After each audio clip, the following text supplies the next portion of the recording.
I was just feeling bored, so I went to the riverbank to fish and pass the time. But an old man nearby mocked me for being unprofessional and even suspected that I was there for his grandson, Song Jing. After I showed off some skills, the old man realized he had misunderstood and laughed, saying, I didn't expect this little student to be quite experienced. Indeed, you can't judge a book by its cover. After complimenting me, he humbly asked, can you take a look at my gear and see if it's not up to par? Every time I come back, I hardly catch anything. Either I only get small fish the size of my fingers, which aren't even enough to fill a gap in my teeth. With someone beside me, I couldn't daydream anymore, so I sat up straight and glanced at his tools, and a saying came to mind, so I casually said, poor students have more stationery. Although Song Shiwu was older, he didn't get angry when called a poor student. He continued to smile and asked me, which ones do you think are good and which are not? He had been in a high position for a long time, surrounded by sycophants, so it was rare for him to hear the truth. The younger generation around him was either intimidated by his serious demeanor or had been taught by their parents to show him respect, which made them afraid to approach him. Unexpectedly, I wasn't afraid of him,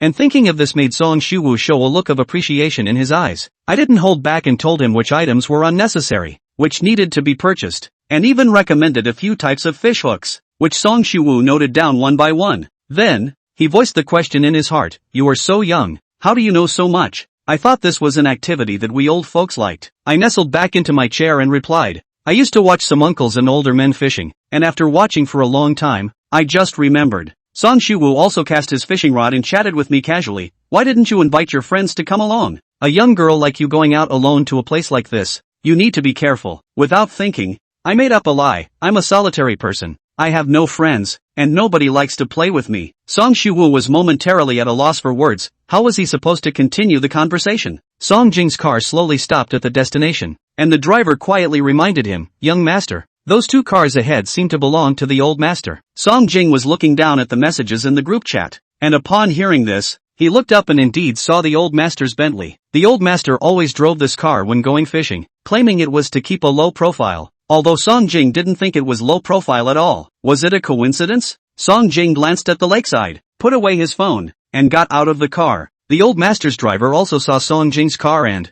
noticing her getting out, immediately approached, young master, did you come specifically to find the old master? Song Jing's gaze turned to the figures of an old man and a young girl not far away. At this point, there was hardly any sunlight where we were, so I took off my hat, and she saw my sunburned face under that large sun hat. Song Jing nodded and asked, the boy next to the old master is also here to fish. He's a young girl, and he was here before we arrived. The old man saw that he was just a person too, so he sat down next to him. I went to ask him to change places. It really is a coincidence. Song Jing shook his head and said, no need. First come, first served. He came first, and we have no reason to rush him. After saying that, he walked towards the two by the lake. After walking a few steps, she saw me holding a fishing rod in one hand, scratching my ankle, and then returned to the car, giving the driver a few instructions before he drove away. The old man didn't know what I was chatting about, so I shook my head and sat a bit further away from him, looking like I didn't want to engage. Song Jing took a photo and sent it to the group, tagging Su Baizhou,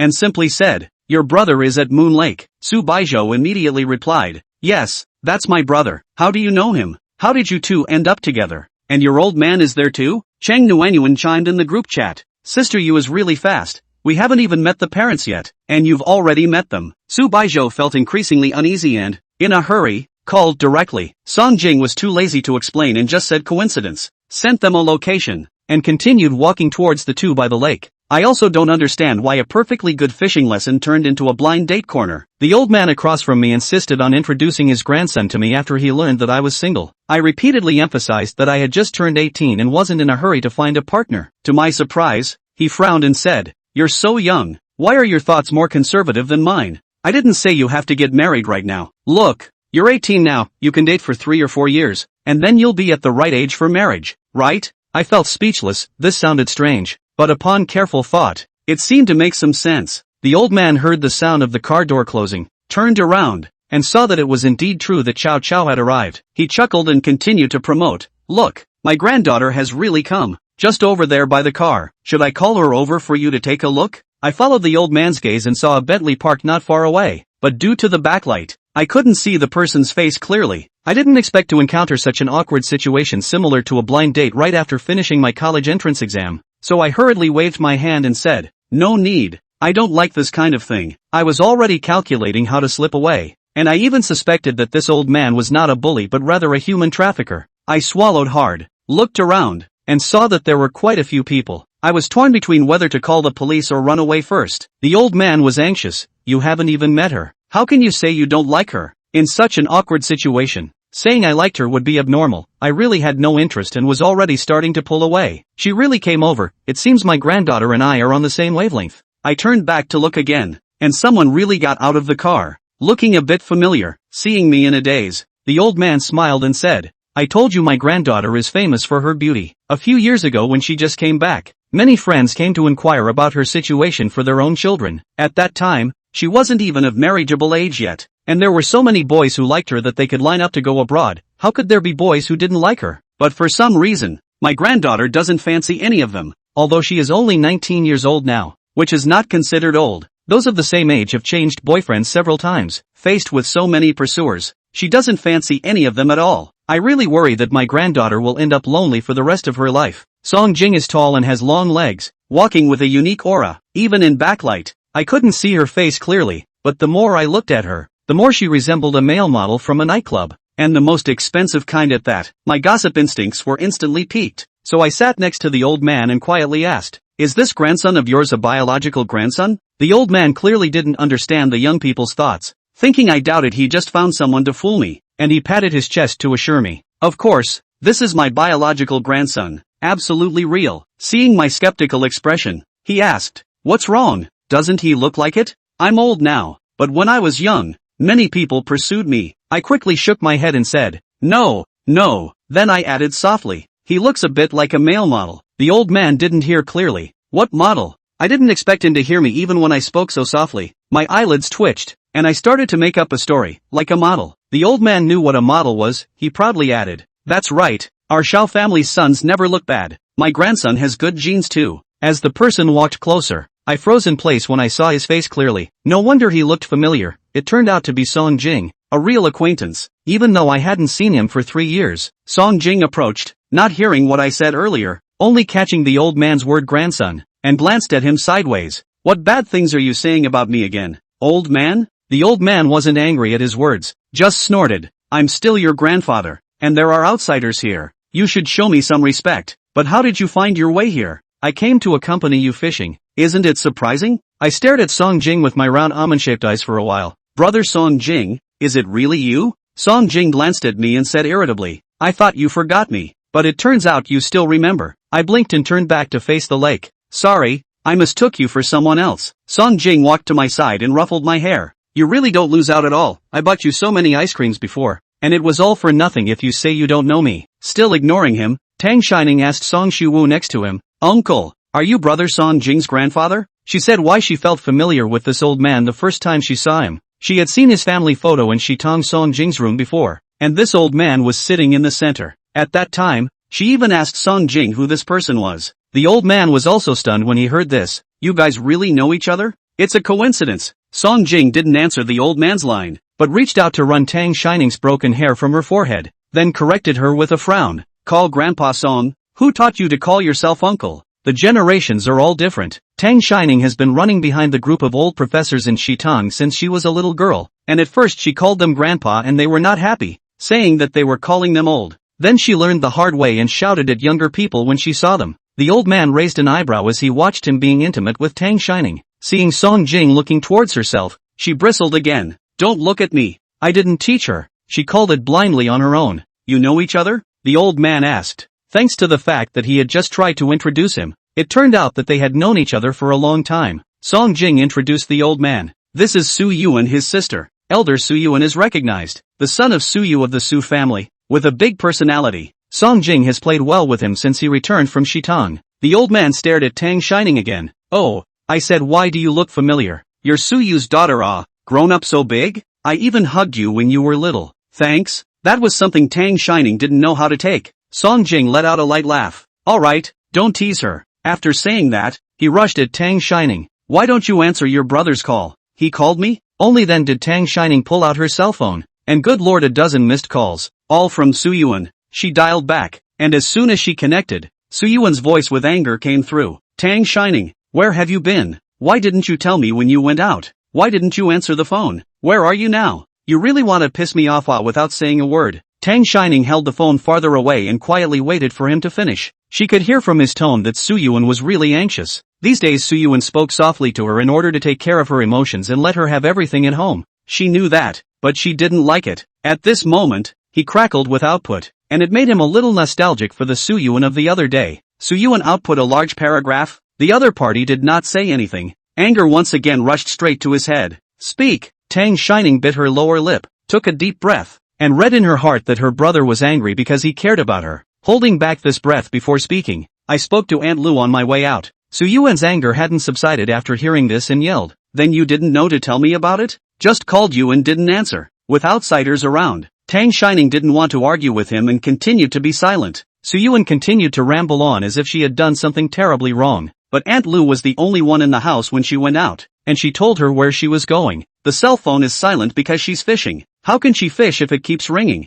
It's not like she's here to play music for the little fish. Yeah, she's right again. At that thought, she dropped her cell phone in a haystack with a direct exasperation. It's so noisy, it scares the fish away. Chapter 4, Brother Avenges Ningpa. The old man who witnessed the whole thing found it funny. You little girl is quite angry. Your brother is concerned about you. Tang Shining wrinkled her face and huffed as she replied. He's too mean, and it never ends. Song Jing picked up the phone on the ground and didn't know what he said to Su Yuan on the other side, and when the phone was handed over to Tang Shining again, Su Yuan's tone on the other side had slowed down. Ning Pa, I'm sorry, brother was just in too much of a hurry. Brother Song Jing is my friend. You stay well next to him. I'll be right over to pick you up. It's going to be dark soon. Don't run around, okay? Tang Shining glanced at Song Jing and answered sullenly. Aha. The old man approached Song Jing and started gossiping. When did you meet this girl? How come I don't know? Song Jing had little expression on his face as he replied lightly. Shitan's uncle's house is next door to hers.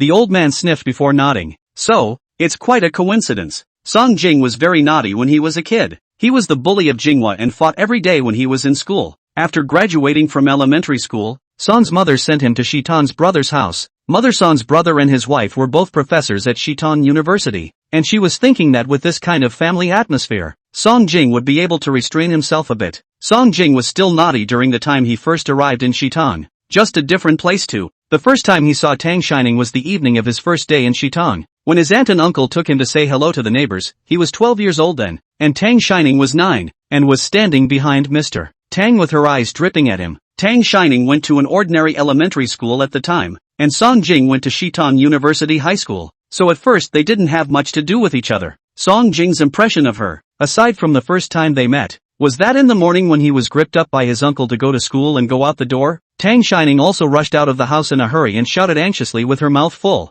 It's over. It's over. It's late. It's late. Late again. Mom, why didn't you call me? Her mother, however, was in no hurry, following her slowly behind there's no rush. You said so yourself. If you're late, you're late. You won't learn anything if you go, and you'll grow taller if you sleep more. He was envious when he heard this and thought that Mr. Tang was so enlightened, unlike his family. Then she saw Tang Shining running back and pulling her mom forward again. No way. Didn't I tell you, Mom, that it's that handsome music teacher's class on Tuesdays, and you can't be late. This was Song Jing's second impression of Tang Shining. Face control, or rather, nymphomania. He really started to get acquainted with her when he had a date with another junior high school one day, and she happened to be standing in the middle of the room eating a cone when the two sides converged. The other guy thought she was in the way and grabbed her cone and threw it straight to the ground, telling her to get out of the way. Tang Shining looked at the cone and then at the non-mainstream group of people. Her eyes were red and she didn't dare to cry. After seeing Song Jing come over with his men, he flew to his side, sniffled, and pointed at the group.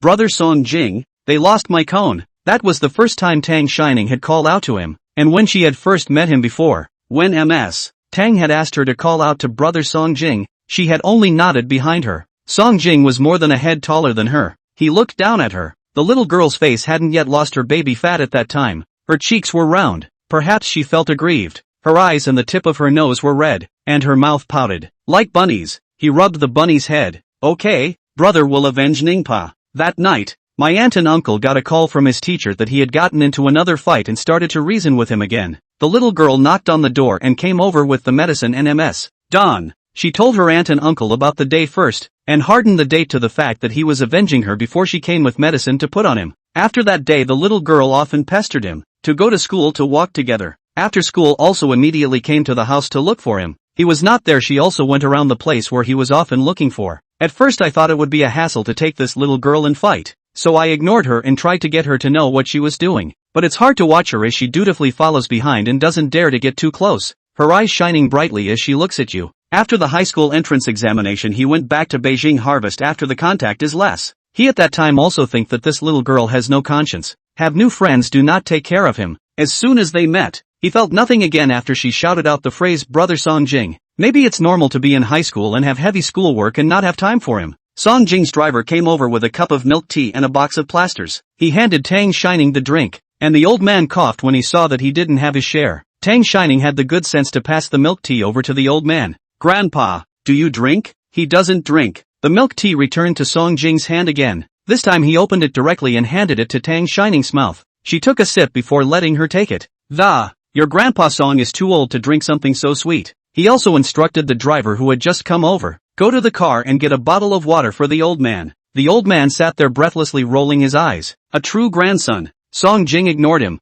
bending his knees and squatting in front of Tang Shining, fishing for her ankle that she had just scratched. There were quite a lot of mosquitoes around this lake, and they were so pervasive that she got bitten several times even though she was wearing long pants. Previously, when she was in Shitong, Tang Shining often ran wild outside and was inevitably injured. And when Ms. Tang Wan was not around, it was Song Jing who applied medicine to her. But now that everyone was grown up, and she hadn't seen Song Jing for 3 years, this behavior didn't seem quite so inappropriate. And his grandfather was still watching. Tang Shining took a sip of milk tea and frowned as she tried to pull her leg out. Don't move. Song Jing didn't let go, and his voice rang faintly. After saying that, she felt that her tone was a bit heavy and coaxed her gently. It's not itchy? I'll put medicine on you. Song Jing's fingers were a little cool between them, touching the cool skin on her legs, making her a little confused as to whether it was the itch of a mosquito bite or being touched by him. Tang Shining bit down on the straw. I'll just do it myself. Song Jing didn't stop moving, and his tone was gentle. In a minute, not breaking free. Tang Shining went along with him and watched Song Jing's movements of applying medicine to her for a while.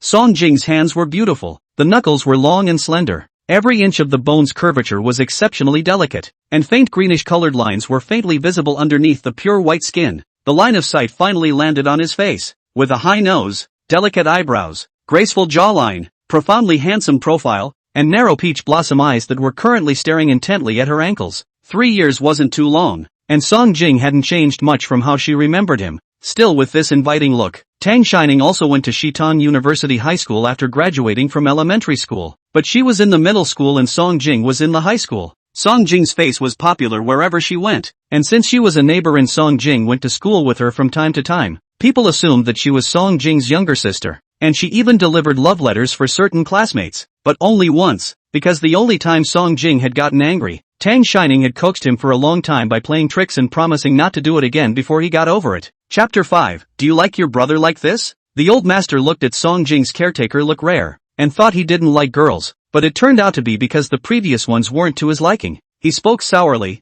I'm an old man on the verge of being carried away by mosquitoes, and I don't see you caring about me. Song Jing came close to Tang Shining's ankle, trying to blow dry the ointment that had just been applied, and let out a light laugh at his words. You can rest assured. Mosquitoes to carry also not resistant to your kind. They can not bite. Tang Shining's eyes darted between the two of them, feeling new and strange at the way their grandparents and grandson were getting along. Song Jing blew a few more times. She felt a little itchy, and scrunched her feet again. What's wrong? Song King asked. It's almost done. Just wait a little longer. Seeing Tang Shining's eyes fall at the old man, he added, don't want others to watch? Then I'll have him close his eyes. Okay? Tang Shining panicked and waved her hands. No, Gramps. Alright, I won't be in your way here either. He collected his equipment and got up. Later on, those two children from the Su and Chen families will come over and make a lot of noise. I can't stand it even when I'm old. After saying that, she also rushed at Tang Shining. Next time, come play with your brother Song Jing. I've built a new fish pond there, so you can fish as well. Tang Shining nodded obediently. Okay, see you next time, Grandpa Song. The old man walked a few steps and then turned back to charge Song Jing. Brat, take good care of this little girl. Just now people complimented you on your handsomeness and said you look like a model. Hearing this, Tang Shining sheepishly averted her eyes. Ningbao Song Jing dragged out his voice, coaxing her as if, was what Grandpa Song just said true? You really think brother is handsome? Tang Shining fell silent and nodded dumbly. He was good looking, she wasn't lying, and as far as male models go, it's kind of modeling, isn't it? Song Jing couldn't help but smile. Then does Ningpa like brother like this? Tang Shining? What does he mean by that? Tang Shining hadn't figured it out yet, when another car drove by, and as soon as it stopped, her brother Su Yuan's noisy voice rang out. Ningpa, Ningpa, are you okay? Ningbao is what mom, dad and brother have been calling him since he was a kid, and before this Tang Shining had always thought it was nothing. Now that she's grown up and is being shouted at so loudly, she realizes the meaning of the word embarrassment. Song Jing didn't continue where he left off, placing her feet back on the ground and pulling her pants legs back up thoughtfully for her. As soon as Su Yuan got out of the car, he pulled Tang Shining to look around. Are you hurt? Tang Shining scratched her head. No, I came here to fish. It's not like the fish is fishing for me. What's the injury? She felt like she was the tender little woman who couldn't carry her shoulders and hands in Su Yuan's eyes, as if she would be abducted if she went out. Chen Zhuan and Xue Zhenyan were several steps behind him, and flirted as they watched him walk over with this nervous look. Young Master Su, your sister is a porcelain doll. How can she be hurt so easily? Holy! Chen Zhuo approached and saw Tang Shining, and when he saw her face clearly, he couldn't help but sigh. It's really a porcelain doll. The young girl's black hair like paint, at this moment is loosely pulled behind her head. Broken hair is blown by the wind, palm-sized face white through the powder, a pair of dark and transparent almond eyes like autumn water, reflecting the faint light of the evening sun in the sky. The looks are really good. No Su Yuan, are you a brother? Why are you hiding such a good-looking sister so tightly? Su Yuan glared at him. Donate if your mouth can't talk. You don't have a sister. Of course you don't know how to guard against a colorful person like you. Chen Tu was not happy to hear this. My sister is here. Watch what you say. Su Yuan? That's a bit familiar. Tang Shining watched them come over and greeted Xue Zhenyan with a smile. Brother Zhenyan, long time no see. Xue Zhenyan smiled back. It has indeed been a long time, and sister Ning Ning has grown taller and prettier.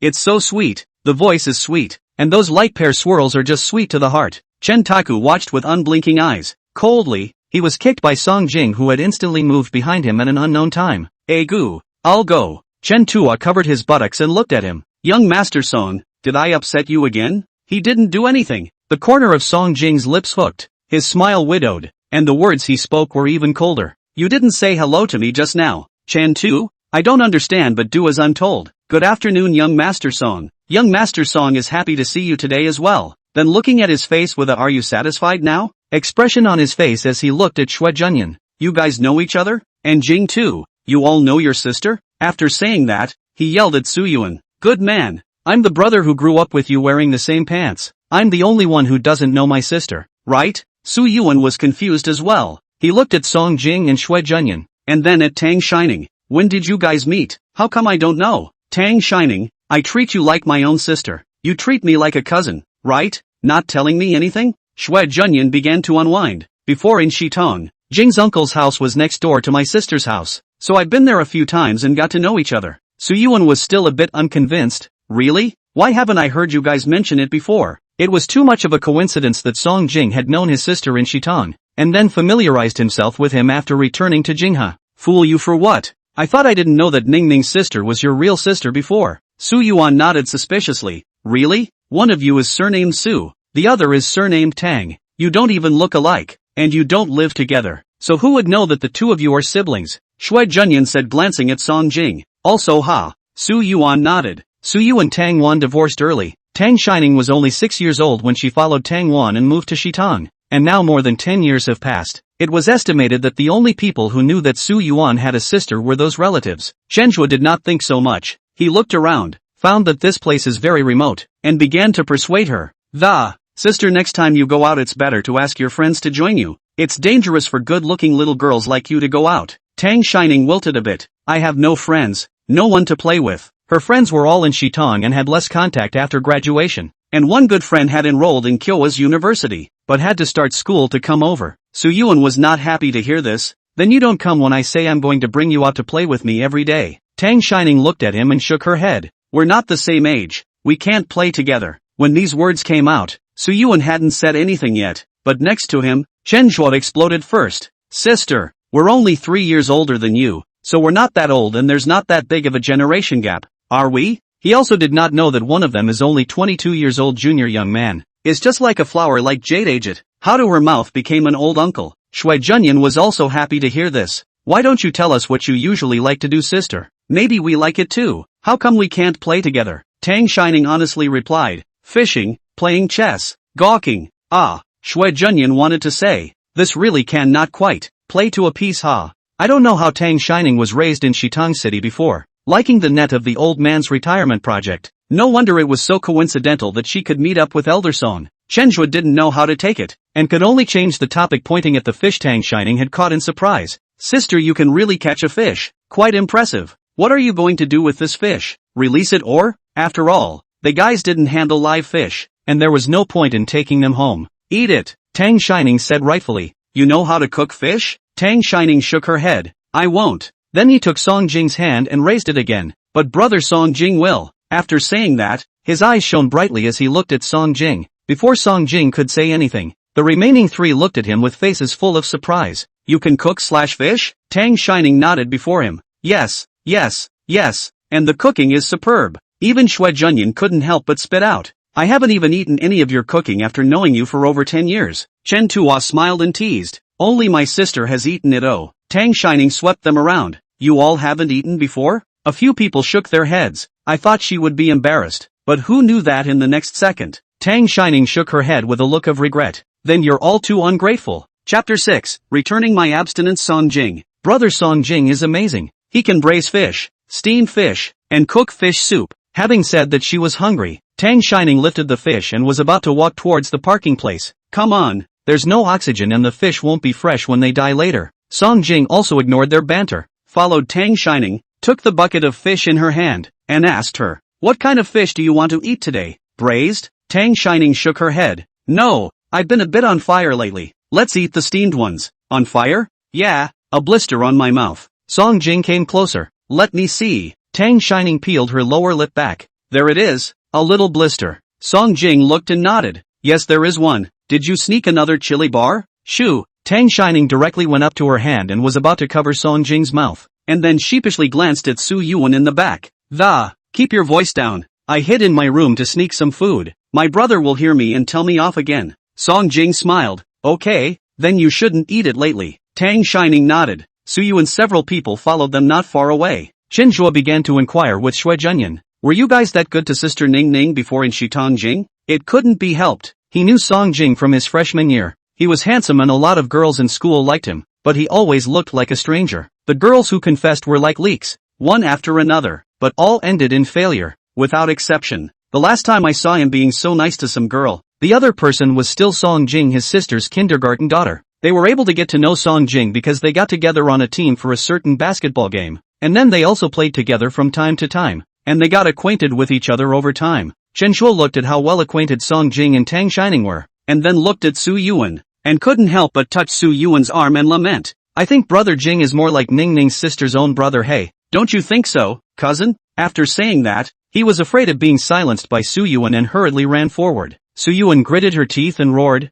Chenjua, I think you owe it to yourself to fight. Finally everyone went back to Su's house together. Su's father and Auntie Jian went out of town on a business trip, and there were only a few of their young ones at home, having the restaurant deliver the dishes to Su's house. Song Jing also made steamed fish with his own hands, which was well received. Not bad, Brother King. I didn't think you had it in you. What an underestimation of you, young Master Song. Tang Shining followed suit as she stuffed her mouth. I told you that Brother Song Jing's cooking was delicious. There was also a braggadocio in his tone. Song Jing smiled and picked another piece of fish for her. If you like it, I'll make it for you next time. Chenjua was used to Song Jing's cold face and felt that he had seen more smiling faces today than he had seen in the past few years, so he sniffed in disgust and said ha. He also waved his hand around Song Jing. Who the hell are you? Get off my Jing. Return my cold-faced and ascetic Song Jing. Su Yuan took the opportunity to grab the piece of meat in Tang Shining's bowl, and Tang Shining directly exploded. Su Yuan, you don't know how to eat by yourself. Why are you stealing from my bowl? Su Yuan bit down on that piece of meat viciously,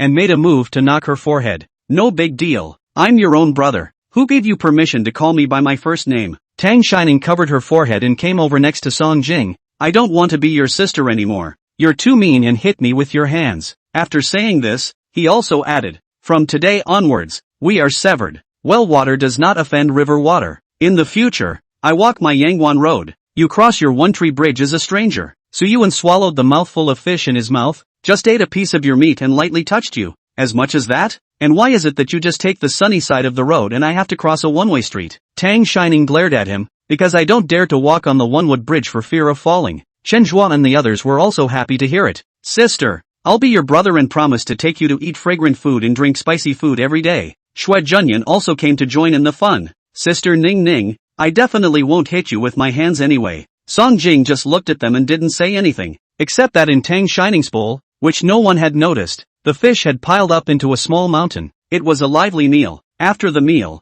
Tang Shining thought her body was sticky, so she went upstairs to take a bath. Su Yuan took them to play games in the living room. Chen Zhuo saw Tang Shining go upstairs and asked Su Yuan, Yi Anqin hasn't come back from abroad yet, right? Have she and her sister not seen the top yet? Yi Anqin is the daughter of Su's father's new love, Jiang Yuro. Su Yuan shook her head. Not yet. I should be back before school starts. Xue Junyan also picked up the conversation. Then isn't it just a few days away? Does she know about the fact that your sister has been sent to live in Jinghe? For Su Yuan, the stepsister Yi Anqin, several of them also knew each other. Jiang Yuerhua divorced a long time ago, focusing on work, naturally did not have the heart to take care of the child. Yi Anqin grew up with grandparents. The old man was heartbroken that she had grown up without her parents around, and had spoiled her so much that she had now developed an arrogant nature, the kind that lifts the table at the drop of a hat. Chen Zhuo and Su Yuan have known each other the longest, and have a deep understanding of Yi Anqin's savagery. I remember when she first moved into Su's house after Auntie Jiang,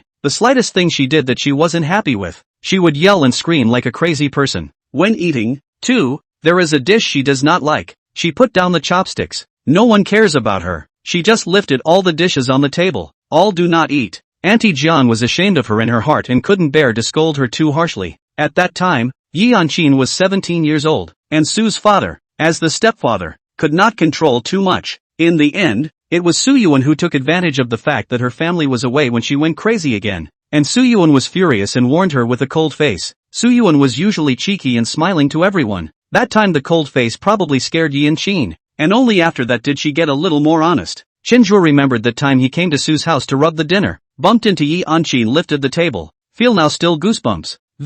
Sister Ning Ning's docile and soft nature. You can keep a close eye on her. Don't be bullied by Yi Anqin. Chapter 7. Temper is pretty big. Su Yuan has been worrying about this for the past few days as well, but does he need someone else's reminder to take care of his own sister? How could that be? He's a professional, right? He narrowed his eyes and stared at Chen Tuo. I'm warning you, don't hit on my sister. My mom protected her well in Shitang before. You're not right for her. Chen Tuo was also happy. How do you know she's not right for me? Su Yuan directly went up to pinch his neck. You still really want to hit my sister? I'm telling you she's underage now, so watch out for getting arrested. Taku-chen, isn't it just a few months away? Su Yuan, one day short of being a minor. Xue Junyan heard also took over the conversation. You and you this situation. In a few days after the start of the school, on the face of Sister Ning Ning, surely a lot of people chasing. You can still all help her rejected? Song Jing spoke coldly. Why can't I? Everyone looked at him in unison. As it turned out, the man had a breezy look on his face,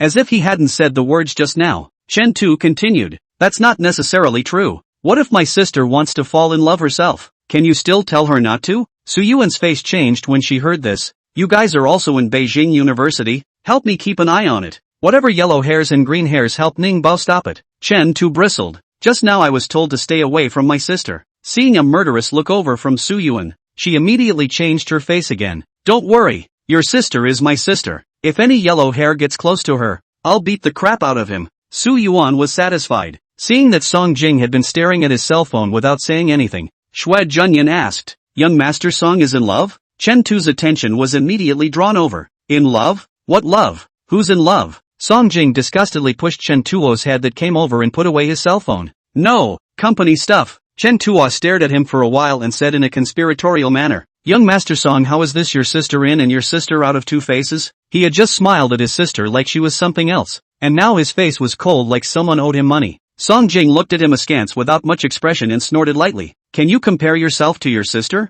Su Yuan also added. That's right. What are you? You still want to compare yourself to our Ningpa. Be a man or be a little self-aware, okay? When Tang Shining came down from her shower, they were watching a movie, and she nestled onto the sofa to follow along. As she watched, Song Jing took a phone call and went out the door, and a few others were still energetic enough to say they were going upstairs to the gaming room to play a game, and they didn't forget to call her up. She was too tired to move and waved her hand and said no. Suyuan brought her a blanket before she left. Go upstairs and sleep if you're sleepy. Tang Shining gave a perfunctory When Song Jing came back, he saw her nestled alone on the single sofa, sleepy with fighting eyelids, still insisting on watching that movie. Sleepy? Tang Shining laboriously lifted her eyelids to look at him.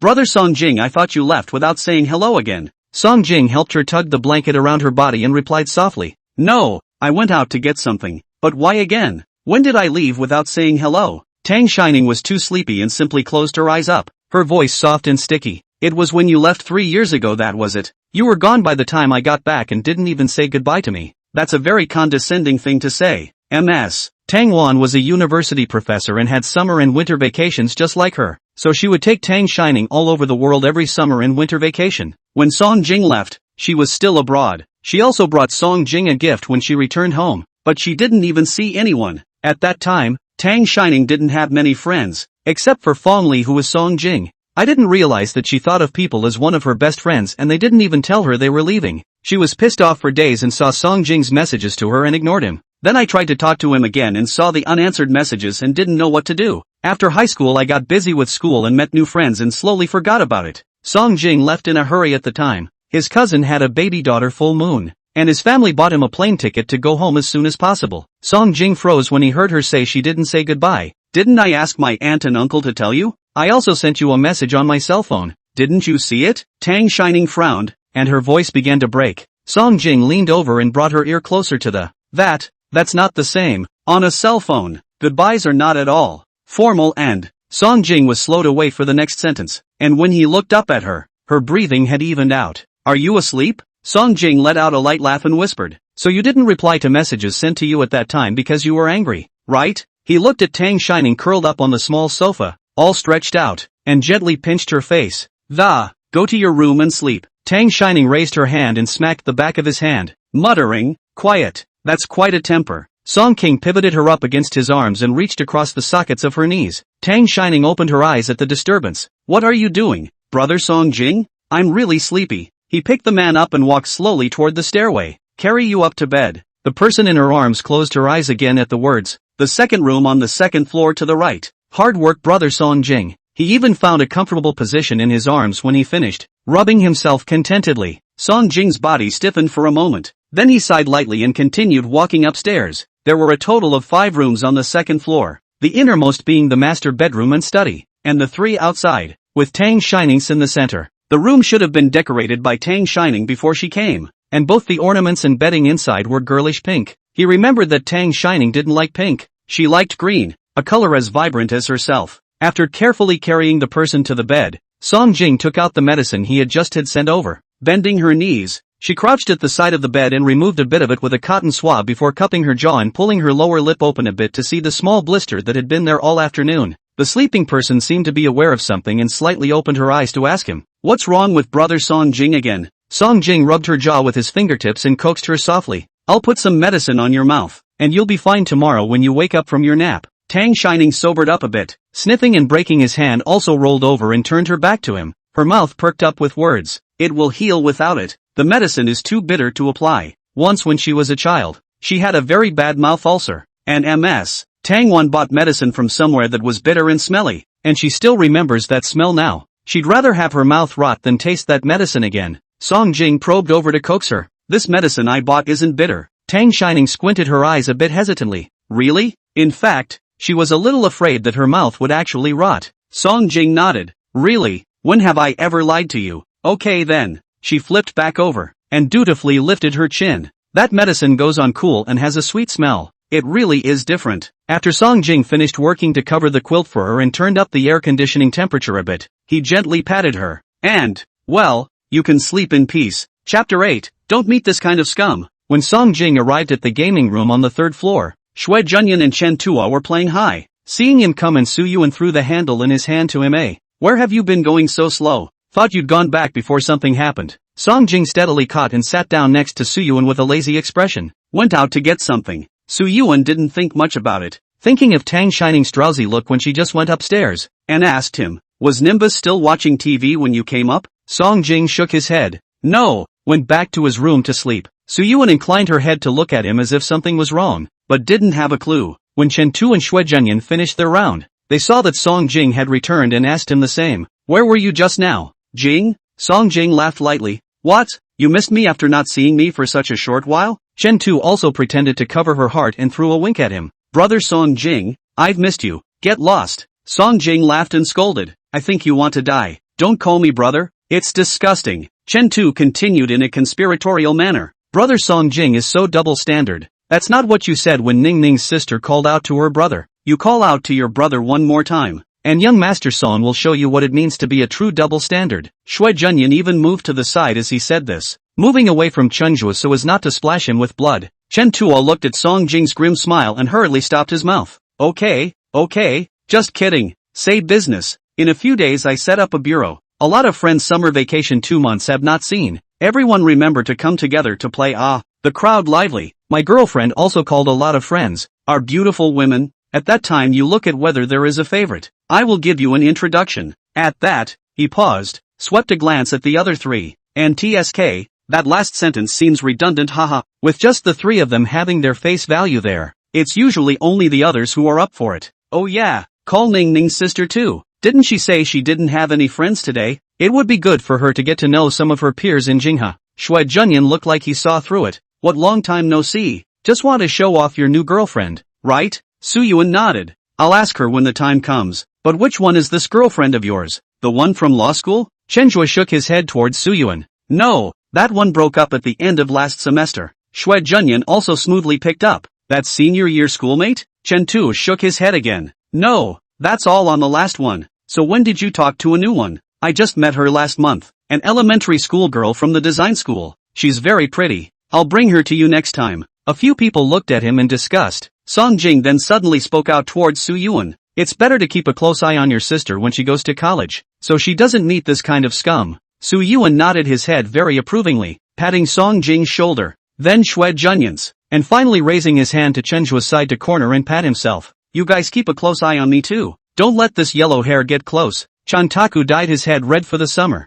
and now it's a little faded. Chen Tu was so angry that he jumped to his feet. I'm Bordeaux red. What yellow hair? You color blind. Kyowa University officially opens at the end of August, a week late for new students. Tang Shining originally thought that she could see Auntie John's daughter when school started, but she didn't think that a few days had passed and she hadn't seen anyone. However, these days Su Yuan has been attending classes and living in a small apartment near the school, and Su Yu and Jian Yuro haven't come back from their business trip yet, so now she's the only one at home, which is quite peaceful. The days of no parental control, staying up late and living on American time around the clock. It was almost dark when she woke up that day and pulled out her cell phone for several more missed calls. She was already used to Su Yuan's startled personality and slowly scanned through the unread messages before clicking into Su Yuan's dialog box and seeing the words he sent asking if she wanted to play together. Tang Shining returned. Brother, I just woke up and didn't see it. Su Yuan didn't get through to her, so he called his aunt at home and asked, said he hadn't gotten up yet, and as soon as her message came through, he immediately dialed over, his voice still pressed with anger. And, Tang Shining, did you stay up late again? You don't sleep every night and don't get up in the morning. You're getting good at it, aren't you? Let's see if you'll be able to get up in the morning when school starts in a few days. He is found. After Tang Shining came he has almost become an old mother. The child is really difficult to bring. Also do not know before Tang Wan how can tolerate her. Tang Shining responded perfunctorily. Su Yuan also didn't bother to talk about her and asked her about the main event. Your Chinjua brother saved a game and asked if you want to come over and play together. As soon as his words fell, the phone was snatched over by Chenjua. Sister Ning Ning, come over to play. Haven't seen you for a few days. Brother misses you. Don't disgust Ningpa. Su Yuan kicked him with a disgusted face and took the phone. Are you coming? I'll come back to pick you up if you come. Tang Shining thought about it. She really hadn't gone out for several days again. It was time for her to go out and get some popularity. Yeah, I'll take a cab over here myself. I'm hungry. You have something good for me. She hadn't eaten all day today, and when Su Yuan came back to pick her up and went over again, she probably wouldn't have the life to go over. Su Yuan, that's fine. I'll send you the address. Call me when you arrive and I'll come down to pick you up. Tang Shining washed up and changed her clothes and set off, only to realize that the address Su Yuan gave was a high-end private club. Her plan to go in and find Su Yuan by herself went out the window because she couldn't get in at all. He could only stand obediently at the door and call Su Yuan. Doorway one after another and many people into, aware of their own a little bit in the way. She is also very colorful to the side to go. There were a few gentry who passed by Tang Shining, walked a few steps and then backed up.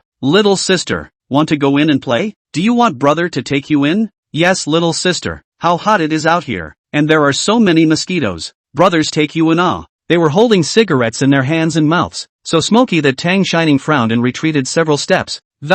No, I'll wait for someone. A few more people laughed and didn't give her a hard time. Who can come to this club without having some power or money in their family? This little sister, although I have not seen, but it seems to be the kind of home-spoiled well-behaved children. Looking at the age of not much, I guess it is not yet adult. They do not want to cause trouble. Chapter 9, Yellow hair won't work, neither will black hair. These people also came to Chen Tua this bureau. He called a lot of people in this bureau, friends, classmates, recognize a whole lot of unknown. When they arrived everyone was having a good time, meeting acquaintances and giving them the talk. I just saw a sister at the door. She's very nice and pretty. You guys didn't see her. She's so pure. Someone else picked up on it. Isn't that right? You can't help but go for it if it's that good looking. A few of the guys who came in together started to help. Good looking, yes, but not too old and waiting for someone in case it's the woman of that Cockney guy in the circle. He smiled when he finished and gave a know-it-all look. To offend those powerful and noble sons of Jinghe for a woman, it's really not worth the loss. Yi Anqin came in one step after those people. She had just gone to the restroom with a few sisters to fix her makeup. Chen Taku's new girlfriend is in the same major as her, and she's just bored to come along for the ride as her sisters around her are coming. Xia Yi, the little sister beside Yi Anqin, said as she approached her with her cell phone. Xin, didn't you say that you don't have a good relationship with that stepbrother of yours? Ha? Yi Anqin didn't understand what she was talking about. Why are you suddenly asking this? Her relationship with Su Yuan was indeed not good. She knew that he didn't like himself and said those words to warn her last time, but just as well, she couldn't look at him either. After being warned by Su Yuan that day, she rarely went back to the so-called home her mom talked about because she didn't like the Su family either. Anyway, after she went nuts a few times, her mom bought her a house and she's much more comfortable living on her own. Xia Yi took her cell phone and came closer. This is it. I saw this group saying that Su Yuan's sister is coming and told everyone to pay attention. Yi Anqin frowned. What is it? Xia Yi continued. It also says here to tell them to swear less and not to scare the little princess. Another sister beside her started to make a fool of herself. Holy, Xin, did your stepbrother call you little princess? Su Yuan's face matches the title of little princess. Ah, I'm going to die of sweetness. Yi Anqin was still uncertain, but after a few glances at the group's messages, his mood was much better with the naked eye. Is Su Yuan's mouth just a little bit smelly? So it seems that he still treats her as his sister. Several of them had been standing not far from the door. Su Yuan happened to come out with a hurried pace. Yi Anqin thought of those words in the group and raised her hand and smiled to try to greet him. Su Yuan also saw her and only lightly glanced at her before lifting his steps and walking out. Some of the few people sitting there were familiar with Su Yuan and asked him, "Where are you going, young Master Su? We just got here and you're leaving?" Su Yuan didn't stop walking. Chen Tua came out with his new girlfriend in his arms and answered for Su Yuan. He went down to get his baby sister. By the way, he also warned them, "Watch what you say later. Sister is timid. Don't scare her." Xia. Several people were awkwardly in place when they heard this. Xin, Su Yuan's sister isn't. He has other sisters? Yi Anqin sank his face and let out a low snort. His tone wasn't good. Didn't I tell you I don't know him well? Don't mention him in front of me. She'd forgotten that she'd been playing abroad for the past 2 months, and her dear mother, Ms. Jiang, had called her dozens of times to tell her that her new husband had picked up another daughter to live with, and tell her to be polite and courteous when she comes back to see her. In case she hadn't heard her carefully, she was also sent several large paragraphs of a small essay, which she scanned cursorily, all telling her to get along with her sister. If you didn't know, you'd think this new one was her illegitimate daughter, being so attached. Little princess right. At this time, Tang Shining was still waiting for Su Yuan at the entrance of the clubhouse. She was thinking about eating. The more she thought about it, the hungrier she got, and finally chose to squat to keep her strength. In the past, one person just gripped a piece of grass, imagining the grass as Su Yuan's head, and if he didn't come out she would gripe the piece bald. What Song Jing saw when she arrived was her obediently squatting on the ground, glancing at the clubhouse entrance every now and then with a haunted look in her eyes. This time it's like a bunny who got lost with his family. Tang Shining was picking at the grass on the ground when she noticed a figure looming above her. She raised her head to see him and her eyes lit up. Brother Song Jing, getting up too quickly. He blacked out and planted himself straight on Song Jing, and his forehead bumped into his chest. Song Jing also didn't react to what was going on. Both hands had nowhere to rest, and in the end, he was afraid that she would fall and hold her arm. Why does this person call out for a brother and then go into someone's arms? The little girl's body was soft, like a soft and sticky shui mainyang. Song Jing's hand holding her arm didn't dare to exert any force for fear of hurting her. What's wrong? Tang Shining leaned into his arms and slowed down, covering her forehead with a voice that was also soft and sticky, with a bit of embarrassment. Got up hard and my feet are numb from squatting. After her eyes regained clarity, she poked and prodded the spot where she'd bumped her forehead and, Brother Song Jing, you're so hard here. Song Jing violently grabbed her small hand that was making a mess. By now it was all dark. The lights in front of the clubhouse weren't too bright, and a thin redness rose to the base of his ears. What are you guys doing? Su Yuan's voice rang out at the right time. Tang Shining didn't continue to dwell on this issue, but instead, she angrily rushed at Su Yuan and said, Did you come on a snail? So slow. My legs are numb from waiting for you. If Brother Song Jing didn't happen to be there, you would have only met a sister who was close to the earth. After saying that, she curled one foot and bounced a few times. Su Yuan hurriedly went up to support her. It's good to be close to the earth. How nice to be close to nature, not just with yellow hair. Tang Shining closed her eyes breathlessly, turned around and grabbed onto Song Jing's arm. Brother Song Jing, I'll go with you. Song Jing also smiled and answered. Good. Su Yuan asked her, why don't you come in and wait? Isn't it hot at the door? Tang Shining glanced at him with ghostly eyes, and a few words popped out from between her teeth. I am, not yet, adult. She had tried to blend in with this group when she first arrived, but the group went in and she was stopped. She was asked to show her ID and was told that minors could only enter with a parent. She was really convinced, but just a few more months, she couldn't even begin to think how happy she could be as an adult. Chen Zhuo and his party were all on the second floor, and all this way Su Yuan was coaxing Tang Shining. Tang Shining said she didn't want to say a word more to a stranger. The little girl was so angry, she couldn't be coaxed, and Su Yuan tried to pull Song Jing to plead for him. Young Master Song? Brother King? Help me. Tang Shining hugged Song Jing's arm. I'm the one who met Brother Song Jing first. After saying that, he tilted his head and asked him, which side are you standing on, Brother Song Jing? Song Jing was adorable by her look and rubbed her head a handful of times. Of course I'm on your side. Su Yuan watched their getting together get more and more out of place, pulling Tang Shining to his side. Not the yellow hairs, not the black hairs. The words were addressed to Tang Shining, but his eyes fell on Song Jing. He said, pulling her forward. Song Jing always had a smile on his lips, glancing at the arm Tang Shining had just held, his smile deepening as he slowly followed behind. Chapter 10, she's really treating her like a princess. When Tang Shining followed Su Yuan up, everyone was already having fun, drinking, playing games, and playing cards. Some of the ones who just came and saw Su Yuan bring a woman up and went up to touch him, laughing and flirting. Yo, young Master Su, who is this beauty? New girlfriend? Everyone had heard about Su Yuan's girlfriend, high school classmates, together after the entrance exams, but the other university went to the University of Hong Kong. We all thought that the two this long-distance relationship cannot talk for a long time. I did not expect people to talk about now without saying a word. Su Yuan ran to Hong Kong City as soon as he had a vacation, and the girls in his circle dared not approach him when they knew how much he valued his girlfriend. I just didn't realize that now he's brought a newcomer to the table, so it's really still hard to be beautiful. The people around them were staring at Su Yuan and the girl in a good way. The speaker is someone from the circle, but not particularly well known, who occasionally hangs out together. Su Yuan kicked at his ass. His tone wasn't really good. Asterisk asterisk asterisk asterisk off. This is my own sister. The man saw Su Yuan's face change. He also put away his smile and looked at Tang Shining squarely. It's a sister. She's so good looking. The few people who had just encountered Tang Shining at the door were all quiet for a moment when they saw her follow Su Yuan up. All that was going through my mind was that I was glad I hadn't said anything over the top just downstairs. I don't think so. One of them boldly answered. This is the sister brother you did not say earlier. Just now we met downstairs to help you bring up. Tang Shining raised her head and glanced toward the man,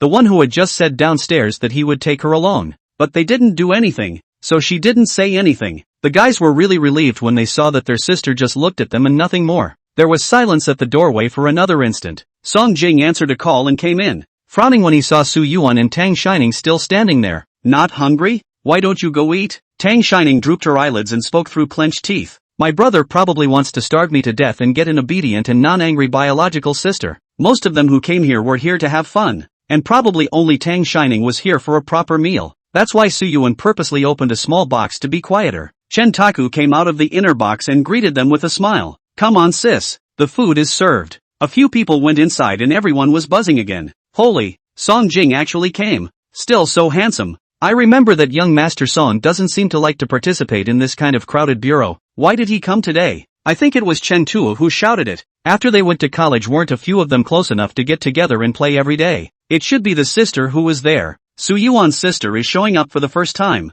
so she should be giving him a face. I see that Song Jing seems to know that sister very well. Hey, someone next to me chimed in. Yeah, you think so? He just came in and went straight to his sister and asked her why she hadn't gone in for dinner yet. Hey, but this sister Suyuan is really good looking, pure and lustful. She's so seductive even before she grows up. A girl next to me, who was not used to seeing this colorful person, snorted lightly. Why didn't you dare to say that to Suyuan just now? The boy choked and walked away silently. Is this Mr. Su's own sister? I've never heard of her, but I've heard that she has a stepsister. I think her name is Yi Yanchin, right? The girl beside her disliked her arm and scowled at her frantically. The man looked along and saw Yi Yanchin, who was not far away with a dark face. Yi Yanchin was there and saw Su Yuan bring the girl in, escorting her the entire time. There was also the brother beside Su Yuan as well. She had followed her mom here for 3 years. Chen Tuo had only greeted her the first time he saw her at Su's house, and then they all looked like strangers when they encountered each other at school. Song Jing and Xue Junyan,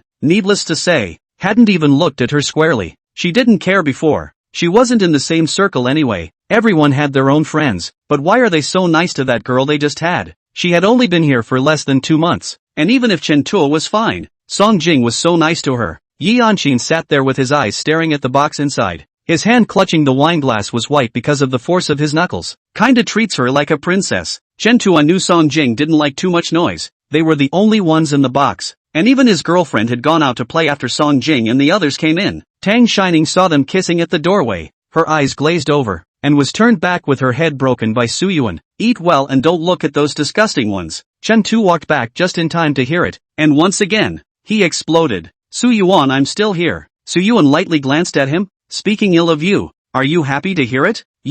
I really am. Seeing that they were going to be at each other's throats again, Tang Shining took the opportunity to ask him, Brother Chen Tuo, was that your girlfriend just now? She's so pretty. Chen Tuo was pleasured by the words and smiled as he sat down in his seat. Yes, I just forgot to introduce you. Next time I'll introduce you guys. Su Yuan gave Tang Shining a dish and once again broke up the conversation. Next time it shouldn't be this. Song Jing scooped up a bowl of soup for Tang Shining, slightly bowing his head. The corner of his mouth with a smile also added, you can't learn this from him, it's an ugly habit. Chen Zhuo's white eyes rolled up as he began to expose their shortcomings, pointing to Su Yuan. You, talk about a long-distance relationship that dogs don't talk about. Your girlfriend is hundreds of kilometers away. You don't see it every day. You can't even hug it. He also pointed at Song Jing. You're in your 3rd year of college. You don't have a girlfriend. There's not a single female mosquito by your side. And it's rumored in school that you and Xue Junyan are a couple. Do you know that? Even Xue Junyan,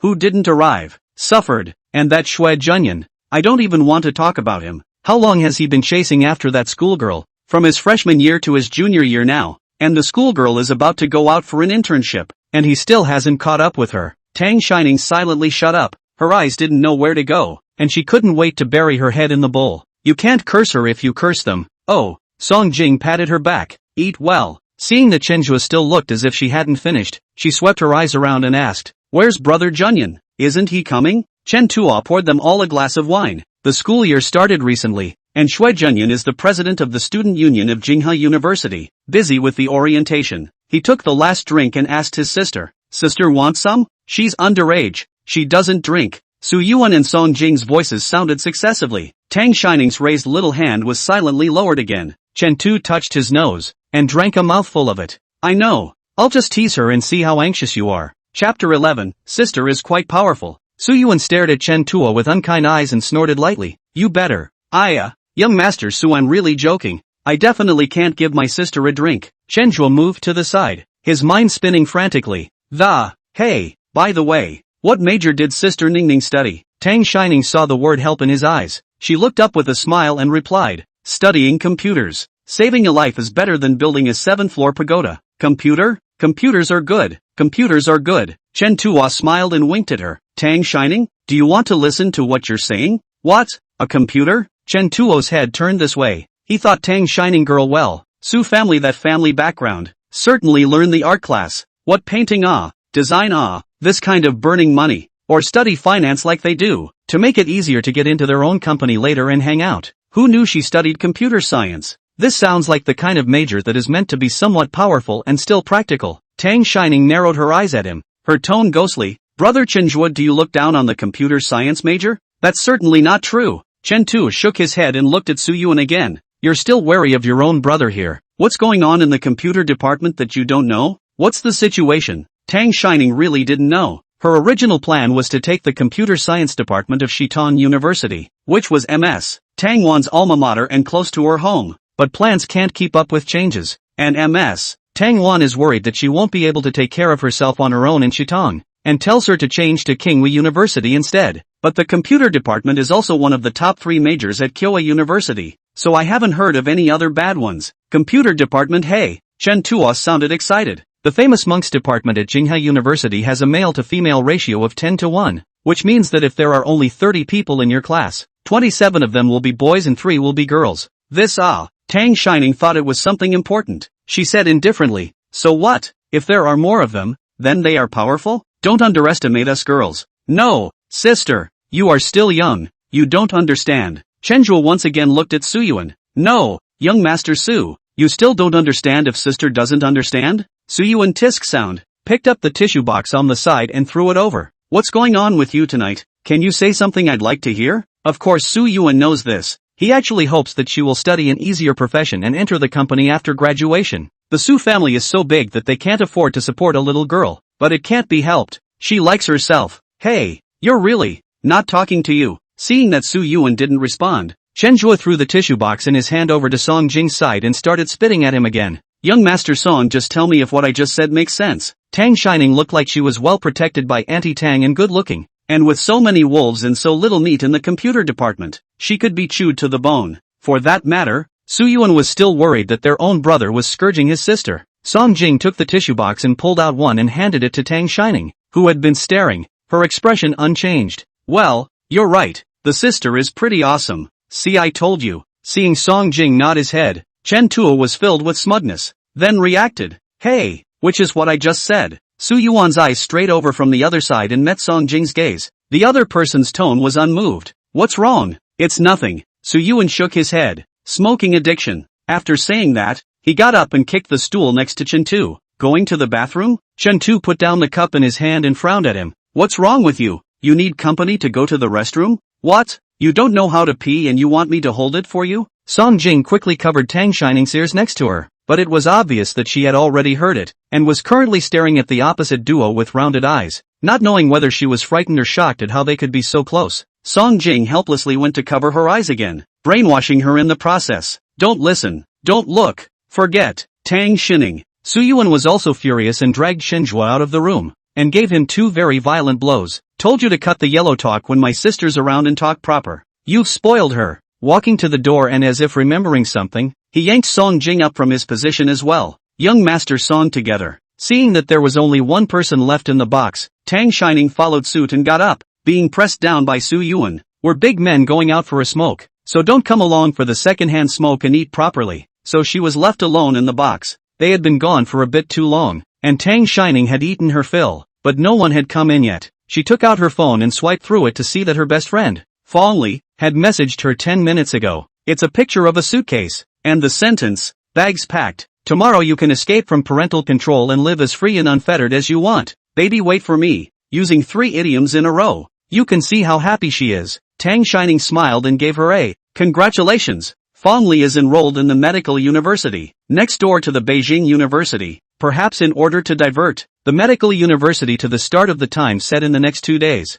2 days earlier than the Beijing University. Fong Li's video call came through. What are you doing, Ning Pa? It took half a day to return my message. Tang Shining turned the camera around to show her the surroundings. I'm eating, not seeing anyone else. Fong Li frowned and asked her, baby, so poor, eating alone? Just wait, I'll be there tomorrow, and then I'll go to Kyoto University every day to eat with you. Tang Shining, I came with my brother and the others. They went out. Fong Li skimmed her mouth. They boys are just unreliable. How can they leave our so good-looking and cute Ning Bao alone in the box? What if they were abducted? Right now the people outside are staring at simple and cute good babies like you. Tang Shining had known Fong Li for more than 10 years, and had long been used to watching her playful behavior from time to time, and at this time, she responded to her with a smile. That's right, it's still our pair that's reliable. When you come over to protect me. Fong Li was satisfied with her answer and smiled evilly at her. Worthy of being my most favored concubine. After saying that, he also gave her several flying kisses.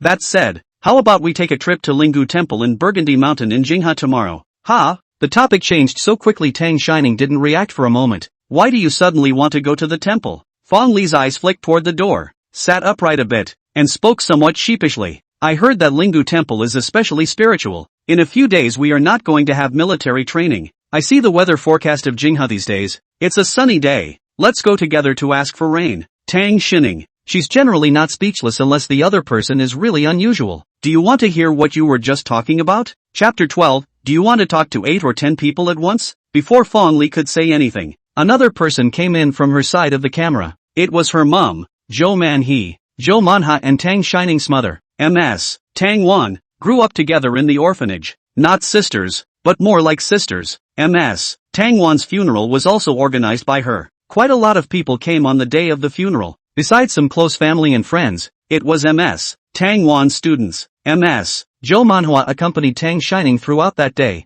wiping her tears again and again and sending off wave after wave of people. At that moment Zhou Manhwa squeezes into the shot and greets her with a smile. It's Ningpa? It's been a long time since I've seen you, Ningpa. How have you been doing in Jinghe? I'm fine. Tang Shining smiled playfully at her as well, just missing Auntie Zhou. Perhaps looking at her and remembering her old friend, Zhou Manhwa's eyes were a little red. Auntie Zhou misses you too. Come back to Shitong with Pear when you're free in the future. And Auntie will even make you the braised chops you love. Tang Shining also smiled and answered, okay, I'm going to eat a big pot. Outside, Uncle Fong was calling her, so she barked some words of care to Tang Shining and left, returning the camera to Fong Li. Fong Li got up and closed the door to her room tightly before she breathed a sigh of relief. Scared me to death. Almost let my mom hear. Tang Shining looked at her like she was a thief and let out a light laugh. We didn't say anything just now that Auntie Zhou couldn't hear, did we? Had ha. Fong Li came closer. You don't think I really asked you to go along to Lingu Temple to beg for rain, do you? Tang Shining, huh? Isn't it? Is there anything more important? Fong Li, of course. I've asked around. The most spiritual thing in this Lingu Temple is marriage. I'm going to go up there and ask all the gods to bless me with more peach blossoms, okay? Tang Shining raised her eyebrows at her. You still dare to fall in love? Fong Li from the day Tang Shining knew her, is a jumpy nature? Think of what to do. Up the tree to pull out the bird's nest, down the artificial lake to catch fish and shrimp. Plus she was tall and grew up to be the child king of the neighborhood. The reason it subsided a bit after high school is because she got hooked on idol dramas and started to yearn for sweet relationships. So take after those heroines on TV and be a lady. She was tall and her looks were on the cooler side of hanging, and there were a lot of boys in school who liked her. When it was all said and done, she scouted for a while, picked one she saw eye to eye with, and got into a sweet relationship. As a result, not even a week the little hand did not hold before it reached the ears of Zhou Manhwa, who was the head of the grade at the time. The breakup was definitely a breakup, and on top of that, Ms. Zhou Manhwa made her copy the student handbook 100 times, and set a time limit to finish it within a day. At that time, Tang Shining wanted to help her and was strictly forbidden by Ms. Zhou Manhwa. It took Fong Li a day and a night to copy it, and when Tang Shining went to see her that morning, her hands were still shaking. After that, she was real honest. There was a moment of silence both on and off camera, and it was clear that Funny Pear remembered the not-so-fond memories as well. She glanced cautiously towards the door. So I'm an adult. Surely Ms. Zhou Manhwa doesn't care? And if I go to Beijing Harvest to talk, the sky is high and the emperor is far away. I just talk 10 or 8 at a time and she won't necessarily know. Tang Shining pursed her lips. Do you want to talk about that much at once? Fong Li waved her fist at her. Ning Pa, I'm being metaphorical. A metaphor. Fong Li still had things to finish packing, so Tang Shining didn't chat with her much longer. After hanging up the phone, Su Yuan and the others hadn't come back yet, but it sounded a bit noisy outside, so she opened the door and looked. There was no one familiar in sight, but rather a lot of people looked over when she opened this door. One of the men nearest the door saw her come out and pointed toward the terrace on the other side of the. Is sister looking for young Master Su? They're over there. Tang Shining nodded slightly. Okay, thanks. Outside the box is a space for people to have fun. It's big, with a few rows of sofas on the left side against the doorway, and a pool table and mahjong table on the right. She went through the center toward the terrace. A little whisper was heard at the door. I heard that young Master Su brought a sister over to play. How come I didn't see her? Is it really a real sister? Still related to herself, Tang Shining's footsteps paused, thinking whether to go over there later or just go in. Li Ziming grunted and started to pick up the conversation. Who knows? How can they have teenage girls around these gentry? And after so many years, except for the one called Yi Anqin that his stepmother brought over. I haven't heard that the Su family has other daughters either. But didn't young Master Su say it was his own sister? Maybe it's some illegitimate daughter or something. then he is also generous enough. The illegitimate daughter is still so well protected. Just now also personally went downstairs to pick it up, came up and did not let her stay outside much, directly brought into the box. Li Ziming licked his lips as he thought of the side in front of the clubhouse. That sister I saw at the door, can be pure, wearing a small skirt. I don't know when young Master Su will get tired of it. I also want to play with it. The more this was said the more unpleasant it became. Tang Shining frowned. Su Yuan and the others weren't there and didn't want to start a fight with them. She was about to turn around and rejoin the compartment when she heard a familiar voice. I'm playing with you. Ha! Tang Shining slightly peeked inside. Song Jing came out from the corner of the terrace. The lights were a bit dimmer over there, so no one paid attention. A few moments of weakness surfaced on the faces of the several people who had just been speaking eloquently, but they still returned undeterred. What would young Master Song like to play? Billiards or mahjong? Obviously playing dead, or betting that the other guy didn't hear what came before. Song Jing's expression as he looked at them was permeated with coolness and impatience. His gaze fatally swept over the one called Li Ziming and kicked him in the chest. He used his full strength and the other party fell to the ground with the force. You weren't the one who said you wanted to play? Why are you asking me now? The people next to him, who had just been talking with him, cringed and started apologizing. Young Master Song, we didn't mean that. We're just simply curious. Li Ziming covered his chest and lay on the ground, his face white with pain. I just think my sister looks good. So, before he could finish his sentence, Song Jing raised his foot and continued to step on his chest area, looking at him as if he was looking at a dead man, bowing down and asking him, go on, think she's good looking. So what? Li Ziming lay there huffing backwards, no longer daring to talk nonsense, but only constantly apologizing. I'm sorry young Master Song, I was wrong, I won't dare again. Tang Shining was wondering why everyone seemed to be afraid of Song Jing when Chen Tuo's voice came from behind. What are you doing guarding the door here, Sister Ning? Chapter 13, Keep Your Mouth Shut. Song Jing looked over when he heard Chen Tuo's voice, and Tang Shining subconsciously looked over as well, the two of them meeting their eyes in mid-air, black eyes like ink. His look she could not understand a little. The two people's stare was finally interrupted by Chen Tuo's staggering voice. Holy, what's going on? Why is there a fight? How come young Master Song even made a move? After all, he was the one who organized this game today, and not wanting anything to happen, he hurriedly brought a few people in to control the field. Song Jing withdrew his foot without a hitch, and the few people behind him helped Li Ziming up. His hand was still covering his chest, and he looked like he was not lightly injured. Chen Tuo naturally knew that Song Jing couldn't possibly find someone else's trouble for no reason, and didn't want to leave a handle on him, as he cupped Li Ziming's shoulders with his upper hand. Li Ziming, why did you fall on the floor by yourself? Drunk? The corners of his mouth with a smile, but his hands did not confiscate the force. Li Ziming gritted his teeth to endure, naturally understood the threatening meaning of these words, nodded his head, and, yes, I drank too much. My brain is a little bit not sober. Young Chen, you guys take your time to play. I'll go back to rest first. A few of the people around him who had just participated in the conversation had now come back to their senses and rushed to round up the conversation. Yes, drunk. Yes. We'll send him back without disturbing your pleasure. After that, he helped him out the door. Song Jing's tone was cool. Mind your own mouth. If you can't, don't open your mouth to talk in the future. Hearing these words, Li Ziming's steps towards the outside paused, and his hand covering his chest was shaking. Everyone knew that the Song family's old man had 3 sons and 2 daughters, and many grandchildren, but most of them were very sensible, and their own parents had taught them well, so they didn't need him to worry about them, except for Song King. Elder Song's eldest son went into politics and his youngest son went into medicine, so the family estate was handed over to his second son. Song Jing is the child of the second son. When Song Jing was born, Song's father and mother were busy with their work, so they sent the child to the 2 older members of the Song family. The old couple was so ruthless with their own children when they were young that they couldn't be cruel to Song Jing. They spoiled him to do whatever they wanted. From kindergarten onwards, he dared to fight with older kids a head taller than him, and even more so after he started elementary school. Mother Song felt that this was not going to work, so she sent him to Shitong's mother's house again.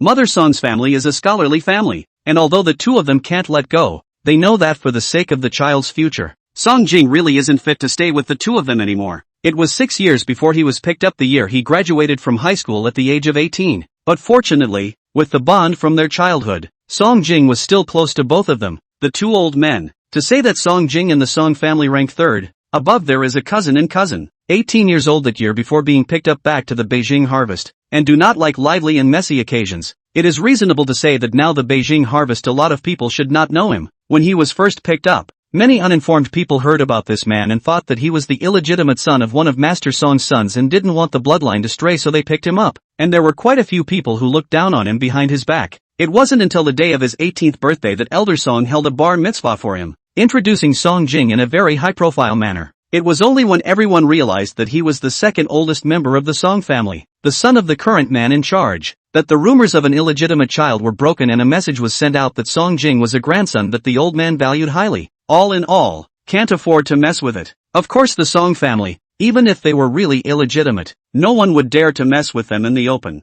What made him completely famous in this circle was when he beat up Yang Yiji during his freshman year's military training. Before Song Jing's return, Yang Yiji had been the most mixed-up second-generation ancestor in Jinghua, relying on his family's power to be extravagant and do wrong. But he was lucky to be reincarnated into the Yang family, and no matter what he did, his family would find a way to make things right. Song Jing is good-looking, and during the military training, he didn't know who stole a photo to the confession wall of Jinghua University, and there were countless suitors for a while. Yang Yiji, then Song Jing, older than a term, was a sophomore, freshman school when he looked at the freshman finance department of a schoolgirl, but the other side of him is not interested in him. Confessed a few times, she refused a few times, because that schoolgirl likes Song Jing, and the schoolgirl chased after Song Jing vociferously, and again, Song Jing didn't bother with her. Yang Yiji felt that he was insulted by Song Jing, and I don't know if he was just blind or he really hadn't heard about Song Jing's family history, but one night he directly brought his men to block him. At that time it was night. Not many people saw the specific battle, only to know that later to see Song Jing again he had a piece of blue at the corner of his mouth, and Yang Yiji asked for a month's vacation,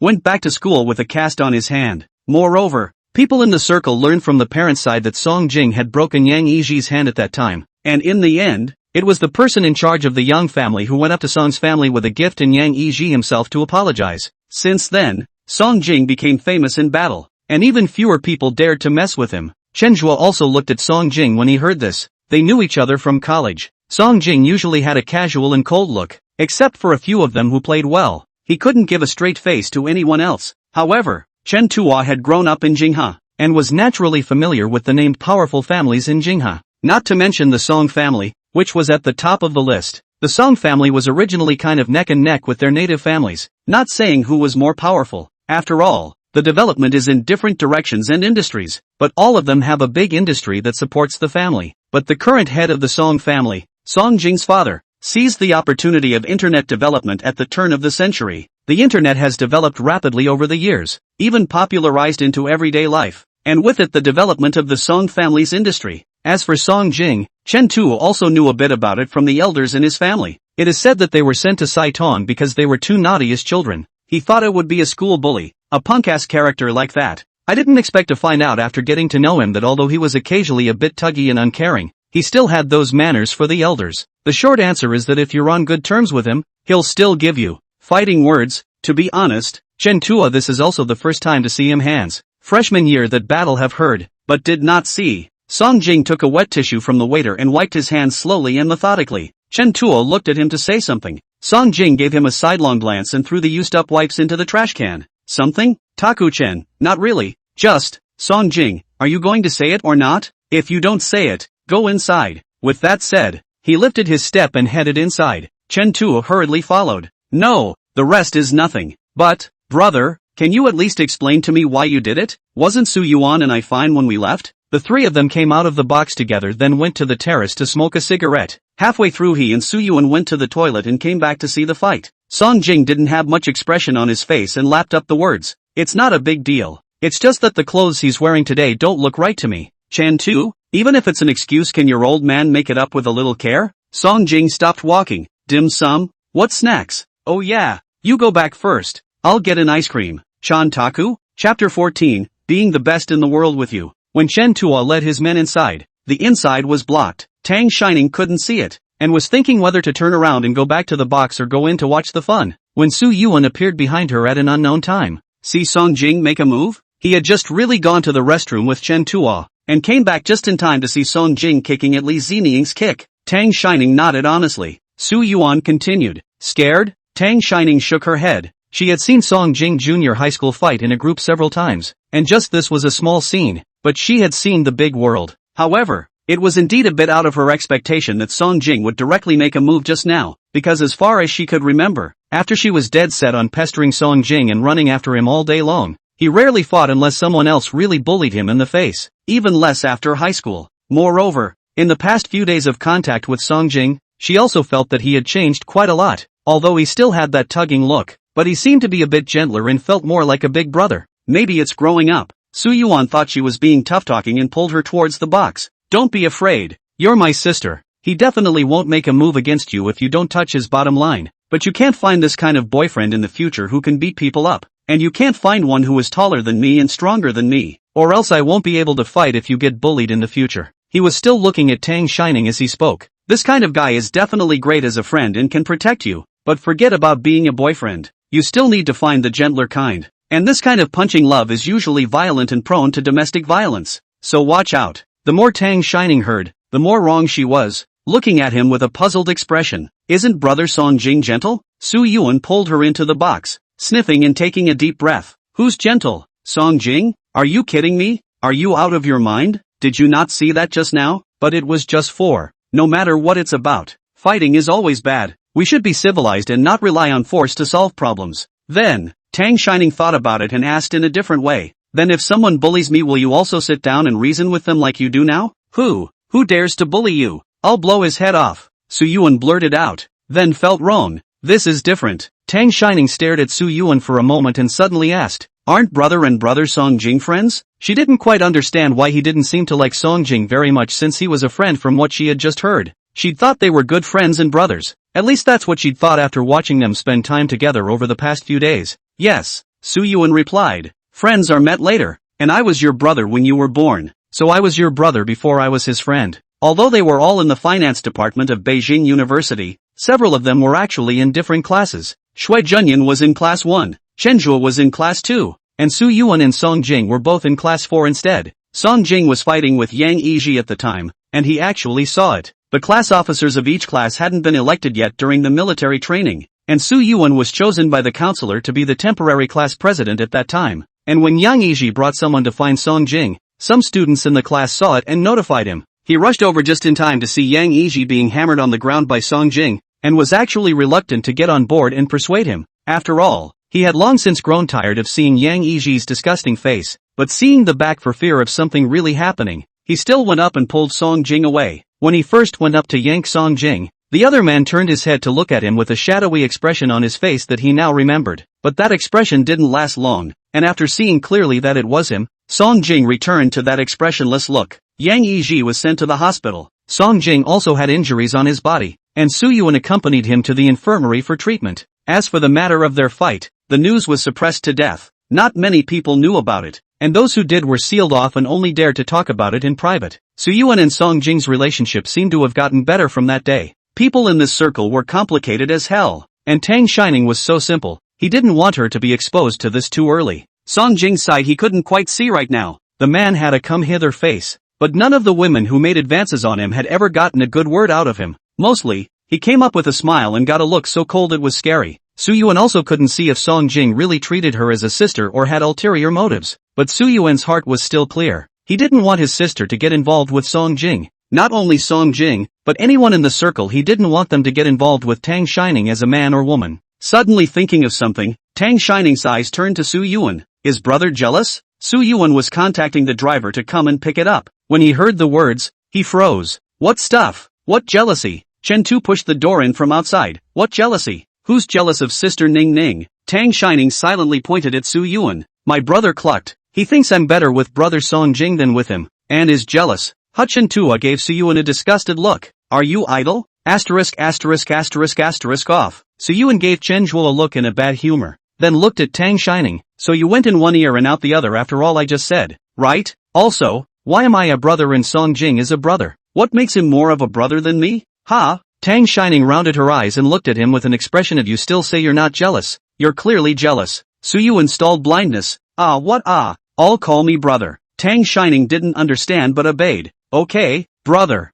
Chen Tu didn't hold back his laughter. Su Yuan's eyes looked over. He immediately collected. Scratching his head and awkwardly spoke. Sister is still quite what? Chen Tu racked his brain. Quite obedient. Su Yuan didn't know if he was angry or what, and started to not speak. The atmosphere was a bit awkward. Tang Shining took his arm and shook it, assuring him, "Brother, don't worry. I don't care how many brothers I have in the future. I'll always be the best under the sun with you." Su Yuan stared at her as if he was judging whether the words came from a sincere place. Tang Shining raised her hand and grabbed his arm with a smile that curved her eyes. "I promise." Su Yuan snorted lightly and finally laughed. "You better. Are you full? Go home when you're full." Tang Shining nodded. "I'm full." The speed with which the two made up made Chen Tuo not react for a moment, and only when they had gotten up did he speak hastily. "Hey, don't be in a hurry. You guys, Brother Jing hasn't come back yet?" Su Yuan sked. "He's not a child anymore. Do we still have to wait for him and send him home to be tucked in and put him to sleep? Where did he go though?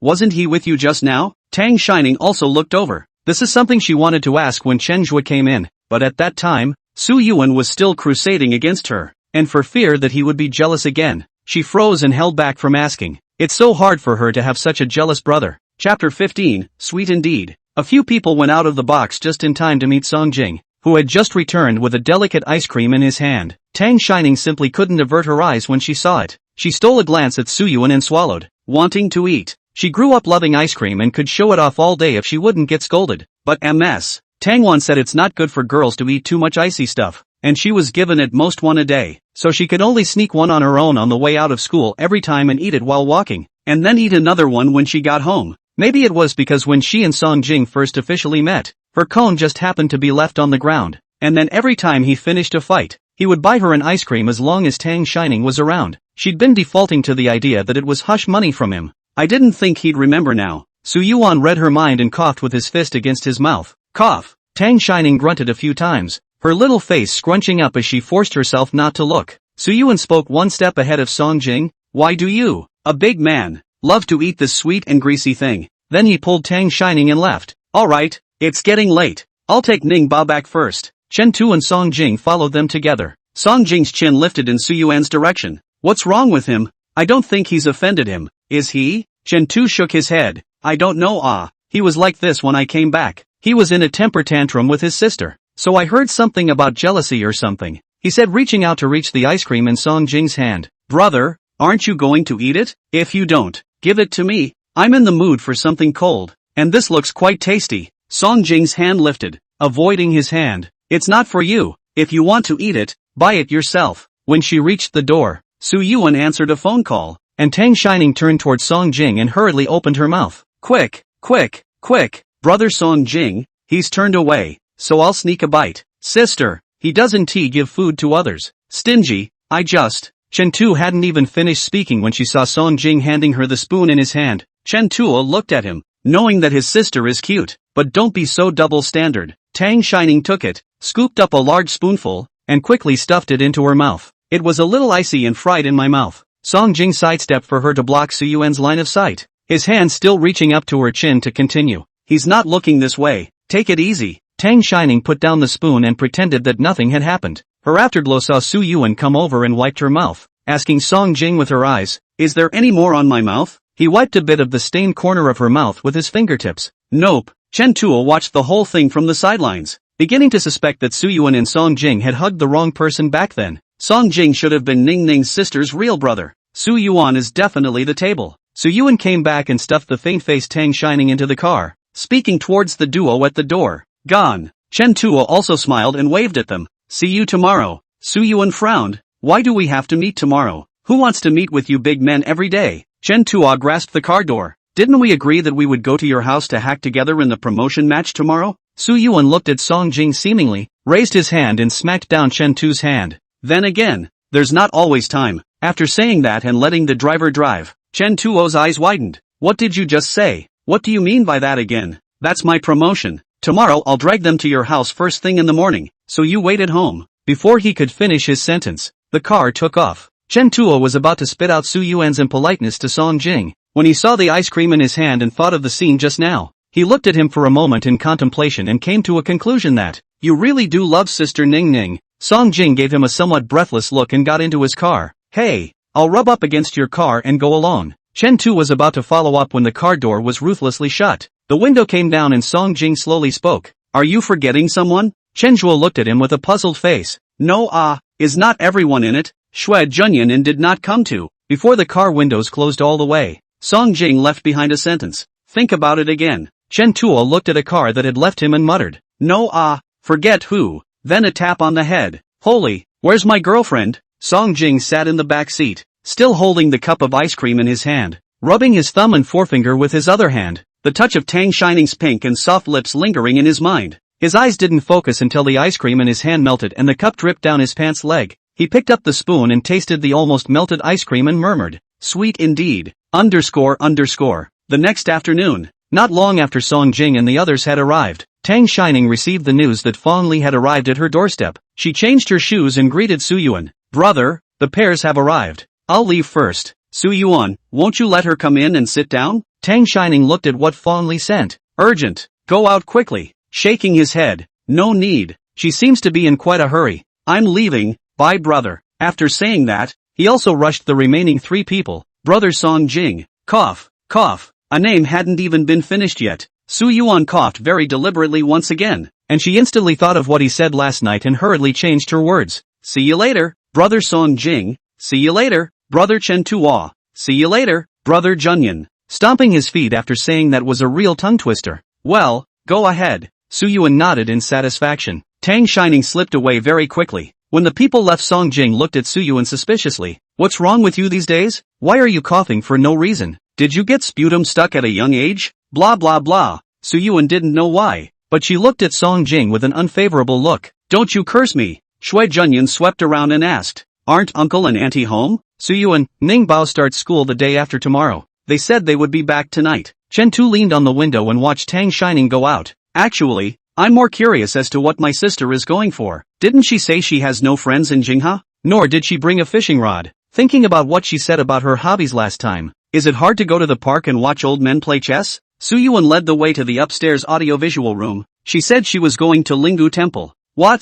Linggu Temple?" Chen Tua quickly walked a few steps to follow Su Yuan. "Linggu Temple in Burgundy Mountain?" Su Yuan looked at his staggering appearance, disgusted to death. "Yes, what's wrong? Why are you making such a fuss? It's just climbing a mountain. Is there a problem?" Shui Junyan calmly picked up. "He's probably that loud because Linggu Temple is famous for seeking marriage." Chen Tua nodded. "Right, you're a native of Jingha, don't you know?" Su Yuan's frown deepened. "I don't believe in this, so how would I know?" Chen Tua, "Is your sister secretly in love, or does she have a favorite? Is she there to seek marriage?" Su Yuan glanced at Song Jing again. Her brain turned. "It seems like it. Maybe she likes a certain male classmate from high school. At her age, it's not normal for her to like people her own age. She can't like you old men." He still emphasized the word old man. Before Song Jing could say anything, Chen Tua exploded. "What the hell? Who's an old man? I'm only 21. Chapter 16, Gentle School Bully. Tang Shining went out and looked around, and didn't see Fong Li's figure,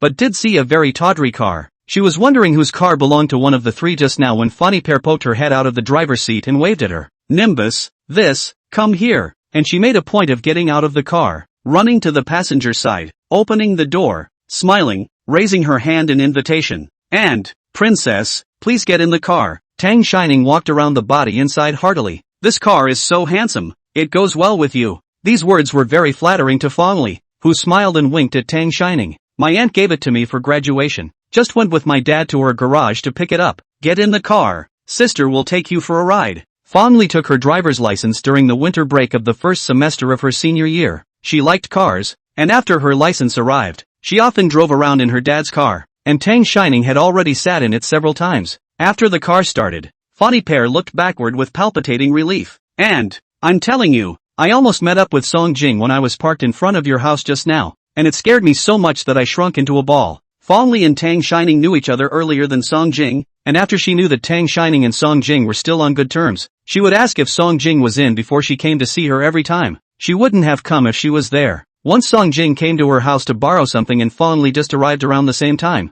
Tang Shining was too late to inform. That day, she ran into Song Jing at Fong Li's door, and she stood at the door with a reddened face and said, "I'm sorry, I'm going the wrong way." She said, "Sorry, wrong place," and ran away. After that day, she had a shadow about coming to Tang Shining's house and never came again. Only Tang Shining could go to her house to find her to play. Tang Shining didn't know why she was afraid of Song Jing. In fact, Fong Li herself couldn't tell. What she said then was, "Aura. She says Song King's aura is intimidating." Tang Shining found it funny. "They came to look for my brother, and I didn't think you guys would just happen to meet. Why are you still afraid of Song Jing? He's quite gentle." What's so scary about him? Gentle? Fan Li's expression was exaggerated. Are you saying Song Jing is gentle? Are you crazy or am I? Where on earth does he have anything to do with gentleness? And you're the only one who thinks he's gentle. Spitting wasn't enough. And between stoplights, she stopped the car and then shook Tang Shining's shoulders with her hands cupped. And, baby, he was always the school bully in the annex, whether it was when he was in junior high or senior high. Hey, are you talking about a school bully gentle? But he wouldn't actively cause trouble. Tang Shining was shaken to the point of dizziness by her. As far as she could remember, Song Jing never seemed to raise his voice to her.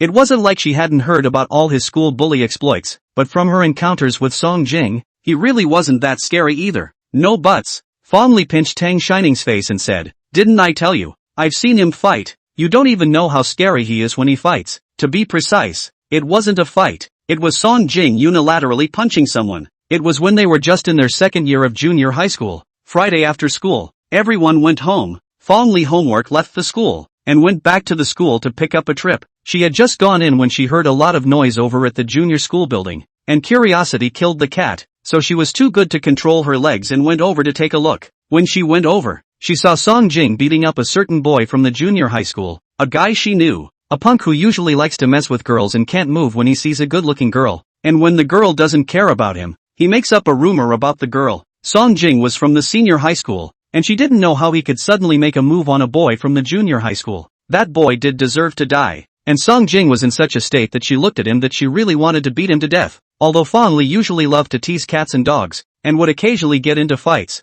they were all small fights, like Song Jing at that time, beating people until they vomited blood. She really didn't expect it. She stood there for a long time. No one went up to persuade her. No one dared to go. But finally the teacher arrived in time and stopped it. As for the boy who was beaten, he was never seen at school again. Fan Li now thought of the boy vomiting blood and found Song Jing frightening. The car continued. Fan Li was still spitting, but how could it be so coincidental? In Shitong he got to know you, and now that he's back in Jinghe, he's quite close to your brother. If it weren't for his family background there, I would suspect he has ulterior motives for your family. Tang Shining also thought carefully for a moment and replied, "No, my brother said, the Su family isn't as rich as the Song family, and he definitely can't look at the little things my mom left me. We have nothing to be figured out by him." That's not necessarily true. Fan Li's eyes rolled. Maybe he's trying to figure out your people? Ha? Tang Shining was surprised. Are you saying he likes my brother? No way. My brother has a girlfriend. Hey, does he want to be my brother's boyfriend? Tang Shining suddenly thought of monogamy on the internet. Fan Li, the car is parked at the foot of Burgundy Mountain and Linggu Temple is halfway up the mountain, so you need to hike a bit after getting off the car. Fan Li unbuckled her seatbelt and patted Tang Shining's face. Baby, later you ask for an in-law sign to see. I have a feeling your love will not go well. After saying that, he pulled her towards the hill. It was the weekend. There were a lot of tourists, up and down the mountain, and the two of them hadn't seen each other in 2 months, so they talked and walked. When we arrived at the entrance of Linggu Temple, we saw several people, each holding a sign out, with both happy and sad faces. It was so hard to run into Mr. Weisu wants to solve a lottery, but I didn't expect it to be a lower lottery. Hey, this is the top sign for me. Hey, Mr. Weisu said that my current boyfriend is the right man for me. You're all good, Mr. Weisu took one look at my sign, said nothing about marriage, and told me to study hard. Fan Li was instantly excited when she heard, "Ning Bao, quick, Mr. Weisu is in. Hey, I heard that his mouth can be very spiritual. Let's also go and ask for a sign to see how it goes." Fan Li dragged Tang Shining straight to the divination place. Fan Li shook a marriage sign. Tang Shining just wanted to take the divination tube of the study was stopped by her. "Baby, we're in college. Put your studies aside and look at love." The two of them took the signatures to the queue for the interpretation of the signatures, and Fan Li looked at her own winning signature, and then looked at Tang Xiaoning's upper signature, and sighed with emotion. The world sure wants what it wants and doesn't give it, and if you don't want it he tries to force it on you. He doesn't think he's in a good humor, does he? Fan Li's signature reads, "I cut my own banana to write the Buddhist scriptures, and the golden lotus is not copied in the center court. The wind and the moon are always remembering each other. The jade pipe and the vermilion string can be listened to. The sickness is not overcoming, the clothes are even thinner. The makeup is still in the wine at the beginning of waking up." What Mr. Weisu said was, "Do not be attached to or regret the past. The past is irretrievable, and it is futile to be attached to it or to regret it." Chapter 17, Then Whisper It to Me. Tang Shining's signature reads, "A beautiful couple? A beautiful couple. What more can I ask for?" Mr. Weisu looked at the signature and smiled, turning towards Tang Shining. "Little girl, you have a good sign. This is one of our sign kings. Your current partner is your divine couple. You will grow old together for 100 years without the need to look for another good match. Ha, Tang Shining frowned, but I don't have a boyfriend. Mr. Weisa took out a piece of red silk and handed it to her. That would be the person next to you. Go back and think about who it is. This is the red silk that Lingu Temple gave to the signing king. You can write your wish on it and hang it on that ginkgo tree in the back of the mountain. The people behind them were still lining up, but Tang Shining started to get more serious as she leaned over the table and asked him in a whisper, Master, can you figure out who that person is? There were so many people around her, but she couldn't think of a suitable one if she wanted to develop into a lover. Mr. Weisu, the Buddha said, it cannot be said. Tang Shining, then whisper it to me, and I'll be sure not to tell. Meng Yanche was dragged by Lu Chen towards the place to seek a sign. Brother Che, hurry up. It's not easy to meet Mr. Huai Suin. I'm going to seek a marriage sign to see. Meng Yanche reluctantly followed him. It's not like I believe in this stuff. I don't know what kind of madness I just smoked, promising him to come and climb the mountain. Lu Chen grabbed his hand harder. You have peach blossoms all around you. Of course you're not worried. Just keep me company. For the sake of me explaining to your girlfriend for you yesterday. Okay? Meng Yanche corrected. It's ex-girlfriend. Lu Chen, okay. I misspoke. Ex-girlfriend. Get out of here. When they took the signatures and lined up at the interpretation desk, Tang Shining and the girls happened to be at the front of the line, with less than 10 people between them, and Meng Yanshu was swiping his cell phone when he heard the sentence, but I don't have a boyfriend. Subconsciously, he looked toward the far end of the room, eyes locked on the young girl in front of him in a short slim-fitting top and baggy jeans. The girl had a confused look on her face as she held the sign, and was still wrestling with the gentleman who hadn't signed it. Meng Yanche heard her last sentence. You secretly told me. Laughing out loud, the girl frowned and looked his way, and he got a good look at her face. It's beautiful. The skin was white and tender, the eyes were clear and godly, the face was soft and delicate, the hair was tied into a pill head, and some broken hair was scattered at the white neck. Even the small section of the waist that was revealed by bending down was white and thin. It's a good girl with good looks. Lu Chen was also stunned and commented, this sister is not very old, looking immortal, and her waist is also thin. The girl's friend patted his head, took the red silk, pulled her away, and when he saw people approaching, Lu Chen immediately stopped talking. Fondly also took a piece of plain red silk, and the two of them wrote together on the counter. Tang Shining didn't have much of a wish and wrote on the red silk, healthy and prosperous family and friends. Fondly did not say a word after coming out from the sign reading place. Tang Shining thought she was sad because the sign was not so good, and was about to comfort her, when she inclined her head and saw her writing on the red silk, Peach Blossom. Tang Shining pursed her lips and asked her, the sign you just begged for, is it appropriate to write it like this? Fondly picked up her own red silk and admired it, smiling as she replied, baby, you don't understand. That sign just now was to tell me not to be remorseful. The past cannot be undone. Doesn't it mean that I should talk to a few more people? If this one doesn't work, then stop in time and change to the next one. If the peach blossom doesn't bloom, how can I talk to a few more people? Don't you think so? Tang Shining, seems to make sense. It's not as if, it just makes sense. Fondly got up, looked at what Tang Shining had written, and was even more satisfied. Not bad. Your friends and family are my friends and family. You've brought me along with you here. Not bad for my good sister. Go.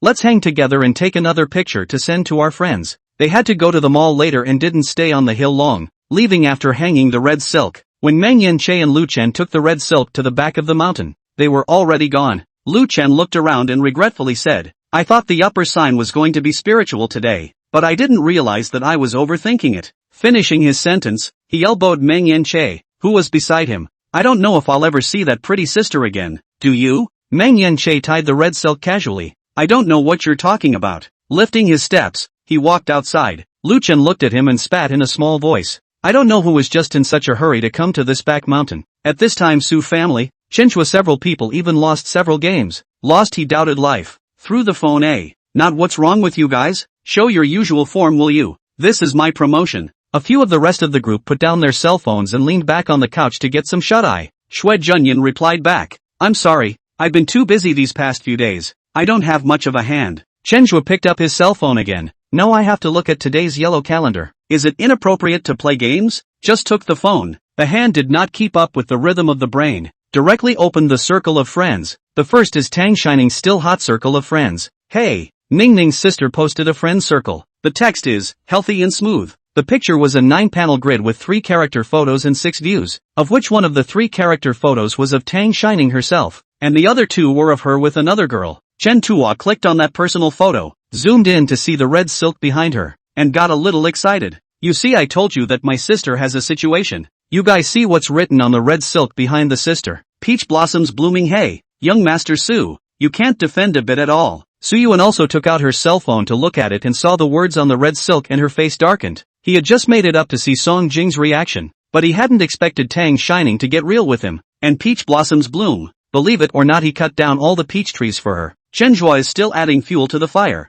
Young Master Su, you just wait for your sister to bring your brother-in-law back to you. But my sister is so fond of posting her friend circle. Maybe she will make an official announcement in her friend circle first before bringing it back to you. Song Jing looked at the bar on Tang Shining's homepage on his cell phone and pondered. She sends it often? Chapter 18, I'm coming to get you. Song Jing looked at the horizontal bar on Tang Shining's friend circle page and asked, she posts a lot of friends? Chen Zhua nodded, right, last time in Yuer Lake, plus after that you can brush her friend circle every day. There are also several are scolding Su Yuan. Give me joy. Su Yuan casually picked up a pillow and smashed it over. Get lost. Chen Zhua took the pillow and smiled at Su Yuan. I didn't say anything wrong. How come my sister scolded you for shielding you? Didn't I give you a screenshot? Su Yuan once again a look over. Chen Tua shut up, and talked with Song Jing again. You do not love to brush the circle of friends you do not know. Sister posted all can be interesting. I am in a bad mood to click on it to see. More useful than seeing a doctor. Very well. Song Jing rose. Blocked him,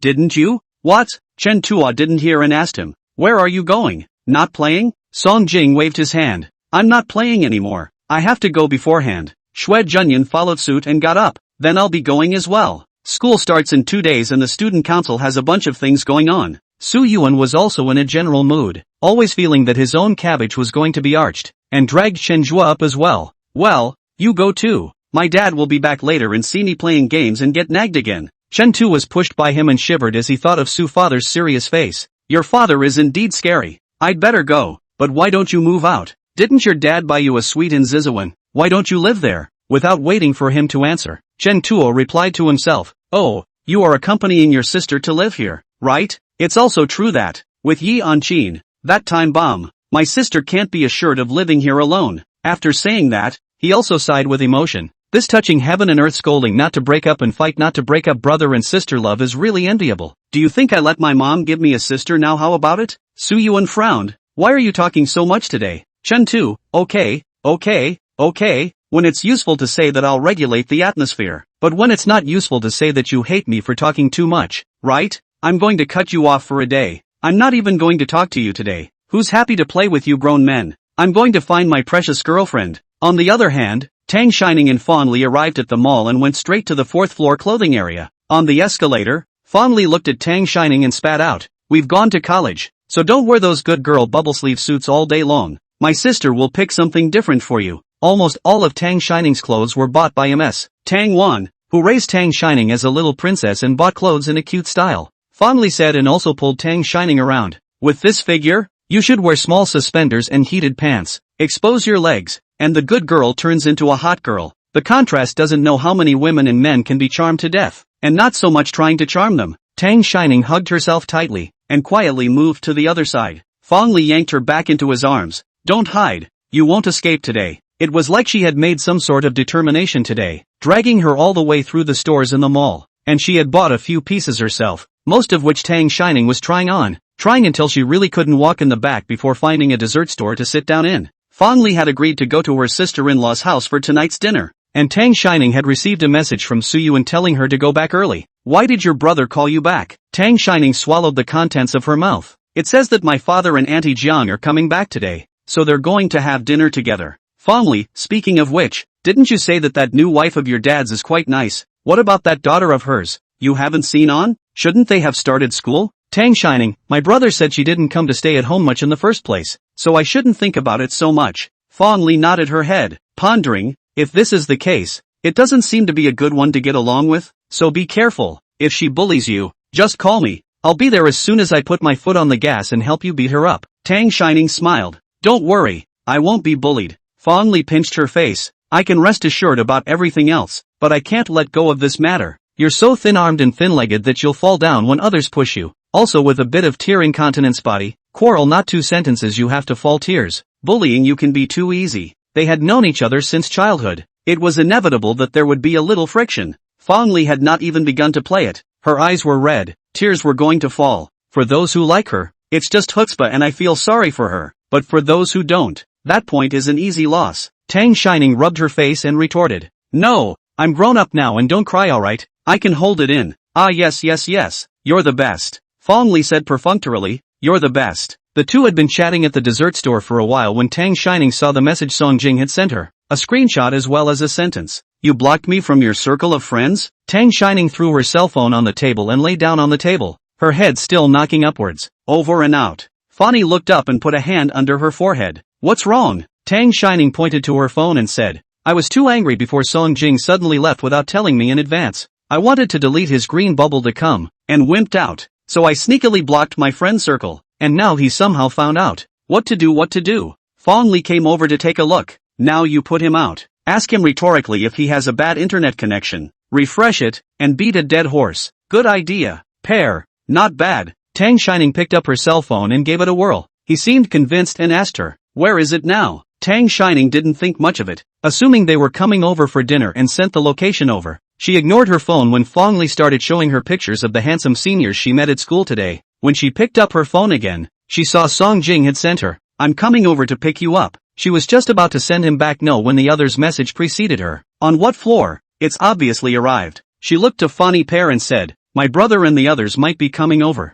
Fong Li had grabbed onto her bag, her eyes fixed on her. This they wouldn't include Song Jing, would it? Tang Shining nodded. Then she watched as Fanny Pair finished the last sip of her drink, grabbed her bag, and told her, see you next time, took the door and walked out. The speed was so fast that Tang Shining was a bit unable to react. No, was Song Jing really that scary? Tang Shining went to the door and waited, and not long after Fong Li left, Song Jing arrived. He was alone, and Tang Shining looked behind him and, my brother and the others didn't come? Chapter 19, Only Tang Shiningists. My brother and the others didn't come? She thought they were coming over to hang out together too. Song Jing took the shopping bag in her hand. Your brother said he's going to wait at home for Uncle Su and the others to come back. Chen Tuo went to accompany his girlfriend, and Shui Junyan had a bit of business at school. Summer clothes are thin, but still loaded with several bags. Song Jing took over and found that there was still some weight, fishing over her hand to see, and sure enough, it was strangled red. He squeezed her palm and asked her, why don't you sit inside and wait? Tang Shining felt her palms itch and retracted her hand to rub it against her pants leg. I couldn't see you guys coming in there. He came to pick her up on purpose. Tang Shining was a bit embarrassed. Actually, you don't have to come to pick me up on purpose. My friend drove a car and will send me back. Song King, waiting for your friend now? Tang Shining, no. She left before something. What should I tell him that he scared me away? My friend, Pair. Fong Li, you remember? It's my best friend in Shitong. You sort of met. Although it ends with Pair dropping a wrong way and running away. Song King thought for a moment. The girl who came to your house looking for you and then said she had the wrong house? Tang Shining. Right. Song Jing drove herself here and asked casually as she put her shopping bags in the back. Buying all the clothes? Tang Shining nodded. Well, Pair said she's going to transform me into a hot girl. She had a serious look on her face. Song Jing hooked his lips and smiled, looking at the surplus waist that was exposed at the hem of her dress. Not a hottie now? Tang Shining had taken a look at her outfit for the day and shook her head. Pair said that in the past, Mom bought me all the clothes of a little princess, all too well behaved. It's good to be good. What? Tang Shining was heading to the car and didn't hear. What did you just say? Brother Song Jing? Buckle up. Oh, okay. Song Jing started the car and thought of the friend circle she had posted today to ask her, asking as if she was not thinking. Did you have fun today? Tang Shining nodded. Happy. The scenery around Lingu Temple is not bad. Song Jing, is it to seek marriage? Tang Shining shook her head. No, but did go and ask for an in-law sign as well. Still a signing king, she added silently in her heart, thinking that he was after all a friend of Su Yuan's now, so she still couldn't say too much, or else her brother would have to chant for a long time if he knew about it. Song King, want to fall in love in college? He didn't smile. He looked so much more serious and proper, and his tone was light as hell. No, Tang Shining thoughtfully added rigorously, but if we meet the right possible talks. The topic was too serious. There was a feeling of being asked by elders about private emotional matters. Tang Shining silently sat up straight, and her hands were obediently placed on her lap. Song Jing was happy to see her serious look. What are you nervous about? No. Tang Shining was nervous but Tang Shining wouldn't admit it. Between the traffic lights, Song Jing inclined his head to look at her. The little girl is still sitting on the board very well, so he continued to ask, still like gentle boys? Ha, Tang Shining also looked up at him. I didn't realize he remembered what she said as a child. She was a big hit with naughty boys in her junior year because of her looks and good nature. Once the boys in her class blocked her near her home to confess their love for her, and Song Jing, who happened to be leaving school, bumped into her. He stepped forward and pulled her behind him, warning the boy before pulling her towards the house. Back at home she came home black and asked her if she had an early crush. She hated that boy for his jumpy behavior and for the little tricks he'd do to get her attention. Feeling aggravated again. It wasn't her fault, trying to be tense, but the tears were snapping, and her voice broke and, no early love. That guy is so annoying. I don't like it. Song Jing saw her crying and couldn't keep his face taut. His hands were busy wiping her tears. If you don't have it, you don't have it. It's not like I don't believe you. Why are you crying? Tang Shining pushed his hand away and wiped a tear from her own eye. You clearly didn't believe me just now, and you're still stinking up a storm with me. Song Jing pulled the person in front of him, grabbed both of her fidgeting hands, and gently and softly wiped her tears with his other hand. No, I'm just worried about you. Look, he's blocking the doorstep. It's not easy to deal with him without asking. It's my brother's fault. I didn't manage my emotions well. My brother apologizes to you, okay? That day Song Jing coaxed her tears for a long time, and finally asked her, don't like the naughty kind just now. So what kind does Nimbus like? Tang Shining's eyes were red at the end from crying, and after carefully thinking about the drama she had watched, she replied, I like gentle ones, like Lin Yang in Hello, Old Times, Chocho Onlyist Lin Yang. She also wants a Tang Shining Onlyist, MS. Tang Wan has said that she would rather live a colorful life alone than in vain. If she can't meet anyone, thinking about what? Song Jing's voice pulled Tang Shining's thoughts back. She relaxed her body and nestled back into the seat and replied in a muffled voice, well, like gentle ones that are only nice to me. It's fine if it hasn't changed. Song Jing's tone was so soft, mixed in with the honking of the car outside, that Tang Shining didn't hear it. What?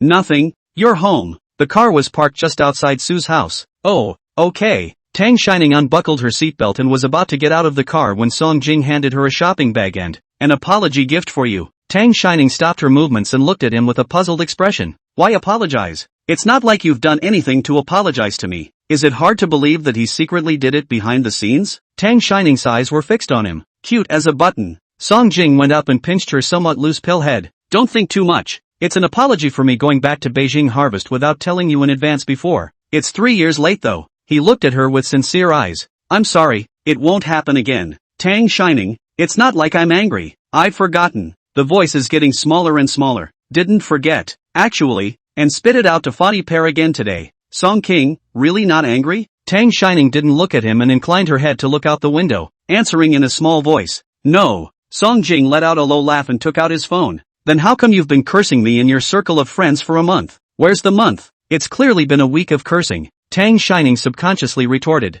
Since school started in a week, she was distracted by new things. Why are you people still going through people's old friend circles? Tang Shining's face turned red and she took out her cell phone and was about to start operating it. Damn! She was so focused on hurrying to release him from her friend circle blacklist that she forgot to set the visible range. She's had to post her friends about the slightest since she's had a cell phone. She doesn't even flip through it much herself. She didn't think he'd flip through it to 3 years ago, so it wasn't all there for him to see. Song Jing reached out and pressed her movements down, placing the gift in her hands. It's already too late. I read it all on my way here. Chapter 20, Jealous of Me? Tang Shining pinched the shopping bag, still stiff upper lip. I've said I'm not angry. Song Jing pinched her pink cheeks again. Okay, you're not angry, but I did do something wrong. I want to apologize to you. Is that okay? Tang Shining pursed her lips and thought, well, if you have to apologize to me, I'll reluctantly accept it. Song Jing's eyes smiled. Forgive me then? Tang Shining said word for word. Said, no, not angry. After saying that, she opened the car door, and Song Jing also helped her to raise the clothes in the back seat. Tang Shining wanted to take it.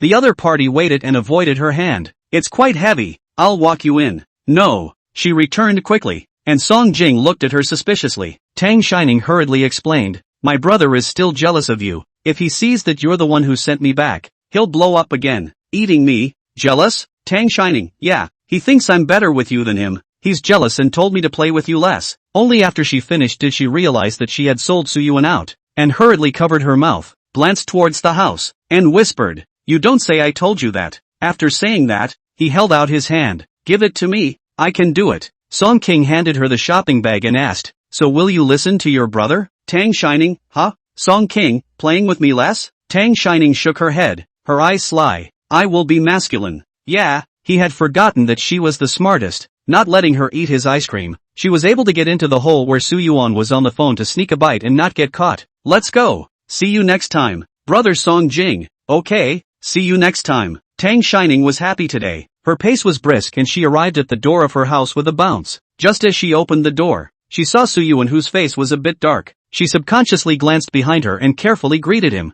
Good evening, brother. I don't think we saw that Song Jing sent her back, right? Su Yuan's eyes looked askance at her. Didn't I say for you to come back earlier? Look at what time it is already. It's not safe for you two girls to be out too late. How many times have I said that? Suspecting she was mistaken, she glanced outside again. Hadn't it just gotten dark? Tang Shining was carrying something in her hand and couldn't look at her cell phone, tilting her head to look at the wall clock. Brother, it's only a little after 7. It's just getting dark. Where is it late? The nightlife hasn't even started yet, okay? Su Yuan's face became even worse. What nightlife? Why don't you learn from the good ones and pick the bad ones? You're still talking back to me? Tang Shining immediately apologized, bending her waist to the standard 90 degrees and exclaiming, I'm sorry brother, I was wrong, but not necessarily change it next time. The shopping bag in her hand hadn't been put down yet, and she frowned and lifted it upwards. Su Yuan saw the heavy breath. Wrong, do it next time right? Being guessed at the little thought in her heart, Tang Shining shook her head at him and smiled. Su Yuan looked at the large bag in her hand. All clothes? Tang Shining nodded.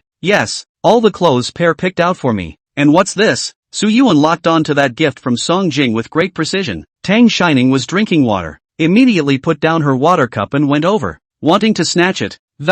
This is a gift from a friend. What are you so nervous about? He held his hand up high so she couldn't reach it. From a friend? Which friend? Boyfriend or girlfriend? Didn't you go out with Fong Li today? This death trifecta question caused Tang Shining to freeze directly in place. She pondered whether his brother would throw the gift out with her if she said it was from Song Jing. Just a friend, not a boyfriend. Su Yuan's eyes were scrutinizing, meaning it's a gift from a man. Are college students so brainy? You give it back. I haven't even looked at what it is yet. Su Yuan had no intention of giving it to her, and Tang Shining jumped directly onto his back to reach it. Su Yuan held that gift bag in one hand and stretched it out in front of her so that she couldn't reach it and was afraid that she would fall, while the other hand supported her. Don't get it until you make it clear. Remembering that Tang Shining went to Linggu Temple today and wrote a red silk saying Peach Blossom Blossom, Su Yuan felt his brain throbbing. Su Yuan, you're bullying your sister again. Ning, be careful. Don't fall. Two different voices came from behind them. It was Su Yuan and Jiang Yuro. Tang Shining didn't react, lying on Su Yuan's back and looking over. After seeing the people clearly, she hurriedly stood up to greet them. Good evening, Daddy, Auntie Jiang. After saying that and thinking it was too formal, he added, when did you guys get back? She had forgotten that Su Yuan had told her to come back early because they were going home today. Jiang Yuro also spoke gently and softly. Just arrived not long ago. Ning Ning, you are not going to start school. We came back to see. Su Yu then continued to glare at Su Yuan. Did you just bully Ning Ning again? Su Yuan pawed the gift in his hand from his left hand to his right hand. Her mind is too wild now. She is just thinking about falling in love. When the time comes she will be cheated and won't even know it. No matter how much control she can go up to the sky. In love? Several people's gazes flicked to Tang Shining. I didn't. Tang Shining's face flushed red. Said it was a gift from a common friend. Not a boyfriend, no boyfriend, and no light thoughts of a relationship. Su Yuan didn't listen to her explanation and continued. Today she even went to Linggu Temple to seek marriage, and even wrote on the red silk, Peach Blossoms Bloom, and say you're not trying to fall in love. Don't. Well, Tang Xiaoning directly went up to cover Su Yuan's mouth. I didn't write that. I wrote peace and prosperity for family and friends. You can't even recognize my words. Why are you still talking nonsense? Su Yuan broke her hand. Then you friend circle photo. Just that red silk is the most obvious, but also sophistry. No, that's. Tang Shining paused, and didn't want to tell them that Fong Li had written it, and didn't know what to say. See, can't make it up. Tang Shining was anxious. Su Yuan, you're so annoying. Up to grab that gift box again. Zhang Yuro's smile deepened as she watched them get along inside. Yuan and Ning Ning are really close. After saying that, he thought of that daughter of his and felt a little melancholy. Su Yu also watched a pair of children playing around with a smile on his face. Sniffing, he wrapped his arm around her and comforted her. It will get better. That's when Yi Anqing came back. As soon as she entered the door, she saw Su Yuan and Tang Shining who were playing around, as well as Su Yu and Jiang Yuro who were snuggling together. She sneered, what are you calling me over for when you're all so in love with each other? Showing off? Chapter 21. Don't be afraid. Brother is here. Chin is back. Jiang Yuro walked to Chin's side and took her hand. She shook it off and froze in place. Suyu spoke up at the right time to introduce them. Ning, this is your Auntie John's daughter, 2 years older than you. From now on you'll call her sister. Jiang Yuro also reacted and introduced Chin. Chin, this is the sister Ning that Mom told you about earlier. Chin snorted lightly. His face was not very good. Well, I've seen and met you. I'm leaving. I won't disturb your leisurely parent-child time. Jiang Yuro saw that she was really going to leave and shouted. Chin, if you're back, stay and have a meal together. Mom made Auntie cook the dishes you like to eat. Chin turned back. I won't eat the meal. Seeing you guys makes me sick to my stomach. Jiang Yuro saw that the more she talked, the more excessive she became, and said in a cold voice, Chin, don't be rude. Don't call it so disgusting. We're not that close. Chin said. Ah yes, almost forgot. Congratulations to Ms. Jiang Yaro for having a new daughter after having a new son. I wish you all the best for your family, and it's best to be locked up forever. He said and walked away without looking back. Tang Shining watched without making a sound, and swallowed that hello sister that was on her lips. It's like he kind of knows why Su Yuan's desire to talk last time when she asked him what kind of person Auntie John's daughter was. Su Yuan thought she was scared and patted her shoulder, whispering to comfort her. Don't be afraid, brother is here. The meal was definitely not in the mood to eat. Jiang Yuro maintained her smile and said to them, you guys eat first. I'm not hungry right now, so I'm just going to go upstairs and rest first. Suyu also sighed, a little helpless, letting Suyuan take his sister to eat first and followed him upstairs. Tang Shining's eyes dimmed as she saw people leave one by one and asked in a small voice, is it because of me? Ms. Tang Wan had decided to send her to the Su family in the first place so that she could be better taken care of, but she wouldn't be at ease in the ground if she ruined the harmony of her dad's new family because of it. Su Yuan pinched her face and said indifferently, you're overthinking it. She just hates everyone in this family equally. After Suyu and Jiang Yuro got married, Suyuan actually didn't feel any different. Suyu didn't care much about him anyway. He had always lived with his grandparents in the old mansion before. I've been staying here a lot lately also because Tang Shining has come back. When Suyu brought him to meet with Jiang Yuro and Chin, he also maintained basic politeness, much less thought of targeting them. He himself knows that Suyu has been kind to him by staying up until he remarries as an adult, and he can't and doesn't have the power to stop it. Yanchin is really too much, like a madman, screaming at the drop of a hat, lifting the table, going crazy. Once or twice can endure for Suyu, more he will really become a gasbag. Good thing that later Yanchin also did not live here, and occasionally came back because of his warning, but also a lot of peace and quiet, outside everyone as if they do not know. Okay, Suyuan returned the gift bag in his hand to her. For the time being, I believe that you didn't send it from your boyfriend. Let's eat. I'm hungry. The opening day of Jinghe University was the day Suyuan took Tang Shining to the school. Suyu and Jiang Yuro then stayed at home for one night before rushing off to the field to work on the project. Freshman year at Jinghe University was mandatory residency, and Suyuan let Tang Shining live at home on Saturdays and Sundays, so she didn't bring a lot of luggage with her. Suyuan was so angry that he jumped to his feet as he watched her just carry a suitcase out the door. You got all your stuff? That's all you're taking to school? Tang Shining patted her chest with a proud face. Don't worry, I checked it several times and didn't leave anything behind. It wasn't much really, she just brought some clothes she would be wearing in the near future. Skincare products she was already accustomed to using and everyday items. The other necessities she was going to buy at the school supermarket. Suyuan clenched his fists, resisting the urge to punch her, and asked her, through clenched teeth, what about the quilt ones? Aren't you going to bring you or going to sleep on the bedpan cover Heir? Tang Shining, can't we just buy these at school? How troublesome to bring all these big bags. Suyuan still couldn't hold back and knocked on her brain. The quality in school is so poor, and you're so delicate that you can get used to it? Tang Shining? Who's petulant? How am I petulant? You're talking nonsense. You're making up rumors. Mom says I'm the best kept. I'm good-tempered and not picky about what I eat, and I can live just fine with a bottle of water. She hadn't lived in school, but it wasn't to the point where she even had to pick out a quilt or anything, okay? And how different can a quilt be? It's just a few pieces of fabric. Suyuan exhaled heavily. He had asked her several times in the past few days if she wanted to help prepare things to be used for the start of the school year together. She swore she didn't need any help. She was all set and ready for this?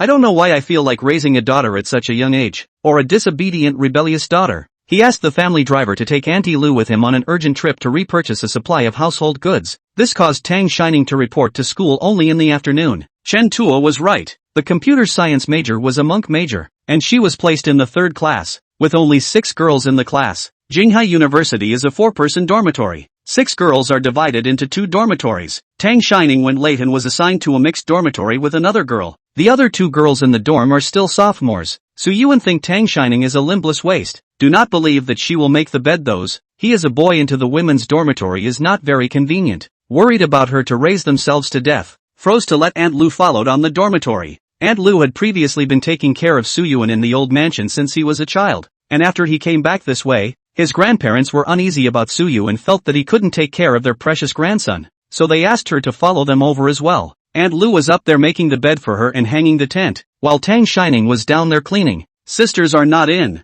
the dormitory, only a girl in her class. The 2 looked at each other, a tacit understanding of a smile, and then began to chat on. Hello, my name is Li Yueran. I'm from Liancheng. It was a cheerful and lively little girl. Tang Shining also smiled and nodded with her. Hello, my name is Tang Shining. I'm sort of a half local. Li Yuelan froze when she heard this and subconsciously asked, then the other half is? Tang Shining also didn't expect her to ask this, and after a few seconds pause, she replied, the other half is from Shitong. I grew up in Shitong. The 2 then laughed out loud together over the conversation. You're so good looking. Li Yueran sighed heartily. I've already packed. Let me help you. Chapter 22, Hating Being a Straight Girl. Without waiting for Tang Shining to refuse, she came over to help her organize her things together and began to introduce the other 2 people in the dormitory. The other 2 in our dormitory are last year's seniors. The one across the bed from you is called Shirshu. She formed a band with her classmates her freshman year. And the band had a program for the orientation night. So now she's gone to work on the band. The one on my opposite bed is called Shin Evening Tone. She's a school teacher, preparing for a program competition. Went to the library.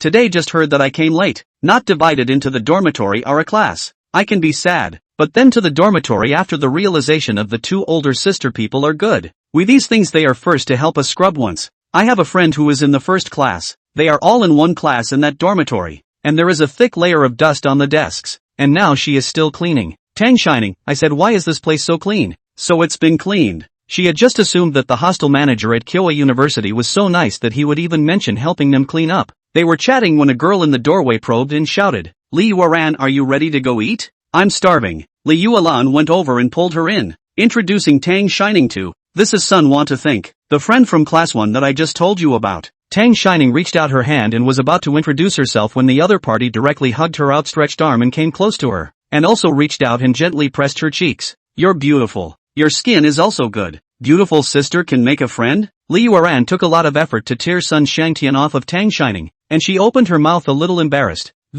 Don't mind her. She's a person who can't walk when she sees a beautiful woman. No offense. Said and added. She's purely a straight woman. Sun Want to think about looking at Tang Shining with a sorry face blinking her eyes. Hate myself for being a straight girl. Tang Shining's face turned a little red as she was praised by them one after another. It's fine. I'm not uncomfortable. Hello, my name is Tang Shining. A little embarrassed by the stares, she asked them, where are you going to eat? Sun wanted to think about it as her eyes lit up. We're going to check out the cafeteria. Do you want to eat with us? Tang Shining looked at the time. It was indeed almost mealtime, and Aunt Lu had packed up. Why don't you guys go ahead and I'll catch up with you later, okay? Li Yueran nodded. Okay, we'll wait for you in the cafeteria. Then pulling the smiling and worthless Sun Want to think to go out. Sun Want to think to go out the door before also picking the doorframe towards Tang Shining. Ning ning big beautiful girl. If you can't find us give us a call. I'll pick you up. Oh. Li Yueran broke her fingers off one by one on the doorframe and pulled her outside. Tang Shining also heard their conversation outside the corridor. I have your number, so I'll call you. Yeah, oh. Shove the pretty girl's contact info up my ass. Aunt Lucy Tang Shining in roommate relationship is also happy for her. Looked at her position, there is nothing to clean up. Is the dormitory this condition is general. Previously, Su Yuan didn't let her come when he checked in. He got it all on his own, so she never knew that the dormitory conditions at Jinghai University were that bad. With a quadruple room and a bed under table design, the space was not as big as the toilet at home, so it was no wonder that he didn't want to live in the dormitory and went home as soon as he could. Aunt Lu was still instructing her when Tang Shining sent her downstairs. Ning ning, you listen to your brother. Come home on Saturdays and Sundays. Aunt Lu will cook you good food, and the dormitory here as well. If you're not used to living here, talk to your brother, and let him apply to the school to come home and live there. She had only been in contact with Tang Shining for 2 months, but she could sense that Tang Shining had been raised well by Tang Wan. Bright atmosphere, is not spoiled, and has her own way of dealing with people. A very attractive little girl, and most of all, probably because of the blood relationship in, Su Yuan cared a lot about this sister. Tang Shining knew that Aunt Lu was concerned about her, and agreed to all of them. After dropping off Auntie Lu, she went to join her roommate. After Suyuan sent Tang Shining to the school, he stayed at the entrance and waited for her to clean up and eat together. Xue Junyan, as the president of the student council, was required to coordinate the orientation work, and had also been staying under the shed at the entrance of the school. Chen Tua brought a few cups of milk tea over to see Xue Junyan sitting upright with a gentle little girl on her face, patiently answering a few girls' questions. Su Yuan, on the other hand, was lying on the table with a brochure covering his face, and he didn't know whether he was asleep or not. Chen Zhuo looked at this dead look, flirted. Su young master, you this attitude cannot Today so many lovely schoolmates, we all want to see your handsome face it. You put this sleep. This has damaged the image of the school Those girls heard Chen Tuo's flirtation and ran away not too nicely. Scroll. Su Yuan didn't even move, his voice muffled from under the brochure. Chen Tu continued. You learn from the Xue senior next to you. See how patient he is with his younger siblings. No wonder Xue Junyan is more popular than you. Only then did Su Yuan raise his head and inclined his head to look near Xue Junyan, seeing that no one was there before continuing. You're wrong. There are only schoolgirls, not schoolboys, and it's not like he and I are the same type. He'd only arrived in the afternoon and had been sitting here for a couple of hours, and not a single boy had come near the place, except for the student council staff. For those who know, it's the orientation office, but for those who don't, it's a book signing for some favorite bean. Xue Junyan calmly organized the brochures in front of him and let out a light laugh at his words. You still feel quite sorry for not having a schoolmate? Su Yuan rolled her eyes. You roll too. Chen Zhuo didn't hold back and laughed out. Ha ha ha ha ha ha ha. Xue Junyan, why are you saying what's in our young master Su's heart? But what about brother Jing? Didn't he come to see sister Ning Ning today? Su Yuan slammed the water on the table at him. It's my sister, not his sister. Why is he here? And hasn't he always disliked crowded occasions? Song Jing rarely participates in group activities. The original words are, the noise hurts his ears. Chen Zhuo ducked next to Xue Junyan and laughed. You're not a cousin. Hee. Su Yuan gritted his teeth. If you keep talking cheap, believe it or not, I'll beat you so much that you won't even recognize your cousin. Chen Tu, I'm just kidding. Young master Su, really. So many schoolmates are coming in and out. You also pay attention to your image. Xue Junyan spoke up at the right time. Brother Jing said he went to the company. There's a project his second brother asked him to follow in the next few days. Song Jing was the third in the Song family's grandchildren, with a cousin and cousin above him. Chen Tua sighed. Alas, Song family's second brother seems to be exploring foreign markets to come. Then Jing will definitely be a lot busier. He shouldn't be able to eat, drink and mingle with us in the future. Su Yuan, just talk about yourself at times like this. Just don't bring us along. We don't have nothing to do like you. Chen Tua, aren't we brothers in arms? Xue Junyan, it can be not at times like this. Both of their mouths were more poisonous than the other. Chen Tua looked at them. Good. Chapter 23, why don't I say you're dirty? Chen Zhuo looked at the milk tea on the table and suddenly thought, oh yeah, just now I went over to the cafeteria and happened to run into Ning Ning's sister. She asked me to tell you that you should go eat by yourself. She's going to eat with her roommate. Su Yuan, if you didn't say so earlier, we were waiting for her. Chen Tua slowly sucked in a mouthful of milk tea with an indebted look. You didn't say you were waiting for your sister. Su Yuan felt that she had to be pissed off sooner or later. In the morning it was Tang Shining. Now it was Chen Zhuo. 1 and 2 both owed a beating. But Chen Taku himself didn't realize he was about to get punched and continued. I'm telling you, young master Su, my sister is even more of a recruiter than you were in your freshman year. We just stood on the side of the road and said a few words. And now several people are on WeChat asking me for my sister's contact information. It's a good thing my girlfriend met my sister the other day, or she'd have been designated to mess with me. Su Yuan, you gave it? Chen Zhui, no. They're all a bunch of mixed up two-biters, not to mention my sister. I can't even look at them. What brings you here? Xue Junyan raised his eyebrows at Song Jing, who was walking slowly over. He should be rushed from the company. Suit jacket in the arm resting on the body, wearing a white shirt. Buttons unbuttoned too. Collarbone hidden. Walking with a force. Proper male demon. Chen Tua came close to Su Yuan and whispered crickets to him. Do you see if brother Jing looks like a Sven scum? Su Yuan took a look at Song Jing and picked up. Like a male model in a nightclub who wears a suit to work. Abbreviation for male model. Chen Tua gave him a thumbs up. Or else I'd say you curse dirty. Song Jing loosened his tie. Didn't we say we were going to have dinner together? This action of his drew shrieks of surprise from the girls around them who were secretly watching them. I'll go. So handsome. My god, do they handsome guys only play with handsome guys? How come one is more handsome than the other? The senior beside him, who was dressed as a volunteer to welcome the new students, was used to it. He had joined the student council in his freshman year, and was now in his sophomore year. And since senior Xue Junyan had become the president of the student council, These good friends of his who were already known on campus often came to the office and sat there for the whole afternoon. This led to a crowd of little fangirls packed at the door every time they went, all waiting for them to come out. Holy, he looks so handsome loosening his tie. Ah, I'm dying. The seniors smiled at his words. Students, go inside. Don't block here. There are new students in the back who also want to see it. Soo-yuan looked at Song Jing in disgust when she heard the exclamation of disbelief from the side. Young Master Song, don't open the screen. It's blocking the road. Song Jing didn't care about his yin and yang. His eyes swept around. Where's sister? Soo-yuan emphasized again. My sister. Don't you shout blindly. Song Jing raised an eyebrow. Then what's the shout? Ning Ning? Ning Bao? Although he had always called out Ning Bao after Mr. Tang and Shi Tang before, he was afraid that Soo-yuan would flip out with him on the spot. Song Jing's voice changed tone when he said the last two terms of endearment. Sticky and slimy, causing Soo-yuan to get goosebumps. He rubbed his arm and coughed lightly with a disgusted look on his face. Don't call it so close, call it by its full name. Song Jing shook his head, looking at him askance with a smile. That won't do. How rude to call out the full name. My sister should be angry when she hears it. The two looked at each other and felt that the atmosphere was cold. Shui Junyan organized his desktop and watched as the replacement came and opened his mouth to interrupt the atmosphere of the invisible confrontation between the two. Not dinner? Where to eat? Song Jing repeated the question he had just asked. Where is my sister? Shui Junyan, Tang Shining said she wouldn't eat with us and went to the school cafeteria with her roommate. Soo-yuan looked at Shui Junyan again. Why did you call your full name? Shui Junyan were angry and laughed. Young Master Su, how about everyone shouts how you pull a table and send it to us to see? Chen Tuo had just been tinkering with his cell phone, and at this moment, he held it up and said, Look, Ning Ning's sister has only been here for a few hours.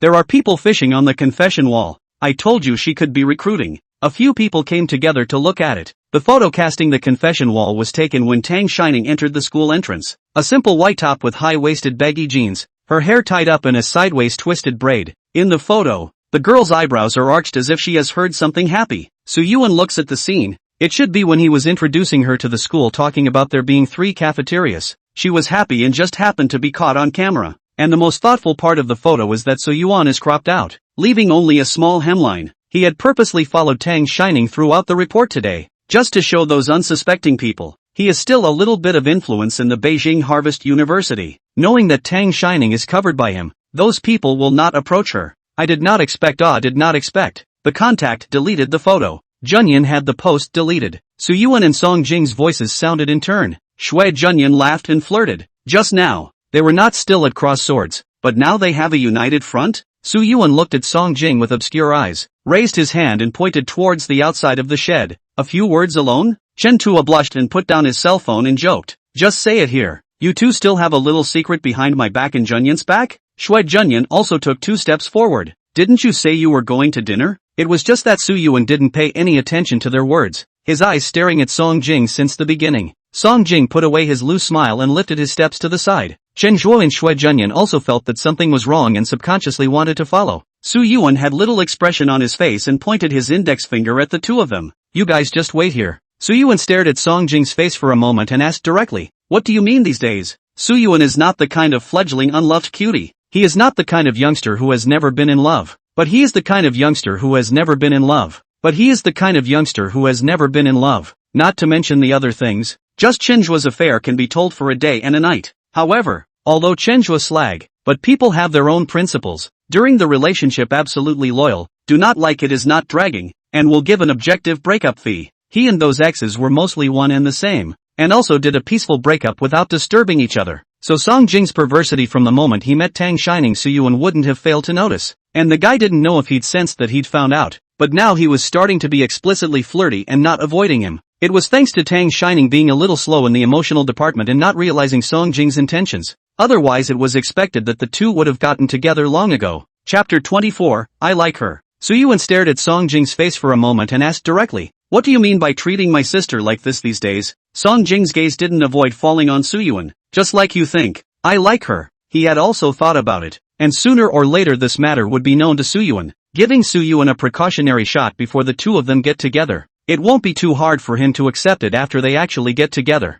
On the contrary, with his understanding of Soo-yuan, if he only let him know after they were together, they might not even be friends in the future. And Soo-yuan was after all Tang Shining's own brother. He didn't want to make things difficult for her when the time came. Soo-yuan also didn't expect him to be able to admit it just like that. He closed his eyes and suppressed the anger in his heart. Song Jing, do you realize what you're saying? I know. Song King returned, I know what you mean by that too, and I'm waiting for her to grow up. He was just standing in the right place to grow up with her now too. That's all. Su Yuan couldn't get that breath down. He raised his fist and punched Song Jing in the face. Know your ass. What else do you want to do with her? Song Jing didn't dodge. Su Yuan used his full strength in this punch, causing him to take a few steps back. Shui Junyan and Shen Zhua had been watching from the side of the shed, and when they saw this, they wanted to come up and pull the fight, but they were yelled at by Su Yuan. Stay the away. Song Jing rubbed the blood from the corners of his mouth, glanced at them, raised his hand to stop them, and, I'm fine. Stay back. After saying that, he looked at Su Yuan again. We are all brothers.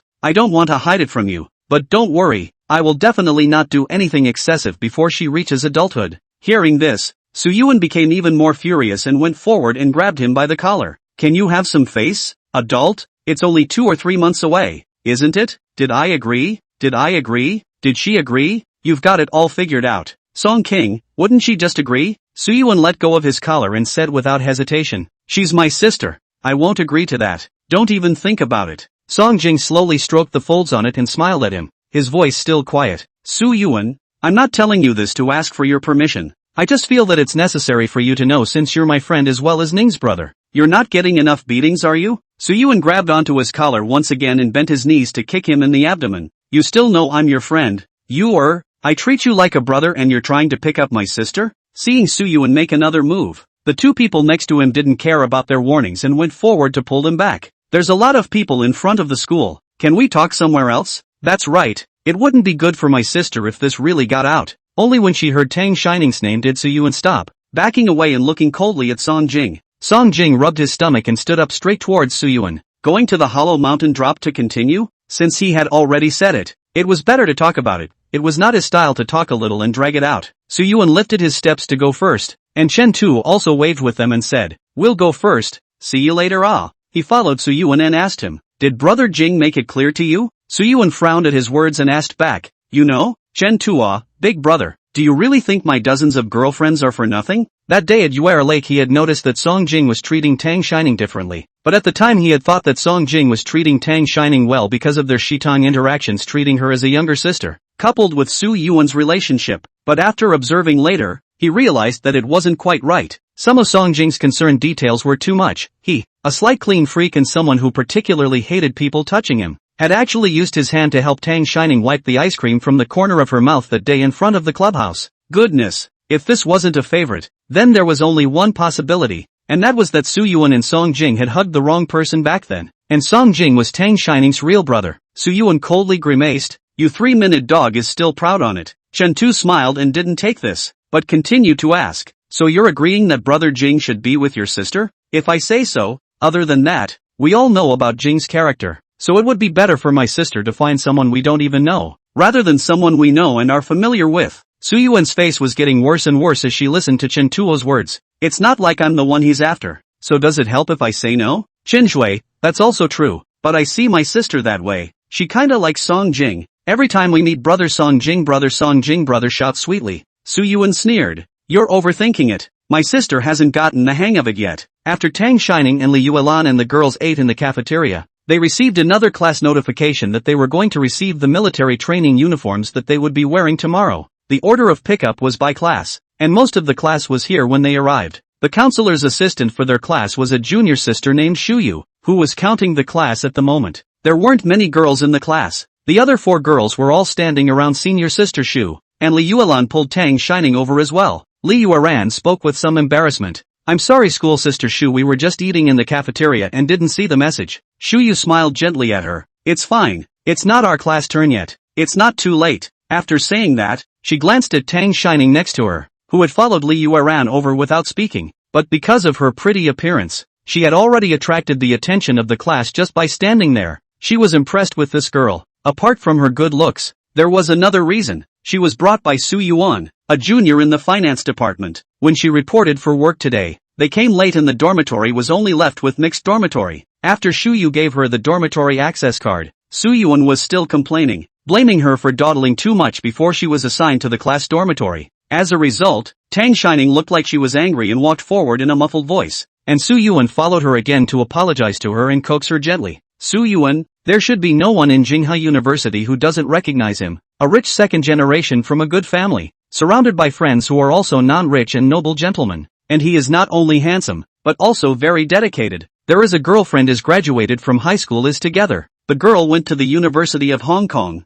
Everyone is not optimistic about their long-distance relationship. There are a lot of girls to Su Yuan body sticker, are rejected by him. He heads to HKU whenever he can. And now the under-the-radar relationship is celebrating its third year. Su Yuan is a man who seems to be good-tempered but has strong principles. Shu Yu has been at this school for 2 years now and has never seen him coax a girl so gently. Tang Shining is certainly not simple. Chapter 25 Malice. Li Yueran came earlier than Tang Shining, and being a self-taught person, she had gotten acquainted with a girl from another dormitory in her class before Tang Shining arrived. There were 2 other classes lined up in front of them, and everyone was chatting in their dormitories, so she pulled Tang Shining next to the other 4 girls as well, introducing them to each other. There were fewer girls in the class to begin with, and everyone was intent on making friends, and in no time at all, they got acquainted. There were several boys who saw Li Yueran take Tang Shining to the girls' side, so they pulled Shu Yu toward their boys' side. Shu Yu didn't get annoyed and followed them over with a smile. She had a gentle personality and spoke softly whenever she spoke. The boys loved her and loved to gossip with her about the school. Sister Shu, were the 2 girls just now in our class too? In fact, most of Li Yueran had met him today, but the other one no one had seen before. Yeah, Sister Shu, is that pretty girl next to you just now who didn't say anything from our class? The purpose of them pulling Shu Yu over was to ask about the girl, and when they saw someone pointing it out, the others asked directly. Yeah, that girl is so pretty, and so proud of our class. I just watched some of the boys in the second class in front of me look straight in the eyes. They have a few more girls in their class than we do, and they've been fooling around before. The smile on Shu Yu's face froze for a split second and immediately returned to normal. Yeah, it's from our computer science class 3. That girl came late. You probably didn't see her. Senior sister Shu, we all want to add her WeChat, but it seems that she has set up a group chat that can't be added. Can you go and help us out? There were only 6 girls in the class, and the other 5 were added, except for Tang Shining. It wasn't that they wanted to develop anything with her, but Tang Shining's face value was there, and I believe that in a few days, she would be famous on campus, and might be able to be elected as this term's school flower. By then only they have her WeChat, and they can fool around for a long time too. Shu Yu didn't want to destroy the gentle and good-talking image she had maintained for a day, and smiled at her words and answered, yeah, I'll ask for you guys. After Shu Yu explained the situation, a few girls looked at the group of boys, who had also been staring at their side since Shu Yu had passed. Li Yueran felt that it was obviously so close that it was troublesome to pass the message or something, and led the group towards the boys' side. Sister said you guys want to add my roommate's tweets? Yes, we are all classmates. We should help each other. There might be a use for it in the future. Wow, another girl from the other dormitory said sharply. Do you want to help? Or do you have other ideas? You guys know best. Hey, the boy scratched his head and didn't shy away from it. I also want to enjoy the beautiful girl's circle of friends. Nice try. The girl disliked him. We haven't even added it yet. So get in line. Who doesn't want to see the beauty of the beautiful circle of friends of the beautiful photos? But just so many people in. No good. But also think later back to the dormitory and then add it. Tang Shining sniffed and immediately took out her cell phone, looking at the girl with her hands cupped in some embarrassment. No, I didn't want to add it. I was going to add it later in your dorm. The girls laughed and teased her at this adorable look on her face. Shining, you can't just give people WeChat. What if they get it to send you messages every day to harass you? Having said that, a few of the girls swept the code neatly. Tang Shining winked at them and said with a smile, I know you won't. The boys chimed in. We promise we won't harass you either. So we'll just like your circle of friends. Can we add one too? Yes, Tang. All the other students in the class have been added. You're the only one left. Li Yuelan came to Tang Xiaoning's ear and whispered, to stay together for 4 years. You can add. If you don't want to expose your privacy, open only chat. Seeing Tang Shining nod, she took Tang Shining's cell phone and handed it to them. Come on, line up, be quiet, don't make any noise. A few from outside classes also came over, and were stopped by the boys from their class.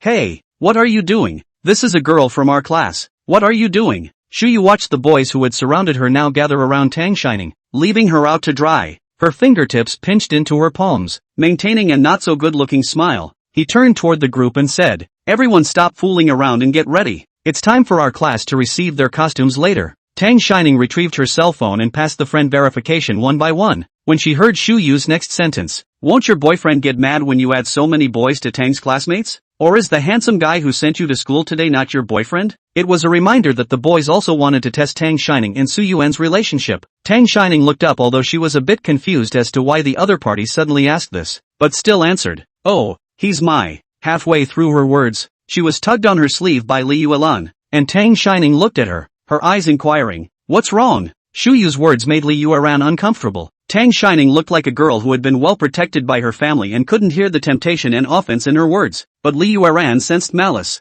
Her sixth sense was always accurate, but looking up at Shu Yu, the other party still had that smiling look. A few girls also pulled Tang Shining back a few steps, and the lively classmates immediately quieted down. Li Yuelan also glanced at Shu Yu and spoke with little expression on her face. "Shu's senior sister, you're not quite right, not to mention the boy who sent Ning Ning. Is it possible to fall in love and be isolated from the world? These students in the class will have to get along with each other for 4 years in the future, as well as group assignments and those, all of them have to be completed together. Do you mean that boys and girls with a date can only be in a group of one person?" The other girls followed suit. "Yes, senior sister, what Yuan said makes sense, and this is Ning's personal matter. There's no need for you to ask in front of everyone even if you're curious. Besides, we don't know each other that well." The smile on Shu Yu's face froze, an apology surfaced on her face. "I'm sorry, Tang students, I have no heart of this person. Speak straight," is subconsciously asked out. "I apologize to you. You will not be angry." Tang Shining, huh?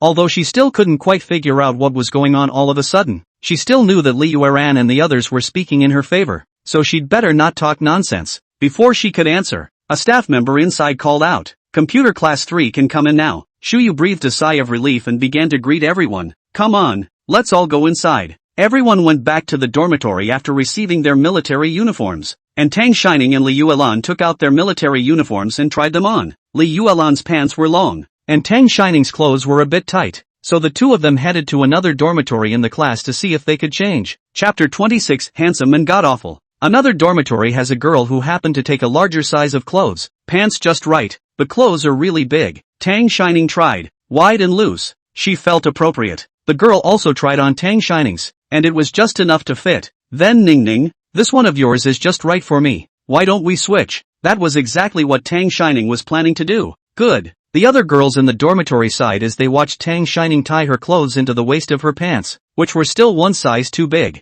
"Ning, you're really skinny where you should be skinny, and you haven't lost any meat where you should be," he said, reaching out and squeezing her waist. "Look at this tiny waist." Tang Shining was afraid of tickling and laughed to avoid it. The girl who changed her clothes also chimed in. "I was just wondering why my pants fit in this military uniform and my clothes are so much bigger." Li Yulan said bluntly, "Maybe it's because you don't have boobs? So solid." The girl covered her heart. "Li Yueran, can you not be more euphemistic?" Li Yueran smiled. "Let's see. That's the upper half of those two piles of flesh are smaller than Ning's. Is that euphemistic enough?" Aha! A few people made a scene. The girls looked at Tang Shining and lamented. "Didn't they say that Nuwa pinches everyone fairly?" "Right. Which window did God close for Ning? Anyway?" Li Yueran thought for a moment. "Emotional intelligence, I guess." Tang Shining student is a bit lacking in heart. Just now when I asked her why senior sister Shu was targeting her and if she had offended her, she even said she didn't know. Tang Shining changed out of her military uniform and frowned a face. "I just thought about it on my way back to the dormitory. When I received my military uniform, it was the second time I met with her. The first time was when I reported for duty, and at that time,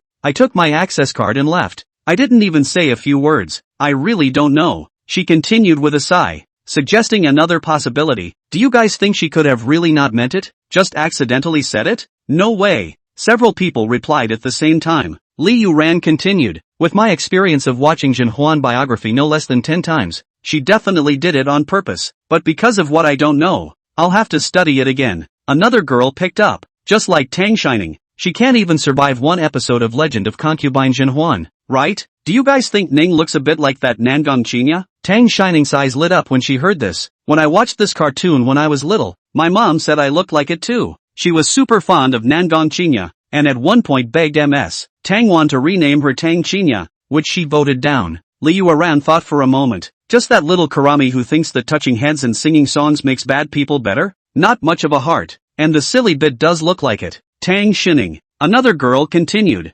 "Anyway, Ning Ning, you should still pay attention in the future. Senior sister Shu has to lead us for a semester. Speaking of which, I've actually heard something about Shu-senpai. As soon as I heard that, I knew there was gossip, and everyone came together in silent agreement. I have an older sister who is also a junior. She was the president of my club in high school before. We have a good relationship, and she came to see me when I came to school today. When she heard that my guide was Shuyu-senpai, she looked like she wanted to talk, so I was curious, so I pestered her and kept asking, and she told me. Those words were a bit bad. She hesitated a bit. It's just that she said that Shuyu-senpai isn't really well liked in their class because she's a bit of a fawning male, my older sister said. In fact, the computer department has very few girls every year, so the girls are very united. At first everyone was on good terms with each other, and then we gradually realized that Shuyu especially likes to squeeze into the pile of boys. That's all fine. We all have the right to make friends, but she would tell the boys personal things about the girls in order to get closer to them, such as who sleep talks in their sleep,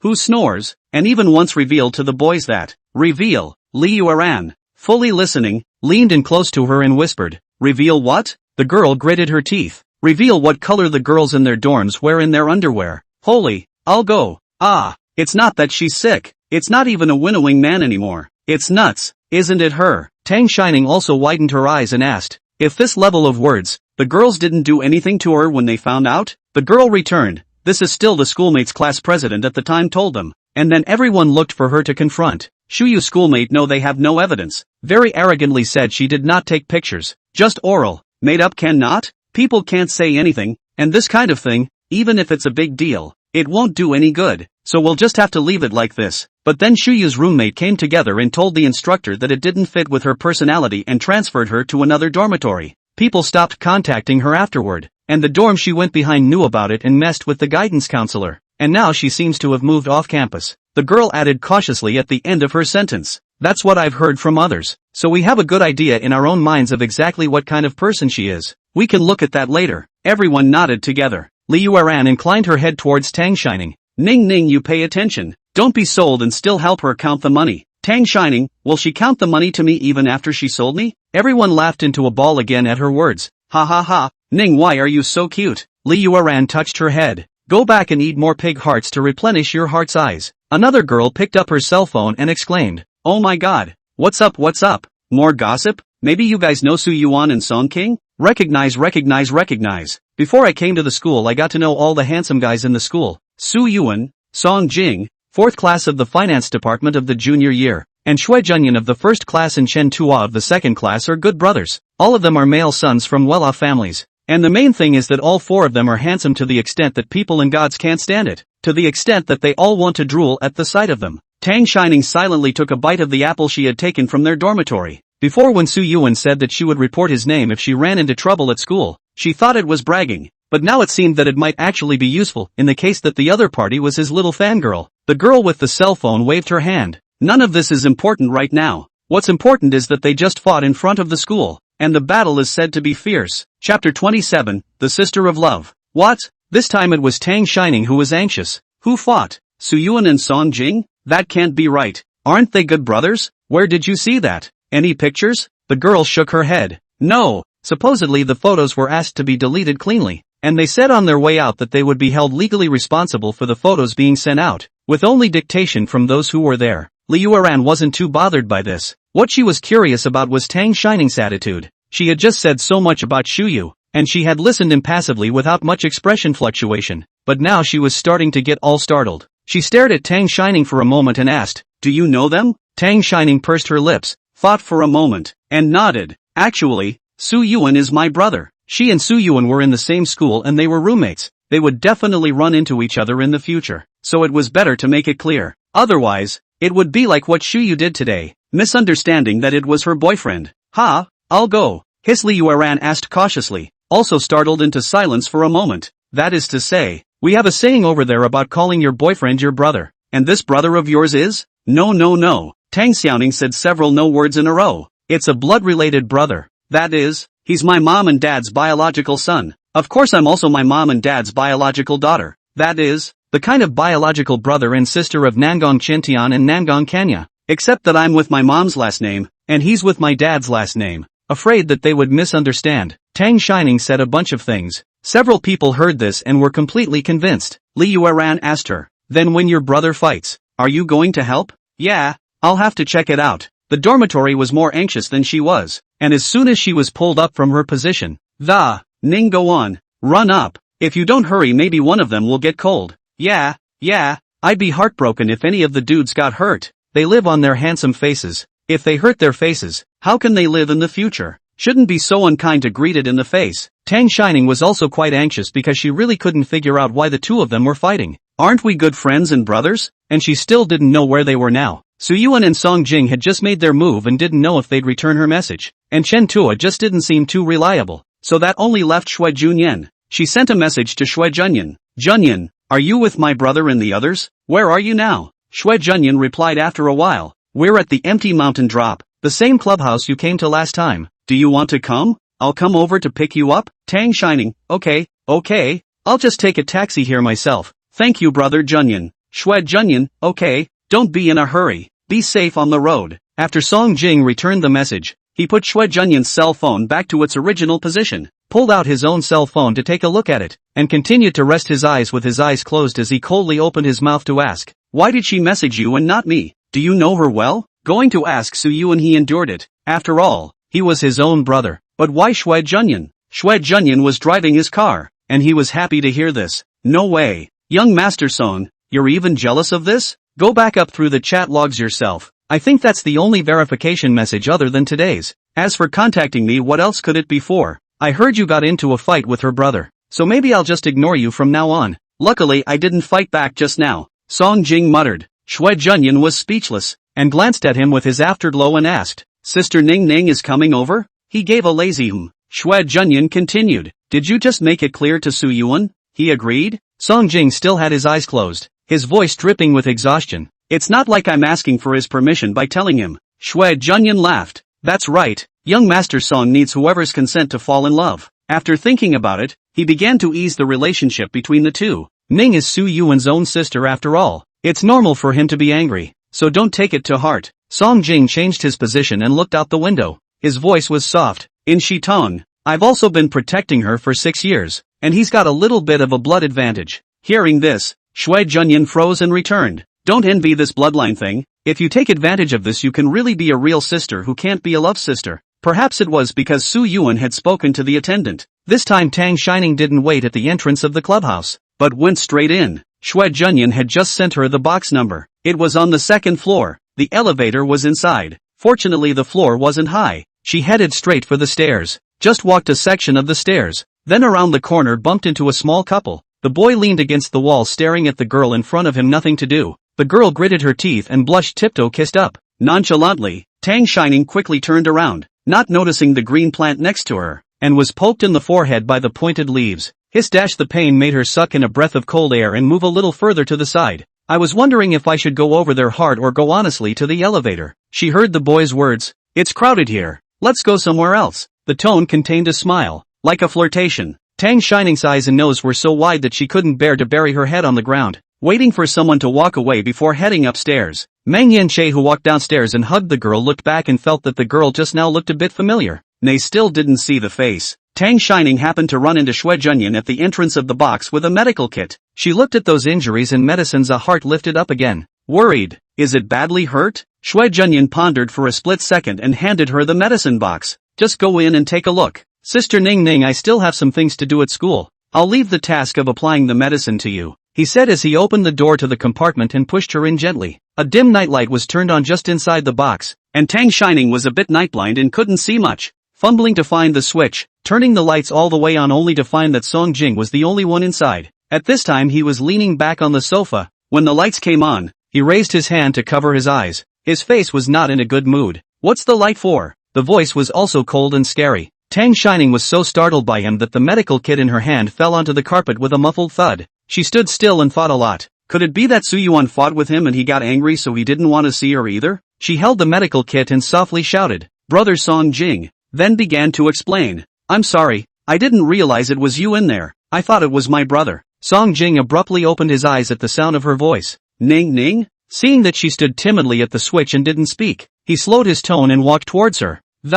Did brother just scare you? I'm sorry, don't be afraid. Brother apologizes to you, okay? Chapter 28, A Little Couple Scuffle. Only after Song Jing came closer did Tang Shining see the injuries on his face. Su Yuan had probably hit him hard. The corner of his mouth was bruised and a little swollen, and there were even some bloodstains on the edge of his lips that had already dried up. You've got this injury. Song Jing picked up the medical kit on the floor, sighed, and fished out her wrist toward the sofa, his tone of voice aggravated. It wasn't even your brother who hit you. Hearing this, Tang Shining drew out her own hand and looked around. So my brother too. My brother, he's not here? Song Jing's fighting strength Tang Shining has seen it in Shitong. He has never suffered a loss in a fight, and now that he's injured like this, wouldn't Su Yuan be? It's not in the hospital, is it? Song Jing looked at his empty palm and withdrew his hand and sat down on the sofa. He went out with Chen Taku, and he looked over at Tang Shining and sighed slightly. Don't worry, your brother, he's fine. I didn't even fight back.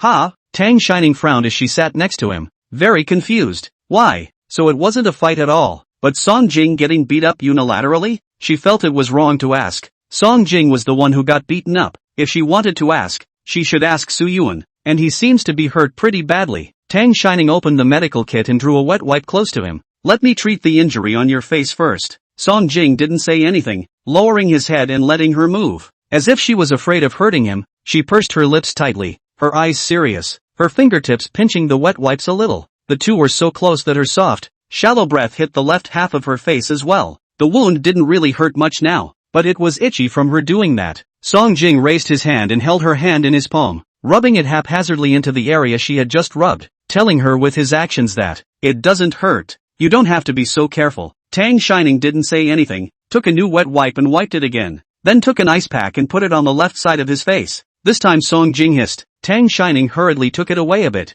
Did it hurt you? But the bruise you have here needs to be iced before it can spread. Song Jing shook his head. No, it's just a bit cold. Tang Shining pressed the ice pack back again. Then you endure a little bit.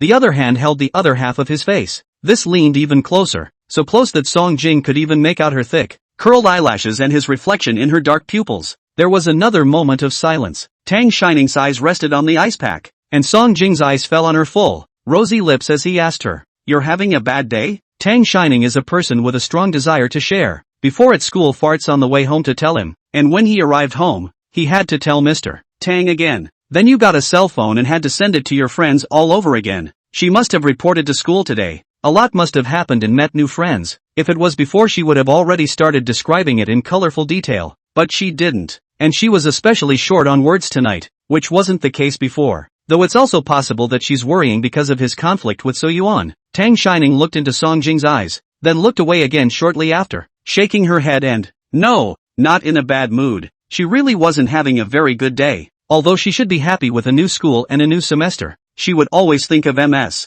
Tang Wan on these special days. I was just wondering why you and your brother were fighting. Instead of answering her question, Song Jing asked her in return, if I had just really gotten into it with your brother, were you just going to ignore me? Tang Shining pursed her lips and didn't say anything. Song Jing thought that this silence was her acquiescence, looked at her frozen red fingertips, took the ice pack in her hand and pressed it himself, and spoke coolly, "You're still relentless." No. Tang Shining rubbed her frozen red hands. I was just thinking. Song King, do we have an answer now? Tang Shining looked at him, her tone serious. I'll find out what you guys fought over first. It's always important to find out why first, if it really is your fault. Song Jing picked up. Just cut me off? Tang Shining was silent again, and Song Jing was certain this time that she had acquiesced. So why are you guys fighting? Aren't you guys good friends? Why are you still fighting? Before Song Jing could answer, Su Yuan's voice came from the doorway. What are you two doing so close together? Just now. In order to administer the medicine to Song Jing, Tang Shining had sideways moved very close to him before she had time to back away. And from Su Yuan's perspective, Tang Shining's entire body was in Song Jing's arms. Su Yuan felt that the anger he had just suppressed by smoking half a pack of cigarettes was now rushing up again. And when he looked at Song Jing's face, which was still so inviting even after the injury, he could not wait to swell up the other side as well. He quickly stepped forward, grabbing Tang Shining's shoulders with both hands to move her out of the way in its entirety, and sat himself on his butt between the two. Tang Shining raised the cotton swab in her other hand and sat a little confused.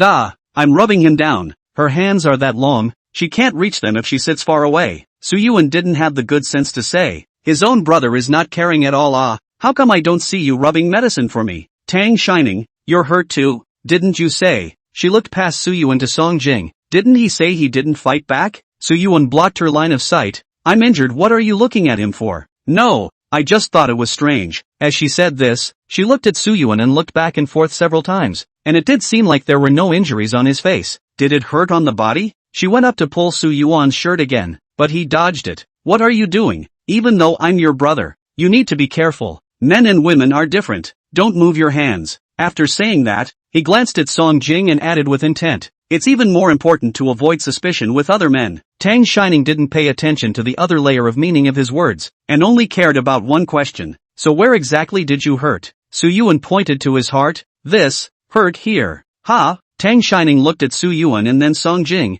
swallowing her saliva. So you guys fought? Oh no, you hit him because he cheated on you emotionally? Then I'm a little bit into this relationship of yours. A little lovey-dovey snogging? Blah blah blah. Suyuan poked Tang Shining's forehead. What feelings? What are you thinking blindly in your little head? The old man is so angry with him that his heart aches. What with cheating on his feelings? Tang Shining covered her forehead and silently replied back. It's not like you're my old man. Dad is my old man. Suyuan, Tang, Shin, Ning. Seeing that he was about to make another move, Tang Shining stepped back to the side and resumed her serious expression. So why are you guys fighting? Chapter 29. What are you pretending for? Tang Shonin, so why did you guys fight? Suyuan pinched her cheek. What does a little kid care so much about? She snapped his hand down and went back to ask Chen Tuo. Brother Chen Tuo, do you know what it's because of? Ah, this. Although Chen Tuo knew, but both of them involved did not speak. How dare he talk nonsense? Ah. Song Jing put the ice pack down and spoke faintly. It's nothing.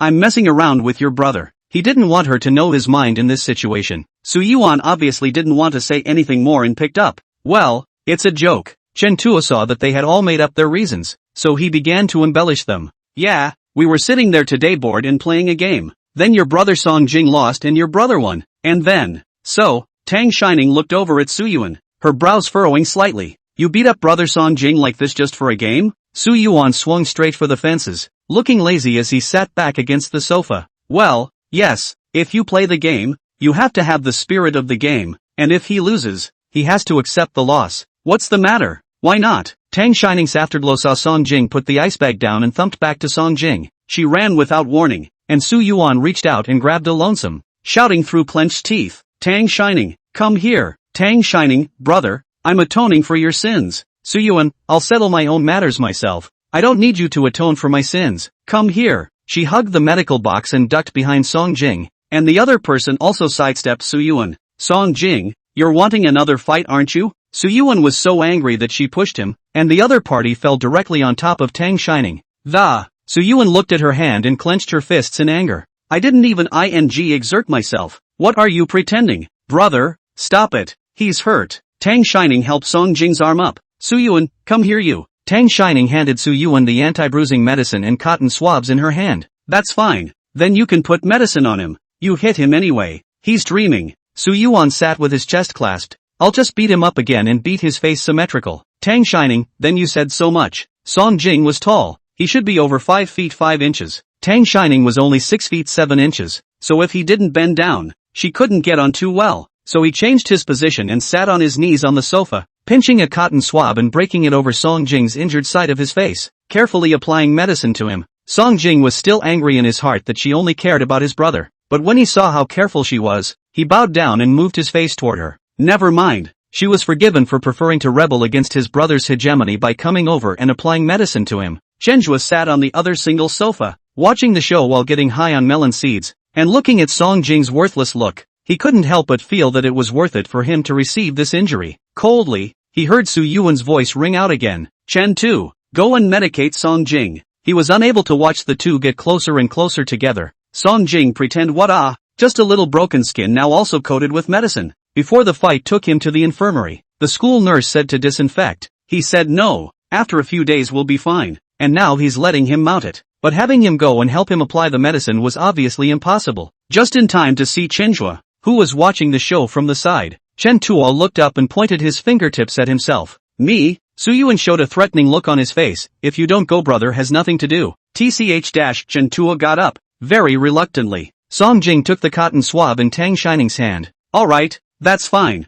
Tang Shining took a closer look, and it did seem about right. Then you have to be careful. Oh, and apply it again at night before you go to bed, so it heals faster. Everyone was worried about their faces when she went out just now. Now that Suyuan is fine and he goes to school with this injured face, doesn't everyone know that it was Suyuan who hit him? I don't know if Suyuan will be beaten up by Song Jing's little fangirl when she goes to school tomorrow. Chenjua's steps stopped. Facing Suyuan spread his hands. It is not that he does not go oh. It is that people have already painted. Suyuan looked at the smile that held at the corners of Song Jing's mouth felt piercing as if she knew why this dog didn't fight back. Bittersweet, right? That's good. Tang Shining, come here. I have something to ask you. After the medicine was applied, she dutifully sat over. Suyuan was satisfied and raised an eyebrow at Song Jing. The other man put the ointment in his hand back in the medicine chest and pressed on. Suyuan tipped his tongue against his jaw and looked at Tang Shining as he asked, Ningpo, let me ask you, if Song Jing and I fall out, who do you choose? Tang Shining was silent, quite unable to understand why he would ask such a question.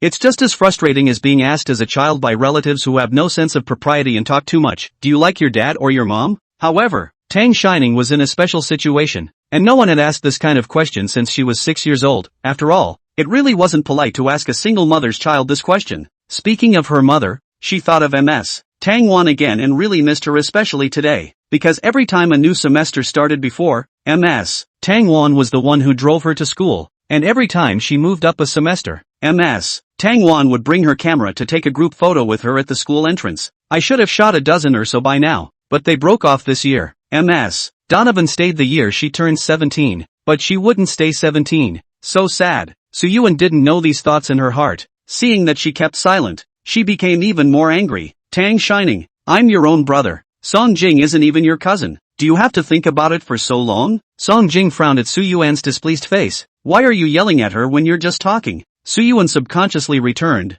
I just spoke a little louder. How did I yell at her? Reacting to the fact that it was Song Jing who had said this, he said again without any good humor. I'm talking to my sister. Why are you interrupting? Tang Shining looked up with a pout, her eyes red. Suyuan looked at her like this and paused. You're going to cry? She blinked, tears falling down her cheeks. No, you're getting real. Suyuan had nowhere to put his hands and slowed down his voice to coax her. Why are you crying just because you say so? I really didn't hurt you, so I'll keep my voice down. Don't cry. Tang Shining took the tissue that Song Jing handed over and wiped her face. Couldn't stop the tears and cried out. I miss my mommy. She would buy me nice stationery, wrap my books, and she used to take me to the beginning of the school year when my mom would take me, and she would take a picture with me at the school gate. She huffed, her tears stopping even more. Today there's nothing, no new stationery, no photo shoots, and you're so mean. It's obvious that it's you who's fighting. You're so annoying. Chapter 30, what the hell is so noble about you? Suyuan, then why didn't you say so when you went to school today? Tang Shining wiped her own tears, her tone aggrieved. You've been cranky all day today, blaming me for not packing in the morning, and then blaming me for dilly-dallying when we got to school in the afternoon and delaying check-in. She sniffled and continued, but it's also my first time living in a school, my first time preparing the things I need to use for the start of the school year on my own. In the past, my mom used to prepare them with me and she was very patient every time and corrected me for what I was doing wrong. But brother, you're so bad-tempered. You just know how to scold me and yell at me. Oh.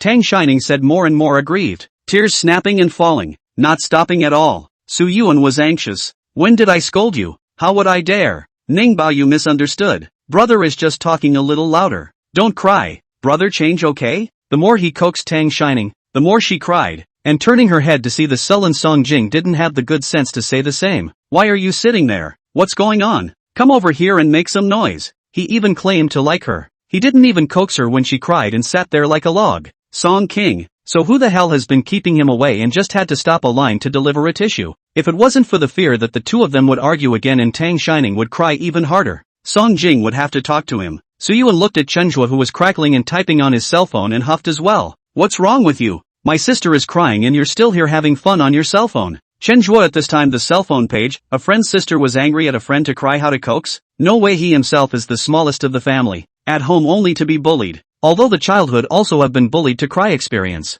But his older brothers and sisters can never let him self-sustaining. As for those girlfriends of his, if he is angry, he will be happy if he buys a bag. He has no experience in dry coaxing girls like this.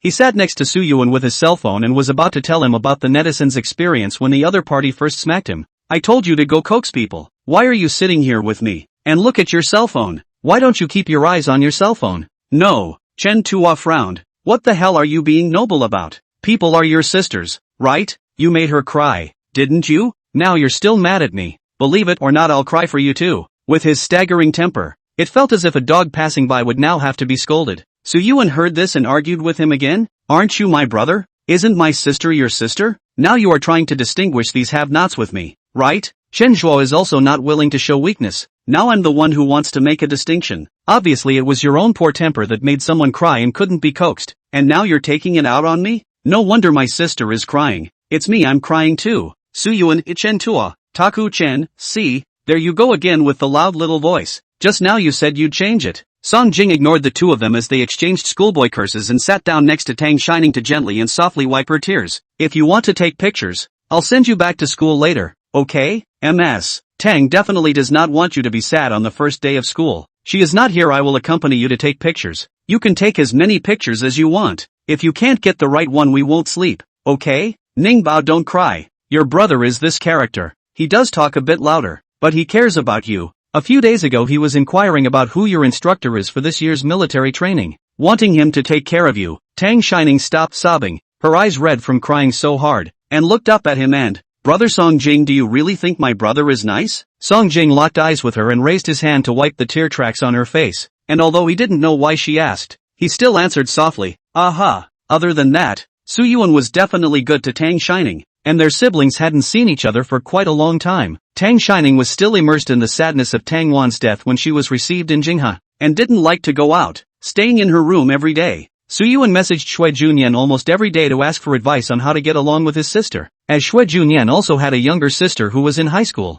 Even the back of the sick and desperate have inquired about his little niece who is in kindergarten this to come. Hearing his answer, Tang Shining sniffled and asked him, so you can make up with my brother? Song Jing let out a breath and reached out to rub her hair, his tone somewhat helpless. We really didn't fight. We were just messing around. He didn't expect her to be in a sad mood herself, yet she was still thinking about him and Su Yuan. Tang Shining turned to look at Su Yuan again. Really? Su Yuan looked over when she stopped crying and immediately responded. True, truer than pearls. Chen Tu also added. Right, sister. I can testify that it's really just a joke. They're so affectionate. Then you guys shake hands and I'll see. Tang Shining grabbed Su Yuan's hand and then Song Jing's hand on the other side, trying to put them together. Su Yuan struggled. Su Yuan was reluctant. What are you doing? We two big men don't like this. But when he looked up and saw Tang Shining's eyes glistening with tears, he still removed his strength and let her move. Compared to Su Yuan's rejection, Song Jing, the victim, was much more calm,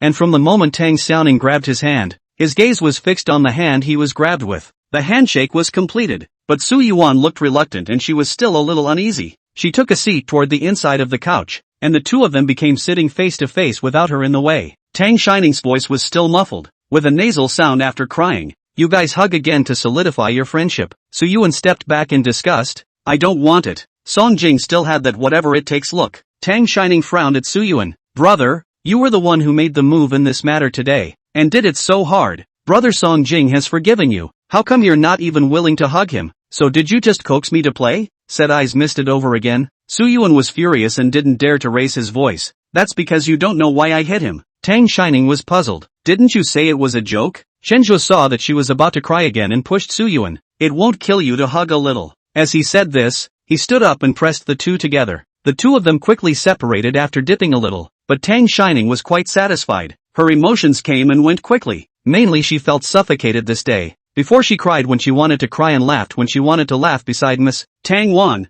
Now she was pushed to grow up, and she had to think about whether other people would think she was being pretentious before her emotions flared up. Just now, it was just right to take advantage of Su Yuan to express the stifled feelings in his heart and repair their relationship in the process. She got up as if she had accomplished her task, wiping the tear tracks from her face and, now that you've made up, take me back to school. I'm starting military training tomorrow and I need to go to bed early to replenish my energy. There was a silence in the box, and the remaining three had the feeling that they had been set up. Chapter 31, Blow on it and it won't hurt. Su Yuan and the three of them were all juniors and had long since moved out of the school dormitory to live outside, and the only person in the box was Tang Shining, a bitter freshman who needed to rush back to the dormitory before lights out. Song Jing got up. Chen Tu also reacted as he pulled Su Yuan up. My sister's first day at college. Let's send her back to school together. Tang Shining didn't care how many people they wanted to send, and headed straight for the door. In fact, it was settled enough that she could just take a cab back alone, but she knew they certainly wouldn't allow it with them around. Su Yuan and Chen Tuo went to the basement to drive. He held his arms and thought about what had just happened, and asked Chen Tuo, who was beside him, Do you think I was just set up by Ningpa? Chen Tuo nodded and shook his head. A hen. After all, just now Tang Shining was crying for real. The aggrieved look made Sinking want to beat Su Yuan up. The box was close to the stairway. Tang Shining still chose to take the stairs, only this time she learned to be smart. Before going downstairs, she first leaned over the railing and looked down, carefully determining that no one was there before going down. Song Jing followed behind her, fearing that she would fall down. Her hand vainly circled around her waist, looking at her sneaky appearance amused. What are you looking at? Your brother and the others went to the basement, not down the hall. You can't see it from here on your back. No. Tang Shining old-fashionedly stretched out a finger and waved it from side to side. I'm not looking at them. I'm looking to see if there's anyone in the stairwell. Song Jing followed her words. What's wrong with someone? Afraid of bumping into someone you know? Tang Shining shook her head again. No, you don't understand. I just came when I also took the stairs. I was too anxious to pay attention to whether there was anyone. And then I saw. See what? She lowered her voice as she said this and mysteriously came up to Song Jing's body. Saw two guys flirting. It's a guy leaning against a wall and a girl red-faced tiptoeing to kiss the guy. Song Jing was angry and helpless as he watched her seriously describing it. You're looking quite clearly. Aren't you afraid of growing needle eyes? No way, Tang Shining replied. Of course I knew it was indecent, so I turned to face the wall as soon as I saw it, just walking to the same spot she was in when she arrived. She held out her hand and pointed to where here, this is it. They were standing here flirting, and to that potted plant in the corner to show her how it's done. I was standing right here, turned around and didn't see this, and got poked by its leaves several times, said, fishing away the shreds of hair from her forehead. This spiky leaf is poking me right in the head. Nah, this is it. Let's see. Song Jing moved closer and really looked down carefully. Tang Shining, it should no longer be visible. After all, it's been so long. It's not that bad. It just hurts a little bit when you first poke it. Instead, he watched carefully, and ruffled the few remaining strands of hair, and finally blew on them, coaxing her to blow on it and it won't hurt. Song Jing's voice was very soft, and his tone was gentle, like coaxing a child. The aura belonging to his clear and cold breath enveloped the sky, and Tang Shining raised her head just in time to meet his pitch-black pupils. She felt as if her heart had just gotten lazy and slowed down a beat. It's not right. It's very wrong. She's going to have to make time for a physical. She took a few steps back and scratched her forehead, not looking at him as she continued down the stairs. It stopped hurting a long time ago. Her mood changed, her desire to share came up, and she started talking to him again about the couple she'd seen when she'd arrived. I'm telling you, they were kind of weird. The guy was just leaning against the wall there laughing at the girl, and the girl was so shy because I saw her face go all red, and then she got up on her tiptoes and kissed the guy. That boy doesn't take the initiative at all. That's not how it plays out in all those idol dramas I watched after Pair before. In idol dramas it's always the boy who takes the initiative and kisses the girl. When Song Jing didn't say anything, she suspected that he wasn't listening carefully and stopped to ask him again. Wouldn't you say it's a bit strange? But the other party clearly didn't want to discuss with her who actually kissed first, and he raised his eyebrows at Tang Shining. I thought we turned away immediately. How can we still see so much? Tang Shining scratched her head. Which is a lot. I just saw a little bit. Finished with a sheepish wink. Actually heard some more of what they said back there. The boy said, next time you wanna come let me know in advance and I'll pick you up. Song Jing interrupted her. Tang Shining was puzzled. Why? Song Jing took her by the shoulders and headed for the door. I'm afraid you'll grow pinpricks if you look at it too much. Tang Shining jumped to her feet in anger. You're the one with needle eyes. I said I didn't peek, just happened to come across it. Song Jing hooked her lips. Fine. No peeking, trust you. She went back to that topic just now. So how do you think they acted differently from the idol show? Song Jing replied. Watch less idol dramas in the future. What? The car was parked in front of the school. They didn't have to go back to the dormitory. Tang Shining thought that the student's car couldn't be driven in, and unbuckled her seatbelt to say goodbye to them. I'm off. See you next time. She talks with a little tail when she's in a good mood, but I didn't expect a few other people to follow them off the bus. And Su Yuan grabbed her small bag strap as soon as she. What's the point of going? I thought we were taking pictures. And isn't today over yet? Shoot now. Tang Shining looked at the school's plaque and shook her head. No more shots. The people who had accompanied her on the shoot were gone, and it was strange to see her standing there alone. Su Yuan, however, got on board and put his arm around her shoulders and brought her to the center. Shoot, mommy's not here, brother's with you. He commanded Tang Shining to stand there in order to prevent her from crying and looking for him again sometime later. Took the single photo, went over to take one with her himself, found a passing classmate, took a group photo of the four of them, and in the end, even gritted his teeth and took a double photo of Tang Shining and Song Jing. After shooting he swept a glance at a few people and sked. I've wanted to ask for a long time. Where did that Shue kid go? He's not even in the picture. Song Jing, you go and call him out. If you don't shoot everything later this brat will have to cry again. After saying that, she asked Tang Shining, do you know anyone else here? Roommate, do you want to call out for a picture? And that friend of yours, Fong Li, isn't she in the next university? You call her out too. Tang Shining, like she's some kind of really unreasonable person. In the end, the remaining two people couldn't stand to watch, and set Su Yuan straight away, before Tang Shining returned to the dormitory as she wished. Chapter 32, you know him well. It was getting late. The remaining few people also went back to their own homes. They all had their own apartments near Jinghua University. Su Yuan and Chen Zhuo lived in the same neighborhood. Song Jing was too noisy near the school and lived farther away. Su Yuan drove and the remaining two sat in the back seat, and when they arrived at the bottom of their neighborhood, the car slowly came to a stop. Chan Taku looked outside and peeked over to pat his shoulder with a grin. Good brother. I can't believe you sent me back first. Buddy didn't hurt you for nothing. The corner of Su Yuan's mouth twitched as he listened to these disgusting words of his. ******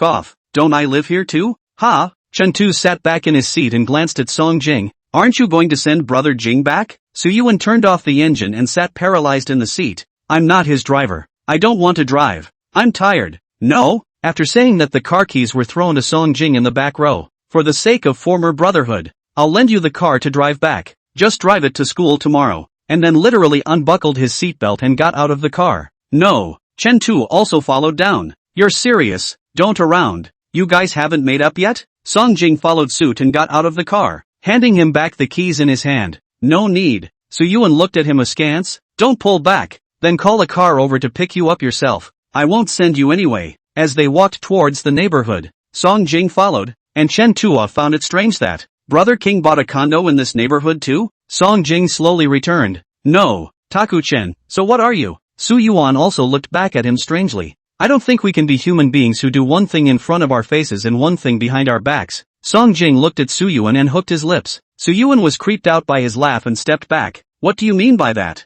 Song Jing, it means that since we said in front of Ning that we've made up, we're turning the page on this and won't mention it in the future. What? Whether to turn the page or not, this is another matter first. Su Yuan said. What we're asking now is why did you follow us into the neighborhood? Hey. It was all the way into the gate of the neighborhood, and the other side still had the intention of following them up the stairs. Song Jing's voice was light and fluffy as he stretched out the tip of his finger to point in Su Yuan's direction. It's all made up, and since we're all good buddies, I'm going to sleep at your house tonight. Su Yuan didn't hold back her greeting to the other party's ancestors. Are you sick? Who wants to sleep with you? Song Jing's footsteps hadn't stopped, but Su Yuan didn't dare to move forward. No buddy, are you for real? Although it wasn't like they hadn't been used to stay overnight before for the sake of Chen Tuo's promotion tournament, it was too strange to stay overnight for the reason he had just said. Su Yuan stopped. Okay, I'll send you back. Okay, don't go any further. Song Jing's footsteps still didn't stop. Chen Tuo sees that the situation is not right and plans to sneak away, but Su Yuan catches him. Chen Taku, where are you going? Chen Zhuo turned back awkwardly. You two's grudges, you two solve it by yourselves, and Jing brother just want to stay at your house for one night. Before not also lived. You agree to it. What do you mean it's just a one-night stay? Su Yuan gritted her teeth, her eyes darted between the two of them, and she quickly made a decision. You hold him back. I'll go first. Then he scattered his legs and ran away, not caring about Chen Zhuo's death or life. He thought to himself that he would quickly go upstairs and lock the door. Not for him tonight anyway. Rushed in just as the elevator arrived. God help him. He was relieved when the elevator doors closed safely before Song Jing and Chen Tua entered. But actually, Song Jing didn't chase at all. Chen Zhuo stood still and stared wide-eyed at him. Brother Jing, look, why don't I walk you back? No need. Song Jing looked up at him. Go to your house. Chen Tuo was puzzled. They didn't seem to have quarreled. There was no such thing as needing to restore their relationship, right? Song King, inconvenient? He looked out into the neighborhood. Chen Tu hastily waved his hands. No, convenient. Chen Zhuo and Su Yuan don't live in the same building, and Chen Zhuo was still confused when he brought Song Jing into the house. Slide after slide played in his head, still not realizing when he'd offended him. Song Jing was more comfortable than he was, entering the door and sitting straight on the couch before reaching out. Give me your cell phone to use.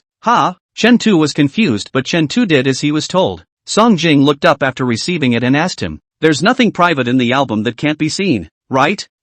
Chen Tu waved his hands. No. Feel free to look. I hardly ever take pictures. Chen Tu watched as he clicked on the photo album, only reacting as he zoomed in one by one on the photos he had just taken at the school gate. The real purpose of this man coming to his house, hoping for a photo to come. Just now on the road, Soo-yuan wanted to pass all the photos on his own cell phone, but he was driving and Chen Tuo was too lazy to move. But Soo-yuan clearly said that the photos should all be sent to him first, and after he had reviewed them, they would be sent to the group. Soo-yuan, who is so pissed off, doesn't need to think about it, so he'll send everyone a group photo at most, and he definitely won't send Tang Shining's single photo or Song Jing's and Tang Shining's group photo. Chen Tuo sighed with relief and brought him a bottle of water, and opened a bottle of Coke himself. So you want these photos, ah? Brother King, you have something to say straight next time, okay? You gave me a scare. My back is covered in cold sweat. I thought when I also offended you. Song Jing didn't lift his head and returned. So did you do something to apologize to me? Chen Tuo hemmed and hawed. How dare I? He was curious again. Then what if Yuan just agreed to let you stay at his house?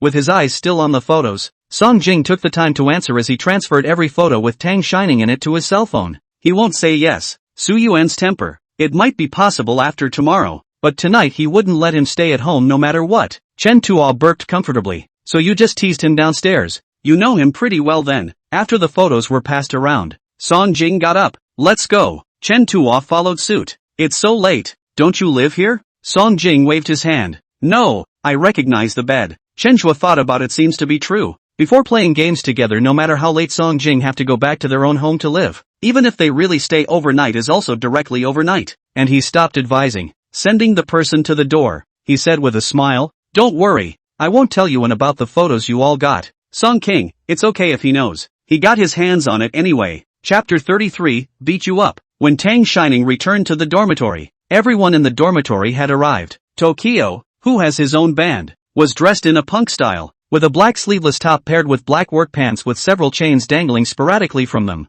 The ends of her short mullet head hair were also dyed a very nice and dreamy blue color, very much in line with Tang Shining's stereotypical image of someone who was in a band. One word, handsome. The schoolteacher Chin Kasatsu also happened to come out of the bathroom and changed into a burgundy silk halter dress. When Tang Shining heard Li Yueran's description in the afternoon, she thought Chin Kasatsu was a gentle schoolmate with a long white dress and long flowing hair, but she didn't expect the real person to be so sexy. A fierce collision of reason and sensuality. Tang Shining stood in the doorway and was a little afraid to go in. In the end it was Li Yuelan, who was leaning against the doorway, who spotted her and got up to pull her in. Ning, what are you doing standing at the door? You're letting all the cold air out of the air conditioner, he said, handing her the pomegranate in his hand. Eat more, and replenish your mind's eye. Is this the last sister to come from our dormitory? Sure. Su and Chin Kotong inclined their heads to her in unison. Sure. Shu nodded in satisfaction. Sure, looks good. Our dormitory's face value level should be able to rank at the top. Chin Yuton looked at her for a moment to think, pursed her lips. Indeed good looking, the body looks good, the height is also good. Is, just what? The remaining three looked at her together, and Chin Kasatsu struggled to phrase it. It's just that she's dressed to look a little small. Tang Shining looked down at what she was wearing, and then looked at the opposite side of the tide of her rheumatism of the duo, instantly disheveled.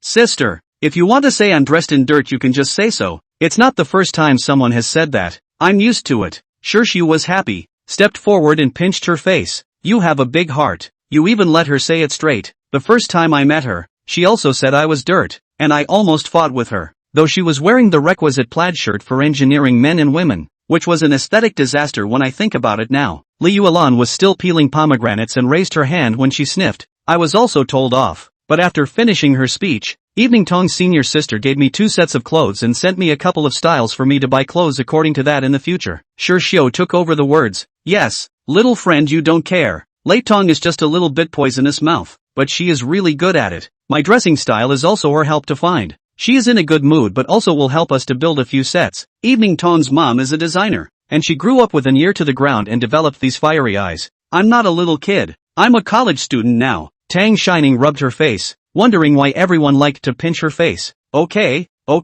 so how old is this college student now? Tang Shining, 18. Tokyo tried. Really 18? She replied sheepishly again. I'll be 18 in a little over 2 months, and my birthday is on the winter solstice. As soon as she said this, the remaining 3 exclaimed. You haven't turned 18 yet. Ha? Then you're not wearing this to look small. You're really small. It's normal for kids to wear these. Don't learn otherwise. Ning, you are the youngest in our dormitory. Hey. Chin Yutong had just been picking out clothes that suited her, and when she heard Tang Shining's words, her hand holding the clothes paused. and it was neither right to hand them to her nor wrong to withhold them. I think you're suitable for this Korean and pure desire style. Your collarbone is beautiful, your neck and waist are thin, and your legs are straight, so you'll definitely look good in a halter or waist-bearing dress. But at your age, combined with her docile and coquettish appearance, Chin Kasatsu always had the feeling that she was teaching a bad child, and was a bit unable to give away the clothes in her hand. Shirsu took the glass bowl in Tang Shining's hand and helped her hand Tang Shining a stream of the halter dress that Chin Kasatsu felt hot in her hand. It's okay,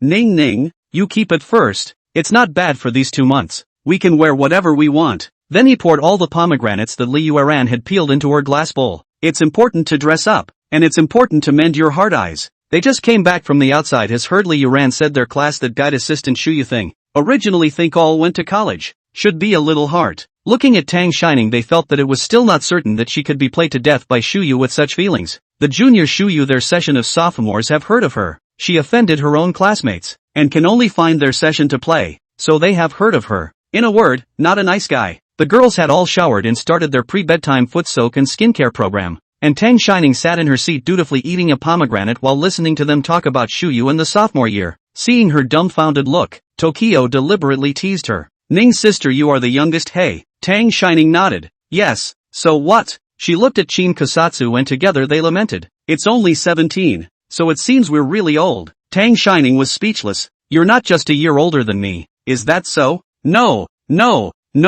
Chin Kasatsu corrected her. I am 1 year and 8 months older than you, and she is 1 year and 6 months older than you, which rounds up to 2 years older. Okay, Li Yueran also continued. My birthday is in January, and I'm a full 11 months older than you, Tang Shining. As for counting quite clearly, she is still 2 months short of 18. Rounding up is not equal to 18. Shirsu, you're still young. You don't understand. A girl's age after 18 must be counted clearly, not even a little bit more. We have a rule in the dormitory that the youngest has to wash the feet of the rest of the dormitory. Tang Shining looked up at her and asked seriously, is it a one-time foot washing session, or is it always me? Shin Yutong was also happy to see her look. What would happen if your Takusa-senpai said that it was you who beat you all the time? Tang Shining held up a finger. I'm okay with it if I beat them once. After all, they were all treating her well. Tokyo looked at her with a raised eyebrow as well. So what if it's you all the time? Tang Shonin, if I have to keep hitting it, I'm going to hold your scrubs over your head. After saying that, she leaned back in her chair with her arms wrapped around her chest and lifted her chin slightly, looking at her in a well-behaved and tugging manner. The other two arched their fires. I'd love to see that. Goody softy bunny fuming, hey, who the hell doesn't want to see it? Tokyo was so amused by her that he couldn't stop laughing, pointing to the pomegranate in her hand. It seems that eating pomegranates is somewhat useful, and the effect is quick. This mind's eye is immediately replenished, and one does not put oneself at a disadvantage. Tang Shining waved her fist at her again, with a look that said, beat you up oh. Chapter 34, Afraid of Blocking Your Peach Blossom. The next day 315 dormitory. 7 o'clock just after. Everyone is up. The 2 sophomores have early 8. The other 2 freshmen to military training. 8 o'clock playground assembly. Tang Shining stood by the sink with her eyes closed and brushed her teeth. Her first time living in school. She had a bit of insomnia last night, and a bit of emo. Shirshu changed his clothes and came out. Seeing Tang Shining's somewhat red and swollen eyes, he joked. Ning, you weren't secretly crying under the covers last night, were you? Tang Shining was silent. It was really hit by me? Shirshu raised his eyebrows and touched her tender little face. It's okay, don't be shy. It's normal for you to sleep at night thinking about your mom at your age. I kinda miss my mom too. Shin Yutong came over and slapped down Shirshu's hand, handing Tang Shining the bread and milk in her hand and rubbing her head to comfort her. Are you not used to living at school for the first time? It's okay, everyone has this day. You'll get used to it after living there for a long time. You military training physical consumption, but also have to top the sun. Every day you have to remember to eat breakfast otherwise easy to low blood sugar. After each went out, Tang Shining's resentment was as great as an evil spirit, but Li Yueran was in high spirits, and she envied. From her heart, you've adapted really well. You've managed to eat and sleep well and be refreshed for your first residency. Any tips on how to improve your sleep? Li Yueran winked at her, moved to her ear, and whispered, the trick is that living in high school early, not for the first time, is a quick adjustment. Tang Shining? Li Yueran, my high school home is far from the school. Lianqing winter and cold. I live in the school. Our accommodation is much worse than this. 8 people it is, but also are all beds under the bed. Even a table are not. So now this dorm is literally my destined love life. The daily military training life was boring. A group of small people in camouflage training uniforms on the playground. like NPCs, standing or squatting, running or crawling after receiving instructions. On the morning of the first day of military training, when she was hiding from the instructor and secretly standing in military posture with her eyes closed, Song Jing made a visit and quietly stood next to her and poked her cheek. She didn't see anyone when she opened her eyes. Song Jing was already talking to the instructor, and she thought she had seen a ghost, and it was only when Li Yueran told her during the break that she realized it was Song Jing poking her. The instructor for their military training this year was a senior. Song Jing seemed to know him, and they chatted for quite a long time, and from time to time, they even looked over to Tang Shining's side under the shade of the tree. Only after speaking did Song Jing come to Tang Shining's side. She glanced toward the instructor in the distance and asked him with a wink, "What did you just say to the instructor?" Song Jing opened the water in his hand and handed it over, snitching to the instructor that you secretly closed your eyes and slept while standing in military posture. Tang Shining, you, despicable. The curses were soft and sounded like pettiness to his ears. Song Jing rubbed her head, lying to you, why are you so gullible? Tang Shining dodged his hand.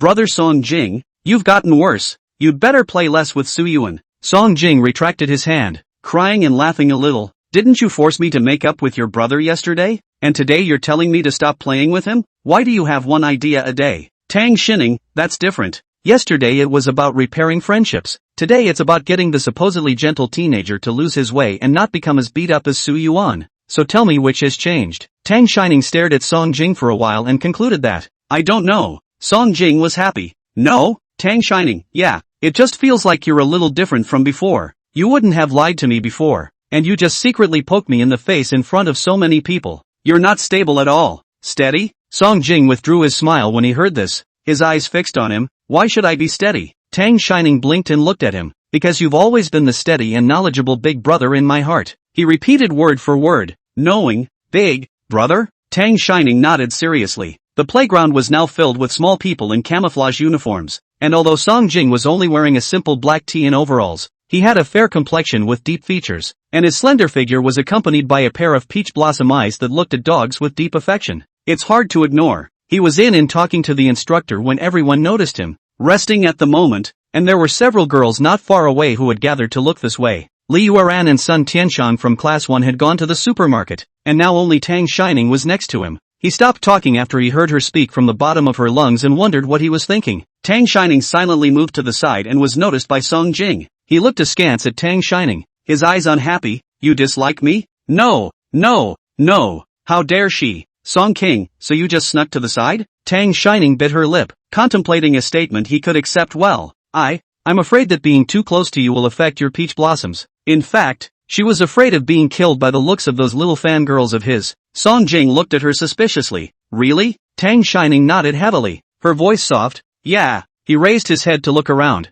Clear color are all boys. Girls on a few scattered. Thought of the school before the little girl also went to the Lingu temple to seek marriage. The face with the more sullen. And is it because you're afraid of affecting my peach blossoms? Or because you're afraid I'll affect yours? Then Song Jing left, and Tang Shining felt as if he was angry, but didn't know exactly why. Is it because she secretly moved? Don't get it. Su Yuan also came in the afternoon, and as soon as he came, he also came to talk to the instructor, while also observing Tang Shining's every move. But he was even more of a dog than Song Jing, and when this man saw Tang Shining slacking off he directly yelled out, Tang Shining, open your eyes. What are you doing standing up and sleeping? The moment all the instructors looked at her, she was wanting to beat the crap out of Su Yuan, but she was in a military position and couldn't move, attempting to flatten him with her eyes. I didn't see much of Su Yuan and the others for a few days after the military training. Maybe they were in class, or maybe they went to the company. They are these male children colleges to mix a degree. Freshman and sophomore year to finish those mandatory classes. The beginning of the third year of college time to spend most of their time in their own company.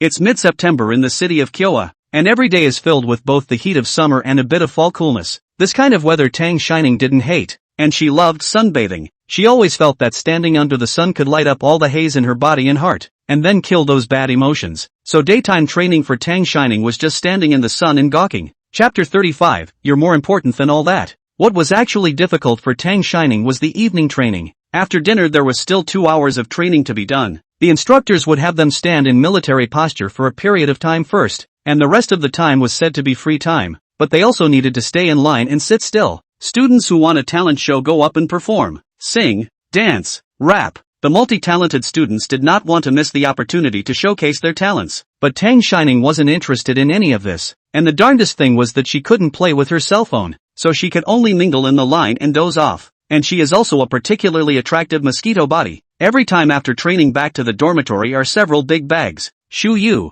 as the guidance assistant of their class, occasionally came to visit during military training. She didn't bother Tang Shining much, nor did she take it personally. In addition to just missing her water when it's delivered, there's also the fact that there will be exactly one sheet missing from the form. But this was all trivial. Tang Shining didn't care about the water she sent. As for the form, bless her, if she didn't hand it in, the one who pushed was also the guide. She ended up having to make a special trip to the dormitory to deliver the form to her. Of course, Tang Shining couldn't think of a way to do that. But that day she was on her way to the office. Shu Yu had told her about to pick up the forms when she ran into Shirshu and Chin Kusaton coming out of class. And when they found out about it, they took her straight back to her dormitory, and assured her that if she didn't turn it in, Shu Yu herself would send the form over. And it turned out to be true. Originally, the days of military training could have been so mixed up for Tang Shining until her period came 2 days early in the middle and late stages of military training. Probably karma for not eating ice cream in moderation this month. She has a weak constitution and every first day of her period she is in excruciating pain. And painkillers sometimes don't work. She didn't want to make things difficult for herself. And she took that day off straight from military training, planning to stay in bed. But Shu Yu said that the students who took a leave of absence also needed to follow the training. That is, they sat not far away and watched. She did see some of her classmates were sitting in the shade the other day and followed suit. When they got to the playground, the others trained normally and she found a large tree to lean against and rest. Shu Yu came over and gave her a contemptuous look. Is it so bad to have just a menstrual pain? We're all girls, so don't pretend in front of me. Tang Shining didn't even bother to raise her eyes, and her face turned a little white. She took her pain meds on the way out and now it probably hasn't found out what's wrong and is still asking for directions. Seeing her ignoring her, Shu Yu glared at her and continued. What about that form from last time? Everyone's was turned in but yours. Tang Shining didn't say anything and took out the piece of paper from the small green bag issued for military training and handed it to her. She had filled it out a long time ago, but Shu Yu, the man, didn't know if he was too busy or avoiding her. She couldn't see it all the time, but it's a good thing she's smart enough to carry it with her, just in case she asks for it out of the blue. Then she'll have to run back to the dorm to get it. Shu Yu took the form without a good grace, still muttering, just you dawdling around delaying the progress of our class. Senior Song Jing, what brings you here? Shu Yu's voice became soft, and compared to just talking to Tang Shining, it simply became unlike the same person. Song Jing didn't even look at her, and walked straight to Tang Shining, who had already curled up into a ball beside her. What's wrong? Not feeling well? Hearing a familiar voice, Tang Shining opened her eyes, her small face scrunched up in a ball, and grunted a few times. The menstrual cramps. People really can't see people close to them when they're vulnerable. Tang Shining was able to hold it back just now, but now seeing him makes her want to cry. She wants to be a woman in her next life. So can she get men's menstrual cramps instead? Song Jing's hand reaching for her forehead gave a start at the words, his brows furrowing slightly. Early? She was sweating from the pain and didn't react to why he knew about her little day, only covering her stomach and nodding. Why don't you take leave to rest in the dorm if you're not feeling well? Song Jing helped her over to lean on himself. Tang Shining gasped weakly. Taking a leave of absence also requires following training. Song Jing's voice froze. Who said that? Tang Shining glanced at Shu Yu, who hadn't said anything. Song Jing followed suit and looked over, his eyes cold and frightening. Shu Yu shivered and hurriedly explained, I didn't intentionally make things difficult for her. It's also a school rule. Song Jing only glanced at it and didn't say anything, then picked up Tang Shining, who was blushing from the pain. I'll take you to the infirmary. Although I've been hugged like this by Song Jing before, but now I'm at school. Hello. The eyes of the boys and girls who were still standing in military positions seemed to be looking right through her. She buried her head into Song Jing's clothes and muffled her voice. Just put me down. There's a lot of people watching. I'll get assassinated by your little fangirl. Song Jing stopped in his tracks and sked, but didn't put her down and ask her, can you walk? You don't know what kind of pain you're in? But, Tang Shining hesitated, then completely swung for the fences and muttered, okay then, thank you, then raised his hands to cover his face. Anyway, we're all wearing military uniforms. We don't see faces, so she'll just not admit it's her when the time comes. Her stomach is really hurting. Tang Shining had already taken painkillers, and the school nurse couldn't help her, so she just let her lie down, poured her a cup of hot water, and gave her a hot water bag to warm her little tummy. Tang Shining laid down after the pain relieved some, looking at Song Jing, who sent him to the afterthought a little embarrassed, felt a little trouble for him. I'll just rest and relax. You go back. they've all been very busy lately. And Su Yuan hasn't seen her for a few days either. Song Jing moved himself a chair and sat down beside her bed. Are you crossing the river and unloading? Tang Shining pulled the quilt up leaving only a pair of round eyes and whispered back. You're not an ass. Tang, Shin, Ning. Song Jing rarely called her by her full name, usually calling her Ning, and had even called her Ning Bao after Ms. Tang Wan when she was in Shitang before. She assumed it was because he didn't like the way she just said it, so she got a little mad and changed it again and, no, I mean if you've got something to do just go and get busy.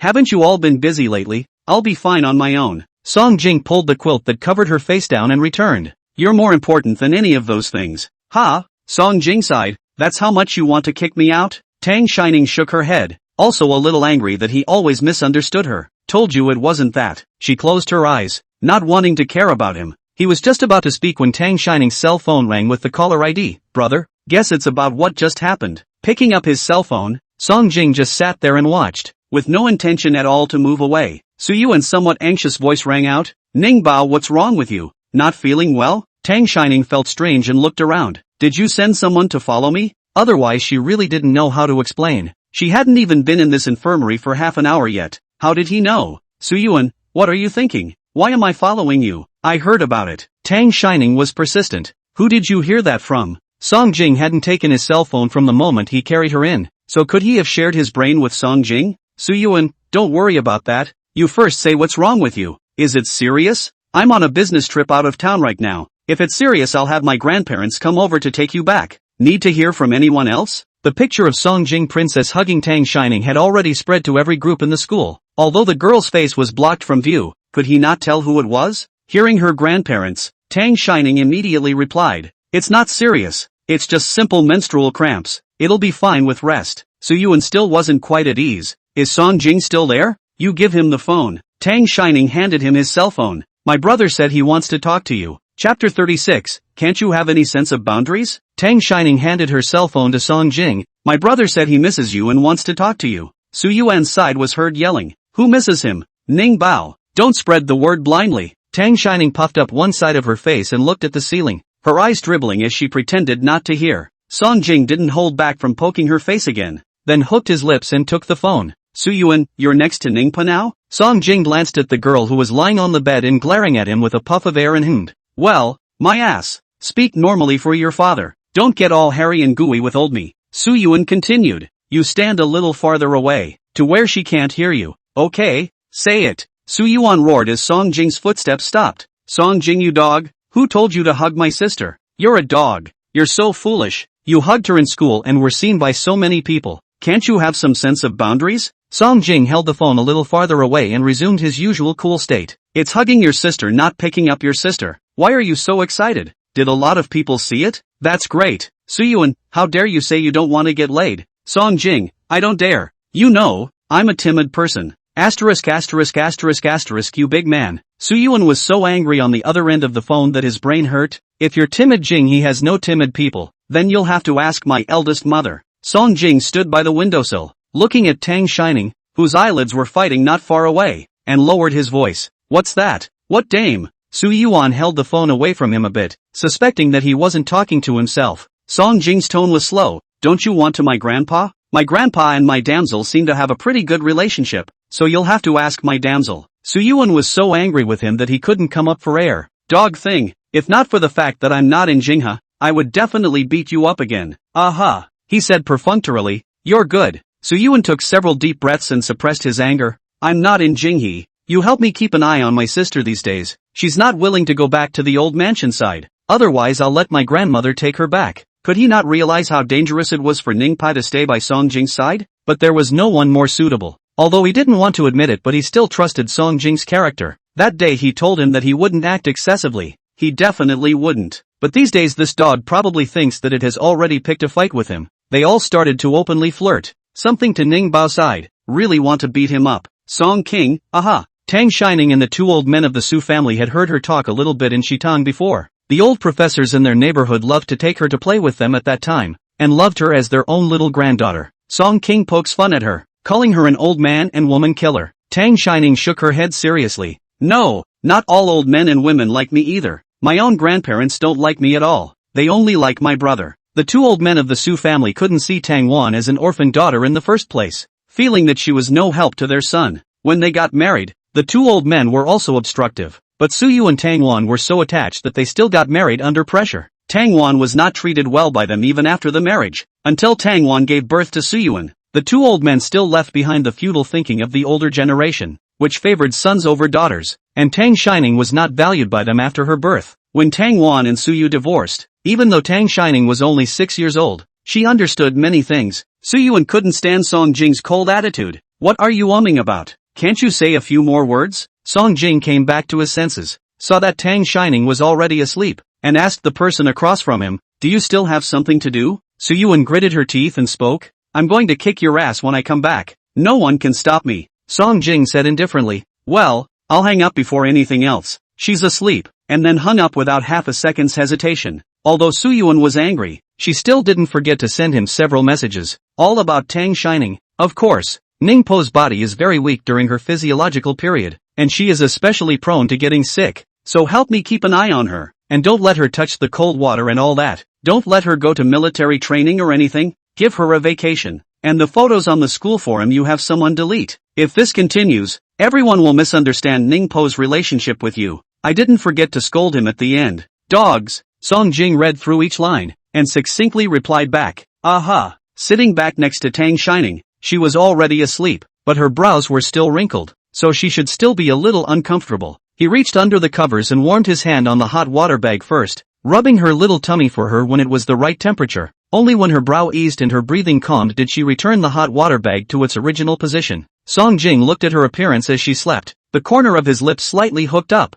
then grabbed her hand on the quilt and lowered his head to gently kiss it. His voice was soft, with a hint of aggravation. Idiot, who wants to be your big brother in the know? Tang Shining slept for a long time this time. She would be very sleepy during her physiological period. If it happened to coincide with a weekend, she could lie in bed for a day, and she had to be fed to her mouth by Ms. Tang Wan for her meals. She did wake up hungry this time as well. She had eaten some bread in the morning to pad out for the painkillers and hadn't eaten since, and now she was starving. Song Jing was still there when she woke up. Only the cell phone in her hand had turned into a tablet, and she was wearing a Bluetooth headset, so she should be dealing with company business. When he saw her wake up, he immediately put his things on a side table, took off his headphones and asked her, awake? Still have an upset stomach? She shook her head. Why are you still here? Subconsciously, she asked. The corners of Song Jing's lips immediately pulled flat, and his face turned into an unsavory expression as he asked her back, don't want to see me? He looked around the infirmary and asked again, or do you have your eye on someone here and think I'm in your way here?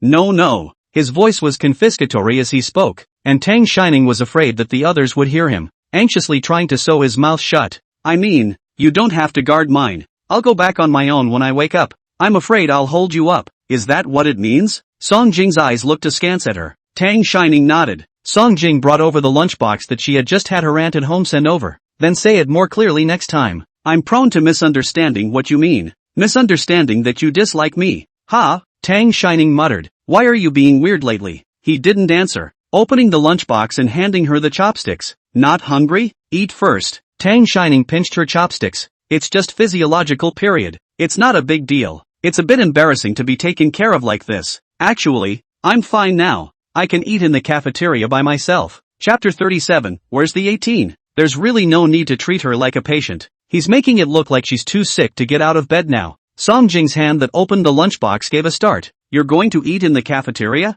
Said he was about to cover it again. She could smell the aroma of the garlic ribs in his hands, and anything she just said could be disregarded in front of the food. As soon as she grabbed his hand and moved the ribs toward her face. You bought it all. If you don't eat it, it's a waste. Next time go to the cafeteria. After eating and drinking, Tang Shining leaned against the bed beautifully, thinking that she would sit for a while longer and then go back to the dormitory to lie down. Staying in the infirmary all the time was not a solution. Song Jing put the lunchbox away and without warning, suddenly spoke out and asked her, what's going on with your class guidance counselor? Ha? This person's sudden question. Tang Shining didn't react for a moment. What's going on? Song Jing took a wet tissue and fished through her hands, wiping them carefully one by one. Why is she targeting you? Tang Shining felt that the other party was really treating her like a child. She tried to pull out her hand. Unsuccessfully.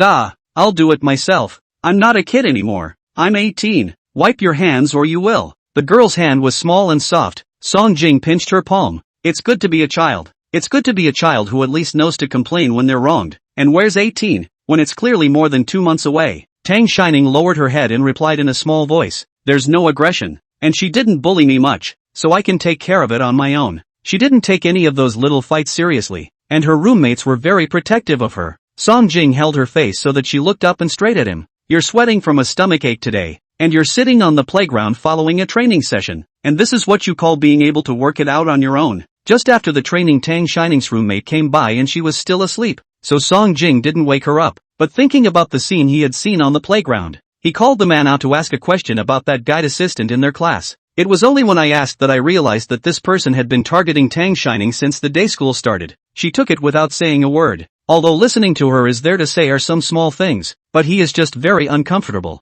He himself can't even give up loud little girl, back to his own eyes, but also bullied by others. That roommate of hers also said that it was because at the beginning of the school year, Su Yuan sent her to check in, and that guidance counselor thought that he was her boyfriend, and that's how the latter happened. She said that Su Yuan was unreliable, usually staggering to Tang Shining, from time to time big and small voice, so he sent him to report to the police, but also engaged in these moths. Now her own sister is being bullied and she doesn't know a thing about it. With that brain of his, when he really found out about this, he probably had Tang Shining bullied badly. I don't know why I'm so perceptive to those behaviors of his, and I have the nerve to say that he has no sense of boundaries and tell him to stay away from Tang Shining. It was he himself who should have stayed away from her, wasn't it? Song King is angry. This was the conclusion Tang Shining came to after stealing several glances at his face as he walked himself back to the dormitory. Even when they had already reached the dormitory floor and Tang Shining was about to go upstairs, the voice that spoke to her was much colder and harder. There aren't many days left in your military training, so rest in your dormitory for the next few days.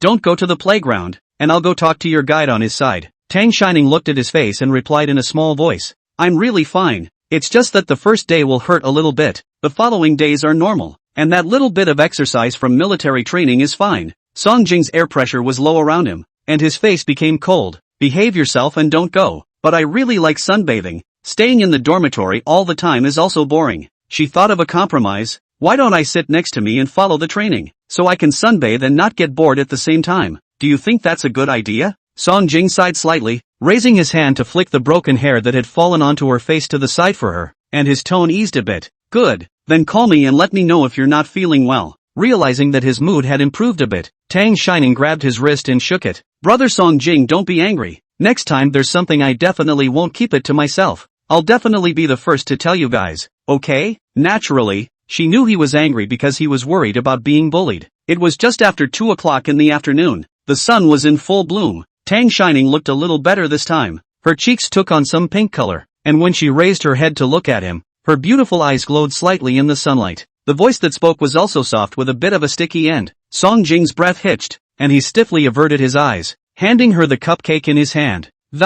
Remember what you said today. If there's a next time you're not staying in the dorm. Tang Shining's brows wrinkled slightly. If I don't live in the dormitory, then where do I live? Live on the street. The corner of Song Jing's lips curved slightly as he turned the person around and pushed her towards the dormitory. If you don't want to, then obey and go back to get some rest. Tang Shining slept enough in the infirmary in the morning, a bit unable to sleep in the afternoon, lying on the bed until almost the time of the next training will go to sit down. She told Li Yuan to wait for her to have dinner with her after training. There was a knock at the door of her dormitory, and she glanced at the time and smiled as she went over to open the door. That's a pretty fast run for you. 5 minutes to. Halfway through her sentence, Tang Shining realized that it wasn't Li Yuan at the door. It was a girl she didn't recognize. Hello, who are you looking for? The girl smiled when she saw her and said, hello, you're Ms. Tang Shining, right? I'm the new guidance assistant for your computer class 3. My name is Zhang Lin. Tang Shining froze in place. New sister? No,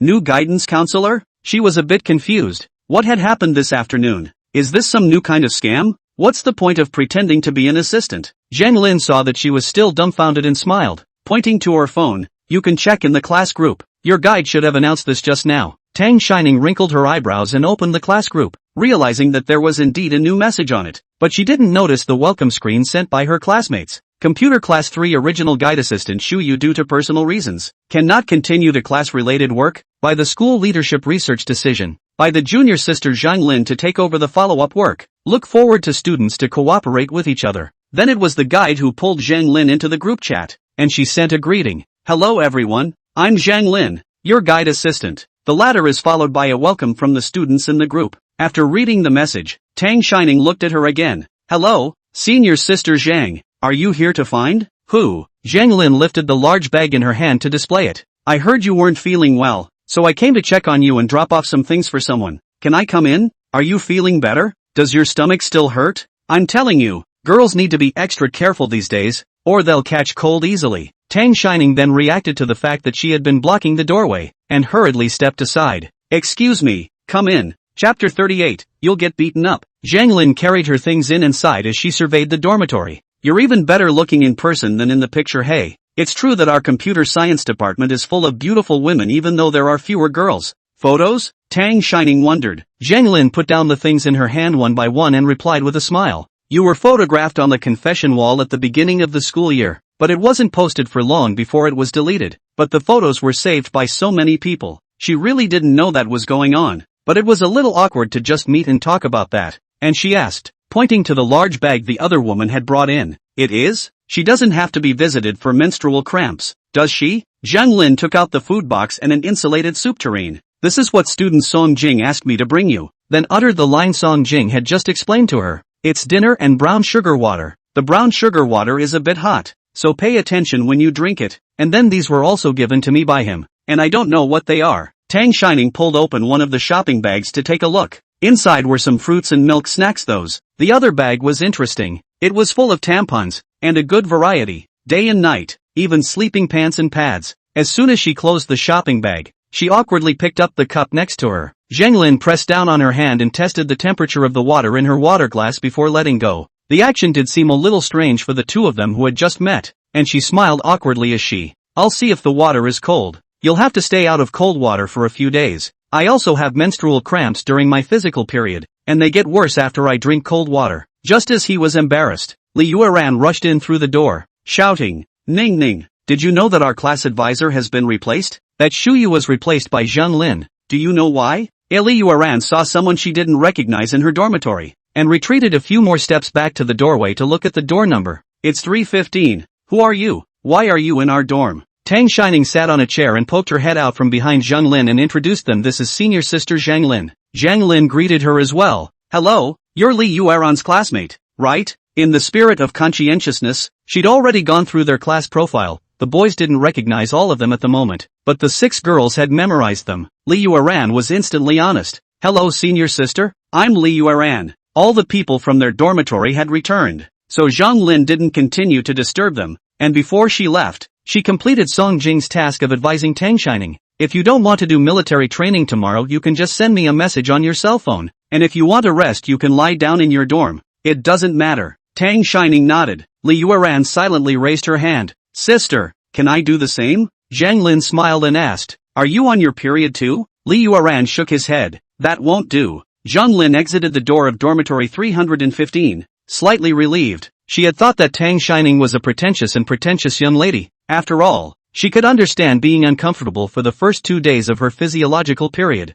but it hadn't come to the point that Song Jing had said. Had it? Song Jing gave her all that. She just started to think what's wrong with this Tang student, thanks to the fact that she just did a lot of mental construction before entering the door. From what I'd just seen, Tang Shining's classmates were clearly normal, and the one who wasn't normal seemed to be the one who switched Shuyu and explained a lot of things about Tang Shining to her. Song Jing. The man probably wouldn't have felt comfortable giving her anything if he wasn't inconvenienced by the girls' dormitory. However, Shuyu was replaced or cheap Zhang Lin himself. She would have liked to choose this year's guide assistant, because the guide assistant can be in contact with a lot of teachers in the Department of Computer Science, which is good for future graduate school. But she happened to be out at a competition when the assistant guide interviewed and missed it. She was still sad for a long time to come, but she didn't think the bargain would catch up with her. It was only after Zhang Lin left that Li Yueran saw the large bag on Tang Shining's desk. Is this all that the schoolmarm brought you? I'll go. And the food box. I've got to have a sick visit, too, and enjoy these comfortable days.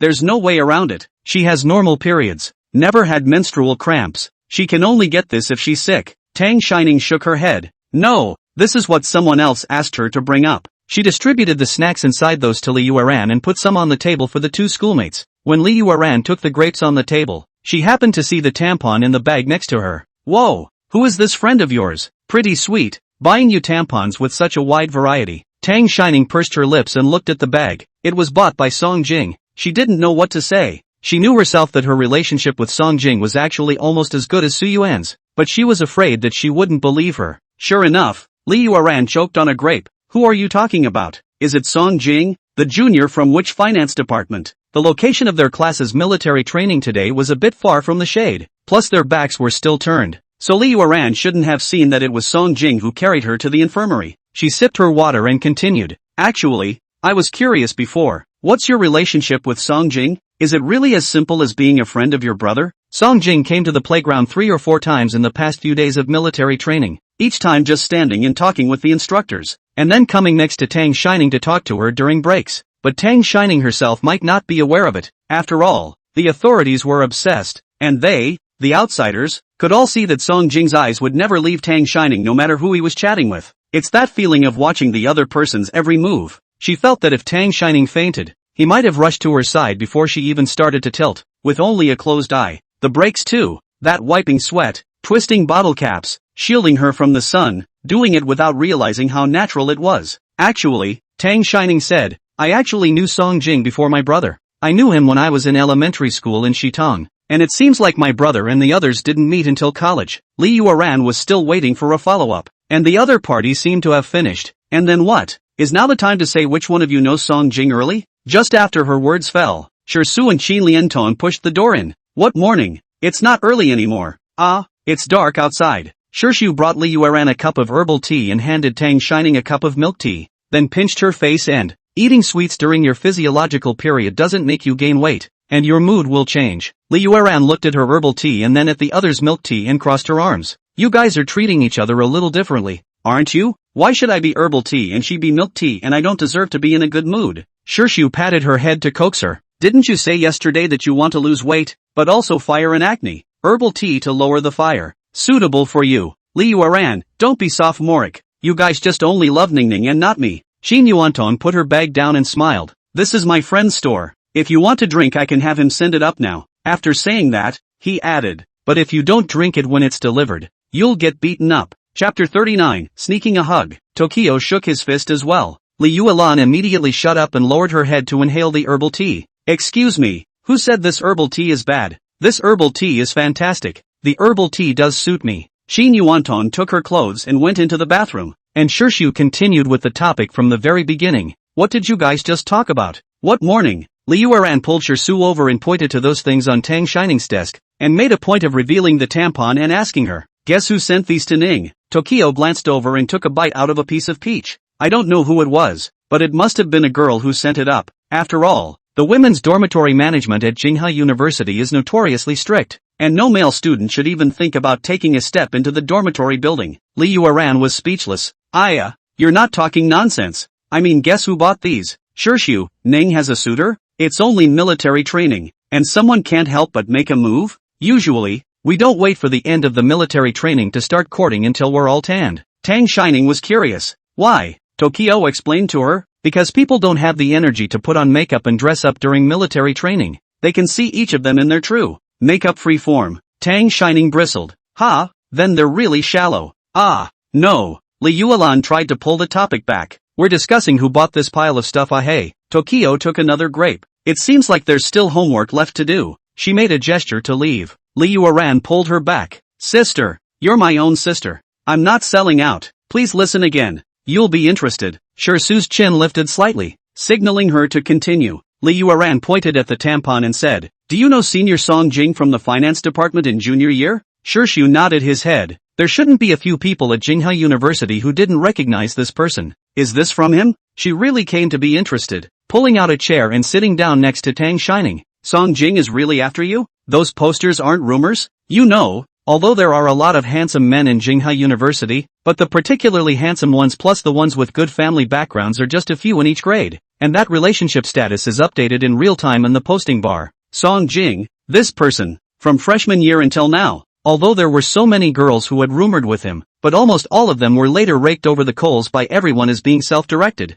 and then the posts would somehow disappear as well. But this time, being photographed with Tang Shining is especially true. Those subconscious moves. And Song Jing Junior Year obviously does not have a lot of classes, but also from time to run to the school, came to the school to go to the playground to watch the freshman military training. And the key thing was that those pictures they had secretly taken of Song Jing and Tang Shining interacting, as well as the posts they had made, were all still there, not a single one deleted. This time change Li Yueran do not know. Posting? What posting and this posting? Tang Shining saw that she misunderstood and hurriedly explained. No, he's actually considered my brother. Timothy hooked his lips and looked at her. Yes means yes, no means no. Sort of what? How can I explain this to you guys? Tang Shining began to phrase it. I met him in Shitong when I was in elementary school and he was in middle school. We both lived next door to each other. Oh, Li Yueran smiled back. So it's a childhood friend. No. Tang Shining realized that the more she explained, the more biased she became. I just treat him like a brother, and he treats me like a sister. Plus he's also good friends with my brother,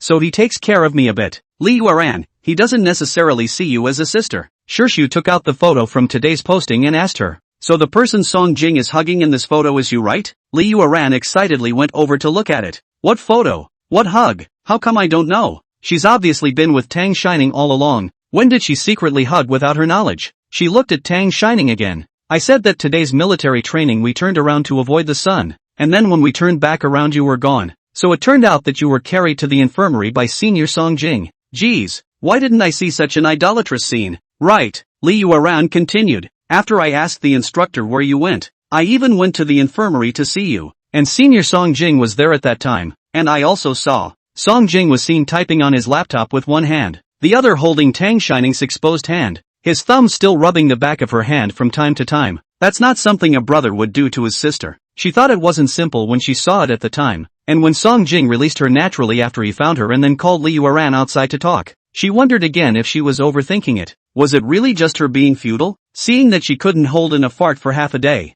Tokyo asked, what did you see? Li Yueran changed her words, seeing Senior Song Jing in his office while guarding her. Hey, Tang Shining thought she was going to say something, and sniffing, she explained, that's because my brother knew I wasn't feeling well, but was out of town on a business trip and asked him to take care of me. Li Yueran, really? Tang Shining, why would I lie to you? My brother happened to call before I went to bed, and then he told me to give the phone to Song Jing, so I think he was talking about taking care of me. Li Yueran touched Shirsu's arm. Sister, you have enough experience. What do you think? Qin Yuantong came out just in time to hear this, and asked with a smile, Shirshu is experienced enough? What kind of experience? Li Yueran replied thoughtfully, love experience. Sister Shirshu looks like the kind that can talk about 8 at a time. Qin Yuantong let out a light laugh and didn't answer. Shi Lushu glared at Qin Yuantong without any good humor. It would have been better if you had come out later. I could have bragged about it. Then reluctantly admitted, you can't see it. I myself, maternal solo, and she,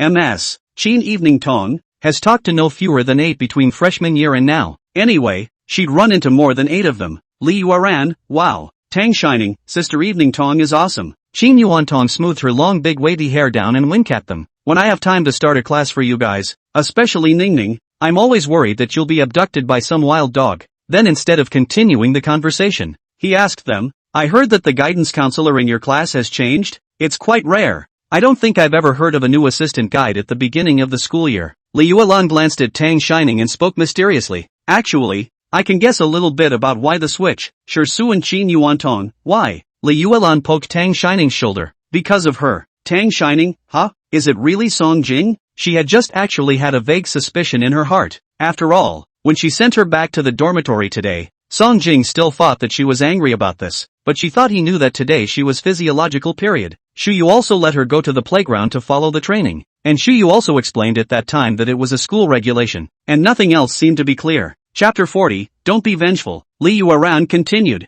when I went to the infirmary to see you, you weren't asleep, so Senior Song Jing called me out to talk, and then asked me something about Shuyu and you. Tang Shining's eyes widened. You said it all? Li Yueran nodded. Then of course I said it all. I said it all truthfully and didn't add fuel to the fire already very good for her. Shirshu also agreed, although she's only tripping you up on small things now, but it's not guaranteed that she'll come up with a big one someday, and you can't guard against her every moment. So isn't it quite good that she's been replaced now? Li Yueran reacted once again. No, we're getting off track again. You haven't even talked about that thing I just said about Ning Ning and you and Song Jing. Tang Shining touched her nose. Didn't I say? There's nothing to do with it. It's all a fabrication they made up out of thin air. It's just an older brother with no blood relationship.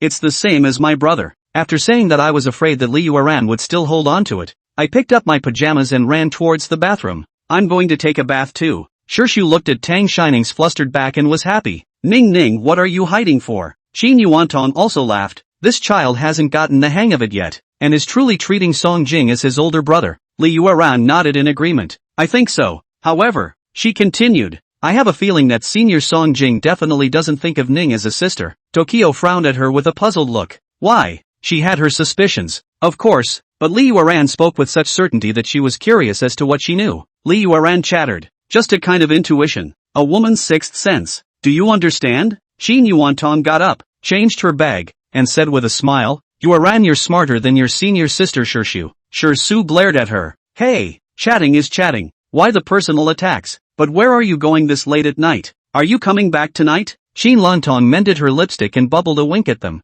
My mom took me to dinner with the business bureau. Not coming back. Bye babies. Shirshu also gave her several flying kisses. Happy eating baby. Then she, too, returned to her place and began to wail. My God, this is God's way of killing me. Li Yueran heard the commotion and looked over. What's wrong? Just now was not good. Tokyo, what you just saw is not even the real me. The real me has been suffering for 2 days already. Li Yueran, for what torment? Timothy took a drumstick and banged it on his head. Remember how I said our band was going to play at your orientation party? Li Yueran nodded. Remember, isn't it just a few days left? Yeah, Tokyo wailed. There's still a few days left, and the female lead singer of our band said she can't make it. She's a senior and interning out of state, so she can't make it back. We've been looking for a new vocalist lately, but everyone who comes to audition has bad intentions and I'm cracking up. Li Yueran, the purpose is impure? This is a long story. Shirshu looked at her. I'll talk to you slowly about this later. By the way, how's your singing level? Li Yueran hesitated. I can't. My mom says I sing like a male duck opening his voice. Timothy, that sounds like a real mom saying that. But the truth of that statement, she was skeptical. After all, such a good-looking girl should be able to sing okay anyways, right? She clicked on the track they were going to perform and turned toward Li Yueran. You sing. She'd like to hear what it was like when a male duck opened his voice. The band's chosen track this time was Honey. That's Not Love by Angela Chang. After listening to Li Yueran sing those lines, I can only say that it is indeed not love. Tang Shining came out just in time to put in the climax, and she hummed along. You said holding hands was a promise, but honey, that's not love. It's like a shooting star that's too late to make a wish. No matter how beautiful it is, it can only be what it once was. Shirshu's eyes lit up as he looked at Tang Shining. Ning Ning baby, how come you look so good and sing so well too? Li Yueran frantically tapped the table, and also moved his chair fully automatically. I'm going to turn around and turn around. You're going to win the title for sure. It's just heavenly. Tang Shining was so scared that she stayed where she was, not even daring to walk away with her clothes. Why does everyone get so crazy when they get out of the shower? Li Yueran was even more anxious than Shirshu. Sister,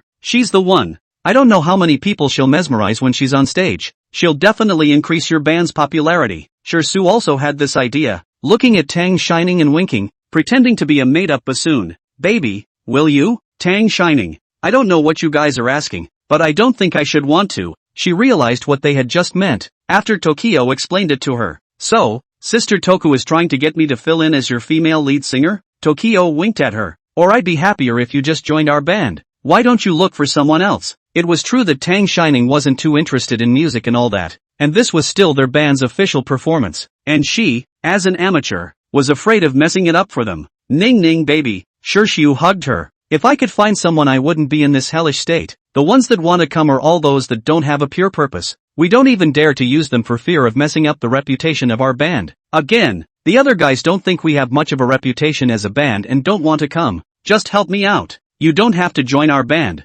Just help us finish the program for the welcome party in a few days. After the party is over, our band will be more famous and we can recruit new people better. Do you think it's okay? Tang Shining, is your band going to recruit like the club? Recently, the school's clubs and student councils have also been setting up booths and handing out flyers all over campus. And every time I pass by somewhere, I get stopped and listen to a brief description of their development. Timothy shook his head. No,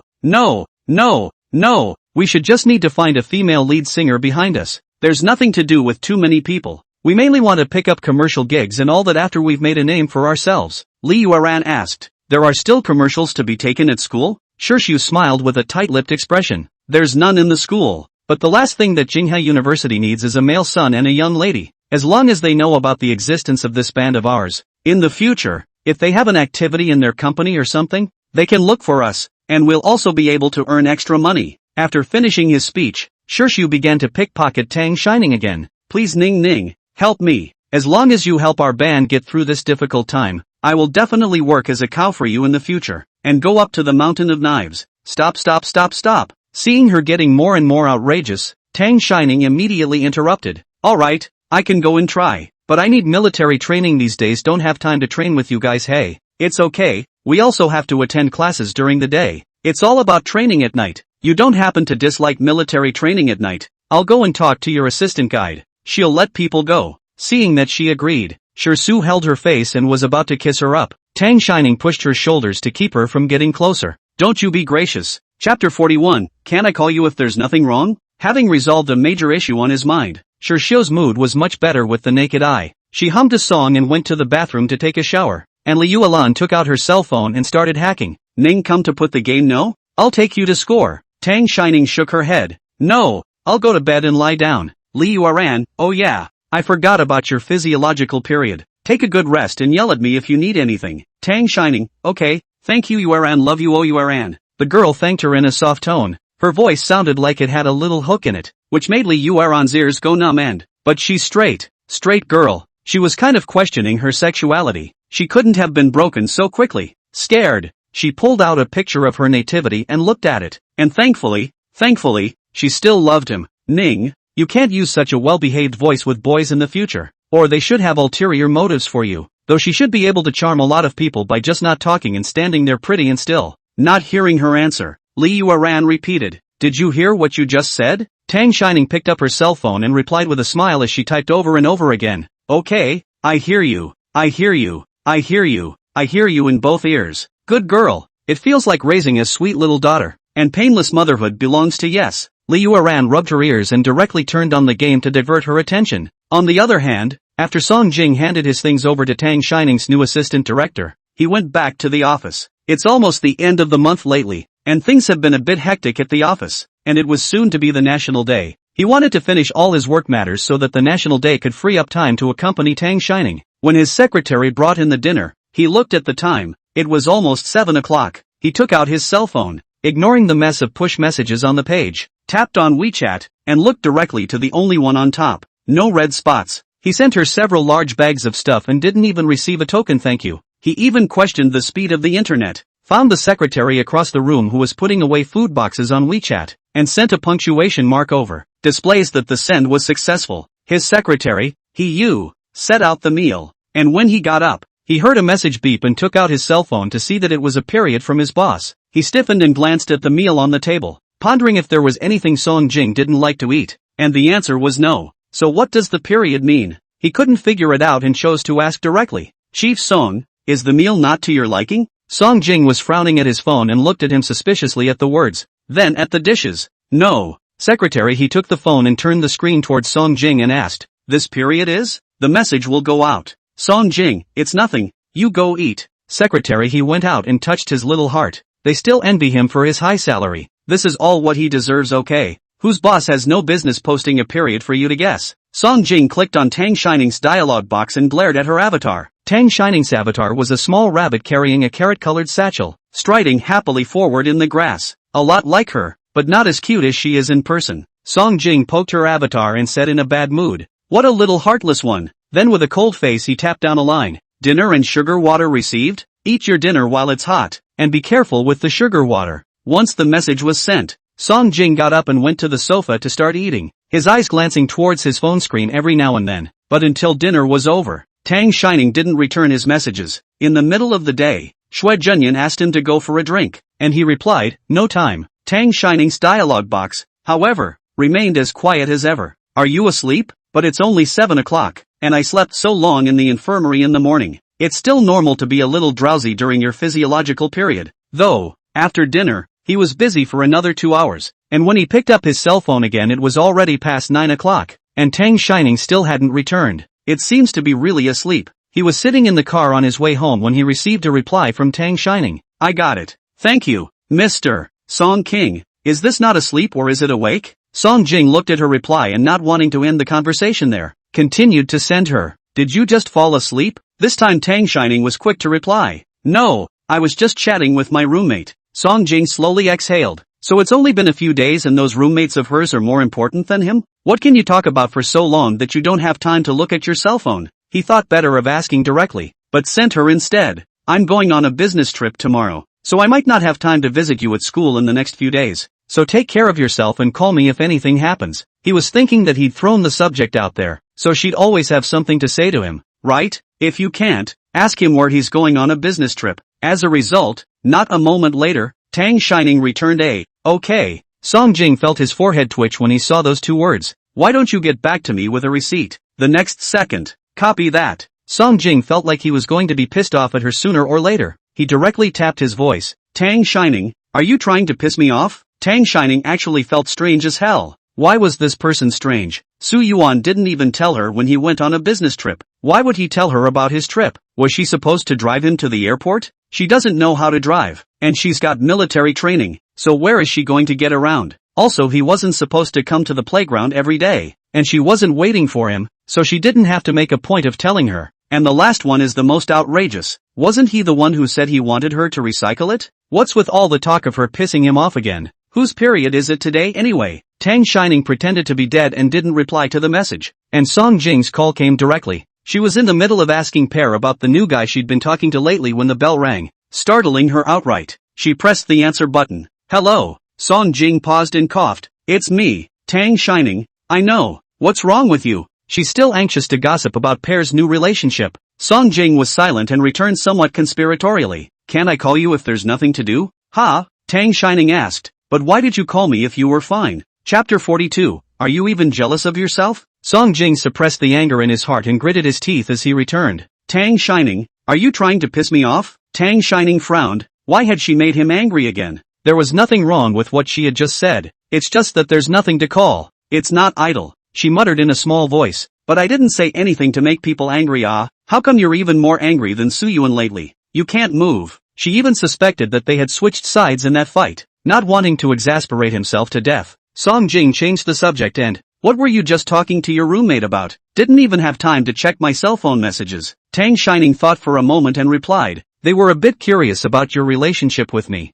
and then said that a lot of people in the school posting bar and on campus were also curious right now, so I explained it to them. Song Jing raised his eyebrows, not realizing that they were talking about this. How do you explain that? Tang Shining, it's just the truth. You can't lie to people. It's not good, right? I'll just say it's similar to my brother. Just almost blood, she added mentally. Song King, so, what you're saying is, brother? Tang Shining nodded her head, again realizing that she was on the phone and the other party couldn't see, and continued to answer. Right. When she finished she remembered what her roommates had told her, and conveyed to him what everyone at school was thinking. Brother Song Jing, in the future if we're at school we should still minimize our contact, and you don't need to pay too much attention to what my brother said about letting you take care of me. I'm already grown up and can take care of myself. I know you're busy with work. You don't have to make time for me. Just go about your work. Song Jing's face was very heavy and his tone was cold. Why? Did someone say something to you? Or did your roommate say something to keep you away from me? We've only known each other for a few days, and we believe whatever people say. It seems that we can't live in a dormitory all the time, and we're all being led astray. Tang Shining hurriedly denied. No.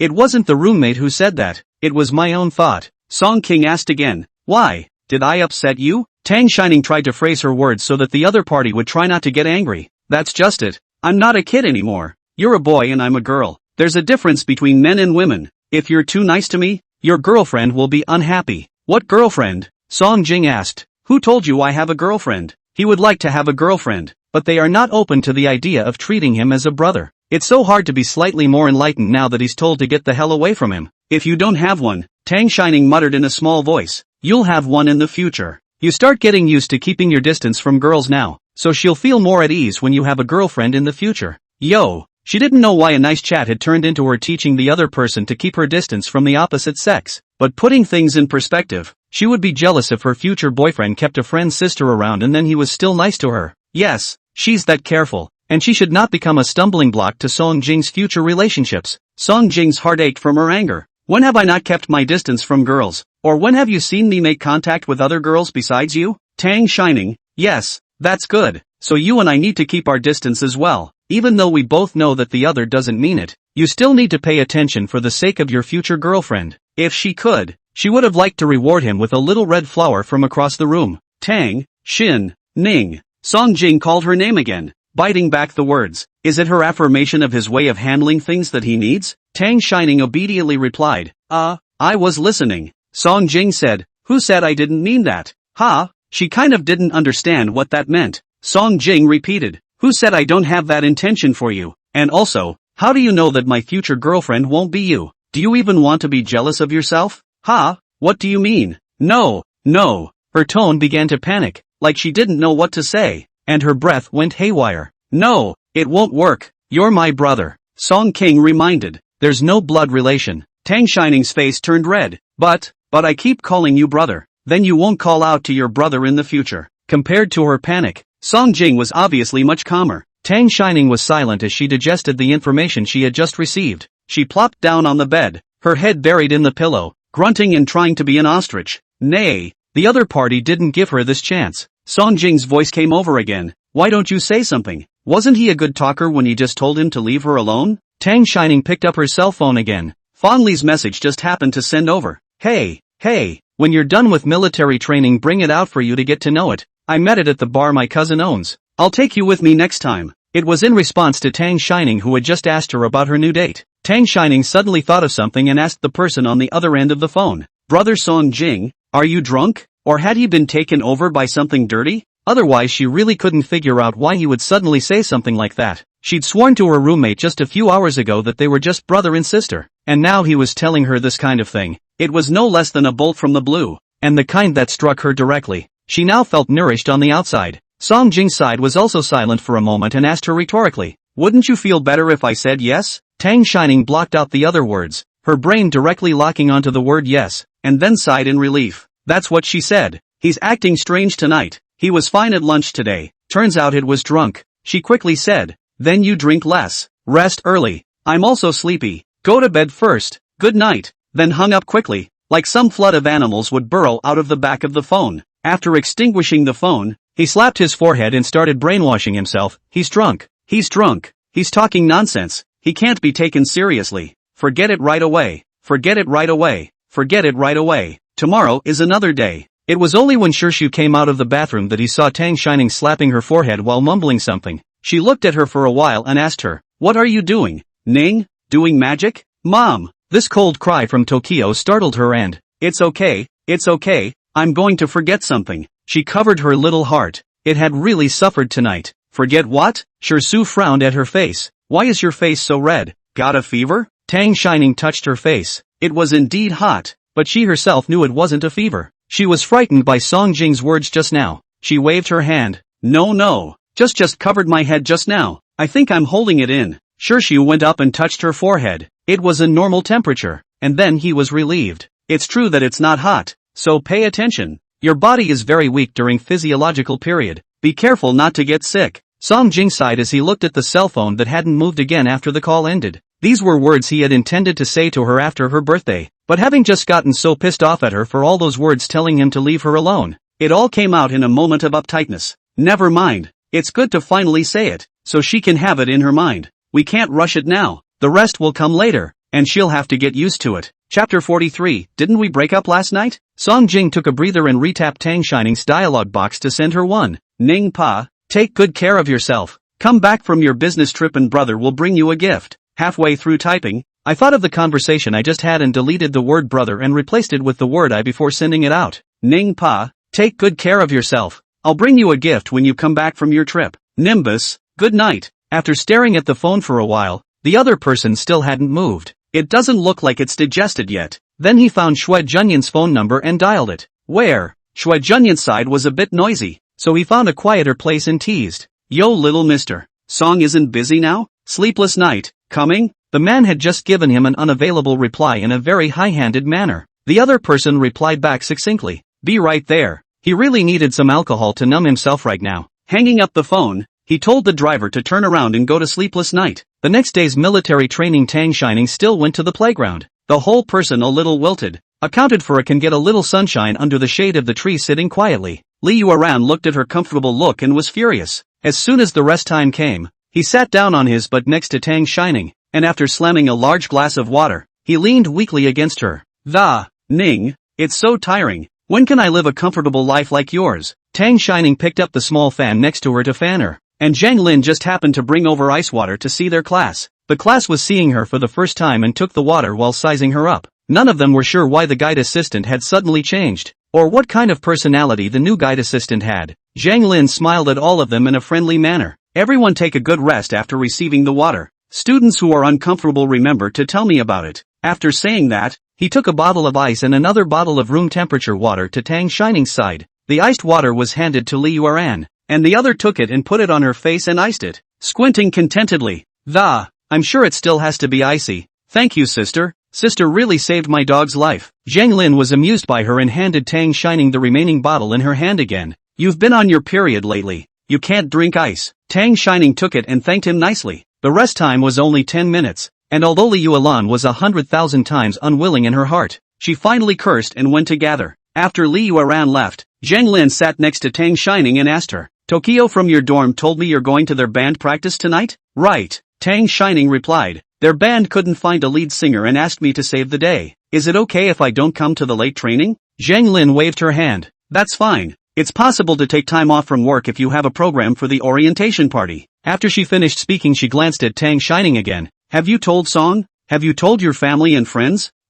Tang Shining was a bit puzzled. This wasn't anything important. There was no need to make a big deal out of it, right? And she hadn't even been to Tokyo and their band to check it out yet. In case the rest of the band didn't think it was a good fit, she thought for a moment. I'll go see if I can work with them in the next few days, and if it's confirmed I'll talk to them. Zhang Lin then sighed in relief. Okay, you remember to tell them. Don't let your family worry. She left after asking, and Tang Shining was a bit puzzled. After Livid got out of class in the evening, she came to find Tang Shining and the girls, and after a few people went to the cafeteria to eat together, she took Tang Shining to the band's rehearsal room. Su began to frantically introduce Tang Shining to the band's origins and the history of the year on the road. Tang Shining all listened attentively. Seeing that Su started to lead her towards the school building, Tang Shining asked her first question. Sister, didn't you say that your band is not famous? Do you have a special rehearsal room? If she remembered correctly, it seemed that the first floor of this teaching building was the office of the student union, while the second floor was the territory of various clubs, and only those clubs with long years and some specifications and personnel were worthy of it. Those small clubs have to apply for places in advance for their activities. She had assumed that the rehearsal space Tokyo was talking about was an outdoor one, like a playground, soccer field, or something. There's only 5 or 6 people in this band. Does it have a separate office? 2. Timothy winked at her and took her by the shoulders and walked inside. There wasn't supposed to be one, but the male lead singer of our band is a rich male. She pointed to the building in front of her. His family invested in the construction of this building. It shouldn't be too much to ask for a small classroom, right? Tang Shining looked up at the building and slowly shook her head. Not too much, not too much. It's not too much to ask for a layer. Then lamented. Is this the legendary capitalist? For my son's musical dream, this building is a say-so. Timothy nodded approvingly. Yeah, and you can still see this kind of capitalist everywhere in Kyoto University. Do you think it's solid? No, she finished and then reacted. Aren't you also the capital's first lady? Although Tang Shining didn't reveal much about her family, but Su Yuan she did know. The Su family was also one of the most powerful families in Jingha. And look at Tang Shining's usual dress,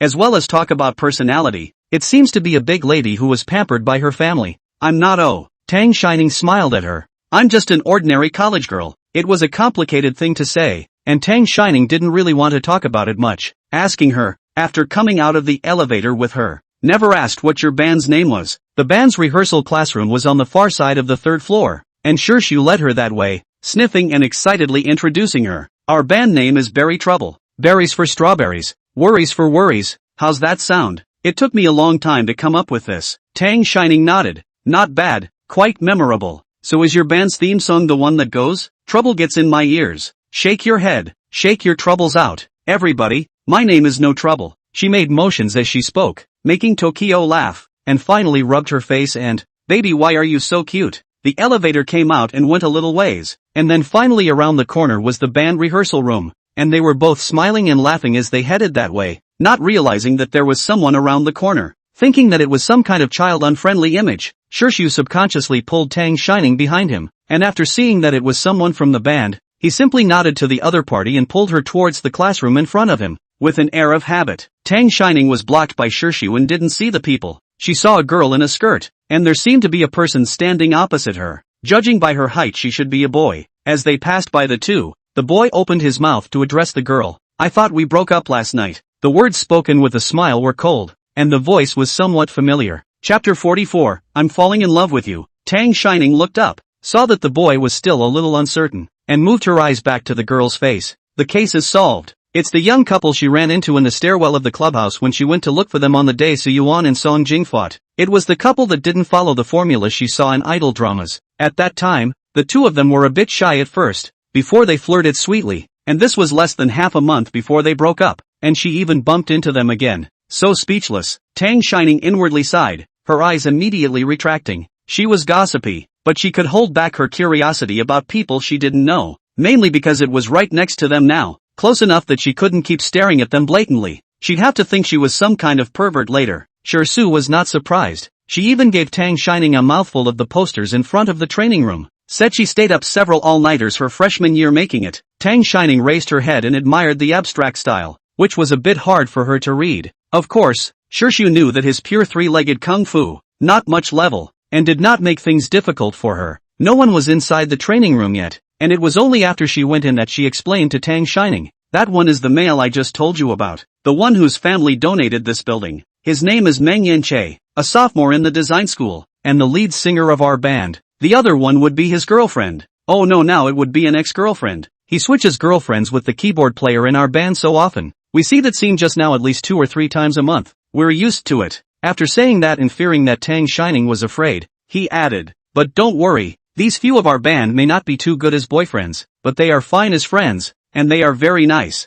They won't make things difficult for you, and I'm here. Whoever of them dares to bully you, just talk to me, and I promise to kick their asses. Tang Shining was amused by the way she was swinging her fist in a serious manner. Tokio walked straight to his drum set and introduced her to the, here, this is the guy sis eats with. How's that? Handsome? She said taking her seat and showing her a bit. Indeed handsome. Girls play drums rarely. Tang Shining, this is the first time to see, was shocked by the momentum. She stood in front of the drum set, her almond eyes shining brightly as she looked at Shirshu, applauding and praising her at the same time. So awesome, really handsome. School sister, I'm going to fall in love with you. Shirshu's heart became even more dejected when he saw her like this. When the rest of the few people came in together, they heard voices at the door and thought who was flirting with the girls in their training room. And when they came in, they saw that it was Shirshu, with a pretty, well-behaved girl standing next to her. Lu Chen interrupted their conversation with a smile. Shirshu, did you bring a friend over? No introduction? When the opening screen was interrupted,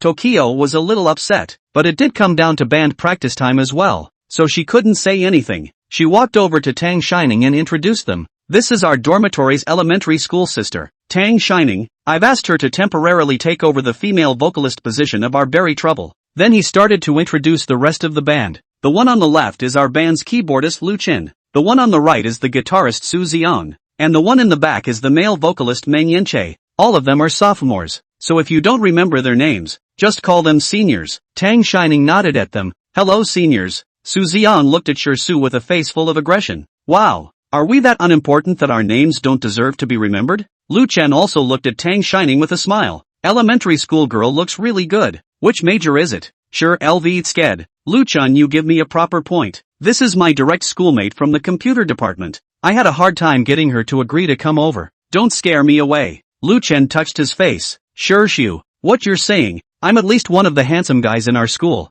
and I have a place in the school's handsome guy list, so it's not like I can still scare people away, right? Shirshu didn't have a good face for him. Right now she only had her precious Tang Shining in her heart. Anyway, be normal, and look at my schoolmates in a weird way and I'll kick your ass if you don't believe me. After saying that, he pointed at Su Zion together with a warning. And you too, all behave properly, don't act like our band is some kind of unprofessional. After saying that, he pulled Tang Shining and started checking the equipment. It's almost time, so you guys get ready to start practicing as well. We've got less than 3 days until orientation, so we've got to hurry up and grind it out. At the mention of the orientation party, Su Zion didn't joke anymore and began to debug the equipment, while Lu Chen retreated to Meng Yanche, who hadn't said anything, and lowered his voice to ask him, Brother Che, I remember. I said, why does this elementary school girl look so familiar? It turns out to be the beautiful girl we saw when we went to Lingu Temple a few days before school started. Her looks are highly recognizable and she is one of those beauties that can be seen at a glance even when placed in a crowd. Lu Chen actually remembered as soon as he saw her face just now.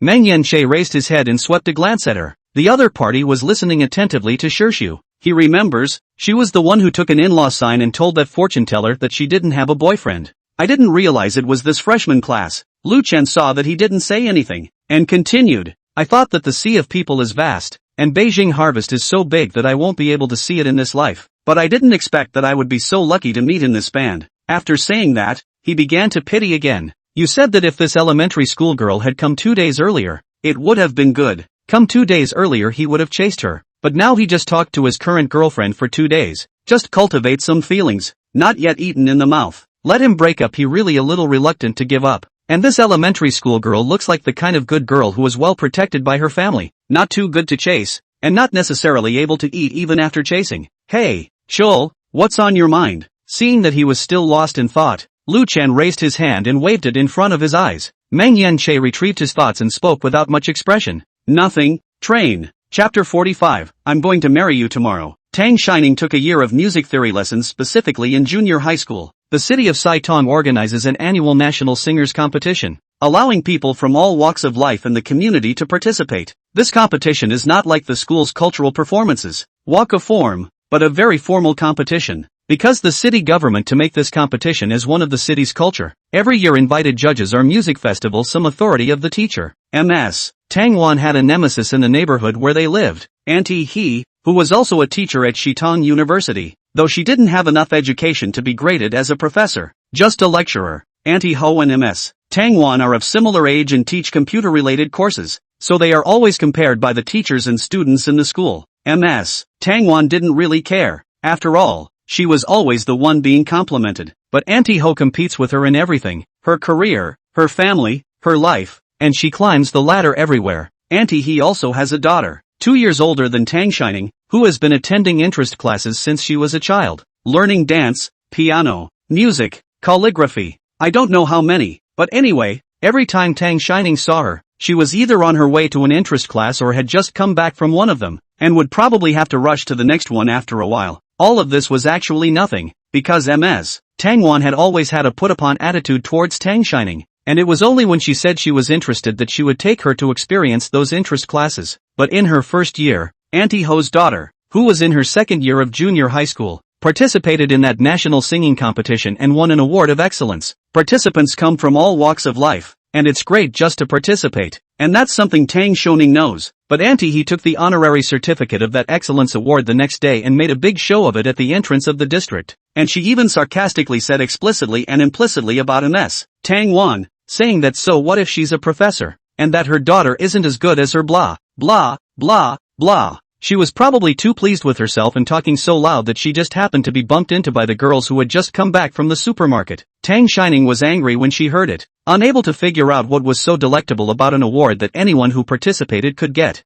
Being the grump she was, she wanted to scold back, but Ms. Tang Wan pulled her away, saying that there was nothing to worry about and that Auntie He's daughter was indeed great, but her daughter wasn't bad either. Tang Shining was so angry when she got home that she couldn't even eat her dinner. She could be aggrieved, but she was a mama's boy girl. Her mom couldn't be aggrieved, and this aggravation was still because she suffered. She was dragging Ms. Tang Wan's feet. She didn't want it. As the saying goes, don't steam the buns. The next day she had Ms. Tang Wan find her a professional teacher and studied music for a whole year. That year she, a person who couldn't even make it to the morning study hall at school, set her own alarm clock to wake up early every day to practice her voice, and devoted her time after school in the afternoons to that as well, preparing for that competition with all her might. Finally took a second place award the following year. It didn't take first place, but that's a lot better than that merit award or whatever it was. She wasn't as unqualified as Auntie Ho, who went to the entrance of the neighborhood to demean her. She chose a very civilized approach, printing a dozen copies of the certificate of honor and the photo of her going up to receive the award,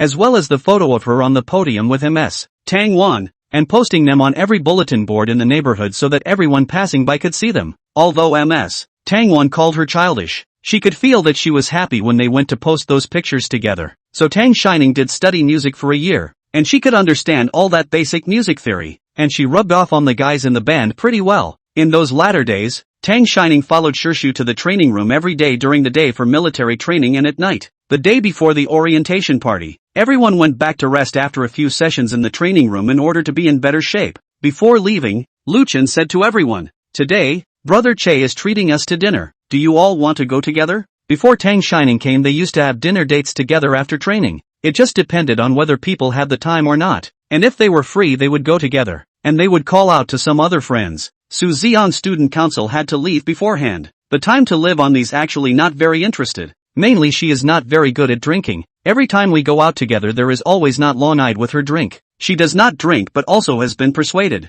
But she thought about how everyone had been together for a few days, and how Tang Shining and everyone still seemed to not be too familiar with each other, except for the basic exchanges, ending and leaving. Then looking up at her thoughts, Timothy asked her with a mouthful, "Want to go?" Tang Shining shook her head. She was so tired and wanted to go back to sleep. Timothy received the signal before speaking. "We won't go. Tomorrow is a tough battle. We need to get some rest tonight." Meng Yanche looked straight at Tang Shining with his eyes and asked her, "Aren't you going too?" Tang Shining was a bit puzzled. She remembered that Shirshu just said we? Isn't she the we? And she didn't like eating with people she didn't know well. There was always a feeling of socializing and not getting enough to eat. Lu Chen glanced at Meng Yanche and also picked up. "Yeah, isn't elementary school girl coming too? We haven't even eaten together yet. Brother Che is treating us. We can eat whatever we want." "Oh." Shirsu put an arm around Tang Shining and answered for her. "She's not going either. She still has her military training debriefing performance tomorrow." When she finished, she asked her, "Ning, what are you going to perform again?"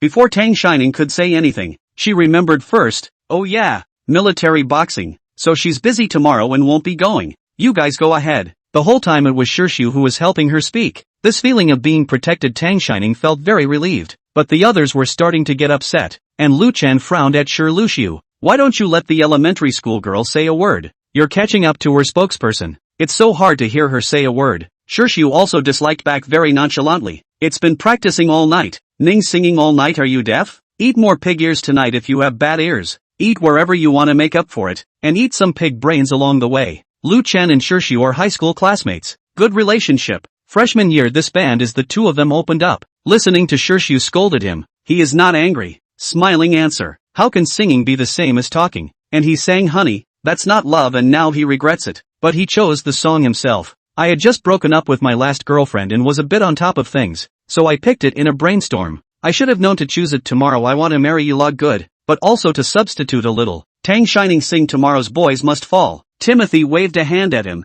"Get going you." Meng Yanche didn't say anything else and turned around to put the microphone in his hand. Before he reached the classroom door, someone at the door came in and looked at Meng Yanche and asked, "Chul, are you guys done?" Hearing this voice, Tang Shining looked up to see that it was Yi Yanchin. Tang Shining and her hadn't seen each other since the last time they met at Su's house, and she had forgotten that Yi Yanchin was also at Jinghai University, and seemed to be in the same design school as Meng Yanche and the others. Yi Yanchin also saw her when she looked inside. Her eyes were surprised for a moment. She didn't say anything and immediately moved away. It was nice that both tacitly agreed to pretend they didn't know each other, and she didn't have to think about what to call her. Lu Chen looked at Yi Yanchin and then at Meng Yanche and teased, "Why doesn't Missy ask me if I'm well?" Yi Yanchin smiled and said perfunctorily, "Are you done then?" But her eyes didn't leave Meng Yanche. Chapter 46, It's Love, Baby. Shirsu was still packing up her things, and Tang Shining stood next to her waiting for her. When she saw Yi Yanchin, she pulled Tang Shining to sit down with her and gossiped with her. Any idea who that girl talking at the door is?" Tang Shining also came over and asked her in a low voice. "Why are you suddenly asking this?" When the life frowned, "Hey, do you know the rules?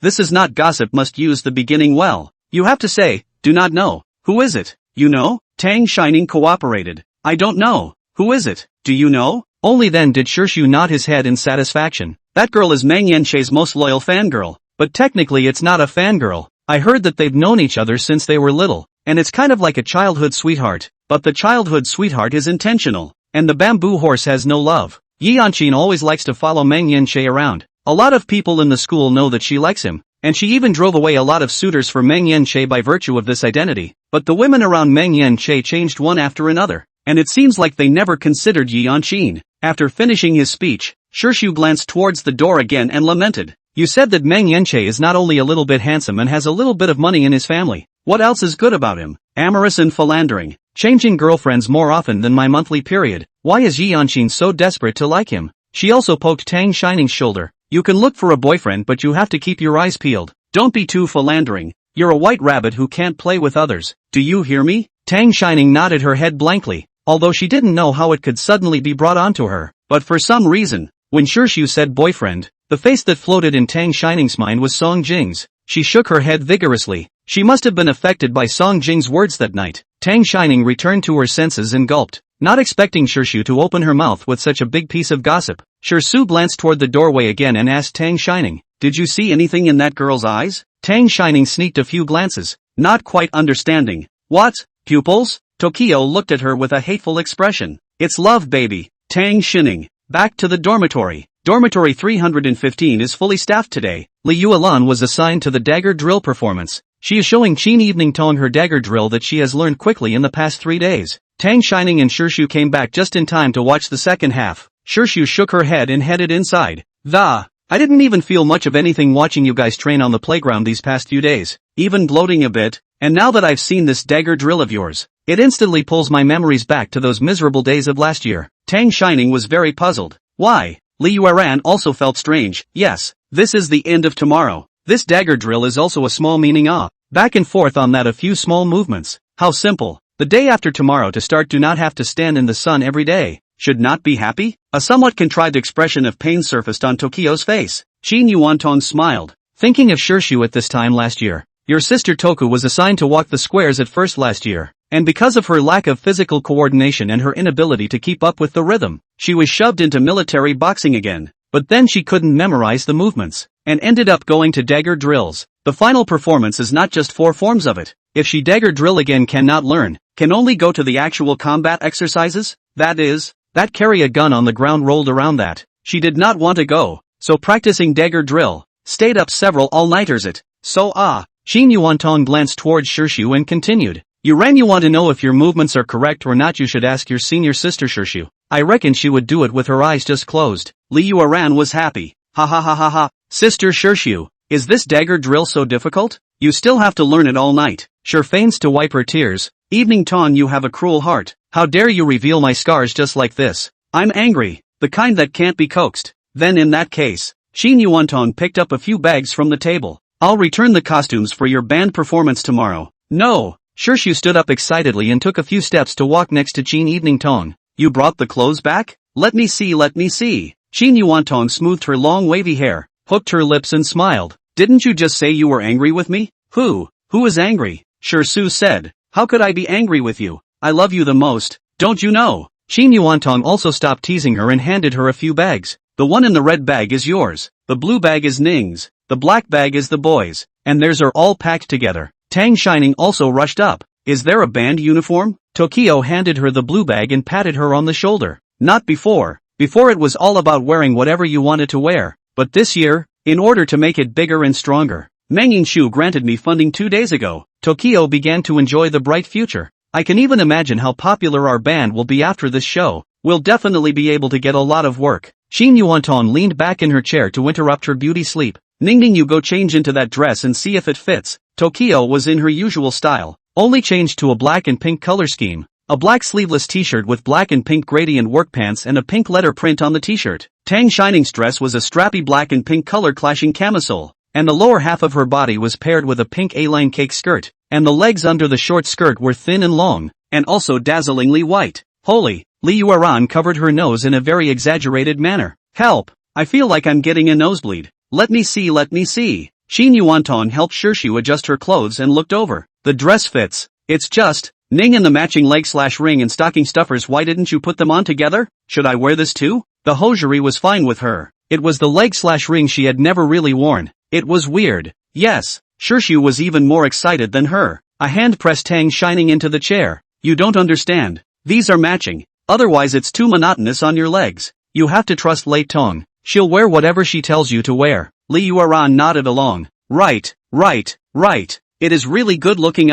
Pink and black clashing colors, short halter dress, and those punk style chains. It's so sweet and lustful with a little bit of coolness. It's beautiful. Okay. Shirshu and Li Yueran each squatted in front of Tang Shining and put them on her. Qin Yuantong tied the straps in front of her body for her and said with a smile. Originally, the people in the studio prepared fishnet stockings for you, but I thought it was a bit too foul, so I switched to stockings of the same color for you. Shirshu and Li Yuelan looked up at the same time. I think it's better to have fishnet stockings. Tang Shining silently drew out the sock liner and put it on. Or this one. Neither of them could hold back a laugh. Li Yuelan got up and shook her shoulder. Ning Ning, after the show tomorrow, you'll be able to have the right of first refusal to choose your spouse. Your blessings are ahead of you. Of course you should dress as beautifully as possible. Tang Shining shook her head frantically. I don't want this blessing. Li Yuelan, no. You have to. Tang Shining was very firm. I don't want it. I only have learning in my heart. I love learning. Learning loves me. Shirshu pulled Tang Shining around a few times.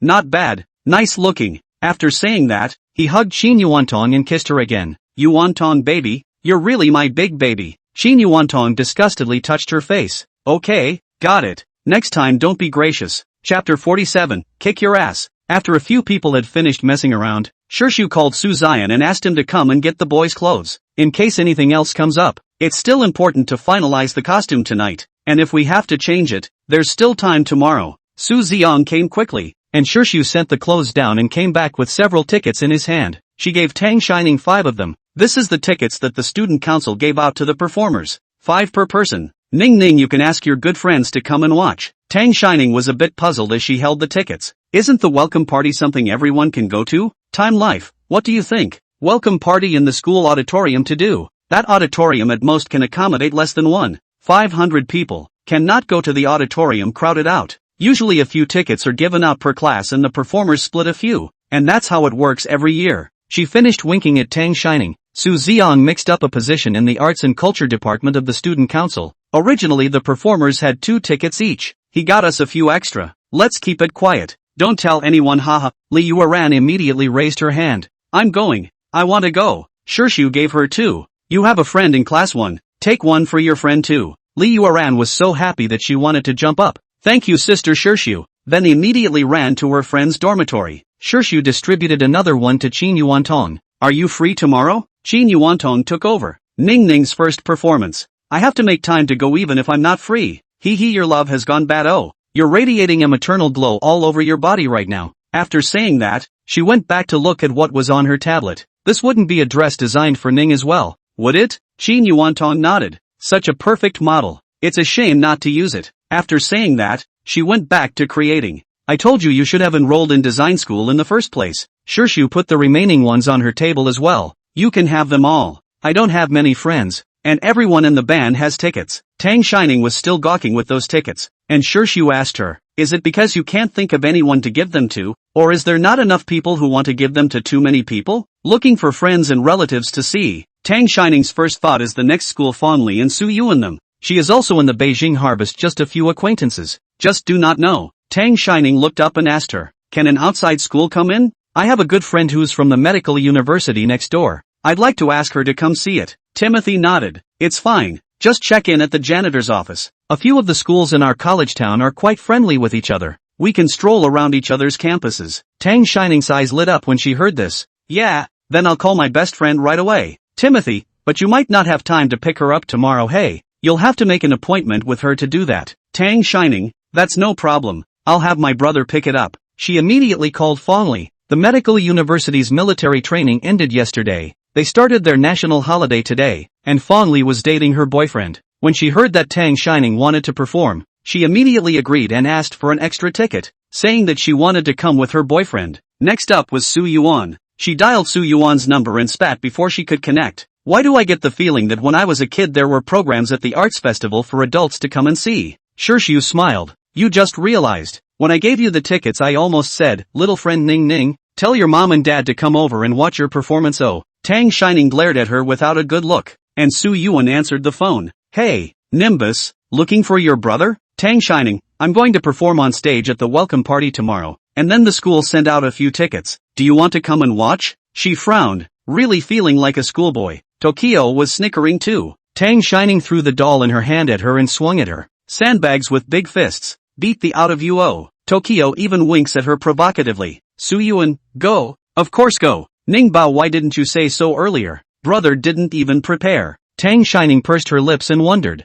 I'm performing. What are you preparing? Su Yuan replied with a bit of a stinker. This is your first performance in college, so I definitely need to dress up for it. Tang Shining. He continued. Is it tomorrow night? Then I'll have my assistant prepare my outfit tonight and make an appointment with a stylist. Do you want my brother to prepare your outfit for you? Customized is too late. You can only buy ready-made clothes. I don't need mine. Seeing him getting more and more outrageous, Tang Shining hurriedly interrupted. Then you have time to come tomorrow, right? I'll find time to bring you the tickets. Chen Zhua had been listening from the side since Su Yuan picked up the phone and immediately interjected upon hearing this. Sister Ning, I want one too. I'll go and support you too. Tang Shining heard his voice and responded, okay, but now there are only 3 now, and the back is 3 left? Su Yuan interrupted sharply. How many were there originally? Who did you give it to first? I can't believe you weren't the first to call me. It's really sad. After the barrage of questions, and exaggeratedly continuing, ugh, kids are older. They don't talk to me about anything anymore, and they have other friends, so brother doesn't matter, right? No, Tang Shining replied somewhat breathlessly. 2 more went to Pear and her boyfriend. She also thought that tomorrow she has both the military training performance followed by the party. Surely very busy, cannot take care of the pair, so she wanted to ask her first to come. If so, just let Su Yuan help take care of it. Su Yuan was then a little happier. Oh, gave it to Pear. Okay, I'll forgive you for the sake of her being a girl. Tang Shining thought of Shirshu's reminder just now and continued. Brother, can you pick up Pear and the others for me tomorrow? I might not have time to go. Su Yuan agreed flatly. Okay, you prepare for the performance well. I'll take care of them for you. Then pretending not to notice, he asked, did you shout, Song Jing? Tang Shining was silent. No, thought I'd go tell him later after I finished with you. In fact, she hadn't really thought about whether or not she wanted him to come. That night Song Jing's words that she didn't know if they were drunk or not. She felt embarrassed just thinking about them for the past few days. Though later, from Xue Junyan's circle of friends, he saw that in one of the photos of them drinking together. One of the photos captured Song Jing's hand. Drunk indeed, I guess. Drunken talk can't be taken seriously. She mentally talked herself through it, but she still felt awkward, and she no longer knew how she was going to face Song Jing. He's been traveling for the past few days and really hasn't shown up at school, but the messages didn't stop. Good morning, good night, and asked her if she had eaten properly, and reminded her to wear more clothes and whatnot in the past few days when the temperature dropped. And every now and then he sends her pictures of stuffed animals, bracelets, necklaces, asking her which one she likes, like he was honoring that promise he made at the time to come back from a business trip and bring her a gift. None of these messages were returned by Tang Shining. She could no longer treat Song Jing as a person as she had before. Su Yuan was overjoyed to hear that Tang Shining had informed him first. You stop working, get some rest, and you give me all the tickets. I'll keep you informed. Tang Shining begged and immediately agreed. Okay, thank you brother. Chapter 48, Be a Man. Su Yuan hung up the phone and her mood was much better with the naked eye. Last time Song Jing carried Tang Shining to the infirmary. So many people in the school were discussing this matter. And those photos? Su Yuan couldn't even finish deleting them. He also saw so many girls saying that if someone did that to her, she would have fallen blah blah blah. He was furious and a bit worried. Song Jing's doggy face was there. He was really afraid that Tang Shining would be seduced by him. Now it seems he was overly concerned. Chen Zhuo took a sip of wine. Seeing Su Yuan didn't make a move, he reminded, didn't you just promise your sister to notify Brother Jing? I remember that Brother Jing is still out of town on a business trip. If you don't tell him now, you won't be able to make it back tomorrow. Ah, Su Yuan calmly sipped his wine. Is that so? Can't make it back just in time. Chen Zhuo grew up wearing the same pants as him and saw right through him. Holy, you're such a dog. Playing the phallic thing? Aren't you afraid your sister will blame you? What does my sister blame me for? Brother Jing is not a good brother to his sister. Su Yuan laughed and looked at him, and he immediately changed his words. A good friend. Su Yuan, I'll tell him before the party starts tomorrow, so he can't blame me if he can't make it back, right? Wow, Chen Tudu couldn't help but applaud. You scheming boy. Aren't you afraid that Brother Jing will beat you up? Su Yuan said indifferently. I haven't settled the score with him for the last time. Just fight. Who's afraid? They are not afraid. The gods fight. The brats suffer. Chen Tua does not want to see that scene again. Look, didn't my sister say that there are 3 tickets left after giving them to her friends? 1 for you and 1 for me. And 1 for. Chen Zhua again persuade. Naiha Su Yuan refused to do it in a soft way. There's another one that I can't collect? It's my sister's first time on stage in college. I'm going to have it custom framed and framed. Chen Tu, okay, you're really good. He planned to go back this evening and secretly send a message to Song Jing. As for tickets and whatnot, Xue Junyan was from the student union. This was simple. Or he could just go directly to the school leader. Song Jing was now representing the song group. If he wanted to go, the school leader would have to come out and take him in. Su Yuan naturally understood him. He picked up his wine glass and clinked it with him, seemingly smiling. If you dare to inform, there will be no more brothers. Chen Tuo's hand with the cell phone paused and replied with a smile. We're all buddies. There's no need to be so defensive, right? Suyuan folded her long legs and leaned back on the sofa, her eyes looking at him slyly. That depends on which brother you choose. Chen Tu. He was afraid that Suyuan would get angry, and he didn't find a chance for the whole night. And in the end, he was directly drunk by Suyuan, the dog, and only woke up at noon the next day. And as soon as he woke up, he was again dragged by Suyuan to go and try on the clothes. For those who don't know, he's performing today. He even called Song Jing a dog, and Chen Tua felt that Suyuan himself was half a catty with him. Today was the last day of military training, and Xue Junyan was also busy as the student council president. The morning was the final training time for the freshmen's repertoire, and then the formal repertoire began in the afternoon, followed by the welcome party in the evening. He had only seen the program for the party when he returned from the playground, and a quick scan down the page showed Tang Shining's name. He pointed to Tang Shining's name and asked the head of the Arts and Culture Department, "This is Tang Shining from the freshman computer class 3? The minister sniffed and looked over at the Berry Trouble Band's program. That band of their vice ministers. He knew some of the. Yes, the female lead singer of this band went out for her senior year for an internship. This is the new lead singer they got. Any questions? Xue Junyan shook his head. No, it's fine. He walked out of the office and dialed Song Jing's number. When are you coming over? Do you need me to arrange a location with a better view for you? Song Jing just came down from the meeting, sniffed and looked at the cell phone screen. Did you call the wrong number? Where did I go? I'm still traveling. He's also been crazy busy these past few days with branch leadership meetings, field trips. He can only sleep a few hours a day. Xue Junyan, you didn't come back? Don't you know that Sister Ning Ning has a performance today? She didn't tell you? A series of questions came down, silencing Song Jing. Xue Junyan was happy. Hey, interesting. You really don't know? My sister and you are not very close. Why didn't she tell you this time? Before Song Jing could say anything, Xue Junyan thought of the last time he had just finished saying he was busy 1 second and then rushed over to drink mulled wine the next, and suddenly came to his senses. And, so you came to drink last time to drown your sorrows? Did you have a fight with your sister?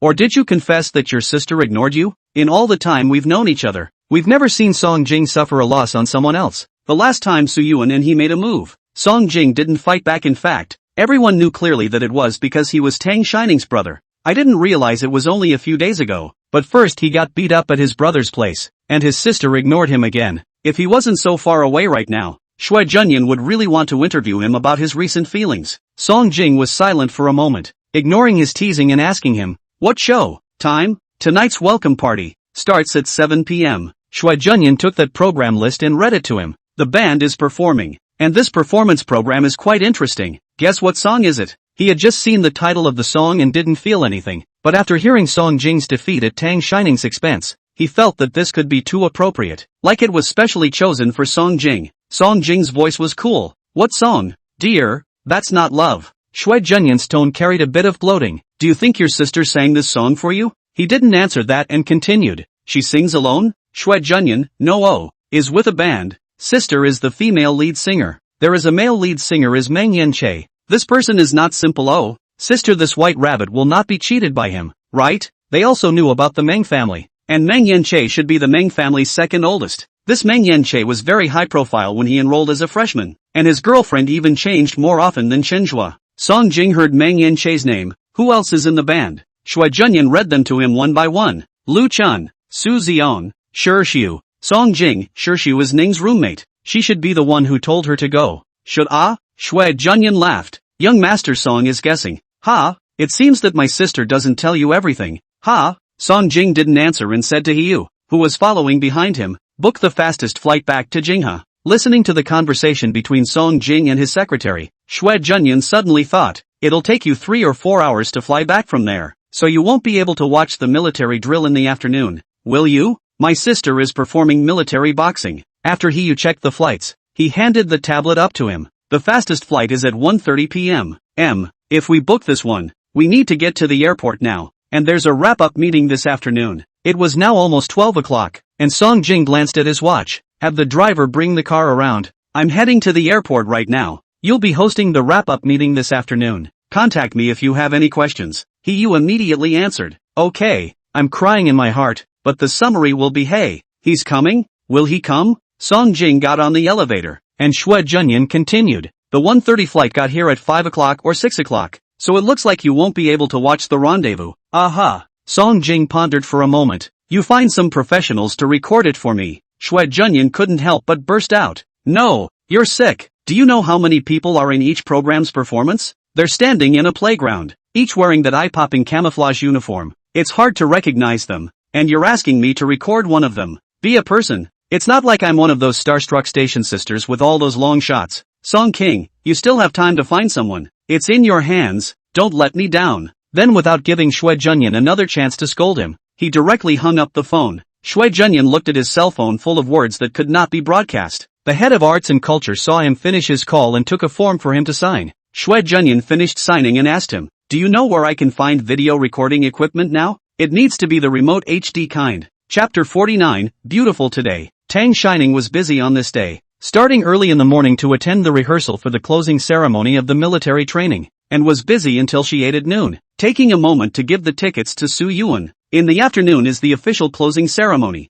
the leadership speech, student representative speech, debriefing performance, military training standard bearer recognition, send-off instructors. The process is as tedious as it gets. Many other students cried when the instructor left, and Tang Shining was very confused. Let's not mention that all of these instructors are actually seniors in their junior year, and you'll see them all again at school later. Military training this half month, but a drop of rain did not fall. That is to say, they are in the sun under the sun for half a month. By the instructors to watch the standing posture. Move a little will be scolded, and from time to time will be punished to run laps. In the end, what can not afford to Tang Shining wanted to set off firecrackers to celebrate. The closing ceremony ended with another welcome party, and she had just squeezed out of the crowded playground when she was dragged to the auditorium for the final rehearsal by Shirshu. After going over the stage and setting the point, Tokyo took her to her makeup. The school had specially vacated a large classroom for the performers to use as a lounge, and Shirshu had brought her clothes along with her. The school is quite serious about the welcome party. Makeup and hair are the school hired a professional. Tang Shining and their program came in 7th, which was sort of in the middle of the pack. At the end of the 5th program and as the 6th came on, a staff member came to inform them to go backstage and wait for the show. Backstage was a long corridor, a confined space, with the stage in front of them, separated by a curtain, and behind them the door they had just entered through. There were a few people inside. Yi Anchin was there. She was laughing and talking with a person wearing staff clothes. When she saw Meng Yanche, she immediately walked over and chatted with him. "Che, you look very handsome in this outfit. Hey, did you choose the clothes yourself?" Lu Chen stood towards Meng Yanche's side. "Miss Yi, am I not handsome? Do I look like a couple's costume to you and my brother Che?" Meng Yanchu laughed and scolded. Asterisk asterisk asterisk asterisk off. "Who's wearing a couple's outfit with you?" Lu Chen was scolded also cheerfully. "Hey, Chu, rest assured, I also do not wear with you, to wear also with my girlfriend." Yi Anchin watched them play around and also smiled back. "Which of you looks like a couple's outfit? At best a brother's outfit, but if you wear a skirt, Lu Chen, I guess it's like that." After she said this, Meng Yanche raised his eyes towards Tang Shining. Just now she was blocked by Shirshu. Yi Anchin didn't even see what she was wearing. At this moment, when she saw those two white shaky legs exposed outside, her face changed. There really are shameless ones who dare to wear dresses. After Shirshu helped Tang Shining organize his clothes, he saw that Su Xiang's hair was falling apart by a handful, and took the hairspray to help him with his hair again. Tang Shining stood alone close to the door. Her skirt had no pockets, and her cell phone was at Shirshu's place. She didn't have much to do, silently playing with the arm band in her hand there. A metal ring adorned with a number of small chains that would gently hit her arm when she moved. Cool, was what Tokyo had put on her. When Meng Yanche and the others looked over, she was concentrating on playing and didn't pay attention. Lu Chen watched Yi Anchin's face change and hurriedly spoke out. "Oops, it's not the first time I've been on stage, but I'm still a little nervous." "Are you nervous, Chol?" Yi Anchin also came back to his senses and answered for Meng Yanche with a smile. He wouldn't be nervous. There's no such word as nervous in Che's dictionary, right? Lu Chen, that's right. This is all a small scene for brother Che. Meng Yanche didn't have much desire to talk. His eyes kept falling in Tang Shining's direction. Yi Anchin and Lu Chen were having an awkward conversation when Meng Yanche suddenly lifted his steps in the direction of Tang Shining. Tang Shining was concentrating on playing with the chain when a dark shadow landed in the cold, and a hand plucked something from her hair. Looking up, she saw that it was Meng Yanche, who was a bit closer than Tang Shining's safe distance, and she moved back a few steps, but there was a wall behind her, and Tokyo had just specifically instructed her not to lean against it, saying that it was poorly engineered and would rub off on the whitewash, so she could only stop. Meng Yanche looked at her defensive expression and pinched the hair card in his hand to show her. "This one of yours was just about to fall off, so I'll put it on for you?" It's a small pink hairpin that Sheen Evening Tong matched to her outfit, probably just not clamped. Tang Shining took it from him and said, "Thank you. No, I'll do it myself." He looked up and was about to look for Shirshu, but he saw Song Jing at the doorway. He was looking over here, and didn't know how long he had been standing there, and when he saw Tang Shining looking over he waved at her. Tang Shining hadn't wanted to stand with Meng Yanche either, even though everyone was checking each other's outfits for the good of the band, but that didn't seem to be the way the others felt, and that look from Yi and Sheen was almost glaring through her. She went to Song Jing's side without thinking. She looked behind him and realized there was no one else. "Why are you here instead of waiting in your seat with my brother?" Song Jing reached out and scooped up her wrist, taking the hairpin she had cupped in her hand. "I don't know where your brother is." Saying that, he took the hairpin again and asked, "Where do I pin this on?" Tang Shining pointed to a certain spot on her head, thinking of some sort of possibility. "My brother didn't give you the tickets, did he?" "Yeah." Song King helped her pin her hair clip back on and sighed softly, looking her in the eyes as he answered, "Ning, I don't even have tickets." "Then aren't you not even able to get into the auditorium?" Tang Shining frowned. "I'll give my brother a call and ask. He's probably too busy picking up my friend for me to forget about you." Touching her body before remembering that her cell phone wasn't there, and that Tokyo was on the other side of the room, she looked at him again and, "Why don't you call my brother?" "I don't have my cell phone on me." Instead of answering, Song Jing asked her, "So you've forgotten about me too?" "Huh?" Tang Shining was a bit confused. "No, I gave the tickets to my brother. He said he would give them to you for me, so she still has me in her heart." Song Jing eased his mood a bit and continued, "Why don't you give it to me yourself?" She started to feel weak. She just didn't know how she was going to face him at that time, so as soon as Su Yuan said he would help her, she immediately agreed. But it's kinda weird to suddenly say this now. Meng Yanche watched Tang Shining and Song Jing's interaction the entire time, and could see that their relationship was not simple, and the way Song Jing had just looked at him was also. Hearing the sound of the program ending on the stage, he first looked at Song Jing and called out to Tang Shining, "Sister Ning Ning, it's time to go on." Tang Shining frowned when she heard this title, but knowing that now was not the time to be concerned about this, she answered, "Good." Then to Song Jing in front of him, he said, "I have to go on stage. What about you?" Song Jing withdrew his gaze on Meng Yanche. "It's okay, I have a way. Go ahead." Yes, she had forgotten Song Jing's status. If he wanted to go in, the principal would have to give him his seat, right? It's almost time for the show, so she might as well worry about herself. She headed toward the curtain, and as she brushed past, Song Jing grabbed her hand and squeezed it, whispering in her ear, "It's so beautiful today, come on nimble."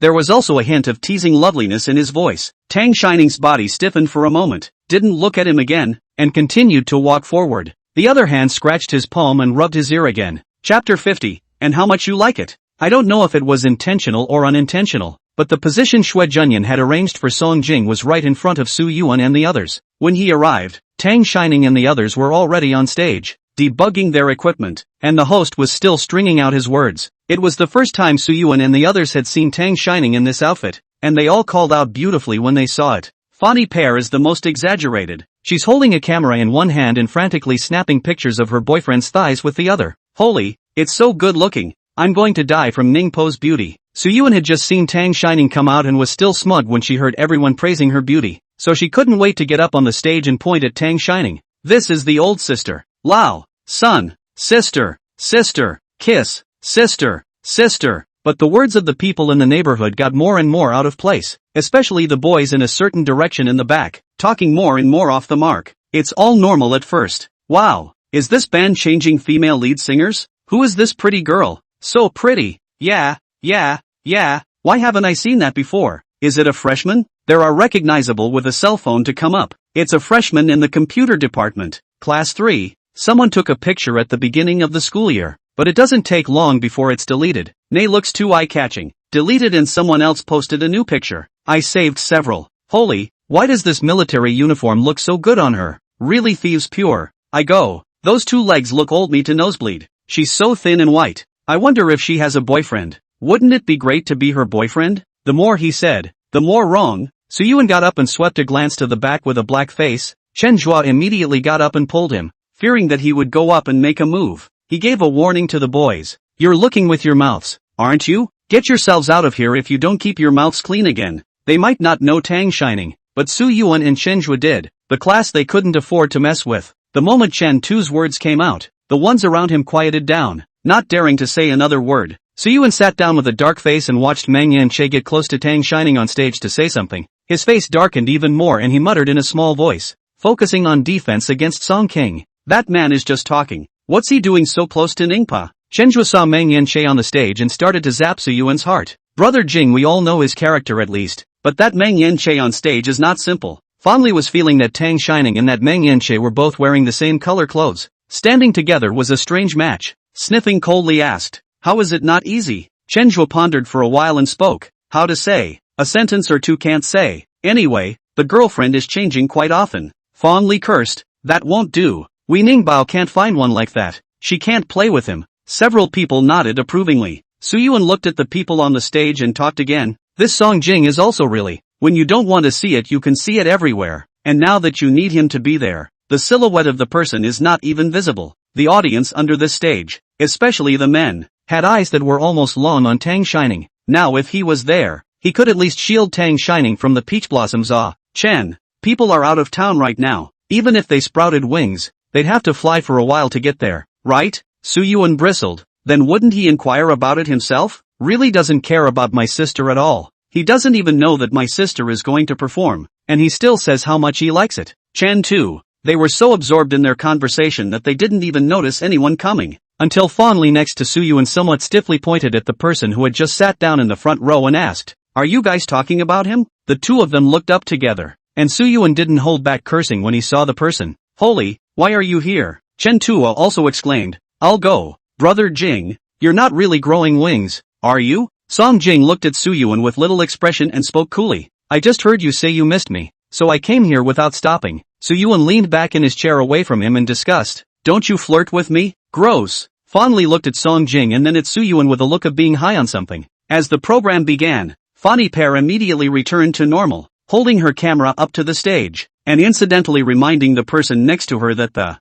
knock it off, it's starting. I'm going to start videotaping. This is her dear mother gave her the task. Complete the good if there is a bonus Lu. The program began. The beginning was sung by Tang Shining. Her voice was fine and soft. The noisy voices in the auditorium stopped. Everyone was listening attentively. By all rights, they should rarely listen to Zhang Xiaohan's songs in their era. But Tang Shining was familiar with her songs because Ms. Tang Wan liked them. Ms. Tang Wan said that when Tang Shining was still in her womb, she listened to her songs for her fetal education. This song Dear, That's Not Love, Tang Shining was especially familiar with it, because back then, after Ms. Tang Wan divorced Suyu and brought Tang Shining back to Shitong, she listened to this song every day. Tang Shining has heard it so much that she can sing it. The first climax was over and everyone wanted to speak, but the sound of Suyuan and the others warning those boys just now wasn't too small. They all heard it and now they didn't dare to say those words that would surely get them killed in front of him. So within the posting bar of Jinghe University, under a certain thread for the welcome party, people began to frantically brush Tang Shining stage photos, from all angles. It also comes with a scream from the person who posted the photo. Why didn't you tell me the quality of the welcome party was so high? If I had known that, I would have grabbed the tickets. Can you let me in to see my wife? I'll just stand here. It's really nice to look at. How can someone be so sweet, so desirable, and so cool? I'm really envious of your skin, too. I don't want to like her either, but she called me honey. Hey, honey, the one above, bumping into his wife. It's obviously my wife. Let's have a fight upstairs. I'll take him first. Good lord, did you hear all about the darling and not hear the one after that? That's not love? Near the end of the song, Chen Tuo looked at those funny speeches and was happy, and showed them to Suyuan. See, I told you my sister would have first choice of spouse if she performed on stage. Look how many more brothers-in-law you've got in the space of just one song. He scrolled down again, and the one who's planning to go confess to his sister later after the show. There's several more. You probably won't be able to stop that many. Tang Shining had just given her curtain call on stage and stepped down, when Suyuan and Song Jing got up at the same time. Suyuan didn't have time to squeeze him at this moment and hurriedly urged them to go and pick up Nimble backstage. Chapter 51. Who else has held your hand? On the way to the backstage, Suyuan didn't hold back and started irritating Song Jing. Hear Nimble sing? It's not love if you've held hands. Do you know who she said that to? Song Jing cast a sidelong glance at him and spoke without much expression. What's wrong? Does young Master Su have something on his mind for being so sensitive to these lyrics? No. Suyuan was again exasperated by him. I was talking about you. But yeah. Suyuan continued. Ningbao didn't even give you the tickets, right? It's normal that you don't know who you told. It's just that I don't know if she's secretly liking someone right now. You don't think it's that Meng Yanche, right? Song Jing's footsteps lurched. Then he looked at him good-naturedly and said, if you really want to know, you shouldn't be here telling me what's going on. If she really likes someone else and you run off to beat them up, they're not going to be able to fight you back without fighting back like I can. Su Yuan, no matter who it is, even if it's the King of Heaven, I'll still beat it up. Song Jing stopped talking to him and said perfunctorily, yeah, you're awesome.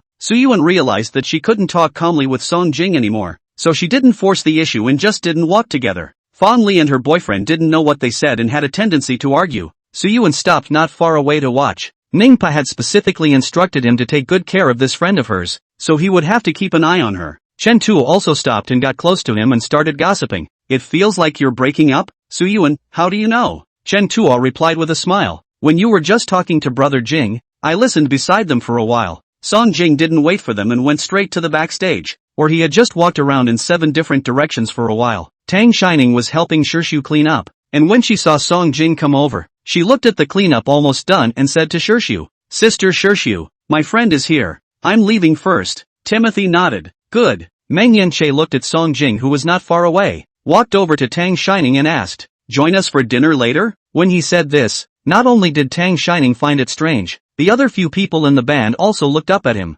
Even Lu Chen, who was usually always afraid of a cold scene, rarely didn't say anything, as if he couldn't understand what Meng Yanche meant. Meng Yanche frowned and continued, our band's party this time was thanks to your saving the day, so as a thank you, let's all get together for dinner? Lu Chen only reacted when he heard this and picked up on Meng Yanche's words. Yes, elementary school sister, thanks to you this time. Just now our band's response is good. You are our big credit. Let's have a meal together to celebrate? No need. It's all thanks to everyone together. Tang Shining said, and I've already made an appointment with my friends. They should be waiting for me outside by now. Shirshu also stepped forward and took Tang Shining's shoulder to reject for her. Yes, Ningning told me that her friend from the next school is coming over and it's not convenient for her today. And doesn't Su Zion have to follow the student union to be busy with the party later? He doesn't have time. She reached out and rubbed Tang Shining's face, winking at her and, but surely I have to thank you properly. When you come back from the National Day, sis will treat you to dinner. Go on. Your brother is waiting for you. Tang Shining glanced over there. There was still only Song Jing, so the brother she was talking about should be him. It seemed that she believed what she told them that night, that she and Song Jing were just brother and sister. She suddenly felt a little weak, but she still didn't say anything, saying goodbye to everyone and heading over to Song Jing. Meng Yanche watched Tang Shining walk away before asking Shirsu, did you just say that Song Jing is her brother? Lu Chen also came to Shirsu's side and asked her, is it a real brother, but the last name is different? Or is it a cousin or something? He had been following Meng Yanche for more than a year since his freshman year, and he was almost familiar with all of those powerful families in Beijing Harvest, and the Song family was not ordinary. Is Tang Shining a Song family member? This was Tang Shining's personal matter, so Shirshu didn't want to say more and only replied, Ning said it was a brother she grew up with, but I don't know anything else. A brother who grew up together. Lu Chen glanced at Meng Yanchu and continued, that would be a verbal brother. Shirshu didn't say anything else, and Meng Yanche also turned around and walked out. Lu Chen called out to him from behind him, Brother Chul, where are you going? Meng Yish didn't turn around and said succinctly, go have a few drinks. Hey, wait for me. Lu Chen turned around and grabbed Shirshu's arm,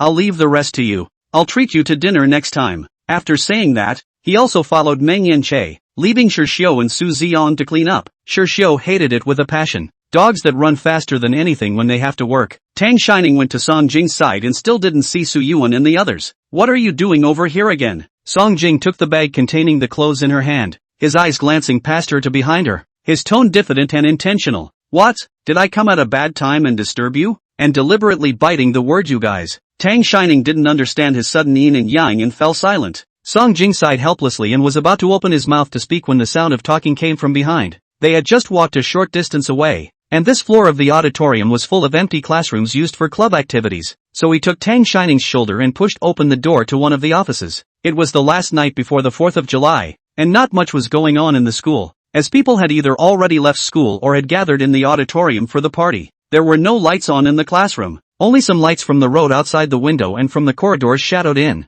Tang Shining was even more confused. Why did she have to come in? Shouldn't she be out looking for Su Yuan and the others right now? Why don't you turn on the lights in this dark classroom? After Song Jing closed the door behind him, he opened his mouth to explain as if he had read her doubts. I have something to ask you. Tang Shining wanted to leave even more, slowly moving her hand towards the door handle in a vain attempt to sneak open the door and then quickly run out. And then, failure. Before her hand could touch the doorknob, it was caught by Song Jing in front of her. Song Jing held her hand in the palm of his hand, and his voice spoke with applauding, badass intensity, his tone purposely drawn out. Was that song you just sang trying to tell me something? What? Tang Shining didn't understand what he meant, but was a little uncomfortable with him talking like this, and took a few steps back, leaning her back against the wall. Song Jing rubbed the back of her hand and read out those lyrics. Holding hands isn't a promise? Not love? Is that in response to what I said the other night? Tang Shining finally realized what he was talking about. Her face heated up in a flash, and she hurriedly explained. No, not to you. And you were drunk that night. I know. I didn't take it seriously or tell anyone else. Not with me? Song Jing repeated her words and his face sank. Then who else has held your hand? At this time, the voice outside the door gradually became clearer. Tang Shining heard that it was a familiar voice and didn't open her mouth again. Song Jing also looked at her quietly. After Lu Chen followed Meng Yanche, he observed his face for a while and opened his mouth to ask him, Shul, do you have your eye on the elementary school girl? Meng Yanche inclined her head to look at him, and said with some amusement, which elementary school girl? There are so many elementary school girls in freshman year. I can't like them all. Lu Chen laughed and bumped him with his elbow. Brother Che, with me you don't have to hide it. I can see it all. You like Tang Shining, right? Meng Yanche didn't deny it this time. Chapter 52, You're not pretending, are you? Meng Yanche was indeed interested in her. He had been amazed by her that day on the Linggu Temple Mountain, and in the past few days he had become even more interested because of the band training to recognize and then get along with her. Those girlfriends he had before were also good-looking ones. After all, the first thing he looked at was his face, and only those he could look at could be developed. But he always felt that Tang Shining was different. She was too well-behaved and had her own set of principles. When he spoke to her over the past few days, she would say anything serious about music, but as soon as he asked about things that involved her, she shut up again. And the boundaries were so strong that she hated to take several steps back when he came a little closer, like she had her own safety zone. He was curious as to how exactly he could cross a bit of her safety zone, and even more so today when he saw the familiar closeness between Song Jing and her. He wondered when he could be as close to her as Song Jing, inside the classroom separated by a wall, not expecting to hear her name, and with Song Jing standing in front of her. Tang Shining bowed her head a little awkwardly. Outside the door, Lu Chen continued to ask, so are you planning to chase after Tang Shining, Brother Che? It seems to me that she doesn't have that intention for you at the moment. Oh. Lu Chen and Meng Yanche knew each other in the first year of college, and during that time,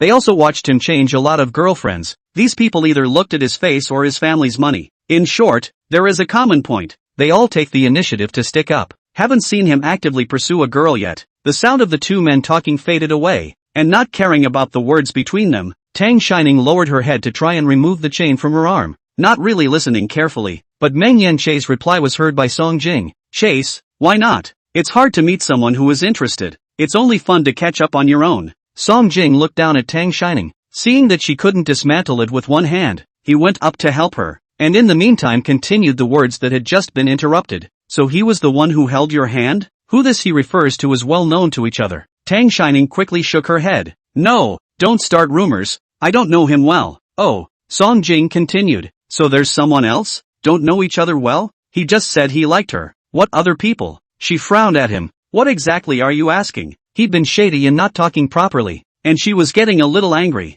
making it seem like she'd done something wrong. Song Jing happened to remove the chain from her hand. I wanted to ask you who you were singing to tonight. Just this? Tang Shining was a bit speechless. I'm just a savior. Sister Shirshu and the others have already chosen their song. Even if I don't go, this is the one they'll sing. Really? Why would I lie to you? Tang Shining finished huffing and puffing and turned her face away, no longer looking at him. Song Jing paused before realizing that he had been punked by the Suyuan kid. He must have mentioned that on purpose when he just came over with him. Song Jing could also see that she was angry, and came closer again, leaning in slightly to seek her eyes.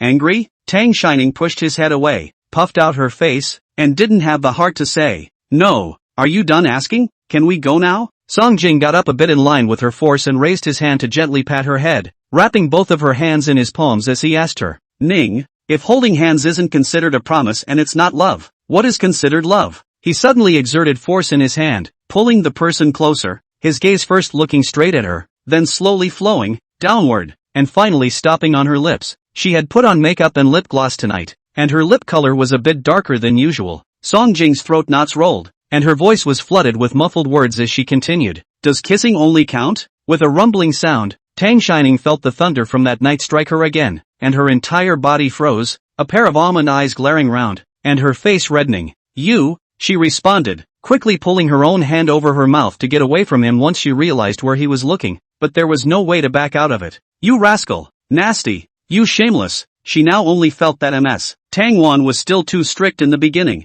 not allowing her to learn those swear words, and now she couldn't even curse a few lethal ones. Ning Pa. Song Jing pinched her reddened face and laughed softly. I thought I'd already given you a precaution the other night. I told you a long time ago, didn't think of you as a sister, and I'm not interested in being your soul brother. You weren't drunk that night. Thinking of a possibility, Tang Shining moved her hand that was covering her mouth and stepped forward to sniff at him.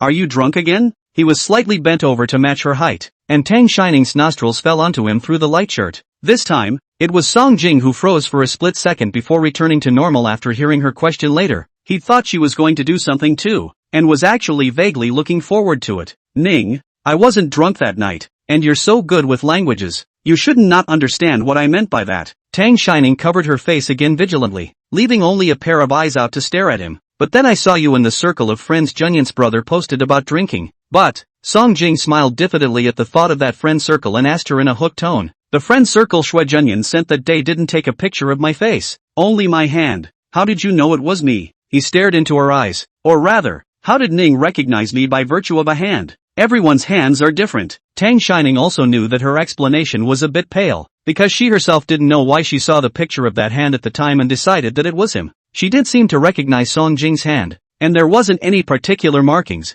but just looked at it and thought it was his. Song Jing didn't intend to let her off the hook either. So, in fact, Ning likes me too, right? It's just that you don't know that this is liking. His voice began to become soft and gentle, turning back into the modest gentleman he had been before, as if he were coaxing her to comply. Don't you like people who are gentle and treat you well? Does Ning think I'm not gentle with you, or that I'm not good enough for you? When Tang Shining heard this, a guess flashed through her heart, and she tried. You're not faking it, are you? Song King asked. What's loaded? Tang Shining couldn't tell. It's just, you're in front of me, all of it. Song Jing was afraid that she would cover herself, pulling her hand away gently, his eyes looking straight at her, the corners of his lips hooked and, Ning is so smart. Chapter 53, Why should anyone else get the benefit of the doubt? While the corridor outside the door was passed from time to time by people talking and laughing, the two men inside the door stared quietly at each other. In the end, it was Song Jing who asked her first. Ning, remember what I went to Shitong for in the first place?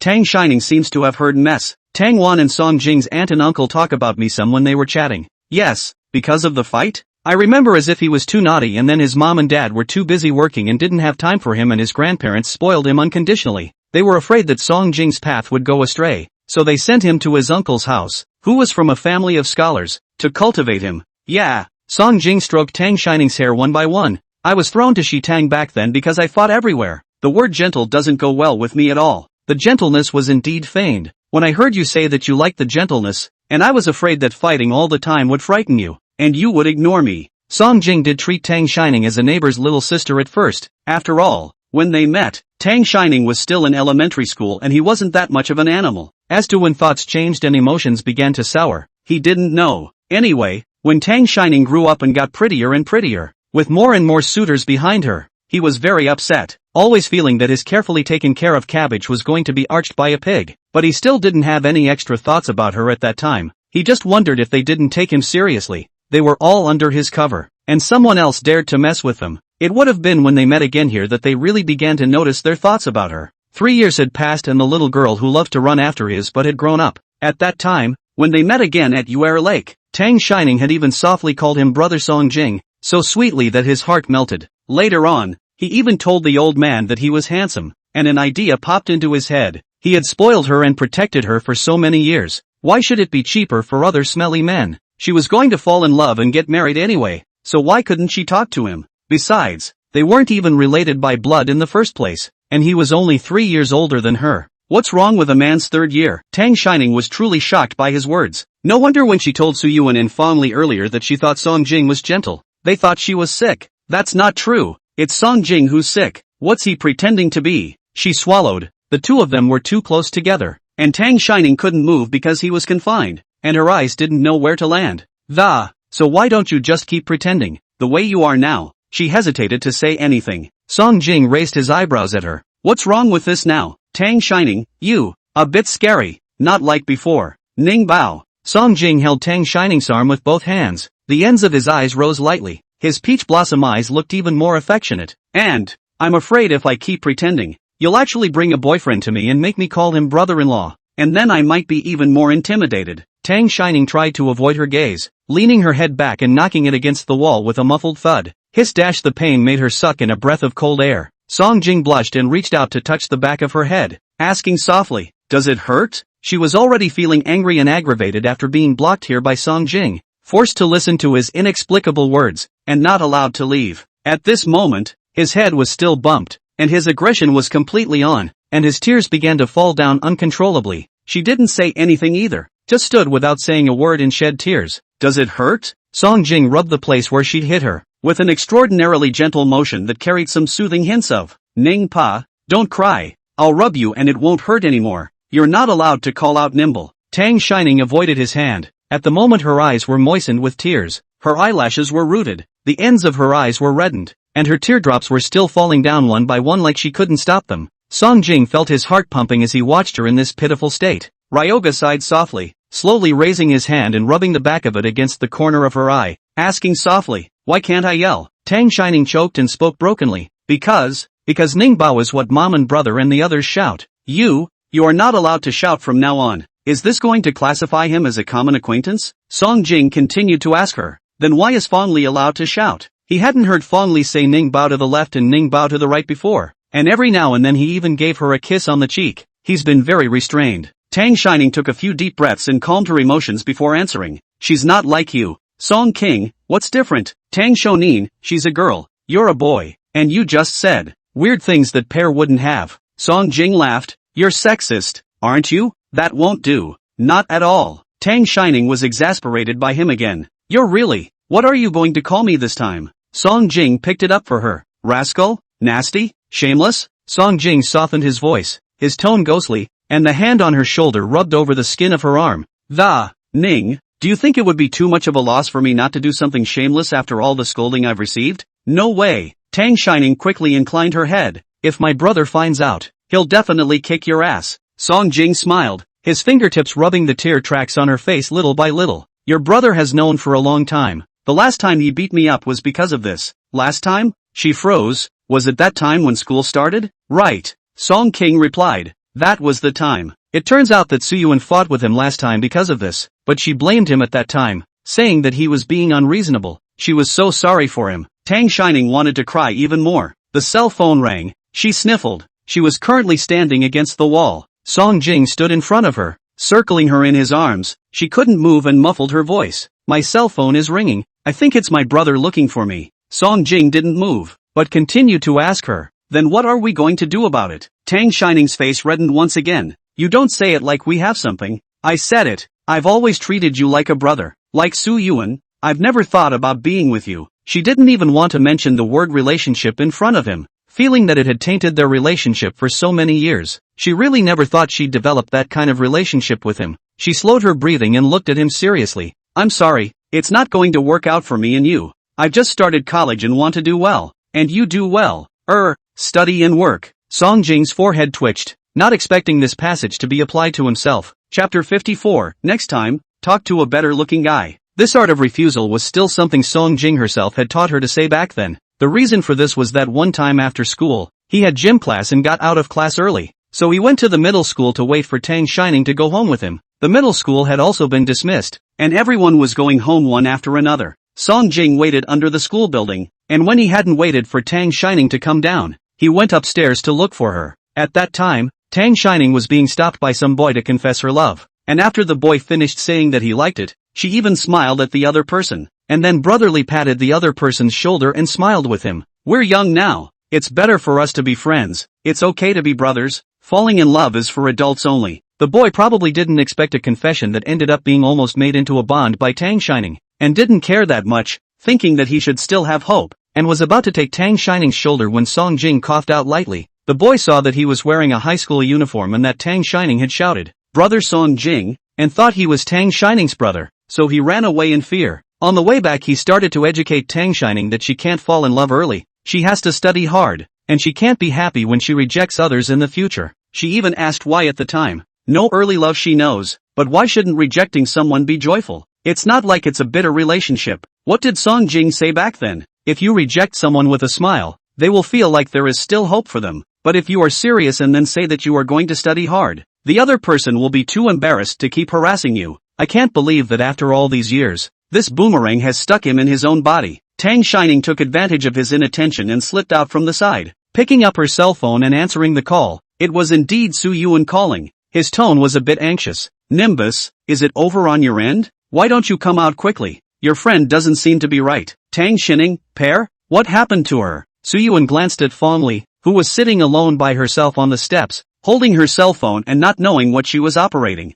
I can't tell you in a sentence or two, and I can't very well, so why don't you come out and ask her yourself? Tang Shining, okay, I'll be right out. She picked up her own bag without looking at Song Jing, and fearing that he would stop her again, she truthfully said, my brother said something seems to be wrong with Pear, so I have to go out right away. Song Jing followed her, walked together. Subconsciously, he went to pick up the bag in her hand, which Tang Shining avoided without a trace. He looked at his pouncing hand and sighed softly. Now he wasn't even qualified to carry a bag. Jingha had completely entered autumn a few days ago, and now that it was nighttime, Tang Shining was still wearing the suspenders from her performance, and couldn't help but cringe as a gust of wind blew by. The next second, a jacket with lingering warmth covered her shoulders. The clothes carried the characteristic woody fragrance of Song Jing's body, like the smell of green pine needles and fresh hazelnuts blended together in the forest, with a slight bitterness. In the past, Tang Shining thought the smell was nice and asked Song Jing what kind of perfume it was, but for her right now, the chat she just had wasn't exactly pleasant, and she didn't want to touch anything related to him right now, and subconsciously had to take her clothes off. Song Jing seemed to anticipate what she had in mind, pressing down on her hand, his eyes deepening.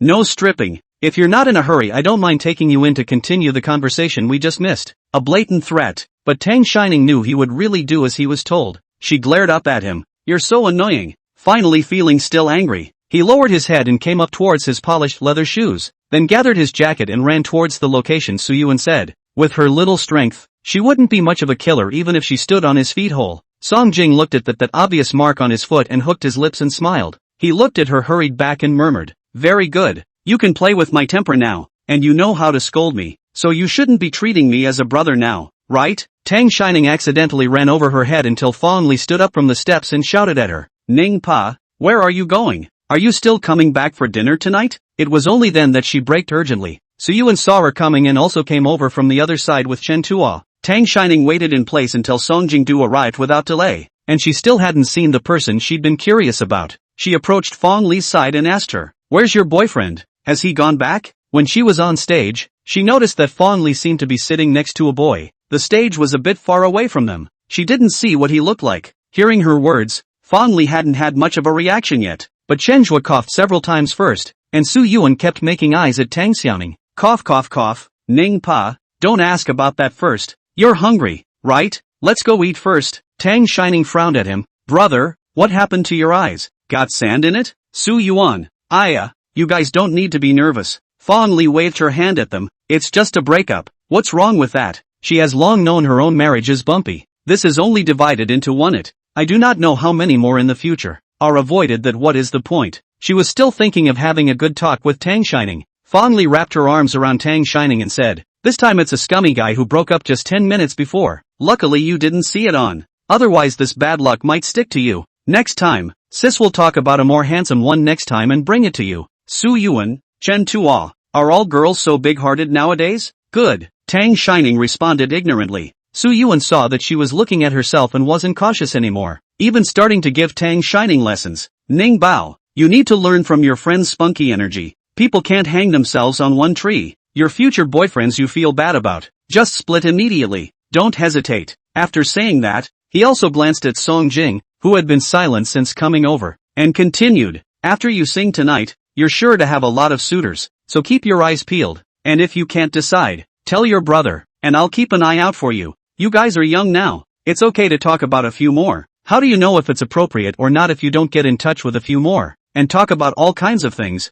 don't you think so? Fong Li nodded her head fiercely. Yes, last time that master also said, we should dare to love and hate. don't stay in the past all the time. Chen Tuo was beside him. The more he listened, the more speechless he became. Holy, Su Yuan, you're a dog, right? When I said this before, you yelled at me for being a scum, and now you're even using this to educate your sister. Chapter 55, Men are really no good. Su Yuan gave him a disgusted look. Of course boys are different. Girls looking for boyfriends have to look for pure love only. Ning Bao, you remember. In the future to find a boyfriend like you Chenjuo brother such a scum cannot want. Hear me? Chenjuo once again exploded. How did I become a scum again? Su Yuan, don't ruin my reputation. He's just a little more daring than normal. How can he be a scumbag? Has he ever talked about several at once and each time he only started the next one after the last relationship ended okay? How can this be a scum? It's obviously a good man. Funny pair thought about that other lead singer of theirs tonight and chimed in. Yes, Ning Pa, you have to find the kind that is devoted and only treats you well. You can't have the promiscuous ones. You can't believe in the prodigal son's return in those idol dramas. There is no such thing as a prodigal son. The prodigal son usually goes ashore for a bit of a reprieve. He's going to have to do it again sooner or later. Do you hear me? Tang Shining didn't understand, but Tang Shining obeyed. Understood. Chen Tuo started squealing. Are you people? I suspect you're targeting me. He looked at Song Jing, who didn't speak, and pulled him over to him as he. Then brother Jing would be the best, with a clean love history and no promiscuity, and the key is that we still know our roots. It's most suitable for a blank sheet of paper like my sister's. What do you think? Su Yuan? Song Jing, who had been named, also inclined his head slightly and looked at Tang Shining with a smile, as if to say, see, everyone thinks we should be a couple. When Chenjua's words came out, Su Yuan didn't say anything yet, but Tang Shining exploded first. Don't. Not good. It's not appropriate at all. This time it was Chen Tuo who was surprised. No, sister, and I'm not asking you to be with your brother Song Jing. I'm just using him as an example. That's all you need to find. Su Yuan was exceptionally satisfied with Tang Shining's reaction. However, when Tang Shining first came back, she had Song Jing's brother before Song Jing's brother after him every day, making it so that he, his own brother, didn't have any sense of existence, and now she finally saw Song Jing's true colors? That's fantastic. He patted Tang Xiaoning's head with a relieved look. Yes, what's suitable for Ningbao is the best. Like this generally good one. We don't want it. Not. Chenjuo looked at Su Yuan speechlessly. If Song Jing was considered generally good, where could he find a better one? Their group headed for the parking lot. Tang Shining was inquiring about the reason for Fong Li's breakup, and Su Yuan was commenting on the scummy guy from time to time. He also looked at the jacket Tang Shining was wearing with a disgusted face, but he didn't wear a jacket today in order to be handsome, and he was afraid that Tang Shining would catch a cold, so he had to hold back and let her wear it. Song Jing and Chen Tuo lagged a few steps behind and followed. Chen Tuo bumped Song Jing's shoulder. Brother Jing,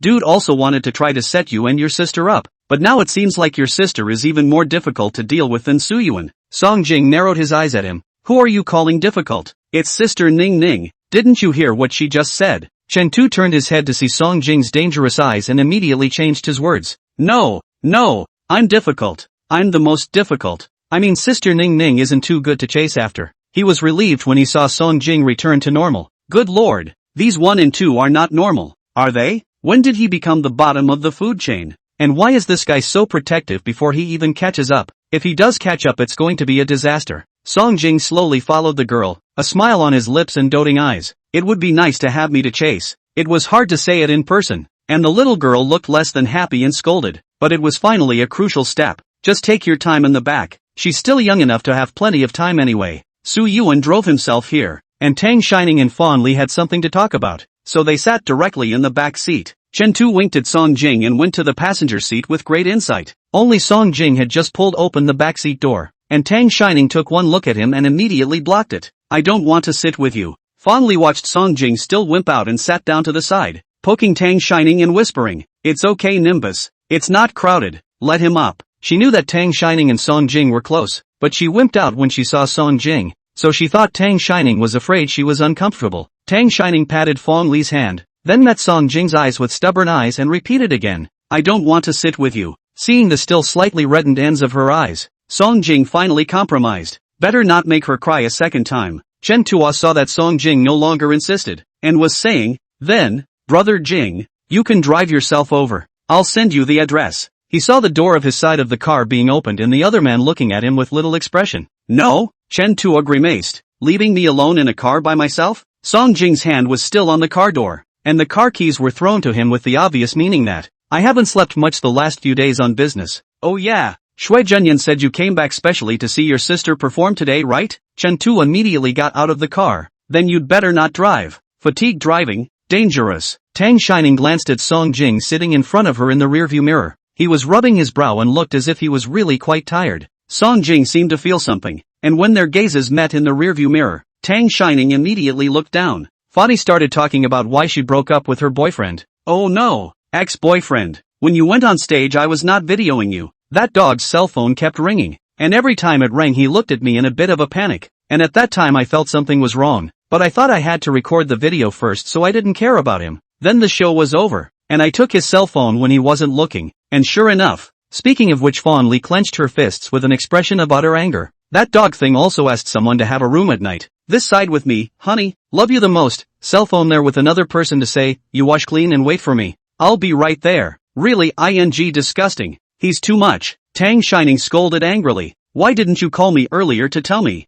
I would have come out to help you beat him up. She was so angry that she finished by pounding her fist on the back of the front seat. All four people in the car were quiet for a split second. Tang Shining pretended to be dead, while Fong Li and Su Yuan quietly groped and peeked at Song Jing's reaction. It wasn't until Song Jing turned around and leaned over slightly to ask Tang Shining, did it hurt to hammer your hand? Su Yuan rolled his eyes, and Fong Li had another knocked out look on her face. No, he's sick. Tang Shining's face reddened once again, not even looking at Song Jing, and returned somewhat exasperated. You're not allowed to talk. Come on, now he's even banned. Tang Shining finished hugging Fong Li and consoled. I've wronged you, baby, spending so much time with the scum. Fong Li at ease nestled in her arms, smilingly replied, on your thin arms and legs. To give me gasoline is more or less. Don't worry, sisters did not suffer. First gave him 2 slaps before mentioning the breakup. It's a good thing I found out early, or the thought that I'd be holding hands and kissing with such filth would have made me sick. When Tang Shining heard the word kiss, she suddenly thought of what Song Jing had just said to her in the empty classroom, and subconsciously glanced in the rearview mirror. Who knew that the other party's eyes kept stopping there, and hooked his lips to look at her and smiled. She also her face started to heat up again. Fong Li saw her slightly flushed face and asked her, Ning Bao, what's wrong with you? Your face is flushed. Tang Shining touched her face. It's fine, just too angry. This was followed by a vicious catchphrase, men are no good. Fong Li looked at her righteous indignation and laughed joyfully. You're so cute. The 2 men in the front row, who were also men, were silent for a while when they heard this, and finally decided to keep their mouths shut for now, lest they really get scolded. Chapter 56, You'd better not be okay. The day before the 4th of July holiday, everyone has their own schedule starting tomorrow, and everyone is more or less distracted by dinner. Next up is a 7-day vacation. Su Yuan hadn't seen his kissing girlfriend for a long time and had long planned to fly to her on the national day. He had persuaded Tang Shining for a long time the night before to follow her to Hong Kong City. Tang Shining was not willing to be a light bulb, and it was not easy for Su Yuan and his girlfriend to see each other. If she went along, they would still have to take care of her. She was not that brainless. He was on a noon flight on the 1st, and he hadn't given up before he left the house, knocking on the door of Tang Shining's room. After half a month of military training, she was exhausted and had thought of recuperating for a day before starting her vacation plans. Being woken up, she was also really fired up, pulling open the door with her fists clenched and looking at Su Yuan. You better be up to something. Sensing the danger and knowing the power of Tang Shining's wake-up call, Su Yuan took a few steps back slightly. An evening has passed, and I just wanted to come and ask my dear sister if she had changed her mind about coming with me to the harbor city. Su Yuan had originally thought that Tang Shining would definitely follow him to Hong Kong City, so he had given Aunt Lu a 7-day vacation as well, so that she could rest. Su Yu and Jiang Yuro have long since gone on vacation, and now Tang Shining is alone in the huge home, and he really doesn't feel comfortable with her being home alone. Tang Shining, no go no go. I've told you 800 times. No, go. She couldn't figure out why her brother you guys wanted to bring her a light bulb. Su Yuan, so where are you planning to go on your 7-day National Day vacation? Are you just going to stay at home? Didn't that friend of yours say that she went traveling with her sister-in-law? Wouldn't it be too pathetic for you to be alone? Tang Shining, actually, I'm planning to go back to Shitong. Maybe it was because the climate here was a bit too dry after 3 months in Kyoho, and she was planning to go back to Shitong for a few breaths of humid air. It could also be that it's been too long since I've seen MS. Tang Wan and I want to go back to see her. Anyway, she wanted to go back there. Su Yuan quietly looked at her for a split second. Okay, I'm not going to Hong Kong City. I'll accompany you back. Tang Shining, brother, please, do what you need to do. I've lived in Shitong for so many years and have quite a few friends. You don't have to worry about me. Really? He was still unsure. Tang Shining almost raised her hand and swore. Really? I'll send you a message every day to report your safety, okay? Seeing her resolute attitude, and with a feeling that if he said one more word, she was going to chop him up, Su Yuan finally compromised. Well, then you're home alone to take care of yourself. If there is anything to call me, and the door must be locked. Tang Shining nodded her head and responded one by one, and when she saw that Su Yuan hadn't finished, she couldn't bear it. Bye. Close the door behind you and the world. Quiet. Being woken up, Tang Shining couldn't sleep anymore and simply bought a ticket for the afternoon, packed a few clothes and left directly. There was no one at home to cook, and Tang Shining was also of the kitchen killer type, so for the sake of life safety, she ate her lunch outside. The National Day is in the middle of the tourist boom. Those Netflix restaurants she naturally cannot go. She took a taxi, looking for a snack street, and then into a relatively small family of restaurants. She had fresh meat ravioli, a randomly chosen store that was surprisingly tasty, with a thin skin and a large filling. It feels like it's because the location is slightly out of the way that the foot traffic isn't that great. It was less than 12 o'clock when she finished eating and came out from the store. She had booked a 2 o'clock flight, and it was only half an hour to the airport, which was quite a lot of time. It's just that it's about meal time, and it's a little hard to get a car, and there's a line that's over 100 people long. She walked forward slowly, thinking it might be better to go somewhere with less traffic. Suddenly, a shriek was heard from behind. There was a traffic light a few meters ahead, and a sports car sped across the road from the one next to Tang Shining, barreling across the road, already hitting a number of cars on the road without stopping. Everyone thought it was some psychopath retaliating against society and stepped to the side to avoid it. The cars in front of them all had some scrapes, but now directly in front of the sports car was a motorized vehicle driven by a middle-aged woman, with what must have been her children in the back. Tang Shining looked at the sports car with a fixed gaze, a feeling of powerlessness that she wanted to do something but couldn't. In the nick of time, the owner of that car apparently also saw the person in front of him, and twisted the steering wheel so hard that the sports car crashed straight into the flower bed on the side of the road, and finally crashed to a stop under a tree. There were quite a few onlookers, and smoke had begun to billow from the front engine of the car, but there was little reaction from the car. Everyone was watching, and when Tang Shining went up, passers-by were discussing I just thought it was a retaliatory person,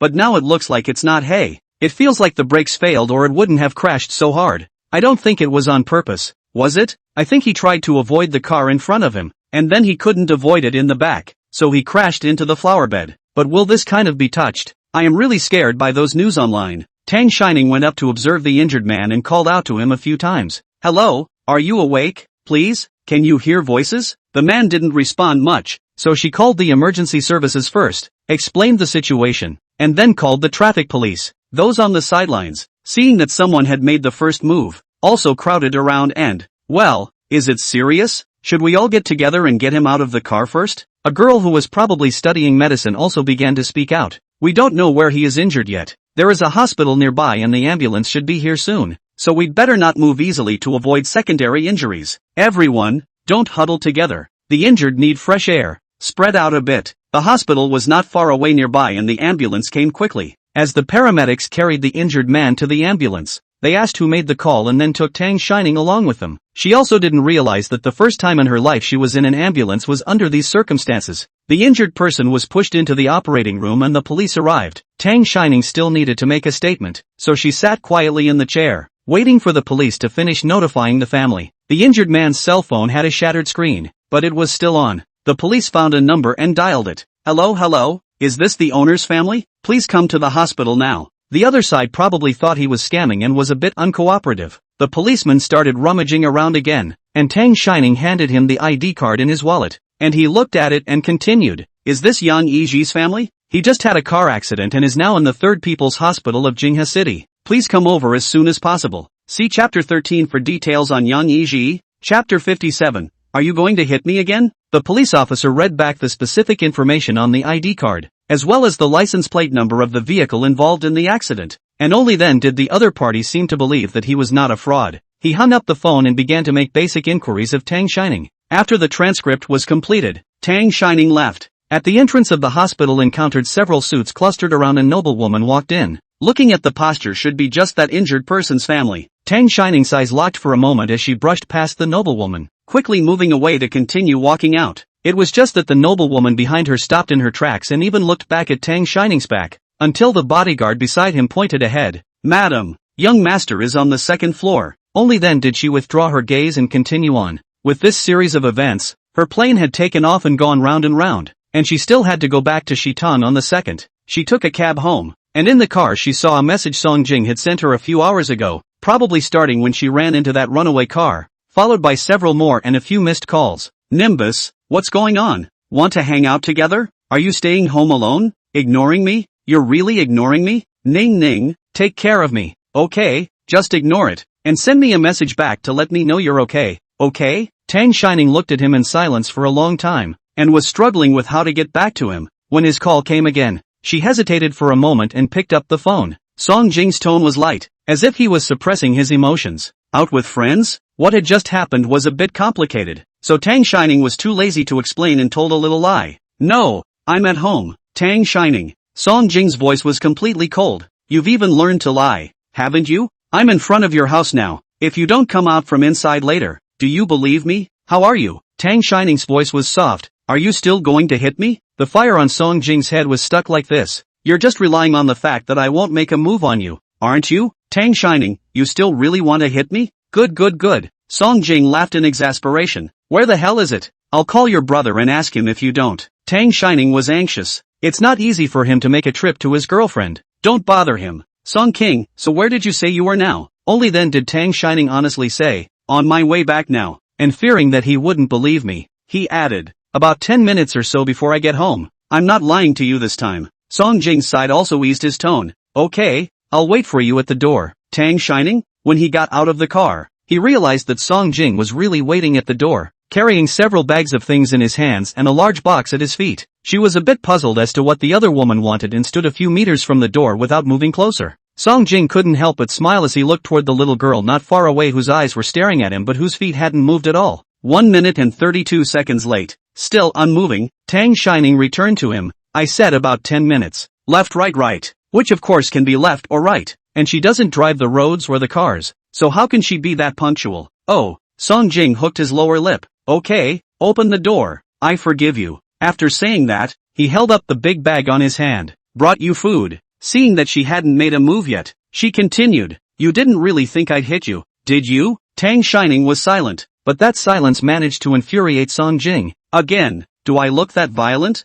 Tang Shining was silent again. Before Song Jing told her those messy things, he was indeed a gentle big brother in Tang Shining's eyes. After all, he had a reputation as the school bully at school, but he was really nice to her and didn't even speak out loud to her. But last night, because of those words Song Jing spoke in the empty classroom, she thought about it for a long time. Those impressions she had of Song Jing before seemed to be all one-sided on her part, as if she had put a nice guy filter on the other person because he was nice to her. So now she was really kind of unsure if she pissed him off, if he'd just take a swing at her because she'd already said she wasn't going to pretend to be a nice guy anymore. Su Yuan wasn't there either, so she definitely couldn't beat him. My brother and the others aren't here. Tang Shining slowly took a few steps closer. I'm the only one at home. He still has such dangerous thoughts about her. Song Jing raised an eyebrow and watched her move little by little with words of refusal on her lips. So, it doesn't matter. He'll pretend he doesn't understand. Tang Shining, so what are you doing here? Song Jing held something in both hands and nodded with his chin. Bringing you food and a few more things.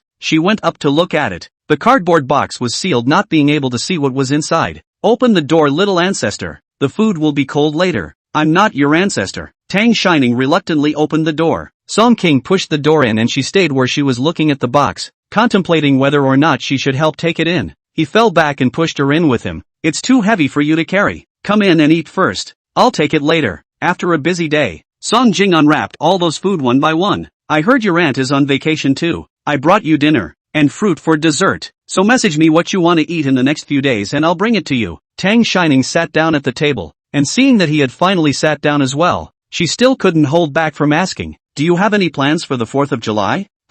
Song Jing pressed down the upturned corners of his mouth and asked as if nothing had happened. What's wrong? Tang Shining, it's just that you see my brother went to HKU to find a girlfriend, and he said that brother Chenhua also went on a trip with his girlfriend. What about you? Don't you have your own travel plans? Thinking that she was going to ask him out, Song Jing resumed that light demeanor. Ryoga got up and propped his hands on the table, bowing slightly to look at her fixedly. Isn't that trying? Ha! He came a little closer, and Tang Shining leaned back in her chair. The corners of Song Jing's lips were slightly raised, and his voice was low and still carried some uncountable emotions. There are no plans for this 4th of July at the moment, but I'm now trying to get a girlfriend to spend the next one with. He's at it again. It ends with Song Jing being mercilessly kicked out of the house by Tang Shining. The man even got to the door and pressed himself against it and said shameless things. Are you scared to be home alone? Use. Tang Shining interrupted him with a red face. No need. Song Jing laughed lightly. I haven't even said anything yet. What don't you want? I'm not scared. Tang Shining pushed him outward with her hands and feet. Just go. He was more intimidating in the clear. Song Jing moved outward very facetiously. Call me if you need anything. I'm on 24 hours a day. And you keep this door locked and don't open it for anyone you don't know, hear me? Tang Shining then realized that it looked like the man was teasing her, and she backed off a bit and moved, clenching her fists in anger. She suddenly stood still, looked out the door a short distance and called out, Daddy! Chapter 58, Poltergeist. Then taking advantage of Song Jing's rear end looking over, he pushed him out with a breath. Of course there was no one outside, and Song Jing was still dumb enough to be fooled so easily. Song Jing leaned on the doorway and called out to her with a smile. Ning ning, don't be so heartless. Are you really closing the door? Tang Shining leaned her back against the door and swung a few fists towards the air, answering with a puff of air. You go back. I am not going to open the door again. Next time Song Jing was standing outside the door carrying 10 pounds of cement, she wouldn't open the door with a soft heart. Tang Shining swore silently in her heart. Okay, not teasing you. Song Jing said, go eat, it'll get cold later. I'll come back to play with you tomorrow. After that, without waiting for her to say anything, she walked away. When Tang Shining opened the door and looked out, he had already walked a few meters away, and seemed to sense something as he turned around with a smile and waved at her. Ning, see you tomorrow. Tang Shining frowned. I won't see you tomorrow. Song King turned around, didn't hear it. Tang Shining shouted again. I said I won't see you tomorrow. Song Jing directly covered his ears. Tang Shining. In order to avoid Song Jing, she had directly bought an early flight, and it was just after 11 in the morning when the plane landed. Tang Shining went home first and put his luggage away. I just met Lin Mingqiu who was about to go out next door in front of the house, and she pulled Tang Shining with a happy face. Ning, you're back. I haven't seen you in a few months. You seem to have grown quite a bit. After Tang Shining followed Ms. Tang Wan and moved to Shitong. She was neighbors with Lin Mingqiu and the others. Lin Mingqiu and Tang Wan were college classmates with a good relationship, and she was the one who helped find the house in Shitong in the first place. Sometimes when it happened to be a business trip, Tang Shining would also be sent to stay at their home, and she was considered to be the one Lin Mingqiu had watched grow up. Tang Shining greeted her with a smile as well. Hello Ms. Lin. I wanted to come back for a visit since school was closed for the National Day. Lin Mingqiu looked at the time and asked her, have you eaten? Do you want me to cook you something to eat? Tang Shining, no, I ate on the airplane. She looked at the other woman's attire and asked, are you going out? Lin Mingqiu replied, yes, a few of our teachers are meeting to go shopping and have afternoon tea together. Would Ning Ning like to come with me? It's all those teachers you know. Tang Shining quickly refused. Mr. Lin, you go, I have something to do later, so I won't go. Okay. Tang Shining was also the one she had watched grow up. She didn't force herself. Then you go back to rest first. Come home for dinner tonight. I'll make you the braised chops you love. Tang Shining smiled and answered. Good. She went home and put her bags away. So she went to the florist and bought Ms. Tang Wan's favorite jasmine flowers and went to see her. She hadn't seen each other for 3 months, and too many things had happened. She had a lot of things she wanted to say to Ms. Tang Wan, but when she really got to the place, she didn't know where to start. She just sat there with her for a while and went home. Ms. Tang Wan loved taking pictures of her, and at almost every age since she was a little girl. Tang Shining has been documented by her, so there were several large stacks of photo albums in the house alone, one large one a year. And when she got home she pulled one out at random and sat down in the hanging chair on her bedroom balcony and slowly flipped through it. The sun was just right, the breeze wasn't too dry, and I fell asleep watching it, possibly returning to a familiar location with traces of Ms. Tang Wan's presence everywhere. Tang Shining dreamed of her. After Ms. Tang Wan's death, she had never dreamed of her again, and this time, when she had a rare dream, Tang Shining kind of didn't want to wake up. She stayed drowsy, feeling a little cold halfway through, and didn't want to open her eyes. Just scrunched herself together. When Song Jing arrived, he saw her in the hanging chair with a photo album in her arms, curled up in a tiny ball and asleep. This heartless one had blackmailed him last night. He couldn't reach her, and there was no one at Kyoa's house when he went to check on her. In the end, Tang Shining's whereabouts were still swindled out by him making a call to Su Yuan.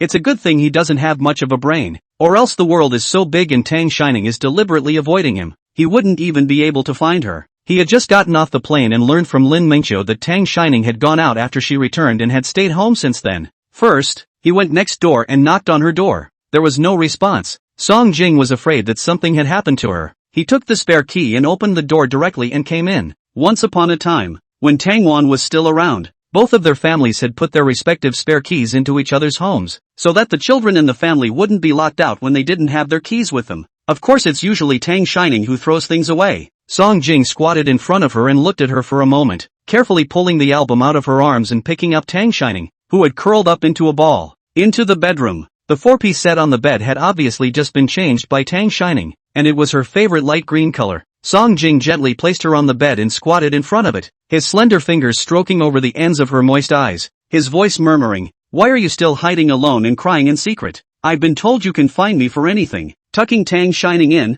Song Jing got up and picked up the photo album that he had just picked up and sat down in Tang Shining's original position to read it. The sun was setting. The afterglow of the setting sun spilled onto the wooden floor, and inside the room, Tang Shining rolled over and very softly called out, "Mom!" This last silence was broken by the ringing of Tang Shining's alarm clock. She knew the quality of her own sleep well. If no one called, she could sleep all day. But having already promised to go to her neighbor teacher Lin's house for dinner, she set an alarm clock for fear that she would oversleep and keep people waiting. The alarm clock went off for a short while before it was pressed out. Tang Shining sat up embracing the quilt, opened her eyes in a daze, saw a tall figure beside the bed, and after focusing her eyes, realized that it was Song Jing. Brother Song Jing. She had just woken up from a nap, her voice soft and sappy, her tail tone carrying a hook that tickled the heart. He didn't resist pinching her face. Tang Shining thought it was a dream and looked around the room, trying to find her mom. She didn't react until Song Jing's slightly cool fingers touched her face. "Ah!" she shrieked, and her body stepped back, almost crashing into the back when Song Jing's quick eyes held the back of her head.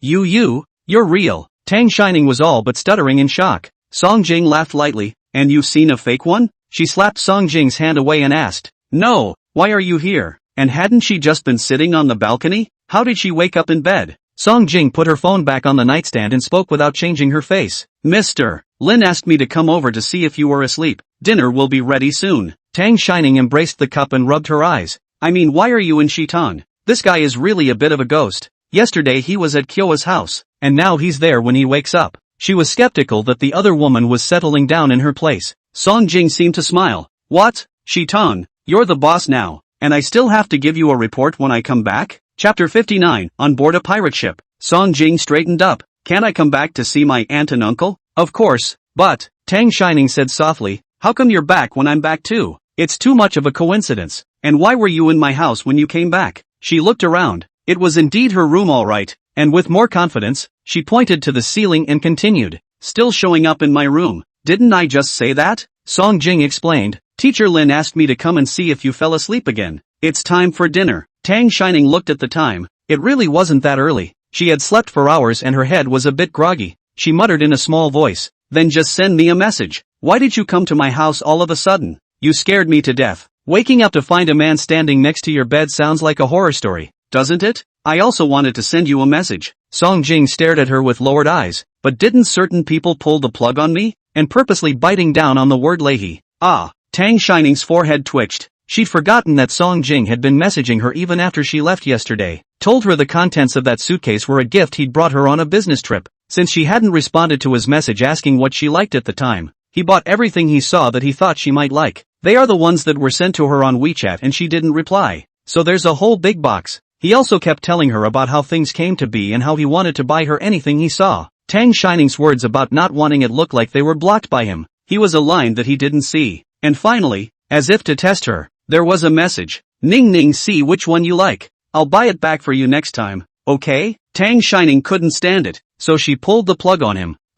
Song Jing reached out and waved his hand in front of her eyes. "What are you thinking about?" Tang Shining shook her head. "It's nothing." After saying that and unnaturally averting his eyes, he said dryly, "It's a beautiful day." Song Jing looked at the way she was clearly trying to change the subject and didn't say anything, just staring at her. She thought she had something on her face and touched it, frowning when she saw the album in his hand. "Even if you're a trespasser, why are you looking at my photo albums without my permission?" Song Jing pulled out a photo from the album, glanced at it himself, put it in front of Tang Shining's eyes, curled his lips and, "How was I supposed to know someone was still secretly saving my ID photo without looking at it?" "Who saved your ID photo?" Tang Shining subconsciously retorted, but rounded a pair of almond eyes after seeing the photo. "This photo. It seems to be true that she put it in the album. Still, when she was a freshman in high school, Her homeroom teacher at the time was acquainted with Ms. Tang Wan and appointed her as the temporary class president as soon as the school year started. At the beginning of the school year, there was a big cleanup, and each class in the first year of high school had to clean their own classrooms as well as a clean area of the campus, and their class was assigned to the honor roll area at that time. The honor roll at that time still had the happy list belonging to the previous senior class, Song Jing's class, posted in it. The joy list recognizes the top 10 students and their high school grades, and it contains their pictures, as well as their high school grades, and their usual grades. Song Jing was the third in the whole school in the college entrance exam, so naturally he was on the list. With a new semester comes a new look, and naturally the honor roll needs to be updated, and what's in it certainly needs to be torn out. At that time, she was still angry with Song Jing for sneaking away and didn't even look at those things, mercilessly tearing them all up like she was venting her anger. But when he saw Song Jing's picture with those red papers thrown on the ground later, he had to be thrown into the dirty trash can later. Suddenly it felt strangely pathetic and even a little unlucky. So the adult, the chancellor, picked up the photo. The kids who had just started their first year of high school didn't even know about Song Jing yet, so no one noticed the incident. But after class, some of the sophomore girls came running over here, saw the bare honor roll, and started asking them where those pictures went. People wondered what was going on and silently pointed to the pile of scrap paper on the floor. I didn't realize they were actually picking through the pile of paper to find it. It turned out, of course, to be a no-go. Tang Shining watched them crouch on the ground and rummage around, her hand cupping the photo in her pocket, not knowing what to do. Take it out and they're sure to think about it more. But if you don't, no one seems to know she took it either. So she patted her pockets, acted as if nothing had happened, and went home and put the picture in an album. Then she forgot it was there. How did you get this album by such a coincidence? No, it's not the one she remembers reading before bedtime, is it? She was looking at pictures from elementary school. Song Jing's voice sounded again. The photo had moved away and he came closer, his eyes narrowing slightly as he asked her. Yeah, I was going to ask, who put my picture in their album? Tang Shining's eyes were slightly flustered as she cleared her throat and explained. I picked that up by accident. Oh, it was picked up, he trailed off, one word at a time, and then put it in an album and saved it until now? Ah, his look as if he had caught her in the act completely annoyed her. You really are annoying. She deflated and glared at him, lifting the covers and jumping up from the bed, trying to snatch the picture from his hands and destroy it. Song Jing raised the hand holding the photo before her. Tang Shining bounced around a couple times, but just didn't grab it. Song Jing was afraid that she would fall, and didn't dare to move away, holding up the photo with one hand and vainly protecting her with the other. She was also pissed off, and directly lunged towards him, her arms wrapped around his neck for fear of falling, and her two legs directly wrapped around his waist. Song Jing froze for a moment, his hand subconsciously resting on the crook of her leg, holding her steady, but the hand holding up the photo still did not let go. Tang Shining's strength is not as strong as his. How to break it cannot break. Even more angry. Okay, give it back. I don't want it, she said to get off Song Jing, but the other party didn't let her have her way. The hand Song Jing held up also dropped down to rest on her waist, imprisoning her. Tang Shining realized afterward that their current posture was a bit inappropriate. Oh, not a bit. It's not inappropriate. It's bad. She was wearing a slim, long-sleeves dress today, and the hemline, while not too short, was lifted up a bit after all the fuss she'd made. Song Jing's hand was broad and warm, and his slightly coarse palm touched the skin on a small section of her waist, and with just a slight rubbing, he felt a hot current coming from it, and it quickly spread throughout her body. Ning. Song Jing spoke without skipping a beat. It's not that easy to get off a pirate ship when you're on it. Chapter 60, still crying? Tang Shining let go of the hand holding his neck, not knowing where to put it, and afraid of falling, her fingertips next to a bit of his shoulder to ask him. So what do you say? Song Jing saw her look like she was carefully trying to avoid suspicion with him, and the hand resting on her leg was purposely removed, and Tang Shining had to hug his neck again when he was satisfied with speaking. It's not too much to ask that you take a picture of me and I take one of you, is it? Tang Shining frowned. What are you doing with my picture? To ward off evil spirits? Her thin arms and legs, but also a white and tender little face, but also to ward off evil spirits, not to attract people is good. Song Jing's tone was light. Don't worry about that, just tell me if it's okay. Tang Shining also didn't want to talk to him in this position anymore and immediately agreed. Fine, get it yourself. Anyway, she doesn't have anything else, but she has a lot of photos, more than a dozen big albums, so missing one or two won't bother her. Tang Shining wasn't happy when Song Jing carried her over to the bookcase. You put me down first, it's not like I'm going to cheat. Song Jing was afraid of really pissing her off and put the person down, pulling out the album from his senior year. He then flipped to the first page and pointed to one of the photos. I'll take this one. With this series of actions, Tang Shining suspected that he had seen the albums in advance. Why else locate one of the dozen or so albums with such precision and then quickly flip through to find one of them? She moved over to see the picture he was pointing at. It's a picture from her senior bat mitzvah. I remember that after the school process was over, there was some time set aside for them to take free pictures. Tang Shining was wearing a light green fishtail cheongsam specially customized for her by Ms. Tang Wan, and her hair was coiled up with hairpins as she stood under one of the school's ginkgo trees, smiling fain. The photos were taken with a Polaroid, and Ms. Tang Wan took a lot of them, and they all came back on plastic. Song Jing carefully pulled out the photo, looked at her and asked, "I want this one, is that okay?" "Yes," Tang Shining replied, "but you have to keep it well. And if you don't want it anymore, give it back to me, you can't throw it away." The photos were all taken by Ms. Tang Wan for her. Those who are in front of her can be cherished now, but the deceased can only be remembered through these photos and memories. Song Jing looked at the photo and assured, "Don't worry." Tang Shining returned to her senses, touched her stomach, and looked up at him. "I'm hungry." Song Jing rubbed her furry head. "Then let's go eat." Tang Shining followed Song Jing through the door, and Lin Mingqiu just happened to come out of the kitchen with a plate of dishes, and smiled to greet them when she saw the duo return. "Ning Ning Xiao Jing, come quickly. Tonight Professor Shin himself is cooking. There's another dish that will be ready soon." After that, he went back to help in the kitchen. Professor Shin's full name is Shin Huaisu, as Lin Mingqiu's husband and Song Jing's uncle.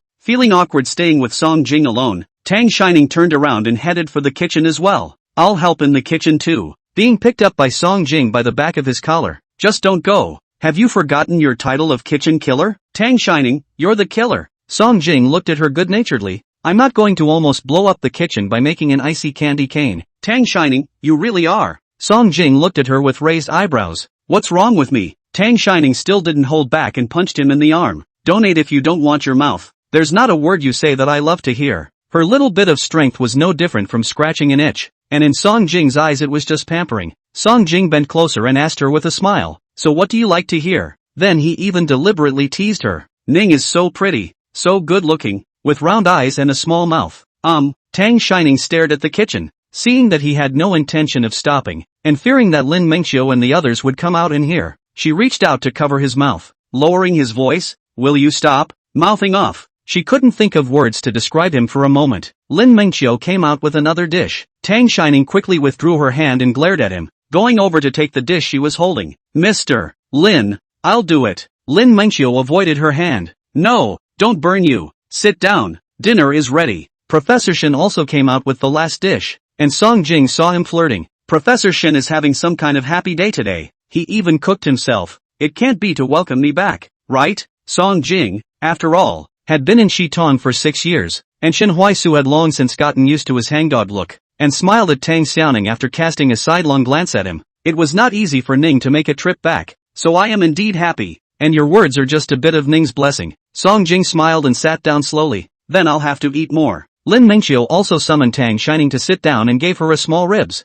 "Ning, you eat more. I've lost quite a bit of weight looking at it." Shin Huaisu also picked up. "Yes, I look at it too, but it seems to have grown a little taller as well." Song Jing also scooped a bowl of soup for Tang Shining. "Eat more, it's for growing your body. Maybe you'll even grow taller." It was true that she had lost a bit of weight. He felt it when he just picked her up. Compared to the time when she first went to King Harvest, she was quite a bit lighter. Surely she still couldn't be left alone at this school, all skinny from feeding herself. Lin Mingqiu took a look at them and lamented a bit. "Has Ning Ning gotten raw with your brother Song Jing after not seeing him for too long? Didn't you used to love to play along with him?" When Song Jing was sent here, he was so rebellious that all the other kids in the neighborhood were afraid of him, but only Tang Shining wasn't, and she followed him every day, calling out Song Jing's brother, Song Jing's brother, Song Jing's brother. She was afraid that Song Jing would be too much of a jerk and beat up the little girl as well, but it turned out that he seemed to be happy to let her follow, and even secretly bought ice cream for Tang Shining without Tang Wan's knowledge. Shin Huaisu also remembered,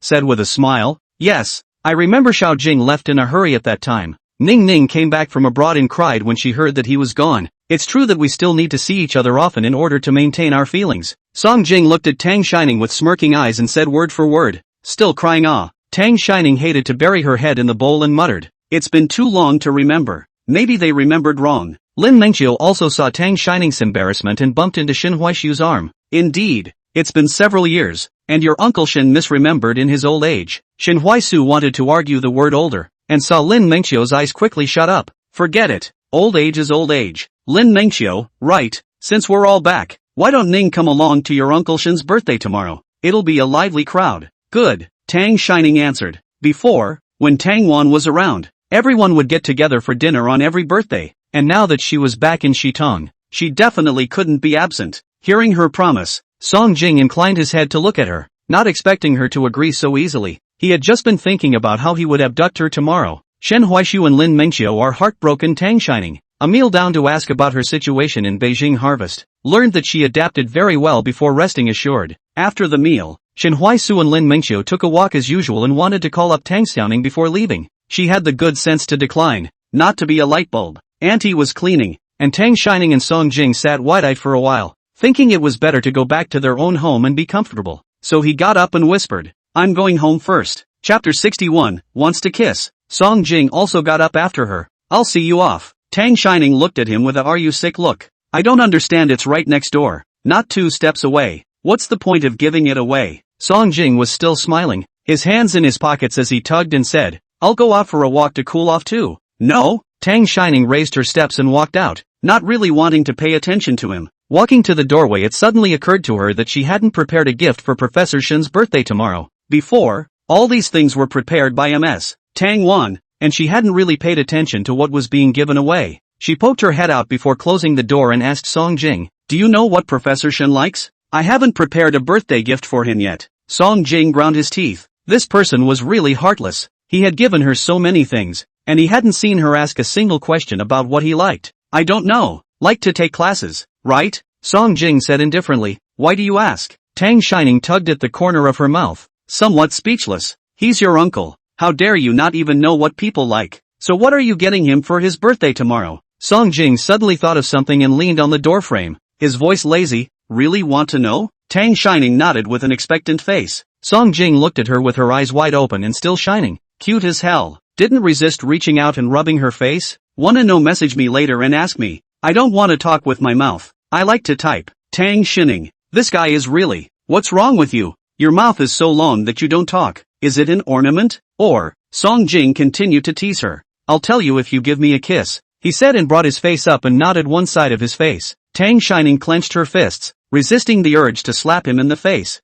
Bang! The door in front of him shut abruptly. If it wasn't for Song Jing's quick reflexes, his real nose would probably have turned into a fake one. Then there was a thud up the stairs from inside, a loud movement, and presumably a curse on his lips. Song Jing laughed lightly at the thought of her adorable appearance and turned back as well. Tang Shining was still thinking about Professor Shen's birthday gift after she took a shower and lay on the bed. In the end, he released Song King from his blacklist and sent him one first. "Are you asleep?" After waiting for a while, the other person didn't reply, so she went back to her friend's circle. National Day 7-day vacation. Everyone is busy playing. Traveling students are also a lot of students. The circle of friends, a lot of photos. The second one was Su Yuan's friend's circle showing love. A photo of the two of them at the beach with his girlfriend, and a single photo of his girlfriend. The accompanying text reads, "Always together. Dusk and seasons." There have been several likes, but no comments. Tang Shining also clicked on the like and commented, "Sister-in-law is so pretty." Su Yuan is also a person. Then one by one, I looked at the following circle of friends and liked each one. He also commented on Fong Li's beautiful photos taken during his travels. Beauty. Shasha. Mouth 1, superscript 3. They are always getting used to the weirdness in their respective circles of friends. When she flipped to the bottom and went back, she found that Su Yuan had replied to her. Swallow the second half of the sentence. There was also Chunju and a few of them who followed Tang Shining's format and commented to Su Yuan. 2. Siblings are so pretty. Su Yuan looks like a person too. It's all the same format, only Su Yuan became the younger brother. Su Yuan gave each of them back a asterisk asterisk asterisk asterisk off. Tang Shining happily watched for a while when Song Jing's voice call came over, and she didn't have a good time when she answered it. "I thought you said you just loved to type. Make what calls?" Song Jing laughed in a low voice. "I'm a rather fickle person, and now I like to talk on the phone again." "No, fickle man." Tang Shining scolded him viciously. "Well, it's me." Song Jing thought he might be crazy. Tang Shining scolded him. He even thought the other party was cute, especially when you think of those little expressions she makes when she wrinkles her nose. "Want to kiss." If he had known, he would have called the video. He regretted in his mind. Tang Shining lazily ignored his behavior, which changed in a moment, and began to ask him in a serious manner. "So what exactly does Professor Shen like? You don't need to send a gift." Song Jing's side was in a deep voice. not knowing what he was doing, so Tang Shining didn't hear it. What? He repeated. There's no need for gifts, they don't lack for anything. They'll be happy if you go. Tang Shining hesitated. This can't be done. There has to be a gift. Otherwise it doesn't seem very polite. No. Song Jing said. Have you forgotten Professor Shen's status? You're giving him a gift that's a bribe. He won't be able to live peacefully this birthday. Prof. Shen is not only a professor at Shitong University but also the director of the Shitong City Culture and Tourism Bureau. This kind of unit she more or less knows a little bit. Gifts those seem to be really cannot be received. But I did not think that the special holidays also cannot be received. Tang Shining was shocked. Can't you receive gifts even on your birthday? Song King, I can't. They have rules in the organization. So it's just a dinner for everyone. Okay then. Tang Shining suddenly thought again. Then why didn't you just say at the door what gift I wanted to give? Thought now. Waste of her brain cells. Song Jing laughed again. Who told you to not send a message to ask me earlier yourself? He's been waiting for news from Tang Shining since she went back until now. And if he'd said it downstairs, he'd still be blackballed by her at this point. What a heart! Tang Shining cursed in her heart. Angry? Song Jing's voice came over with the sound of pattering water. There had been a sound on his side just now, and Tang Shining asked him, Are you washing something? What's taking you so long to wash? Me. Song Jing trailed off. In the shower. Are you a pervert? Tang Shining hung up the phone quickly, threw the phone aside, her red, blood-dripping face buried into the quilt, and began to scream "Aww." As soon as she stops, her mind gets images that don't fit in her head. The phone is dirty, and dirty ears, and dirty brains. She took a moment to slow down before continuing to pick up her cell phone. Song King sent her several messages. I didn't blackmail you? You're so nice. I can explain what Ning just did. Talk to me. You're not going to block me, are you? Ning Ning, will you mind me? I was wrong. I apologize. Ning Ning? Nimbus? Baby. Although Tang Shining didn't want to ignore it, she felt that if she ignored him any longer she might send something, so gave him a question mark back. I just wanted to see if you pulled the plug on me again. Song Jing sent over a voice, and Tang Shining directly externalized it,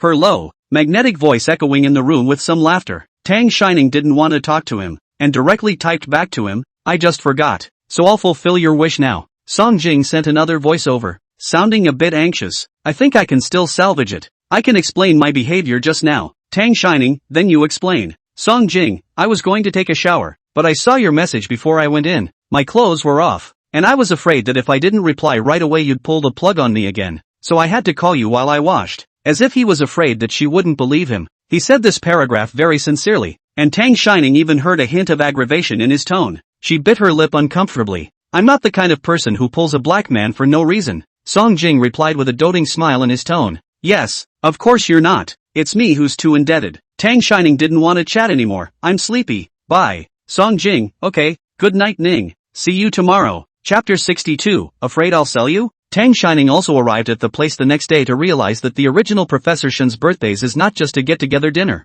When she arrived next door in the morning, Lin Mengqiu and Shen Huaishu had already gone out, and there was only Song Jing in the house. After breakfast, she rode along in Song Jing's car. The more the car drove, the more it veered. Tang Shining grabbed her seatbelt, her eyes sneaking glances at Song Jing, who was driving, and finally gulped and asked him in a low voice, Where are we going? This doesn't look like a restaurant the further we go, does it? Song Jing took the time to glance at her, and when he saw her cautious look, he hummed lightly. What?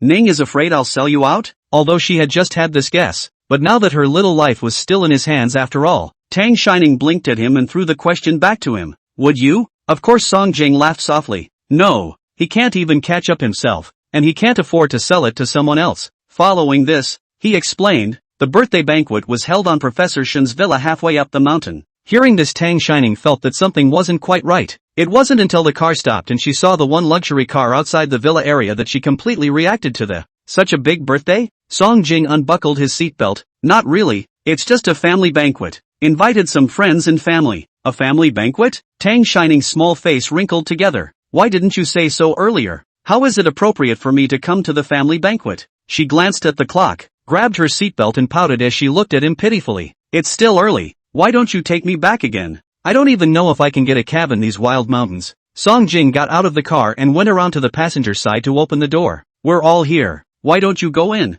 Tang Shining, but it's a family dinner. Hey, I thought it was a mediocre dinner like before. Song Jing raised his eyebrows, so she didn't know what was going on. No wonder she agreed so quickly yesterday. Aren't you a close friend of Professor Shin's? Tang Shining pursed her lips. Yes, but, yes or no? Song Jing leaned over and unbuckled her seatbelt for her. Prof. Shin has a big family. Are you still afraid that you'll eat him poor? Let's go. Let's go find Professor Shin and Teacher Lin to say hello first. Then I'll take you for a stroll. Song Jing led her inside. The ones who came were all relatives and friends of the Shin family. Song Jing had been in the Shin family for 6 years. Most of them knew him. The party hadn't started yet, but there were still quite a few people who greeted him along the way. Song Jing didn't chat much with them. They all greeted each other and left with Tang Shining. Lin Mingqiu was chatting with several friends, all professors from Xitan University and colleagues of MS. Tang Wan, several of whom Tang Shining knew. Seeing Tang Shining coming over, Lin Mingqiu called her over. Ning, come this way. Tang Shining let go a bit when she saw someone familiar and ran over quickly. Song Jing laughing and flirting with her as he followed behind her. Is there some kind of demon following you? Run so fast. A few teachers were asking Tang Shining about her recent situation, and Lin Mingqiu pulled Song Jing over and pointed to the other side of the room. Your mom came in early in the morning and is talking to your uncle, so go over and say hello. Song Jing glanced to the side at Tang Shining. The conversation over there had already shifted from pleasantries to blind dates, and one teacher had even held out her cell phone to her. Ning, look, this is my next door family's kid, now in his sophomore year, 2 years older than you, and quite handsome. A couple of other teachers were looking for pictures on their cell phones. Look at this one too. My nephew, been working for a few years, must be 7 or 8 years older than you. Older knows how to hurt. Lin Mingqiu thought that he was uneasy about Tang Shining being alone, and patted him on the shoulder. Don't worry, I'll take Ning Ning. These teachers are also her mom's former colleagues. They all love her. Indeed, they liked it, and each one of them could not wait to marry Tang Shining into their own family. Song Jing took a few steps forward, yanking Tang Shining toward him, his hand on her shoulder, his eyes staring unhappily at those people. Are a few of you becoming matchmakers instead of teachers? That didn't go over well, and everyone quieted down. Tang Shining slapped his hand away, frowned and glared at him, and lowered her voice to speak to him. Don't be so rude, they are elders. Song Jing snorted coldly. Elders have to be like elders. What kind of elder introduces an object as soon as they meet? And this girl is still heartless. People press the photo and ask her what she thinks. She also said with a smile, quite good. Where is it good? Good. He hasn't caught up yet. Nobody's good. Tang Shining lowered her voice when she said it, but Song Jing's words didn't stop her voice. A few teachers' faces were getting ugly. Tang Shining was afraid that he would talk nonsense again, and instead of discussing the issue further, she softened her voice and spoke to him. I'm a little thirsty for some water. The original intention was for Song Jing to go get her a water or something so she could explain to them after he left. Who knew that Song Jing directly fished out her wrist, pulled her up and left? How could he have left her alone to look at pictures of men she didn't know? Tang Shining could only apologize apologetically and frantically apologize at a few teachers. After they left, Lin Mingqiu smiled and relieved herself. Ningning is still young. There's no rush for any of this. She also knew that these teachers didn't mean any harm. Before Tang Wan was there, Tang Shining still had people who cared. Now though she was also back at her own father's house. But as the old saying goes, with a stepmom comes a stepdad. And she's still the child of a divorce that was taken away from her by her ex-wife. So things aren't always easy. They were also thinking that if Tang Shining could come back to Xitan, they, the teachers, were watching and would be able to protect her. Then he added, this Xiao Jing of our family has been close to Ning Ning since they were young, and loves her like a sister. So don't mind what I just said. Song Jing's name was something that several of their teachers had naturally heard of, and he had been a jerk since he was a child, angry and not giving face to anyone. He was all polite with that comment just now. At that time, he went back to Jingha after the college entrance exam, and many teachers at Xitan University were relieved. They can't teach this young master, with his family history and all. They don't even dare to scold him loudly. However, one of the teachers looked at Song Jing pulling Tang Shining's back and laughed, snickering. I don't look like I'm treating Ning as a sister. Ha! Lin Mingqiu looked at her in confusion. What do you mean? That teacher pointed to the distance, where Tang Shining was frowning, angry and talking to Song Jing about something. Song Jingdu listened and nodded from time to time, then rubbed Tang Shining's hair with a smile on his face. Lin Mingqiu's eyes lit up. It would be great if Xiao Jing could really be with Ning Ning. A teacher next to him took a look and also chimed in. Indeed, the man and the woman, standing together all look like a good match. Another teacher disagreed. I don't think so. Why? Lin Mingqiu asked. You think this nephew of mine is no match for your nephew? That's not true. It's just that Ning is too well behaved. And this nephew of yours has such a bad temper that Ning will be aggrieved in the future. You can rest assured. Next to a teacher who also lives in Tang Wan's neighborhood, he said, Teacher Lin's nephew is a double-standard thief. and almost all of those kids in the neighborhood have been yelled at and beaten up by him. And Tang Wan's daughter, who shouts behind him every day as her brother and brother. He is still happy. Lin Mengqiu smiled back.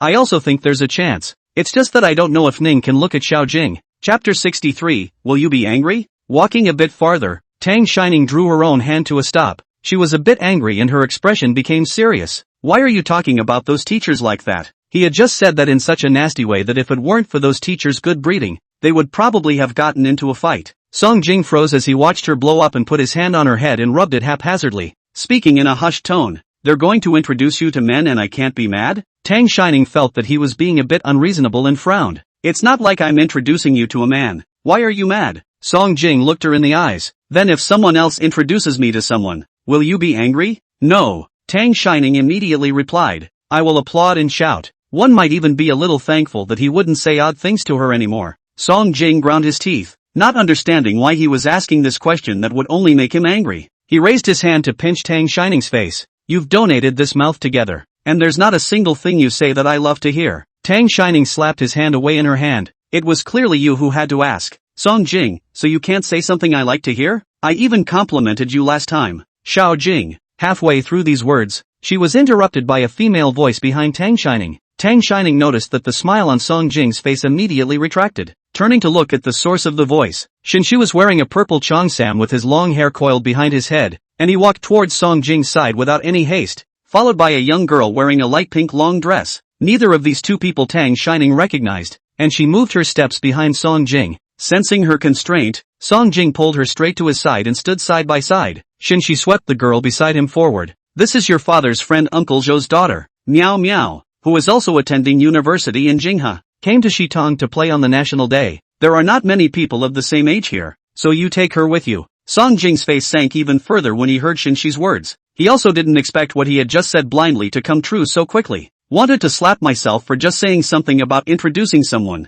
Zhou Miaomio looked at Song Jing with somewhat shy eyes, but raised a smile and began to introduce herself. Hello brother Song Jing, I'm Zhou Miaomio. Song Jing subconsciously glanced at Tang Shining beside him when he heard this address, and then asked Shinshi with little expression on his face. When did Ms. Shin give me a sister? We are all smart people. Zhou Miaomio heard the mocking meaning in this, wanted to explain, opened her mouth but did not know what to say. Their Zhou family in the Beijing harvest is also a name. Zhou Miaomio is the only girl in the family, since childhood is a collection of thousands of favorites in one. Has never just met the cold face of the situation. She'd heard of Song Jing back in Jinghe, just not in the same school, and his relationship with his parents seemed to be average, and she hadn't even seen him when she'd followed her dad to Song's house. It is also by chance to know that he and Shitong this side of the uncle relationship is good. This birthday banquet will definitely come, so she National Day vacation to Shitong a relative's side to stay. I've been looking forward to the birthday party for a long time, but I didn't expect this to be the case when we met.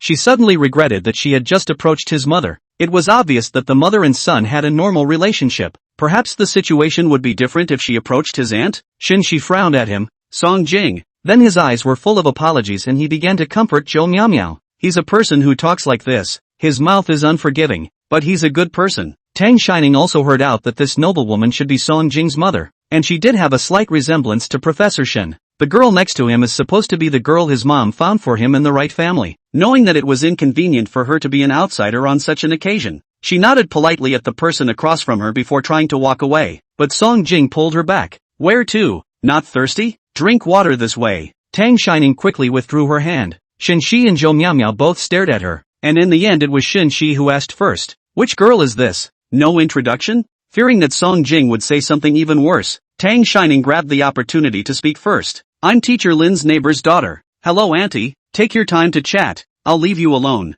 With that, he headed in the other direction. It was a mistake for her to come to this birthday party today. Song Jing was about to follow him, but Zhou Miaomio's brother Song Jing stopped him in his tracks. He stopped walking and turned his head to look at her, his eyes devoid of any warmth as he looked at her and, didn't make that clear enough just now did it? Don't yell. I don't have a sister as big as you. Song Jing. Shinshi frowned again and interrupted. Just seeing his lowered face, he still sighed and lifted his chin in Tang Shining's direction. It's the little girl's first time here, isn't it? Go over there and follow it, don't get lost. Song Jing glanced at her, didn't say anything, and walked straight away. Song Zhou Miaomio wanted to call out again when Shinshi beside her patted her arm. Lin Mingqiu watched this side from not far away for a long time, saw that they didn't chat for a few sentences before Song Jing left, also spoke to them and walked to Shinxi's side. Song Jing are gone. Zhou Miumio also did not want to stay next to Shinxi, said that he went to look for the relatives when he came, and also not too happy to go. Lin Mingqiu handed Shinxi a cup of wine and looked in the direction Song Jing had left. Is this, like, another fight?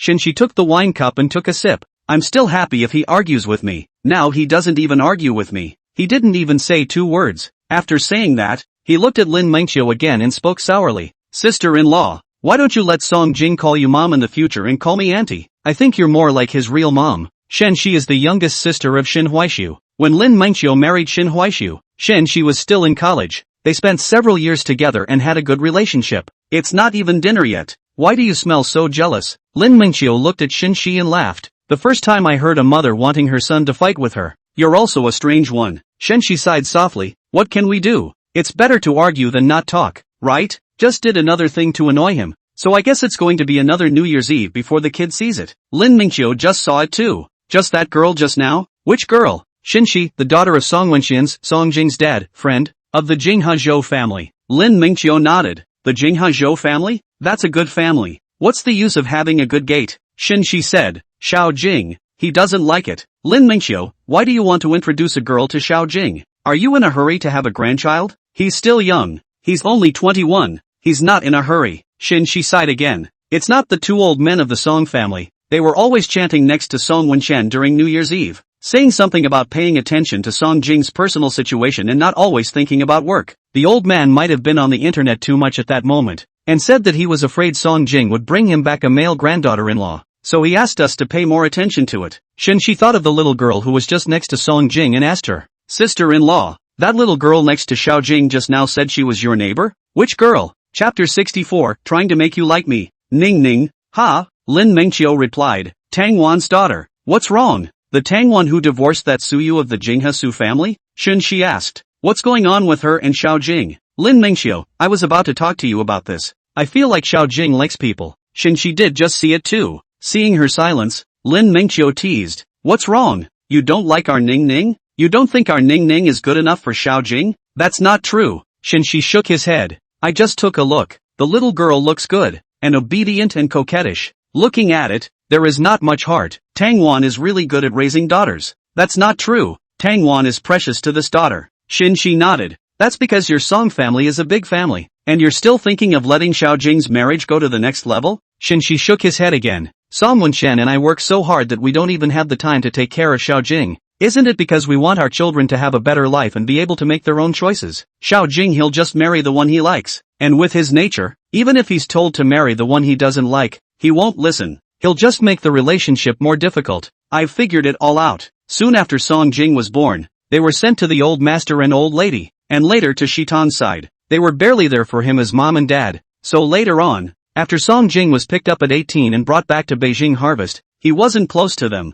and he was on good terms with the old man and woman. Lin Mingqiu was puzzled. Then what were you hesitating about just now? Afraid that the 2 old men wouldn't agree? That's not true. Shinxi thought of the way the 2 old men loved Song Jing and opened his mouth. Both of them spoil Xiao Jing. I have a feeling that even if Xiao Jing brings a boyfriend back, both of them will just give each other a thought and accept it. Lin Mingqiu was amused by her words. How could you talk about your own son like that? I am telling the truth. Shinxi said. I was just worried that the little girl couldn't figure it out on her own. Just that little while. She could also see that now it was mostly still Song Jing's wishful thinking. That little girl couldn't even avoid him. Lin Mingqiu, are you saying Ning can't figure it out? Yes. Shan, she continued. You must have also heard some in Shitong. Tang Wan and Suyu's marriage back then was not the door is not right. Back then the 2 were also in love. Ah, in the end is not still divorced? This little girl is afraid she won't follow her parents' old ways. Lin Mingqiu also pondered for a while. Not really, although Tang Shining follows Tang Wan's surname. In the end, she's also a child of the Su family.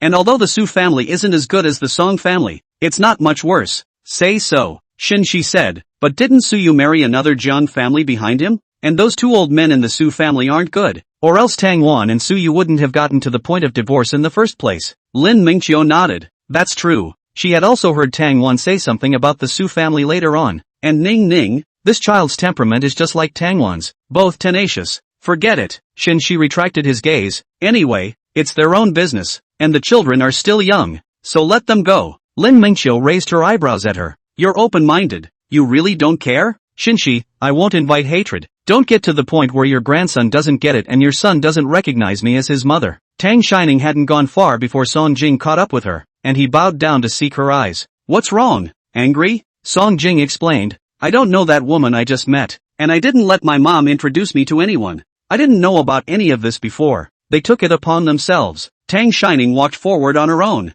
not knowing whether she was listening or not. Song Jing pinched her shoulder to make her stop. Really angry? Tang Shining shook her head. No, I'm not angry. Yeah, no offense. She didn't have anything to do with Song Jing, and she was the one who kept rejecting her. So what did she have to be angry about? She just snapped out of it. Everything Song Jing had done to her these days, including showing his feelings, giving her gifts, and all sorts of things that crossed the line, made Tang Shining feel like she was covered in a white fog. She admitted that she was a little shaken. She also understood that Song Jing was really good to her. She didn't know if she liked it or if it was just a matter of habit, but she didn't seem to resent the intimate behavior Song Jing did to her. Just now, though, the white fog lifted. It was impossible for her and him. No one knew better than Tang Shining how love that wasn't a door-to-door match would end up. Her mom and dad, Tang Wan and Suyu, are good examples. Tang Wan and Suyu were college classmates, campus couples stepping into marriage together, and their love back then was envied by many. There was no doubt that they must have loved each other back then, or else they wouldn't have given birth to Suyuan and Tang Shining. As a child, Tang Shining didn't understand why they ended up at the point of breaking up when they were once so in love. Even after hearing the lyrics to Honey, that's not love. It's like a genie living in the wrong forest. That love wrong is transparent. When asked Ms. Tang Wan if she once lived in the wrong forest, she remembered Ms. Tang Wan looking at the lyrics and thinking about them for a long time before finally looking into the distance and speaking slowly. Nimbus, an elf would be an elf no matter what forest he lived in. It's only wrong if he lived in a castle, because castles are where princesses live. Yes, the castle is where the princess lives, and her mom is an elf who can run amok in the forest, and an elf's child, naturally, can only be an elf. And Song Jing, as the heir to the Song family, he is the prince who lives in the castle. He should be matched with a princess like Zhou Miaomia just now, who also lives in a castle. Moreover, Tang Shining loved freedom as much as Ms. Tang Wan did, and didn't want to be trapped in a castle for the rest of her life. Song Jing grabbed her hand and held it in his palm and squeezed it. Then why aren't you happy? Not unhappy. Tang Shining adjusted her emotions and raised a smile. Brother Song Jing, you go and keep auntie and that sister company. I'm going to look for Mr. Lin, said, pulling his hand out. Thinking better of it. Brother Song Jing, I really just think of you as my brother. Always have. Song King still had that same answer. We're not related by blood, and I don't just think of you as a sister. Tang Shining, but we're really not right for each other. Song Jing replied in a serious manner. I think we're a good match. Tang Shining felt like she couldn't make sense to him, as if he had a sentence blocking her reply in every sentence. She continued, but I don't like you. Song Jing lowered his head again, his gaze level with hers. So I'm not working on it? Trying to make you slowly like me. Chapter 65. Unable to communicate. Tang Shining didn't know what to do. She'd thought about it all night, and it boiled down to the fact that he'd be thinking about her, supposedly because their contact had become more frequent, so it would be better to avoid seeing him. If he can't even see his face, then that passion of his might fade. So when she came back from Professor Shun's birthday party, she went to Fong Li's house. Fong Li's parents' this vacation is a staggered travel. The National Day holiday a week before the departure was supposed to come back on the 1st. Traffic was backed up for a long time, and it took 2 to get there. They let Tang Shining stay at their house after they heard that she had returned to Shitang, and she really did go. She spent the latter days of her vacation at Fong Li's house, and didn't return to her own house for fear of running into Song Jing awkwardly. Zhou Manho, Fong Li mom, and Tang Wan good relationship. She grew up also Tang Shining as her own daughter love. Buy new clothes, those will buy a share for Tang Shining. Tang Shining accompanied her on shopping trips and beauty treatments. When Song Jing asked her, she was all busy outside as well. He still sends her messages. This time Tang Shining did not pull the black. Do not want to continue to entangle with him. He sent a message also picked to return a few sentences. After a few days of being safe like this, Tang Shining bought a plane ticket for the morning of the 7th. Zhou Manho drove her to the airport, and just as she left the door, she saw Song Jing waiting at the door. Tang Shining's footsteps paused as Zhou Manhua came out a step slower with her things, and when she saw her stop, she asked her, "What's wrong, Ning? Something else left behind?" Then following her gaze, he saw Song Jing as well. Zhou Manho thought he looked familiar and wondered who he was. "Ning, you recognize?" Before Tang Shining could say anything, Song Jing took a few steps forward to greet Zhou Manhua. "Auntie Zhou, long time no see. I'm Song Jing." Zhou Manhua was on good terms with Tang Wan and often came to the house, so naturally she knew Lin Mingqiu and the others next door. Oh, it's you, Joe-man, he remembered and smiled at him. So long ago, I didn't recognize you. Even more handsome. You are? Here to pick up our Nimbus? Tang Shining was afraid that Zhou Manhua would misunderstand and frantically gave Song Jing a wink. Song Jing, however, smiled and glanced at her, then nodded her head and, yes, I'm going back to Kyoho too. I'll pick her up and go with her. Zhou Manhua swept her eyes between the two and asked Tang Shining, why didn't you tell Auntie Cho that he was coming? Tang Shining pursed her lips. How could she say it? She didn't know. Song Jing took the things in Tang Shining's hands and explained. Ning's brother knew that I was also in Shitong and was worried about her, so he asked me to take her back with me. No sooner had he said this than Tang Shining's cell phone rang. A call from Su Yuan. Tang Shining glanced at Song Jing, spoke to Zhou Manhua, and went to the side to pick it up. Is Ning up yet? Tang Shining's voice was muffled. Get up. We're going to the airport soon. What's wrong? Unhappy? Su Yuan asked her. Are you scared to go out by yourself? Then he spoke to himself again. I guessed it a long time ago. I heard that your brother Song Jing was also in Shitong, so I asked him to bring you back. Don't be afraid. Follow him. Brother will pick you up at the airport. Tang Shonin, is it possible that the one I'm afraid of is Song Jing? Song Jing told Zhou Manhe that he was friends with Tang Shining's brother, and that he went to the same university as Tang Shining, and that they often saw each other. Hanging up the phone, Zhou Manhe looked at her over to continue to please Song Jing. We, Ning Bao, have just gone to Jingha and don't have many friends, so I'm counting on you to take good care of her. Tang Shining hugged her arm and pouted at her. Aunt Zhou, I can take care of myself. Zhou Manhe patted her head, her eyes a little red. I don't know you as a child. You know how to show off. She could tell that Tang Shining had changed since Tang Wan's death. The clingy, pestering little girl from before looked like she had grown up overnight. Now I think twice about what I say and do for fear of making a mistake and causing trouble for others. Zhou Manhe also knows something about those things in the Su family. Su Yu married a new wife. Those two old men in the Su family didn't like Tang Wan in the first place, and now it's unlikely that they'll like Tang Shining who followed Tang Wan away. There was only one other brother, Su Yuan,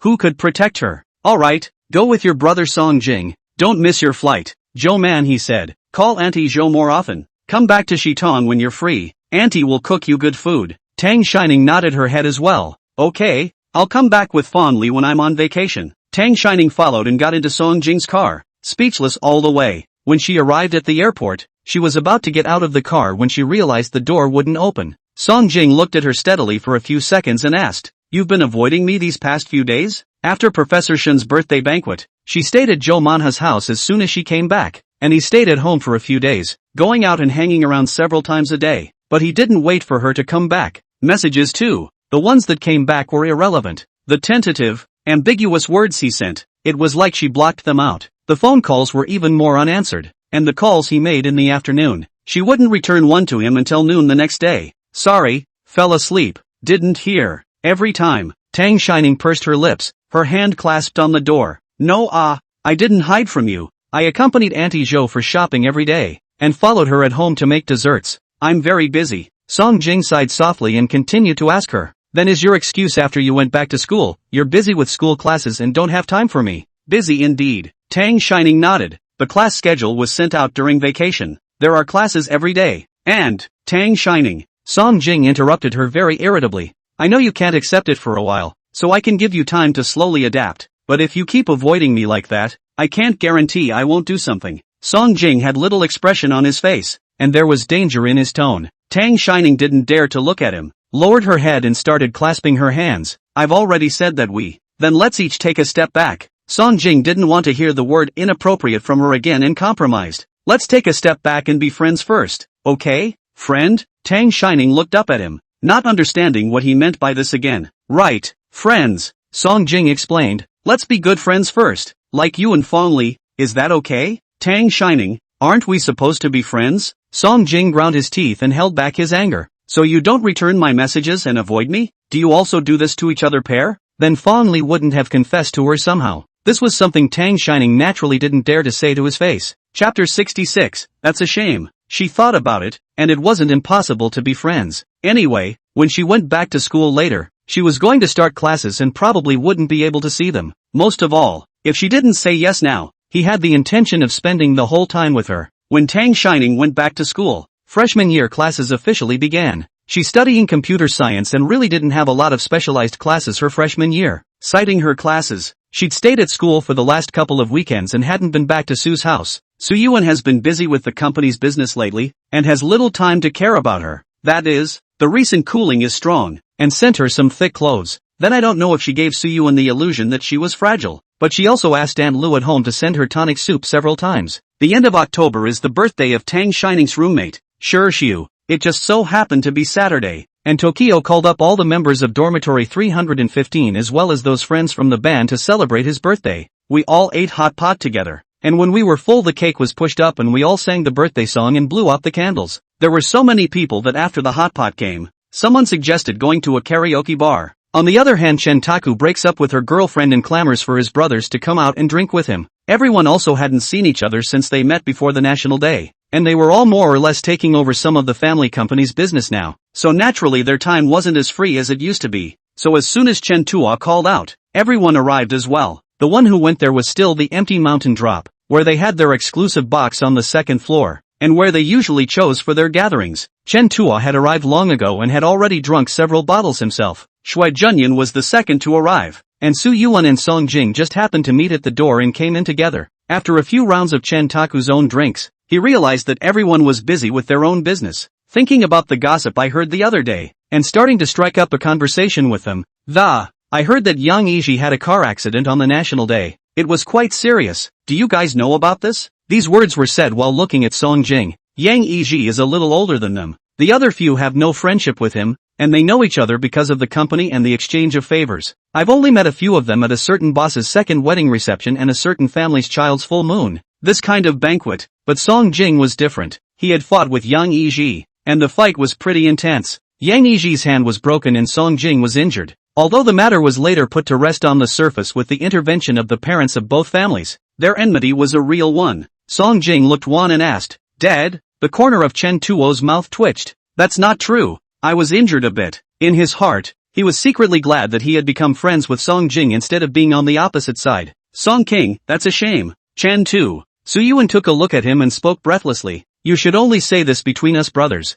Don't go out and invite hatred." Shui Junyan also picked up. "Yes, those who don't know thought it was you who wanted to assassinate him, and then those young family members would have to rely on you again." Song Jing leaned back on the sofa and let out a cold hum with an uncertain meaning. "If I really did, he'd be in a funeral instead of a hospital." Chen Zhuo also smiled. "Right, who has no one in the family as well? Those people in Jing's family are not to be messed with, and that Yang Yiji's methods are so dirty. I think it's just that he has done too much wrongdoing, and the heavens are trying to collect him. But I want to say is not Yang Yiji dead or not dead thing. In fact, I want to say is that he is not a car accident. It seems that the car was moved, the brakes failed, or on the road suddenly failed, all the way to hit a lot of cars. Then it stopped when it hit a tree. A few people were lacking in interest. What's the point? He's offended so many people. It's normal for one or two bold ones to want to just get him killed. I haven't finished yet." Chen Tua swept them a glance and continued. "What's interesting is that he's been in the hospital for almost a month, and after he was discharged from the hospital 2 days ago, he didn't go to look for the person who was going to harm him,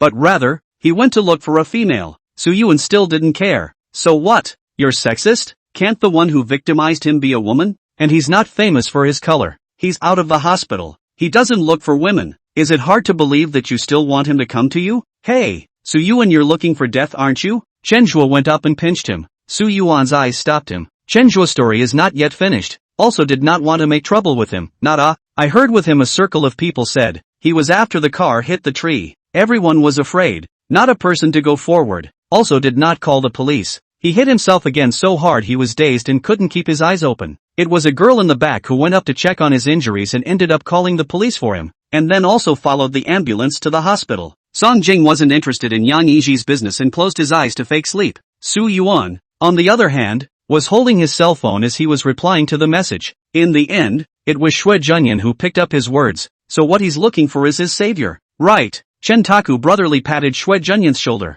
Shui Junyan, did you find it? Chen Zhuo scratched his head. This I'm not too clear. As if there is no it. This is only discharged from the hospital for 2 or 3 days it. If there is no photographs of those, is not a needle in a haystack as well. It is estimated to have to look for a while. He looked at Song Jing and Su Yuan and spat. I won't share any gossip with you guys in the future. It's not interesting at all. After saying that, he remembered something and asked Su Yuan, where's Sister Ning Ning? Why didn't you bring her along? If Tang Shining was there, I guess we should be able to have a good gossip chat. At least they wouldn't take him as seriously as these two young masters. It's no fun to talk about gossip without a comic relief. After Chen Tuo asked this, Song Jing also opened his eyes and looked at Suyuan. He was also busy these days, and Tang Shining didn't return his messages much. It had been a long time. I thought Suyuan would bring her along tonight. Suyuan didn't pay attention, still typing, and replied casually. I asked about hers on my way out and she said it was her roommate's birthday and she went to a potluck with them. He hadn't seen Tang Shining for a few days either, and even though he was at the same school, he had been mostly at the office lately. The few times she went back to school, Tang Shining also had classes, none of which she saw. Xue Junyan, on the other hand, looked at Song Jing, poured him a glass of wine as well, and asked him, "What's wrong with you lately? You don't have much energy. Is the company's project not going well?" Song Jing shook his head and didn't answer. Instead he looked at Suyuan and asked, "Birthday?" Suyuan, "Yeah," said they went to eat hot pot. Now they're going to sing it seems. No sooner had he said this than a call came in and he got up to answer it. Chen Tuo frowned at him. "Hey, what are you busy with? Can you show me some respect? I haven't talked about my lost love yet." Suyuan took the phone and gave him a disgusted look. "I've heard those words of yours hundreds of times. I'll recite them once I break up and say them once. You say it first, I'll come in later and repeat it to see if it's the same." Chen Zhuo exploded after hearing this. "Suyuan, I'll kill you." Suyuan ignored him again and took the phone out. After he left, Song Jing also got up and headed out. Chen Tu and Xue Junyan asked in unison, "Where are you going again?" "Song Jing, something came up. Go first." Chen Tu glared at him. "You're leaving too?" He didn't answer again and walked straight away. Chen Tuo was about to speak when Xue Junyan poured him a glass of wine. "Go ahead. I'll listen." Chapter 67, You're Hurting Me. It was almost 11 o'clock when Tang Shining and Shirshu and the girls came out of the KTV. Luckily, Kyowa University was not gated on Saturdays and Sundays, so they could still go back to their dormitory. Shirshu's drinking capacity is indeed average, plus she was happy today. She also drank a lot, and was already drunk when she came out. Qin Wantong came out of the hot pot restaurant and answered a phone call, saying that something had happened and had already left first. Tang Shining and Li Yuelan helped Shirshu walk outside. Out of the KTV, the cab had arrived. Tang Shining helped Shirshu toward one of the cars, and Li Yuelan sat in first, then helped pull Shirshu into the back seat with her. Tang Shining was about to get into the car when he was stopped by Lu Chen, who had also been drinking but was still in a sober state of mind. "It's nighttime now. It's not too safe for you girls to have one car. Elementary school sister, you can ride in Chul's car. We boys and girls will ride separately and meet at the entrance of the school. It's a little bit safer. Chul is still checking out. You wait for him later, haha." After saying that, he didn't wait for Tang Shining to refuse, and directly got into the car, letting the master start the car and leave. Su Ziang was also on the passenger side of the car just now, and now only Tang Shining, who was standing in place, and Meng Yanche, who hadn't yet checked out. Tang Shining in the last empty classroom with Song Jing heard Meng Yanche's thoughts on her. Have the intention to alienate him? After the national day back, when the band that Shirshu said thanked her for the orientation night to help invite her to dinner, she did not go. Later on, Meng Yanche also sent her a few messages and asked her to have dinner, which she politely declined. It's a good thing they're not in the same major or at the same level. Their courses don't overlap, and they don't run into each other that easily at school. After Tang Shining had refused a few times, Meng Yanche didn't insist anymore, only occasionally sending her messages, which she rarely returned. At dinner tonight, Tang Shining could feel that Lu Chen had been setting her up with Meng Yanche. She was helpless, but the other person hadn't picked out to her face that he was interested in her either, so she couldn't say anything to him out of the blue. So this night, she was also hiding as much as she could. I didn't realize that I was still letting them get away with it at this point in the trip back. She glanced at the convenience store next door and went in to buy a box of ice cream to eat. Meng Yanche came out and saw that only Tang Shining was there, also knew what was going on. He smiled and glanced at the ice cream in her hand and asked her, "Isn't it cold?" "It's already cooling down lately. Still about 20 degrees during the day and in the teens at night." Tang Shining shook her head. "They said they'd wait for us in front of the school. Meng Yanche drove himself here, and he didn't drink." Went around to the passenger side and opened the door and rushed her. "Get in the car." Tang Shining's hand happened to be on the door handle of the back seat. She didn't really want to ride in the passenger seat, after all. There was now a saying that the passenger seat was a girlfriend's seat. Meng Yanche smiled, still holding the car door. "Sit in the front. It's not early. I'm afraid I'll doze off. Watch me a bit." An impeccable reason. Tang Shining couldn't refuse. After all, her little life was also in his hands. But the ice cream she bought did come in handy, and Meng Yanche tried to strike up a conversation many times on the way, looking at the way she was concentrating on digging into the ice cream,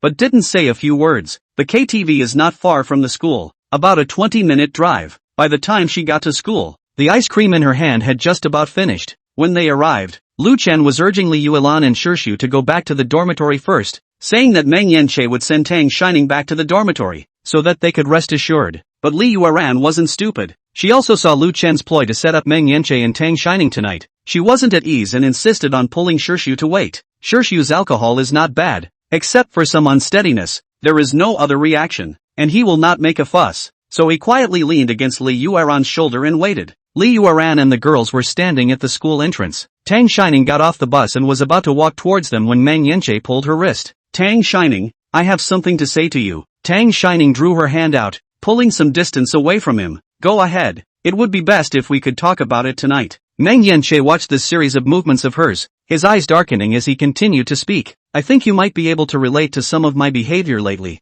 I kind of like you. Could you give it a shot? Tang Shining directly refused. Sorry, I don't like you. Meng Yanche was stunned when he heard this, and then let out a light laugh. No, is the elementary school sister so heartless? He said, taking a few steps forward to take her hand again. Tang Shining. Song Jing got down from the Rolls Royce on the other side of the room, his face sunken, and the voice that called out to her was flooded with coldness. Meng Yanche paused in place, not knowing why Song Jing was here at this point in time, let alone how much he had seen. He had also recently inquired about Song Jing and Tang Shining's relationship. Song Jing and Su Yuan are friends, and Su Yuan is Tang Shining's brother. As for Tang Shining and Song Jing, they should just know each other because of Su Yuan. Song Jing should have the same concern for Tang Shining that he had for his friend's sister. It was just that the way Song Jing was looking at him now didn't seem right. When Li Yuran saw that Song Jing had arrived, she was relieved to bring Shirshu back to the dormitory. The main reason was that Shirshu was already so sleepy that she was fast asleep. If she waited any longer, Li Yuran was not sure that she could carry her up to the third floor by herself. The atmosphere was a bit awkward, and Tang Shining took the initiative to explain to Song Jing. We just got back from celebrating my roommate's birthday together. Song Jing took Tang Shining by the shoulders and brought her to his side.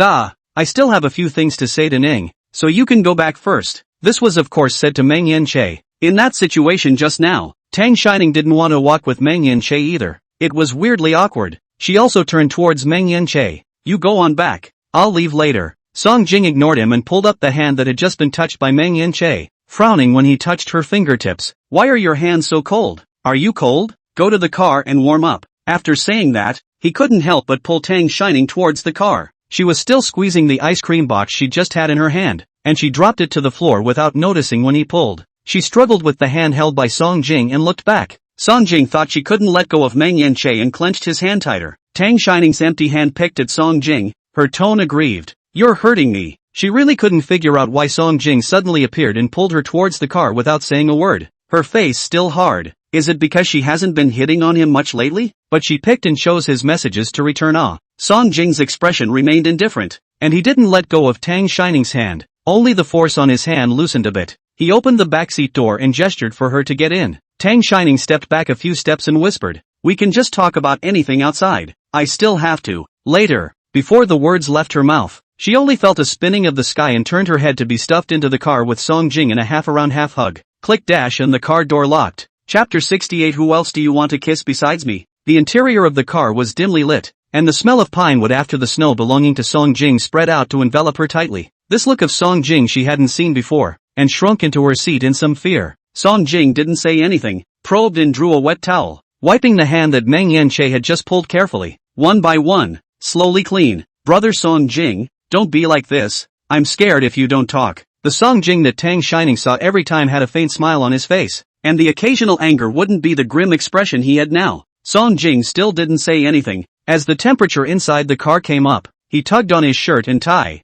undoing a few buttons and revealing his ascetic yet tantalizing collarbone. Then he pinched her waist and lifted her onto his lap, his eyes sweeping over her brow, the tip of her somewhat reddened nose, and stopping at her somewhat reddened and swollen lips when his eyes stagnated. And he kissed you? The voice in the face sank to a frightening depth. Tang Shining's hand was propped up in front of her body with a false fist, and now in this position her entire body was in Song Jing's arms.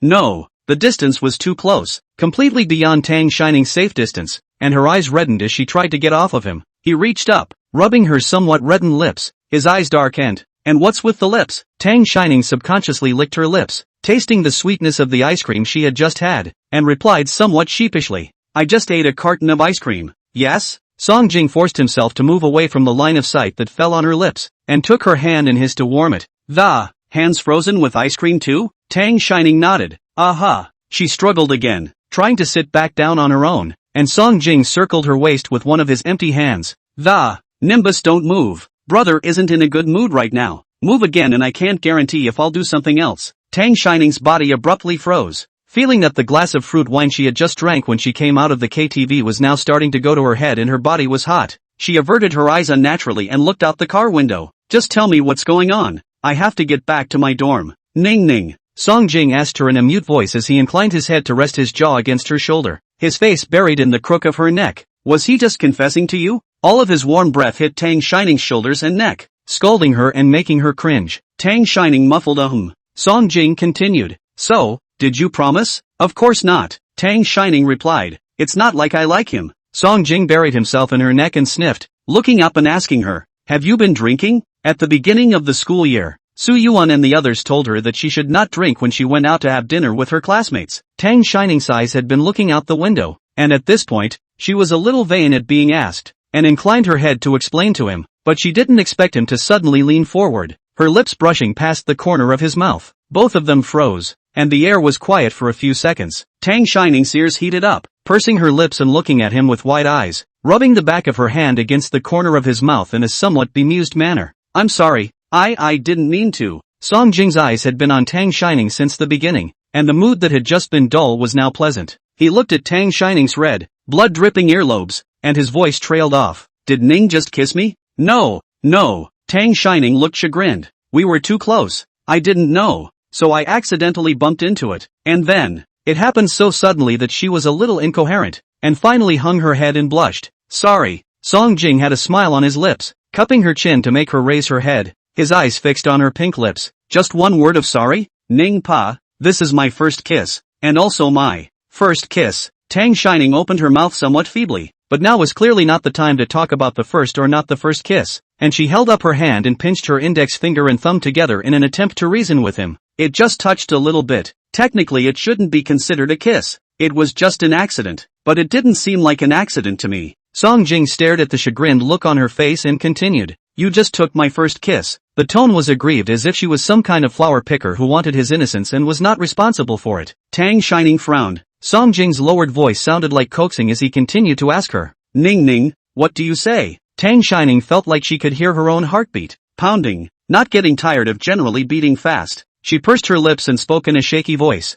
So what do you say? Song Jing's eyes moved from her lips to her eyebrows to meet her. Can I do whatever I want? No. Well, Song Jing didn't wait for her reply, his lips closing in unexpectedly. Tang Shining's mind went blank for a moment, and her body tensed up, sensing her resistance. Song Jing didn't go deeper, only lingering on her lips for a few seconds before separating, his breathing a few more points heavier. Her lips were just as soft and sweet and addictive as he'd imagined, but in the back of his mind, he thought he couldn't go too far yet or he'd scare her. That's only fair. He licked his lips dumbly. Tang Shining was stunned. At this moment not only her earlobes, her face also began to burn, and her heart was also flooded with a tingling itch.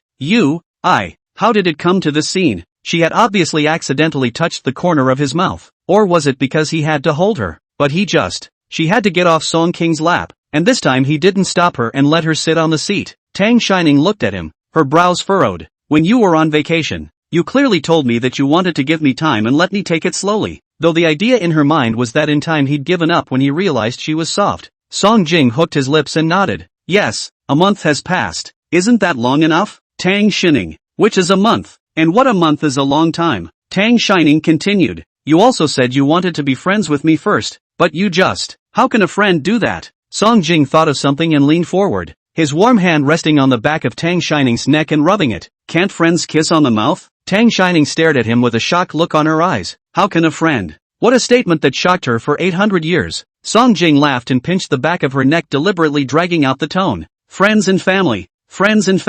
How can you be good friends if you're not? Tang Shining was completely speechless. The first time she had heard someone explain the term friends and family in such a way, she asked rhetorically. Then you or I, with other best friends, can also kiss? Song Jing's hand on the side of Tang Shining's neck suddenly exerted force, and the distance between the two of them once again closed, his deep gaze once again staring intently at her lips. Who else would Ning want to kiss besides me? Chapter 69, Not responsible for me? Tang Shining knew she couldn't say anything to him and didn't want to argue with him. We've kissed and we're not going back in time. So let it go. No, I made that up. She compromised. It's late. I really need to get back. She reached for the car door and it still wouldn't open. Looking to Song Jing, the other party also stared at her with a deep gaze. You're leaving here? Tang Shining didn't understand what he meant by that. Anything else? Didn't you just say everything you needed to say? Song Jing's eyes dimmed, and there was a moment of hurt in his eyes. You kissed me and you don't answer to me? He continued. You don't see that I'm a person who usually looks quite open, but I'm actually so conservative that I can't be kissed by anyone except my girlfriend and wife. Tang Shining? So that part that just happened was her dreaming? She thought for a moment, trying to phrase it. Didn't you just have a kiss? From me too. Oh, right. Song Jing looked as if he suddenly remembered. Of course I will be responsible for you as well. Tang Shining's heart skipped a beat and she waved her hand frantically and, no, no, no, no, no, no, then it's okay for you to be responsible for me. He circled back. Tang Shining felt like she was going crazy and blurted out that sentence again. So what do you say? And thinking of what he had just done after saying that, he hastened to add, what do you say? I'll think about it. I said. Song Jing looked. How about trying a relationship with me? Not good. As soon as his words fell, Tang Shining immediately picked up. Why? She was quick to pick up on that. Looking like she resented him, Song Jing was a little angry, and his lowered voice was filled with danger. And, don't you like people who are gentle and nice to you? Am I not gentle with you? Or do you think I'm not good enough for you? No. Tang Shining silently bowed her head, not knowing what to say. He won't listen to anything she says and has a long list of words waiting to gag her. Every time. I'll consider it then. Tang Shining compromised. She didn't want to spend any more time with him in this car. And things had gotten a little out of hand tonight. And she did have to think about it. These intimate behaviors do cross the line. If not as a couple, then only. Really? Song Jing's throat tightened. He'd pressed on step by step for so long. And this was the first time she'd given in to the relationship he wanted. And fearing that she was trying to leave as a stopgap measure, he continued to ask, how long to think about it? He stared at her with narrowed eyes and breathed a few times heavier and, if you say that for the rest of your life, I'll bite your mouth off and swell it up. He is a dog. Well, a month? Tang Shining tried vainly. Song Jing shook his head. It's been too long. Half a month? Song Jing continued to shake his head. No. Tang Shining clenched her fists. Then it will be a week. But you are not allowed to disturb me during this week, so that I can think about it, as well as if the back of my answer. That was her bottom line. And if he refused again, deal. Song Jing interrupted her. If the answer didn't go his way, then he had other options. It was good enough that now at least she was willing to face up to his feelings for her. Tang Shining went back to the dormitory. Song Jing sat in the car for a while and called Xue Junyan on the phone. Still at the Hollow Mountain Drop? Come pick me up from Kyowa University. Xue Junyan arrived half an hour later. And he wasn't the only one who came. There were also Su Yuan and Shenhua who came along for the ride. Both of them came to Song Jing, the car, and Xue Junyan drove back in the empty car. Shenhua couldn't drive after drinking, and was about to pull open the back seat to sit in and chat with Song Jing. Song Jing looked at him askance and nodded at the passenger side. You guys sit in the front. Cut. Chen Tuo closed the backseat door and got into the passenger seat. Su Yuan also put on his seatbelt and started the car. He glanced to the back seat and spat. Here's a chauffeur for you in the middle of the night. Where's your own chauffeur? Song Jing was in the midst of resting his eyes with his eyes closed. His voice lazy. It's so late, so don't toss him around. Su Yuan exploded. Damn you. I deserve to be tossed around by you, right? Song Jing smiled and didn't say anything. Chen Tuo also said strangely. Brother Jing, I remember you didn't drink when you came here. Where did you go to drink again? Your ears are all red from drinking. Song Jing opened his eyes and glanced at Su Yuan. Thinking of something, the corner of his lips hooked and he said in a single word. Sort of drank a little. Chen Tu scratched his head. Drinking is drinking. Not drinking is not drinking. What does it mean to sort of drink a little? Su Yuan snorted lightly. He's mad as hell. Song Jing didn't retort. Su Yuan continued. Tell you buddy now and you are no longer a level I just you drink that kung fu. Signed a large single. After buddies I'm not the same as you guys. Not a mixed meal waiting for death of the sun. The war record can be checked, no not? Holy. Chen Tuo felt himself sobering up. I lost my love and asked you to come for a drink. And you're still secretly talking business behind my back? Aren't you a brother now? He is really afraid of his brothers suffering and his brothers driving a Land Rover. Moreover, he knows about the project that Su Yuan said. And he doesn't know how many Land Rovers can be compared to it. Su Yuan was also dejected and joked. Brother?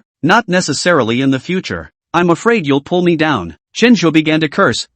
You this heartless. The same wore a pair of pants brotherhood you can even say do not want to do not. You must be a traitor. Suyuan had a disinterested look on his face. You haven't heard that no business without treachery? He also didn't forget to irritate Song Jing in the back seat. Young Master Song, what do you think about this sudden improvement in my business level? Song Jing lazily raised his eyes, then smiled. I think, you're awesome. You. Suyuan was disgusted to death. Don't discuss Lao Zi in your father's case. How much have you drank? You've started to go into heat. Chen Tuo also turned his head to look at him. He remembered that when Song Jing met him at the empty mountain drop, he still had a misanthropic face. But between just getting in the car and now, the corners of the dog's lips haven't let go and he doesn't know what he's enjoying. He tried. Did Brother Jing just run into some happy event? Song Jing Chen Tuo continued. Can you tell us about it? Suyuan glanced at him from the rearview mirror and spoke lightly. Yeah, say it and let's all have a good time. He'd like to see what kind of happy event could be bigger than the one he just signed. Song Jing let out a light laugh. No, I'll tell you guys when things are finalized. Suyuan rolled her eyes. Love to say no, but also make it so mysterious. Who cares to listen to the same? Chapter 70, You're quite discreet. Song Jing still kept his promise, and really didn't show up in front of Tang Shining this week. She went to class and got out of class as usual. The only hiccup was that on Wednesday, when she had just finished her major class and came out of the classroom, she was stopped by Yi Anqin. The one following beside her was still that good sister of hers, Xia Yi. It happened to be the mealtime after class.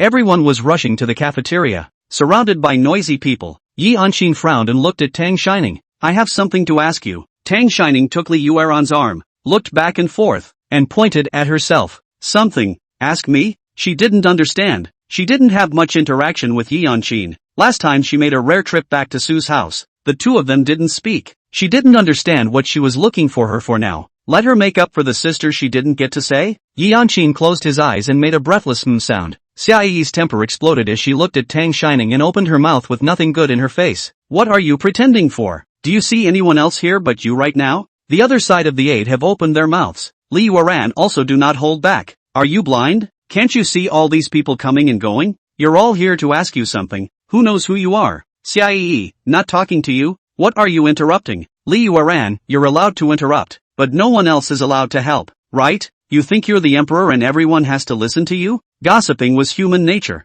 and in such a short while, several groups of people rushing to the cafeteria had already stopped. The more people gathered, Xia Yi still want to say, was Yi Anqin stopped? Well, don't argue yet. After saying that, he looked at Tang Shining again. Let's go to the lakeside gazebo there. Tang Shining hesitated. Should we say it here? They felt like they were up to something with that stance, and she did have a bit of a walk on her hands. Li Yueran also didn't really want Tang Shining to care about them. What are you talking about? It's meal time. Let's go eat first. Yi Anqin could see Tang Shining's concern and spoke again. It won't take much of your time. It's just to ask you something. Just the two of us to go over. She's not going. Seeing that she was still hesitating, Yi Anqin began to get impatient. What are you worried about? Are you afraid that I will fight with you? Don't worry. I won't hit you. If I fight you, your brother won't let me go. I'm just asking you something. When people had said this, Tang Shining didn't refuse anymore, and she said to Li Yuelan next to her, you go eat first. Think about it, isn't still waiting for you. I'll finish talking to her and go eat by myself. Li Yueran shook her head. I'll wait for you to join me. Tang Shining, no need. You go first. After saying that, she also came to Li Yueran's ear and said quietly, I'm fine. She's afraid that my brother will beat her up. She doesn't dare to do anything to me. Li Yueran asked her with his eyes, are you really okay? Tang Shining nodded heavily. She walked away at that, but with 3 steps back, a little uneasily. Yi Anqin also glanced at Xia Yi. You go first too. I'll talk to her alone. Xia Yi refused. Qin, I'll accompany you. Yi Anqin shook his head. No need. After saying that, she went over to the gazebo first, and Tang Shining bypassed Xia Yi to follow her. This side of the gazebo is an octagonal pavilion with seats under each pillar. Yi Anqin walked to the inside seat and sat down, while Tang Shining sat down in the seat against the exit. Yi Anqin snorted lightly. You're quite cautious. Tang Shining silently leaned toward the nearby pillar. Yi Anqin didn't bother with her anymore, took out his cell phone and gave it a whirl, holding up a photo and asking her, what's going on with this picture? You explain. She and Tang Shining happened to be in the diagonal direction, a bit far away, and the cell phone screen was just a small piece, so Tang Shining could not see it a bit, but the other party clearly had no intention of sending it over to her. It had to be her who got up. She probably got up too quickly, her head spinning, and she stumbled forward and planted herself a few steps. Yi Anqin was sitting in her seat, watching her get up and walk around like she was drunk, sat for a moment with a puzzled look on her face, and took a few steps forward as she was about to fall to the floor and, "No, what are you doing? Playing bumper sticker with me in broad daylight?" Tang Shining grabbed her outstretched arm and leaned against her for a reprieve, also feeling a bit awkward. Just a moment ago they were all hugging each other. Hypoglycemia plus the lack of qi in blood is really harmful. Next time she doesn't eat breakfast she is a dog. She slowed down a bit and spoke in a whisper. "Sorry, I'm a little hypoglycemic." After saying that, he let go of her arm and headed for the seat next to him. When Yi Anqin heard her words, thinking that she had just misunderstood her words, she opened her mouth and also spoke with some embarrassment. "You, what? You didn't have breakfast?" She didn't know what was wrong with her. Obviously she had come to raise an offense, but it turned out to be this situation now,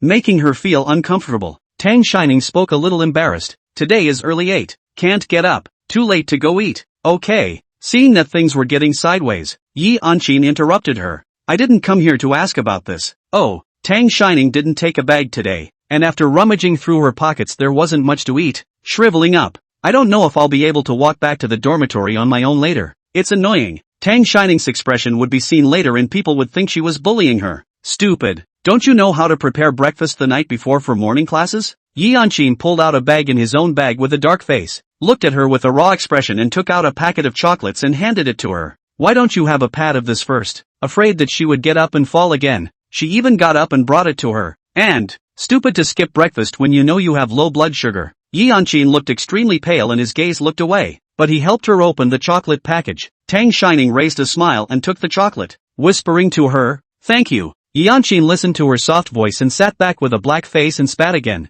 "Suyuan isn't so precious to you. How come he doesn't even know that you have low blood sugar and doesn't know to urge you to eat breakfast?" Tang Shining bit into the chocolate and explained for him. "He's been busy lately. He doesn't have time for me. Besides, I just got up late today and didn't eat. I usually do." The topic was off again. Yi Anqin turned her head to look at the lake, her fire rising again. Who cares if you eat or not? Starve to death too." Halfway through his words, he looked at Tang Shining's smiling, laughing face and stopped talking. It was windy at the lake and overcast today, only in the teens. Tang Shining was wearing a cream-colored sweater today, and her hair was tied into a pill head, lining up her entire body in a soft and sticky manner. Sitting there by myself taking small bites of chocolate. It's kinda cute. Chapter 71, Double Standard Dogs. Yi Anqin has wanted a sister since she was a little girl. Before her parents divorced, she watched her neighbor's tiny little sister tell her mom to have one too, but they all ignored her. His parents were busy working and left her with her grandparents until they got divorced. There were some cousins at her grandparents' house, and they didn't like her. They thought she was small and in the way, and they wouldn't take her to play. So she doesn't like her siblings at all. Then her dad cheated on her. Her mom divorced her dad, and she was taken away from her mom. As a result of remarriage, her mom's new husband's family's child, Su Yuan, is still a year older than her, and she still has to call him brother, and a thieving temper, and threatening her. She was abroad during that summer vacation, and when she heard that Tang Shining was coming to the Su family, although she didn't say it to the point of being happy, she was still quite curious, and even looked forward to it a bit. As a result, her mom sent her messages twice in 3 days, feeling as if she was afraid that she would eat Tang Shining when she returned. When she got divorced plus remarried without asking her a single question, and even after she remarried, she was suddenly taken to meet her new husband and new son without any padding. At that time, when Tang Shining was coming over, she was attentive, sending hundreds of messages to clear all obstacles for her. There was also Su Yuan as well, someone who fit the image of a bad brother in her mind, who was all warnings and intimidation to her, but was kind to Tang Xiaoning, coaxing her like a princess. It's all double standard dogs, but now look, Tang Shining does. It's so stupid that it feels like no one is watching to nurse themselves to death. Yi Anqin's mind was in turmoil, almost forgetting what she had come for, and hurriedly shook her head, facing the wind to clear her head. Tang Shining realized that Yi Anqin wasn't as bad as Su Yuan said, and even gave her chocolates to eat, so how could she be a bad person? And she seemed to kind of read Yi Anqin. She recovered some of her strength, stood up and sat down next to Yi Anqin. "What were you going to show me just now?" "I'm better now. Show me." Yi Anqin stiffly moved to the side. "You, just talk. Don't sit so close to me. That pampering stuff won't work on me. Don't bother. Why is this guy talking with a wave sign? And don't look at her with such bright eyes, will you?" "Oh, okay." Tang Shining moved a little to the side. "Just a little bit, of course." Yi Anqin didn't give her another hard time, and continued to take out her cell phone to show her that photo just now. "That's the picture. What's going on?" she said, and her expression returned to seriousness. Tang Shining moved over to take a look. It's the photo that was taken at the weekend when Shirsu celebrated his birthday. It's at the school gate where Meng Yanche stopped him to talk. This is, she didn't know how to explain it. Saying that the other party confessed to her at that time? Oddly embarrassing. And Yi Anqin liked him. Yi Anqin's face darkened even more as he watched her stammer. You're with him? No, no, no. Tang Shining waved her hand in panic. No, ahem, no, yes, talking too fast. I hadn't had any water all morning, and I had just eaten a sweet chocolate, and I was so dry that I coughed. Yi Anqin rolled his eyes at her appearance and looked to the side of her, wondering, you don't even bring a glass of water to class? No water all morning? Tang Shining coughed until her face turned red, and answered her intermittently, forget. After getting up in the morning and washing up, he was grabbed by Li Yu Ran and went out. Even the book was taken on the way out. Yi Anqin blackened his face again and fished out a bottle of milk from his bag and handed it to her. This was still the breakfast that Xia Yi had brought her in the morning, and she had eaten it and put it in her bag. It all ended up in Tang Shining's mouth. Tang Shining took a few sips and finally stopped coughing. Thank you, sis. It may have just been the milk. And the voice was sweeter after it had been moisturized. You, don't call out blindly. Who is your sister? Yi Anqin's expression became even more unnatural. Tang Shining nodded obediently as she gripped the milk. Good drop. Yi Anqin uncomfortably looked away and returned to the topic, holding up his cell phone to ask, what the hell is going on here? Are you and Meng Yanche really together? No. Tang Shining looked serious. Don't worry, I don't like him. Oh, that. Yi Anqin looked like she suddenly reacted. No, what am I relieved about? Who told you that I like him again? Again? What? What the hell is going on now? She's the one who's come to ask for an explanation. That's good. Tang Shining nodded. Yi Anqin frowned and asked, well, what? You're going to be with him if I don't like him? Tang Shining, no, I don't think he's good enough for you. Those flowery deeds of Meng Yanche's. Tang Shining had already heard Shirshu talk about them. Plus she'd also happened to come across 2 occasions where he'd tangled with a girl. The same girl, once in a flirtation and once in a breakup, with no more than a few days in between. Men who don't love themselves are like rotten leafy vegetables. And how long has it been since he broke up and came back to mess with her? So Tang Shining had a really bad impression of Meng Yanche. But Yi Anqin's words, she just gave her chocolate and milk, so she must be a good person. Ha! Yi Anqin didn't expect her to say that and froze there. Tang Shining thought she was trying to explain and broke off her fingers to tell her. Look at you. You're good looking and your family background isn't bad, so you can definitely find a better one. But Meng Yanche is. She thought for a moment, trying to phrase it, he likes too many people. Just, too much of a womanizer. Yi Anqin reacted when he heard her say, you don't know him, you're not allowed to talk about him like that. Tang Shining obediently nodded. Okay, I'll try not to say anything in front of you in the future. Aha! Realizing the meaning of her words, Yi Anqin added, don't say anything to anyone else either. Good. She wouldn't know if she told anyone else about Yi Anqin anyway. Saying most of it as if nothing had been said and as if everything had been said. Yi Anqin was silent for a while and asked her, the night this picture was taken, was Meng Yanche confessing his love to you? She and Meng Yanche had known each other since they were kids and just knew him too well. The first time she saw Tang Shining in their band's training room, she had a feeling that Meng Yanche was interested in her. Later on, backstage at the orientation party, it felt much worse when he treated Tang Shining like that. She wasn't sure he'd initiate it, though, after all, after knowing each other for so long, she hadn't seen Meng Yanche take the initiative to chase anyone. He had always been the one being chased. Aha! Tang Shining nodded, then quickly added, but I didn't promise Al. I don't like his. What Yi Anqin wanted to know had already been understood. She got up and looked at Tang Shining to ask, I'm not doing anything. Are you? Are you full? Ha! Tang Shining rubbed her stomach and shook her head. Just a piece of chocolate with a bottle of milk can only be considered a pre-dinner dessert. That. Yi Anqin unnaturally inclined her head and spoke quickly. Then I'll treat you to dinner. Then, and afraid of her misunderstanding, added, you just that friend is not the first to go well. You are now alone also because of me. So, good. Tang Shining stood up beside her, her pretty eyes wide and round. Let's go. She really didn't like eating alone. It was too lonely. There was no one to talk to. Yi Anqin couldn't stand her like this, lifting her bag and walking forward stiffly. You, what do you want to eat? Tang Shining bounced to keep up with her. It's all fine, but can we eat at the cafeteria? I have classes this afternoon, so it might be too late to eat out. What a pain in the ass. Why do you have so many classes freshman year? Thank you sis. Told you. Don't call me sister. Okay sis. Chapter 72, Too Good to Be True. At around 4 in the afternoon, Song Jing pushed open the door to Su Yuan's office. Su Yuan wasn't there, and there was only Chen Tuo inside. Chen Tuo's eyes lit up at the sight of him and his drowsiness was gone. Brother Jing, why are you here too? Song Jing stood still and looked at him for a few seconds before asking, where's Su Yuan? Chen Tu, oh, he just came out of a meeting. He's in the restroom right now. Song King nodded and went to sit down at the sofa by himself. Chen Tu asked him, what would you like to drink? Song King, coffee. Chen Tu then very skillfully dialed the secretary's phone and asked the other party to send in a cup of coffee. The corner of Song Jing's mouth twitched as she watched this series of his maneuvers. If you didn't know better, you'd think this was your office. Chen Tu also cheerfully went to sit down opposite Song Jing, and when he heard this, he had a despondent look on his face. Don't mention it. I've been in his place for 3 days. Do you remember what Su Yuan said the other day? That he signed a big order? Song Jing nodded. Somewhat impressive. Chen Zhuo continued. I don't know where my father heard this news. The next day he kicked me to Su Yuan. He told me to study hard with Su Yuan, saying that if I couldn't learn a lesson, I shouldn't go back. Song Jing looked at him leaning back against the sofa, the game interface on his phone not even turned off, and spoke quietly. Looks like you're not going to make it back. He. Chen Tuo giggled.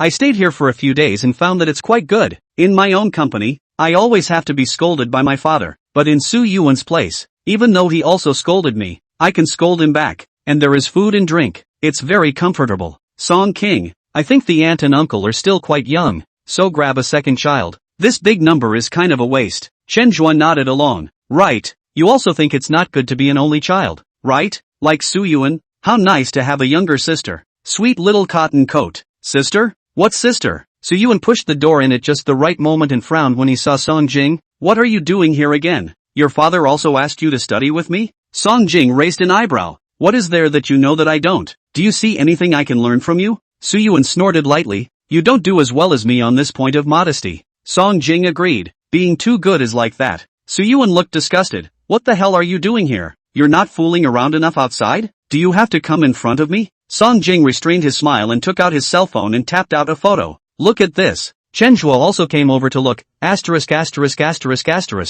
Yianqin went to look for her sister? Why is she looking for her sister? Can my sister still offend her? Su Yuan's complexion changed even as he looked at the photo. He took out his cell phone and dialed Tang Shining. When the ringtone rang, Song Jing took his cell phone and unceremoniously put it on speakerphone, placing it on the table. Su Yuan gave him an unkind look in his eyes. Tang Shining had just returned to the dormitory after class. Hey, what's up brother? Su Yuan directly opened the door and asked. Yi and Xin looked for you? Tang Shining, well, I was approached at noon today. How did you know? She looked at her cell phone and then looked around. Brother, you wouldn't really put some kind of locator on me, would you? Or did you find someone to follow me? So scary are you? Su Yuan glanced at the photo and then suspiciously glanced at Song Jing. I was just so anxious to see the content of the photo that I didn't even ask him where he got it. And it does look like it was taken on the sly. This dog isn't really a pervert, is he? Seeing his hesitation, Song Jing took his cell phone and typed to him. You ask what's going on first. I'll talk to you about the photos later. Su Yuan gave him a meaningful look and continued. The photo? No, you don't care how I know about it first. You tell me first. She didn't bully you, right? No. Tang Shining replied. Why is she bullying me? It's not like she messed with her. Su Yuan felt strange. Then what is she looking for you for? Tang Shining hesitated. I think it's a gin and tonic, but it's not like that. She doesn't even seem to be saying anything to her. Tang Shining pursed her lips and changed her answer. She gives me chocolate and milk. Just chocolate and milk for you? Su Yuan asked. Then reacting angrily. No, you ate it? She gave it to you and you ate it? Tang Shining, I ate it. It's quite good. Eat, especially that chocolate. Su Yuan, you people, why don't you grow a heart? You eat what others give you? No. Where are you now? Are you unwell? No. I still need to take you to have your stomach pumped. I suspect she poisoned you. Tang Shining. Brother, you're exaggerating. Besides, I think you're prejudiced against her sister. She's not as bad as you make her out to be, and she invited me to dinner back there. Tang Shining. Su Yuan was furious. Just treating you to a piece of chocolate and you call out to your sister? I'm your own brother. Tang Shining silently added, and gave a glass of milk as well as bought me a meal. Su Yuan, is that what I'm asking now? I'm really going to be pissed off at you. Song Jing frowned slightly, glanced at her cell phone, and whispered, why are you yelling at her? Can't you talk properly? Chen Tuo was also happy to hear it, and he said towards Tang Xiaoning on the other end of the phone, Sister, your brother's worry is not unwarranted. You have never seen Yianqin go crazy. Now he remembered that time he went to Su's house to rub the dinner, happened to bump into Yianqin was also there, eating. The other party lifted the table. he was left with a shadow. Then she didn't treat me like that either. Tang Shining retorted in a small voice. Okay, Su Yuan took a deep breath. You're fine, but you still need to pay attention next time. Don't stuff anything given by anyone into your mouth. The family doesn't like your mouth full of chocolates. How much do you want to eat? Brother will buy for you. Shenhua also picked up. Right, a sister can't just go with someone else when they give her a candy. Tang Shining obediently answered. Got it. Brother, is there anything else you guys need? Chapter 73, he does like it. Su Yuan was on fire again. I haven't seen you for a long time. Can't you talk to me more? Why are you in such a hurry to go again? Tang Shining, I'm hungry.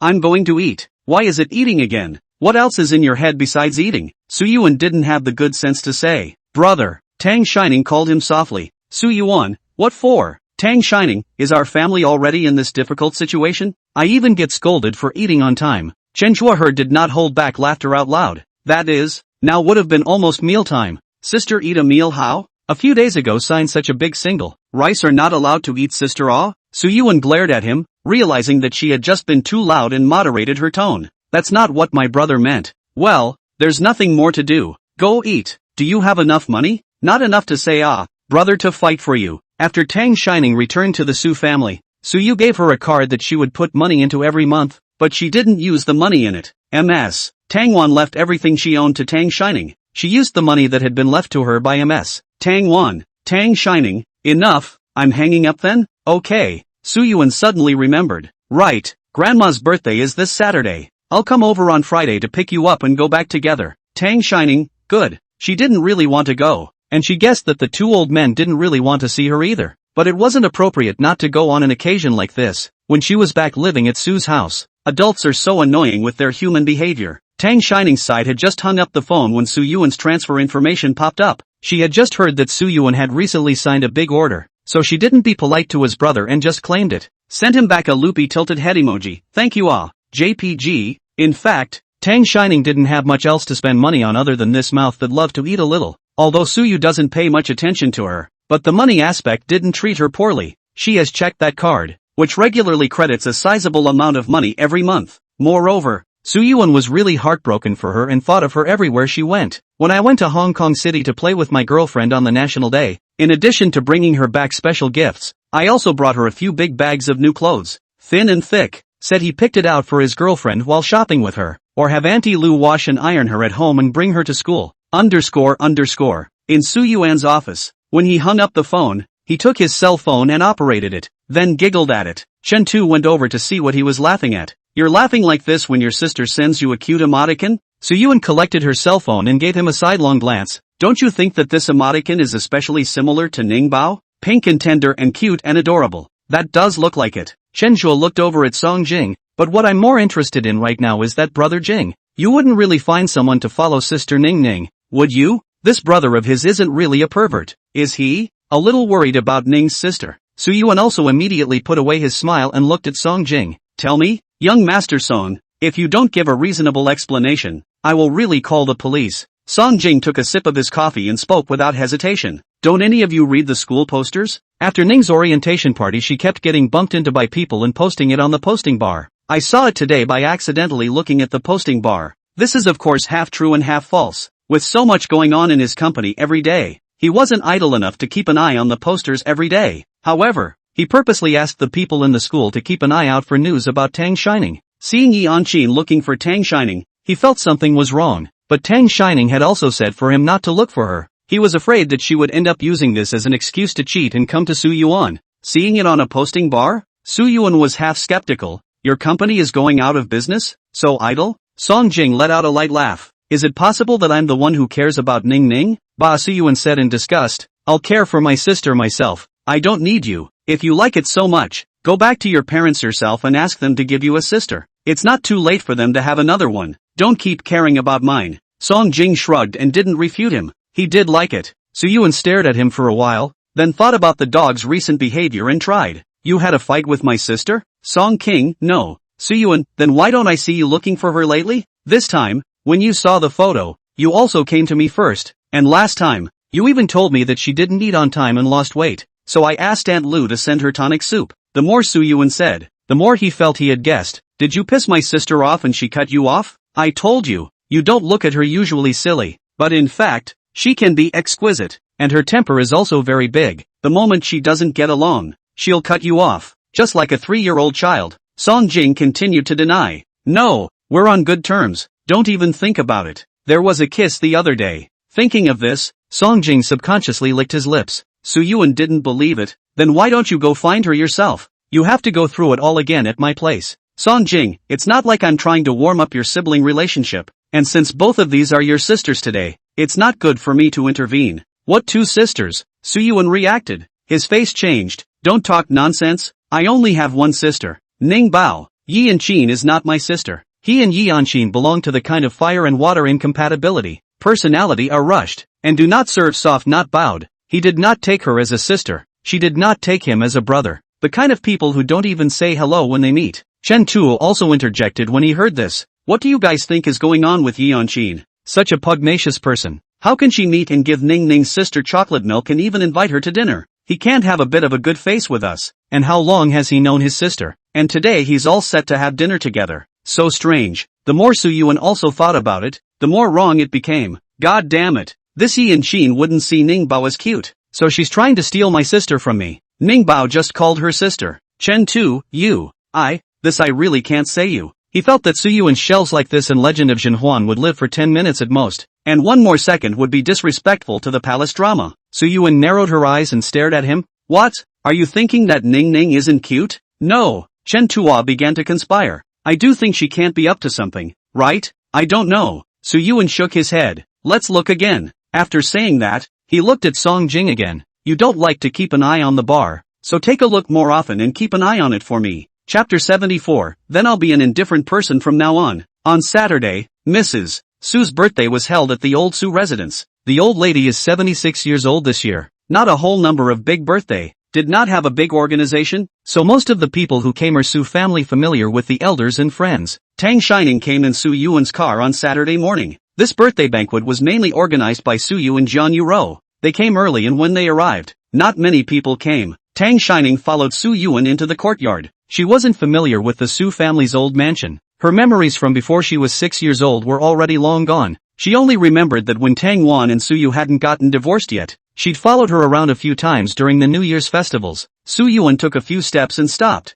tugging Tang Shining to stand side by side with him. What's wrong with you? Why do you always follow me around? If you didn't know you'd think you were my secretary. Tang Shining retorted in a small voice. Where are you going to find a secretary as cute and pretty as me? Su Yuan poked her forehead. Satisfied, this is only right. Take out your dislike for me. This is our own home. You are generous. Those who do not like let them get out. Tang Shining. How dare she? Those who arrived at this moment were all relatives. The old lady's son and daughter, as well as their children were all gathered on the first floor at this time, and the 2 old men were also full of love. This was a bit different from the image Tang Shining had remembered of the 2 old men. Her memories were only of their impatience and black faces towards Tang Wan and her. When the old lady saw Su Yuan arrive, the smile on her face grew whiter and whiter. Gu, Yuan, my good grandson, you're finally here, she said while on the hand, grabbing Su Yuan's arm words with some complaints. You haven't come to see your grandparents for almost 2 weeks. We miss you to death. Yesterday I asked you to come over and you didn't come.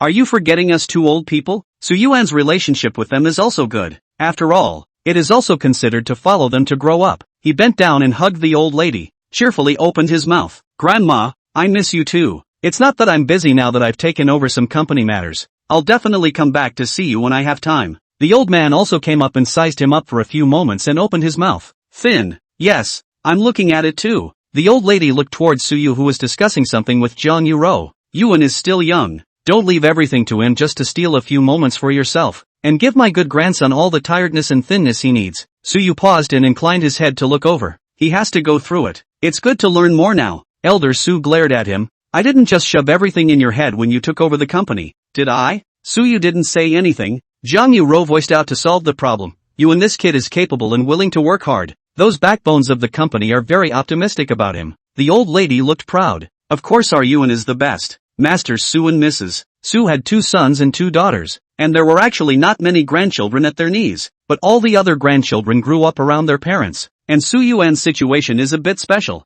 After Su Yu and Tang Wan divorced, he followed the 2 old men to live in the old mansion. That's why the 2 old men had a relatively good relationship with Su Yuan. Tang Shining looked at them in a state of harmony and didn't make a sound, silently moving a few steps back and just standing quietly. Su Yuan inclined his head and didn't see her again. Tisk sound, pulled her from the back to the two old men. Tisk sound, pulled her from the back to the two old men. Tisk sound, Ning, you haven't seen your grandparents for a long time either, right? Quickly call out to someone. Tang Shining obediently shouted. The smile on the old lady's face abruptly closed. Very perfunctory sound. Tang Shining's damned curiosity didn't hold back another glance at the old man. He did a good job of expression management. His face wasn't smiling, but he wasn't black-faced either. It's like being introduced to someone who doesn't matter. Yes, that's right. That's what fits the impression in Tang Shining's mind. She had just suspected that her memories had blacked them out, but thankfully they hadn't. The two old men then glanced at Tang Shining and didn't say anything else. The topic returned to Su Yuan once again, and Tang Shining continued to be transparent. People have started arriving one by one. The ones who diverted the two old men's attention were Jiang Yuro's parents. Although Su Yu and Jiang Yuro is a second marriage, but in general it is also considered to be the combination of the two big families of the Su clan and the Jiang clan. There should be a humane exchange is certainly to have. Yi Anqin also came along with the two old men. The next step was the pleasantries of the two elderly families, and Su Yuan took off for the time being. Tang Shining stood behind Su Yuan and winked at Yi Anqin with a smile. Yi Anqin didn't like this kind of occasion either, and was sizing up the people around her when she caught a glimpse of Tang Shining's eyes brightly winking at her, and nodded a little unnaturally. Su Yuan also saw Yi Anqin nodding at his side, and cursed, has this matter changed? Skewing his head to see that his sister was smiling happily at others, his face darkened and he tugged Tang Shining away. Who are you smiling at? Forget what I told you last time? Don't go in first when someone else gives you a little sweet. You're going to suffer in the future like this. Tang Shining gathered her laughter and put on a serious face. Then I'll be an indifferent person from now on. Su Yuan's forehead corner twitched. A breath of air was blocked by her again, and he went up to pinch her face and, you're just going to be poor with me, aren't you? Tang Shining raised her leg to kick him, and Su Yuan sidestepped, cheaply teasing her. And, with your short legs, you won't be able to kick me for a few more years. Tang Shining was furious. You're really annoying. You're the one with short legs. I'm still growing my body. You'll cry when I grow taller than you in the future. Ah yes. You can grow to 2 meters 8 in the future. You're the tallest in the world. Su Yuan said perfunctorily. Following this, and remembering the attitude of the two old men just now, she began to comfort her. Don't worry too much about what they think of you. Just eat and drink well yourself and leave the rest to me. The old master and old lady's attitude towards Tang Shining and even Tangwan hadn't been very good before Su Yu and Tangwan had gotten divorced, all of which he actually knew. The two old men were still somewhat patriarchal in their bones, and Tang Shining guessed that she had seen this when she was a child, so she was not close to either of them. But Su Yuan was different. Putting aside the fact that he had a vested interest, he was still brought up by two old men in the end. After Tangwan took Tang Shining to Shitang, Su Yu focused on his work and sent Su Yuan directly to the old mansion. He had been at the old master and mistress's side since he was 9 years old, and the feeling couldn't be severed. He has also tried to change the mindset of the two old men, but with little success. Seeing that Tang Shining was in a better mood, Su Yuan wrapped his arm around her again and headed over to the restaurant. Auntie at the old mansion makes delicious pot stickers. I asked her to make them last night. You didn't eat much this morning, so I'll take you to try them. Tang Shining was still puffing up her face in anger. Don't think that a single pot sticker in the area will make me forgive you.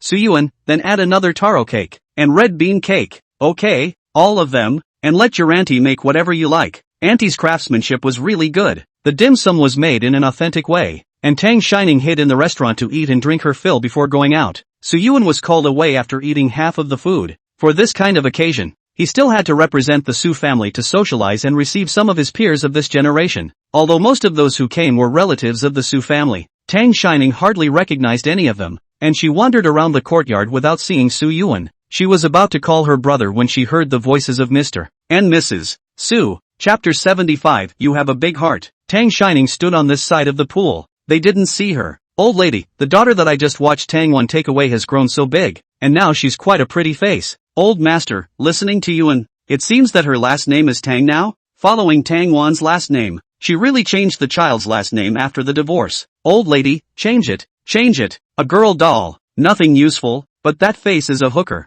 The old man, it's a pity that the surname is now Tang, or else send it out for marriage. Old lady, no matter what the surname is, it's still our Su family's bloodline. Furthermore, isn't it also eating our Su family now? Senior, but she's only good enough to match some slightly worse portals with this stature. They walked away, and the words behind them were a bit inaudible to Tang Shining. It's a sunny day, and the sun is shining, but it's not warm at all. Tang Shining bent down and picked up a stone and was about to throw it at the pool in front of her when the pool rang out first. It's Yi Anchin. She was the first to speak with several stones still grasped in her hand. I didn't mean to listen. I was here before you. You didn't see me yourself. She was just about to say hello when those two old things came over the side as well. Tang Shining smiled at her. It's fine. I was eavesdropping anyway. Laughing is worse than crying. Really? Yi Anchin looked at her with a frown and asked, "You're just going to listen and not scold back?" They didn't scold me. Tang Shining winked at her. They weren't just complimenting me on my good looks. The corner of Yi Anchin's mouth twitched.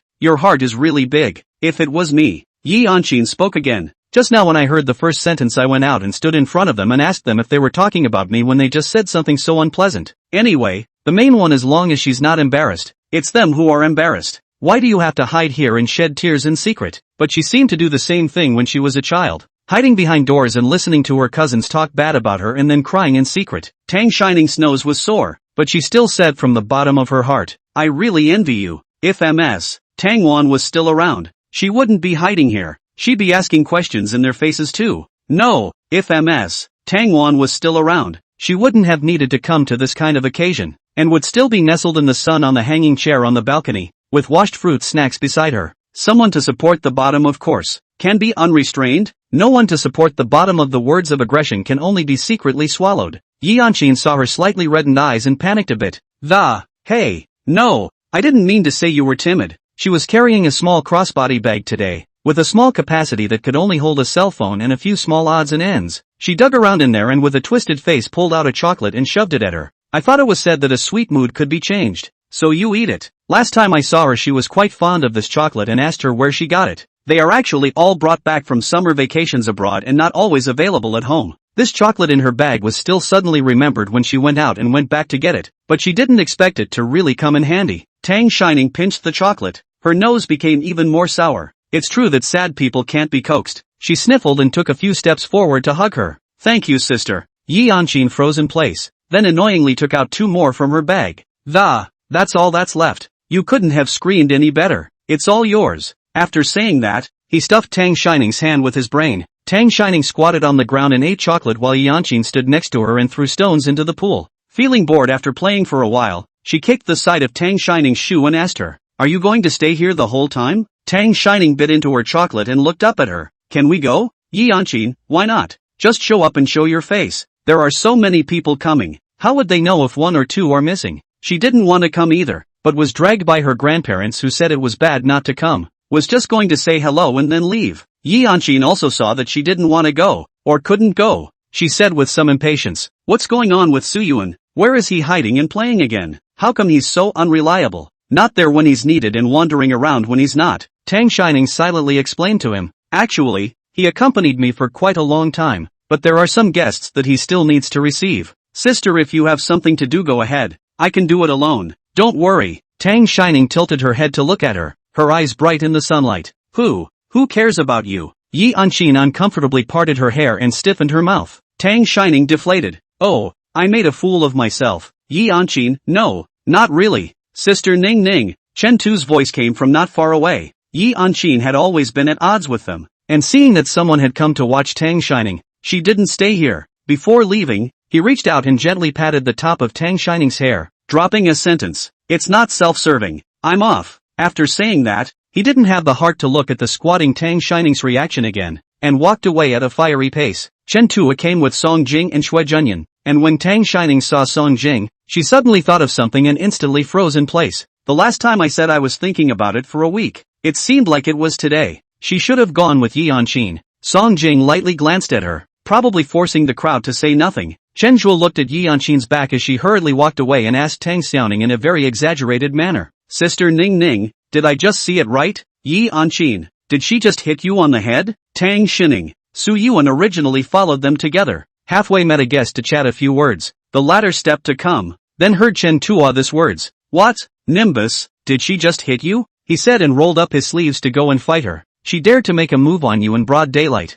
Tang Shining quickly grabbed his arm. No. Sister just touched my head. It wasn't as heavy as the time you hit me in the morning." "Wow, you are really heartless." Su Yuan poked her head. "In your heart, you only remember my hatred. You don't remember any of my goodness, right? Xue Zhenyan pulled back the topic in time. What did I miss? Isn't Yi Anqing Yuan's mortal enemy? Why is Sister Ning calling out to her sister? Made up? Su Yuan, how can that be? She's such a heartless one that she happily goes with others when they give her a piece of candy. Seeing the chocolates in her hand, Su Yuan took one and gathered it into the sun to look at it. This is what she gave you? There's a package. I thought it came in bulk. How is this going to be poisoned? Chen Tuo also came over. Look at it to see if there are any pinholes or anything on it. Chapter 76, I'd like to know what I am too. Tang Shining broke Su Yuan's arm and tried to snatch it back. Su Yuan, don't go too far. This is what my sister gave me. Su Yuan, Yi Anqing is the older sister. I'm the full name, right? Tang Shining, you are truly heartless. He finished avoiding her while he unwrapped the package and shoved the chocolate into his mouth and chewed on it. I'd like to see what kind of ecstasy she put in this chocolate for you. Tang Shining watched the only chocolate go into Su Yuan's mouth, collapsing and, Su Yuan, you're finished. Su Yuan was not amused. Eating you a piece of chocolate is over. You are really heartless. Have I bought you less? Tang Shining glared at him. Dogs can't eat chocolate. Su Yuan, you're finished. Ha ha ha ha ha ha ha ha ha ha. Chen Tuo's few people reacted and burst out laughing. Su Yuan reacted a beat slower and only reacted when he saw them laughing and roared angrily. Tang, Xin, Ning, you called me a dog, didn't you? Song Jing, he was wearing a black coat with one hand in his pocket, and had been watching them jostle without saying a word. Only when Tang Shining was chased too close to the pool by Su Yuan, he took her waist and fished her out. Speaking softly, don't get so close to the edge of the pool. Be careful, probably afraid she'd fall in. Tang Shining blushed and whispered, thank you. The more Su Yuan looked at them, the more wrong they became. They could have done all these actions naturally before, and Song Jing's dog's paw was placed on Tang Shining's shoulder every now and then, either hitching a ride or nuzzling, and always holding her hand. Tang Shining didn't know if she was missing a bone or was just used to it, and had never blushed as much as she was now. Su Yuan wanted to chop his claws off, but now this detached as if they just met. It's not right. It's very wrong. Song Jing's place was asked last time and nothing could be asked, but Tang Shining can't hold things in. He temporarily put aside the anger he just felt and put his arm around Tang Shining and walked forward, inquiring with her. You had a fight with Song King? Tang Shining pursed her lips in silence for a short while and returned to normal. No, brother, you're overthinking it. Why did we quarrel? Su Yuan looked at her with a suspicious face. Then why are you guys being weird? Which is not. It's normal. Tang Shining was a bit vain and sidetracked the topic. What does brother have to eat later? I've reported all the dishes you love to eat to the chef, and I'll have them all later. Su Yuan smoothly picked up. No, don't change the subject. Su Yuan continued. What's going on? He's gotten smarter. It's not easy to fool him. Tang Shining sighed softly. Nothing really. Her eyes rolled. So when are you going to leave? Are you going to stay until the night? Su Yuan could see that she didn't want to talk about it, so he didn't force her anymore. I shouldn't leave until the evening. Or tomorrow. If you want to go back first, you can ask the driver to send you. He also knew that Tang Shining hadn't been too happy here, and had wanted to ask her if she wanted to go back to the money first after dinner later. Good. Tang Shining nodded. She didn't want to stay the night, let alone sleep here. The banquet began, and Chen Tuo took his seat one step ahead of them. Tang Shining dodged and sat next to him so that Su Yuan could sit on the other side of her and avoid Song Jing completely. She tried to suppress the corners of her mouth that wanted to rise wildly, but as a result, Song Jing only stood next to Chen Tuo and coughed, giving him a look, and the other party quickly got up and headed for the empty seat, still wanting to say, hey, I like that dish over there. A meal that made Tang Shining feel like she was on pins and needles. Although Song Jing didn't say anything to her, he gave her a dish to add to her soup every now and then, and kept brushing his presence next to Tang Shining, reminding Tang Shining all the time to honor her promise. But on an occasion like this, with so many people around, she couldn't say anything. She took out her cell phone halfway through the meal and pretended to be busy. There were several messages and missed calls on her cell phone, which she had muted and didn't hear. It's all messages from Fanny Pear, all asking where she is. Tang Shining thought for a moment that if she was going to leave later, it might be a little better to let Pear pick her up to get away. So she sent fondly back, baby, can you come pick me up? She didn't reply, probably busy too. Now also cannot go. Tang Shining and clicked on other software to shop. The old lady's table was very close to theirs, and at the moment she was chatting with a noblewoman. Chen Zhuo took a look and asked Su Yuan, that's Yang Yiji's mom, right? Why do you feel like you're quite familiar with your grandmother? Su Yuan inclined her head and nodded. Yes, the old lady's generations crossover. In a nutshell, is that Yang Yiji's her mom's mom and my grandmother are bosom friends. Tang Shining was returning the message, only to hear mom, turning her head and rushing Su Yuan. Brother, don't talk dirty. Su Yuan? When did he swear? He poked her in the head. You eat properly and don't play with your phone.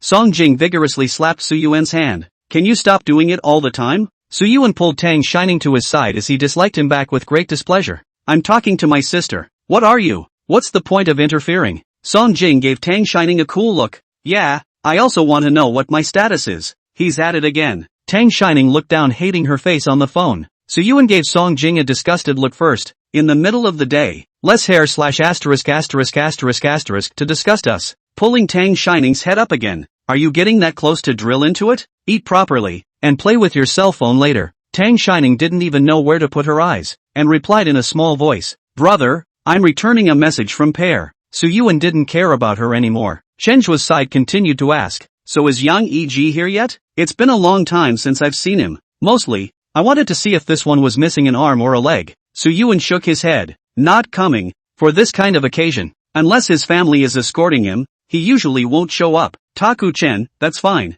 Song Jing snorted lightly. Why do you miss him? Do you want me to call him for you and ask him out? That's not necessary. Chen Tuo waved his hand repeatedly. It's that gossip from last time. There's a follow-up. Shui Junyan, the one about Yang Yiji's car accident? Tang Shining looked up when she heard the word car accident. Fong Li's message just came back. What's wrong? Not happy to stay? Tang Shining, it's a long story, can we meet and talk? This time she replied quickly. Okay, but are you in a hurry? If you're not in a hurry, I'll come slowly. If you're usually in a hurry, I'll drive over. And if you're in a hurry, I'll fly an airplane over. Tang Shining, where's the 100,000 minute kind? Fong Li, then I'll instantly come over. Chapter 77, You're not in love with this dog, are you? Tang Shining was about to ask her what she meant when someone behind her tapped her on the shoulder. I'm on my way. Tang Shining's eyes lit up. Pears, you really can do magic. This table just sat a few of them. Fong Li casually found an empty seat and sat down. I came here with my sister-in-law, and I just never found you. And you didn't answer the message. Su Yuan snorted lightly. That cell phone of hers is a setup. I haven't gotten through a few times when I called her. Tang Shining sophomorically argued. No way. Only Shui Junyan and Fong Li didn't know each other at the table. And after their respective introductions, Fong Li began to be curious and, what were you guys just talking about? I saw you keep looking that way, said, pointing in the direction of the old lady. Chen Tuo took another look in that direction, swallowed, and lowered his voice. Is it that obvious? Fanny Pear nodded honestly. It's close to writing I'm badmouthing you guys on her brain. Chen Tuo resisted the desire to look that way and continued. Didn't you say that Yang Yiji was looking for his savior? I heard that the girl has found her. Che Fong Li was speechless. That's it? I also know what the girl's name is. Our medical university students. Sophomore year a schoolmate. This was not 2 days ago. You guys are too backward in information. Chen Tu was even more curious. Do you know the details? Quickly tell us. What is the origin of that savior? He's been bored for the past few days, and he's just been inquiring about these things. Fong Li, it's one of our sophomore sisters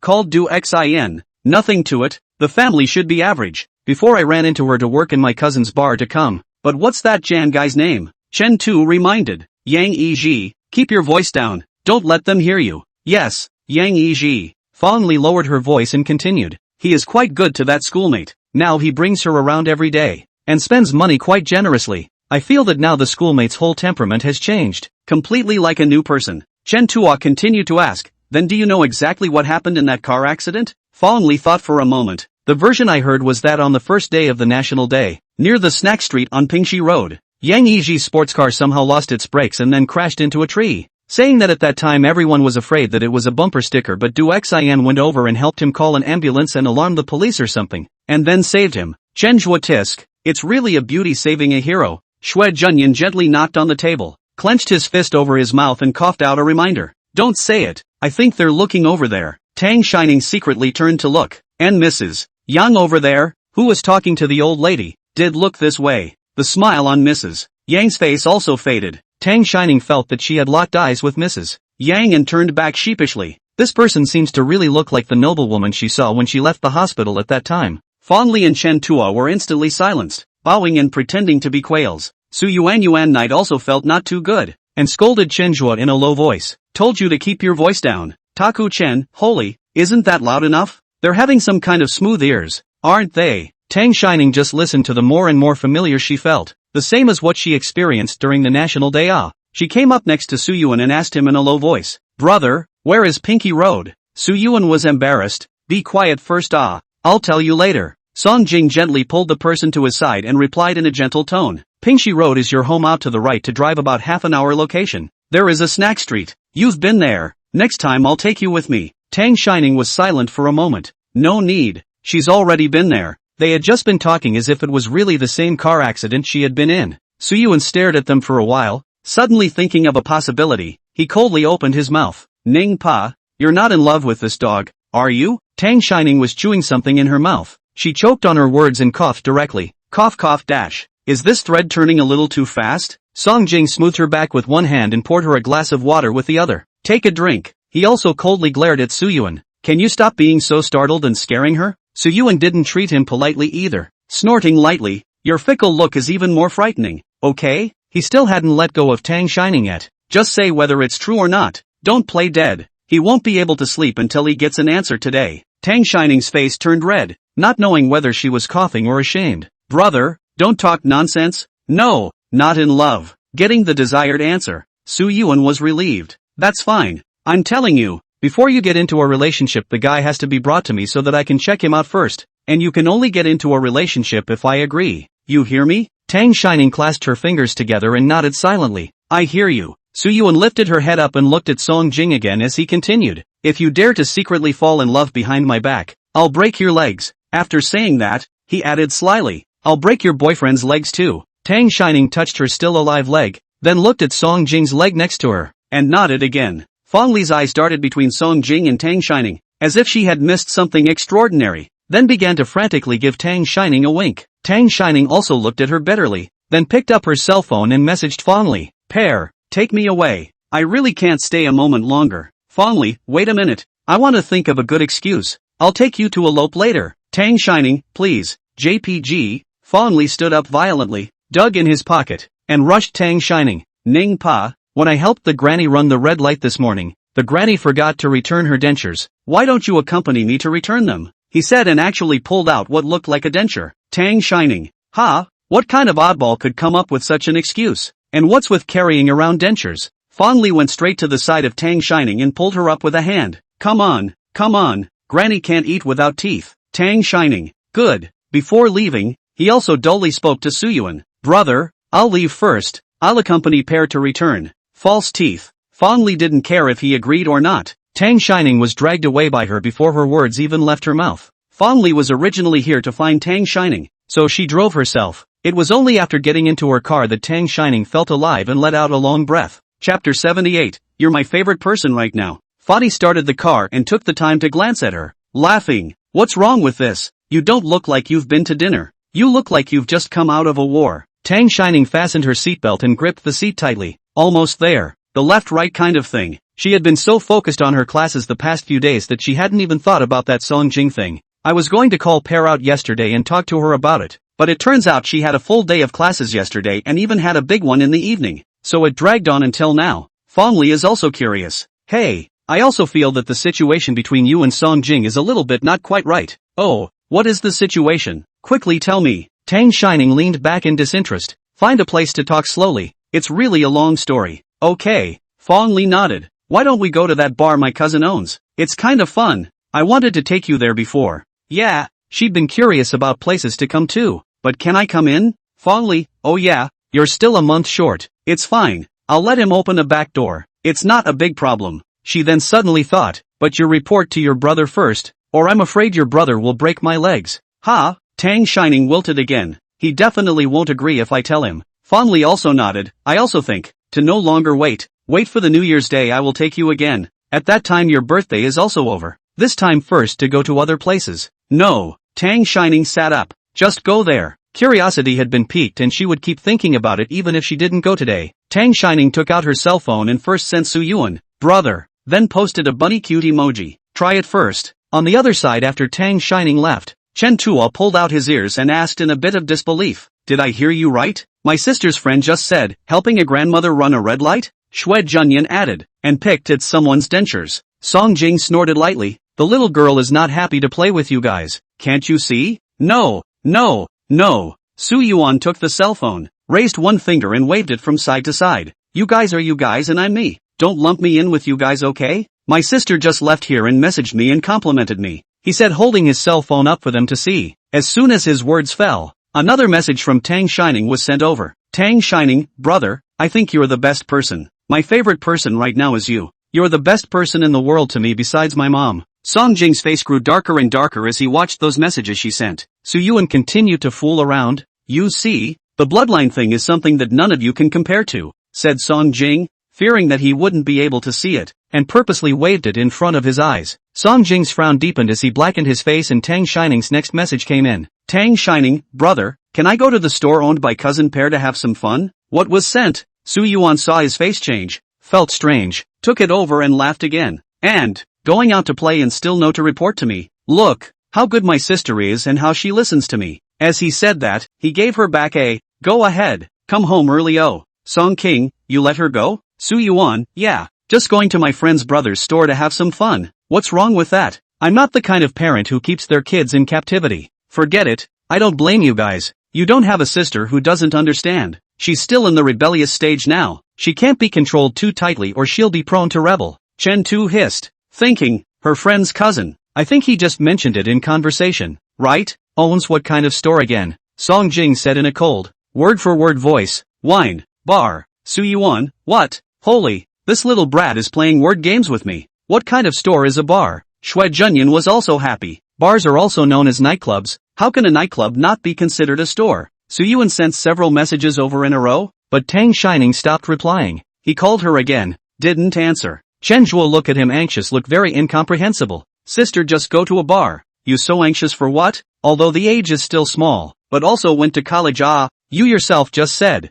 cannot control too strict. After all, things will be contrary. Besides, I remember we went to bars together in elementary school, right? Though at the time, I went because I was curious and was caught by my family shortly after and beaten up big time. Su Yuan glanced at him and said in a bad mood, you don't have a sister, you don't understand. Those are all jerks in the bar. They are two girls, how can no one watch them? He thought it was some beauty store, cake store kind of thing, but it turned out to be a nightclub. Pissed off to the brain. Chen Tua, it's still daytime. There shouldn't be many people heading there. People are usually free at night, and isn't my sister's friend's cousin there? You shouldn't be too anxious. Song Jing looked at Chen Zhuo with a cute little eyes at Chen Tua. Would you open a store yourself as the owner and guard it every day? The fact that Fong Li was able to follow her sister-in-law to this kind of occasion proved that her sister-in-law's family was also either rich or noble. Rich people's son of the family. More money to burn. Always love to invest in a little industry. Our playful nature. Have time to go and see. No time to estimate, cannot remember.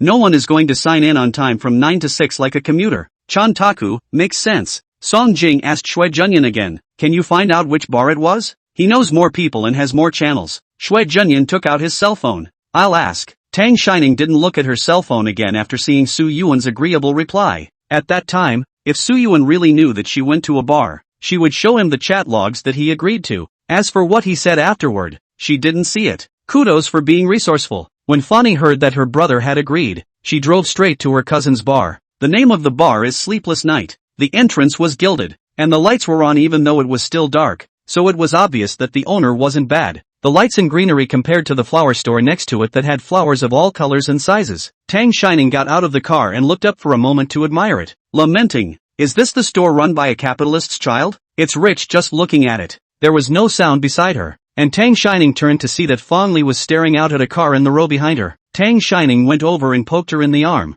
What's the matter? Getting sick of your little red so quickly? That's not true. Fong Li shook her head and circled around the car. I've seen this car in front of our school many times lately, but I haven't had the heart to get close enough to look at it, and it just happened to be parked here today, so I couldn't help but take a good look at it. It's a really handsome car though. If only I could buy one in my lifetime. Chapter 79, Indecent Assault. Tang Shining looked back at Fong Li's Xiaohong, and then at the car. I still think your little red looks good. It's a pretty average looking car, and I don't like the color. Agu Fong Li stepped forward to cover Tang Shining's mouth, looked around, and wrapped her arms around her as she headed for the elevator. You can only say that to me, but you can't go outside and say it, or people will laugh at you. Tang Shining didn't understand. Why? Fong Li, this car is priceless. Global limited edition. Seems less than 10 units, and then cannot buy the kind of money you know? Tang Shining, is it possible that it's just because it's ugly and the merchants think no one will like it? That's why they only made 10 units. This idea of yours. Fong Li thought for a moment. It's not unreasonable, haha,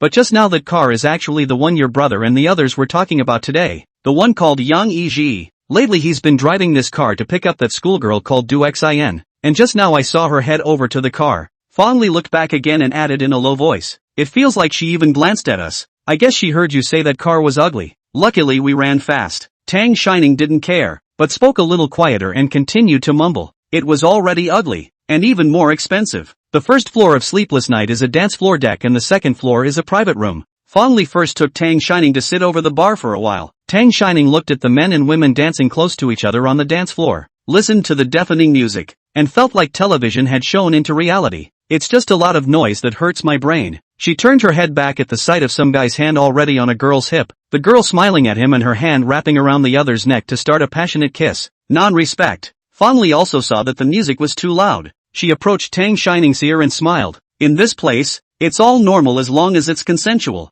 and there are so many people who come for a one-night stand. Hook up over here and go out and get a room kind of thing. No wonder the neighborhood is full of hotels. Tang Shining gulped. She was indeed an old-fashioned person. Fong Li had someone mix her a glass of wine, then inclined her head to ask Tang Shining, soda, juice or milk? Tang Shining looked at her with an expectant face. I can and will. Fong Li smiled at her, but her reply was incomparably cold. No. Tang Shining grabbed her arm and shook it. Pear, please. No way. Fong Li couldn't stand this expression on her face and inclined her head. Spoiled. Also no. Absolutely no. I've already touched your brother's scales by bringing you here today, and if I let you drink again, your brother will probably have to kill me at my house, break my legs, and I'll never be able to go out again. Fine. Tang Shining bristled. If you don't drink, then I'll have soda, juice, and milk, and I'll mix up a non-alcoholic version. Okay, as long as you don't drink, I'll go get you do if you just want it. The music on the first floor was so loud that Tang Shining's brain hurt,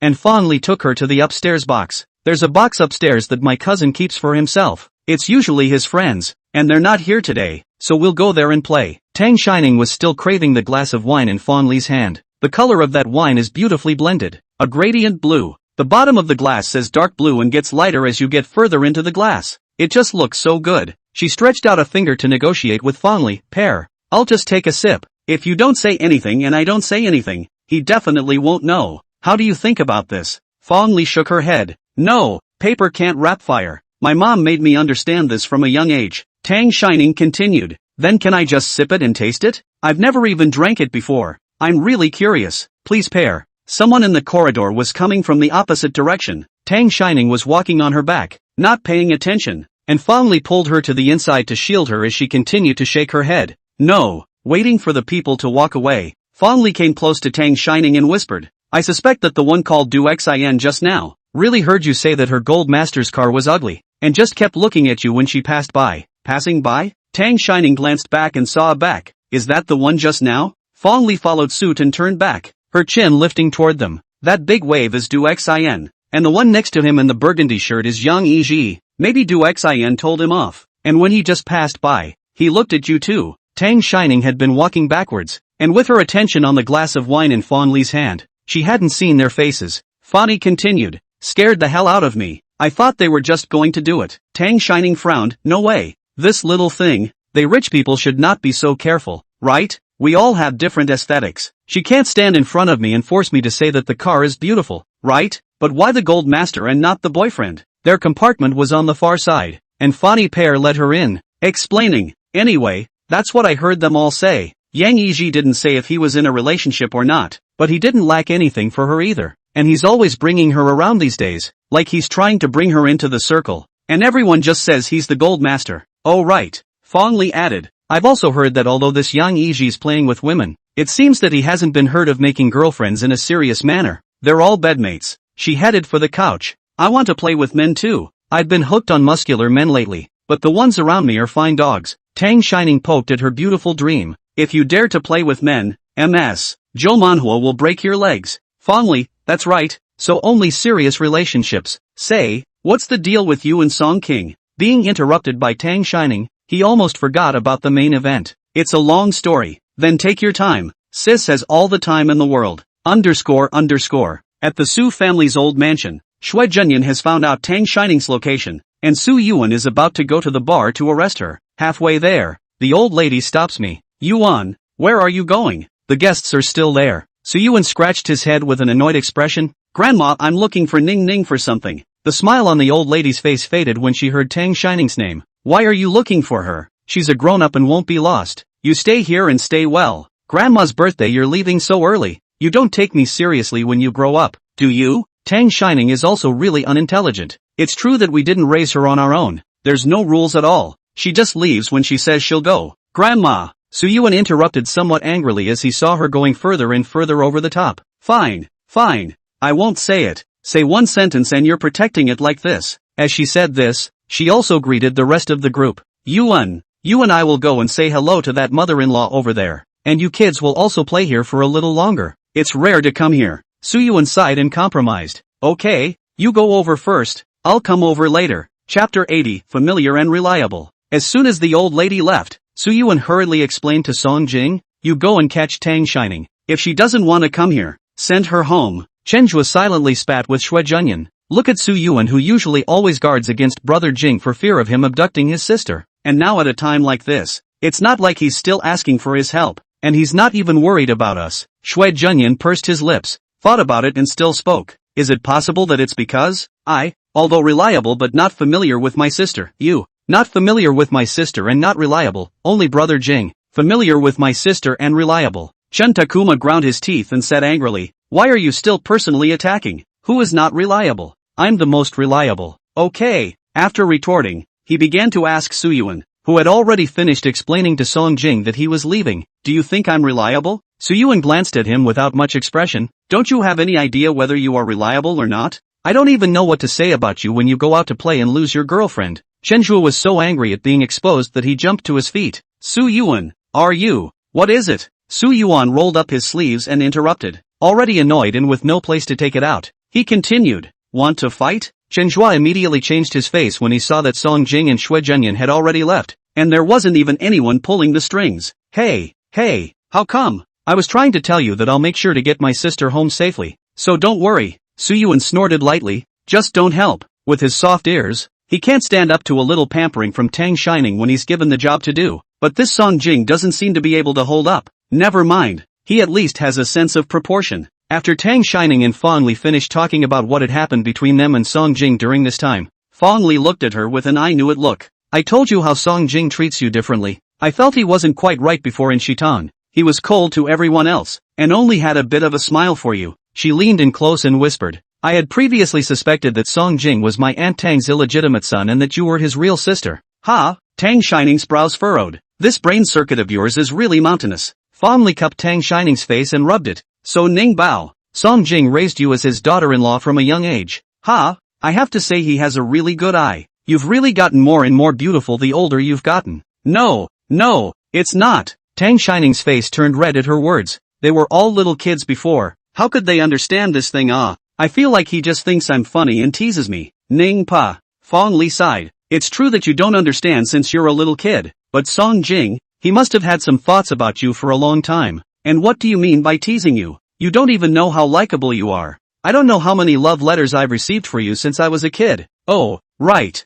Fong Li continued. Song Jing should have also helped you reject quite a few admirers in Shitan before, right? Tang Shining thought carefully. It seems so. She and Ms. Tangwan lived so close to the school that in junior high school, there were boys with slightly more guts who would block the front door of the house. There was a time when Ms. Tangwan wasn't at home, and she didn't recognize that man at the door, and she was so scared that she didn't dare to go out. Or Song Jing came back from playing soccer and happened to run into him, and drove him away. No one seems to have come to her neighborhood since then. Fong Li changed her position and sat face to face with Tang Shining, analyzing her. Do you remember Song King's sophomore year when he was disciplined for fighting? Tang Shining nodded. I remember. He was pretty badly beaten that time. He fought hard that time, and although she didn't see it, he was pretty badly hurt when Song Jing came home, with some broken skin on his face and several bruises on his body, and he wouldn't say why he fought. And his uncle was so angry the time that he came back with a 10,000 word review. When Tang Shining sneaked over to see him at night, he was still writing a review,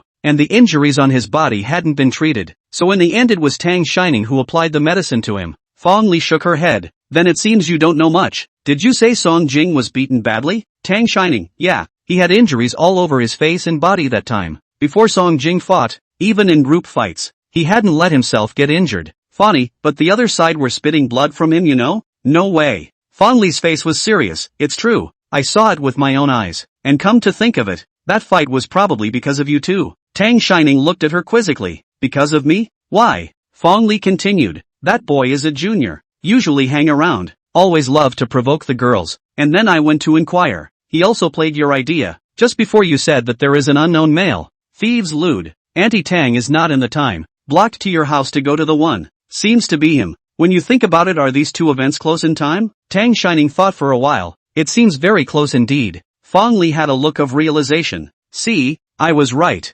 wasn't I? After saying that, she became curious again. So what do you think of Song Jing? It should be a favorable impression, right? Based on Fong Li's understanding of Tang Shining over the years. Although she was simple, she was someone with a great sense of proportion. If she didn't like Song Jing, there was no way she would have allowed those intimate gestures. There is an element of trust because of familiarity, but it's still not the same compared to others. Tang Shining didn't hide it from Fong Li, and honestly answered, yes there is, but, she couldn't tell you why. A little afraid to take that step. Maybe it was also the fear of loss. She always felt that their relationship would be a little more solid and lasting if they got along as they were now. Moreover, Song Jing was more than just her friend. He was also a brother to Su Yuan. If they did get together, it would affect their relationship in case they got separated later. There's a sense of pulling one hair and moving the whole body. What's the but? Fong Li didn't think about it so much. Ning Bao, you are now less than 20. Is a should dare to love and hate the age of tube him after the future. Like to talk about. Do not like it on the separation.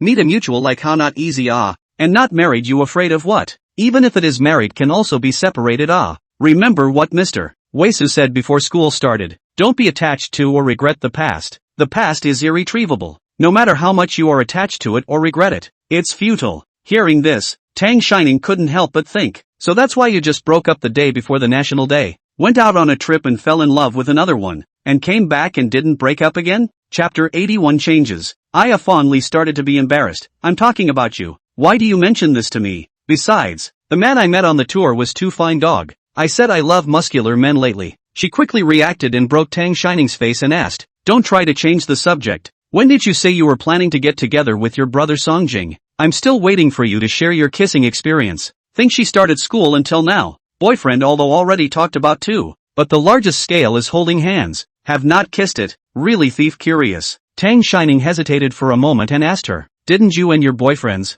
Oh no. Ex-boyfriends? Ever? That? Kiss? Of course not. Fong Li was a little excited. Sisters engaged in pure love, right? And they a scumbag. A fine dog and a little suspicious of. Eek think about it do not feel too clean. Fong Li shuddered exaggeratedly. Then reacted. No, what do you mean by that? You and Song Jing kissed before they even got together? He moves so fast huh? Tang Shining was embarrassed, but still nodded gently. Fong Li was more excited. Holy, what does a kiss feel like? Are his lips soft? Did he stick out his tongue? Tang Shining blushed and stood up abruptly. I'll go to the restroom. I'll accompany you. Fong Li followed and got up. Don't you try to hide. No need. Tang Shining pressed her to the sofa as soon as she was properly seated. It's right next to it. I just saw it. Just wait here. She very much needed to be alone right now to calm down. Already? Fong Li's straightforward language system asked for red warmth. Okay. Fong Li leaned back and sat on the sofa, her tone and expression a bit immodest. Let's leave you alone to go to the restroom and have a good reminiscence. Tang Shining. She did want to go to the bathroom too. She had just tried milk to soda,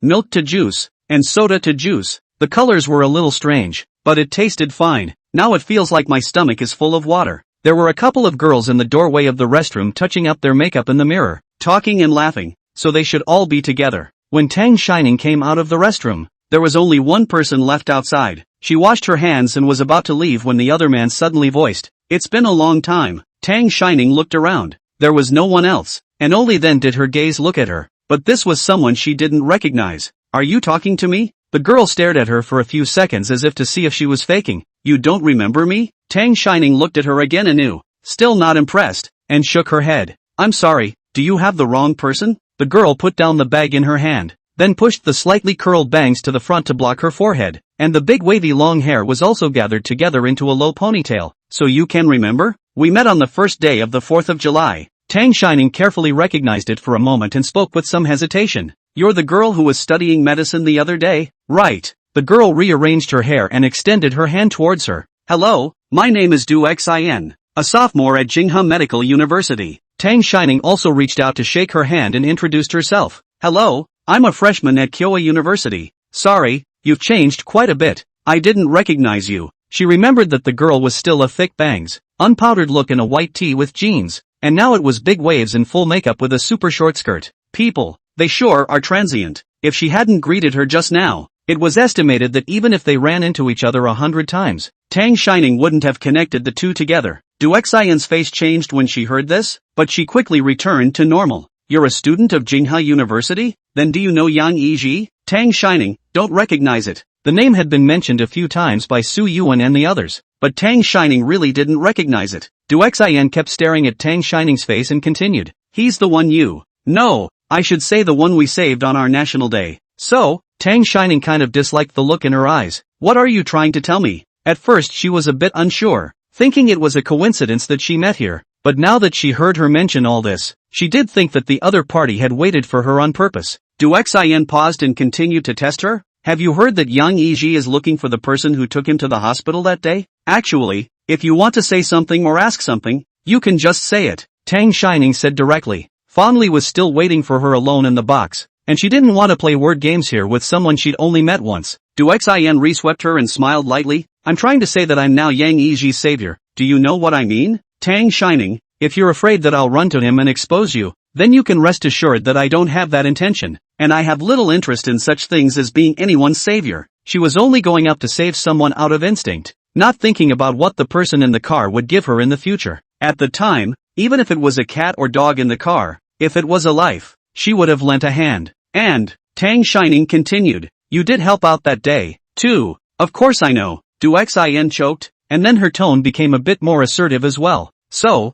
tell me what happened back there with going to the hospital. I thought the doctor told you to tag along? Tang Shining frowned, but still truthfully said, when we arrived at the hospital he went into the resuscitation room. The police approached me to make a statement and I left. I don't know the rest. Excitement appeared in Du Xian's eyes and tugged on her hand. Tell me more carefully, where the operating room was located, where the statement was taken, and who you met halfway through. Tang Shining stepped back. That's all, nothing more. I have things to do. I'll leave first. She felt like the man was all a bit of a fiend. Du Xian, however, chased after her, pulling her arm, and her face became ugly. Are you trying to hide something and then go to Yangsha yourself and say that you alone saved the people? She tugged hard on Tang Shining. I told you that you don't look like an honest one. You don't want to use the favor of saving your life and then rely on this face of yours to seduce Yang Shao, do you? Don't dream. He won't believe you. Now he has decided that it was me who saved him. Otherwise why do you think he would bring me around every day? Chapter 82. Whoever cries has the right to cry. Tang Shining stumbled a few steps as she yanked her,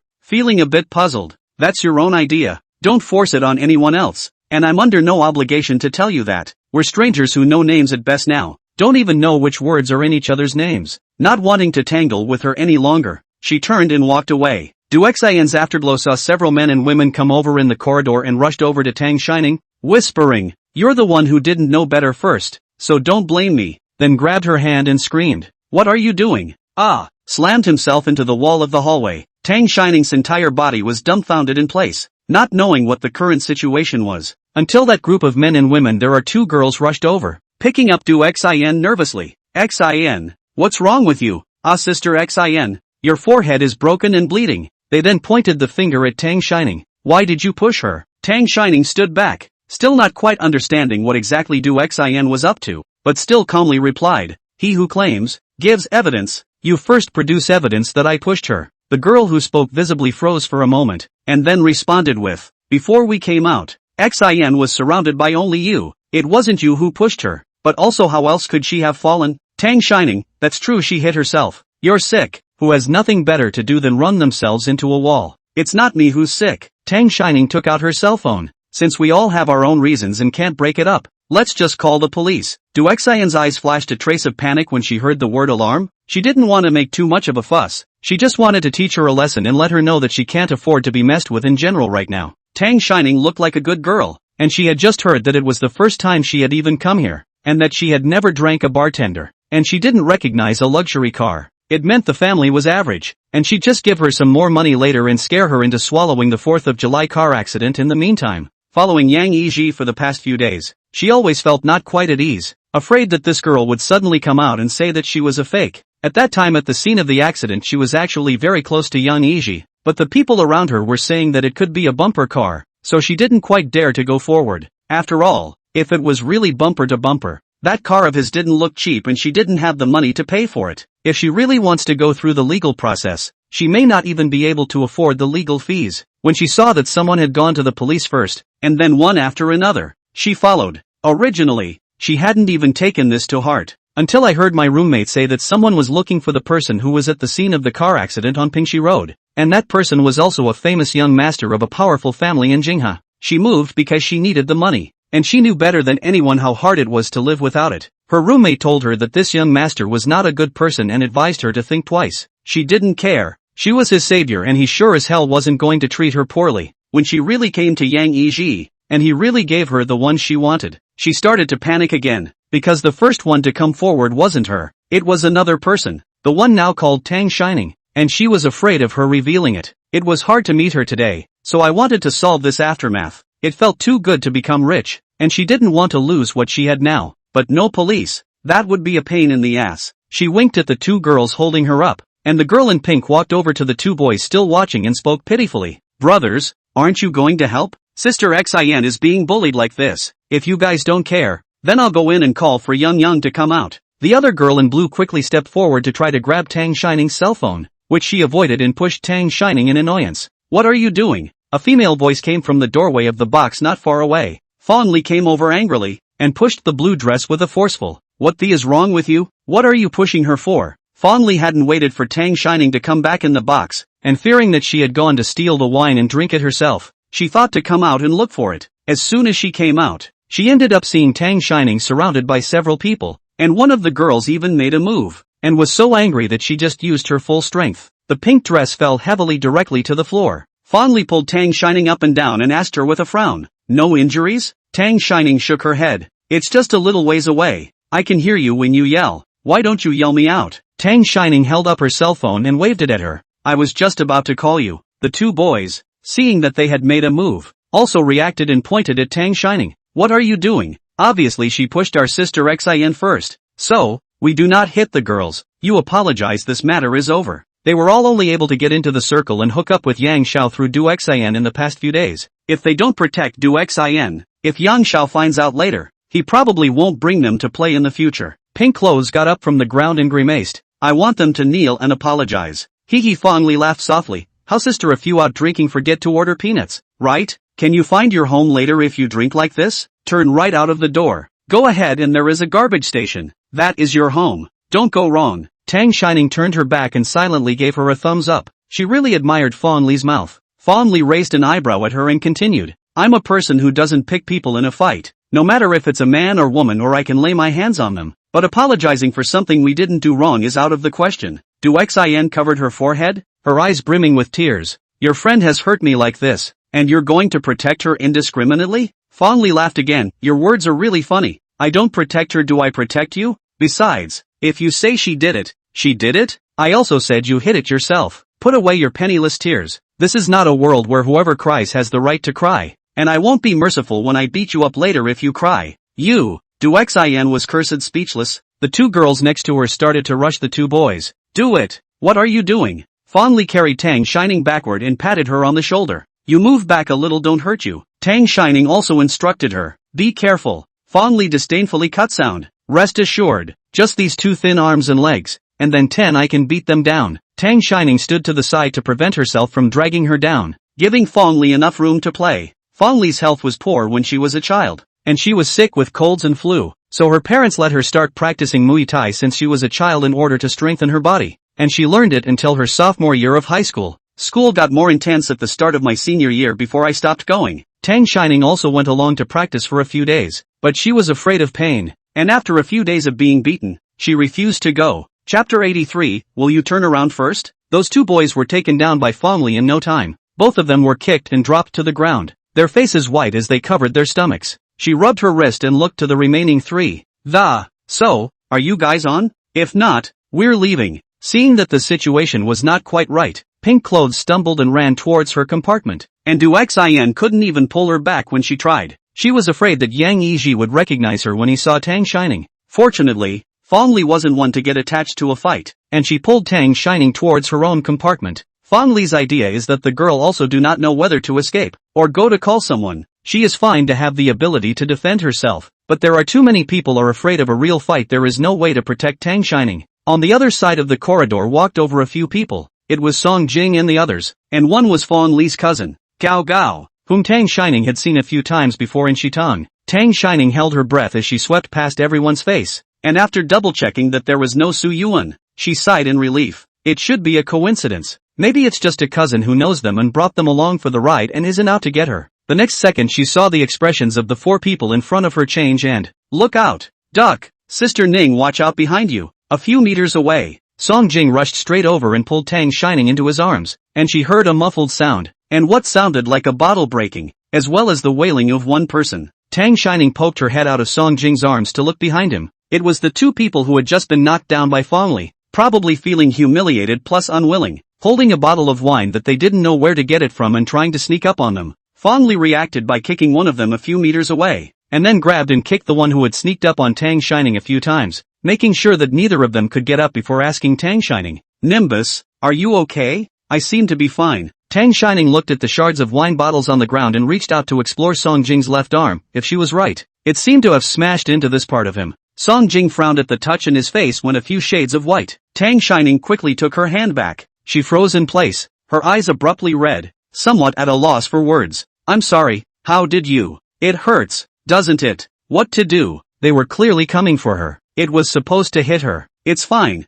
I'm not in pain." "You?" Song Jing stared at her and examined her for a moment. His left hand didn't move, and his right hand pulled up her wrist and, "Did you just get this?" There was a tiny bloodstain on the back of her hand, presumably from the debris she'd just been splattered with. "I'm fine." Tang Shining didn't hold back, tears still falling. "You this? Let's go to the hospital." "Good." Song Jing wiped her tears with the back of his hand, his warm palm covering her eyes as he helplessly coaxed her. "Don't cry, it really doesn't hurt. We'll go to the hospital as soon as we're done with them. Turn around first, okay?" Song Jing said this in a gentle way, but the gaze he turned to the 2 boys had a chilling aura. He picked up the empty wine bottle on the ground that hadn't broken yet and smashed it against the head of the person who had just tried to sneak up on Tang Shining. "Ah!" The shattering of the bottle sounded along with the man's scream. The boy who wasn't smashed kept begging for mercy. I won't dare next time. Don't hit me. Don't hit me." The bottom of Song Jing's eyes were filled with hostility. Shui Junyan didn't know where to find another bottle and handed it to him.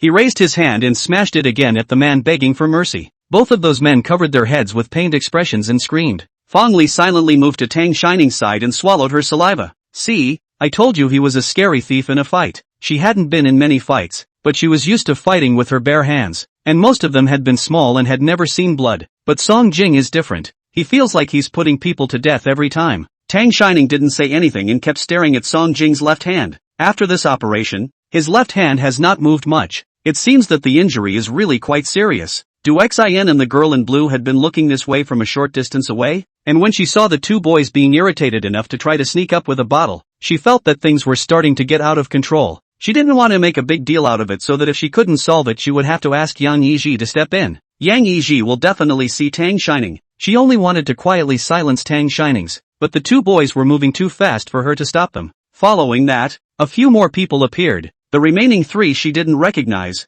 but the bar owner she did know, having seen it before when Yang Yiji brought her along. The other 3 people looked to be either rich or noble, and they all protected Tang Shining. She felt as if she was going to be finished. The girl in pink also moved quickly. She called out everyone in their box just now, including Yang Yiji. As Yang Yiji approached with his men, Du Xin had no other choice but to follow him, silently praying that Yang Yiji wouldn't recognize Tang Shining. Chen Zhuo and Shui Junyan had already dragged those 2 up again, and Gao Gao had asked about the situation. The 2 gangs faced each other. Song Jing saw Yang Yiji frown slightly and pulled Tang Shining behind him before whispering, "It's too noisy in here. Why don't you go wait for me outside first?" Tang Shining's eyes kept falling on Song Jing's left arm, her eyes red and her face full of apologies. "You're coming with me. You need to go to the hospital." Song Jing moved his left arm to reassure her. "It's really fine. Look, it moves freely." Except he didn't look like he was okay. Tang Shining was about to cry again, and Song Jing hurriedly coaxed her. Fine.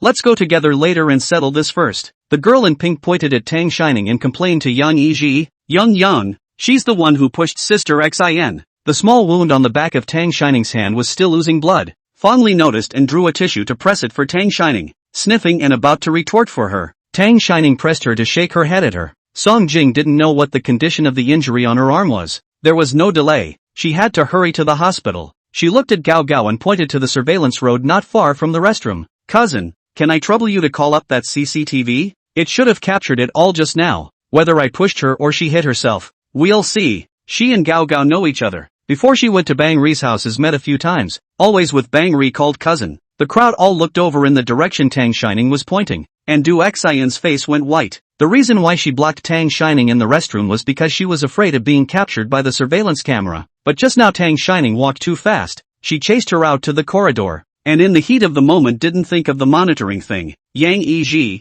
however, didn't look back. He glanced at Tang Shining's face, his eyes seemingly falling on her injured hand, and finally on the debris on the ground. His eyes slowly turned cold. See blood? Chapter 84, Help me find someone. Du Xian thought she was being asked, and daintily took Yang Yiji's hand. I'm fine, I just broke some skin. Yang Yiji looked at her hand that was resting on it with little expression, and she subconsciously shrunk back. Song Jing raised his eyes to Yang Yiji, a cold light stored in his eyes. I said, who is it? So it's the dog you keep around? No wonder it's just like you, biting people on sight. When he said that, the scene got a little out of control again. Gao Gao, as the bar owner, hurriedly opened his mouth. The surveillance can be adjusted. Why don't we all sit down properly first and wait to see if there's any misunderstanding? Although the Gao family in Beijing will also have the right to speak, but on the Song family and the Yang family difference is not a little bit half a point. These two he cannot afford to mess with.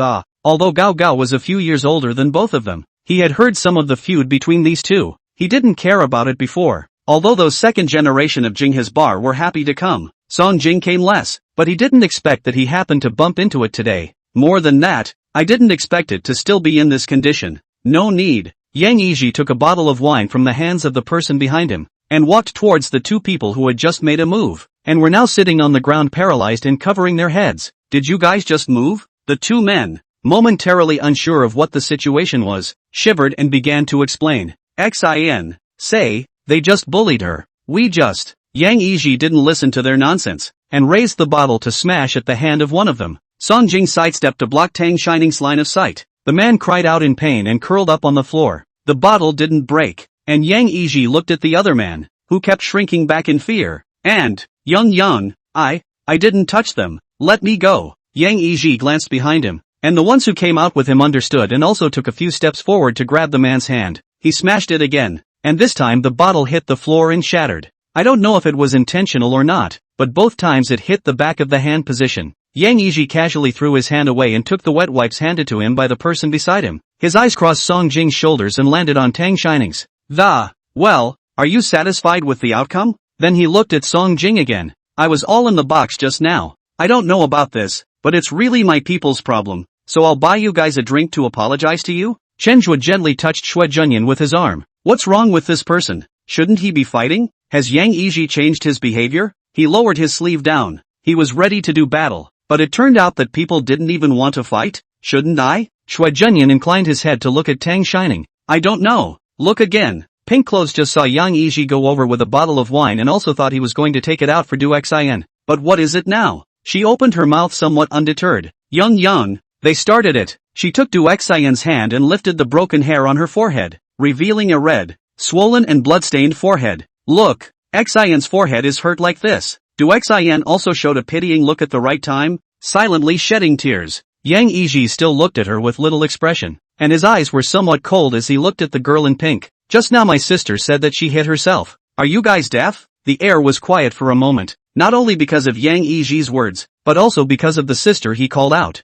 Song Jing looked at him coldly, but Yang Yiji continued to speak as if he didn't notice. Come on, let's have a drink together. We all know each other, and if we don't, we'll get to know each other again. Tang Shining tugged on Song Jing's sleeve, urging him again, go to the hospital. Song Jing took her uninjured hand in his palm and squeezed it, consulting with her. Wait a little longer? He hasn't figured out what's going on today. Tang Shining subconsciously held his hand and glanced at his left arm again, her voice tinged with tears. I thought you just said you'd go when it was settled. Now, Song Jing looked at the hand he was holding, and the corner of his lips lifted up. Okay, listen to you. After saying that, he inclined his head and charged Xue Junyan again. I'll leave the rest to you. Half the time, he didn't want to take care of Yang Yiji. Shue Junyan nodded. Chen Tu pointed at himself. What about me? What about me? What about me? Shue Junyan's chin lifted. His hand is injured. He can't drive. You take them to the hospital. Chen Zhuo nodded his head and looked at Fong Li again. You're going with your sister's friend? This matter is quite a big deal. Gao Gao must have to finish dealing with it before he can leave. And Bang Ri feels that he's in the way if he stays here. So he nods his head and agrees. The four headed for the elevator. Yang Yiji stared at their backs, his gaze fixed on Tang Shining. The figure overlapped with the one from that day. Sure enough, he'd just met them head-on in the hallway, and when he'd heard her voice, he'd thought it was familiar, and now he seemed sure of it. He withdrew his eyes, took out his cell phone and dialed the number of A. Check someone out for me. The phone hung up and the brother beside him asked him carefully. Young, let's go back and keep drinking? Du Xin was scared to death at the moment. There was a man on the ground who had already fainted from the pain. She was a bit confused as to what Yang Yiji meant. Did you recognize Tang Shining? Or are those people around Tang Shining more powerful than the Yang family? The girl in pink moved to Du Xin's side, once again helping her to find her presence. Sister Xin, why don't I take you to take care of the wound? Everyone could see how special Yang Yiji was to Du Xin these days. Although Yang Yiji had women around him before, most of them only appeared in bed or when drinking, and it wasn't the same one every time. He now brought Du Xin around every day, took her to meet a lot of people, not to mention, even personally picked her up from school many times. The pink dress felt that she must be special. Is it serious? Yang Yiji waved at Du Xin. Come here and let me take a look. Du Xin's eyes reddened again and she walked over with tears in her eyes, but her mouth said, it's okay, it's not serious. I'm okay, just keep playing. I'll just take care of it myself. Stop acting. It's quite disgusting. Yang Yiji had little expression on his face, lifting his hand and pressing hard on the redness of her forehead. It really isn't serious enough to die. Du Xin hissed in pain and sucked in a mouthful of cool air, but stood there with his teeth clenched, not daring to move a muscle. Yang Yiji tugged on her collar, half dragging and half dragging her toward the box, and halfway there, he turned back to look at Gao Gao. Bro broad, get me the surveillance and send it to me later. Ha! Gao Gao was discussing with Shue Junyan on how to solve this matter. He froze at the words, then nodded his head and responded. And, okay, I'll get you a copy right away. Chapter 85, you say she doesn't want to?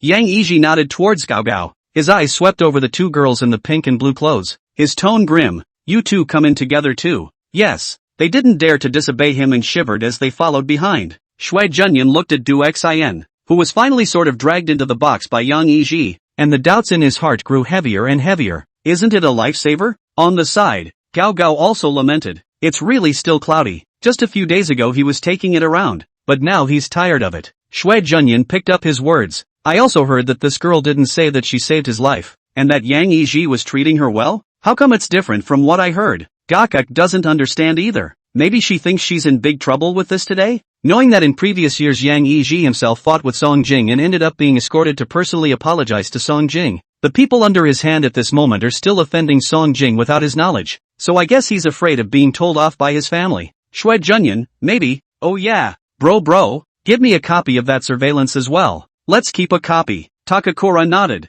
Okay. Du Xin was yanked and staggered towards the box, her whole body shaking. Young, you, what's wrong with you? Entering the box, Yang Yiji slammed the person to the ground, then yanked the hair at the back of her head to make her look up. Du Xin, you don't really think that old me is so stupid that I would even recognize the wrong person who saved my life, do you? Yang Yiji then crashed into the tree after, indeed unconscious, but before unconsciousness confused as to see the outline of a person. Did not see clearly, but the voice he heard. After he woke up from the hospital, he had someone check the surveillance on the road at the time, and the surveillance records were all gone. Even the records of the roadside stores had been deleted, and the uniform words were all broken a few days ago. At first, he thought it was a preemptive maneuver by the people who wanted to harm him, fearing that the surveillance cameras would catch something. Then he thought about the hospital when he was being lifted out of the ambulance, and he seemed to hear the voice as well, as a sentence, careful. So he checked the security cameras at the entrance to the hospital and in the corridors again,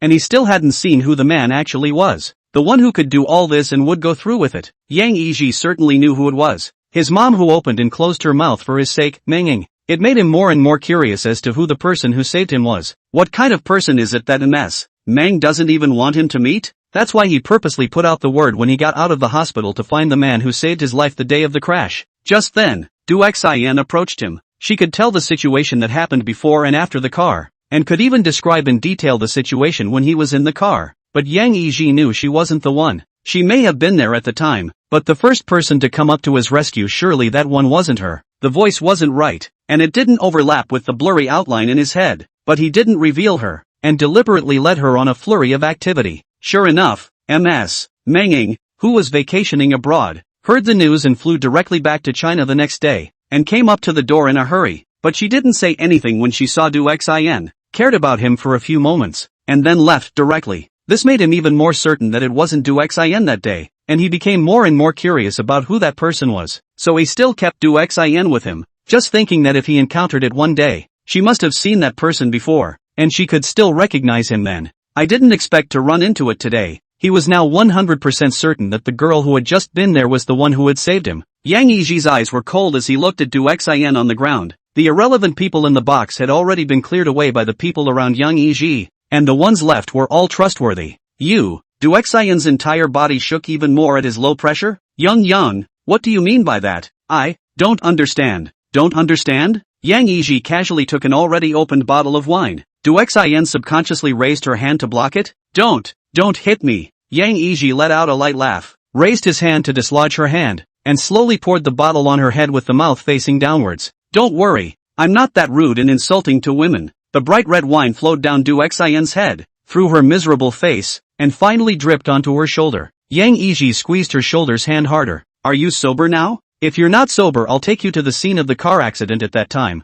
so you can remember well who it was that saved me at that time, he said, grabbing her hair in a gesture to leave. Du Xian's scalp felt like it had been peeled off by his tugging and immediately begged for mercy. I said, it wasn't me who went over there first that day, it was Tang Shining, the same girl who just went over there first to check on you and called the police on the emergency number. Please, let me go. I didn't mean to lie to you, but I was indeed there that day, and although I went up a step behind, I did help. Yang Yiji let go of her hair, drew a wet wipe to wipe his hands, and looked at the other two women. You guys, what the hell just happened? The girl in blue had been scared silly, and shivered as she told what she knew. I don't know. I really don't know. Just Xian's sister. No, when we went to the restroom with Du Xin, that girl just happened to come too. After she went and Du Xin said she saw someone who had offended her, and she asked us to go back to the box to find those two boys just now to come out together, to help her to export her anger. The girl in pink clothes picked up. Yeah, Yang Xiao, we really don't know. When we came out again we saw Du Xin being pushed to the ground, and then what happened after that?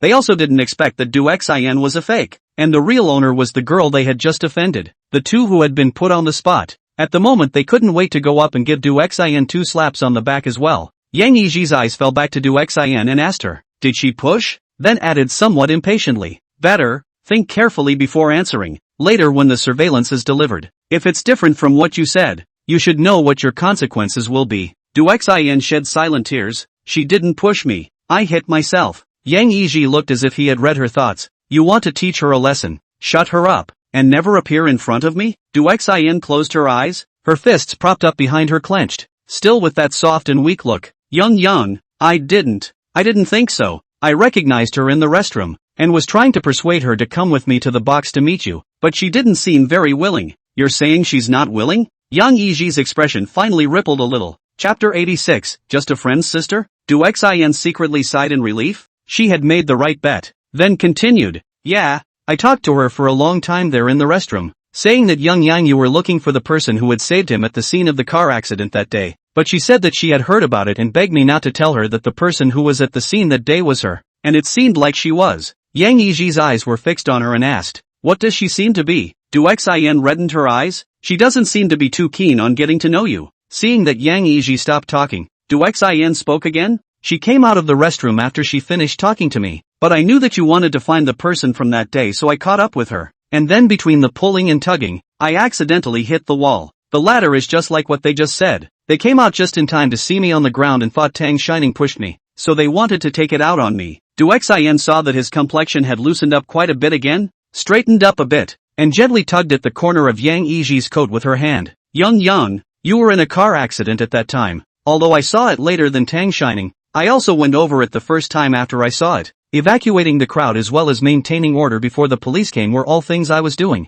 All of this I said when I first approached you. I didn't lie to you. What happened tonight was really just a misunderstanding. Yang Yiji looked at her for a moment, pulling her up from the ground without much expression. then frowned at the other two girls and said, "You guys take her and clean her up." Ha! The girl in pink was still confused about what was going on. It just looked like it was going to kill her, but now it seems to be fine. The girl in blue was quick to react. She stepped forward to help Du Xian pull out a smile. Okay, Sister Xian, let's go. After they went out, the little brother beside Yang Yiji, in order to come up, took a new bottle of wine and opened it to fill it up for him. Young, don't be angry. It's just a few irrelevant people. Don't get yourself physically angry. Yang Yiji tilted his head and drank it all, speaking as if to himself, why is she unwilling to look for me? He'd spread the word about his search for a savior, especially to a few nearby universities, and there shouldn't be anyone who didn't know the news. It's amazing that she can be indifferent. And after Du Xian found the door, he gave her so much: clothes, bags, jewelry, what you want to give. Let her from a poor student into now this is better than many of the Beijing circle Missy lived. Isn't that attractive enough? She knew she was getting the credit and didn't jump in to say so. Not even a glance fell on him tonight. The little brother froze for a split second when he heard this question from him,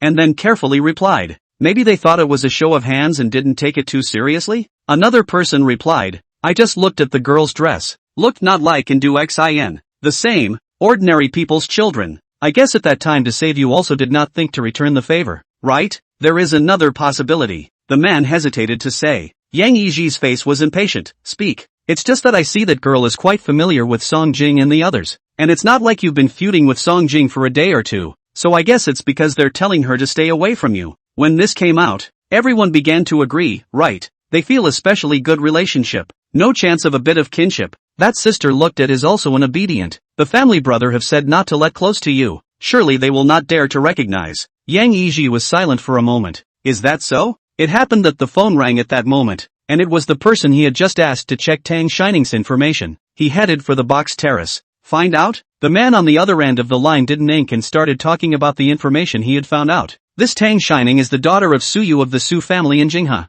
That is, Su Yuan's younger sister. After Su Yu and his ex-wife divorced, Tang Shining was taken away by his ex-wife, and it was only in June this year, when Su Yu's ex-wife passed away, that Tang Shining was picked up again and returned to the Su family. She's currently a student in the third class of freshman computerization at Kyowa University, and she also took this year's college entrance exams over here. Yang Yiji frowned. It's Su Yuan's own sister? No wonder he didn't want to get in touch with him. Su Yuan was now wearing the same pants as Song Jing. He continued. Do you have her contact information or anything? The other party replied. The phone number and WeChat are sent to you, but how do you also check her off? Is she doing something? Yang Yiji, also? Who else checked too? The man replied. Some time ago, during the National Day, I think, your cousin, Meng Yanche, he also asked me to check Tang Shining's identity background. He was still quite familiar with Yang Yiji and joked at this moment. What?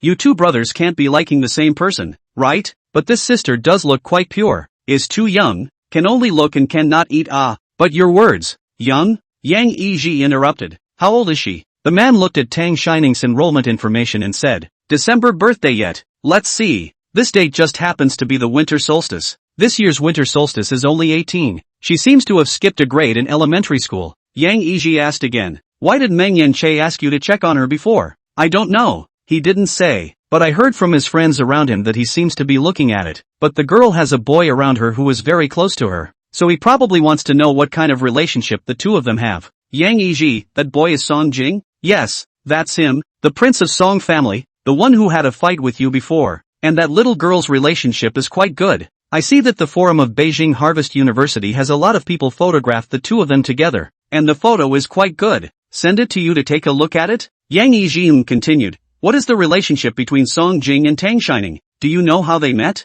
That's something I haven't heard of. I think it was Su Yuan who introduced them to each other. Maybe taking care of a friend's sister? Yang Yiji looked at the photos sent over by the other party, most of which were taken during military training. The girl was still sitting on the ground exhausted in her military uniform. Song Jing was beside her handing her water and fanning her. Serving like an ancestor? Where is the look of Daichi fighting him to the death? No wonder it was so tightly guarded just now. Softly. Just a friend's sister? The other party let out a light laugh. I guess you'll have to ask my own people about that, right? But this sister is so good looking. It's understandable that Song Jing didn't carry it off. Don't you think so? Yang Yiji froze, suddenly thought of something and continued to ask, where did she follow her mom out of Kyowa before? The man looked at Tang Shining's profile and said, it should be Shitong. I see that she went to Shitong University's attached middle school and middle and high school. Hey, you asked about this and I remembered. Song Jing seemed to have studied at Shitong before college. Do you think it's possible they met then? In that case it would be childhood sweethearts.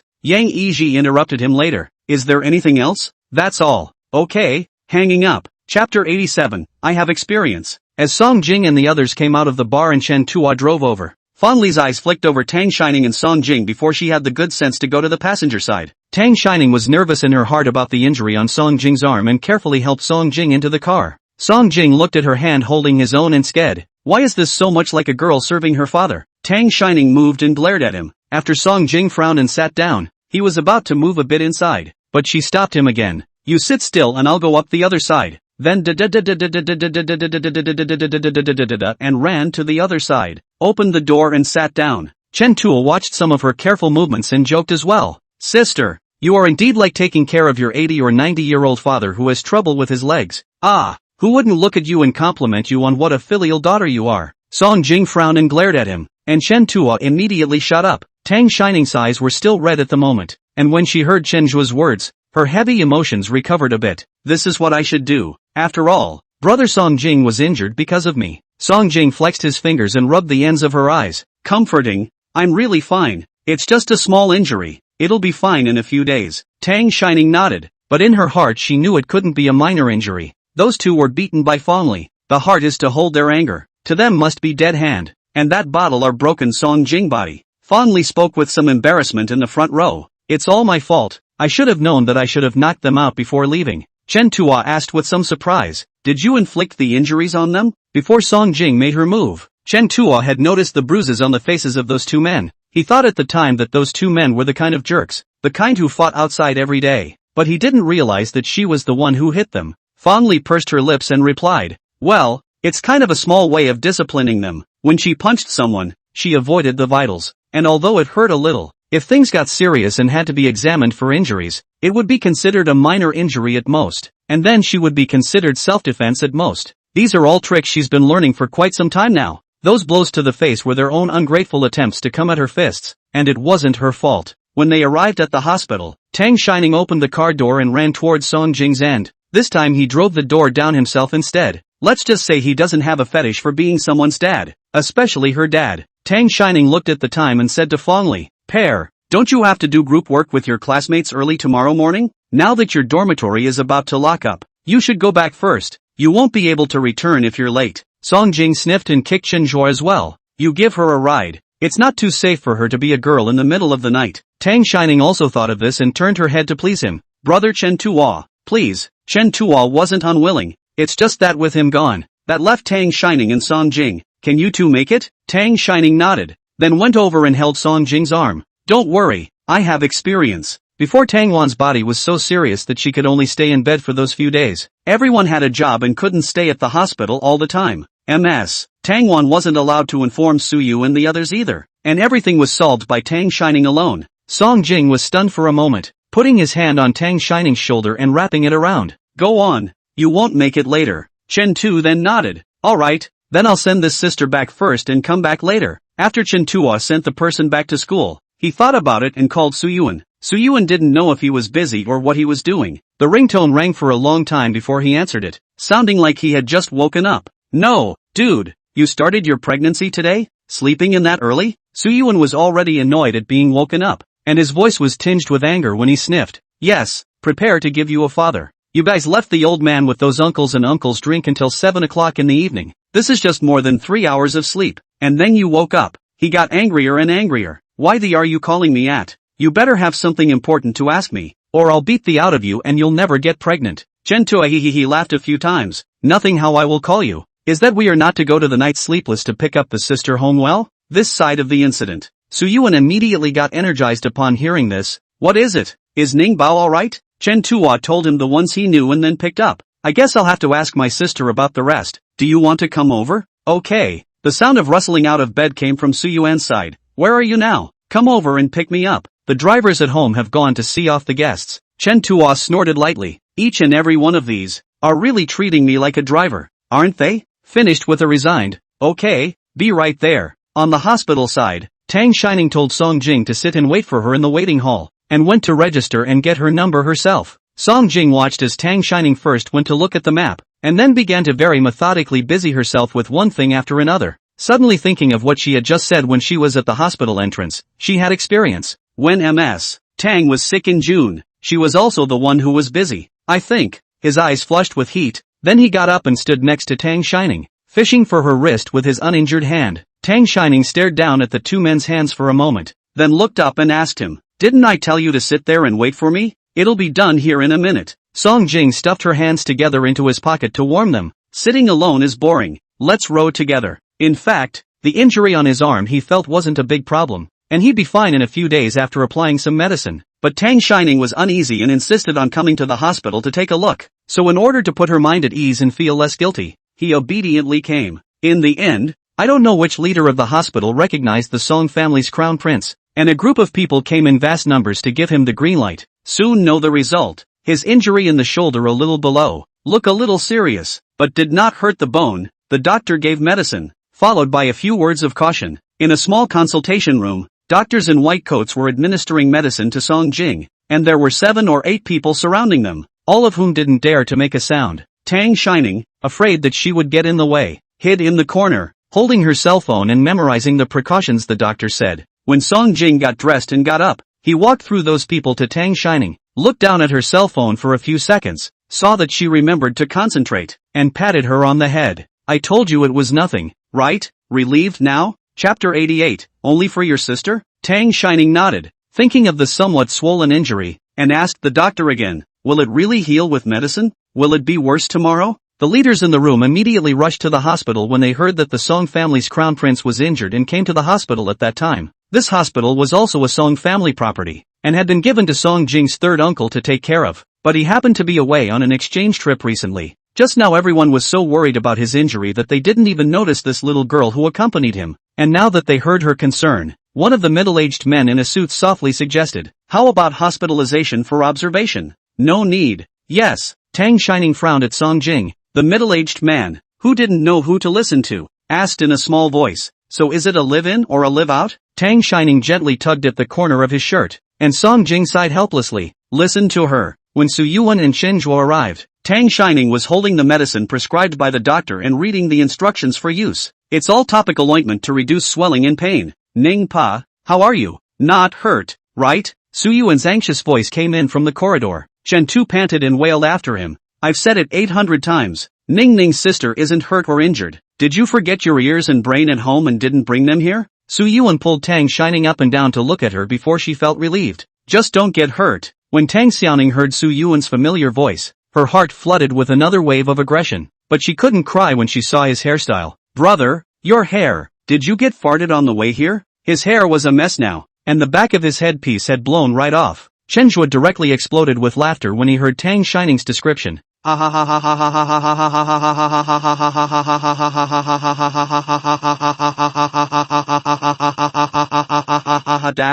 literally held it all the way in, and when I saw him I wondered if he'd failed to sneak in some invention of his own. Song Jing was sitting against the hospital bed, and at this point, he couldn't hold back his laughter. Su Yuan made a tisk sound and casually jerked a handful of hair. Just had a little break at home. When he heard that something had happened to Tang Shining, he rushed over. How could he have time to mess with his hair? Then he patted toward Song Jing's hospital bed. "Put your feet slightly that way and let me sit down. I'm exhausted." Tang Shining took Su Yuan's hand and pointed to the sofa next to her. Brother Song Jing is sick. Don't hit him. Go sit there." The hospital leaders had arranged for Song Jing, naturally, to be in a VIP ward with all the amenities. Su Yuan frowned at Tang Shining and snorted lightly. "It's just a little bottle that hit him. He's got thick skin. What kind of patient is that?" Then he looked askance at Song Jing. "You are really able to pretend just this small injury are hospitalized. How the hospital your family opened Chen Zhuo raised his hand and reminded in a low voice. "You don't have to say. This hospital is one of the Song family's properties. I think it's managed by Brother Jing's third uncle,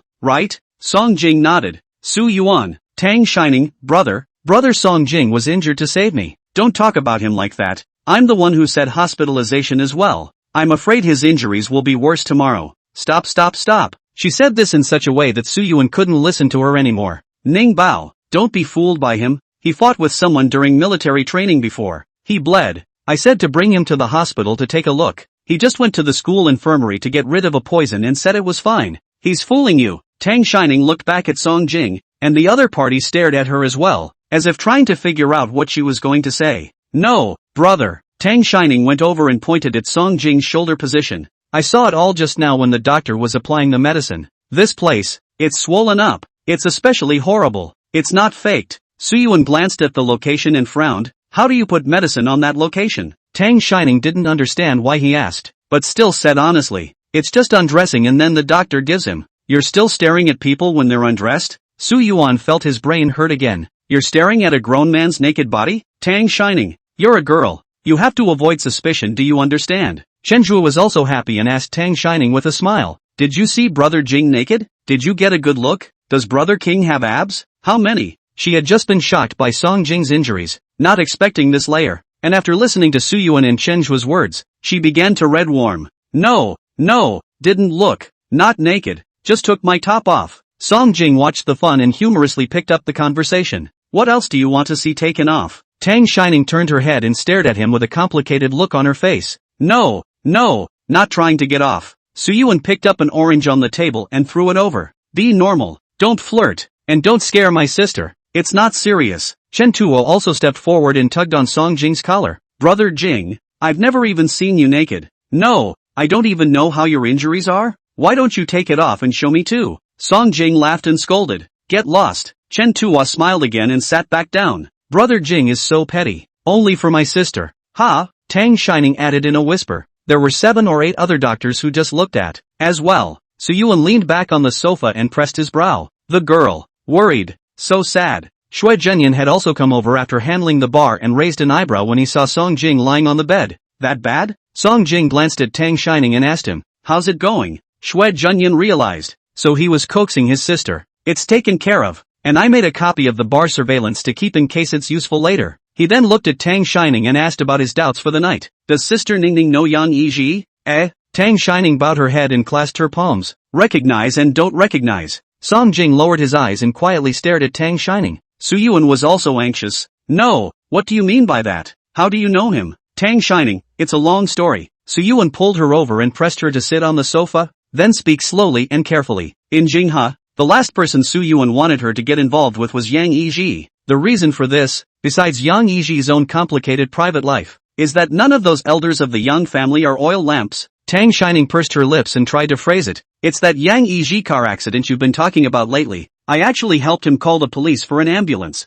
and I also followed him to the hospital. Holy, it's you! Sister, you're confused. Song Jing leaned against the hospital bed without saying anything, then straightened up and looked at Tang Shining. Would it be all right to go over the matter of the automobile accident, as well as what happened this evening at the sleepless night? Only then did Suyuan react, and his expression became a bit more serious. Yes, Nimbus, tell me what you know, and what you've experienced. Chapter 89, Counterfeit Goods. In today's situation, Tang Shining didn't dare to keep it under wraps, and told the story of the car accident that day, as well as what happened after she met Du Xian at night without sleep today. With that said, he bowed his head and clasped his hands, quietly awaiting judgment. In fact, the whole thing came down to the fact that she knew she was right, and that she had come across a car accident on the road and gone up to help, as I'm sure many people would have done. But there's no denying that this thing she's done has gotten them into trouble. There's also Yang Yiji who's a pain in the ass. Chen Tu finished listening and came to the conclusion. So, now that the girl beside Yang Yiji is fake, Ning Ning sister, you are the one who saved Yang Yiji's life, and then Yang Yiji doesn't know it now. That girl wanted you to help hide it,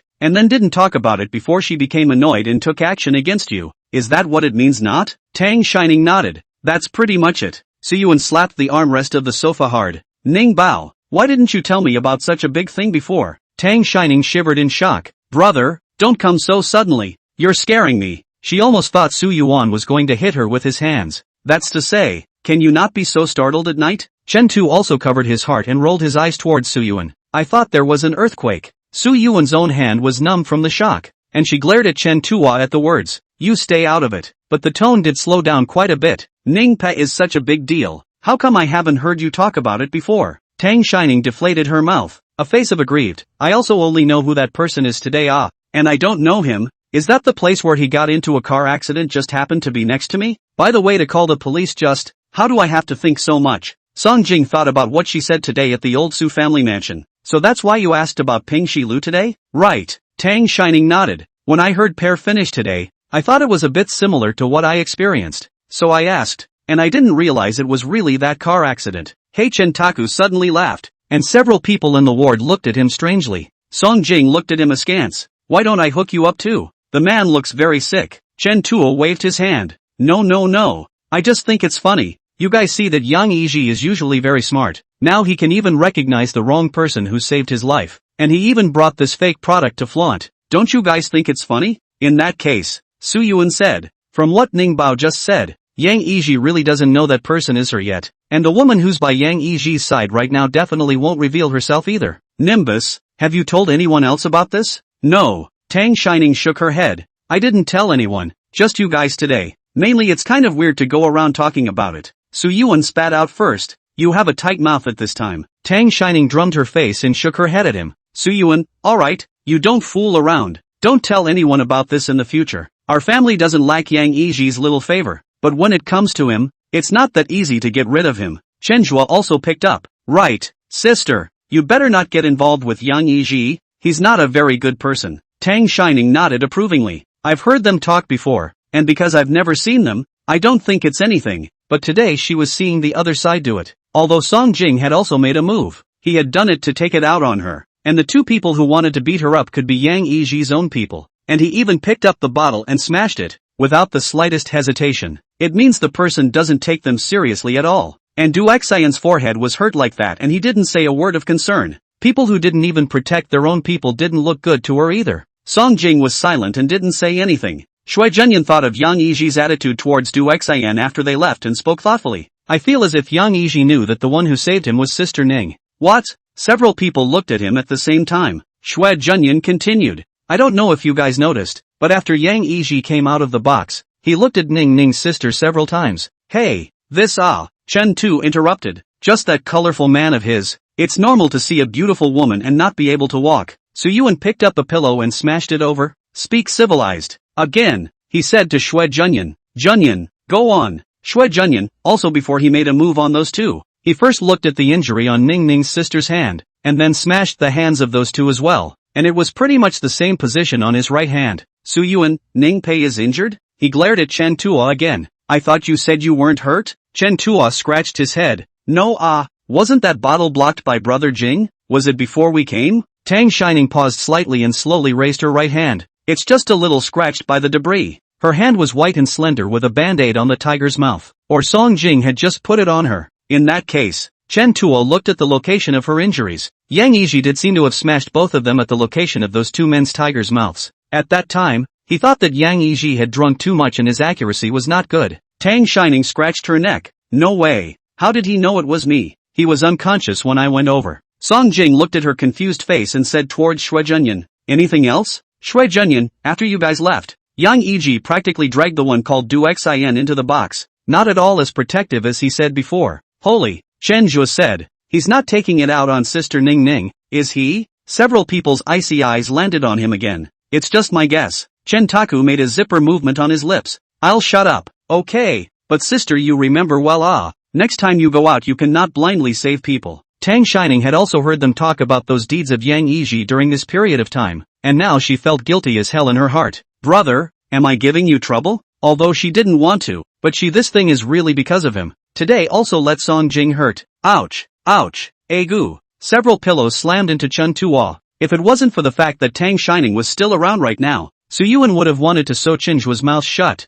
You can stop talking if you don't know how to talk. It's not like Ning Pa knew Yang Yiji before. Song Jing also gave Chen Tuo a cold look and coaxed Tang Shining. You're right. You saved a life, not killed someone. Nothing to feel guilty about. But next time there's something like this, be more careful. Everything should be for your own safety. You hear me? Chapter 90 Responsibility. Tang Shining nodded dumbly. After all was said and done, she was grabbed for another sound safety lecture. A few people spoke one at a time, making her drowsy. Song Jing looked at the time. It was already past 1 in the morning. He took out his cell phone and sent a message to the driver before interrupting Su Yuan. It's late. Let's send Ning back first. Su Yuan also looked at his cell phone, abruptly stood up. Holy, it's early in the morning. Ning Bao walk. Send you back. You are still growing your body. Stay up all night and grow no taller. Speaking of going home, Tang Shining immediately perked up. I'm not going home today. A few people in the room froze. Su Yuan frowned and asked her, "Where are you going if you're not going home? Back to school to live?" "No."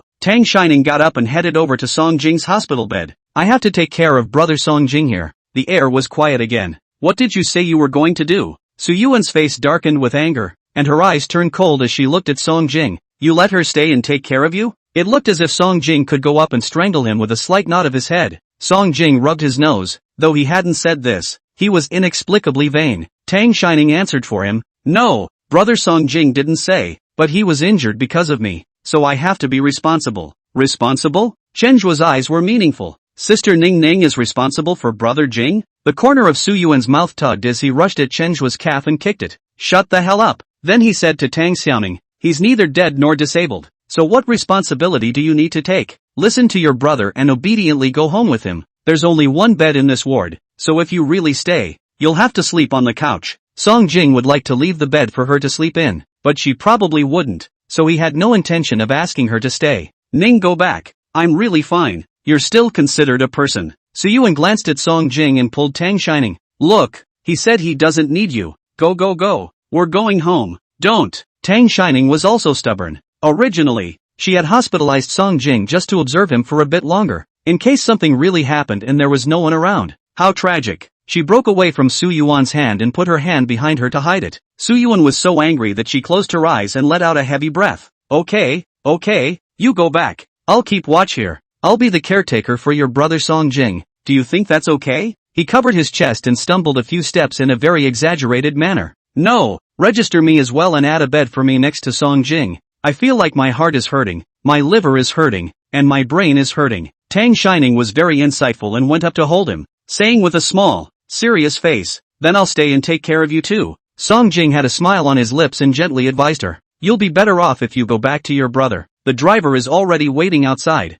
Have your brother send you down." Tang Shining was just about to shake her head when she was pushed out the door by Su Yuan. "Let's go, ancestor. In order for your brother to live a few more years, just do as you're told, okay?" Tang Shining was in pieces the whole way, instructing Su Yuan to keep an eye on Song Jing, and after being stuffed into the car, she wasn't quite at ease, lowering the window and continuing, "Brother, did you memorize what I just said?" Finished whispering, "Take care of Song Jing. Raider is doing quite flush. Everything is taken into account, and I don't know what to do in the future. Not raiders." Tang Shining replied softly, "That's how I took care of my mom before." MS. Tang Wan's condition deteriorated very quickly, and she went straight to the hospital when she got the news after coming out of the examination hall. She did not feel comfortable leaving her in the care of other people, so she kept watch by herself all the time. Su Yuan felt her heart really pumped. It was mom at that time. Tang Shining quickly adjusted and raised her smiling face towards Su Yuan. "You have a good rest too, brother. Oh, and I'll come back in the morning and bring you breakfast." Then rushed the driver. "Let's go." When Su Yuan returned to the hospital room, Song Jing and the others were looking at the surveillance of the corridor. Chen Tuo was so shocked that his mouth couldn't even close after watching Fong Li beat up those two people. "Holy, this friend of my sister's is really something. Fighting is too handsome too." Xue Junyan agreed. "This look is practiced." Song Jing saw Su Yuan come in from the rest of his eyes and lifted the covers to get out of bed. "Sent back?" Su Yuan looked back at him and nodded. Chen Tuo asked Song Jing as he watched him put on his shoes and then put his clothes back on. "Brother King, what are you doing?" "Song Jing, go home. This small injury is really hospitalized. Waste of medical resources." He was just afraid that Tang Shining would be worried and wanted to coax her. Although this VIP ward was empty for a long time, he was not used to living in the hospital, so it was better to go home and stay comfortable. It was only when Su Yuan heard these words that she completely came back to her senses. "No way, you can't leave." Song Jing raised an eyebrow at him. "No, young Master Su, do you really want to be my caretaker? Can you sleep on this couch? Do you think I want to?" Su Yuan gritted her teeth and said, "Ning Bao said she'll come back to see you tomorrow morning and bring us breakfast. If you leave and she comes over tomorrow and doesn't see you, she'll have to blame me again." Song Jing discussed with him, "Did she say what time she was coming? Why don't we go home and stay there and come back early tomorrow morning?" Su Yuan nonchalantly sat down on the hospital bed Song Jing had just laid on and pulled her lips at him. "If you want to go back, you do it yourself. I'm too lazy to toss it. It's just as well that this bed is for me to sleep in. But if you're not back in time for Ning Po's arrival tomorrow, I'll beat you up until you're hospitalized." Song Jing took off his half-worn jacket. "Forget it, it's better not to toss it. You take the bed and I'll take the couch?" Su Yuan stared at him for a moment and nodded after making sure that the statement was a normal inquiry. "Okay, the couch I really can't get used to sleeping on." Chen Tuo smiled and spoke, Then Junyan and I will go back first. Have a nice night. Suyuan, get lost. Bring the door with you. Shui Junyan walked to the doorway and then took a few steps back again. Yuan, I suggest you sleep on the couch. Suyuan, why? Shui Junyan smiled. Because Ning Ning's sister is quite guilty. If she learns tomorrow that you're still occupying Brother Jing's bed, she might. Suyuan coolly asked Song Jing, you'll tell her off tomorrow? Song Jing sent a message and shook her head at the words. No way. Shui Junyan smiled. If you believe him on this, then you can pretend that I didn't say it just now. After saying this, he walked towards the door. Suyuan got up from the bed with a roll and walked over to the couch, the tip of his shoe kicking Song Jing. Get your ass to bed. Song Jing looked at him strangely. What's wrong with you? Switching back and forth. Suyuan was annoyed in his heart when he thought of the way Tang Shining had just said. Not a raider. Just go when you're told to go. Where's all the bull? The dog will surely tattle. Chapter 91, can you see? The next day, Tang Shining really did arrive at the hospital before 10 o'clock. In the past, on weekends, the man had slept in until lunch at 12, and couldn't even be woken up by screaming 800 times. When she arrived, Song Jing had just finished washing up and came out of the restroom, while Suyuan was still huffing and puffing on the couch, the blanket falling to the floor. Tang Shining picked up the blanket and gently covered him. He'd just been so busy yesterday at the old mansion and then rushed over to clean up her mess that he must have been exhausted. Song Jing looked at her guilty face and took a look at the breakfast in her hand to divert her attention. What's for breakfast? Tang Shining opened the food boxes in her hand one by one. It's what Aunt Lu prepared for me to bring over. She said that you need to eat lighter when you're sick, so she boiled congee, and there are some side dishes. I tasted them as well. They're delicious. Aunt Lu's cooking skills were quite good, so it was no wonder that the two old men of the Su family had asked her to talk to their precious grandson. Song Jing squatted next to her and came closer. Let me take a look. He'd just showered and changed into loose loungewear, his hair half-dried. The two were so close that Tang Shining could even smell that cold fragrance on the other party.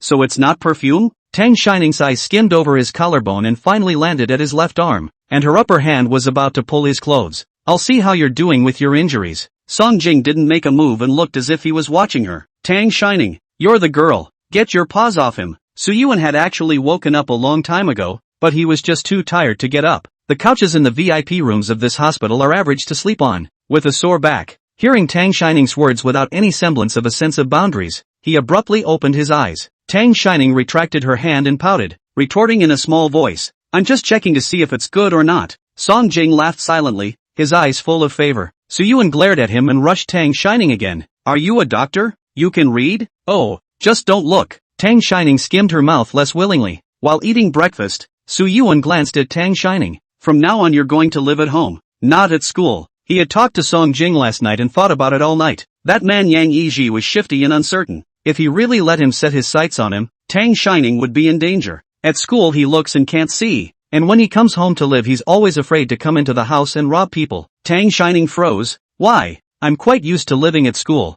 It's a lot of trouble to go back and forth if I go home. Song Jing swallowed what was in his mouth, rarely agreeing with Su Yuan's words. Listen to your brother. And you don't have any late classes, so go home after your afternoon class. Su Yuan continued. You send me a copy of your class schedule. I'll pick you up from school when I'm free. If I'm not. Song Jing slowly picked up. It's fine for me to pick it up. Su Yuan looked at him askance. I won't bother young Master Song. I'll have the family chauffeur pick me up if I'm not available. And you should be careful these days not to go with anyone you don't know. Tang Shining gulped. Is it that serious? What's with making it sound like she's being targeted by some big bad guy? You shouldn't think too much either. Song Jing raised his hand to rub Tang Shining's head, and was pressed down by a look from Su Yuan. But it's indeed right to be careful. There's also Meng Yanche who confessed to you earlier. You should also be careful. From what I know, he seems to be Yang Yiji's cousin. Su Yuan, and who is Meng Yanche? Song Jing replied quietly. It's the other lead singer of the band from the last welcome party who confessed his love to her. And the two of them even held little hands. Tang Shining glared at her. Why was this person still suing? Su Yuan coldly looked at Tang Shining. He confessed to you? How come I didn't know? Holding hands? You're together? Saying that, he pointed at Song Jing. And why does he know about this and I don't? Tang Shining and Song Jing thought of something at the same time and both fell silent. Su Yuan became even more angry. Have you eaten enough? Eat enough and go home. No. First go back to the dormitory and pack up your things. Then go home and tell me everything that happened to you recently. If there's anything else I don't know that he knows, I'll kick your ass. After breakfast, the doctor examined Song Jing again, and after saying that there was nothing serious, and that he would be fine in a few days after applying medicine on a regular basis. Tang Shining was relieved. Su Yuan's driver came to the hospital to pick it up, and after Tang Shining got on the car, Su Yuan saw that Song Jing also meant to get on the car and stopped him. "What are you doing? Song Jing, can't you rub a car?" Su Yuan pointed to his own driver in the distance. "Your car is there." Tang Shining also lowered the car window and looked at Song Jing. "Brother Song Jing, you go back and rest well. You have to apply the medicine on time. Oh, and then," Su Yuan coldly instructed the driver. "Let's go." Seeing that Tang Shining still looked reluctant, Su Yuan broke her head back and closed the car window. The car sailed away. Song Jing stood in place for a moment, the tip of his tongue against his cheeks, then sighed and headed for the car. He had wanted to get an answer from Tang Shining today, but now it looked like Su Yuan was going to stare her down. Car. Su Yuan yawned several times in the car, looking tired. Last night he slept on the hospital couch. I guess he didn't sleep well. Tang Shining said to the driver in front of her. "Go home first." Su Yuan's squinted eyes opened. "Didn't I say I'd accompany you to the school to pack your bags first?" Tang Shining took the blanket from the car and covered him with it. "I'll just go clean up myself after lunch. Now go home and rest. You're too tired." Su Yuan propped himself up. "Who said I'm tired? I'm not tired. Brother, just listen to me. I've listened to you and come home to live." Tang Shining pressed his shoulders and made him lean back against the back of the chair again. He stared at her for a moment before his eyes reclosed. "Fine, as you wish." The car was quiet for some time, and just when Tang Shining thought Su Yuan had fallen asleep, he suddenly spoke out again. It's not that brother doesn't allow you to fall in love, nor is he against you and Song Jing. Brother just thinks that you're still young at this point in time and is afraid that you'll suffer." Tang Shining was stunned for a moment and whispered back, "Didn't talk to him. At least not yet." Su Yuan rolled over, facing his side of the window, leaving her with the back of her head, his voice muffled and, "If it's a choice between that guy in the band you guys just talked about and Song Jing, I'm still a little more comfortable with Song Jing. At least he's a person I'm fairly familiar with and has a sense of propriety in what he does." Although he didn't want to admit it, there weren't many rich second-generation, third-generation people around Su Yuan, or even those who could speak their name in Jingha now, who could compare to Song Jing. Now he had just been in the company business for a short time, but there were few who could match that tact and talent. In time, his accomplishments would definitely be more colorful than his status as the crown prince of the Song family. He is still continuing. That Meng Yin Che, although I have only seen one side, but it looks unreliable. You should be careful. Brother, Tang Shining suddenly spoke out. Are you going to listen to my grandparents and send me out for marriage? Chapter 92, Leave the rest to me. Tang Shining didn't like what Su Yuan had just said because it sounded like a consignment. That's how MS. Tang Wan rambled on before she passed away. She didn't want to hear it then, but she had to force herself to memorize every word she said. But now that everyone was still fine, she didn't understand why Su Yuan suddenly said this again. "No, I'm analyzing it for you." Su Yuan opened his eyes to look at her and asked seriously. "No, when did Grandma and Grandpa say they were sending you out in marriage? How come I don't know?" Tang Shining lowered her head. "I accidentally heard it yesterday. They said that if I'm living in the Sus and using the Sus now, I have to contribute something to the Sus in order to do so." Su Yuan was silent for a split second and touched her head. "You don't have to worry about these things. As long as my brother is still around, this will never happen. You just have to choose what you like, and leave the rest to me. And Dad," Tang Shining muttered in a small voice, "you weren't even like this before. Before it was all about hating on my neck and telling me not to fall in love. And what you just said, it's like you're going to send me to whoever's bed you're going to send me to in the next second. How could I possibly do that?" Su Yuan was so angry that he wanted to punch her. "I would just send myself to someone else's bed, but there's no way I would send you there." "Ha?" Tang Shining seemed to have heard something extraordinary. "It's hypothetical. Hypothetical." Su Yuan exhaled heavily and covered her still dripping eyes with his upper hand. "Sooner or later I'll be pissed off at you." Tang Shining hugged his arm and leaned her head on his shoulder to be pampered. "Brother, I like you best right now." Su Yuan snorted lightly. "Just now?" Tang Shining bristled. "No, it was just now. Now it's a general favorite." Su Yuan went back to his room when he got home and came out of his room again not long after. Tang Shining was following Aunt Lu to learn how to make osmanthus cakes, and when she saw him coming downstairs, she held a piece in front of him to fool around. "Brother, look, I made rabbit-shaped cinnamon cake. Just make out one. Is it good?" She had just followed Aunt Lu in making several normal square osmanthus cakes, and suddenly wanted to do something new, so she took the molds and started making all kinds. The rest of the molds come off well. It's the bunny's ears that always break and it's so hard to make a whole one. Tang Shining was like offering a treasure.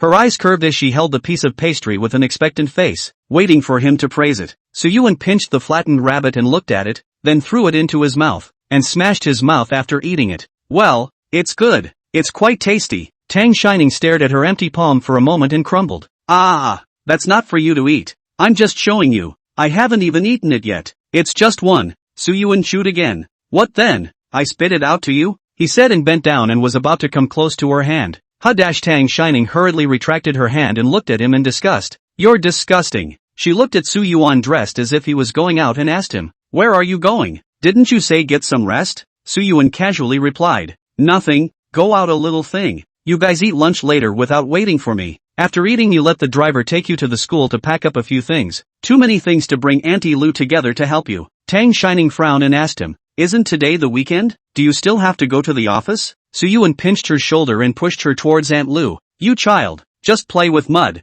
Don't ask so many questions about other things. Pinch a few more rabbits. I'll come back and eat them tonight. Tang Shining swung her fist in exasperation. It's not mud. It's cinnamon cake. You're the one eating mud. Okay. Cinnamon cake. Go quickly. Suyuan said perfunctorily. Brother's gone. Tang Shining hummed. Bye. Suyuan got into the car and first sat in the car for a while. The driver did not hear the command and waited quietly. A long time before he heard a sentence from the person in the back seat. Back to the old house. Suyuan was really true to his word. And after that day Tang Shining could see his car waiting outside every day when she left the school gate. Only occasionally, when he just couldn't get away. Did the family chauffeur pick him up? There was a time when she thought of the injuries on Song Jing's body and wanted to go see if they were really healed. And he was the one who accompanied her. It was half as bad as his own words at the time that he didn't object to her being in a relationship with Song Jing. Tang Shining sometimes wondered if the memory was wrong. One Tuesday, the teachers at the school were scheduled to meet on a Tuesday day, so there were almost no classes scheduled for the entire school on Tuesday afternoon. In previous weeks, Tang Shining had gone straight home for lunch after her morning classes, but the teacher of this Monday's major class assigned an assignment that was to be completed by the group, so she told Suyuan to call and contact him after discussing and completing it with the group.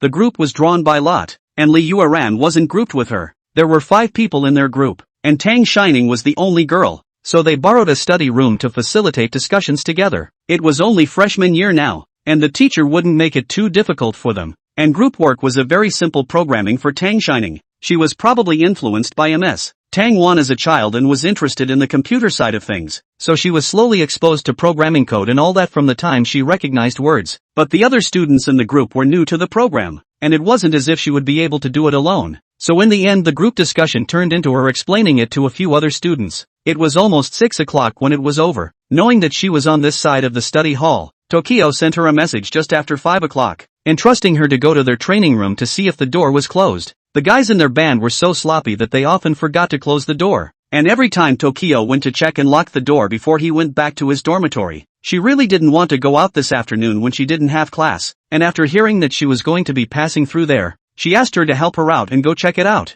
It's winter, it's getting dark early, and the street lights at the school are already on. At this point everyone is probably going to eat. The first floor has not lit a few lights. The second floor is a little more lively. It should be a club in the activities. Tang Shining went straight to the third floor. The lights in the training room were indeed still on, and she stood outside to take a picture of Shirshu, and was about to go in and close the door behind her when Meng Yanche came out from inside. The other was also a little surprised to see her. Tang Shining shook her cell phone, a little embarrassed. Sister Shirshu asked me to come and see if the door to the training room was closed. I'll leave if you're here. You remember to lock the door later. The last time Meng Yanche made his feelings clear to her after Tang Shining refused. I guess he also felt embarrassed and they haven't encountered each other at school since. Guessing that he didn't want to see her at this moment, Tang Shining didn't say anymore, turned around and left. Meng Yanche, however, called out to her somewhat anxiously. Wait, I'm leaving too. Why don't you join me? Chapter 93, Are you trying to drive me crazy? Tang Shining frowned, not wanting to go with him, but the other party was already following. Seeing her look back, Meng Yanche spoke. Don't worry, the lights are off and the door is locked. He actually just came back to get something and didn't expect to run into her. That being said, it seemed like they hadn't seen each other since the last time Tokyo's birthday was spoken for. They were in different majors, and he was a grade ahead of her, so it was actually hard to come across the school, which was so big, if you weren't deliberately looking for it. Tang Shining didn't say anything. Meng Yanche took the initiative to open his mouth. After I went back I also seriously thought about it. That night it was me who was too reckless. We haven't known each other for a long time. It was indeed presumptuous of me to suddenly say those to you. Now I'm saying sorry to you. When he finished he raised his eyes to her and asked in an inquiring tone, can we still be friends? Meng Yanche went back and really thought about it. He and Tang Shining didn't have much contact except for the days of band practice, and he was afraid that he wouldn't be able to see her after Shirshu's birthday, so he told her on impulse. She looks like she can talk to everyone, but should be the kind of person who needs to get to know you very well and know you for a long time before she can walk away with you. His behavior at the time had literally pushed their relationship to the freezing point. She hadn't been too happy to talk to him, and she hadn't even seen him face to face straight afterward. Tang Shining was silent for a while. I don't think we're in the same profession or circle. There's no need. It was an awkward relationship that she really kind of couldn't be friends with, and it wasn't even close in the first place. Meng Yanche didn't say anything else, and they just happened to walk to the side of the elevator. Ding dash. The elevator door opens and there's someone inside. It's Song Jing. What a coincidence. It's him again. Remember the last time she talked to Meng Yanche at the school gate? It was also him. Does this guy have some kind of tracking system? The kind he would show up whenever she stood with Meng Yanche. Song Jing saw Meng Yanche's originally calm expression immediately sink. Tang Shining raised her eyes to him and met his dark eyes. She curled her lips at him and smiled. The other man still looking at her with little expression. It's kind of a hot face to a cold ass. He seemed a little upset again. Last time too. Song Jing paced out. Meng Yanche glanced at him, then at Tang Shining.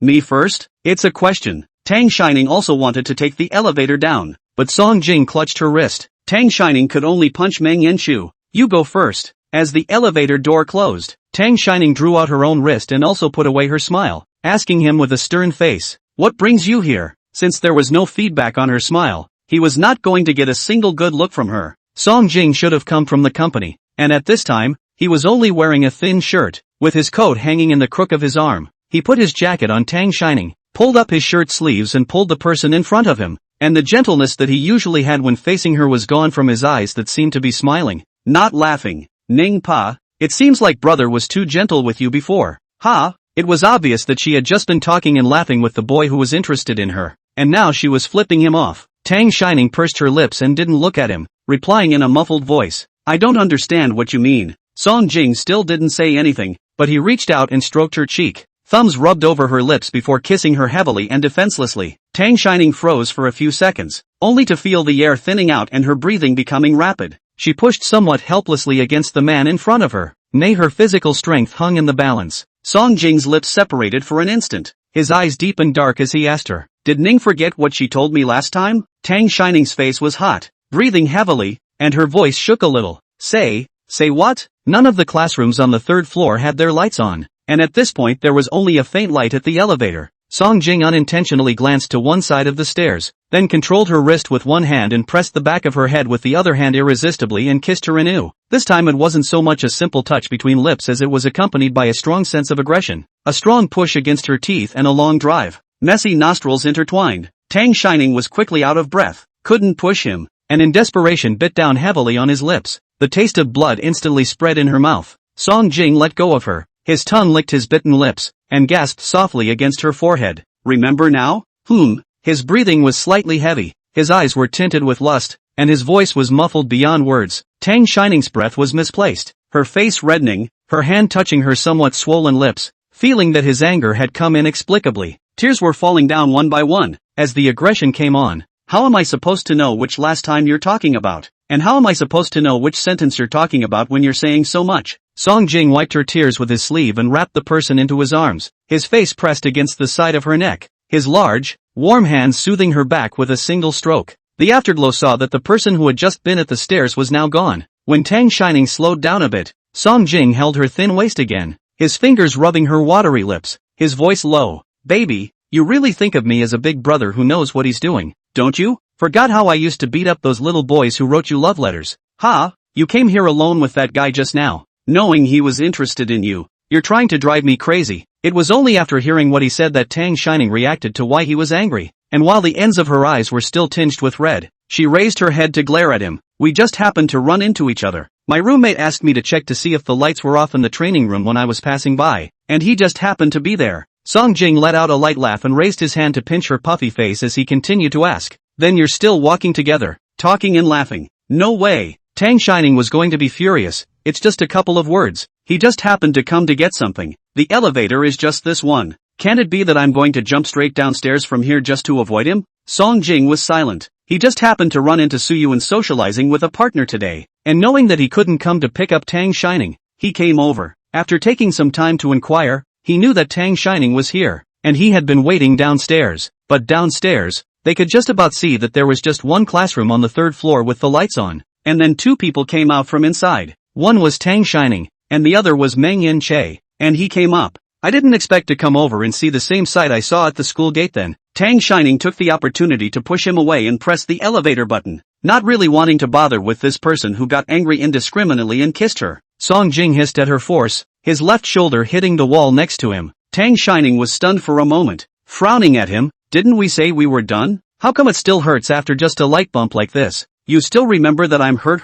Ah? Tang Shining heard aggravation in his tone. You only came to see me once after so long. I thought you had forgotten. Chapter 94, Am I that bad? Song Jing had thought that he would be able to spend more time with her through this injury, but he didn't expect to see even less of her. Before, she could still be seen when she came to school occasionally, but now she went home with Su Yuan as soon as she got out of class, and she couldn't even be seen. Tang Shining was also a little weak. She had actually mentioned several times that she wanted to visit Song Jing during the days when he had just been discharged from the hospital, but Su Yuan said every time that he had seen it and it was already better. During this period of time, Su Yuan didn't know if it was because of the company or something else. He wasn't in a good mood. It seems like from the day Song Jing was first discharged from the hospital, Su Yuan said at that time that he had something to go out for a trip. She was going to bed at night and he hadn't replied, so she sent him a message. Su Yuan says for her to go to bed first, he'll be late. He was there when he got up the next morning. It was when he drove her to school that she could tell he wasn't in a good mood. Ask him and he won't say. Then it seems like I went on a trip and came back even more out of sorts. So she also tried to listen to him and stay out of trouble during this time. The last time she was able to make the trip, it was only after she begged Su Yuan for a long time that she agreed. I haven't forgotten. When the elevator came up, Song Jing swept her inside and pressed her against the corner, bending down to ask her, so how's that week of consideration you said you'd give it last time? That's more than a week. Tang Shining, why are we talking about this again? She tilted her head to stop looking at him, thinking about what had just happened. I was considering it, but now I regret it. She did think about it after the last time she talked to Fong Li, and she was right. She's at the age where she should dare to love and hate, and after Song Jing made his mind known, she thought to herself that she did have a crush on him, so why not give it a try? And it's weird to be friends after all the kissing. The friends and family explanation he gave was really hard for her to agree with. Song Jing broke her face back and stared into her eyes as if she didn't believe it. So you're promising me? His gaze was so burning that it scalded Tang Shining's face even redder. She closed her eyes breathlessly, looking like she didn't want to care about him. The point of what I just said is in the second half of the sentence. I don't care. Song Jing resisted the urge to kiss her and pressed the person into his arms. I only heard the first half of the sentence. Tang Shining, I don't recognize it. Ning, I was wrong. Give me a name, okay? He was able to bend over backwards and apologized immediately. So tell me first where you're wrong? Tang Shining's heart was now hard as a rock, and when she reached the first floor, she pushed him away and headed out, stopping after a few steps to throw the clothes she was wearing back at him as well. Song Jing took the clothes and followed her up. Seeing that she was still going to go out towards the school gate, he pulled her back and, your brother couldn't make it. Your family's driver, I sent him back first. I'll take you back. After saying that, he took her hand and headed for the car next to him. Song Jing had driven himself here, and Tang Shining, still angry, pulled open the back seat and got in, and he followed in the back seat. It wasn't easy to see Tang Shining today, and he didn't know when the next time would be, and her attitude was so relaxed that he had to ride out the storm. Tang Shining turned her face to the other side and didn't really want to pay attention to him. Song Jing let out a light laugh and went to catch her hand.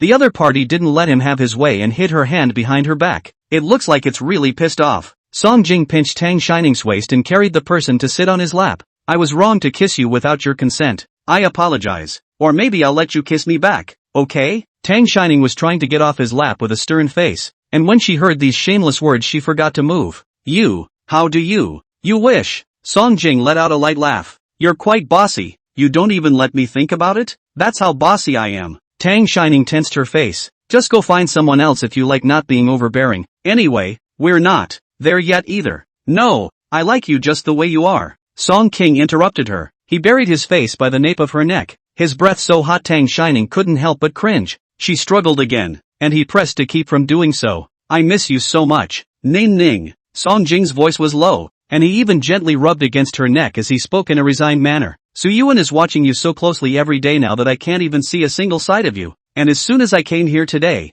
I saw you talking and laughing with that Meng Yan Che. I'm just jealous of Ning Ning. He said this so bluntly that Tang Shining felt a little embarrassed and looked out the window with her face averted. then you can't get angry all of a sudden. You just gave me the cold shoulder when I smiled at you in the elevator. Song Jing cupped her face and stared at her expression. I'm wrong, I'll admit to any punishment you say, okay? Tang Shining didn't say anything, and he stared at her red lips again. The knot in his throat rolled and, can I kiss you, girlfriend? Tang Shining pursed her lips and glared at him. No, okay, I do everything my girlfriend says. The corners of Song Jing's lips hooked, his mood quite a bit more pleasant to the naked eye. No, how did you? She then reacted to the fact that his comment was still a trap, and she muttered in a small voice, my brother would kick your ass if he knew. That's agreed. Song Jing's warm palm gently rubbed her face. It's okay, I have experience. As long as she agrees, it's okay to beat her up a few more times. Don't worry, I won't fight back this time either. In Su Yuan's perspective, it was indeed he who was the asshole and abducted his sister. Tang Shining.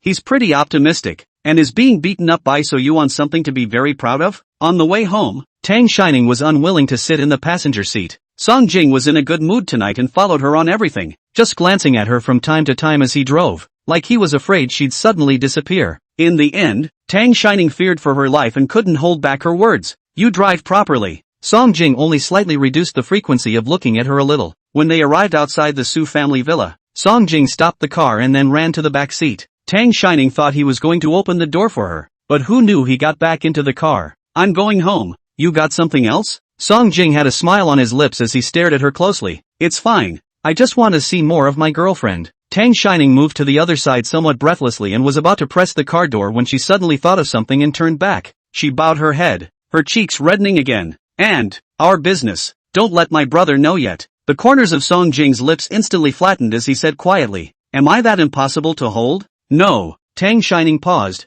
My brother, he doesn't seem to be in a good mood lately. If he knew. Definitely pissed off. Song Jing laughed coldly, pinched her face, and said without a smile, aren't you afraid that your boyfriend is in a bad mood too? It's not that it's always been hidden. Tang Shining tried to discuss with him. It's just that lately, he's in a bad mood. So when he's in a better mood. Her voice was getting lower and lower, and that really didn't seem to be fair to him. Her whole body wilted at the thought. Falling in love seemed harder than writing code. Chapter 95, You Have to Kiss Me. Song Jing looked at the way she hung her head and didn't say anything, and inexplicably his heart didn't feel good either. Then you give a specific time. He looked at Tang Shining and spoke word for word. I can't be your underground lover for the rest of my life, can I? Good. Tang Shining immediately answered when she saw his attitude loosen up, and thoughtfully said, just on my birthday I'll find a chance to tell him, okay? She looked at him cautiously, the crown prince of Jinghe City, and still had to sneak around when he fell in love with her. It was always a bit of an aggravation for him. Okay, but, Song Jing dragged his tone and his voice lightened down, tickling people. You have to kiss me. Tang Shining didn't expect him to make such a request and was startled. Looking to his lips, the bite she had just given him at school had been on his lower lip, which was now scabbed over. She muttered in a small voice, you have to kiss when your mouth is broken. Song Jing raised his eyebrows. Just tell me if it's a kiss or not. Tang Shining pursed her lips, propped her hand on the seat and probed over to him, boldly touching the corner of his lips in a quick, that's okay, right? She shrunk her burning face into her clothes, leaving only a pair of round almond eyes staring at him with some embarrassment. Song Jing hooked his lower lip, and in his dark eyes was a happiness he couldn't hide. Barely. Then we have a deal. For now. Well, listen to you. Thinking that Song Jing had just said on the way back from dropping her off that Su Yuan had something to do and couldn't come to pick her up, Tang Shining tentatively asked, perhaps, you know what's gotten into my brother lately? Want to know? Song Jing's tone was serious. Tang Shining nodded. I want to. I'll ask him for my girlfriend then. Tang Shining's eyes lit up. Really? Aha. Song Jing added. Is there any reward for asking? Tang Shining immediately changed her expression and cautiously moved to the car door. You can tell me when you ask. After saying that, he picked up his own bag and directly opened the door and went down, fearing that a second later this person would do something again. Song Jing's movements were quick, and on Friday, she had just come out of the classroom after a lesson while holding Li Yueran's hand. When she saw him waiting for her outside the school building, Li Yueran already knew about Tang Shining and Song Jing, and was not surprised that Song Jing had come to her, and spoke very eloquently. Then I'll go first. Just slip away. Tang Shining looked around and didn't see any other familiar figures before walking towards him with confidence. What brings you here? My brother didn't come? I don't think she got the message. Song Jing unhooked his own scarf and put it around Tang Shining's neck. Not in a good mood. I miss my girlfriend. Can't I come visit? Tang Shining buried her face into the scarf, and sure enough, she smelled the nice pine scent of Song Jing's body. Her voice was muffled. Didn't we agree last time? Don't worry, Song Jing took her hand and stuffed it into his pocket. Your brother is the one who asked me to come. Ha, what's wrong with Su Yuan? He knows? It couldn't be. She and Song Jing hadn't even seen each other since the last night, only chatting online. Song Jing inclined his head and gave her a sidelong glance. Last time, I didn't want to know why your brother was unhappy. Now I'll take you to ask him. Tang Shining was obediently led towards the car by his hand, still asking him curiously. I've asked him many times. He won't talk to me. Will you go so he can talk? Song Jing squeezed his hand in his pocket. Won't we know when we go? Song Jing took Tang Shining to the empty mountain drop. She was a bit skeptical if this club was run by them. How come every party was this place? Not moving a bit of the nest. It was only when they reached the door of that box of theirs that Tang Shining realized how Song Jing had gotten Su Yuan to talk. The black leather sofa was still fixed on those three people. At this time Chen Tua had a bottle in his hand and had fallen asleep on the table. Shui Junyan was still pouring wine for Su Yuan, and he muffled his voice as he poured it down cup by cup. Shui Junyan couldn't even wait to clink glasses with him. Pure irrigation. Ha! Song Jing let her in. Your brother's mouth is too tight to ask a question in a sober state. It wasn't like he hadn't tried the normal method. He hadn't even made a few trips to his own company in the past few days, but had gone to Su Yuan's place several times. Su Yuan frowned and disliked Song Jing when he first went there, but he didn't care about him later. He was busy with his own business, and he couldn't stop as if he was possessed. Song Jing inquired with his secretary, and Su Yuan had recently been coming to the office early in the morning after dropping Tang Shining off at school, and leaving even later than them in the evening. He tried to get Su Yuan's words several times but failed to do so. It feels suddenly smart and steady. In the end, when I thought about it, I could only come up with this bad idea. Chen Zhua and the others also felt that Su Yuan was not right recently, and when they heard him say that they wanted to have a drink together, they also came over. However, he didn't realize that he had gone to pick up Tang Shining's work, and Chen Zhua had already died of drunkenness. When she was about to approach Su Yuan and the others, Tang Shining drew out her own hand. Song Jing's hand was empty, and his heart started to get upset again. Su Yuan is not happy. Why is he the one who is delayed? I had to find out what happened to Su Yuan today. Seeing that he had returned, Shui Junyan pinched his brows and made way for the seat next to Su Yuan. Your turn. I can't drink anymore. After saying that, he walked over to Taku-chan and yanked him by the collar to try and drag him to the couch. Cough cough cough. Chen Tu was directly strangled awake. Who wants to murder me? He was actually just tired of drinking and taking a break. Su Yuan didn't know when he had practiced this amount of alcohol. One glass at a time. If he drank any more, he would really be drunk. Chen Zhua stood up and shook his head. Hey, brother Jing picked up his sister as well? It's been a long time since I've seen my sister. Let's have a drink too. Song Jing took Tang Shining's shoulder and switched her to the other side, away from Chen Zhua. Shui Junyan closed his eyes and dragged him to the sofa. Take a break. Tang Shining squatted down next to Su Yuan and got close enough to look at him. Brother, are you okay? Su Yuan's reaction was very wrong. He kept pouring and drinking mechanically, just like he had lost his mind. Tang Shining grabbed his wine glass and he directly took the bottle and poured it into his mouth. She went for the bottle in his hand again.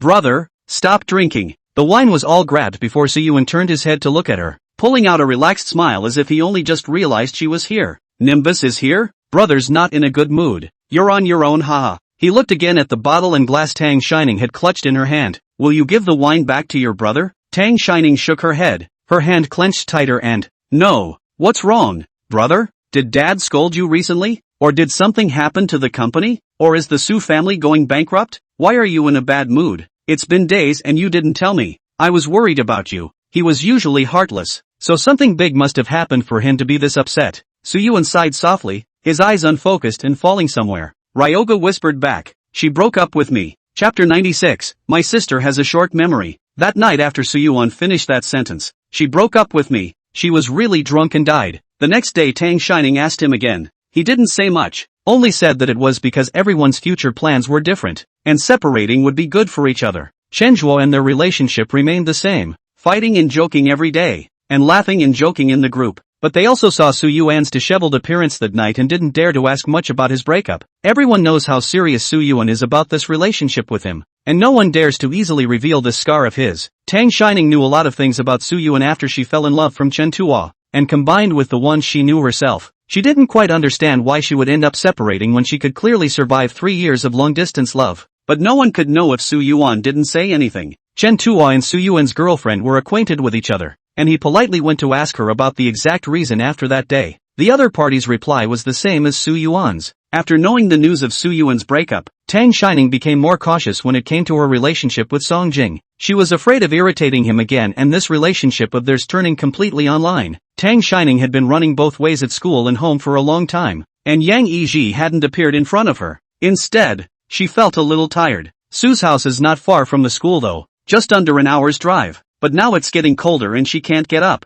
Ms. Tang Wan had once said that Tang Shining might be the reincarnation of an animal that needed to hibernate, and that she had been particularly sleepy once winter came around since she was a child. When she went to school, she had to be called several times in the morning, and she was an early riser if she could step on the bell and enter the classroom, and almost all of her classes this semester have been early 8s. This day when she came out of school, she had made a mental note that she wanted to discuss with Su Yuan about going back to school to live, just after class dinner time. Usually this time in front of the school, there are a lot of cars. Today feels especially more. She hadn't even gotten close to the school gates when she heard the sound of horns rising and falling. I didn't realize until I got out of school that there was a traffic jam. The spacious asphalt road in front of the entrance is now filled with all kinds of cars, and you can't even see the end of it at a glance. Su Yuan was unavailable today and was picked up by the driver. He said it had been stuck in traffic for almost half an hour, and he was still at the corner of the intersection in front of him, and it was cold enough for her to go back to class and wait. Tang Shining looked forward.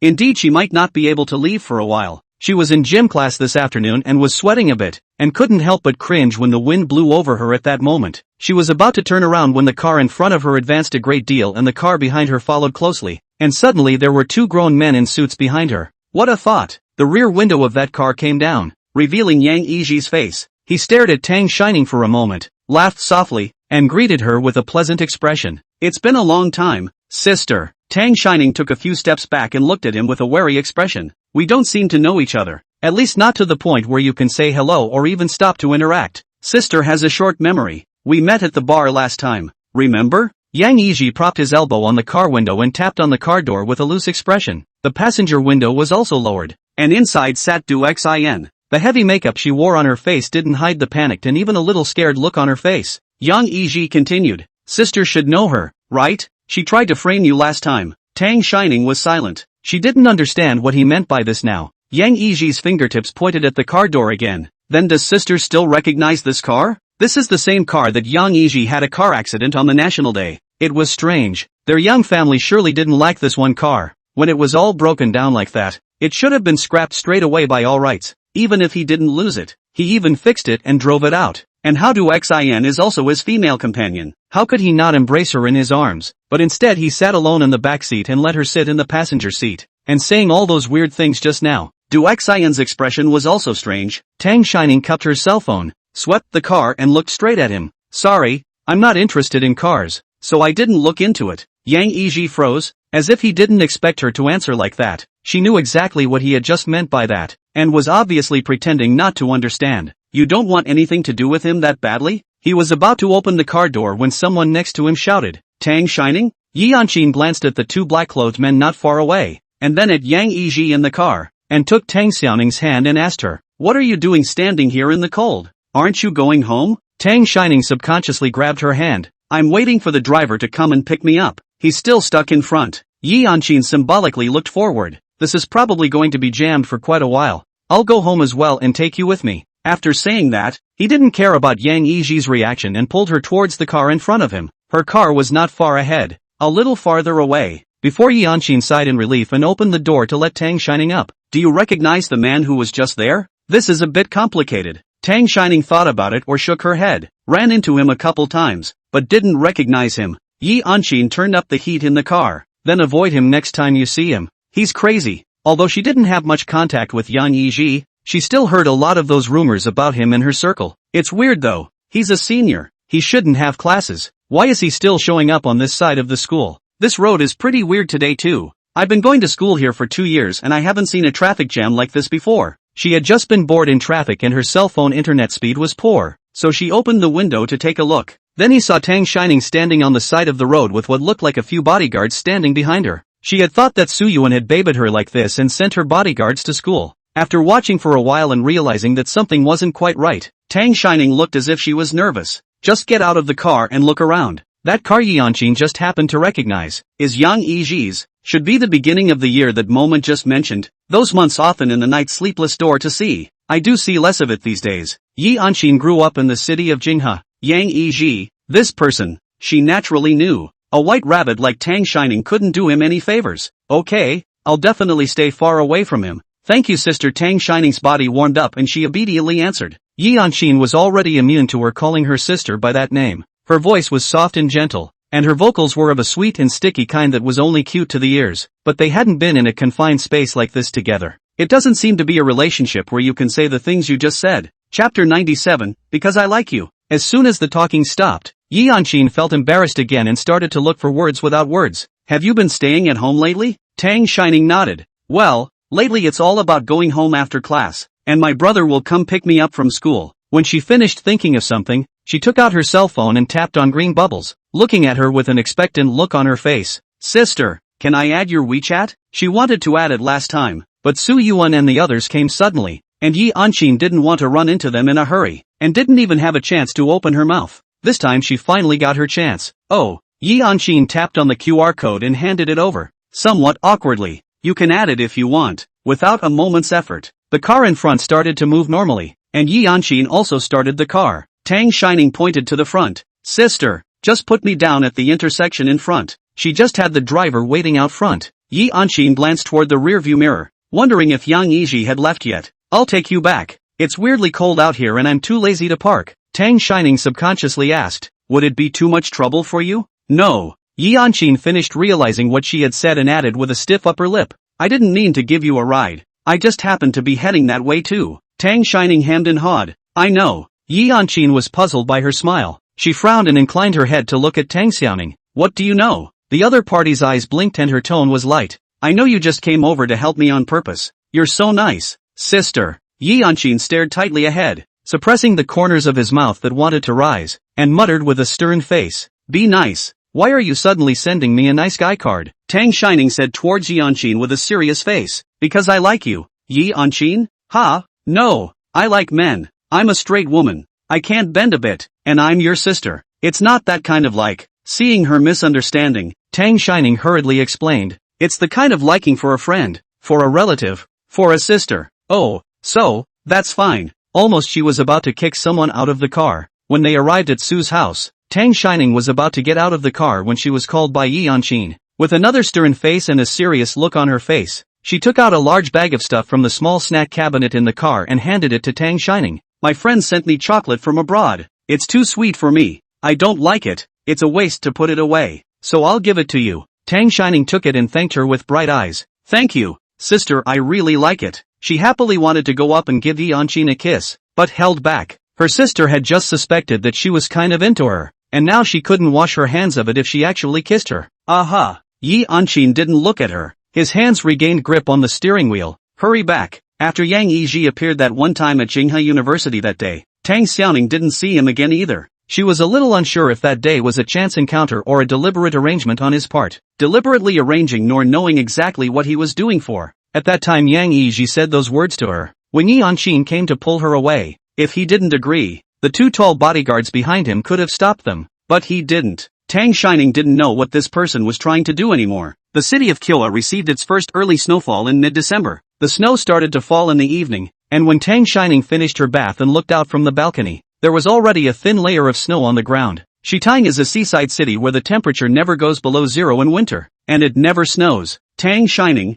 still new to the first snow, stood on the balcony and put her hand out to catch a few snowflakes, which melted in no time. That's when Song Jing's call came. She rubbed her somewhat frozen hands together and picked up the phone. Hello. Song Jing paused and snorted lightly. Your artificial customer service. Ha, and you're good. I'm not good at all. I haven't seen my girlfriend for almost a week. I've almost forgotten what she looks like. See how you can fix it? Tang Shining let out a light laugh, seriously giving him ideas. If you've forgotten what she looks like, wouldn't you just find a new one and memorize her? Tang Shining. Song Jing gritted her teeth. I'm going to give you a bad review. She was still laughing, her voice trembling lightly. It's okay, my boyfriend is awesome. You'll be fine if you give more bad reviews. He'll clean you up for me. These words were very flattering to Song Jing, and Tang Shining heard him chuckle softly before slowly saying, So do you want to come out and meet your boyfriend now? Tang Shining gripped her cell phone tightly. You're not on a business trip? Isn't there a saying on the internet that the first snow should be seen with the person you like? She just saw Hatsu and thought of Songjing. Songjing's tone was still slow, while carrying a little aggravation. Thinking about my girlfriend so much that I can't sleep or eat. How can I be in the mood to work? So, downstairs? Girlfriend, Tang Shining, you're out there? Still standing at the balcony, she looked out and saw a car parked not far from the lane outside the villa. A thin layer of snow had fallen on the car. Songjing, dressed in a black coat, leaned against the car door, seeming to look up with a feeling. The two of them met their eyes at a distance. Tang Shining froze for a moment. I'll be right down. After saying that, she ran towards the house. Songjing listened to the sound of her slightly hurried footsteps coming from the earpiece. Slow down. I'm not in a hurry. Put some extra clothes on, it's cold outside. But Tang Shining obviously didn't hear it. Songjing frowned when she ran over in her fuzzy pajamas and slippers. Then he opened his arms and swept the person into his arms, wrapping her entire body in his coat. In such a hurry? The jacket isn't even on. The girl's body was already soft, and she wore a set of furry pajamas that warmed her in her arms.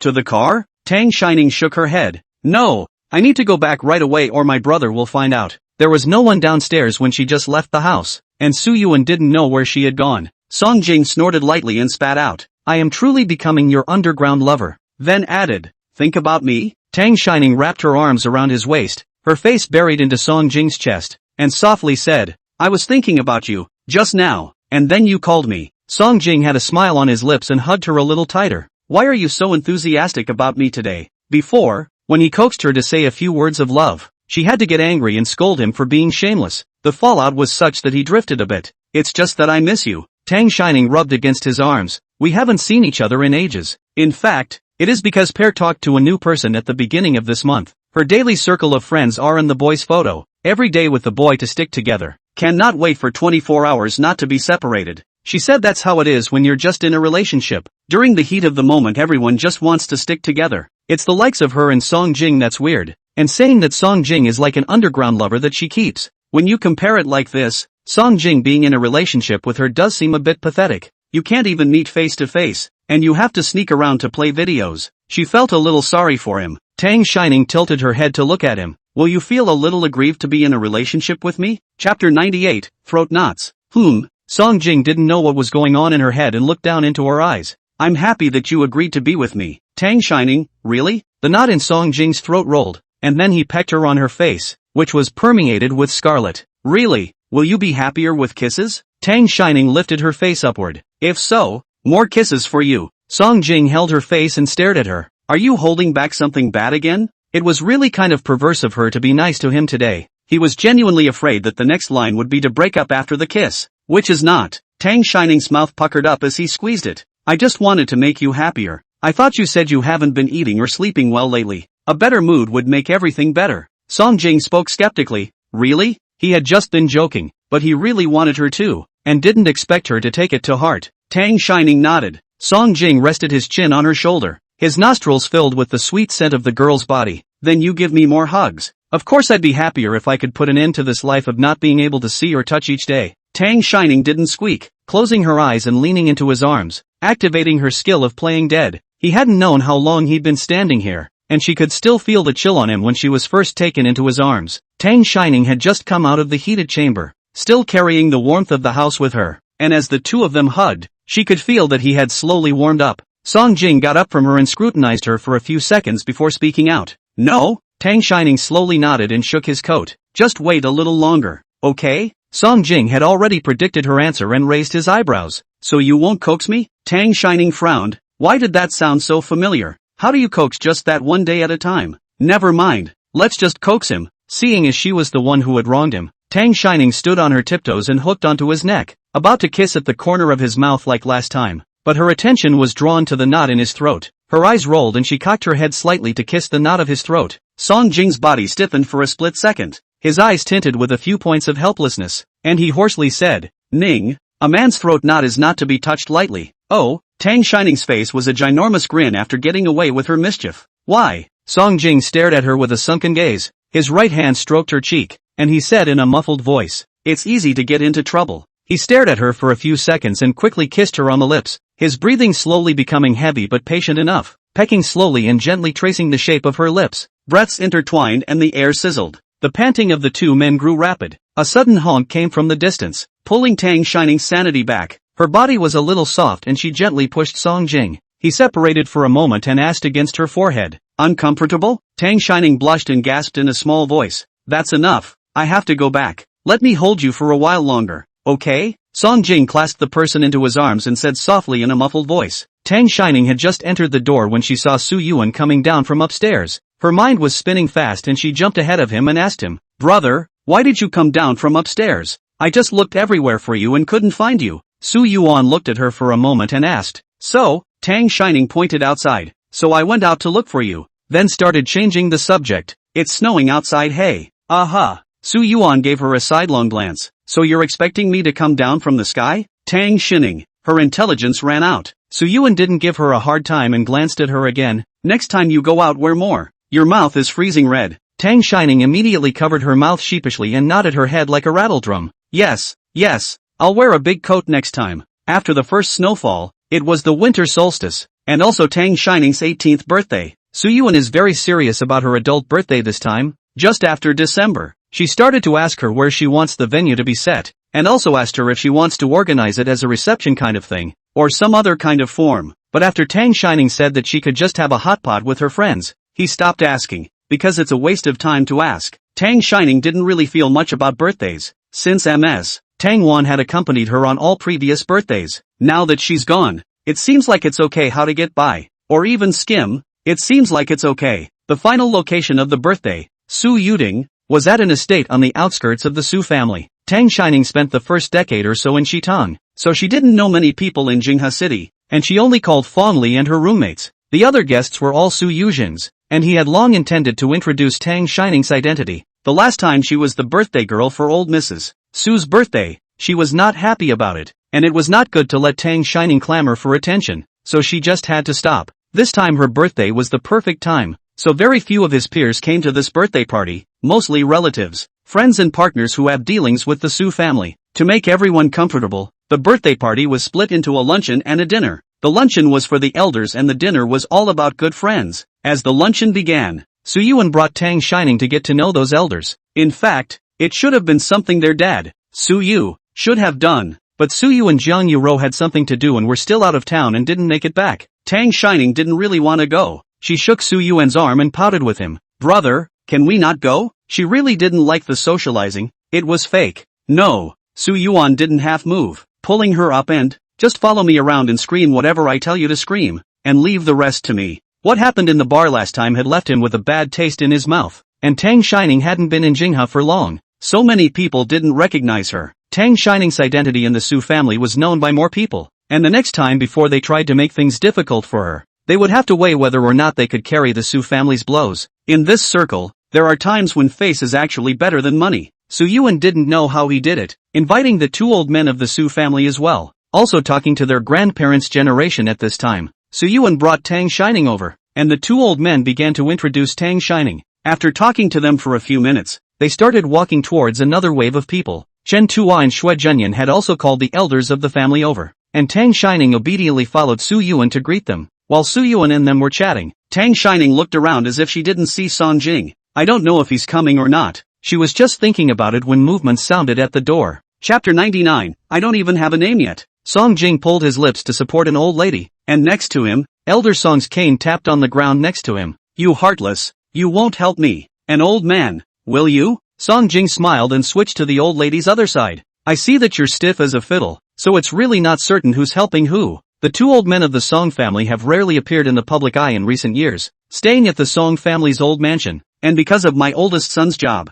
those who wanted to come to my door turned down quite a few. The two have only seen people who were particularly close over the years, so when they appeared here at this moment, everyone looked towards them. Some of the ambitious ones have already jumped at the chance to get up there and climb into the conversation. Su Yuan followed the voice and looked over to introduce Tang Shining. "Grandpa Song you met last time. The other one is Song Jing's grandmother. Go over and say hello." The two oldest members of the Su family were also surprised that they had come. Before Master Su's 70th birthday wanted to invite them to make a trip. They all politely declined and only sent gifts. They greeted each other first, and after exchanging pleasantries, there wasn't much to talk about. It can't be helped. Although they are of the same generation, Master Song always felt that these two minds of the Su family were too pedantic, like what young people say nowadays, the remnants of the Qing dynasty. The words don't go together. Song Jing saw her and raised an eyebrow at her. Tang Shining was afraid that Su Yuan would find out and sheepishly averted her eyes. Seeing Su Yuan bring Tang Shining over, the old man instead looked at them with a smile. Happy birthday Ning Ah,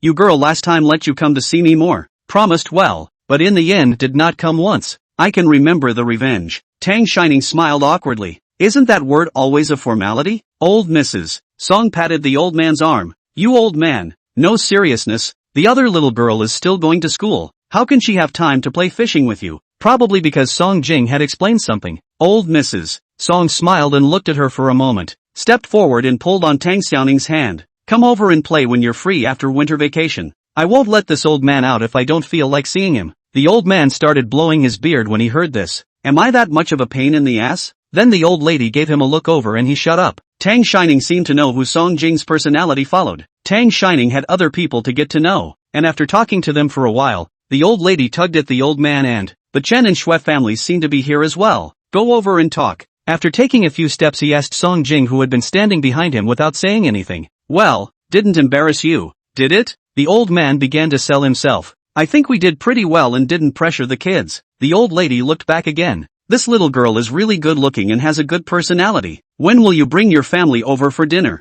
Song Jing sighed softly. Don't worry guys, I don't even have a name yet. The old man scared. A little girl can't even catch up. How useless. The old lady glared at him again and pushed Song Jing. Go follow the little girl and support her. Ah, the two old men of the Su family are here. It's not good for us to overstep our bounds. Song Jing raised his eyebrows and joked with them. Then her own brother is there, so how can I, a nameless one, go over there properly? The old man took his cane and gently tapped his leg. You young man, what are you afraid of if you have a thicker skin? No wonder people's little girls aren't happy to be with you when you're like this. The old lady also picked up. That's right, when your grandfather was young chasing after little girls he was much more thick-skinned than you. The old man went up to cover her mouth. Let's talk about this at home. Okay, I'll go. Song Jing jumped a few steps away. So watch yourselves, we're not old enough to need you as a caretaker. Don't worry. The night Tang Shining had just promised Song Jing, he was in a good mood and went back to the old mansion to fool around. When the two old men asked what he was happy about, he told them the truth. Tang Shining said that she wanted to hide it from Su Yuan, but she didn't say that she couldn't tell anyone else. The old man was there at the Heir lake and saw that his grandson was interested in that little girl from the Su family. The old lady had never seen Tang Shining and was always thinking of meeting her. Su Yuan happened to be thinking about Tang Shining's birthday during that time,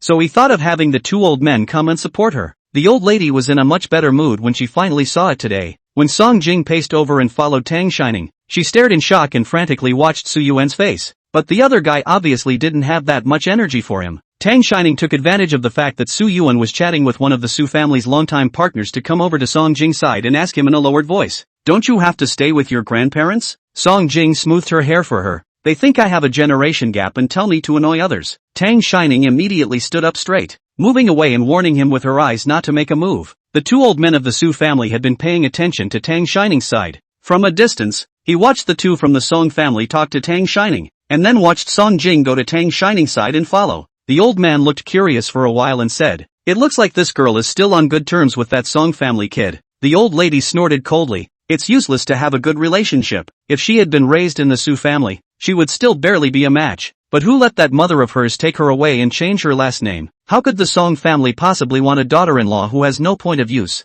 After saying what he thought of, he added, Not everyone is as stupid as Su Yu was once upon a time. After taking Tang Shining through all the important points, Su Yuan finally let Tang Shining go, letting her go ahead and go in for a bite to eat. The luncheon was actually more of an introduction meeting for Tang Shining, and not many were serious about coming to eat. Once it was over, everyone started to disperse. The two old men of the Su family were leaving, and Su Yuan saw that Tang Shining was too tired, so he didn't ask her to send her along. Song Jing also sent the old man and old lady out the door. Tang Shining found a corner to eat in peace. The people had just left some when several men in suits came in from outside and stood in 2 rows. Yang Yiji slowly came in from the doorway. Seeing his face, Tang Shining shrunk toward the corner, attempting to hide himself. Unsuccessful. He swept the circle to determine Tang Shining's position before walking towards her step by step. Yang Yiji's movements were too big, like a tycoon out on the street, and those who hadn't left the banquet hall looked this way. Tang Shining's left and right exits were also blocked by the bodyguards he brought with him. Yang Yiji saw her looking at the bodyguard next to her and took a seat opposite her, explaining, "Don't worry, they won't make a move on you." He pushed a gift box over. "Happy birthday, Sister Ning Ning. This is my birthday gift to you. It's a sports car. I think it's quite meaningful, and it's kind of the beginning of our destiny." Chapter 100, The Beginning of a Fate. His words sounded like just a birthday gift, but Tang Shining felt creeped out. She reached out and pushed the gift box back. "No, we don't know each other that well, and I don't have a license. I can't use the car." Yang Yiji smiled. "No one is familiar with each other right from the start. You have to give me more chances to get to know you so that we can become friends. Relationships are built step by step." He continued. "A driver's license, too, sooner or later, and I can give it to you if you want it. And there's no taking back a gift I've given." Tang Shining didn't want to tangle with him, and directly picked her words apart. "I don't want your gift, and we're not in the same boat, much less friends, so don't come messing with me." The smile under Yang Yiji's eyes faded for a few moments as he propped up the table and came closer to her. "Sister, you're the one who provoked me first. You saved my life, I'm sure I'll have to repay you." Tang Shining froze, a little angry. "You're not repaying, you're intimidating and harassing." "Yes?" Yang Yiji saw that she no longer had that expressionless look on her face and felt a few points better. "If you don't avoid me, I won't be as I am now. I'm a curious person by nature, and the more I avoid people, the easier it is for me to get attached." At this time one of the bodyguards came to his ear and said something. Yang Yiji stood up and looked at her and smiled. "Okay, I've delivered the gift, so I'll leave you to it. Happy birthday again, and let's have dinner together next time." Tang Shining felt inexplicable. Who wants to eat with him? Yang Yiji walked to the doorway and bumped into Su Yuan and Song Jing, who hurried back. They also just ran into each other out front after hearing the news. Song Jing frowned and glanced inside, asking Su Yuan next to him, "And you called him?" Su Yuan gave him a breathless look and asked rhetorically, "I'm sick I call him?" Yang Yiji's row was made to look like a star's appearance, and everyone's eyes were attracted over. He took one step with great flair. Most of the guests were still there, and Su Yuan pressed his voice and rushed at him. "Yang Yiji, it seems like I didn't invite you, so you came uninvited? Not like your style." Yang Yiji smiled. "Our Yang and Su families have such a deep friendship. Of course I can't miss my sister's birthday. I guessed it was you who forgot to invite me, so I came uninvited. You shouldn't mind, right?" Su Yuan stared at him breathlessly for a while and went in to find Tang Shining. Song Jing replied with a cold face, "What if I say I mind a lot? It's okay, you're not a Su either, and I'm not here for you, I'm here for my sister." He finished in a single word, full of provocation. Song Jing spoke in a cold voice. "What did you just do in there?" Yang Yiji hooked his lips. "Don't worry, I won't hurt her. I'm just here to give her a birthday present." Song Jing was clearly unconvinced. "You made such a big deal today just to come and deliver a birthday present?" Yang Yiji, "No, it's still to meet my savior once." He deliberately bit down on the words lifesaver and looked at Song Jing with a smile hooked at the corner of his lips. "Well, now that the gift is delivered, I'm off. See you next time." Song Jing's eyes also went cold. "We're not some relationship that we can meet next time." Yang Yiji's footsteps paused. "Actually, putting aside that misunderstanding, I think we should be able to become very good friends. In some ways, we're actually very similar. Out of sight, out of mind, untamed and whatnot, they're actually the same at heart." But Yang Yiji has always grown up like this. Song Jing, well, he was sent away and has now smoothed out his edges. Holy, Song Jing walked away a bit in disgust. "You're ing off your meds, aren't you? Who looks like you? Don't disgust me." Yang Yiji walked out around him without much care, and as he passed Song Jing, he heard his whispered warning. "Yang Yiji, for the last time,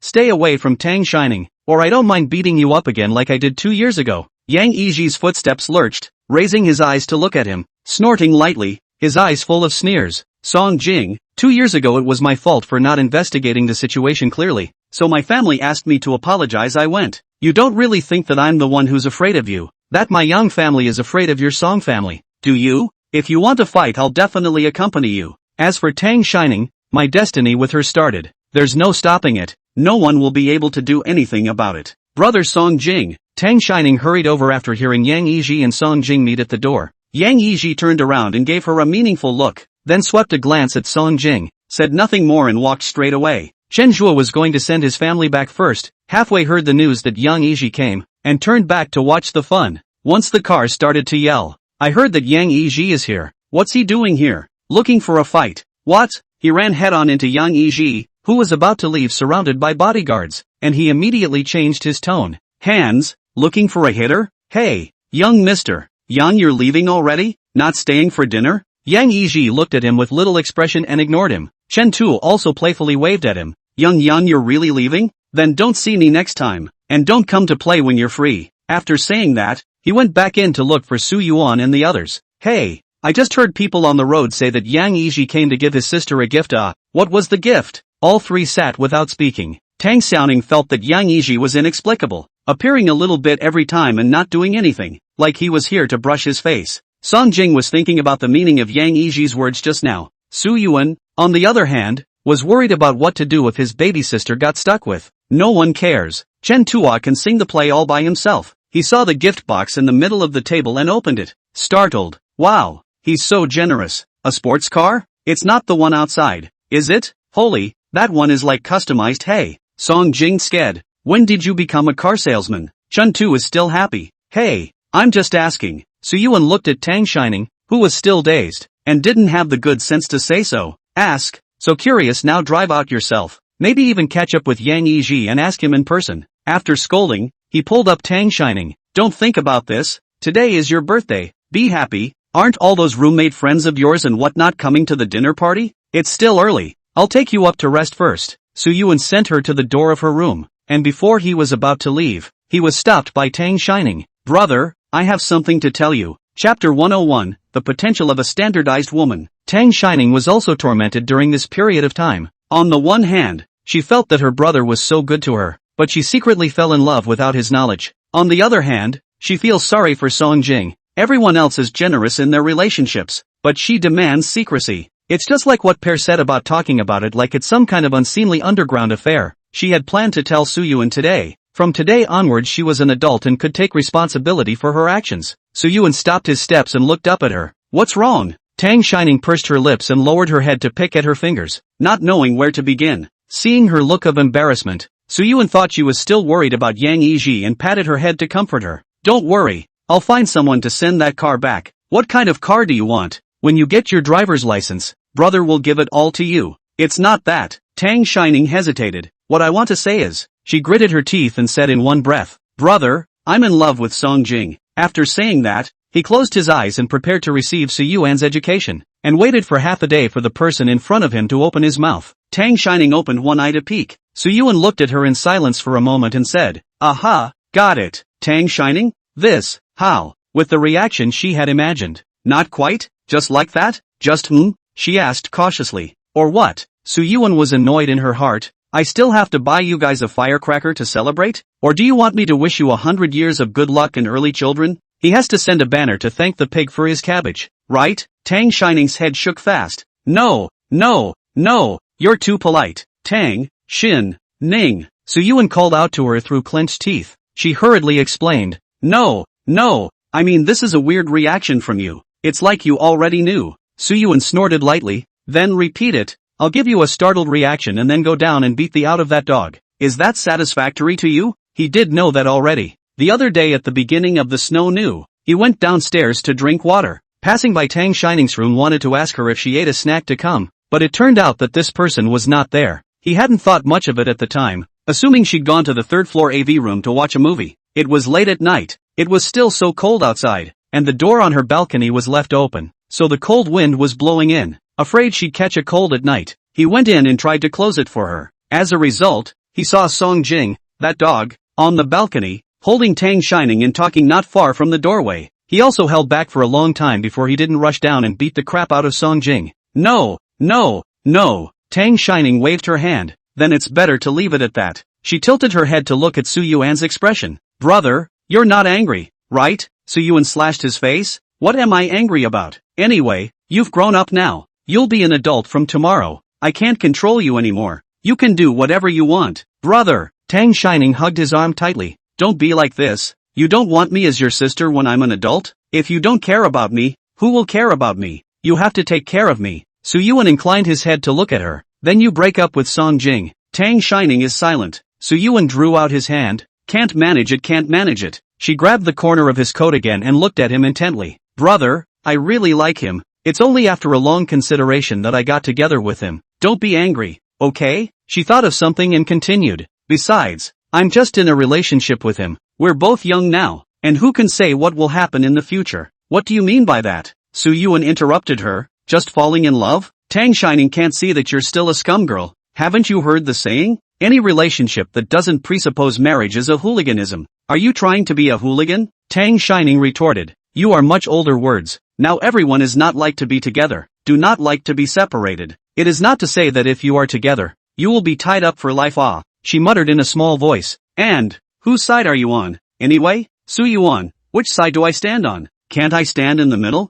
I have to criticize you for your attitude towards relationships. If you're in love, you should be serious about it. What do you mean? You're just in love. You're just talking about it for fun? No, Tang Shining argued. It's just that. I think being in a relationship is about being together because you like it, but if it's going further, you have to consider a lot. Ah, what class, family, and parents agree or disagree, and I'm still in school. The more Su-yuan heard, the more wrong he became. Did someone say something to you? Song King told you to talk to you for fun? Su-yuan was like a cannonball, saying that she was going to roll up her sleeves and find him to do battle. Tang Shining shook her head. No, it's just what I thought of myself. I'm not a child anymore. I know all of this. Tang Shining. Su-yuan broke her head that was dropping lower and lower and looked at her and said, first of all, you're a student now, and the fact that you were able to get into Kyowa University with your own efforts shows that you're excellent, and that you have a bright future ahead of you. Secondly, you are the child of the Su family, father's own daughter, my Su-yuan's sister. No matter if it's the Song family or any other family, there's no one in Jingha City that you're not worthy of. Tang Shining was embarrassed by his seriousness in complimenting her and asked him with a smile, am I that good?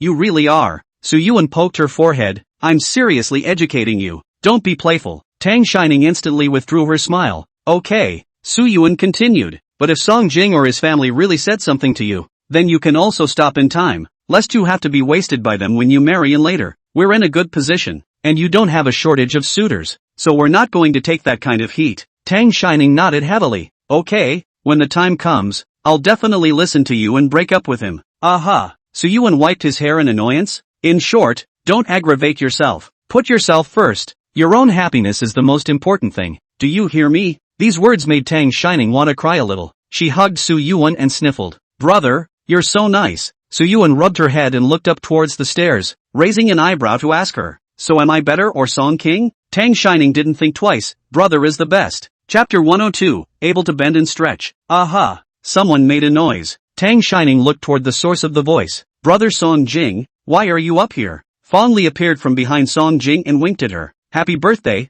Nimbus. I'm coming. Tang Shining, pair. Song Jing first looked at her hand that was holding onto Su-yuan, then said with a seeming smile, your friend said she wanted to come up to see you, so I brought her up. What were you guys just talking about? Why is this so acidic? Fong Li sneakily glanced at Song Jing. It is not just that she heard Tang Shining just said that she was the best with her brother and got jealous. This man is even jealous of his future brother-in-law. Also, what were you guys just talking about? I didn't expect Song Jing to look like this when he's in love. Su-yuan pushed Tang Shining into the room. You play with your friends in the room. Then he pointed a finger at Song Jing. You come with me. Song Jing stared at Tang Shining. Why don't you wait a while? I'll have a word with Ningning. We haven't even talked much today. It's rare to see each other. She had other friends over in the evening and had even less chance to talk. His slimy energy made Su-yuan more and more irritable. Say, are you leaving or not? Tang Shining nervously grabbed the doorframe. Brother, didn't you just say you weren't angry? Are you going to hit him again now? What's wrong? Can't let go? Tang Shining shook her head. No, you beat it. He said last time that he had experience and carried the beating. His words caused the remaining 3 people in the room to stare blankly for a moment. Inside Fong Li, experienced? What experience? Is it the experience he's thinking of? Inside Su-yuan, trying to cut something. Song Jing, however, experienced another layer of meaning from Tang Shining's words. Him, as if, no more. Underground lover. You can take the clear path. The thought of it all cheered up the mood. Alright, Ning, you play with your friends. I'll have a word with your brother. He wrapped his arm around Su-yuan's arm with a smile on his face. See where you want to beat me up? Inside or outside? Upstairs or downstairs? I'm okay with that and will never fight back. Su-yuan impatiently slapped his hand away. Don't move your hands with old man. Shout out brother first. When Song Jing came back, they, the children of the world's families, always compared themselves to him. Parents praised him to the skies, saying something about a rare business wizard and blah blah blah. Su-yuan admitted that he was indeed excellent, and those of them who grew up in Kyungwon were all asked to follow them to the company from high school or even earlier in the summer. He picked it up after the high school entrance exams, and it's only been a few years of work, and he's already starting to gradually take over the Song family's industry. but no one likes someone else's child that their parents keep letting used to compare themselves to, and Su Yuan had always had the feeling of being pushed head over heels by him, but I didn't realize the dog had planted himself on his sister. So what if you're good? Still have to call him brother. Brother Yuan, brother Su Yuan. Song Jing has always been able to bend the rules in this regard. Get lost. Su Yuan slapped his hand away and roared, don't get next to me. It's disgusting. The two of them were heading downstairs, and Tang Shining finally couldn't hold back and, brother, can you be a little lighter? Don't punch the face, okay? She didn't want to be in a relationship with someone swollen into a pig's head. Su Yuan gritted his teeth and said, Tang Shining, you go inside and rest for me. Are you? Bang! Tang Shining immediately closed the door. That was close. I almost got yelled at. The smile on Song Jing's lips became more pronounced. She really does care about him. Su Yuan's knuckles broke into clicks. If you give me such a smile again, I'll really kick your ass. Song Jing was in a good mood and looked like he was going against the grain, letting him scold him. Su Yuan exhaled heavily. You're not going to explain this to me? Explain what? Song Jing asked rhetorically. Didn't I give you a precaution before? Oh no, it's not even a precautionary shot. I remember telling you straight up. I do like Nimbus Ah. You really did beat me up back then. You're not going to try to deny it, are you? Su Yuan still had anger on his face as he swept a glance at him and continued. Aren't you afraid that I won't approve of you being together, and then the brothers won't have anything to do? Song Jing laughed softly. You're wrong. I'm just too scared, so I'm telling you in advance so that you can be mentally prepared. After all, you're Ning's brother. She cares about you a lot, and if you're really angry, with that nature of hers, I guess it'll be hard to take that step to be with me.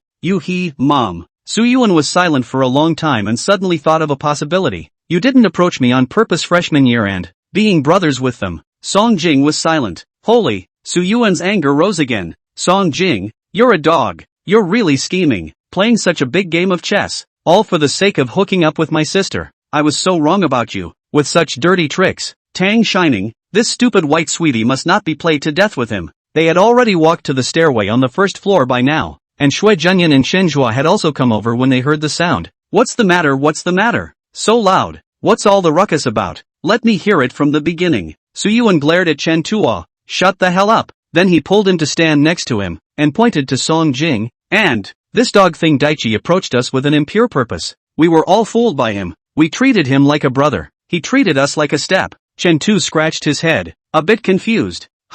Brother King is using us as a ladder? It's a downward spiral. What's he after? Not to mention Song Jing's own strength, the Song family was clearly better than several of them. Su Yuan closed his eyes. Forget it, don't say anything, just remember, you're my hairdresser. We grew up together. You have to be on my side. Then, Chen Tua looked at Song Jing and the others, and then at his side. This is 2v2? Song Jing smiled and pushed Shui Junyan over to their side as well. 1v3 it is. Shui Junyan was confused. What's the situation? You're counting on me too? The smile on Song Jing's face didn't go down. It can't be helped. Making my great uncle angry. Am I not coaxing? Chen Tu, angry? Yeah, why are you angry? Su Yuan? Shui Junyan said word for word. Great, uncle, son. It was only then that Chen Tu reacted. Holy, brother Jing, you caught up with your sister? Song Jing leaned against the armrest, full of dejection. Yeah, I've long since left the ranks of you single dogs. We're different now. Hey, you guys move fast. I still want to go up and talk to my girlfriend. I haven't seen her in a few days. I miss her. Chen Tua, you and you say how to beat it up. I'll definitely help you. Shui Junyan, +1. Very much in favor of 1v3. Chapter 103, Live the Way You Want to Live. Fong Li was going to start flirting after following Tang Shining into the room. What's going on with you? No more underground work? Tang Shining nodded her head in embarrassment. I just confessed to my brother, but he's a bit strange. Like he already knew and didn't even scold me. Fong Li, then I'll go get your brother back to scold you? That won't be necessary. Fanny Pear moved in, saw the dress in the room, and, holy, this princess dress? Did you pick it out yourself? Not your style? Don't you love wearing dragon robes? Is it possible that you've fallen in love and your little princess attributes have been aroused? Tang Shining. She stood in front of the dress and shook her head. No, my brother had it custom made for me to wear when I go down to cut the cake later for a photo op. Fong Li, wow, that's all thought out. Your brother is quite delicate in his mind. He has the potential to be a male mom. I'll tell her that you complimented him on that later. Tang Shining said quietly. Don't. Fong Li put down what she was holding and begged with her. I'm afraid your brother will beat me up too. He looks extra angry today. After saying that, he handed her something in his hand. Here, this is what my mom told me to give you. Tang Shining was curious. What is it? As soon as she came up, Tang Shining noticed the thing in her hand and thought it was another weird and strange thing she had bought. Fong Li shook her head. I don't know. I just received it today. She didn't let me look at it. But I heard that statement from her. I guess it's Auntie Tang's birthday gift for you. Tang Shining's hand that was opening the box gave a beat. My mom gave it to me? Fanny nodded, then went out onto the balcony and looked at the. It feels like this manor has a nice view. I'll go out for a stroll, huh? With that, he opened the door and went out. It's winter. The flowers and plants in the yard are withered. The pool water is even frozen. Where is the view? Tang Shining knew she was giving her space to be alone. She leaned right back against the couch and sat down on the carpet and unwrapped the box. Inside is something she fought for Tang Shining when Tang Wan and Suyu divorced. A large sum of money and a real estate license for a large flat in King Harvest City. When Tang Wan left Jingha with Tang Shining, the house in Shitan was bought with all her own savings. The later life was also spent on her own money. In those first few years Ms. Tang Wan she was very busy. In addition to her schoolwork, she takes on outsourced jobs. Several times when Tang Shining was awakened by thunder in the middle of the night and went to Ms. Tang Wan's room to look for her, she was still knocking out code. At that time, she had also heard Auntie Zhou advising Ms. Tang Wan not to fight so hard, and that the money should be used as it should be. Ms. Tang Wan said it was all money left to her and she couldn't touch it. Tang Wan gave Tang Shining a card before she died, and at the time she thought that was the money, but I didn't realize it wasn't. There was also a tape recorder in the box. Tang Shining wiped her tears and pressed the switch. Ning Pa, happy birthday. Mommy is also sorry that she couldn't be with you for your 18th birthday, but don't blame Mommy, okay? Mommy will sing you a happy birthday song. Oh, happy birthday to you, happy birthday to you, happy birthday to you, happy birthday to my favorite Nimbus. Time flies. That little girl who loves to cry and loves to pamper her mom is now 18. An adult. You always yelled to grow up when you were a kid, saying that kids have too many restrictions. Now you finally get what you want. Happy now. The world of adults is indeed very beautiful. You can drink. You can bungee jump. You can skydive. Finally do not have to watch from the sidelines. Is not particularly happy, but remember to drink in moderation. Ning Bo. Mom wants to tell you that no matter how big someone else's roof is, it's not as good as having an umbrella of your own. And never give up your own growth for the sake of anyone. Mommy wants you to be safe and healthy, and to live the way you want to live in the future with the love Mommy has for you. The recording should have been made when Ms. Tang Wan was in the hospital. Her voice sounded a bit weak, and Tang Shining also heard her own voice. Mom, I'm home. It should have been somewhere between her going to get her medication. Hey, hard work Ning Pa. This was followed by the sound of a recorder being turned off in some haste. She clutched the recorder, unable to control her tears any longer. She had never actually felt solid about Ms. Tang Wan's departure. Ms. Tang Wan would occasionally be away from home for so many days on business trips, and Tang Shining always felt that she was just going on a business trip to a faraway place this time, and that she would still come back one day. But seeing this now, hearing her voice, listening to what Ms. Tang Wan said, it's like a reminder that Ms. Tang Wan will never come back. Noticing that Tang Shining hadn't followed Fong Li downstairs, Song Jing thought about going upstairs to find her. Knocking at the door, from inside came Tang Shining asking, "Who is it?" Song Jing softly returned, "It's me. Is it convenient to come in?" An answer came from the door. "It's unlocked. You come in." He always thought she sounded a little off. Entering the doorway and seeing her sitting on the carpet with red eyes and a not-so-small box beside her. What's wrong? Why are you sitting on the floor?" Tang Shining's eyes sank as tears slid down again, stretching out her hands towards him. "Song Jing, give me a hug." Song Jing's heart trembled at the tip of his heart, and he painfully picked the person up, his large warm hand caressing her back lightly. Ning Bao, don't cry. I'm here. I'm with you. I'll be with you to solve anything. Don't cry." Tang Shining pointed at the things on the ground and choked. "That was my mom's 18th birthday present for me. For my 18th birthday, and she sang me the birthday song." Song Jing gently stroked her head, wordlessly comforting her. He knew how important Tang Wan was in Tang Shining's heart. When she was 6 years old, Tang Wan divorced Suyu, and it had always been Tang Wan who took care of her. She gave Tang Shining lots and lots of love to be able to raise Tang Shining so well. Tang Shining didn't speak again, and Song Jing didn't ask, holding her and sitting quietly on the sofa, wiping her tears. She got tired of crying before she stopped. Wrapping her arms around Song Jing's neck, she leaned quietly against his shoulder. Just as she was about to fall asleep, there was another knock at the door. "It's Su Yuan. Nimbus, your roommates are here. Is it convenient to come in?" Song Jing didn't hold back a sneaky roll of her eyes. "This brother is really..." Tang Shining probed at the doorway from Song Jing's arms and pushed him to signal him to put himself down. "I'll get it. Wait a minute." Song Jing helped her wipe the tear tracks from her face, then gently patted her head. Go on. What took you so long? You fell asleep. Su Yuan grumbled and was surprised to see her reddened eyes. Why are you crying? At his mention, Tang Shining's nose began to sour again, tears welling up again, and she went forward to hug him. Brother, what's wrong? Talk to brother. Su Yuan patted her back and comforted her. As a result, he saw Song Jing slowly come out of it. He blew up. Instantly. Why is he in there? Another association and more fire. He just forced himself on you? Chapter 104, I'm not a delicate princess. Fondly followed Tang Shining's roommate up here, sniffing and pulling a few people to stand back, even pulling out a packet of melon seeds from somewhere and distributing it to them. Another good show. Come on, melon. The siblings are really fun to be around and have really similar personalities, and it all feels like it's missing a bone. What compulsion? Tang Shining blinked, a few teardrops hanging on her eyelashes, looking like she had been bullied. Su Yuan was about to go up and beat up Song Jing as soon as he carried Tang Shining to the side. Tang Shining reacted and immediately grabbed his hand to stop him. Brother, no, he wasn't bullying me, he was just comforting me. Su Yuan coldly asked, comfort what? Why should I comfort? Weren't you fine when I just went down? Did he bully you and? No, really? Tang Shining was afraid that he would say something else outrageous and hurriedly interrupted. Brother, isn't it time for me to change? Su Yuan, don't you change the subject. Song Jing breathlessly tugged on Su Yuan. Go. I'll explain it to you. Ning, come down with your roommate as soon as you're changed. Su Yuan slapped his hand away, still cursing. Don't you start getting carried away when you've abducted my sister. If you don't explain it to me will kick my ass. Got it. Song Jing picked up perfunctorily, fondly looked at the two of them's distant backs and said, Ning, it's a good thing your brother's sexual orientation is normal, or else I have a feeling he'd be your strongest competitor. Tang Shining was puzzled.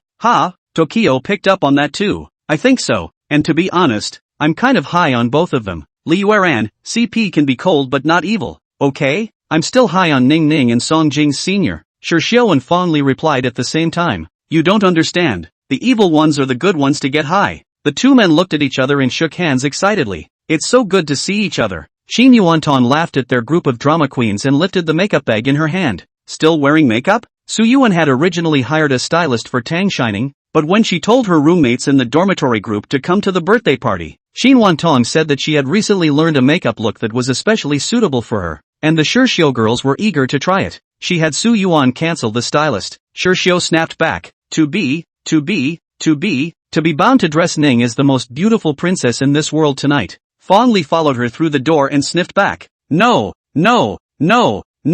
At a glance you guys don't know Ning as well as I do. She's not some dainty princess. She has all the strength and means. Timothy picked up in passing. Fondly shook his head. No, when Ning was a child playing dress-up, she was fighting to be the emperor, and she had countless concubines and male pets under her command.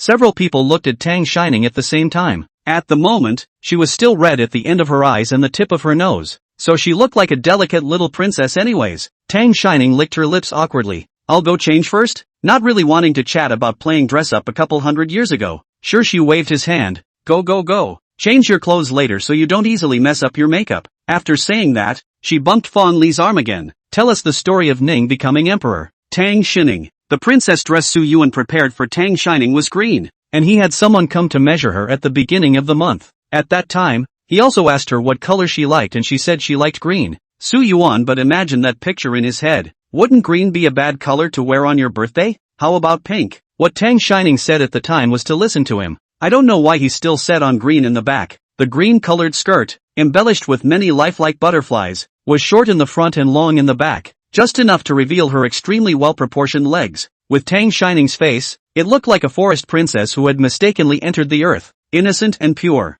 Holy Li Yueran covered his heart. I seem to have been hit by Ning again. Unlike you, I'm not struck, Tokyo said. It's like I'm falling in love. Fondly also looked at her theatrically and said, forgive me for being uneducated. I can't think of any verses of praise. At this moment there are only 2 words in my mind, really damn good looking. Tokyo turned around with a speechless look on his face. That's 5 words. Fondly sked. You don't understand this, do you? That sentence I just said. It usually doesn't get broadcasted and ends up as, beep look good. Li Yuelan pulled out her cell phone. Why don't we take a picture and send it to our friends first? I have to show the snake faces in my circle of friends what is truly beautiful. A few people took a few pictures together. Qin Yuantong also had a combative look on her face. It does look good. Hurry up. Let's make up your hair. I've figured out how I'm going to mess it up. Li Yuelan would do her hair. Qin Nighttong was in charge of makeup, while Su and Fangli, the two handicapped ones, were applauding from the side. Wow, that's awesome, Late Tong. What a cow.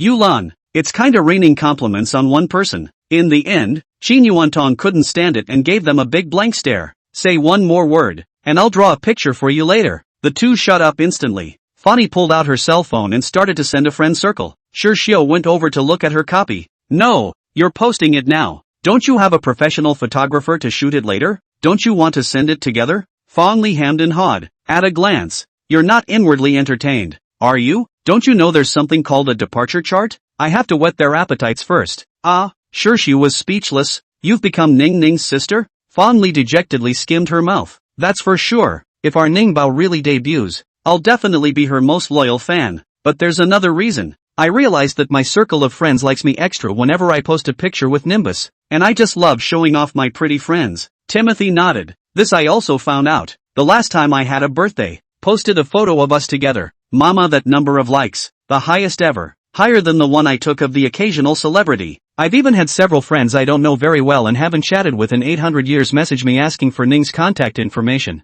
That's right, everyone loves to see beautiful women. Fang Li suddenly thought, hey, not right. Why didn't you call me on your birthday? The more she spoke, the angrier she got. We're so close you didn't even call me on my birthday? Chapter 105, Skirt. Just average. This well. Shui scratched his head, a little embarrassed, and then reacted. That's not right. Didn't we just meet today? Fanny, oh, right, oh. Sorry, I thought we'd known each other for a long time when I met you. Next to her, the corner of Qin Yuantong's mouth twitched as she turned toward Tang Shining. It seems like your friend and Xiu are going to be worshipping each other. Tang Shining was also happy. They're all so interesting. Fan Li asked Tang Shining again after sending her friend circle. Ning Bao, besides us girls, did you shout out any other friends today? Tang Shining, yes, I even called out to my sister. Your sister? Li Yueran gulped. It's not Yi Yanqin, is it? She thought of the last time Yi Yanqin was furiously looking for Tang Shining to settle the score. But when she asked Tang Shining what happened in the afternoon class, Tang Shining said, nothing, my sister asked me to have a chat. She thought then that the sisters were quite interesting, looking for someone to catch up with like they were looking for a score to settle. Tang Shining nodded. Yeah, that's her. Then he asked them, my sister has a misunderstanding with my brother and the others. Can you take care of her for me later? She's very nice. Xiu hissed. Is the Yi Yanqin you're talking about the same as the one I know? You said she's human. Good, it should be the same one, right? Tang Shining replied. Yeah, don't listen to those rumors. You'll know after you meet her today. She's really nice. Qin Yuantong also voiced out. That's right. Those things rumored in the campus posting bar aren't necessarily true. That posting bar also said that Xiu and I are a couple. Qin Yuantong usually goes for the sexy style, while Xiu goes for the neutral style, and the two of them have good appearance conditions and often take classes together. It was rumored at school that the two of them were lesbians. Li Yueran silently spoke. People in school are just idle. I even read last time that said that Sister Evening Tong was getting a boyfriend in order to cover up the fact that she was a lesbian.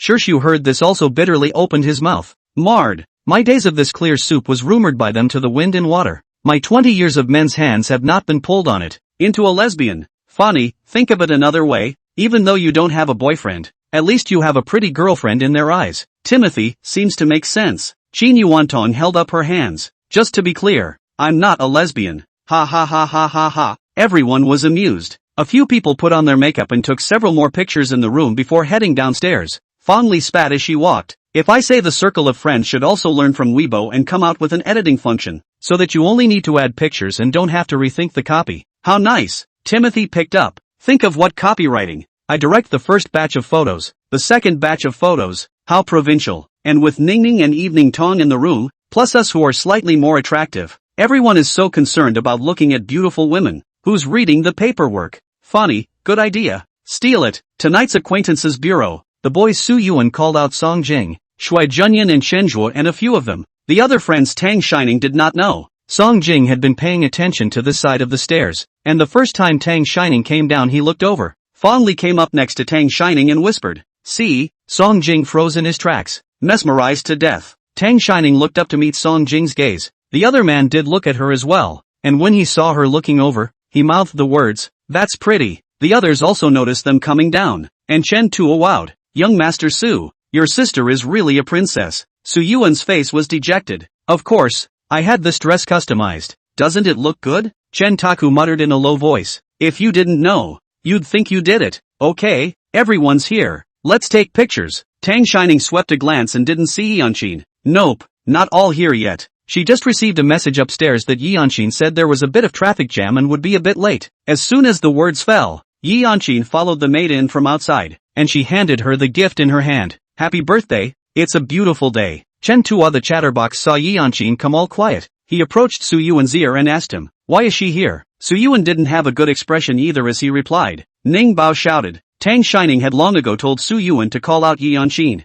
Yanshin's character was like a time bomb, and he actually didn't really want Tang Shining to have much contact with her. Tang Shining was simple, but Yanshin couldn't quite see it from their press view encounters. Call her good. She's really scary when she's mad, but call her bad. She seems to be nice to Tang Shining, but Tang Shining liked her, so he could only wait and see for now. And although he wasn't too welcome, it was Tang Shining's birthday after all, so he couldn't say anything. But he and Yanshin just don't get along magnetically. Hearing Yanshin's compliment about looking good, Su Yuan hummed. That certainly looks good, and I don't see who chose the dress. Yanshin lightly swept a glance at him. I'm talking about people looking good. The dress, well, it's average. Seeing the tendency to quarrel again, Tang Shining hurriedly spoke up. Let's take a picture. I want to eat cake. After everyone took a few group photos, Fong Li raised her hand. Can I request a photo with Ningpa? Tokyo followed suit. I want it too. Tang Shining was like a punching bag prop, standing and taking one group photo after another with them. We all messed around together until after 8 o'clock and gathered to cut the cake. The cake had just been pushed up when the maid came in with a gift box of, young master, this is from the courier, saying it's a gift for Miss. Su Yuan frowned and asked those present, is it yours? Everyone shook their heads. He looked at Tang Shining again. Tang Shining didn't have a clue either. Does it have a name written on it? Auntie shook her head.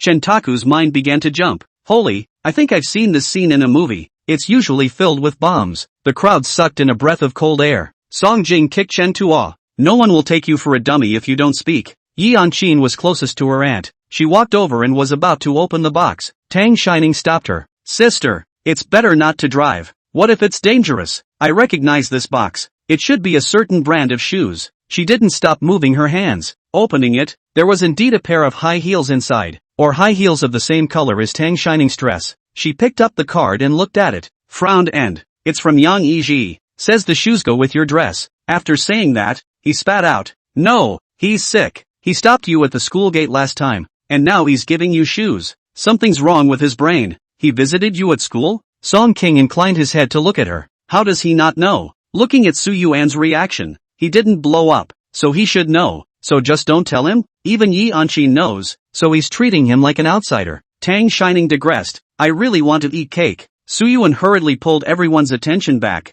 Don't mind him, he's as sick as he is. I'll find someone to send him back later. Ning Bao quickly make a wish. Let's sing her a birthday song. Chapter 106, not what's inside. Next is the regular birthday routine. Birthday song, make a wish, blow out the candles and divide the cake. It was cold and no one made a scene, so they sat down to eat together after dividing the cake. Everyone was hot and bothered at a table. Song Jing hadn't said anything since Yang Yiji's high heels were brought in and he asked that question. Tang Shining was also in love with the cake she brought him. Noticing the change in his mood, Tang Shining glanced at his hand resting on his leg and carefully reached over to tickle his palm. Song Jing didn't look at her, only took her outstretched hand in his, squeezing his fingers into hers and interlocking his fingers with hers. Tang Shining glanced nervously at the others, afraid of being discovered, and tried to draw it out, only to be gripped tighter. Not coaxing me? No sincerity at all? You won't even let me hold your hand? Song Jing was sitting right next to her, and the two of them had their hands under the table again, so as long as everyone didn't stand up, it wasn't really easy to notice.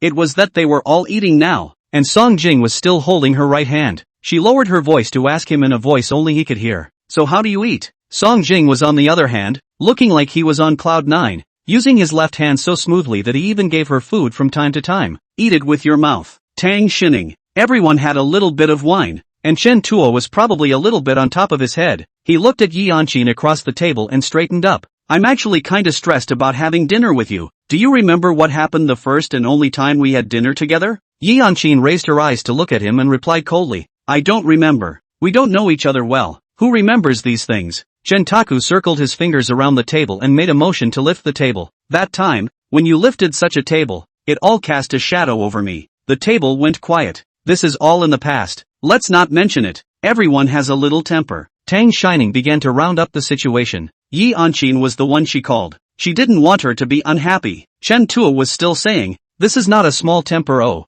of course I have no other meaning. In fact, I am just curious. That day you in the end it's really kind of inexplicable that she got angry the other day. Chen Tuo remembers that he and Su Yuan were playing games upstairs at that time. And when they heard dinner, they went downstairs. Then she sat down and didn't even take a few bites before she lifted the table. Chen Tuo recalled. I seem to remember that it was Auntie Jiang, also known as your mom, who gave you a crab. Right, because you didn't like it? Yi Anqin's face cooled a few points. Tang Shining was sitting a bit far from Yi Anqin. She could only slightly explore her body to tell her that. Sister, he's just drunk. Leave him alone. After saying that, he glanced at Su Yuan, wanting him to control Chen Zhua. Yi Anqin hummed lightly. It's fine. It's not something that can't be said. She looked at Chen Tuo and said, you just asked me if I don't like crabs? Then I'll answer you. It's not that I don't like to eat it, but I'm allergic to seafood. Following this, he continued, since you all remember that I was angry because she had crabbed me, you must remember what was on the table that day, right?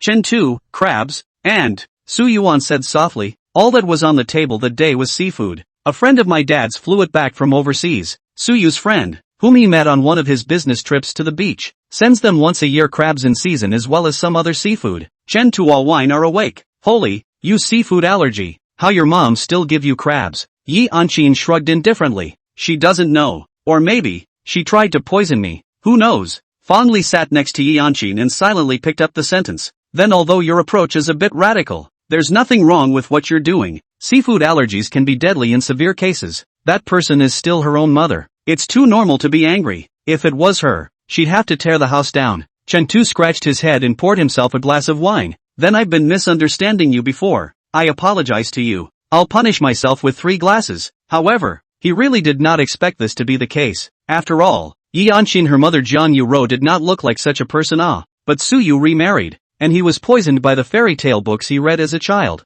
and was especially afraid that Su Yuan's stepmother was some kind of evil stepmother. But Jiang Yuro he went to Su's house to see several times, is a very gentle woman, at least in front of him. On the contrary, Yi Anqin was like an arrogant young lady who had been spoiled as a child. But that day, Jiang Yuro really gave Yi Anqin crabs again, and she really didn't know that her daughter was allergic to seafood. So strange, nothing like what he'd seen. Yi Anqin also symbolically clinked glasses with him. She was also aware that what she was doing at the time was really radical, even a bit like going crazy. But her mom, Jiang Yuro, from the time she married Su Yuan's dad, as if she had a disease, she had to brush her presence in front of her from time to time. Before that, she lived at her grandmother's house, and Jiang Yuerua was so busy with her work that she might not see her for a year. But after remarrying, like she was trying to project the image of the hardworking but good mother who loved her daughter, she called her to stay at Su's house from time to time. She didn't want to go, so Jiang Yuro let her grandmother persuade her. She really wasn't interested in playing the motherly drama with her, so she'd simply be a little more paranoid and offend them all at once. She didn't regret what she did, because it really worked. And behind her, Jiang Yuro all rarely let her go to the Su family, but at that time, it was indeed an unmitigated disaster for Chen Tuo, who had come to Su's house to rub his nose in it. Yi Anqin also drank from his cup. Tang Shining suddenly stood up, startled the guy next to me. What's wrong? She stared at the dishes in front of Yi Anqin. I'll see if there's any seafood on today's menu and have Auntie remove it. Yi Anqin waved his hand. It's okay, I'm just not going to eat it, she asked with a raised eyebrow as she stared at Tang Shining and Song Jing's clasped hands. But what's going on with you and the one next to you? A few days worth of cabbages, and then the pigs get them? Everyone's eyes went to the two of them, and they all ended up smiling meaningfully. Tang Shining hurriedly sat down and tried to pull her hand out, but Song Jing still didn't let go. Fong Li began to explain the relationship between the two to Yi Anqin next to her. Chen Tuo flirted. Wow, I can't believe someone is sneaking around and pulling little hands. Shui Junyan also spoke. I didn't expect young Master Song to fall in love like this. Song Jing snorted lightly. What's wrong?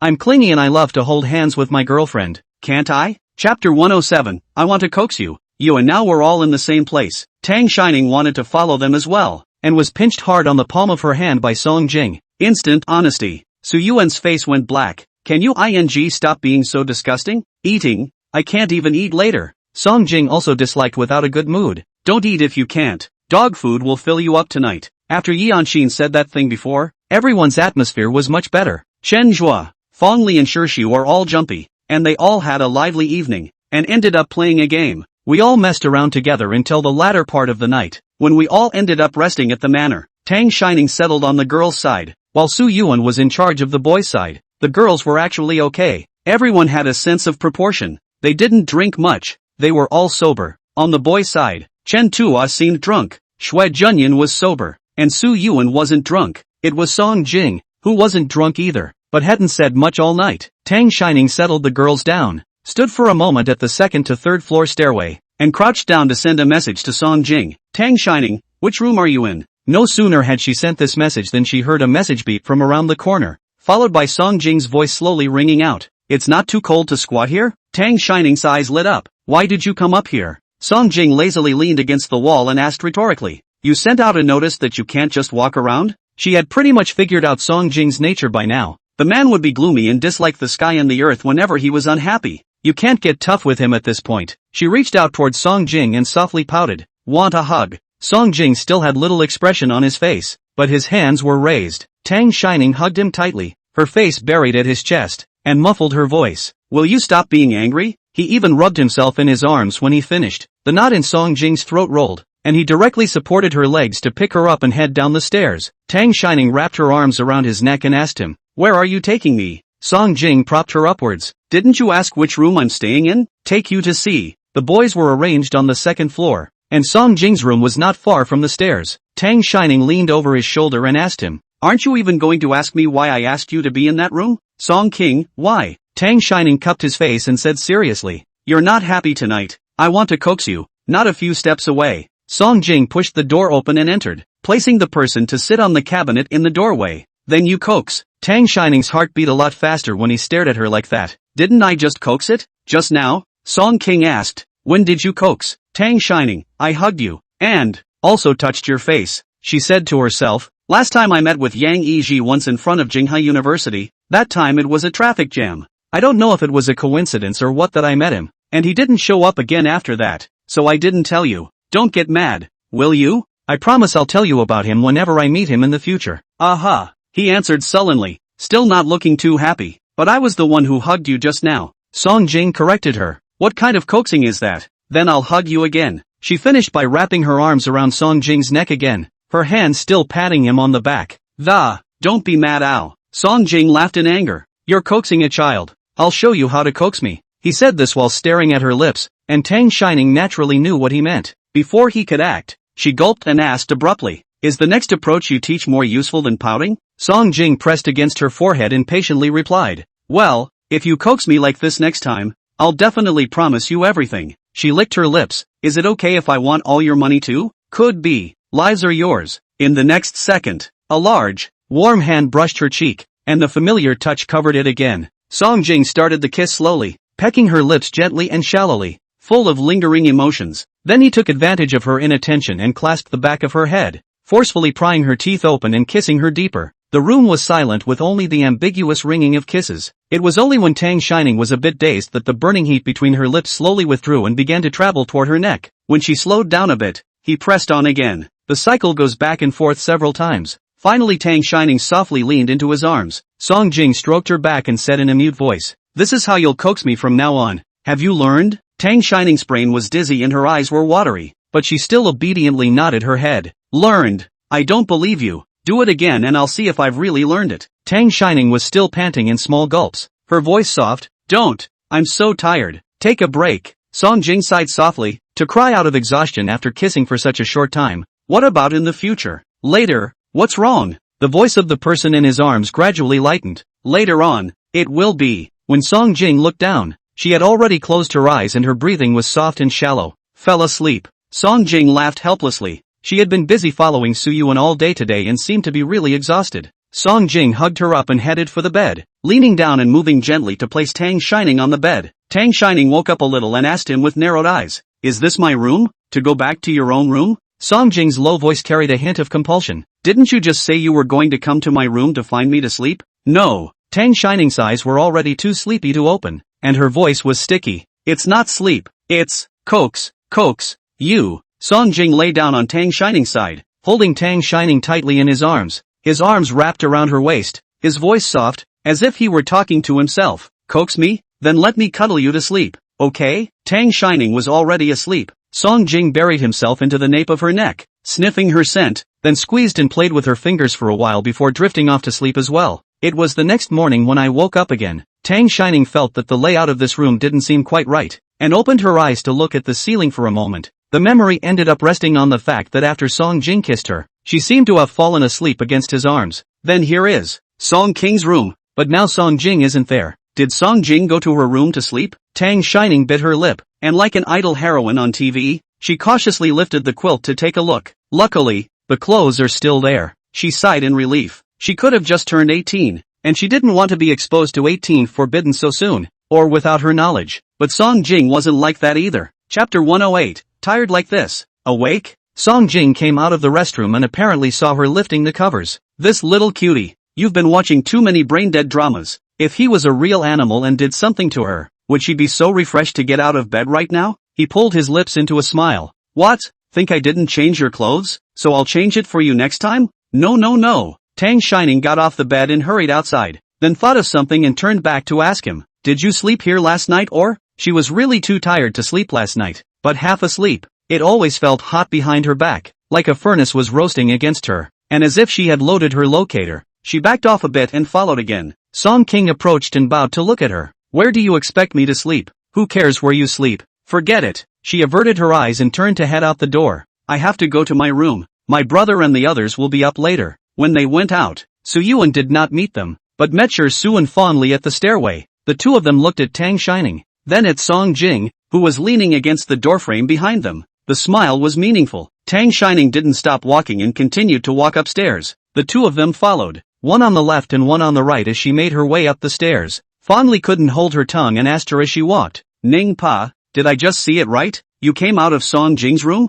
Tang Shining replied expressionlessly, you're looking at it wrong. Fondly looked at Su again, as if confirming with her. Lu stared at her and assured her, no mistake, absolutely no mistake. I have 5.0 eyesight in both eyes, but I'm also shocked. Did Senior Song Jing move that fast? Yao. Fondly pressed against Tang Shining, Ning Pa, it's not even a problem that you kiss faster than me, but now you're even. Well, Tang Shining was afraid that she would say some blush-inducing words and hurriedly covered her mouth, then stiffly changing the subject. Where were you guys this early in the morning? Timothy replied without thinking. Oh, I talked to her all night last night and watched the sunrise together this morning. They really hate each other and really almost bonded last night, but unfortunately, the two men were burdened with an opposite family. Worship didn't work out, and we listened to each other talk all night about the virtues of self-bearing and the blackness of the opposite house. It almost backfired again. It was finally decided that we would meet later and not talk about this, and then watch a sunrise together and reconcile. Tang Shining was a bit speechless. All-nighters, you guys are still so energetic? When she reached Tang Shining's room, seeing that they were still going to follow her in, she blocked the door and,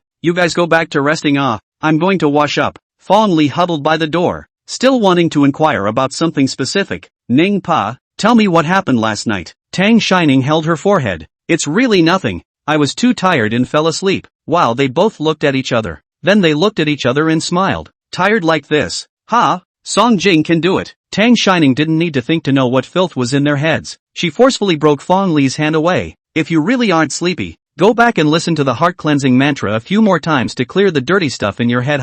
Say the last sentence again. Fong Li's feet blocked the door. Ning Pa, I have study materials there. Can we study together this weekend? I'm a bit afraid to do it alone. When Tang Shining and Fong Li did bad things when they were young, they used to drag each other along for courage, and now when she says study materials, of course she knows that it's not any serious study materials, but she really didn't want to talk anymore, so she said perfunctorily, fine, go back to rest. Only then did Fanny pare back her foot up. Shu was confused. What kind of study materials are you still afraid to read alone? Is it that difficult? Why study when it's so hard? Fong Li gave her a meaningful look. Of course it's good. Timothy was not very interested. Learning and all that, what could it be? Her brain doesn't want to spin after her high school exams, and she gets nauseous when she hears the word study. Fong Li was still looking like a god. Of course it's the best thing ever. But after the winter solstice, the major colleges and universities will enter the final week. Fong Li that study materials have not yet had the opportunity to look on.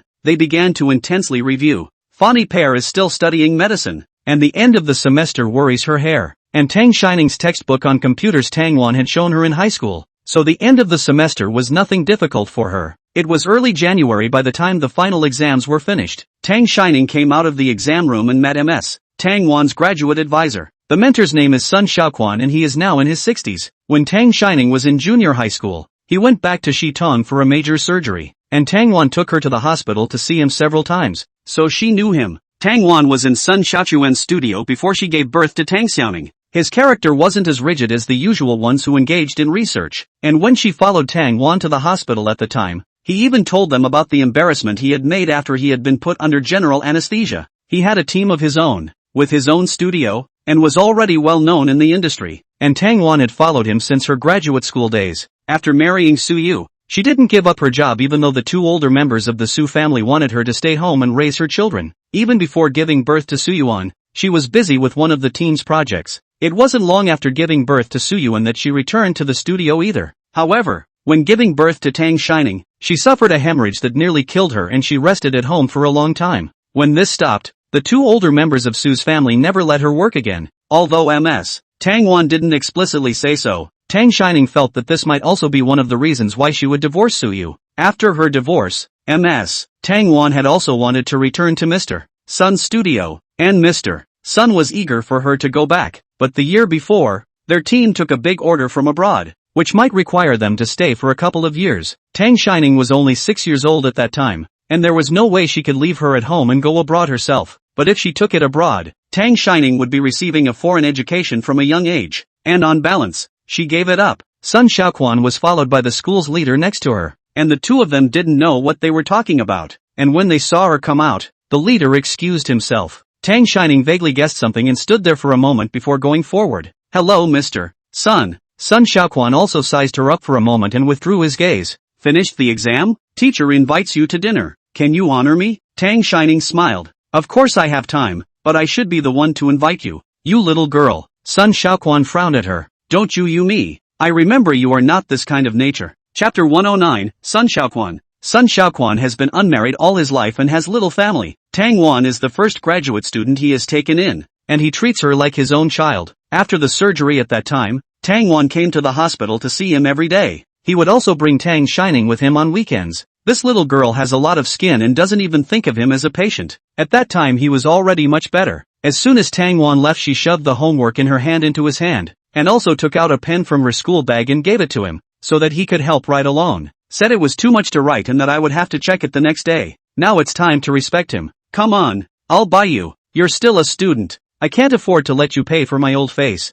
Sun Xiaoquan took her to a hot pot restaurant, got out of the car and turned around and walked down several alleys before arriving. It was a restaurant that looked authentic. On the way he also did not forget to urge her. You little girl, grow a heart. Today is also me. In the future do not follow anyone, especially this kind of old road. Tang Shining touched the somewhat dated-looking wall on the road every now and then, and answered with a distraction. I know you're not a bad person. Then added, and of course I'm not a cutie. The small store is quite busy. Outside are supported a lot of tables, are seated in the 7 or 8. They picked up a side seat to sit down. As soon as the food was served, he didn't rush to talk to her, but ate first.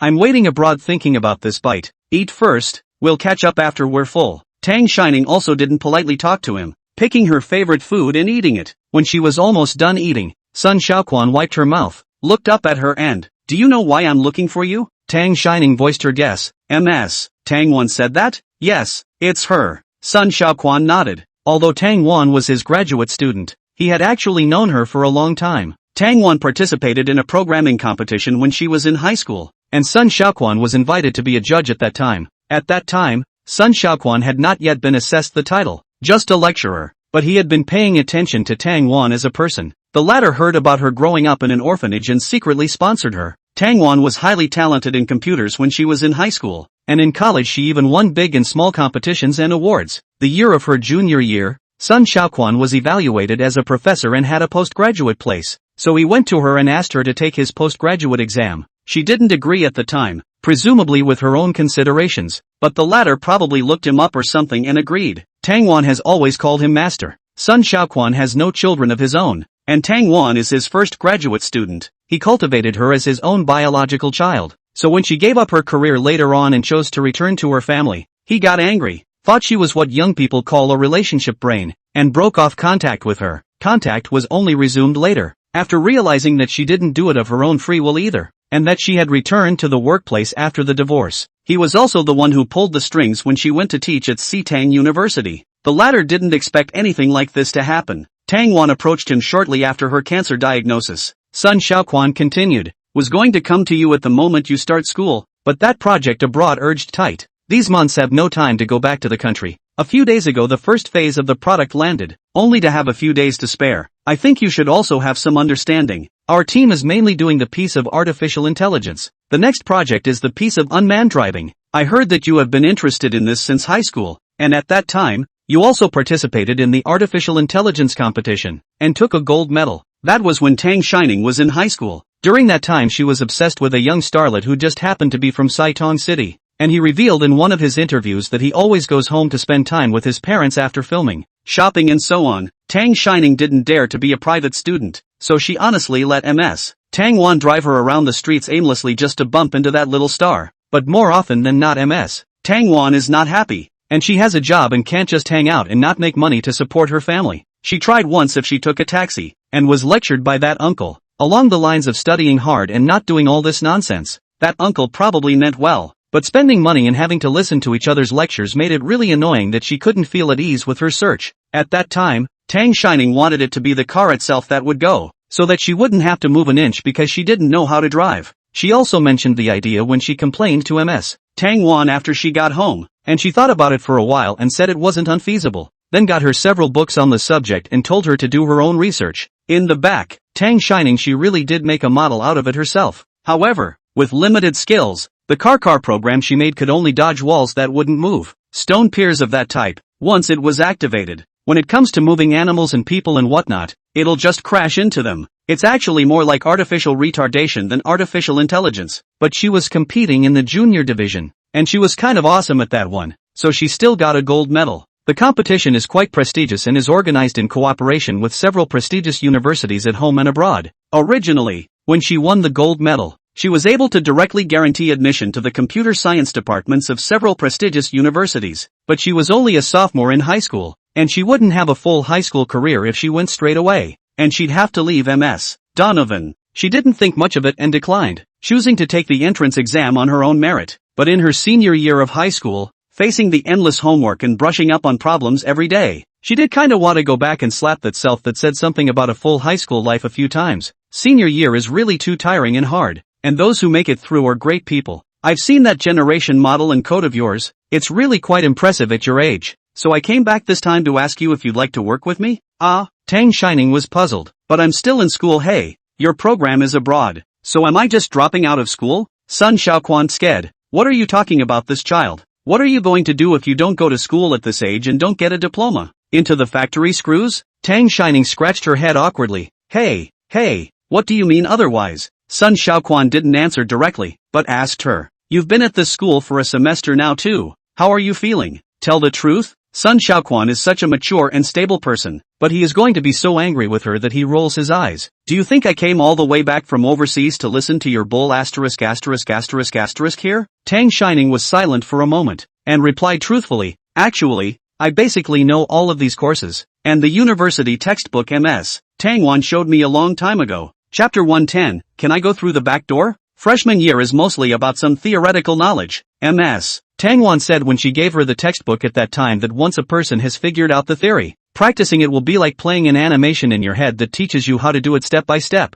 It did seem to turn out that way. After she went through the college textbooks, it seemed like she could string all that stuff together, and by the time she got to the back of the room and was practically hammering out the code, she was thinking that the essence of this stuff is really this plus that. Those books have been read and memorized, so this semester in college was nothing like she thought it would be. Teachers teach from the ground up, and she even knew what he was going to say next. Everyone was also at a completely different level, which led to her finding classes particularly boring. It has the feeling of listening to a teacher talk about kindergarten at the peak of your senior year. She thought she'd learn something she wouldn't. She has moments where she really wants to clear her head of all that stuff and wants to learn with everyone, but she's not a computer and can't be formatted. She was kinda crushed at the thought that she might need to live like this for the next 4 years. I think going to college is especially meaningless, Tang Shining said bluntly. The ones that the teacher taught in class are in the books, and you can actually read them on your own. She's been listening to a semester's worth of programming basics this semester, and she's numb. Sun Xiaoquan laughed when he saw her wilting appearance. It's normal for you to feel this way. After all, you were exposed to this knowledge early on, but the teacher's teaching is actually aimed at those little white people. So I'm just going to ask you if you'd like to with me? Tang Shining's eyes lit up. Sun Xiaoquan was considered one of the leaders in the field of artificial intelligence, and none of those graduate students under him were bad. If I could follow him, I would definitely learn a lot. In fact, she was so ticked off when he just asked that she was even starting to conceptualize a withdrawal application. For her, it was better to waste 4 years listening to something she had already mastered than to go out and practice and make money. As if guessing what was going through her head, he added again. Of course you don't have to drop out of school. The next unmanned project is a collaboration with a university in a pretty country, and Jinghe University has always had an exchange study program, so just apply for it. But, I remember. Tang Shining hesitated. It seems that this program can only be applied for in junior year. Hey, she had heard Qin Yuantong mention something in the dormitory before, that she always went to fashion weeks with her mother, and Su suggested that she apply for the program so that she wouldn't have to run both at home and abroad. But Qin Yuantong didn't seem to have this idea. Sun Xiaoquan, that's true. But, Tang Shining quietly came closer, glanced around, and lowered her voice to ask him, are you going to backdoor me? Sun Xiaoquan was amused by her sneaky look and asked her, do you want to go through the back door? Tang Shining's eyes lit up. I want to. Of course I want to. Is it really okay? As far as she knew, Sun Xiaoquan was not only one of the graduate instructors in the computer science department, but it seemed that he was also a member of the board of trustees of the Jinghe University School. So if he talked, could this boring life of hers be over? It's fun to think about. Of course. Sun Xiaoquan knocked her on the head. No way. What are you thinking? Hissed Tang Shining wailed, covering her forehead. Sun Xiaoquan, but I've already thought of something for you. As soon as she heard that there was a show, Tang Shining came back in the spirit. Sun Xiaoquan continued. You apply for a master's degree next semester. Students with excellent grades at Jinghe University are allowed to apply. You put all those awards you got in junior and senior high school, and then you'll go to that robotics competition after the year, and get a gold medal back, so that the resume isn't too hard to read. After the master's degree application, you chose me as your mentor, and I've been in charge of that program at Kyowa University and Pretty Country University, so it makes sense for you to apply for an exchange student. And you'll have to rely on yourself as far as the exchange students' exams are concerned as well as the TOEFL. Wait a minute. Tang Shining interrupted when she saw that he had no intention of stopping yet. So the prerequisites are that I have to be in the top few GPAs in the department. Then I have to win a gold medal in the robotics competition. And finally I have to pass the exchange student exam as well as the TOEFL? Sun Xiaoquan nodded and added. And all of these things have to be completed by July of this year, which means you have less than 6 months.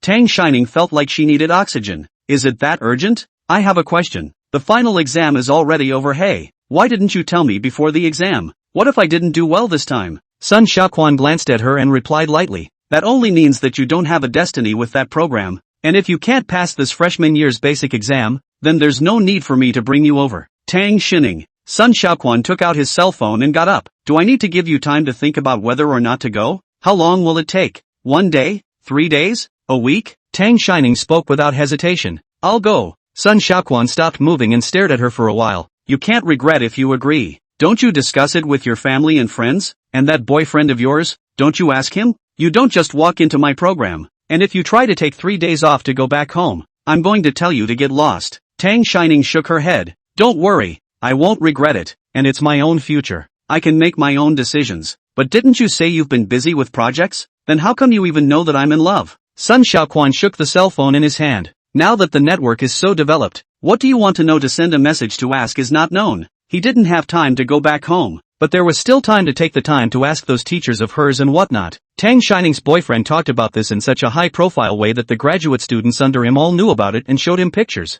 Jinghe University, especially the computer department of those leading teachers, most of whom he had taught, randomly pointing individuals to ask can also know. How gossipy. Tang Shining muttered in a small voice. Sun Xiaoquan, what? Tang Shining smiled. It's nothing. I said you're well informed. Sun Xiaoquan looked at her askance, obviously not believing her, but he didn't make things difficult for her. Well, now that you've thought about it, start working on it now. Especially that tournament later in the year put more effort into it. There are quite a few capable people in the college division as well. Chapter 111, he said he was a little bit bitter. Tang Shining didn't know if they had discussed it in private since she had confessed to Suyuan about her and Song Jing. Now the two of them had a very clear division of labor, with Suyuan sending Tang Shining to school and Song Jing picking her up after school. After the day of her birthday, this situation developed. Tang Shining had told Song Jing before her dinner with Sun Xiaoquan that she didn't need him to pick it up. She finished her exams early this afternoon, and when she came out of the hot pot restaurant and realized that it was still light, she thought of going to Song Jing's company to take a look. He's been picking her up and taking her home for the past few days, and today she just happened to finish her exams and was able to pick him up on the way. But when she reached the entrance of Song's group, she hesitated a bit. It didn't seem right for her to come over like this without saying hello,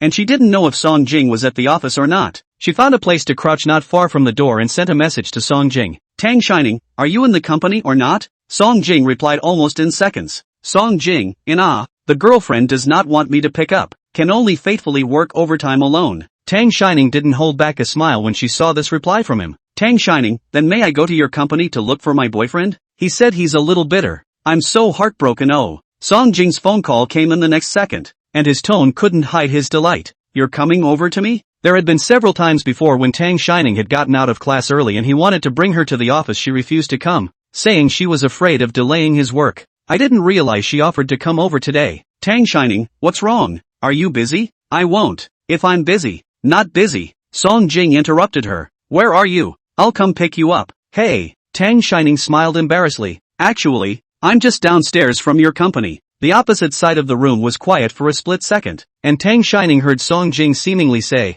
that's all, the rest tomorrow or to the chairman. Tang Shining realized that he was still busy and immediately returned. I could have gone home first on my own if you were busy. You didn't have to purposely drop your work to stay with me. She had just had a sudden thought and hadn't thought that much about it. There was no sound from the opposite side, and just when Tang Shining thought he had hung up, the voice rang out from behind her. The Nimbus. Tang Shining turned around and saw Song Jing with a cell phone in his hand, a smile on his lips as he walked towards her. Tang Shining ran a few quick steps to jump into his arms. Song Jing caught her firmly. How did you get there so fast? Missed you so much I could have jumped straight down from the upstairs office. Tang Shining was amused by him. No jumping. It's dangerous. I can't catch you. And didn't we just meet yesterday? Song Jing wrapped his arms around her, his face buried into the nape of her neck, smelling the good smell of her body. His smile deepened. Yesterday was so long ago. He couldn't wait to be glued to her every moment, and if it wasn't for the fear of Su Yuan's disapproval, he would have wanted to move straight into Su's house. That way you can see her every morning when you wake up and ask for a goodnight kiss before you go to bed.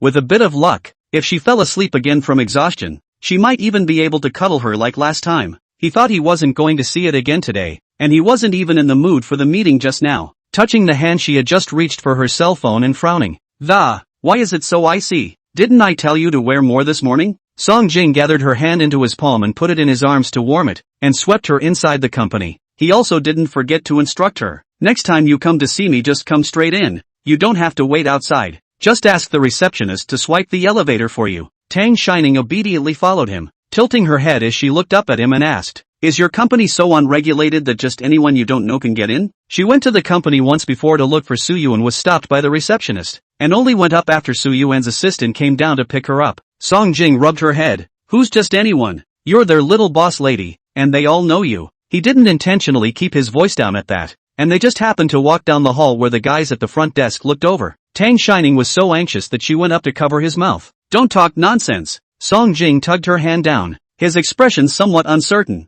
Which sentence I just said was nonsense? Tell me. That's. Tang Shining was momentarily speechless, and after a moment of silence asked him, why do they know me? Song Jing stared at her for a moment, ground his teeth, pressed the elevator, and spoke, just recognizing anyway, and refused to say any more. Tang Shining looked at the elevator and asked, are you done? If not, I won't go up. She actually just wanted to pick him up from work, not even trying to get into his company. It feels weird, I can't tell. Song Jing swept her into the elevator. You're here, don't you want to go up and take a look, inspect the work, and declare your sovereignty in the process? Tang Shining's eyes rounded in fear. How am I qualified for this? This time you must speak clearly. Song Jing's lips pursed straight, his eyes looked askance at her, and he said word for word, what's not enough? Of course it's an inspection. Tang Shining realized that he seemed a bit angry and hurriedly smoothed his hair, saying in a serious manner, I'm your girlfriend. Declaring sovereignty is certainly good enough. Don't you think? These words were very flattering to Song Jing, and he couldn't stop the corners of his lips from rising as he couldn't even suppress them. Okay, then go declare sovereignty. No, that's not what she meant. Tang Shining picks at the door. No need for that. I trust you and your company's employees. Song Jing broke her hand and wrapped his arm around her and walked out the door. Can't be too trusting. Your boyfriend's condition is there. A lot of people in the company are eyeing him, so be careful, girlfriend. Tang Shining's feet tried to stick to the ground. I trust my boyfriend's determination. What kind of person still forces their girlfriend to check in on them? Her little strength was almost negligible in Song Jing's eyes, and he leaned in close, still coaxing her.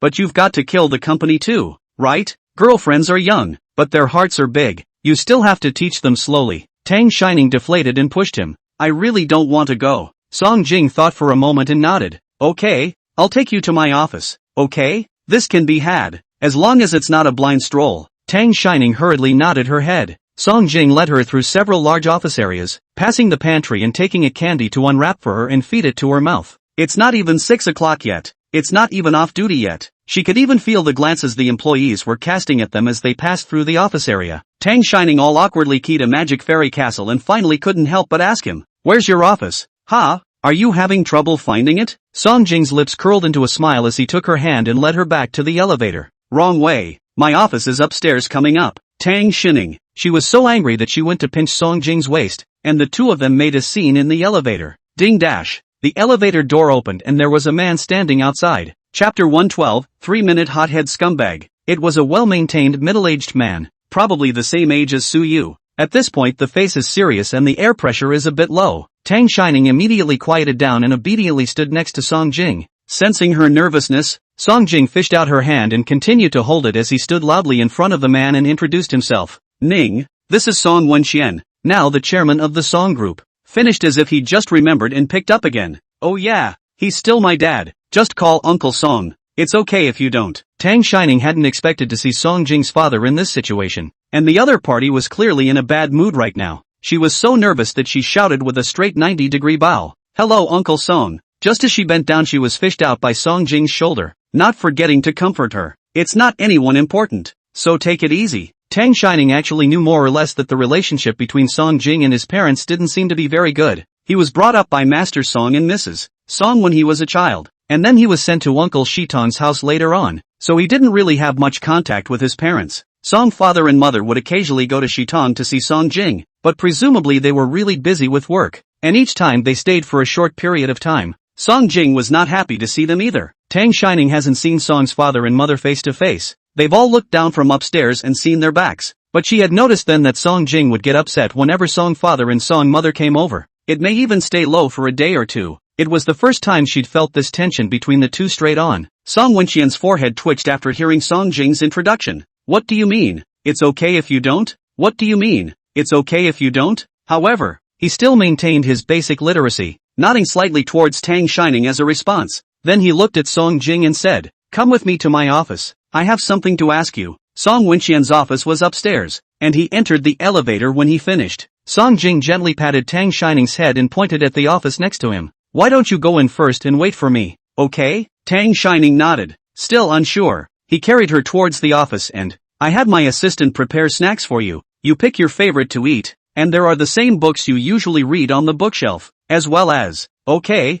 got it. I'm not a kid anymore. I'll drink water when I'm thirsty, and I'll run for home when it rains, so get out of here." Seeing that Song Jing was going to continue, Tang Shining hurriedly interrupted, pushing him and, "Uncle is waiting for you, so get to work." Coming to Song Jing's company today was the worst decision she could have made. Song Jing laughed helplessly and pinched her face. Okay, you're the best. Go inside. I'll be back soon." Only after Tang Shining had entered the office did Song Jing go to Song Wenxian's office. Song Wenxian had originally wanted to ask Song Jing why he had suddenly interrupted the meeting, but had just seen Tang Shining and probably guessed something. Song Jing's love affair. Song Wenxian, as his father, still heard about it from the old man when he returned to the old mansion last week. He didn't care too much at the time. After all, he was of age. Without talking about one more, they all have to suspect something. But I didn't expect Song Jing to be such a reckless person when it comes to love. Even that important project would be interrupted just by saying so. When Song Wenxian saw him come in, he didn't mention the job first, but asked Song Jing about his introduction. "I'm your old man at least. What did you just mean by that? What do you mean it's okay if you don't?"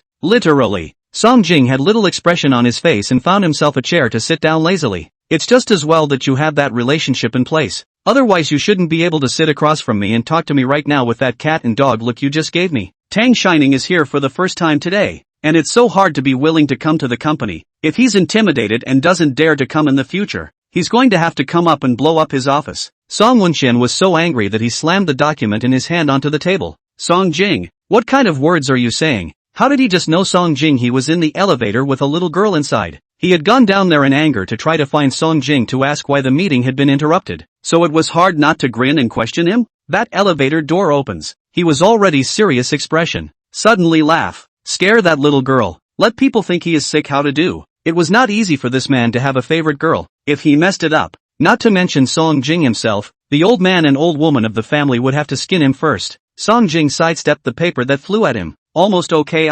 You guys only care about giving birth but not raising, so don't ask me to play any fatherly love with you. It's weird and disgusting. Besides, weren't you guys worried about my life's work before, trying to bring me in? Now that I've found someone I like, you're not happy? You want to scare me away? You won't be relieved until I see through the world and disappear, will you? Song Wenxian, that's not what I meant. This son of his nature is very stubborn. Really want to head up. Song Wenxian really doubt that he can do this kind of thing out of the house. Really? Those two old men at home had to drag him to shave his head too. And he has only one son. The old man and old lady gave up his one. There are still two left. Song Wenxian suppressed the fire in his heart and analyzed him as a person from the past. Do you think I'm the only one uncomfortable with that introduction you just made? What do you make other girls think? Although it's not a formal meeting, but at least it's the first time we meet. You don't even have a formal introduction. People might think that you don't pay attention to her and are just having fun with her. Song Jing was rarely silent for a moment and said impatiently, say what you have to say quickly. I have to get back to coaxing. He was talking on his side and had his cell phone in his hand, and when the message was sent and not answered, he kept staring at it. Song Wenxian was so angry that he coughed. You young people have just fallen in love? There is still a sense of freshness. I can understand wanting to stick together all the time. After all, I also came from your stage. Stop.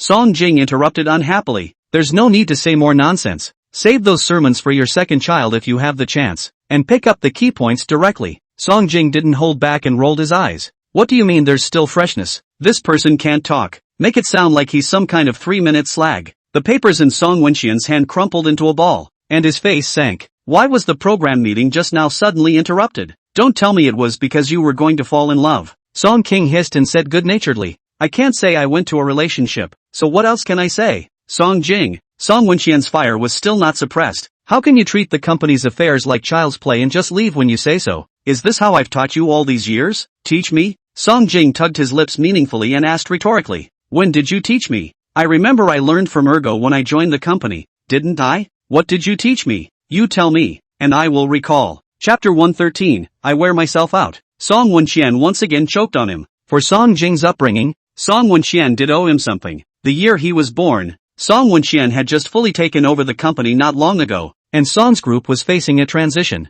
Then he gave the person to the old master and old lady to keep around. Later, he was rebellious, and the two old men couldn't spare a harsh word for him. Song Wenxian and his wife were afraid that Song Jing would grow crooked, so they had to send him to his uncle's house in Shitong. At the time, for one thing, I thought the couple were both college professors and could teach him a good lesson. Secondly, I thought that the atmosphere in the teacher's house must be different, so maybe this inculcation will change his nature. It turns out they did gamble right. 2. Song Jing had behaved himself more than a little bit after going to Shitong, and his temperament had calmed down quite a bit. There are still fights, but each time it's sort of something that happens for a reason. Song Wenxian sighed. As parents, we do fall short, but that's no reason for you to not take your work seriously. And you, aha. Song Jing responded perfunctorily, looking at a message on his cell phone handset, suddenly raising his hand to signal the other party to wait for a moment and, I'll make a call, and then dialed out. Song Wenxian. This old man of his is a real loser. They all told him to keep his temper in check and not to get angry with Song Jing all the time.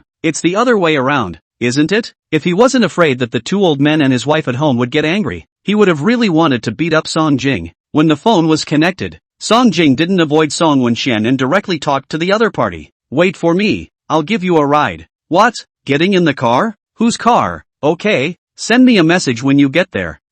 We'll talk nicely. Yes, I'll work hard. I'll work myself to death. No offense. Well, remember to call me tonight then. Bye. As soon as the phone hung up, Song Jing's mood was obviously quite gloomy again. You see, people's little girls know better than you do and make you work hard. The teaching on Song Wenxian's lips couldn't be said when he saw his ugly face. Turning to him, he asked, "She left first?" Song Jing hummed, still without much expression as he replied, "Are you satisfied? Alright, you don't have to nag. Isn't it just a program meeting? I'll go down and open it now. I won't sleep until I come up with a program tonight. Is that okay?" With that he kicked back his chair and turned to go out. That breath in Song Wenxian's heart just wouldn't go up and down. Tang Shining didn't stay in Song Jing's office for a while before sneaking out. She scrambled around and probably knew why Song Jing had been called away by his dad, and exactly why she was holding him up. She couldn't help much if she remained, so she took a cab straight back. But she had wanted to talk to Song Jing about her going abroad, and didn't get around to it. I couldn't understand it by messaging, so I thought I'd look for him next time. She happens to run into Su Yuan at the door, who just came home from work. Tang Shining stood in the doorway and made a pleased gesture. "Welcome home, brother. Forward." He asked, frowning as he looked back at the car that had brought her back. "Song Jing didn't pick you up?" "Tang Shining, I had dinner with a teacher after the test, so I didn't ask him to pick me up." She directly omitted the part where she went to the company to find Song Jing. "Teacher?" Su Yuan wondered. "What kind of dinner are you having with your teacher? Looking for your help?" Tang Shining was happy. "Brother, I'm the student. If I want to help, it's me who should seek help from the teacher. What can I help the teacher with?" Su Yuan and her walked inside side by side. "Looking for help from your teacher? Just tell me what's going on. I'm definitely better than your teacher." "No law." Tang Shining saw Aunt Lu laying out the dishes and asked him, "Have you not eaten yet, brother?" Su Yuan shook his head. "I just came back from the company. I didn't have time to eat." Tang Shining pulled him towards the restaurant. "Then I'll accompany you to eat a little and talk while we eat." Su Yuan, with Tang Shining in his heart, ate uneasily, and without taking a few bites, he put down his chopsticks and asked her, "So what's going on?" Tang Shining took a sip of her soup. "I might have to go abroad." She used the word might to be cautious. After all, there's a race behind the exam. She may not be able to go if she can't pass any of them. Just this? That breath in Su Yuan's heart loosened. "It is indeed a good choice for you to go abroad for further studies in this specialty. Don't worry, brother is supporting you. If you can't figure it out when you graduate from college and apply to schools in a couple years, I can help you find a couple people to ask. I'll probably have to leave next year." Then she thought of the fact that it was now a new year and rephrased. "No, I should be gone by July of this year." Su Yuan, so urgent? Tang Shining told him about today's conversation with Sun Shaoquan. Su Yuan was silent for a while and suddenly asked, "Ning Pa, is he a liar?" An old man suddenly appeared and then said that Tang Shining should follow him from now on. That doesn't sound plausible by any stretch of the imagination.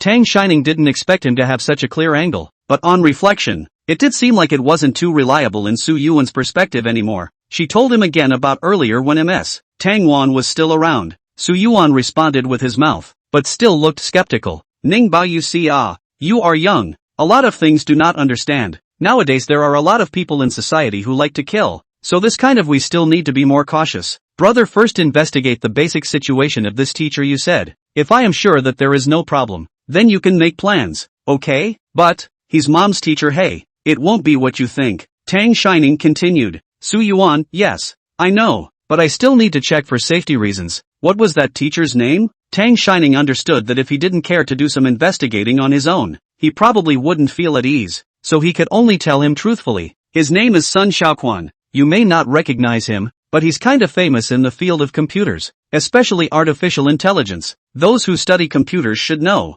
"Sun Shaoquan?" Su Yuan asked. "Is it that AI leader Sun Shaoquan?" Tang Shining froze and nodded. "Yes, that's him. Brother, do you know him?" Su Yuan recognized. "Of course, you said that mom's teacher is him?" Although Su Yuan was not a computer science student, but now artificial intelligence has become a big trend, and over the years Su's group has also intended to develop this direction. He just entered the company with the first project is artificial intelligence, when Sun Shaoquan team is already the industry leader. Originally also wanted to work with their team. The initial chat is also quite pleasant, but then to talk about specific projects, the other party suddenly said no cooperation, and the reason given was also very strange, saying that their boss had his fortune told, and that he could not deal with the surname Su in this life, and even less in business. The back of this project was not settled. The person in charge at the time looked at that strange reason, did not dare to report to Suyu. Or did he let Su Yuan go and report back? Suyu just heard that he was also angry, and after asking about the specific team, he stopped saying anything and just said that he would let someone find a new team. Su Yuan remembers very clearly that it was Team Sun Shaoquan at that time,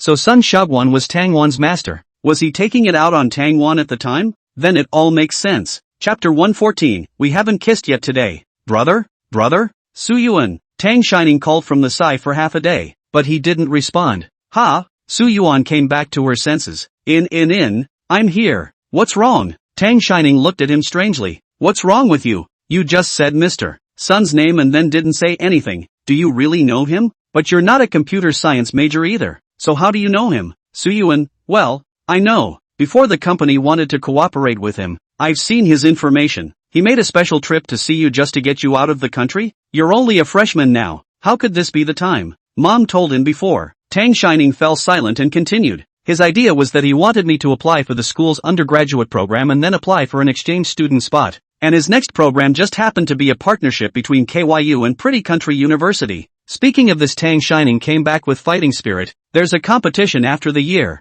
Then TOEFL. Exchange student exams. All of these are to be completed before July this year. She stood up and headed outside. I'm going to go get ready for that tournament. Take your time eating, brother. Su Yuan just picked up his chopsticks and looked at her with a confused face. Are you in such a hurry? There's still more than half a month before New Year's Eve, so it's not too late to start preparing afterward, is it? Tang Shining walked halfway, then ran back. No, the teacher of this competition said I have to win the gold medal, and everyone else is probably preparing since the last competition. I'm already late. But she had an idea in her mind after talking to Sun Xiaoquan. She's been working on that last one since that high school competition, and she's gotten a little better at it now. From only being able to avoid stationary obstacles, it's now possible to avoid some large, moving obstacles. However, this time it was no longer a junior division competition. This time the competition was attended by students from major colleges and universities. She could not take it lightly and had to improve and refine it. Su Yuan was also anxious as he listened. Then you're starting late. What should you do? Do you need my brother to help you find some teachers? Tang Shining hurriedly waved her hand. No,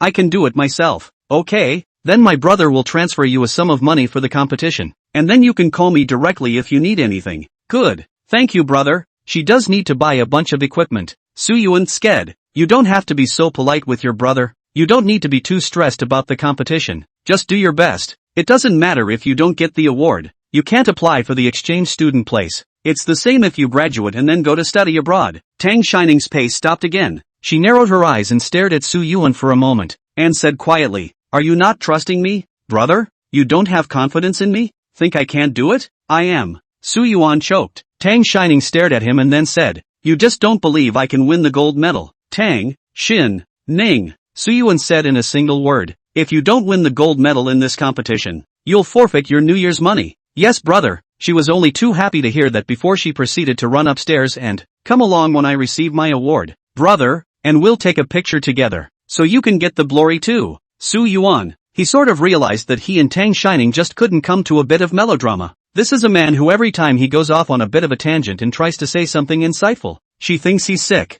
6 months isn't a long time, and it takes a sophisticated plan if you're going to keep everything busy. Tang Shining was directly busy until after 11 o'clock. It was almost 12 when I got out of the shower. She picked up her phone and saw the message Song Jing had sent while she was in the shower. Song Jing, sleeping? Tang Shining glanced at the time and muttered in a low voice. This is working overtime until now? Then get back to him. Tang Shining, not yet. Song Jing looked like he was staring at his cell phone and quickly returned a Song Jing, late night snack? I'm in front of your house. Tang Shining, eat. She'd had an early dinner today and was indeed a little hungry now. Out of the room. The door of Su Yuan's room was not closed tightly, and the light inside penetrated. Tang Shining thought about it and went over to knock on his room door. Su Yuan pulled open the door of the room in his loungewear, frowning when he saw that it was her and confirmed the time. Why are you still up? Staying up late again? Tang Shining licked her lips sheepishly. She had previously promised him Su Yuan that she would definitely go to bed before 11:30. Are you hungry, brother? Want a midnight snack?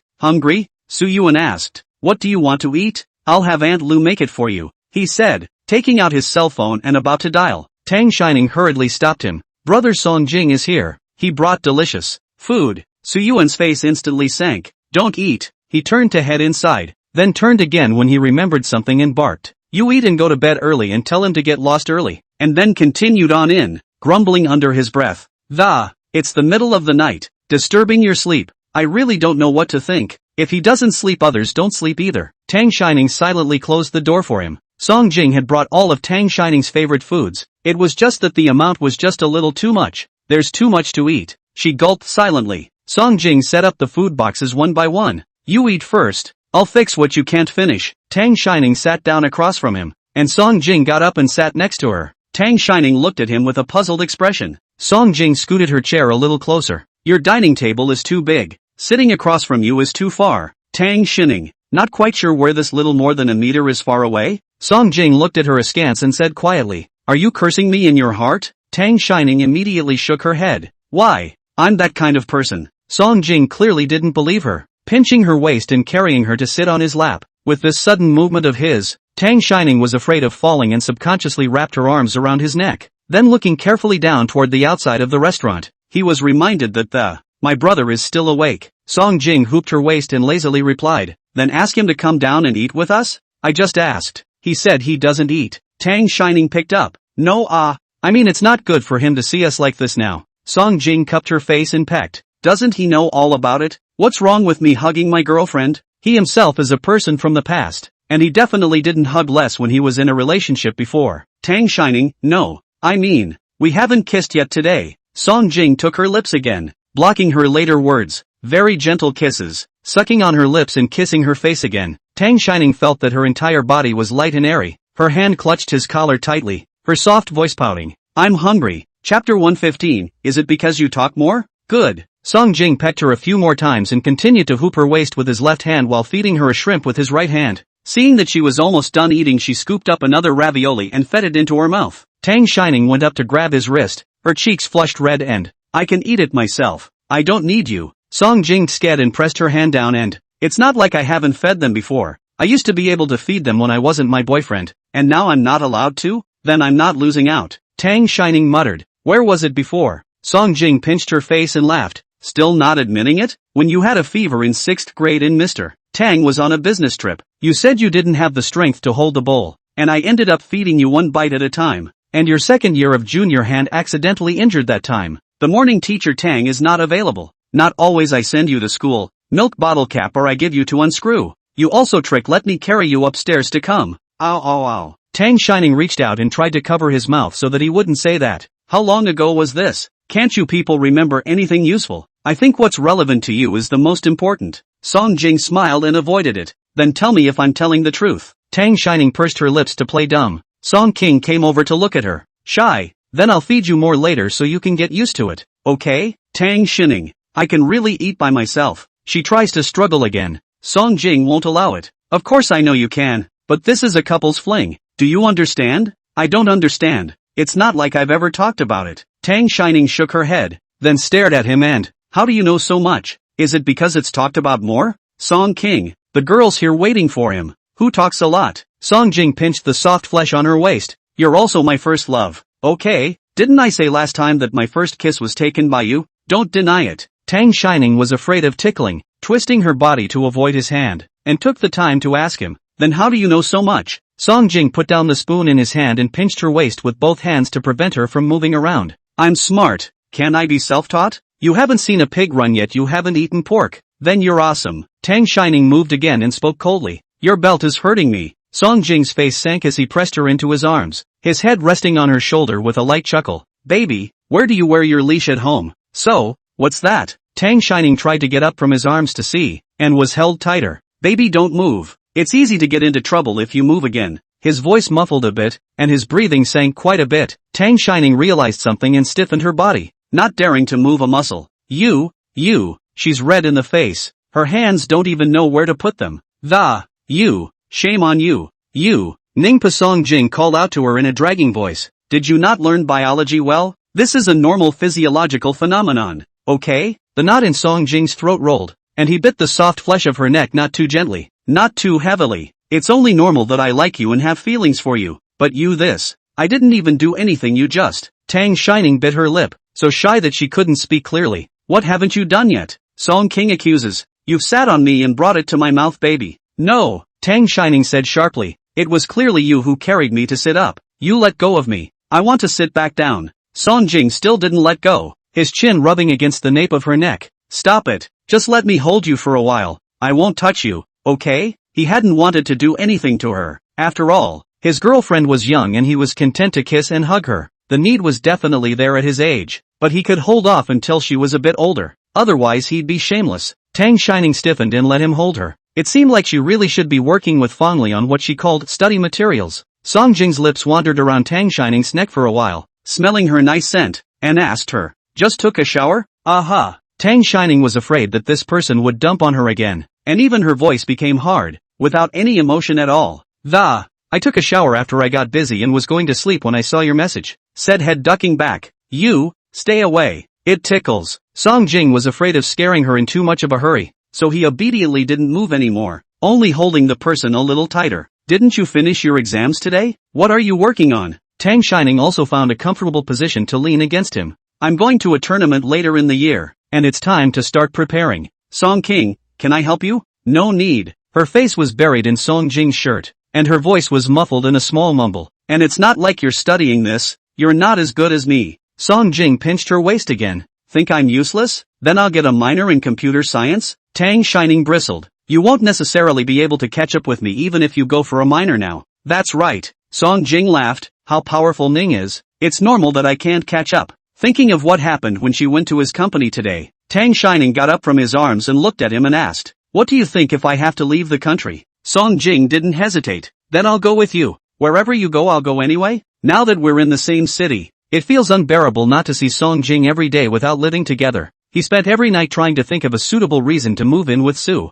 If it's really an exotic love, it's not going to kill him. "What about your company?" Tang Shining frowned, thinking that he might actually do what he said, but she didn't want to. Tang Shining had her dreams, and in the same way, Song Jing should have his own path to follow, as well as responsibilities. Song Jing was unimpressed. "Doesn't the company still have Chairman Song? He's still young. His 40s are the right age to work hard." Speaking of this, Song Jing thought of what Song Wenxian had said at the company today, and began to explain to Tang Shining. "I introduced Chairman Song to you like that today not because I don't value you. You should know something. I have an average relationship with him and rely on that little blood to maintain it. I introduced him like that because I don't think he's important." Tang Shining, "I know." "Really?" Song Jing got up and stared at her for a moment. "You didn't think much of it, did you? If you're angry you can just say so. It's okay to hit me a few times." Tang Shining felt funny looking at his worried look. "What makes you think I'll be angry?" "Song Jing, Chairman Song said that. He said that was kind of the first time he met the parents,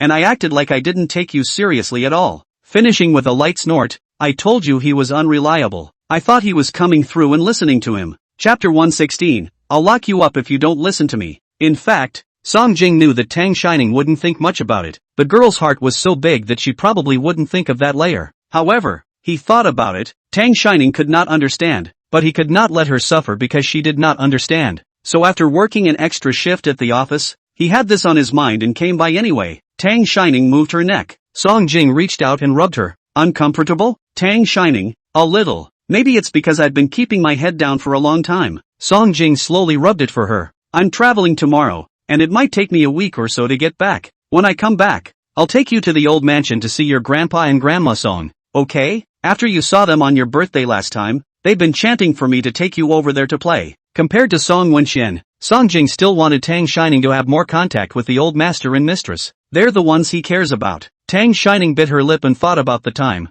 nodding her head. "Okay, so do I need to prepare anything? Or if you tell me what they all like, I'll go buy it for them. It's never good to go to someone's house empty-handed." Moreover, she had heard Su Yuan say later that the two old men of the Song family generally did not attend banquets. Last time, it should have been Song Jing who asked them to come, but in the end, it was Tang Shining herself who benefited. "No need." Song Jing stared at the lip that had been bitten red by her and moved closer. "Just be good and wait for me to come back." Then he sucked up her lips again, his voice soft and slow, like a seduction. "Want to go on a business trip with me? It's a nice-looking beach town. You'd love it. I could show you around." "Don't." Tang Shining's voice became thin. "You're there to work, and I have to prepare for the competition." Song Jing's lips strayed to her earlobe, grinding it with his teeth, his tone tinged with aggression. "Can't we start preparing after the new year? If you don't go we're going to be unable to see each other for over a week, so why don't we let Chairman Song go himself?" "No way." Tang Shining pushed him away, her brows furrowed and her tone serious. "I don't want you to affect your work because of me." Okay, listen to you." Song Jing pinched her brow. "Don't be angry." Tang Shining slapped his hand away and turned her face away in anger. "You're holding up work this afternoon because of me, and I don't like it when you do that." Song Jing looked at her this puffed up look and was happy again. And, you're not a big man, but you have a temper. Why do you like to get angry so much? Tang Shining stared at him. Promise me first that you won't do this in the future. Song Jing also got serious. What can I do? I'm at least a small boss. Can't I even go down to pick up my girlfriend? Then I'm too incompetent to be a boyfriend. Right? Tang Shining, I can go up there myself or ask your assistant to pick me up. And you know that's not what I'm talking about. Okay, I'll pick you up at a future meeting and continue. Is that okay? Song Jing guessed what she was going to say and added. Anyway, I can't do it when my girlfriend is waiting right downstairs at the office and I'm still sitting in my office doing nothing. Okay. Tang Shining also took a step back. She'll just go to their company less often from now on. Song Jing didn't want to continue this topic. Thought of what she just said about going abroad and asked her, when are you planning to leave the country? I'll start mentioning it to Chairman Song now to give him a heads up, lest he's not much prepared for it later. Tang Shining didn't answer, but asked him in return. My brother said that you've gradually taken over the company's affairs now. Is it really okay to suddenly leave the country? You, Uncle Song will be angry, right? As far as she knew, Song's group was now run by Song Jing's father, and although Song Jing's second brother was helping out, he didn't aspire to do so. Coupled with Song Jing's high talent, the company would definitely still be inherited by Song Jing in the future. Like he just said, it wasn't realistic to go with her. Song Jing was unimpressed. Didn't I just say? He's still young. It's fine if he works for a few more years. It's not like we're not coming back. Anger is anger. The worst is to expel me from the family. I do not care about the Song family. Anyway, not many people knew his identity in Shitong before, but he was doing well. He looked askance at Tang Shining, his voice low. Your brother doesn't mean he wants you to go without me, does he? Tang Shining was silent, but that was really her own idea. She went abroad to improve herself and pursue her dreams. Song King has his own responsibilities to bear at home. Su Yuan is so cruel. Is he himself out of love and can't see me well?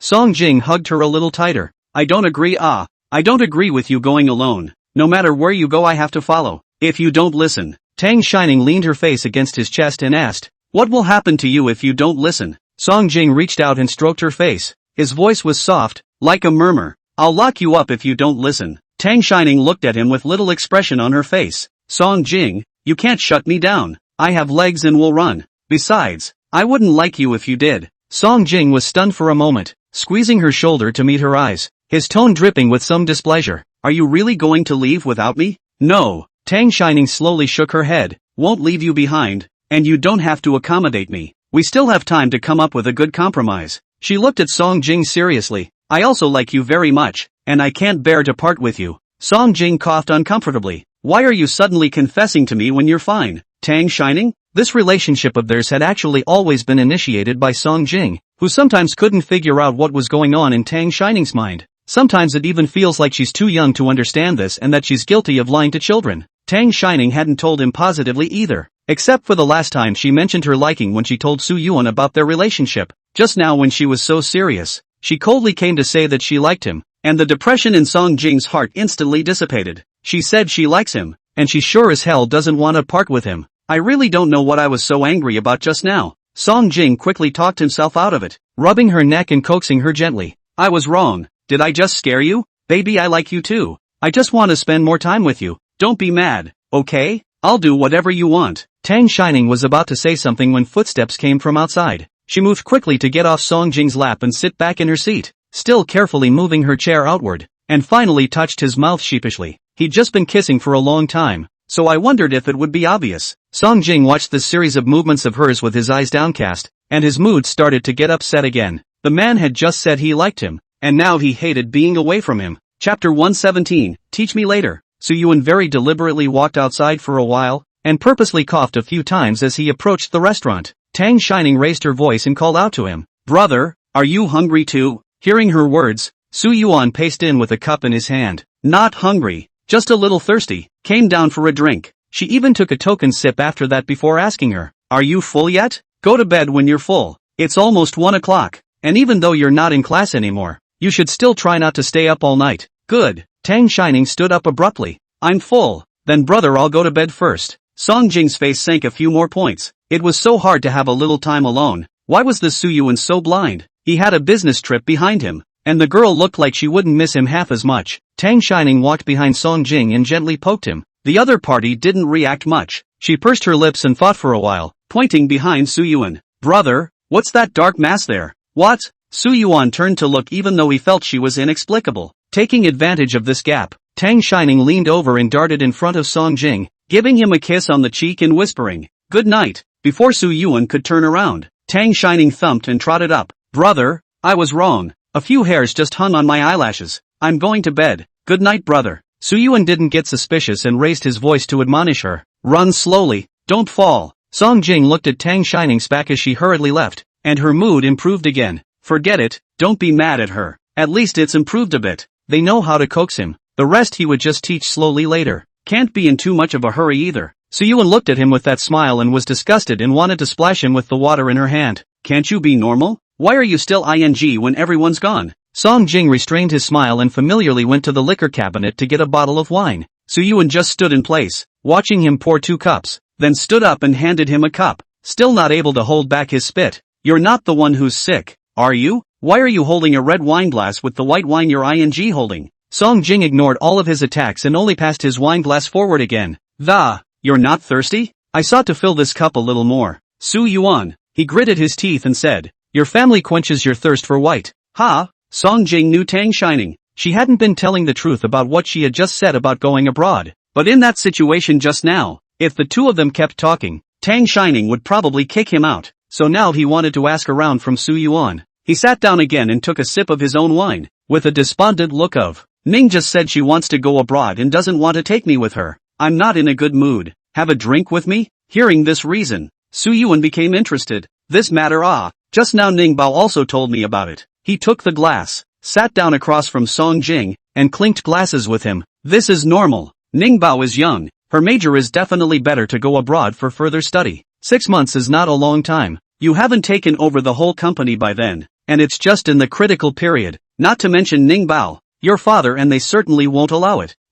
6 months? Song Jing wondered. "She's leaving this year?" Su Yuan, yeah, said there's a teacher whose program starts this July and she's going over to study together. "She didn't tell you about this?" Su Yuan reacted as an afterthought. He's not going to give Tang Shining the slip, is he? She really wants to sneak away, doesn't she? Hurrying to find a compliment. Maybe it is because she thinks that she may not be able to go. She said that she needs to pass some kind of examination, and the competition also needs to get a gold medal or something. In short, the trouble is very troublesome, and one can't even pass it without the other. Song Jing didn't think so. He drank the wine in his cup and softly returned. She's sure to do what she wants to do, always has been. Tang Shining was really busy during this period of time a year ago. The competition was shortly after the start of the school year, and she had her work cut out for her. When you're busy, you can't take care of anything. Su Yuan still has to go to work, so there's only Aunt Lu and Tang Shining at home. She often lost track of time, and Aunt Lau came up to call her before she peeled herself away from her little world for a moment.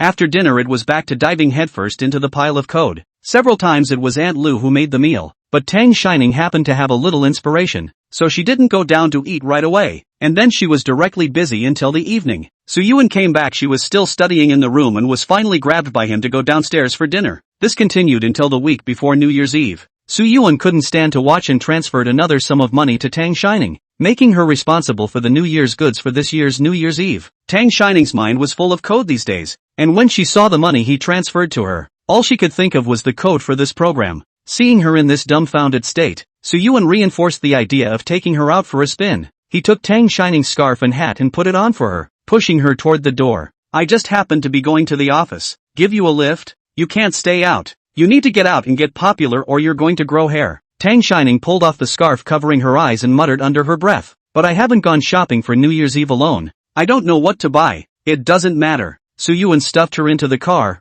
"You don't have to care about anything else. Just buy what you love to eat, and buy toys and stuff that you love to play with. Oh yes, there are also new clothes. You children do not have to wear new clothes on New Year's Day. Buy what you think looks good." "Brother, I'm an adult. Can you stop treating me like a child?" Tang Shining turned to glare at him. "Okay." Su Yuan snorted coldly. "Then since you are an adult, don't collect the New Year's money this year. After all, adults like us didn't have New Year's money 800 years ago. This won't do." Tang Shining tugged on Su Yuan's arm. "The New Year's money still needs to be given. You're still treating me like a child." Su Yuan began to shade. "Don't. You're an adult. Adult? Person. What kind of New Year's money do you take?" "Brother." Tang Shining couldn't say anything to him and began to change the subject. "Do you have any favorites? I'll buy it for you later." Su Yuan, just buy what you like to eat. Do you want to find a friend to shop with you? It was the last day of work at the office and he had to make a trip, so he didn't have time for her. After saying that, he added, "Where's Song Jing's dog? Why haven't I seen him lately? Did you dump him?" "Not yet." Tang Shining took a sip of milk. "He's on a business trip. He'll be back this afternoon." "Going for so long this time?" Su Yuan picked up the conversation. Before responding that, "No, what did you just mean by that? What do you mean? Not yet? You're really going to dump him, aren't you?" Chapter 118, Shuyu. Tang Shining immediately waved her hands. No, I just picked it up in passing." "Really?" Su Yuan stared at her suspiciously, a little unconvinced. "And, did you tell Song Jing about you leaving the country?" "I looked like he wasn't in a good mood that day." Tang Shining said a little, didn't go into detail. He didn't seem to care much. He just acted like he was going along with her wherever she went. Tang Shining felt like she couldn't talk to him anymore. It's not a sure thing anyway. There are still some variables in play. "Maybe." Su Yuan hesitated. "I slipped up and told him that you might have to leave in July." After saying that, he immediately explained, "I didn't mean to do it." With his deadpan look, I thought he knew, and when he asked I just blurted it out. He also did not expect Tang Shining seemed to have only told him that he might have to go abroad, and did not say exactly when or what. I don't know what that dog was upset about at the time. Never mind. Tang Shining leaned against the car door. He'll find out sooner or later anyway, and they'd still have to talk about how they were going to come off better if she really wanted to go. She also hates being separate. Su Yuan sighed in relief. That's fine. Su Yuan put Tang Shining at the mall and went to the office. Getting out of the car, he's still a little uneasy that, "When will your friend arrive? Why don't I have Auntie Lu come over to keep you company?" His original plan was to hang out with her for a while waiting for her friend to come over. As a result, his assistant called him on the way, saying that both Elder Su and Suyu had gone to the company and asked him to hurry over. I don't know what they're doing at the office when they're all going on vacation, but Suyuan is now. To put it nicely, the next heir to be groomed by the Su family. To put it bluntly, it's a part-time job. Suyu married Tangwan back then in spite of the old master's old lady's objections, and the old master was still in good health at the time and didn't regard him as an heir at all. The thought was to wait for Su Yuan to grow up and hand over the company to him. Later, Suyu and Tangwan divorced, and only then did the old man gradually decentralize his power to Suyu, but probably still not too assured of him. Now the core of the Su group is actually still Elder Su. Many major decisions need his nod. Suyu doesn't even have much power, let alone Suyuan, who is still young and hasn't started a family yet. He's now a punching bag who has to clock in on time and sometimes on call. Tang Shining shook her head. No need. Brother, go to the company quickly. I can do it alone. After saying that, as if he was afraid that Suyuan would catch up, he walked away without looking back. The last time she and her roommates had been in this mall, they had found a dessert store with particularly delicious jasmine custard and cupcakes. Having come all this way, she wanted to try and see the other little desserts. With New Year's Eve just a week away, the malls are full of New Year's Eve festivities with lights and decorations. Now is the winter vacation. Fong Li has long gone back to Shitong. Dormitory of a few small friends also went home for the new year. Tang Shining in the capital city will know these people. None of them can be called out. She was going to have some good food and then some random shopping and go home and keep on coding. The dessert store is on the first floor of a shopping mall, and it's a nice, quiet place to work inside. She pushed open the door to see several business people working on their computers and kind of regretted that she hadn't brought one with her. The front desk was a girl who didn't look too old. At this time was flusteredly tying her apron and putting on her gloves. When she saw Tang Shining coming over, she opened her mouth with an apologetic face. I'm sorry ma'am, please wait a moment. My colleague just suddenly had something to do and left. I just came from the back kitchen to cover the shift. That's okay. Tang Shining smiled and asked her while she was putting on her mask. I'll have the jasmine custard and a matcha cake. And then do you have any other recommendations? That girl should be a student, out for winter break trying to earn some pocket money. Sniffing and winking at her, he lowered his voice slightly and, the blueberry basque we have at the store is pretty good. I even snuck a small piece yesterday after work. Tang Shining, okay, then another one of these. The girl ordered and pointed to a seat by the window. Pretty girl, you go sit there, where you can get the sun later. It's comfortable. Tang Shining sat down where the girl pointed. The girl went to the back kitchen with the list, and as soon as she entered, she was pulled over. Her hand knocked against the doorframe, and the list was snatched away. She complained, Sister Shuyu, aren't you not feeling well? Why are you still here? Shuyu didn't answer, gently pulling back the curtain of the back kitchen to look out, and then looking at the order in her hand, asked her that, did the girl who just came in order this? Did she take out or eat here?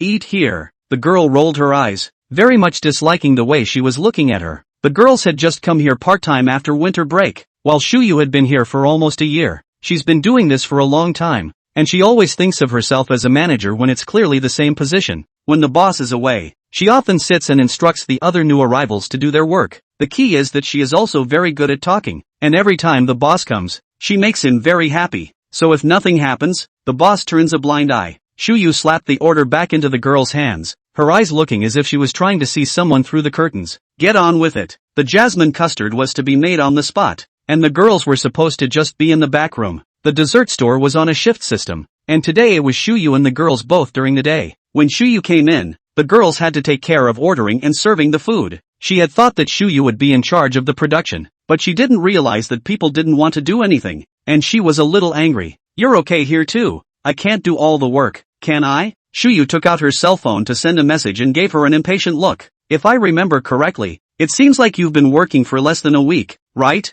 Do you believe I'll let you leave right now and you won't get your paycheck for the first few days? Shuyu, why don't you go now? After the girl left, Shuyu continued to flip through her cell phone and stopped when she saw Du Xian's name. She and Du Xian met a few months ago at the Sleepless Night Bar. At that time, their card seats were adjacent to each other, and Shuyu heard Du Xian chatting animatedly with a few girls, and coldly heard Tang Shining's name. Shuyu had a real hatred for Tang Shining, the hateful kind. It had been in her plans that her junior year was supposed to be about being the freshman computer class advisor, then meeting a few of the slightly richer guys in her class, and finally falling in love beautifully. As a result, this Tang Shining stole her thunder at the beginning, not to mention that she didn't know who she contacted at the back and removed her position as an assistant guide as well. Screw her having to come out part-time. Chapter 119, A Dog Can't Change His Ways. At that time, Shuyu was listening to the card seat for a while. After being discovered by Du Xian, she was embarrassed, but the other party actually invited her to go over and drink together. Only after chatting did she realize that Du Xian was in the circle of the powerful families in Jinghe City, and that her relationship with Yang Yiji of the Yang family, one of the powerful families in Jinghe, was not simple. Yang Yiji was also from their school and was very high profile, so Shuyu had more or less heard something about him. Du Xian and the girls didn't seem to like Tang Shining either, and there were substantial conflicts, and it sounded like they had moved on. At that time, Du Xian's little sister beside her mentioned something about wanting to fix Tang Shining when she was alone. Shuyu listened in. Since that day, she had been paying attention to Tang Shining's movements, but it was strange to say that in the past few months, Tang Shining hadn't even lived at the school. There is a hard and fast rule for freshmen to live on campus at Kyowa University, so if there are special circumstances where you don't want to live on campus, you need to apply. But the process is very tedious and not always passable. She was supposed to move out with her junior boyfriend her freshman year and her application just didn't go through. But Shuyu had observed, Tang Shining would be picked up by a car every time she got out of class, and then in the morning she would be brought here on time as well. And every time it was a limousine, and there was more than one. That night Du Xian had also told her that Tang Shining might have climbed up to some bigwig of a powerful family in Jinghe. It seems to be true, but she came alone today. Is it possible that she's fallen out with the big man? Forget it, Shuyu muttered to herself. I'm just revealing her whereabouts. It's not a big deal. The other girl had already finished the jasmine custard, and passing by Shuyu heard her talking to herself, didn't hear her, and asked with a black face, and, what did you say? Thought she was blindly directing people to work again. It's nothing. Shuyu turned on the camera and leaned sideways against the wall to pull the curtain back for her. Send it out. That girl felt inexplicable. Just now there was a sword drawn. Now Shuyu actually so kindly for her to pull the curtain? She stopped at the doorway and looked at Shuyu for a moment. Shuyu's shot just happened to be blocked by her. Again impatiently. What are you standing here for? Send it up. The girl rolled her eyes again. And sure enough, the man couldn't be that nice. Dogs can't change their ways. The female Shuyu took advantage of the girl's efforts to head toward Tang Shining to poke her cell phone out and take a few pictures. Shuyu looked viciously at the way Tang Shining was smiling at the girl. She just hated Tang Shining. If she told Du Xian about Tang Shining's whereabouts, not only would she be able to slightly hitch a ride with the mansions of Jinghe, she might even be able to see Tang Shining suffer. Two birds with one stone. How nice. Thinking of this, she clicked on Du Xian's dialog box and sent over a stream of the photos she had just taken. Edited the text by the way. Shuyu, Sister Xian, last time I heard that you guys seemed to be looking for me Tang Shining. Today I happened to come to the dessert store and met her. Do you think you want to come over? She added. After some thought, she came alone and ordered several things, so I guess it will take a while to finish eating. Du Xian didn't know if he was busy or what, and never returned. Shuyu refreshed his messages while observing Tang Shining's movements. On the other hand, after Tang Shining's order was served, she took out her cell phone and swiped it idly. Tap on your friends to see it first. Everyone is having a wonderful vacation life, and now that it's winter, they're all going skiing. She wants to go too. I don't think I'll have time before the year, so I'll have to see how prepared I am for the race after the year. She mentally mulled it over as she continued to scroll down. Flipping to Yi Anshin's friend circle sent half an hour ago. I declare winter break to be the most boring vacation in the world. Staying home is almost Harry. Who understands? Tang Shining's eyes lit up, almost forgetting about her. She tapped on Yi Anshin's dialogue box. Tang Shining, Ztiska, Violet, Kitten Probe, JPG. Yi Anshin was probably really bored and replied almost in seconds. Yi Anshin, speak properly. Tang Shining curved her lips and gave her back. Tang Shining, is sister bored too? Do you want to go shopping together? My brother let me come out alone to buy New Year's goods. Now everyone outside is in groups, pulling and pulling. I'm the only one who's alone. It's really pitiful. Kitten wiping tears. JPG, Yi Anshin, send a location. Tang Shining immediately sent over her current location. Tang Shining, I'll wait for you at the dessert store. Oh sis, there are a few desserts here that are thieving good. I'll ask her to make you a low sugar version. Yi Anshin, aha. Seeing that she was able to come, Tang Shining was much happier in the flesh. She didn't like shopping alone, especially not on a family reunion day like this one. And Super didn't like it. Yi Anshin was originally nestled on the sofa in her room in her pajamas, and after receiving the first message from Tang Shining, she got up and changed her clothes. Tang Shining's address was sent over just as she was getting changed. She's been home for almost a week now. When I was just on vacation my friends could still call out to hang out, but now that it's close to New Year's Eve, people don't come out much. Either you've gone back to your hometown, or you have to follow your family to prepare what you want for New Year's Eve, and your family's company's annual meeting and all that. But Yi Anshin's family in this situation, this year where to spend the new year are not yet known. The other let's not say. The longest vacations of the year are summer and winter breaks. She could still ask her friends to go abroad with her for the summer vacation, but she couldn't ask anyone out or dare to do so for winter vacation, a time when normal people need to be reunited. She was unattended. But the others were different and would probably be educated when the time came, so she had to stay home alone. Tang Shining's news came in good time. She grabbed her car keys and headed out the door. Shuyu stayed in the back kitchen for a while and never waited for Du Xian's reply, but they didn't go to the same school, and she had no other contact information, so she could only wait. 10 minutes later, I finally received a reply from her. Du Xian, is she still around now? Shuyu's palms were wet with sweat, wiped them on his clothes and gave her back. Shuyu, still there. But she seems to be almost done eating. Do you want to come over? Du Xian, she really went alone? No one accompanied her? The driver wasn't even there? Send the address. Shuyu sent the address over. Shuyu, I watched her get out of a car, and then that car drove away and she came in alone. She thought for a moment and asked again,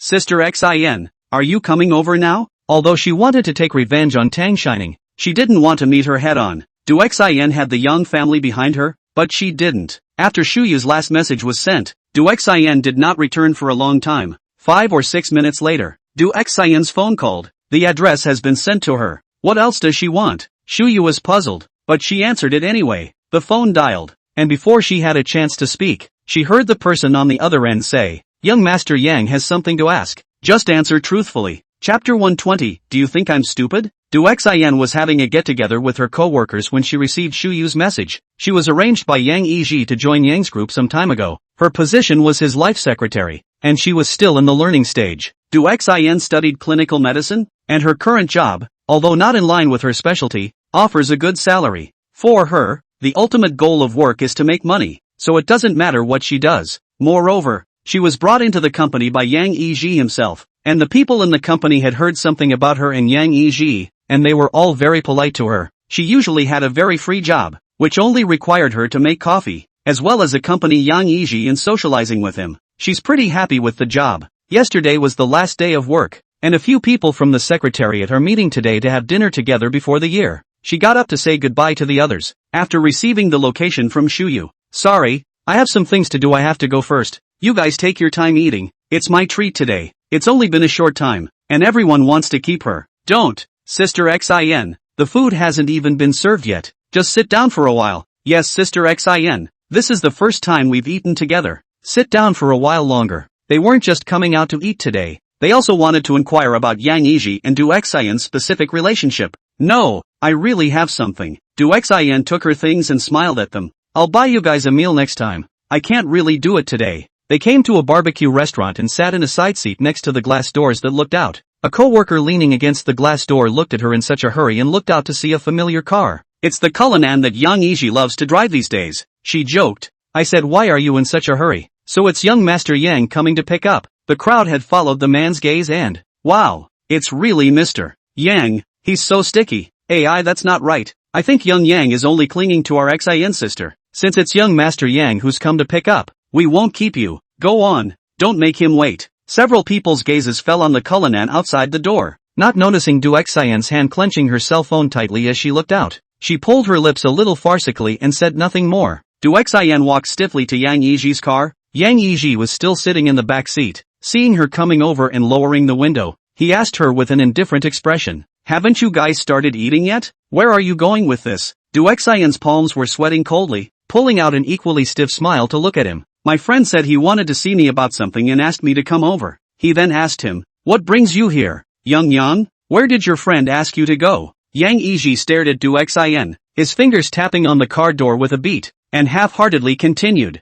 SC's sweet store? Pop! Du Xian's cell phone smashed on the ground. Yang Yiji swept a glance. Is this cell phone the one I gave you? It's. Du Xian immediately squatted down and picked up the phone with a shaking hand. I'm sorry, I didn't mean to fall. I just didn't hold it steady. The quality of the phone is great, and it looks like there's no damage after dropping it like that. It's fine. Yang Yiji said indifferently. I'll give you another one if you break it. Du Xian held that cell phone in both hands not knowing what to say. Yang Yiji didn't say anything either, stared at her for a while, then suddenly asked her, Du Xian, do you think I'm stupid? I'll believe anything you say. Du Xian shook her head in a panic. No, no, no, no, I never felt that way, and I didn't lie to you. She continued. It's true that a friend helped me keep an eye on Tang Shining after she found out that I had a bad time with her last time, and I wanted to apologize to her in person. Yes? Yang Yiji's face remained expressionless. Du Xian couldn't figure out Yang Yiji's meaning, and continued with a stiff upper lip.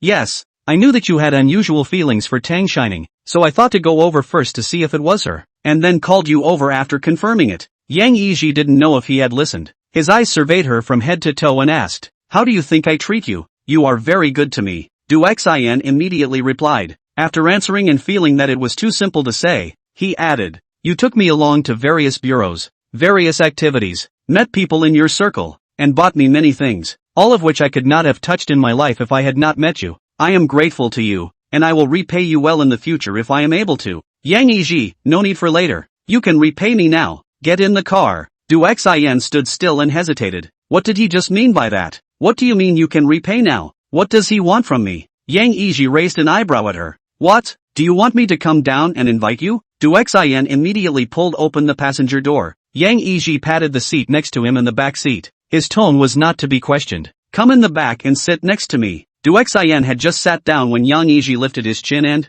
call the Shuyu guy. Du Xian's hand subconsciously gripped the cell phone once more. Just now she was consoling herself that Yang Yiji was probably also paying attention to Tang Shining's whereabouts, and that's how she knew she was at the dessert store. But he actually knew that it was Shuyu who sent her the message. She stared at the phone, and at this point, she could already be sure that the phone had been tampered with. This cell phone was given to her by Yang Yiji sometime after her confrontation with Tang Shining at the Night Sleepless bar that day. She was wondering why she was given a cell phone for a good reason. He'd only given her one card before this and never offered to give her anything the rest. But what is his purpose? Spying on her? Afraid she'll get Tang Shining in trouble again? Or did he simply not believe what she said that day at Sleepless Night? But if he didn't believe it, why hadn't he done anything to her and placed her in Yang's group? Thinking about what? Don't want to call her? Yang Yiji's voice rang out. Du Xian immediately slid the screen. No, I was just wondering if I had Shuyu's phone number. It seems like I do. I'll call right away. The phone was picked up without ringing for a few times, and Du Xian,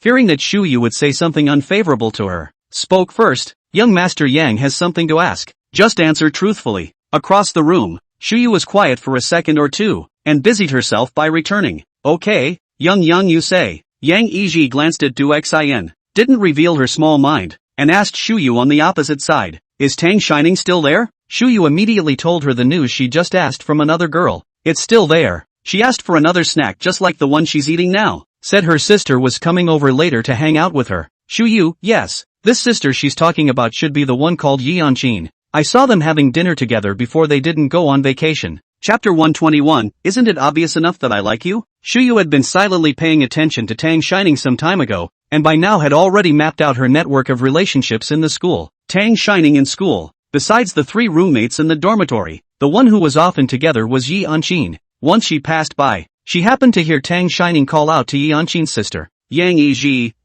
got it. Shu Yu immediately asked. Young, do you need me to do something for you? If it was just Du Xin on the other end of the phone, Shu Yu would definitely leave the dessert store right now and skim herself off the top. After all, there were rumors in the school now that Song Jing and Tang Shining were very close. She couldn't afford to offend Song Jing, but now the opposite side was Yang Yiji, and the Yang family was a powerful family that could rival the Song family. Although the Song family has developed a little better in recent years, the Yang family's century-old foundation is not something that can be brought down casually. She also wanted to climb up to Yang Yiji. She had wanted to do so since her freshman year, but unfortunately she never had the chance to integrate into their circle. Now would be a good time. Yang Yiji pondered for a while and replied, wait there, I'll have someone come and pick you up. Okay.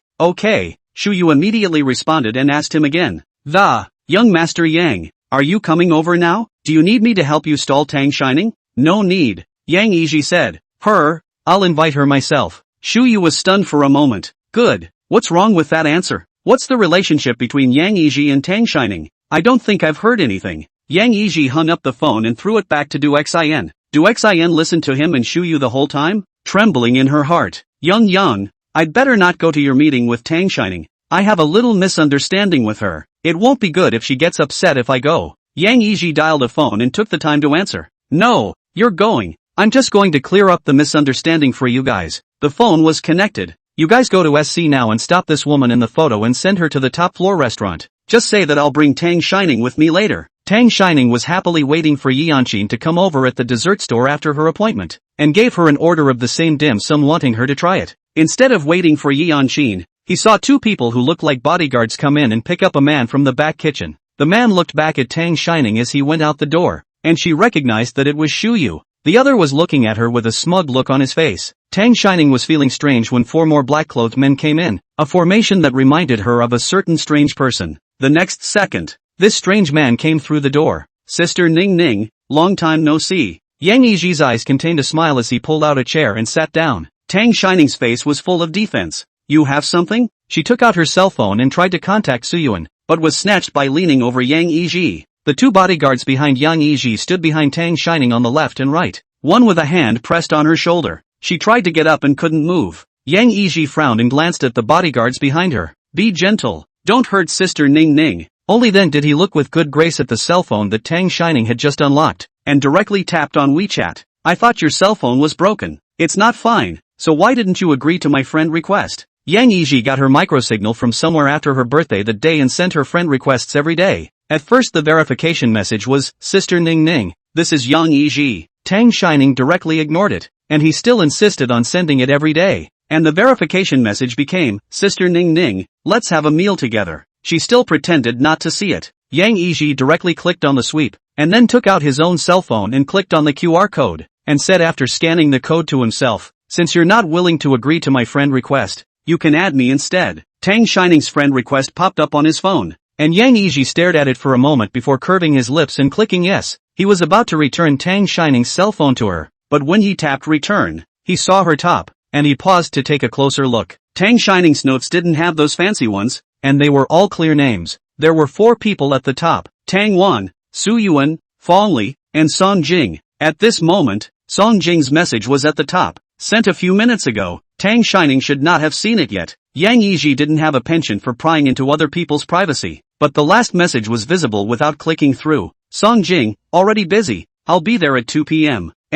I miss you so much. He raised his eyes to Tang Shining and hesitantly said, You're with Song King? Tang Shining struggled, but still couldn't move. It's none of your business. There's no denial, so it's really together. Ever since Su Yuan knew that he had his eye on Tang Shining, she had guarded him like a thief. She wasn't even allowed to stay in the dormitory anymore, and she almost personally picked up and dropped off Tang Shining every day. Her day was school, home, 2 points, and he couldn't get even a little bit closer. The last time he saw her in front of the school, or he took a lot of effort to make that road blocked in front of the entrance of the Kyowa University to see her. Unfortunately, the person was taken away by Yi Anqin without saying a few words. He could have forced Tang Shining to stay, but he was afraid that if he went too far, he would not be able to see her even more in the future. His acquaintance with Tang Shining was different from any other woman he'd known before, and he didn't want to get her in the same way then. And she's so young. I'm afraid it would be bad to scare her and stress her out. I didn't expect Song Jing to move faster than him. He did hear some rumors lately, and had noticed that Song Jing was often with Tang Shining, but he thought it was Su Yuan who had asked Song Jing to help in order to prevent him. He didn't return the phone to Tang Shining, but put it directly into his pocket. Then he sat down next to Tang Shining and cupped her chin to lift her face up, his eyes shadowy. I didn't expect Song Jing to be more than me.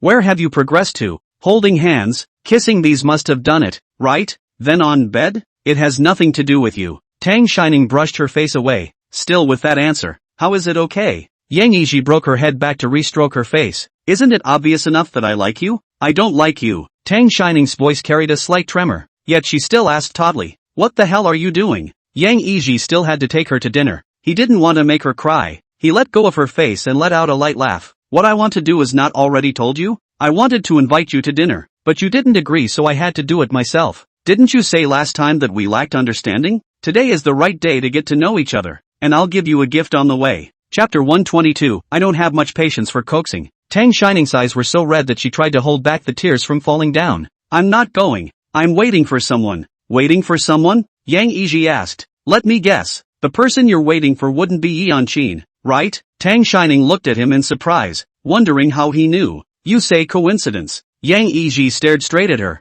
I invited her along too, and am now waiting for you in the top floor restaurant. Tang Shining looked skeptical. She had just made an impromptu appointment with Yanchin on her cell phone, and even Su Yuan didn't know about it. Moreover, the last time they met in front of the school, Yanchin even reminded her to stay away from Yang Yiji, let alone telling him about her coming to shop together. It can't be that coincidental that they ran into each other, can it? As if guessing that she didn't believe it, Yang Yiji took out his cell phone and dialed a number. MS. Yi, please go up, turn on the video so I can see it. He brought his cell phone in front of Tang Shining, and the camera across the room shook for a moment, finally settling on Yanchin, who was sitting at the sofa with an angry face. Yanchin should have heard their conversation, and as soon as the camera passed, she started cursing. Yang Yiji, are you sick? Why did you bring me here? You heap mom better give me a reasonable explanation. Your Yang family is powerful, but the Yi family and the Jiang family aren't vegetarians either. Speak up. Mute. You. Tang Shining?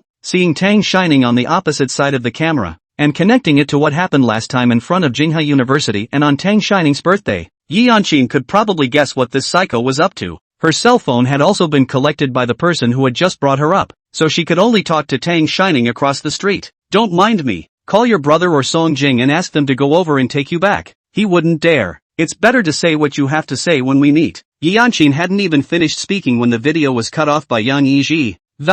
Believe it now? Let's go. Don't keep your sister waiting. Tang Shining reached out. Give me back my cell phone. Yang Yiji looked to her tender hand, raised his hand and shook it. Eat first. I'll give it back to you afterward. Tang Shining frowned and broke free, but once again he clutched his wrist and pulled him outside. Sister Ning, I don't have much patience for coaxing people. You're the first, but don't go too far. All his patience with women in his life had been placed on Tang Shining, but she seemed to be a bit unaware of it. Tang Shining didn't want to pull any punches with him, stopping to speak in a cold voice. You let go. I'll walk by myself. Yang Yiji looked at her suspiciously for a moment, as if wondering if she would play any tricks, and then looked at the 4 bodyguards behind her before letting go of her hand. He leaned over to Tang Shining's ear and whispered, don't even think about running. They're not like me. They know how to take pity on you, and if they really piss me off they'll be doing more than just eating later. Tang Shining was brought to the restaurant on the top floor by Yang Yiji. The place should be cleared out. No customers, not even a waiter in sight. The entire first floor is silent. The bodyguard pushed open the door of a box, and Yanchin was sitting on the sofa,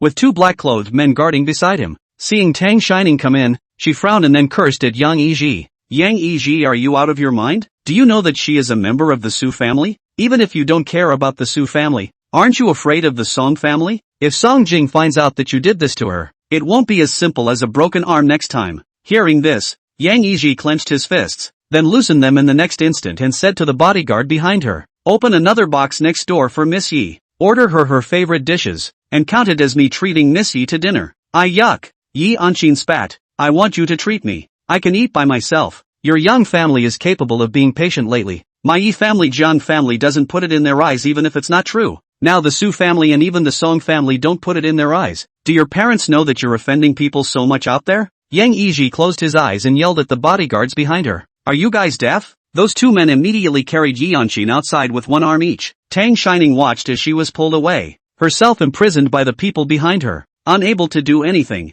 Don't worry, she'll be fine. It's just a different compartment. Yang Yiji blocked her line of sight and pointed to the table in front of her. Sit down. We'll eat first. Tang Shining was pressed into one of the chairs. Yang Yiji originally sat across from her, then felt that he was too far away from her and sat next to her, and moved his chair closer. Eat? These are all your favorite dishes. I saw that you kinda liked them on your birthday the other day, so I had the chef make them. After saying that, he added, let me know if there's anything else you want to eat, and I'll have the chef make it fresh for you. It's like he's sick. He drones on and on the whole time, acting like he cares about her and loves her, without any regard for her wishes. All the people Tang Shining had encountered since she was a child were good people, and even the not-so-good ones hadn't gotten as far as evil. But Yang Yiji is different. He's like a pervert, prying into her life, and now he's forcing her to eat with him. She was shaking with fear. Yang Yiji, however, acted as if he didn't see it and was still introducing her to the dishes on the table. Then he picked up the milk next to him and fed it to her mouth.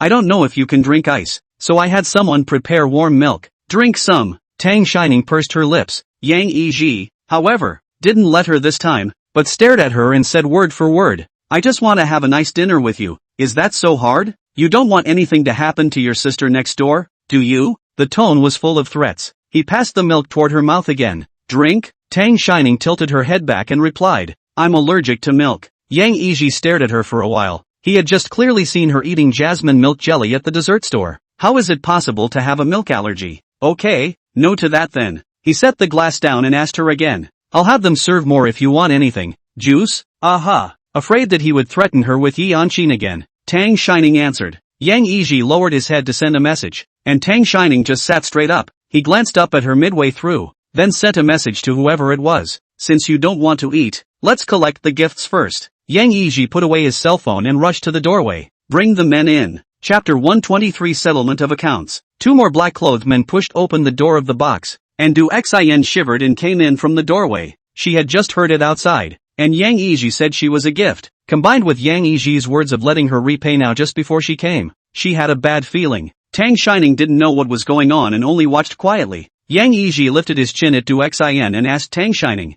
remember her? The last time she was at nights without sleep she tried to frame you for pushing her. Before Tang Shining could say anything, Du Xin nervously explained, Young, I told you last time, it was a misunderstanding. I know there is no. Yang Yiji swept a displeased glance at her. Did I tell you to open your mouth? Du Xin immediately shut up. Yang Yiji continued to speak to himself, before she also posed as you, saying that she was the one who saved me at that time. I know it wasn't her. At that time, although I was in a semi-conscious state, I heard your voices, but I didn't expose her. After all, the surveillance on the road was broken. I didn't know what you looked like, but Du Xin could tell the specifics of the situation, which means she was also present, and by keeping her close by, if she meets you, she can still be asked to recognize you. There's another reason to use her to block the person who deleted the surveillance records. It was highly likely that the person was his mom, and while he didn't know why she was doing it, it was always good to be on guard. His mom had flown back from overseas as soon as he dropped the news that he'd found his savior, and that's when he'd known he wasn't being redundant. But these Tang Shining didn't need to know. When Du Xin heard this, her entire body went limp. So Yang Yiji knows everything. Yeah, even if he was a jerk, he was always from the Yang family, so how could he be stupid? He just didn't take those little fights of hers seriously, or maybe he thought she still had a use for him. That's not using her now. Yang Yiji didn't share a single glance with her, continuing to look at Tang Shining. She assumed your identity and tried to frame you last time, and had people watching your every move, trying to do something to you when you were alone. Oh, right. Yang Yiji suddenly thought of something and said to the bodyguard next to him, bring that dessert store person in as well. Not a moment later, Shuyu was also brought in. The joy on her face immediately disappeared when she walked to the door and saw Du Xin, who was sitting paralyzed on the floor, and Tang Shining, who was sitting very close to Yang Yiji. Originally thought that I could climb the big tree of Yang Yiji. This situation seems to be a bit bad. It's like she's picking at a wobbly, dead branch. Shuyu spoke warily. Young, what are you looking for me for? Yang Yiji ignored her and continued talking to Tang Shining.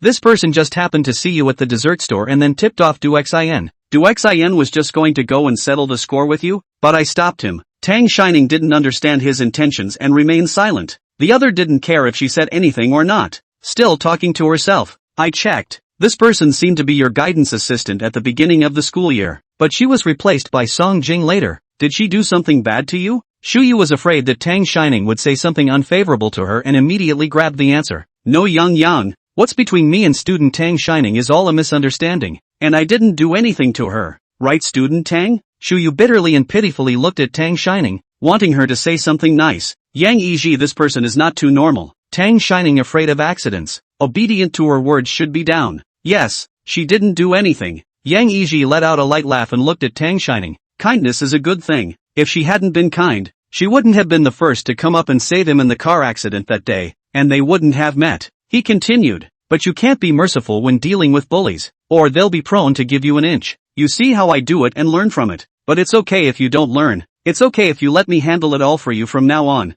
Tang Shining. Yang Yiji looked back at Shuyu. Although I don't know what you did to Sister Ning Ning, since you've been removed, it's definitely not a good thing. How about this? You slap yourself until I'm satisfied. Young, I really didn't do anything to MS. Tang. Shuyu dropped her tears and looked at Tang Shining again, wanting her to help plead for mercy. Don, save me, will you? Yang Yiji casually picked up the glass of milk that he had just smashed next to Shuyu. The pieces splattered all over the place, and a few of them landed on Tang Shining's feet, and she subconsciously retracted her legs. Yang Yiji leaned over to look at her and fished for her ankle with his hand. Hurt you? Tang Shining shrank back and shook her head. No. He was then relieved and looked at Shuyu with a cold face. If you say one more word, this cup won't be smashed next to you. With tears streaming down her face, Shuyu raised her hand and started slapping herself. After all, it's hitting yourself, or not quite getting off the ground. Yang Yiji leaned against the back of the chair and spoke lightly. I can't hear it ringing. Do you need me to have someone help you? Behind them are all big and thick bodyguards. A slap over Shuyu is estimated to have to lie down for half a month. No. She gritted her teeth hard at that. The box was quiet. No one spoke again, and for a moment all that could be heard was the sound of Shuyu slapping herself. She used real force with these latter blows, and her cheeks immediately reddened and swelled. Someone outside knocked on the door, and the waiter walked in with a glass of orange juice without looking at it, put it in front of Yang Yiji, and went out again. Obviously used to seeing big scenes, Tang Shining looked at the corners of Shuyu's mouth were oozing blood. Still she didn't hold back and said, It's okay. Want to plead for her? Yang Yiji tapped his fingers on the glass of orange juice, then pushed it in front of her. You haven't had a bite of anything since you got in here, and you're not doing me any favors, are you? One sip and I'll consider making her stop. Tang Shining hesitated. This was an unknown environment and she didn't want to touch any food. Yang Yiji stared at her and reminded, Don't forget that your sister is still next door. She just scolded me. Should I call her along for a punishment? I'll drink. Tang Shining picked up the cup and took a small sip. Yang Yiji watched her swallow and felt better. Raising his hand, he made Shuyu stop. Alright, it's almost time. You can go down first. Shuyu was taken away. And do Xin watch the whole time? Cold sweat running down his face. Oh yeah, I forgot. There's you. Yang Yi looked like he just remembered. Let me think. What are you going to do? Do Xin immediately straightened up, kneeling on the ground and moving a few steps forward to Yang Yiji's body. I could have slapped myself too. She finished and fanned herself. Yang Yiji didn't stop, just tugged his lips and said thoughtfully, You can't just slap a few times for what you've done. Chapter 124, I won't harm you. Do Xion's slapping motion abruptly stopped? Then what do you want to do? Yang? Wrong. Yang Yiji let out a light laugh, but his brown eyes were so light that they seeped. We'll settle our accounts later. Right now we're talking about you and Sister Ning Ning, so you shouldn't ask me what I want. Do Xin was relieved to hear this? Yang Yiji was a meat and vegetable. She had also seen it these days. The word pity was not in his dictionary at all. Although she didn't know Tang Shining well, but combined with some of her previous behavior and the way she had just pleaded for Shuyu, she shouldn't have gone too far. With teardrops still hanging on her face, she turned to Tang Shining's side and asked her, Tell me, Sister Ning, what do you want me to do? Before Tang Shining could say anything, Yang Yiji said first, Are you two very familiar? Is Sister Ning Ning something you can call? Do Xin pursed her lips and immediately changed her mouth? Sister Ning, change it. Yang Yiji said, You're older than Sister Ning, aren't you? This sister is calling her old. Then what do you think I should call it? Do Xin asked carefully. Do you think it's okay, Mr. Tang? Yang Yiji nodded. Aha. Don, look what you want me to do? Tang Shining watched them talk the entire time, a little puzzled as to whether they were putting on a show for her or what, and I don't know if it was because she hadn't gotten any rest lately, but she felt a little lethargic throughout. She held her forehead and shook her head. Yang Yiji asked with concern, What's wrong? Not feeling well? Want to go sit on the couch? It's more comfortable there. Tang Shining was about to refuse when the other party had already lifted her up by her shoulders and led her towards the sofa. Du Xin didn't dare to stand up either, and could only move over a little bit in a kneeling position. Tang Shining leaned into the backrest of the sofa, that sleepiness intensifying. She sat up straighter and put her hand on the side of her leg and pinched herself hard. Yang Yiji noticed those small movements of hers but didn't care, only curving his lips and smiling, asking her. She asked how you were going to punish her. I can keep helping you if you can't bear it. Thinking of Shuyu's red and swollen face just now, Tang Shining swept the wine on the table, took the cup and poured a large glass into it, pushing it in front of Du Xin. You finish this drink and get out. Du Xin looked up at her and quickly picked up the cup and poured the wine down. Finishing his drink and setting the glass down carefully, he asked her, just one? Tang Shining frowned, a little dizzy, her mind a little spinning, only to wonder if this person was also sick. She put the bottle in her hand in front of her. You can pour your own if you still want a drink. Yang Yiji laughed out loud next to him. Du Xin raised her head and shot a glance at Tang Shining, and after confirming that she wasn't playing a trick on her, she immediately shook her head. No more drinking, no more. Tang Shining had a stern face. Then don't hurry and get out. Although Du Xin has wronged her, she doesn't need Yang Yi to stand up for her, and Yang Yiji is just a crazy person. There's no guarantee what he'll do. Good, good. Du Xin knelt for a bit too long and stood up shakily to walk outside. I'll roll now. Wait. Yang Yiji opened his mouth to stay. Du Xion's face went white, but her feet had to stop. Young Master Yang, is there anything else you need? Of course. Yang Yiji glanced at Tang Xiaoning, his eyes falling back to Du Xin. Sister Ningning is satisfied. I'm not satisfied yet. If someone hadn't arrived in time for those things you did last time, she would have been the one who got scooped that night. And I remember that Ning's sister's hand was still injured, right? Tang Shining's consciousness was becoming more and more chaotic, pinching her palms to stay awake. Let's see. How did you falsely accuse her at that time? Yang Yiji continued. Oh, come to think of it, you said that Sister Ning pushed you, and you bumped your forehead, didn't you? You're on your knees now, so here's the deal. Just kowtow and crack your head like you did the other night. Tang Shining wanted to stop it, and Du Xin heard that she had already done as she was told. As Du Xin kowtowed, Yang Yiji looked at Tang Shining again, reaching out to touch her face. Tang Shining moved to the side to avoid it. He paused with his hand hanging there for a moment, smiled, sighed and, Sister Ning Ning, I've taken the heat for you, why are you still so defensive of me? Seeing that she kept shaking her head, she asked again, what's wrong? Is it because you want to rest? The room is ready, I'll take you there? Tang Shining raised her hand and bit hard on her arm. At first she thought it was because she hadn't gotten enough rest lately, but not getting enough rest makes you sleepy, but not groggy in this situation. She even felt like her eyelids were 1,000 pounds, a feeling that she would never wake up after closing them. She was now certain that she should have been drugged. There shouldn't be anything wrong with the dessert store. She hasn't eaten anything since she came in. Before and Tong accompanied Fong Li to watch too many brain-dead idol dramas, and always felt that the things on the table were not safe. So rather than make up excuses about milk allergies, I'm afraid to drink that glass of milk. Could it be that orange juice? She just thought that since the orange juice was served in the back and was brought up by the waiter, there shouldn't be a problem. Still careless, Tang Shining looked up, her gaze falling on the cups on the dining table as she questioned incredulously. You drugged me? How come? Yang Yiji lazily leaned back on the sofa and smiled. I saw that you weren't in a good state, so I had someone add some sleeping stuff to the orange juice. After saying that, he added, don't worry, I won't harm you. He just felt that if she was awake she was always in this state of rejection of him. He doesn't like it. He wanted to get a good look at her. Hadn't she said before that he didn't know her? This is not a chance to get to know properly. He pointed at Du Xin again. See if I'm not taking it out on you? Tang Shining pinched her palms with more force, trying to stay awake and,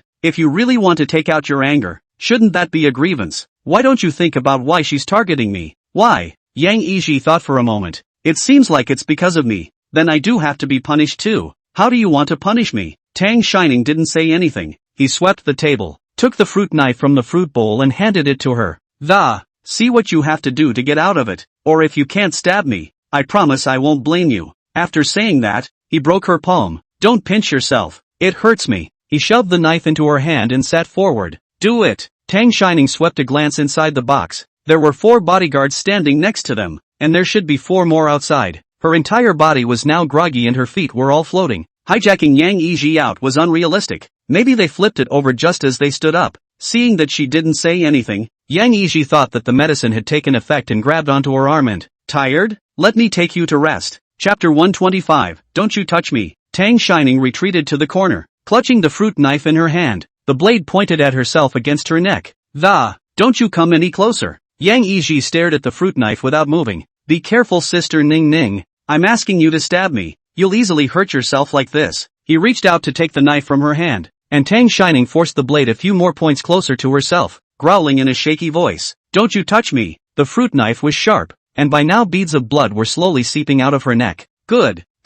Yang Yiji's movements paused and he sighed softly. I won't touch you. You take the knife away a bit. It's bleeding. He still tried to persuade her. A deep wound will easily leave a scar. Isn't that what you girls care about the most? Listen, give me the knife, okay? He was now regretting it to death. He shouldn't have handed her the knife just now. Tang Shining still clutched the knife tightly, and she had to say that the pain of seeing blood was indeed a bit stronger than the pain she had just pinched and bitten herself. She was much more awake now. That's how they silently confronted each other. Xin hadn't stopped yet? Her forehead had been knocked out long ago, and by now blood was already flowing down her cheek. But Yang Yiji didn't say stop, so she didn't dare to stop. On the other hand, Song Jing's side of the work wrapped up in the morning. He didn't go to dinner. He went straight to the airport. After talking to Tang Shining for a while on the airplane, she didn't reply to the message after he said what time he arrived. At first he thought it was unstable internet on the plane, but after landing, he refreshed several times and still no new messages. He scrolled up through the chat logs, and before that, except for the fact that she, Tang Shining, had gone to bed, she hadn't been in a situation where she hadn't responded to his messages for more than 2 hours. She had just sent him pictures of the dessert store and said she was out shopping for New Year's Eve, so there was no way she was asleep,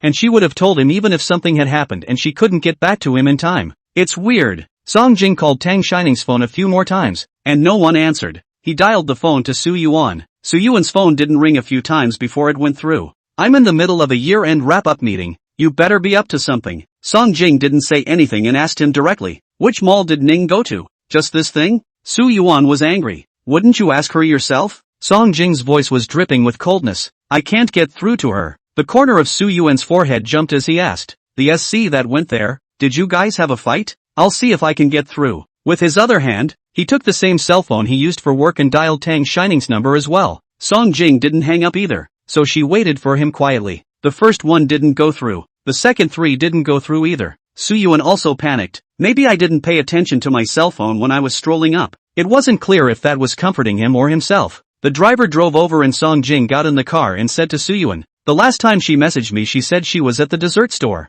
You're closer to the mall, go over there first and see what's going on. I'll be right there. Su Yuan also knew that the situation was not right and immediately responded. Okay, keep us updated. SC is a big mall, so naturally there are not a few dessert stores, maybe 4 or 5 of them on one floor. Su Yuan's car stopped at the place where Tang Shining had gotten off and had someone contact the mall's management. He looked around the neighborhood first, finding a dessert store with a net-like decor and design that was suitable for a photo op and going in. He remembered a time before when Tang Shining had come out for a get-together with her roommates and brought him a cupcake when he returned. At that time, she said that the dessert store was especially beautiful, perfect for taking photos, and a Netflix store. Said there were a lot of people and she had waited in line for a long time to get there, and told him to eat it all and not waste it. It's close to New Year's and the store is quite crowded, and one girl has finished her handoff and is rubbing her shoulder complaining to another girl that I'm really convinced that Shuyu went out and didn't come back. Ordering, making, cleaning up are all I'm doing alone. Fortunately just now is not the peak time,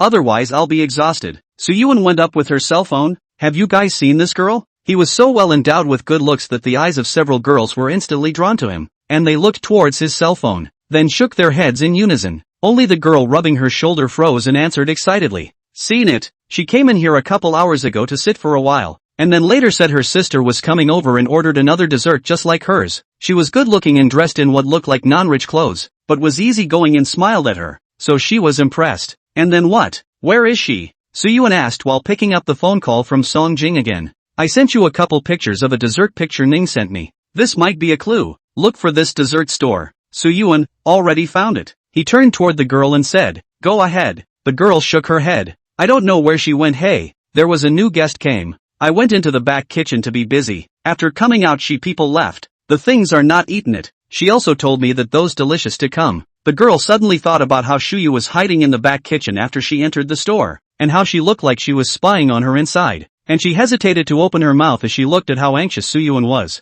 I have a guess. Su Yuan immediately, you said, now that we've found the dessert store, This girl has also seen Tang Shining, and there's no news from the surveillance side yet. She's the only clue left. The girl continued. Do you know a waitress named Shuyu in our store? Suyuan felt that the name sounded familiar, but couldn't recall who this person was. Song Jing, whose phone hadn't been hung up yet, reminded. It was Ning Ning's previous guide assistant. She wasn't very nice. I replaced her. Recognize. Su Yuan picked up. Why? That is, when this girl came in, Shuyu hid, looked at the back kitchen for a long time, and then made a few phone calls. I heard something XIN's sister, Yang Xiao. Shortly afterward 2 men in black came in and just picked her up, and she was especially proud of herself when she left. Oh yeah, so that girl was pretty much the same girl that Shuyu left shortly after I came out and I haven't seen her since. Do you think it would be? Su Yuan's entire body tensed up when she heard Yang Xiao. Do you know where she went? I don't know about that girl, but Shuyu seems to have gone to the top floor restaurant.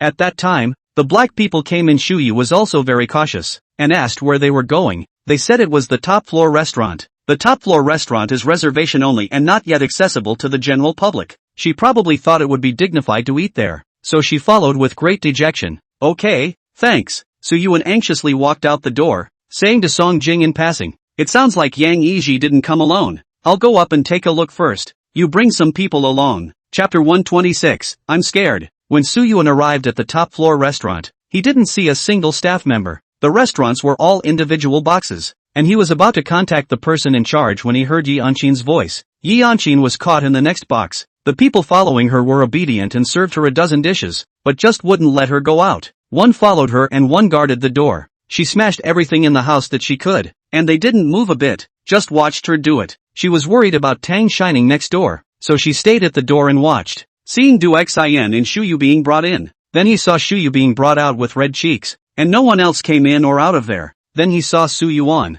The bodyguards had all been with Yang Yiji for a while and naturally knew Su Yuan. When she saw him coming up, she was afraid that Yi Anqin would make a sound and was about to come and cover her mouth. She was holding a bottle of wine that she intended to use to sneak up on the bouncer, and she didn't hesitate to smash it against the glass of the compartment door when she saw it. Pop the bottle and glass shattered. Su Yuan was also attracted by the sound and saw Yi Anqin looking behind her again, not seeing Tang Shining. Where's Nimbus? She's not with you. Next door. Yi Anqin broke away from the bodyguard's restraints and directly interrupted him, pointing to the box next to him. Ning is next door. Go check it out. That dog Yang Yiji is there too. In the next box, Du Xian had already knocked out on the ground. His forehead was full of blood. Yang Yiji didn't care, just like looking at an injured kitten or puppy. Tang Shining still clutched the fruit knife tightly. The blood on her neck had already stained a small piece of the pure white scarf Su Yuan had put on her when she left the house. Her look of avoiding him like a snake had already caused Yang Yiji's patience to completely run out. Yang Yiji persuaded her to let go while giving a wink to the bodyguard at the side. The bodyguard was about to go around the couch to get behind her when there was a loud bang at the door, followed by a bodyguard being kicked through the door and falling to the floor. Ning Pa! Tang Shining's voice was trembling when she heard his voice, and tears came out of her eyes. Brother! Su Yuan entered the door and saw Tang Shining, who was cornered by Yang Yiji, with blood still on her neck, and that anger instantly transformed into killing intent. The bodyguards in the box immediately gathered around Yang Yiji when they saw this. Yang Yiji waved his hand for them to back off. All are friends. Since we are here we should eat together. Ning Ning's sister and I are still rusty, not eating a bite of anything. You are here just in time. Before Yang Yiji could even finish his sentence, a strong wind came in front of him, and then Su Yuan's strong fist landed on his face. This was followed by being grabbed by the collar and thrown to the side, and kicked in the chest with don't you dare hurt her. Su Yuan used his full strength, and Yang Yiji felt his head buzzing from the blow, and his mouth tasted like blood. The bodyguards rushed forward to help the man up. Su Yuan sat down next to Tang Shining, and seeing her shivering and still clutching the knife was heartbreaking, so he softened his voice and called out to her.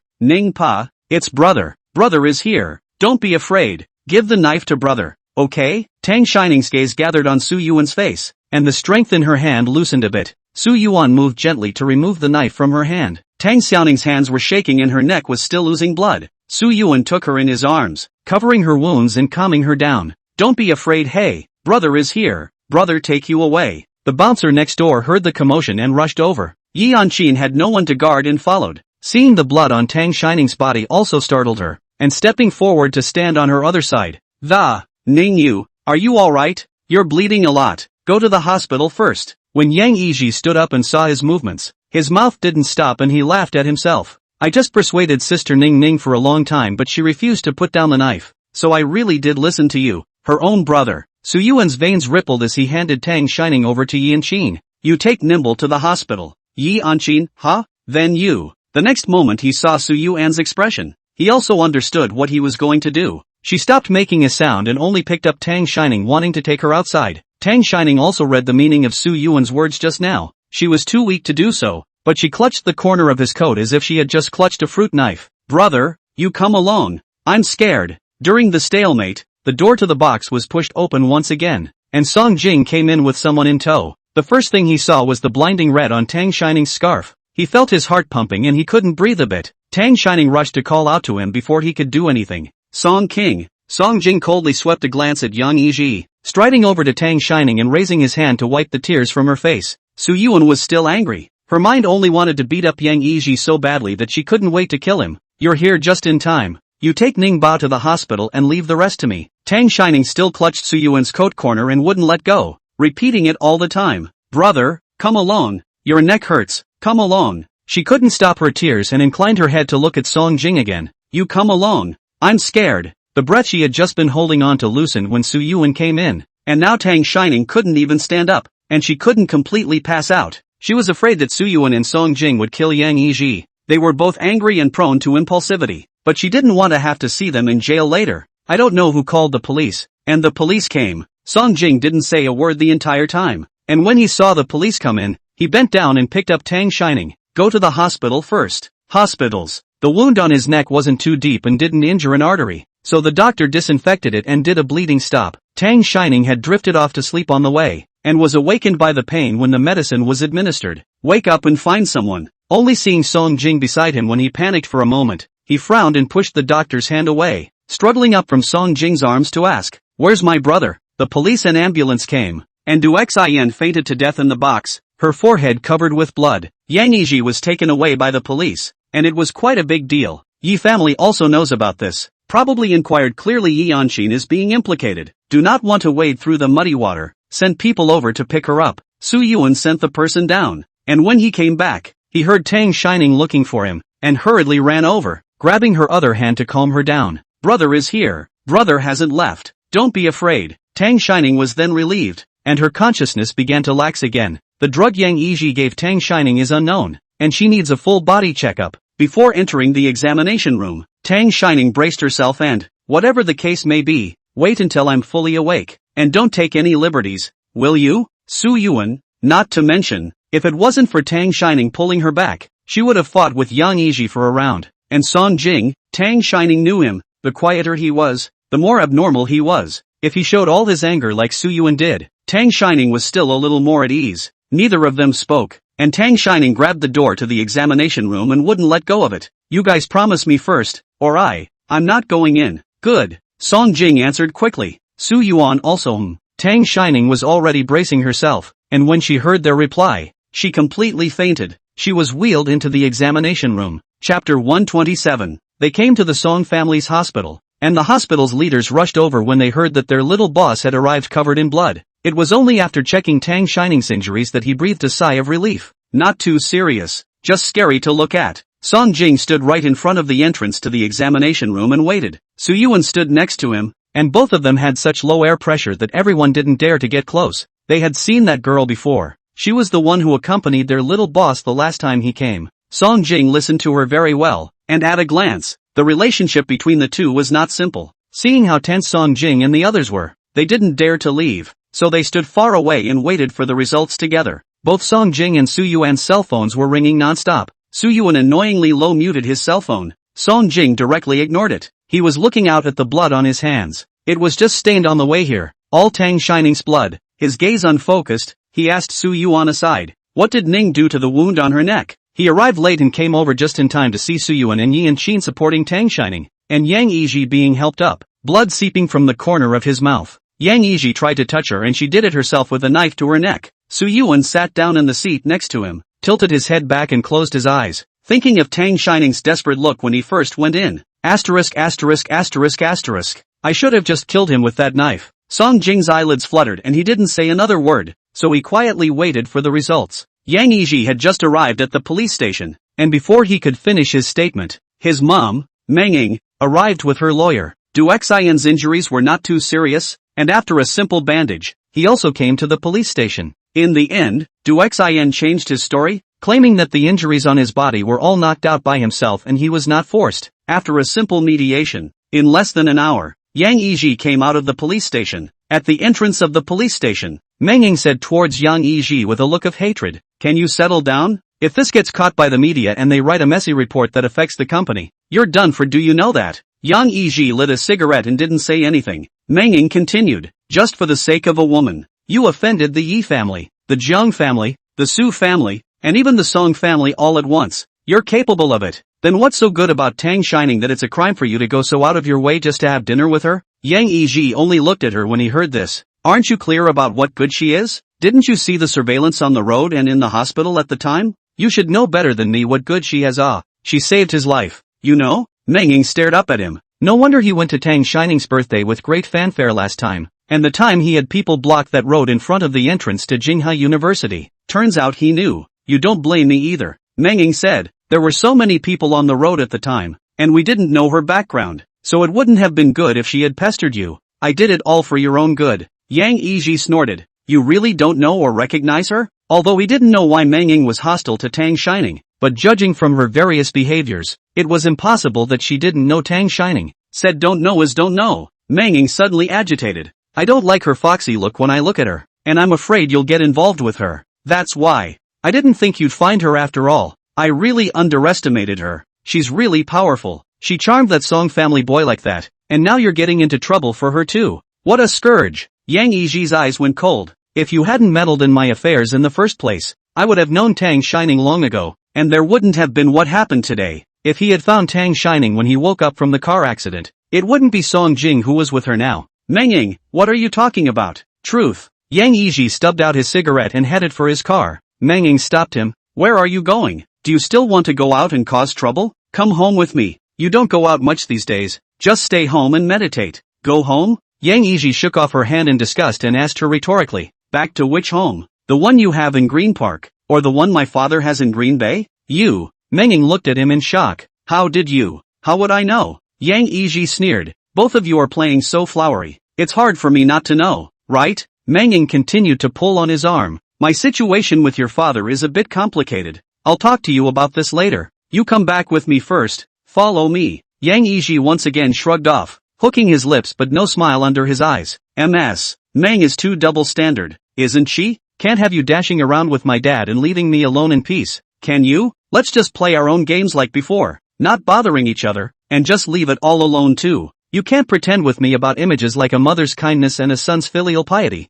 I can't even act it out anyway." After saying that, he drove straight away. Tang Shining's full body checkup plus blood draws came down in a series, and the results came out already 2 hours later. It was dark by now. Tang Shining hadn't woken up yet and was transferred to the ward. The doctor was about to tell Song Jing and the others the results with the checklist. This didn't. Interrupted by Song Jing, he pointed to the door. Outside the hospital room, the doctor continued. "What's in the patient's system is a drug that contains triazolam as well as Y-hydroxybutyric acid, what we often refer to as ecstasy. But luckily the amount isn't too much, and we've already injected a slow-release medication, so she'll be fine after a good night's sleep." Su Yuan was also relieved to hear the results. Song Jing was quiet for a split second and asked the doctor, "When will she wake up?" The doctor looked at the time. "The patient has lost a bit too much blood. Her body is a bit weak, and with that sleeping medication, it's estimated that she'll have to wake up tomorrow morning." Song Jing nodded. "Good. Hard work." After the doctor left, Song Jing stood in place for a while and went to the window to answer a phone call. Returning to the ward, he saw Su Yuan sitting next to him on guard, not knowing what message he was sending,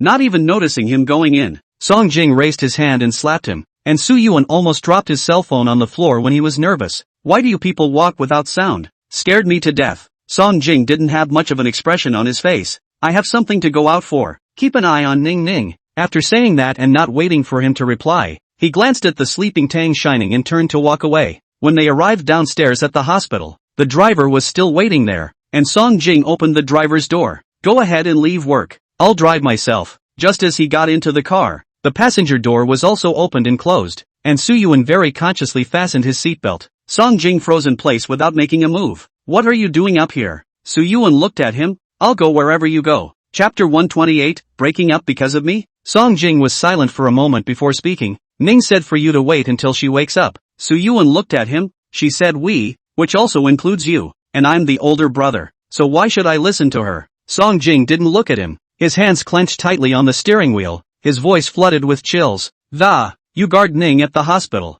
Leave this to me. Song Jing, you are mistaken. Su Yuan said. To put it bluntly, you haven't married into our Su family yet. You're the outsider, and I am Ning Bao's own brother. This is something I have to go for. His own sister has been bullied like that. He is still indifferent. In the future, do you want to hang out in Jinghe? If he didn't beat the out of Yang Yi today, he'd have to regret it for the rest of his life. His anger intensified as he thought of the blood on Tang Shining's neck and the way she was trembling when he went in. Are you going or not? If you don't, I'll have my chauffeur drive over and I'll go by myself. As the car started, Song Jing's phone rang again, and he glanced at the caller ID and opened the window to casually throw the phone out. Su Yuan sked. I thought you are just better than me than I can tolerate. Your cell phone ringing all the time doesn't bother you, so it's pretend. Thanks to him, he had just reflected on whether he was too grumpy and whether he should change in the future. Song Jing swept him a glance and started the car, his voice low and, our family already knows about this, and your family should know about it later. There's not much time.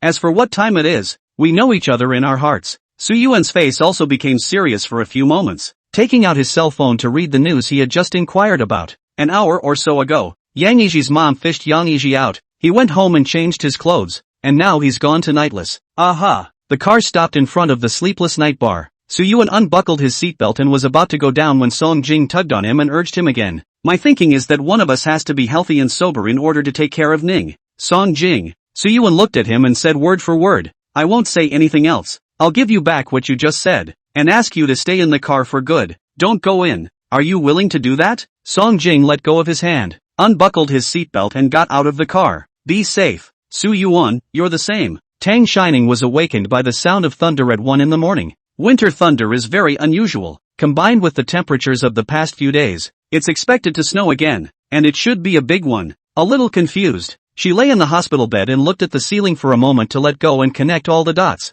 She was drugged by Yang Yi and just now should have fallen straight asleep while doing the examination. Thinking of this, she began to look for Song Jing and Su Yuan. If it were normal, with her like this, they would have stood by her side, but now she was alone in the large hospital room. She had a bad feeling about this. She sat up from the bed, took the cell phone next to her and started to call them. Su Yuan's was turned off and Song Jing's was unanswered. He was about to go out when a man came in from outside the ward. It's the old Mrs. Su. Grandma? Don't call me grandma. Our Su family doesn't have a granddaughter who can cause trouble like you. The old lady said with a sullen face. Do you know that your brother went to the Young family's kid because of you? And he's still in resuscitation. It was now after 1 a.m., and they were all asleep, having received the news at about 12 p.m., and rushed over immediately. It took a bit of asking around to find out what was going on. Now that Su Yu and Elder Su were waiting in front of the emergency room, she thought to come over and ask Tang Shining. How can? Tang Shining was stunned for a split second when she heard her words, and her cell phone fell to the ground. I clearly said for him not to go. Su old lady heartache Su Yuan. At this time in the heart of the thought is in the rescue. Is Tang Shining just fine? Why not? It's not just Yuan, there's also that Song family kid, that Young family kid. All of them are lying in the emergency room right now. Song Jing and Su Yuan could really be considered to have gone in vertically and come out horizontally this time, and were carried out on a stretcher by the ambulance. I don't know exactly what happened, except that they were carried out covered in blood less than half an hour after they went in, and there were ambulances and police cars parked outside the Sleepless Night bar. You're also great. You can make these few slightly outstanding people of the younger generation fight for you. How do you have the nerve to lie here? Tang Shining pinched her palms and made a gesture to get up, but she tore the wound on her neck and sucked in a breath of cool air in pain. Brother, where are they now? Are they hurt badly? I'll go take a look. Old Mrs. Su was getting angry, and looking at her like this she felt that she was really pretending. No need for you to go. Not a single good thing has happened around you and since you came back. Last time he broke up because of you. This time he got into a fight because of you. And he also has a grudge against us because of you. What do you want next time? Want him to die for you? Tang Shining didn't return the favor, and after listening to her words, she queried, brother broke up because of me? How could it be because of her? She didn't say anything like she wanted him to break up, and she hasn't even met the guy yet. You don't know? Old Mrs. Su looked at her suspiciously. Yuan didn't tell you? Tang Shining shook her head. Humph! Old Mrs. Su grunted and laughed. He really cares for you as a sister. He didn't tell you about such a big thing. Tang Shining didn't say anything, waiting for her to make things clear. Old Mrs. Su, it was the day after my birthday, I think, when he heard from somewhere that we were sending you out for marriage, and came back to talk to us, saying that since you didn't grow up in the Su family, your marriage should be up to you, and that it was fine to pick the one you liked. But although you left the Su family at the age of 5 or 6, Tang Wan didn't have a small share of the money when she left, and after she died, you came back. So how can these things be made clear so easily? In your generation, didn't all of your older siblings have marriages arranged by their parents? We can turn a blind eye to Yuan when he has to shoulder the burden of the company in the future, but it's impossible for both of you to be left to your own devices. Su Yuan end of the college entrance examination talked about that girlfriend is Hong Kong city people. Parents work busy, so live in Jingha grandmother's side of the school. Her family also did some small business, but it wasn't even comparable to Su's family. They weren't very happy about it when they found out, and it was expressed explicitly and implicitly at the time. But it can't be helped. Su Yuan himself likes it, and he's in his rebellious stage, plus he's stubborn himself, and he doesn't even listen to them anymore. They were thinking that the children were still young, and when they went to college later, the girl went back to Hong Kong City, and it was a long distance, and they couldn't see each other, so they would surely break up soon. As it turned out, I didn't realize that they had been talking for 2 years, and this would have been the 3rd year. The two of them also made plans to go to graduate school abroad together. The idea of the two old men of the Su family was that after Su Yuan graduated from university, the old man would slowly hand over the Su family to him. Su Yu is the one with the backbone, and they pretty much gave up on him when he married Tang Wan. Later, when the divorce was finalized, Su Yuan was still young and the old man was getting older, so he had no choice but to call him back to the company to help. Chapter 129, he's always been peaceful without you showing up. If Su Yuan leaves the country again, the plan will be all messed up. So at that time, when he came to the old mansion to talk about Tang Shining, they told him that Tang Shining and he had to have someone who had to join forces for the sake of the company, and as for who it was, they would discuss it themselves. In their hearts, they actually preferred that the person who joined the marriage was Su Yuan, because after all, Tang Shining did not grow up in the Su family, and changed her surname to that woman Tang Wan. People like them would care about that, and Tang Shining shouldn't be able to find any door-to-door families for her marriage, only some that were a bit worse than them. The final result is known to everyone. Su Yuan and his girlfriend broke up. The day he returned from the harbor city, he went to the old mansion again. In addition to going to inform him of his decision, it was to invite the two old men to support the 18th birthday party he had organized for Tang Shining. They were all reluctant to go at the time, thinking a girl doll was unnecessary, but seeing my grandson's sad and disheveled look and his heart ached, I agreed. So it's because of this, Tang Shining muttered. No wonder he was not in the right state when he came back from the old mansion that day. And he was even more like a different person afterward, concentrating on the company. It turns out that she was the one who said she heard they were going to send her out in marriage, and her brother went back to the old mansion to find them. Old Mrs. Su was also getting angrier and angrier. You said that after you came back, how many things you uncompromised for you, and now, there's a fight with that young family kid over you, and I heard it was because that young family kid wanted to have dinner with you, and you didn't want to? Isn't it just a meal? If you can climb into the young family, you should even go to the temple to worship. That's not it. Tang Shining frowned and retorted. Yang Yiji he's still. Old Mrs. Su impatiently interrupted. Who cares how you are? Anyway, the current situation is that Yuan is still unconscious in the emergency room, and so is that kid from the Yang family. Our Su family and the Yang family were originally family friends, and the companies worked closely together, and just because of you, we don't even know how to explain to the Yang family now. She looked coldly at Tang Shining. Anyway, this matter started because of you. Although we did promise not to interfere in your marriage in the first place, but after this happened, what we said before doesn't count. If the solution behind it is for you to make sacrifices, you should be good. Don't run to Yuan again and cry, so that he can beg for mercy for you. Now that they're all unconscious, no one knows the specifics of the situation, but according to those who were there, it was Su Yuan and Song Jing who approached Yang Yiji to beat him up. If this was really the case, they, the Su family, would definitely have to give the Young family an explanation, and a passerby called the police at the time. This is really going to be a big deal, and if the Young family doesn't let up, it's probably not even going to be easy to solve. She didn't care about Tang Shining's reaction when she finished speaking. She turned around and was about to leave. Tang Shining hurriedly called out to her, "Brother, is he okay now? Which ward is he in? I want to go see him." "No need for you to go," old Mrs. Su said. "The 10 years or so that you didn't show up, he was peaceful." Old Mrs. Su didn't pay any more attention to her. Su Yuan hadn't woken up yet. She had to go and check on her precious eldest grandson. Tang Shining heard her walk to the doorway and listened for a moment, then heard her speak. Awake and well in there. What injury? I'm looking good. It's our family that's sorry for your family. Okay, let's talk about it when the kids wake up. Then the footsteps faded and another man came in from outside. It's Yang Yiji's mother, Meng Ying. Tang Shining had met Mrs. Su from afar on her last birthday. Meng Ying stood beside her for a while, surveying her face not looking too good. Tang Shining? Tang Shining nodded. Meng Ying introduced herself. I'm Yang Yiji's mother. Let me do the math. This should be the third time we've met. The first time was when you sent Yiji to the hospital and we ran into each other in front of the hospital. And the second time was at old Mrs. Su's birthday banquet. She stared at Tang Shining's face. No matter how many times I've seen you, I want to lament that you look so much like your mother. Tang Wan, your eyebrows are almost identical, as well as that energy in your body as well. Tang Shining frowned slightly at her. You know my mother? Recognize Meng Ying seemed to be caught up in memories. Not only do I know each other, if she hadn't snatched Suyu in the first place, I wouldn't be living in this situation now. Meng Ying was born in the Jingha Meng family. Nowadays, although the Meng family had declined a bit, but in the first 20 years, the Meng family was also in existence that could be on par with the Su family.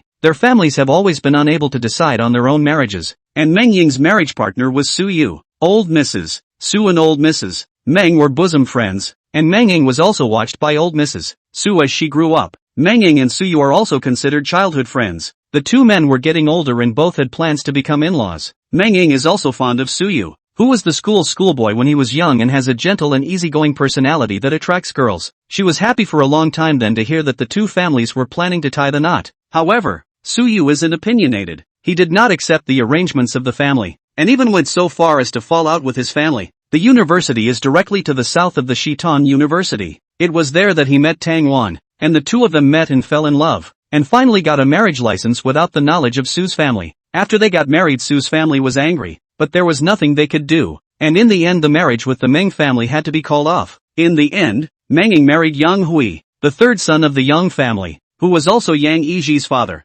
Yang Hui was an arrogant and extravagant second generation when he was young, and after Meng Ying married him, he settled down for a year or two, and then showed his true nature again. The latter is even more excessive, directly in the outside to raise up women, but also with them to have children. In the outside do not know how many homes. The old man of the Yang family didn't care, so he came along with him. She even tried her explicitly to see if she could pick up and raise her illegitimate son from outside. If it wasn't for the fact that the Meng family was still around now and Meng Ying had her mother's family to back her up, she would probably be having a much harder time right now. Divorce was out of the question. The bonds between the two families were so deep these days that their marriage had long been more than just the two of them. It was a matter of two families. She started to look away even a few years ago. Yang Hui could play outside. Why couldn't he? Why should she have to keep her virginity for him when he's out screwing around? If he can keep a confidant on the outside, she can play a male model on the outside. Anyway, it's just a matter of spending some money. It's joint property. He can give other women money. Why can't she give other men money? Chapter 130, Do you still want to kill? However, Meng Ying had always had hatred for Tang Wan in her heart. What she wanted most as a young girl was a healthy and complete family. She was pretty sure that Su Yu could give her that. If it wasn't for Tang Wan's intervention, Meng Ying would have married Su Yu as she wished. She would have long since reached that wish by now. Magnificent marriages start out mostly unloved, with arranged marriages, and those who haven't even seen each other before marriage abound. Most of them are married before they fall in love. Not to mention she likes Su Yu, and with Su Yu's culmination, even if he doesn't like her, as long as he's married, he'll still do his due diligence. If she married Su Yu, the marriage wouldn't necessarily be happy, but it would be normal. It surely wouldn't be like now, maintaining this marriage with Yang Hui that was intact on the surface but rotten on the inside. Meng Ying pulled the chair next to her and sat down, not really wanting to tell her too much about the previous generation, which wasn't what she was here for. What's your relationship with Song Jing? Are you together? Meng Ying and Yang Yiji were worthy of being mother and son. Even the words they asked were the same. She didn't care about Tang Shining's answer at all, asking and then answering herself. Must be together, right? Otherwise, you wouldn't have gone with your brother to beat up our family, Yiji. Yet Ji should have known about this news as well, so he didn't hold back from laying his hands on you. It's a pity that he's too young to do anything at all carefully. That Song family kid and your brother are also young and impetuous. They don't care about the consequences of their actions at all. Tang Shining didn't say anything and didn't know what to say. Meng Ying talked for a while and found it meaningless. Just as another call came in, she got up, walked a few steps and looked back at Tang Shining. What do you think your grandparents would do if I told them that we'd forgive Su Yuan if we just sent you over? If you marry into our young family and suffer all my wasted time, will Tangwan be very strange and sad? I wonder if I'll be so angry I'll come back to life. She looked at Tang Shining and hooked her lips, saying softly, seems kinda interesting. Thunder sounded again outside, and Tang Shining pinched the covers tightly and probed for the cell phone she had just dropped. The drastic movement pulled at the wound on her neck, and blood seeped out of it, staining a piece of gauze red. Tang Shining was actually no longer afraid of thunder. The night MS. Tang Wan died. It was a stormy day and the thunder shook the sky. She watched as MS. Tang Wan slowly closed her eyes, and in the end, even the fluctuations on top of the monitoring instrument gradually leveled off. She just left. At that moment she realized that death was scarier than thunder. And now, listening to what they just said, Suyuan and Song Jing were injured. And seriously, she can't seem to do much about it. Tang Shining picked up her cell phone and tried to find someone to talk to. Looking at the overflowing contacts, for a moment I didn't know who to call. She seems like a real troublemaker. Asking Yanqi out today caused her to be locked up by Yang Yiji as well. It also caused Su Yuan and Song Jing to get hurt. So if she calls someone else now, will it hurt her/him too? She scratched through her contact list several times, finally stopping at MS. Tang Wan's number and tapping dial. Although she knew it was impossible, she really wanted to hear MS. Tang Wan's voice now. It rang 3 times and the phone actually connected. Tang Shining felt her heart pumping, sore and aching, a little breathless. Mom! Tang Wan's voice really came from the receiver. Is Ningbo unhappy? Or do you miss your mommy? Baby, if you feel tired, then turn off the light and have a good sleep. If you feel sad, you have a good cry. You've always been the best in mommy's heart,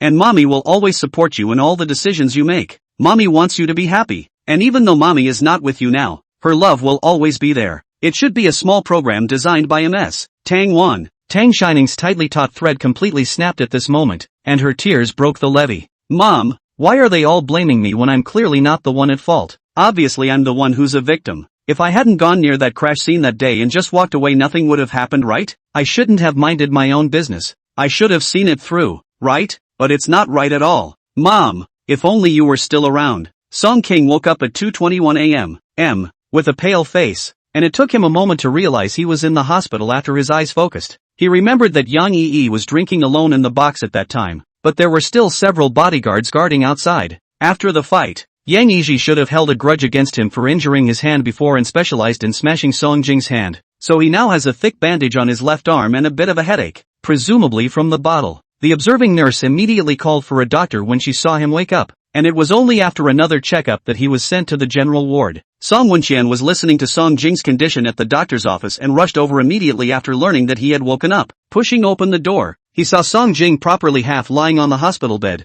and secretly breathed a sigh of relief in his heart. He walked quickly to Song Jing's hospital bed and asked him with a stern face, "How's it going? Why don't you react? You weren't knocked silly, were you?" Song Jing had a headache, and his neck seemed to be twisted as well, and when he gently moved it, the pain made his face even paler. He didn't answer Song Wenqian's teasing, but asked with some concern, "How's Su Yuan?" At first, Song Jing was afraid that Tang Shining would blame him, and he even blocked a few blows for Su Yuan, but in the back, everyone was killing each other and couldn't care less. He's hurt like this, and Su Yuan doesn't know what's wrong with him. If it was more serious than him, Tang Shining would probably cry again. I should have known to lock Su Yuan in the car and tell him not to go. Song Wenqian sat down with a displeased face. He hasn't woken up yet, but the injuries shouldn't be as severe as yours. I really don't want to talk about you. Before also think that after you came back from Shitong you have stabilized a lot. I didn't think that you are still acting impulsively like this. Have you guys ever thought that if something really big happens, what should you do?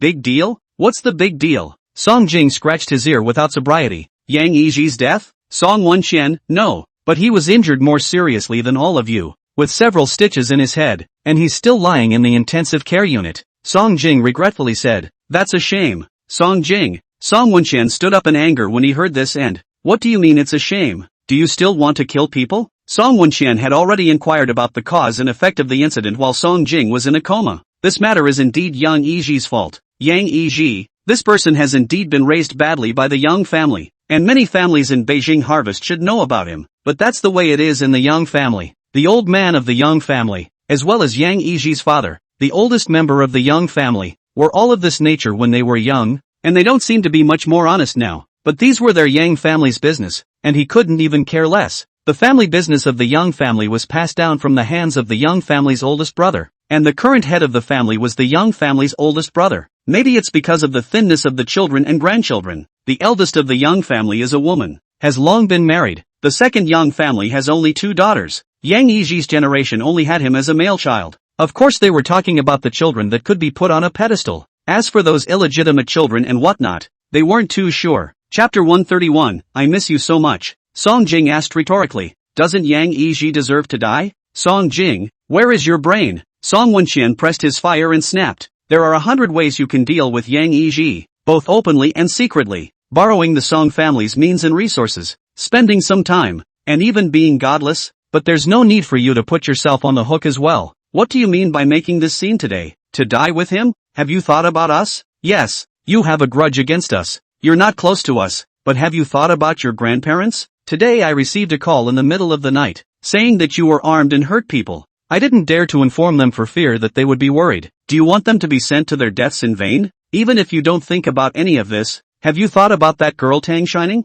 You brought her brother to kill someone. If something happens to both of you, what do you want her to do? What's the state of the Su family right now? What are those 2 old men like? You don't need me to remind you, do you? Even if Yang Yiji deserves to die, is it your turn to kill him? Song Jing listened in silence and looked up at him faintly. Finished? Song Wenxian. He didn't know if the other guy was listening even after all that. Song Jing lifted the covers and got out of bed. Song Wenxian frowned and asked him, what are you doing in the middle of the night? Your wound has just been bandaged. Don't move. Okay. Song Jing's face was white with pain, but he still walked out firmly, mumbling, I have to go check on Ning. It was just thundering outside and she's scared to be alone. Song Wenxian. He took the wheelchair that the nurse pushed over to him, and pushed it to him, still stoic. And, you sit this one out. Don't waste medical resources by tearing your wound again later. Song Jing glanced at him and sat down slowly, resting her hands on her knees and, then trouble Song Dong. I'll barely push for you when you're old in the future. Song Wenxian snorted coldly. Can't afford it. I think you're my old man. I'm afraid of losing my life. Both were arranged VIP wards, but Tang Shining was over on the left side. Song Wenxian had just not only waited for Song Jing to wake up,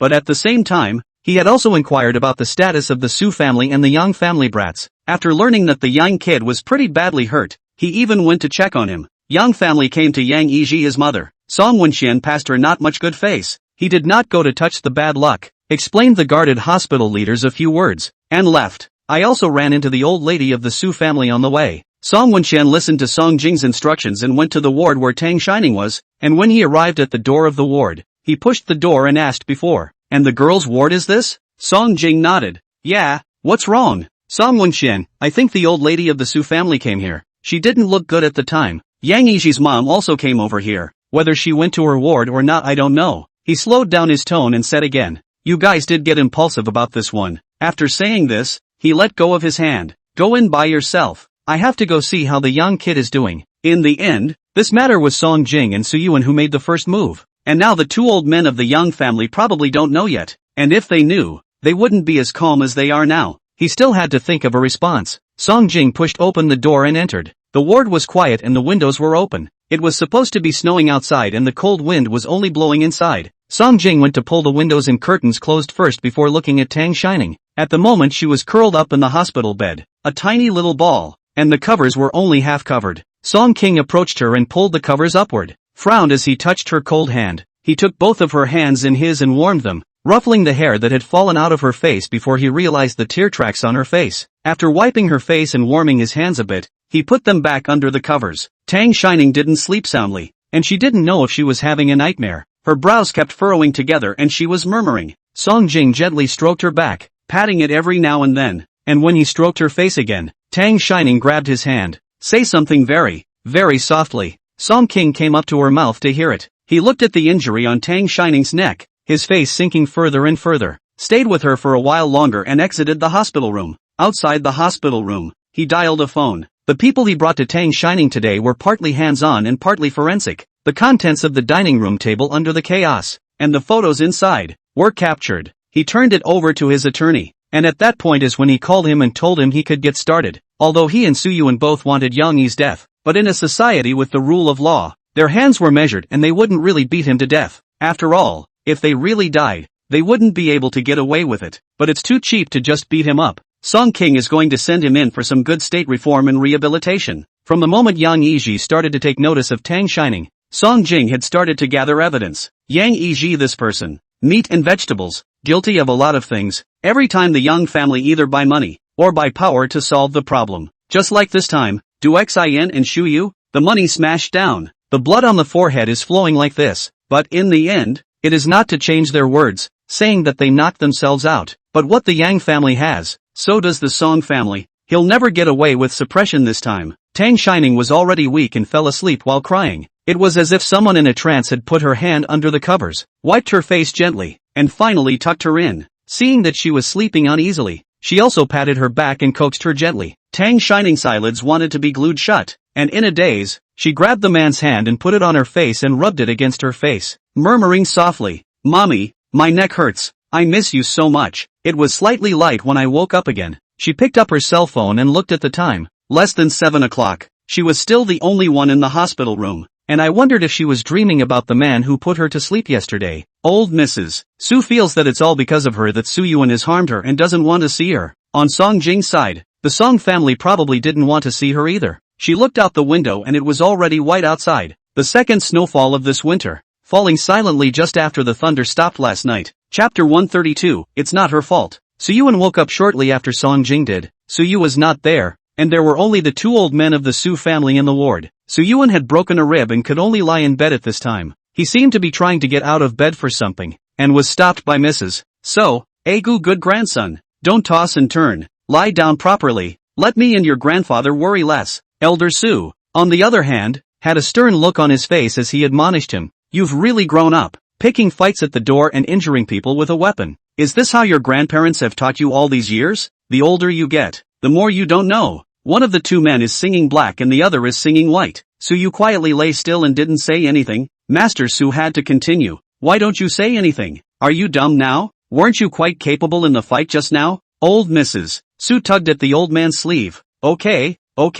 Yuan is also impulsive. Who knows that Tang Shining is so capable of getting into trouble? Elder Su agreed. I think so. Before, when Yuan followed us to live with us, it was all fine. How come Tang Shining became like this as soon as she came? I see that in the future. Yuan, you'll still go back to the old mansion to live. Su Yuan struggled to get up from the bed when he heard Tang Shining's name. This matter is not Ning Bao's fault. You guys don't know how much she was hurt by that dog Yang Yiji. Old Mrs. Su snorted coldly. Isn't it just that little wound on your neck? What is it compared to you? You've been unconscious for almost 3 hours. We were all anxious outside. How do you know Ning Bao? Su Yuan looked at the old lady. You went to see Ning Bao? Didn't say anything to her? Did you? Old Mrs. Su was even more upset when she heard this. How can I say that you were injured because of her? What's wrong with me going to her place to take a look? Su Yuan retorted. It's not because of her. She doesn't know we went. On the contrary, if I had to say it, Tang Shining's injury yesterday had a lot to do with him. She'd spent the last few days diving into preparations for that tournament later in the year, without leaving the front door open.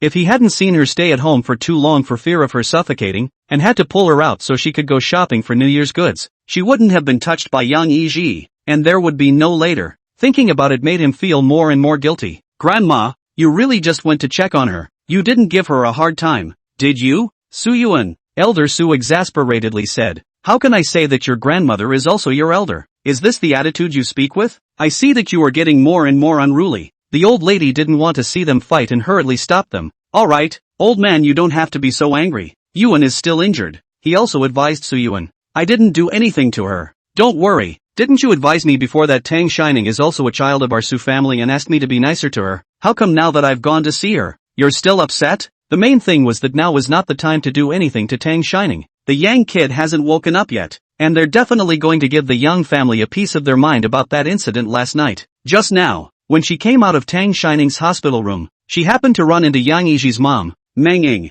They also chatted outside for a while afterward, and Meng Ying said she'd see what Yang Yiji said when he woke up. What if he still clings to Tang Shining's words and wants Tang Shining to marry into the Yang family? It would be a happy ending for all if this could be resolved this way. She had wanted to form in-laws with the Yang family before, and if Tang Wan hadn't shown up in the first place, her daughter-in-law would now be Meng Ying. It's not bad to have Tang Shining marry into the Yang family now, so now Tang Shining is still useful to them. Really? Su Yuan wasn't quite convinced. So you didn't tell Nimbus about my injury, did you? Although this was a special day now. In a few days it would be New Year's, and he couldn't keep avoiding her in the new year. Sooner or later, Tang Shining would find out, but it was better to hide it for a while, and if she knew a day later, he'd be able to raise another day. He might be better by then. Just tell her it's just a minor injury. No, old Mrs. Su was vain. Why am I talking to her about this in a good way? I'm just going to see how she's hurt. Elder Su took over. After the doctor's examination at noon, you'll follow us back to the old mansion to recuperate.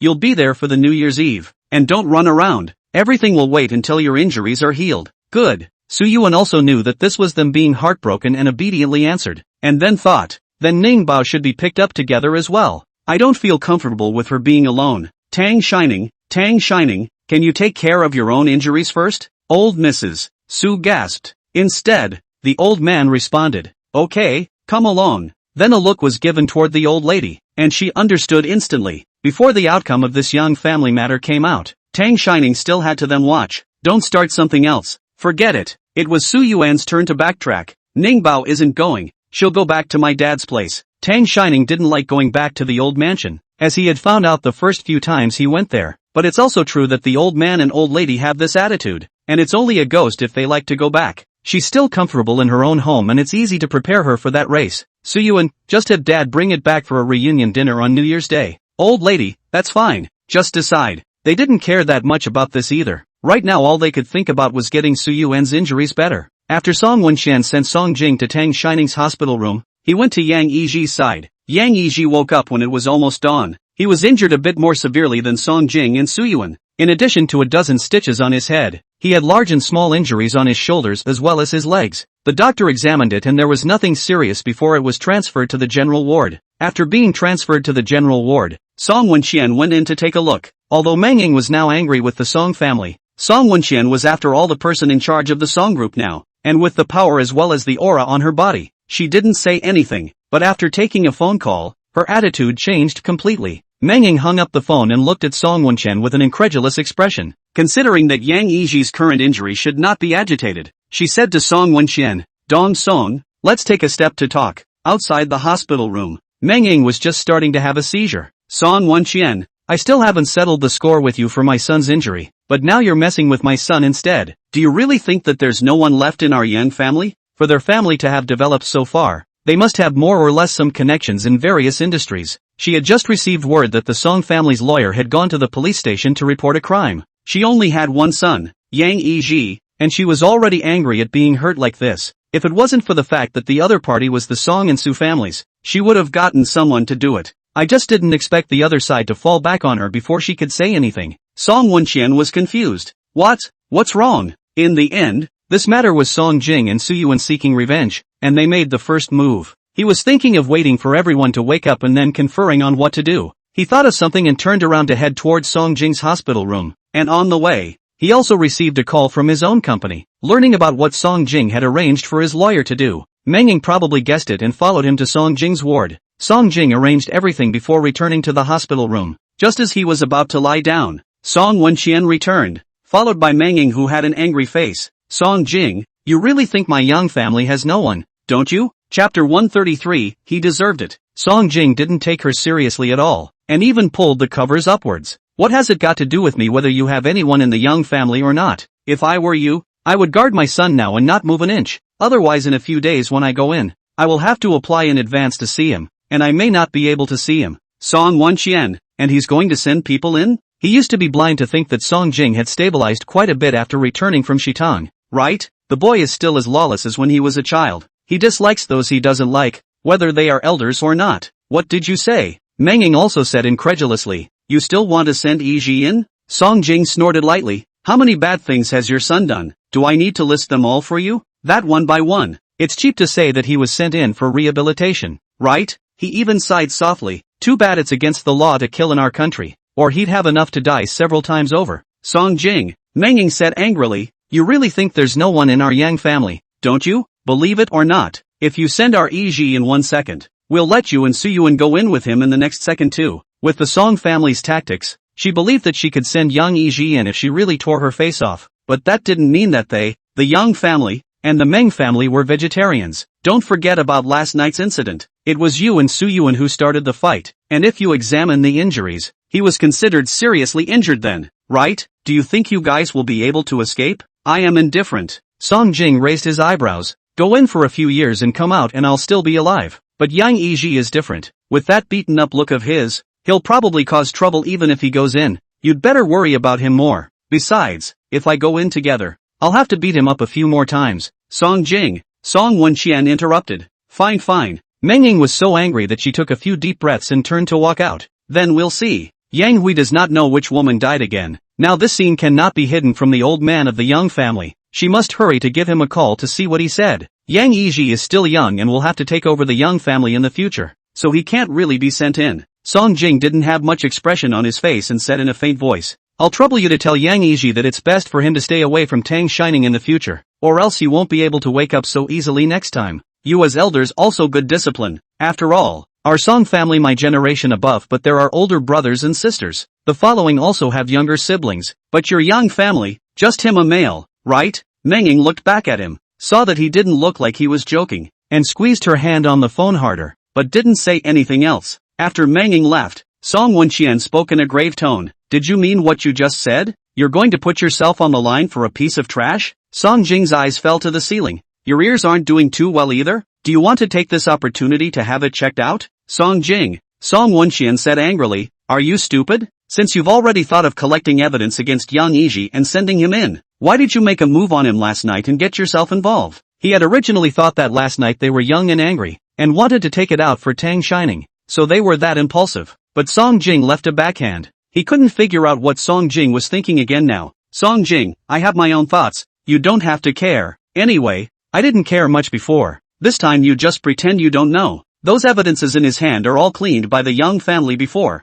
and the ones that can't be cleaned have already let someone take the blame. It would definitely take time to recheck. The only thing that can hammer him to death is the fact that he drugged Tang Shining and illegally detained him yesterday afternoon. He'd already consulted a lawyer for these crimes, and he could probably get about 3 years at the most, if the other side's lawyers were strong. It's too cheap for him, and he didn't get the lesson. He beat up Yang Yiji so ostentatiously. First and foremost, of course, he was taking it out for Tang Shining. Another reason was to let everyone in Jingha know that Tang Shining was covered by him and Su Yuan. If they tried to touch her, they'd only be worse off than Yang Yiji. So think hard about whether you can handle it first. Song Wenqian became even more angry when he heard this. What do you mean I don't have to care? You're a Song family member. You're my Song Wenqian's son. Why don't I care? Song Jing sat up from the hospital bed and looked at Song Wenqian with a solemn face. I told you a long time ago, I can do without all the things of the Song family. My own path. I choose it myself. It was some time ago when Song Jing didn't know what kind of madness he had been smoking,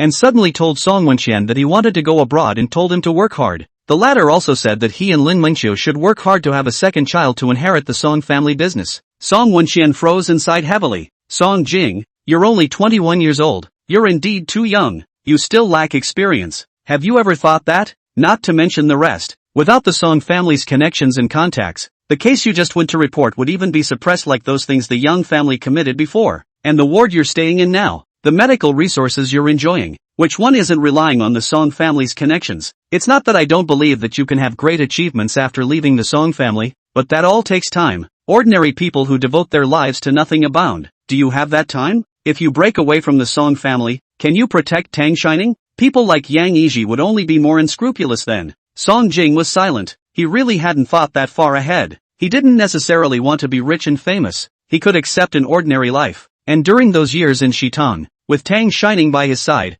he lived a happy life. But it seemed like he really thought it was simple. He had a talent for business, and he was certain that he could start a successful business even if he left the Song family. But it is true, as Song Wenqian said, that all this takes time. Everything would be fine if there was no Yang Yiji, but not anymore. Song Wenqian continued. The burden of the family is more than just a responsibility or a shackle for you. There's quite a lot you can get out of it. Money and power. These are the basics, but they're also what you need, aren't they? He saw that Song Jing's complexion eased quite a bit, and continued to persuade him. That matter of Tang Shining still needs to be considered in the long run. I'll go and talk to the police station side. No way. Song Jing snapped back at those words. That's what Yang Yiji deserves. Chapter 134, he's no better. Song Wenqian saw that he was still stubborn and his anger came up again. Is it possible that you still really want to go in with Yang Yiji? Suddenly it occurred to me. And Su Yuan, have you thought about him? Have you asked him if he's willing? I have the same idea as Song Jing. Su Yuan pushed his wheelchair in by himself. Su Yuan stayed in the ward and saw Song Wenqian and Meng Ying heading towards Song Jing's ward.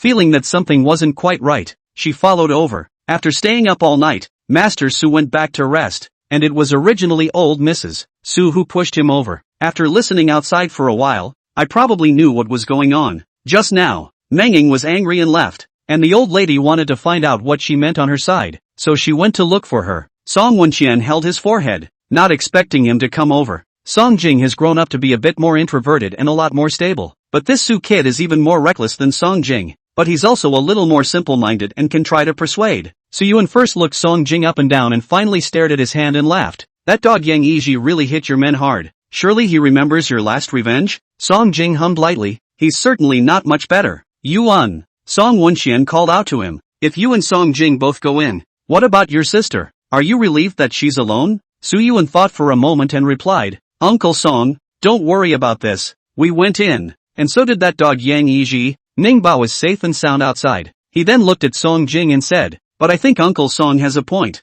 Yang Yiji is just one person. There's no need for us to take on two of them. If the Yang family side really wants to settle the score, you can just put the blame on me. Ningbao is my sister, so if we really need to file a lawsuit, we might even be able to reduce the sentence. Tang Shining did have to have someone to accompany her. If they all went in, the Yang family would inevitably look for her to take out their anger. When that time really came, the two old men of the Su family would not necessarily protect her, but Song Jing can. Song Wenqian, they're really optimistic. Are all young people like that? Nice try. Song Jing snorted lightly. I told you that you're holding back. Do you want Ning to blame me for the rest of her life? You're not sincere at all. You even said you weren't against us before. Su Yuan frowned. What did I do? I was insincere. Seeing that the two of them were still pushing and pulling up, Song Wenqian's anger grew even greater. You guys are really... Song Wenqian looked at them for a few moments and headed out. Don't be impulsive for now. Yuan, I'll discuss this with your father. Where is your father now? They are still students at the end of the day. They have not yet fully entered society, and they still do not understand some things. Once you're in there, you'll have a record, and that's something you can't erase for the rest of your life. The children will not be able to go for public service and politics in the future. Still, they have to discuss it with their adults. Su Yuan shook her head. I don't know. I haven't seen him since I woke up. Maybe he didn't come over. Su Yu didn't care much about him. This kind of situation usually came from the two old men of the Su family. He had long gotten used to it. Song Wenqian walked a few steps and turned back. He's here. I saw it all last night. You're still misunderstanding him too much. Not far from the doorway, I saw a girl who was walking forward in a panic, and by the look of her back there was something familiar about her. Tang Shining? Tang Shining paused in her steps and slowly turned back, shouting with her head down. Uncle Song, Chairman Song. She inquired around about Su Yuan's and Song Jing's wards. Su Yuan's was closer to her and there was no one inside when she just went over. I asked and found out that he came to Song King's side. Song Wenqian frowned when he heard Tang Shining's name, and took a few steps forward to walk up to her. It's better to call me Uncle Song, just like your brother. Why don't you get some rest and come here? Tang Shining bit her lip and softly shouted. Uncle Song, I'm sorry. Song Jing is all because of me. What are you saying sorry for? Song Wenqian raised his hand and patted her shoulder. You're not right about this matter from beginning to end. What's wrong is Yang Yiji. As for Song Jing and the others, he looked back towards the ward. I heard them say you even advised them not to act rashly last night. They're too impulsive and don't know as much as you do at your young age. He sighed heavily. Just before he left the house, he did have an idea in his mind to find Tang Shining to persuade Song Jing and Su Yuan. But now that I see the little girl, I feel sorry for her. After the high school entrance examination, her mother died, and now she is experiencing this undeserved disaster. Su Yu does not know where to go, and the two old men of the Su family are not toward her. Tang Shining pinched the palms of her hands, holding back the sourness under her eyes. Is it okay if I go in and say a few words to them? I'll try to persuade them. She also didn't realize that the first thing her own grandmother blamed her for when she saw her. She had just heard Song Wenqian come out in a hurry to leave, but she was also afraid that he wouldn't want to see her, afraid that he would also think it was her fault.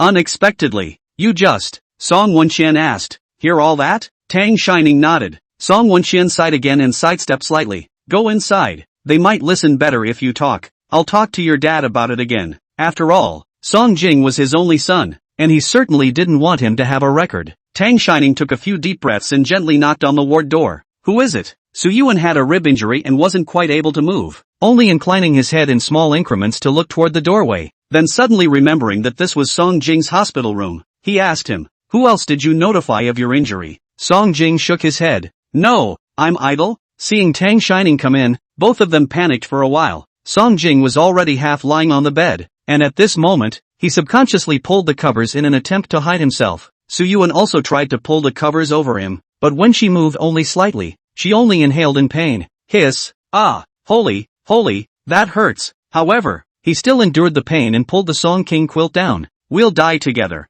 3 people with 6 eyes. Tang Shining didn't say anything either, and couldn't stop her tears from falling down as she looked at their injuries. Although I had known that they were badly hurt, hearing it was not the same as seeing it with my own eyes. When she cried, the other 2 panicked even more. Su Yuan was so anxious that he wanted to get up. Song Jing also lifted the covers and tried to get up. Both of them were white from the pain, but their mouths were still hard. Ning, don't cry. There's nothing wrong with us. Yeah, Nimbus, we're not serious here. It's just scary to look at. Don't move, all of you. Sit still, Tang Shining said angrily as she saw that they didn't take their bodies seriously at all. Seeing that she was angry, the 2 immediately stopped moving. Sit honestly. Chapter 135, do you listen to me? Tang Shining wiped her tears, her voice choking. Didn't you guys promise me that you'd wait for me to wake up before saying anything? Both of them were silent for a while, and finally Su Yuan spoke up. That dog was so disgusting. You almost hit an artery in your neck. I can't sleep well without beating him up. Song Jing was also weak and hurriedly coaxed her.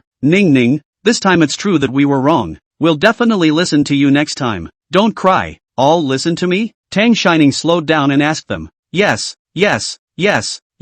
Surely I'll do everything you say. The more Su Yuan heard, the more wrong he became. That won't do. I'm the older brother, so you have to listen to me once in a while. Song King, is this the time to talk about it? There were times when he really suspected that Su Yuan's girlfriend had broken up with him because she thought he had a bad brain. He glared at Su Yuan, and didn't hold back from reaching out and kicking him. Tang Shining also deflated her mouth and looked at Su Yuan. Okay. Su Yuan bristled. Listen to you. You're the boss, okay? Tang Shining stopped sobbing and her tone became a bit more serious. Let's forget about that matter of Yang Yiji. You guys also beat him and took it out for me, so you don't need to bother about that much anymore. When Su Yuan heard that this was the case, he got annoyed again. That won't do. This is too cheap for him. I must put him in. Otherwise I can't swallow this breath. Song Jing, on the other hand, was stunned for a moment and asked her softly, did you hear everything just outside? Heard that. Tang Shining nodded. I think Uncle Song has a point. There's no need to get you both involved. Su Yuan was still stubborn. No, I don't agree. Yang Yiji the dog then must get the punishment he deserves. Tang Shining looked at Song Jing. He shook his head as well. Ning, I feel the same way as your brother about this. Yang Yiji was just too emboldened to touch Tang Shining. It's going to look like this again if we don't get a lesson. He couldn't afford to gamble after seeing Tang Shining hurt like that yesterday. Tang Shining looked at the 2. She couldn't hold it together a bit longer, tears welling up again. And, brother, Song Jing, I don't want to have to go to a place like that to see you guys in the future. The thought of having to look through the bars to see them in the future made it even more difficult to stop crying. I wish you all peace and good health. Song Jing and Su Yuan were still silent, obviously still disagreeing. Tang Shining stopped and huffed for a while before continuing. You guys just said you'd listen to me, and now you're talking like you did last night. If it's a promise that can't be fulfilled, why do you guys even bother saying it? Just to coax me? Su Yuan still can't get up. Song Jing gets down from the hospital bed and tries to hug Tang Shining, but she dodges. He sighed helplessly. We won't be gone long. We'll be out soon. Su Yuan also picked up. Right, Ning Pa, just think of it as what you did in Shitong a few years ago. Weren't we not around you in those years as well? We'll meet up soon. Tang Shining broke down even more when she heard this. But, Mom was around a few years ago. Su Yuan and Song Jing were both stunned. I'll be alone again when you guys leave. What if they bully me again? You're going to leave me alone when Mom is gone, aren't you? Then I'd rather you hadn't picked me up in July. I'd probably be used to being alone in West Begonia by now. Song Jing's hand hanging at his side shook imperceptibly. Su Yuan also looked at Tang Shining with heartache and red eyes. Tang Shining took a deep breath, her tone almost pleading. And, I'm begging you guys, don't do this, okay? Song Jing's eyes were slightly red, wiped her tears for her, and held the person in his arms. You don't have to beg. We all listen to you. He let go, and Tang Shining looked at Su Yuan again. The other man averted his face and raised his hand to rub the corner of his eye. Listen to you. He was really afraid that if he didn't agree, Tang Shining should break off the sibling relationship with him. Tang Shining, afraid of hurting Song Jing, gently pushed him and muffled her voice. Then you call the lawyer now. There's no rush. With his left hand hurting, he lifted his right hand and smoothed the broken hair on her forehead. Don't worry, I'll do what I say. Tang Shining didn't believe it. That's what you guys promised before I passed out. Song Jing was then stared at by Tang Shining as she finished her call. She didn't exit until the doctor came by to check on her. After sending Su Yuan back to his own place, she went back to her own ward. Next to the bed in Tang Shining's hospital room, Su Yu stands there with the window open, a despondent look on his face. Dad, after she returned to Jinghe, she actually rarely saw Su Yu. He seems to be busy every day, and he rarely returns to Su's house. At first she thought he was close to Auntie Jiang and the two often traveled together. Later, she heard from Su Yuan and realized that Su Yu and Jiang Yuro were busy with their own business. Jiang Yuro was an only daughter, and the Jiang family's industries had always relied on her to take care of them.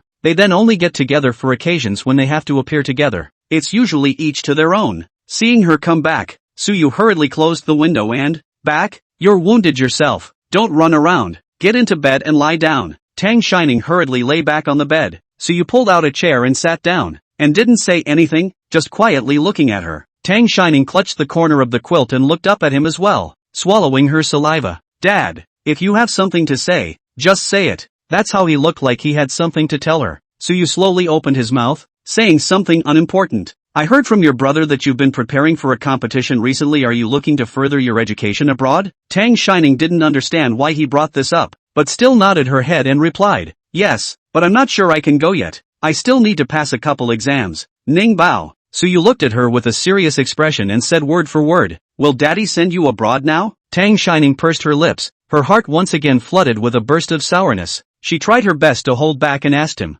"Dad, do you also think it's my fault for what happened yesterday? And for my brothers getting hurt?" "No, of course not," Su Yu immediately denied. "It's not your fault. On the contrary, many people have wronged you, including himself." Tang Shining slightly clenched the corner of the quilt. "Then why? I just persuaded my brother not to care about Yang Yiji. You don't have to worry." He agreed. "Did you just go and talk about this?" Su Yu asked. She nodded, raising a hand to wipe an accidental tear from her eye. Su Yu sighed heavily. "It's not because of this. Yuan's matter with them. They are already adults themselves. They are responsible for what they do themselves. They don't need to end it with your regression." He drew a tissue for her and handed it over. "Yang Yiji did those things. He should also pay the price. This is the justice you are going to get, even if it is Yuan who goes in behind them. That is what they themselves should be responsible for. It has nothing to do with you." Chapter 136, She shouldn't be able to go. Tang Shining was even more puzzled. "And why is that? If you don't blame her, why did you send her away?" Su Yu's eyes looked out the window despondently. "You should know more or less the same thing.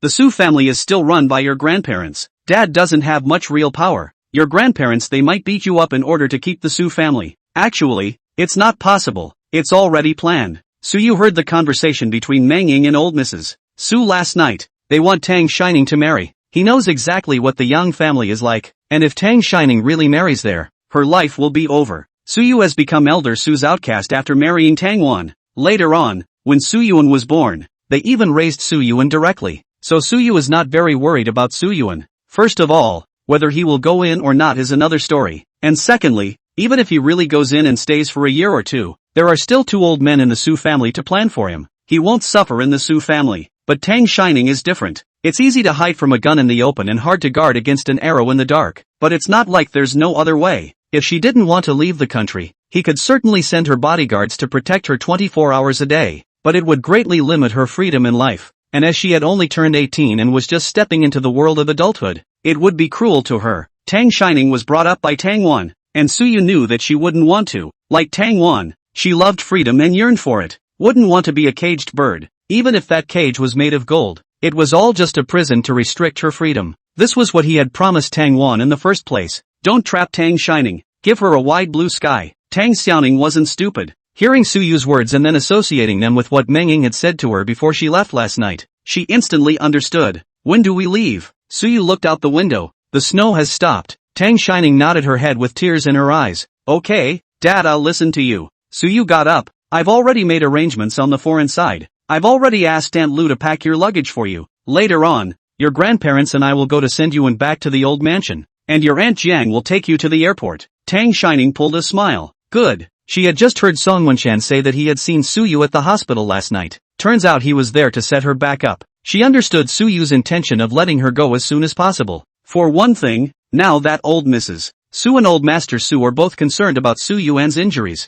They don't have the energy to pay attention to her anymore. And later on, they just happened to send Su Yuan back to the old mansion. so she can also just leave. The second was to send her away, or in this case, Soo-yuan and Song Jing knew that they would definitely not agree, and now it was convenient for her while they were still injured and not too mobile. It's just that she herself didn't think it would be under these circumstances that she would leave the country. There is reluctance and sadness in my heart, as well as confusion about the unknown life ahead. Soo-yu turned around. He was having a hard time himself, and on his way out, he assured Tang Shining that, "Don't worry, it'll be 3 years at the most, and I'll be there with your brother to pick you up and bring you home then." It probably wouldn't have taken 3 years for Soo-yuan to be awakened by this experience and realize how important power is. Tang Shining hadn't been sitting in the hospital room for long before Jiang Yuro arrived. She also brought Tang Shining a change of clothes. She changed her clothes and came out. Jiang Yuro straightened her collar for her, then looked at her and said, "Almost there. I've had your luggage sent to the airport. Let's go."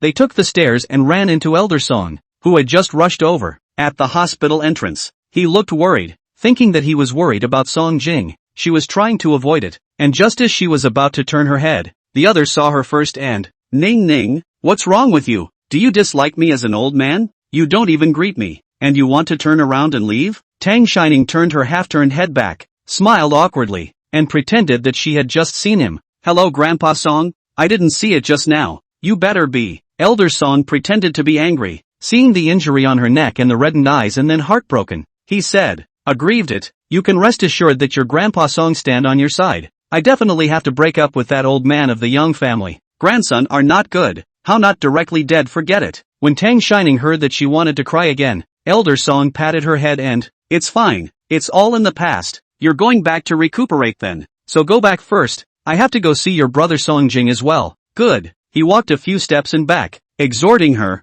"In the new year with your brother to the Song Garden to play said a few times. You did not come once. I listened to you last time. The recent fishing technology but improved. The new year you come over to us to spar." His words. Tang Shining didn't respond. She shouldn't be able to go. The old man continued, "Remember to come. I'll give you a big red packet then. Not for your brother. They just know how to fight." Tang Shining didn't know what to say and pulled out a smile. Elder Song saw that she was smiling more than crying and thought she was still having a hard time, so he hurriedly urged her to, Okay, we'll talk again in the new year. You go back, get some rest, don't catch a cold." Tang Shining nodded, tears in her eyes. "Grandpa Song, take care of your health." Elder Song muttered as he walked. Female dolls just know how to be heartbroken, unlike male dolls, who just know how to fight. The Jiang family runs an airline and has private helicopters. After Soo-yu told Jiang Yuro about this in the wee hours of the morning, she had someone apply for the route. It's too easy to be found if you take a proper airplane. The others are not afraid, but they mainly have to guard against the 2 old men of the Su family and the Yang family.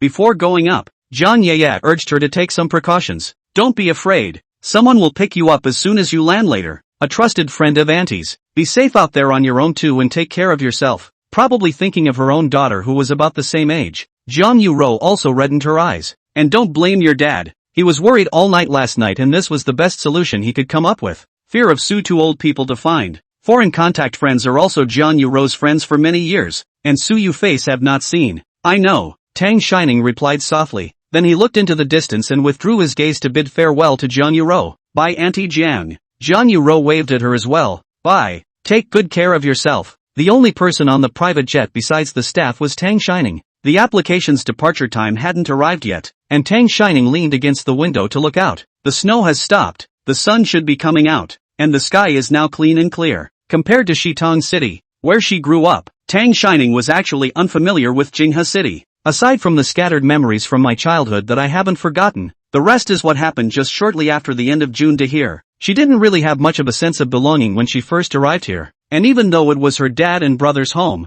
she always felt like she was already an outsider. That's why she doesn't like to go out. She just wants to stay at home. Later on, she re-encountered Song Jing. Plus Soo-yuan was afraid that she would be bored out of her mind by taking her out with him to play with his friends from time to time. She just grew into the city. But I didn't expect to be leaving again so soon after getting acclimated. Chapter 137, What Do We Do? On the other side, after Elder Song separated from Tang Shining, he went straight to Song Jing's ward. Song Wenchan received the news of Song Jing's injury last night in the middle of the night, and he had it kept from his family for fear of their worry. Only after the doctor checked this morning and made sure that there was nothing wrong did he notify Lin Mingqiu and the old man and them. It snowed all night last night, and it was cold outside. So old Mrs. Song was going to come over, but was persuaded by the old man. Lin Mingqiu rushed to the hospital when she received the news. Coming a moment before the old man, she was asking about Song Jing's health, and there was a circle of doctors in the ward, looking like they were giving Lin Mingqiu a work report. Song Jing, on the contrary,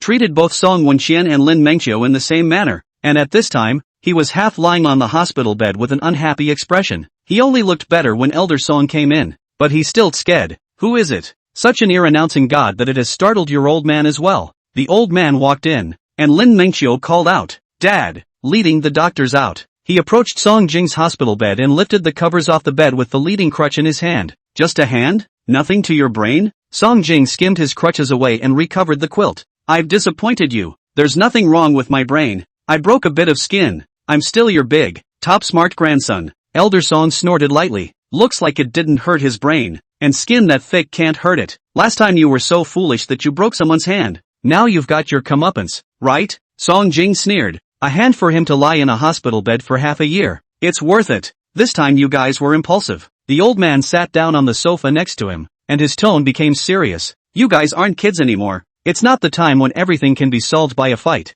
Your father should have advised you on other things, so I won't repeat them. The snow is too thick outside. I didn't let your grandmother come out with me. You're coming back to the old house with me now to recuperate, and reflect on your reflections in the meantime." When he said he was leaving, Elder Song had someone send Song Jing to the car, and he sat in the back with Song Jing. The car was just about to start when Song Wenqian from the other car came over and sat on the passenger side. Song Jing and Song Wenqian's eyes met in the rearview mirror. Song Wenqian put his hand into a false fist to his mouth and coughed, unnaturally averting his gaze and instructing the driver to drive. After the car started, Elder Song was interested in easing the relationship between their father and son, and began to find topics of conversation. "I just ran into that girl Ning Ning at the hospital entrance, and that daughter of Jian Lao seems to be picking her up to recuperate at home as well." Song Wenqian didn't know if he was really choking or what, but he coughed again. The old master gave him a disgusted look. "Wenqian, don't go back if you're sick. Don't pass your illness on to us." Song Wenqian.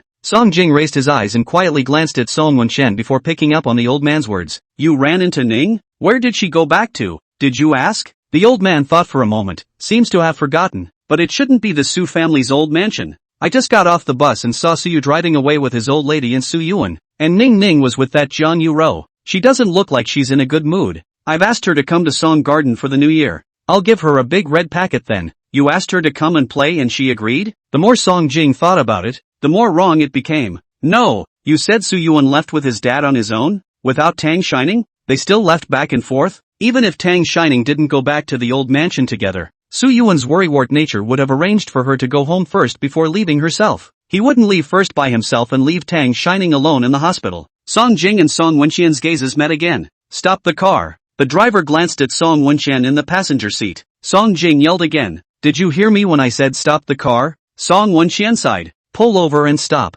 Then he turned back toward Song Jing in the back row and said truthfully, "It's too late for you to get there now. The plane leaves in 8 minutes. Song Jing looked at him with an incredulous face. "Where are you sending her?" Song Wenqian didn't answer and looked at his watch. "Just try to see if you can still make a call." When Tang Shining goes to Song Jing's hospital room, Song Wenqian finds Su Yu and the other man tells him what to do. He had wanted to hide it as well, but he hadn't expected Song Jing to be so perceptive. But stopping is definitely not an option now. Song Jing pulled open the door and got out of the car, calling Tang Shining with shaking hands. Fortunately the call went through. "Ning, don't get on the plane. I'm coming over to you now. You don't have to listen to them. It was my own willingness." Tang Shining paused, swallowed her emotions, and replied anew. "Song Jing, no one forced me. It was my own willingness to go." Song Jing clenched his cell phone and suppressed his voice. "Why? I've listened to everything you said about not suing Yang Yiji again, and I'll listen to anything in the future and won't lie to you. You are afraid that the Young family will still look for you, right? Don't be afraid.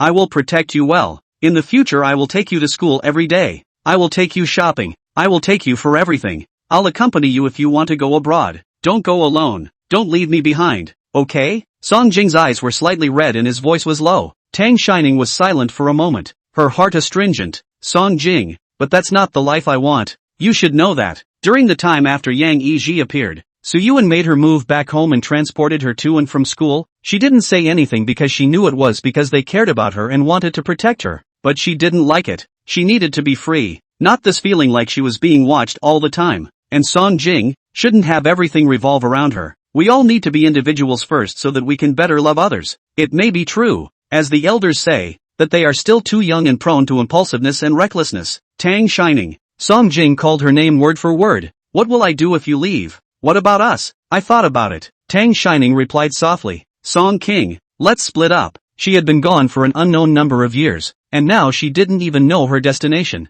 So far away that this relationship of theirs was in, it could only be a liability to him. It would be better to separate, so that if he meets someone he likes in the future, he can still pursue them without any distractions. Song Jing was silent for a long time. Someone on Tang Shining's side reminded her, it's about to take off. Oh. Song Jing immediately said, I don't agree. Tang Shining, I don't agree. Let me know the address when you land. I won't go if you don't want me to follow you. The foreign country isn't a big deal at all, and I'll work well, and I'll go over to see you like this on vacation, okay? His voice had choked a little, his tone full of supplication and submission. Ning, how about not breaking up? Tang Shining sniffled, and her voice trembled a little. Song King, it's no longer as simple as a foreign country between us. She took a deep breath and tried to sound as light as she could. I'm taking off. Song King, may we all have a good and safe journey ahead of us. No one spoke again, and both tacitly agreed not to hang up immediately. Eason Chan's When the Grapes Are Ripe was playing on the plane. The very fitting lyrics drifted into their ears together.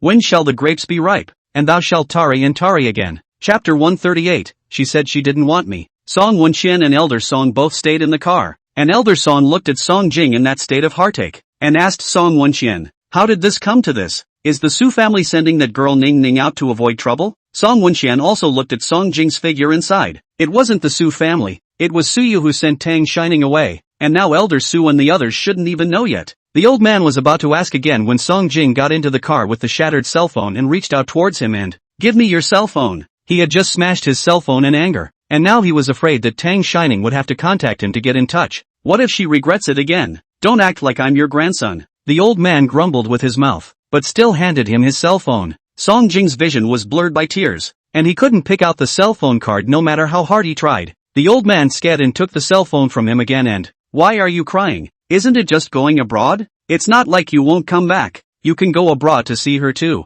She said she wants to break up with me. Song Jing's hand was punctured a little by a fragment of his own cell phone, and blood oozed out a little bit.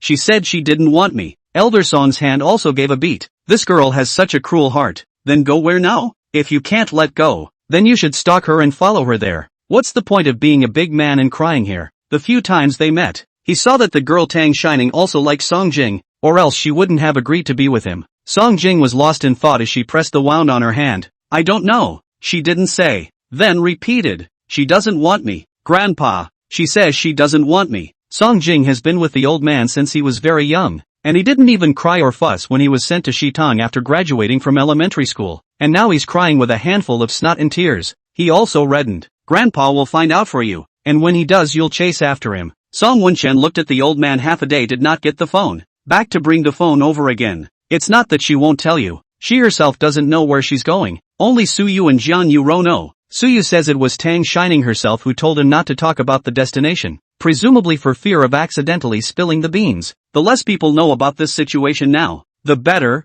of course. Song Jing looked up at him. Do you know where she is? I don't know. Song Wenxian continued as he got his cell phone working and handed it to Song Jing. The three families met this morning, and we all discussed it, as well as your fight last night, so let's just consider it a fight between your juniors, and end it here, and we elders will no longer interfere. Yang Yiji was still thinking about Tang Shining after he woke up, so his mom, Meng Ying, thought about letting Tang Shining marry into the Young family, and old Mrs. Su agreed. Song Jing, Su Yuan, and Yang Yiji were all heirs trained by their respective families, and if they really had to do the math on that fight, it wouldn't be beneficial to any of them. Chalking this up to kids having a falling out is the best outcome. As for the matter of Tang Shining marrying into the Young family being a private deal between old Mrs. Su and Meng Ying, he didn't even know about it, or Su Yu told him. Song Jing was silent. The car was about to drive to Song Garden when he suddenly spoke. I want to get off. Song Wenxian signaled the driver to keep driving before asking him. We're almost there. What are you doing out of the car? Song Jing's face sank to a frightening depth.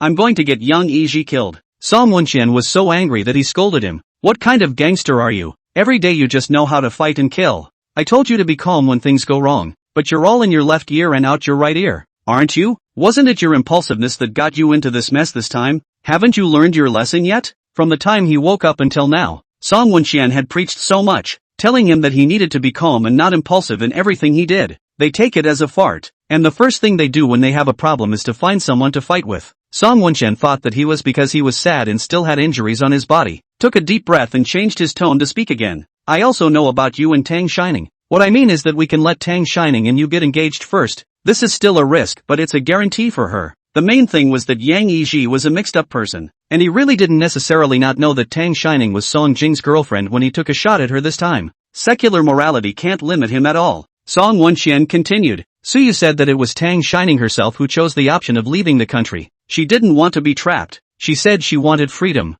Song Jing thought of Tang Shining's sentence on the phone just now. It's my own will. Yes. Some time ago Su Yuan picked her up and dropped her off every day, and she had complained at the time that she felt that this kind of college life was not interesting at all. She doesn't want to be tied down, much less try to cling to anyone. Elder Song probably understood Su Yu's intentions after hearing so much. He glanced at Song Wenxian, signaling him to stop talking. Only then did he tug on Song Jing's arm and ask him, kill Yang Yiji, and then what? Tang Shining is able to come back, and then she won't be harassed anymore. What about you? What about you? You'll get yourself involved, or even shot? Then you and her won't be as simple as an ocean apart in the future. That's why I say people's girls are younger than you, but think much more transparently than all of you. She left to save everyone, including herself, while not wanting to be on the receiving end all the time. You are still too impulsive. Last night that thing is also the same. You are angry, want to beat up Yangi as Ning Ning out of anger. Of course you can but everything has to pay attention to the ways and means. You want to make him bad.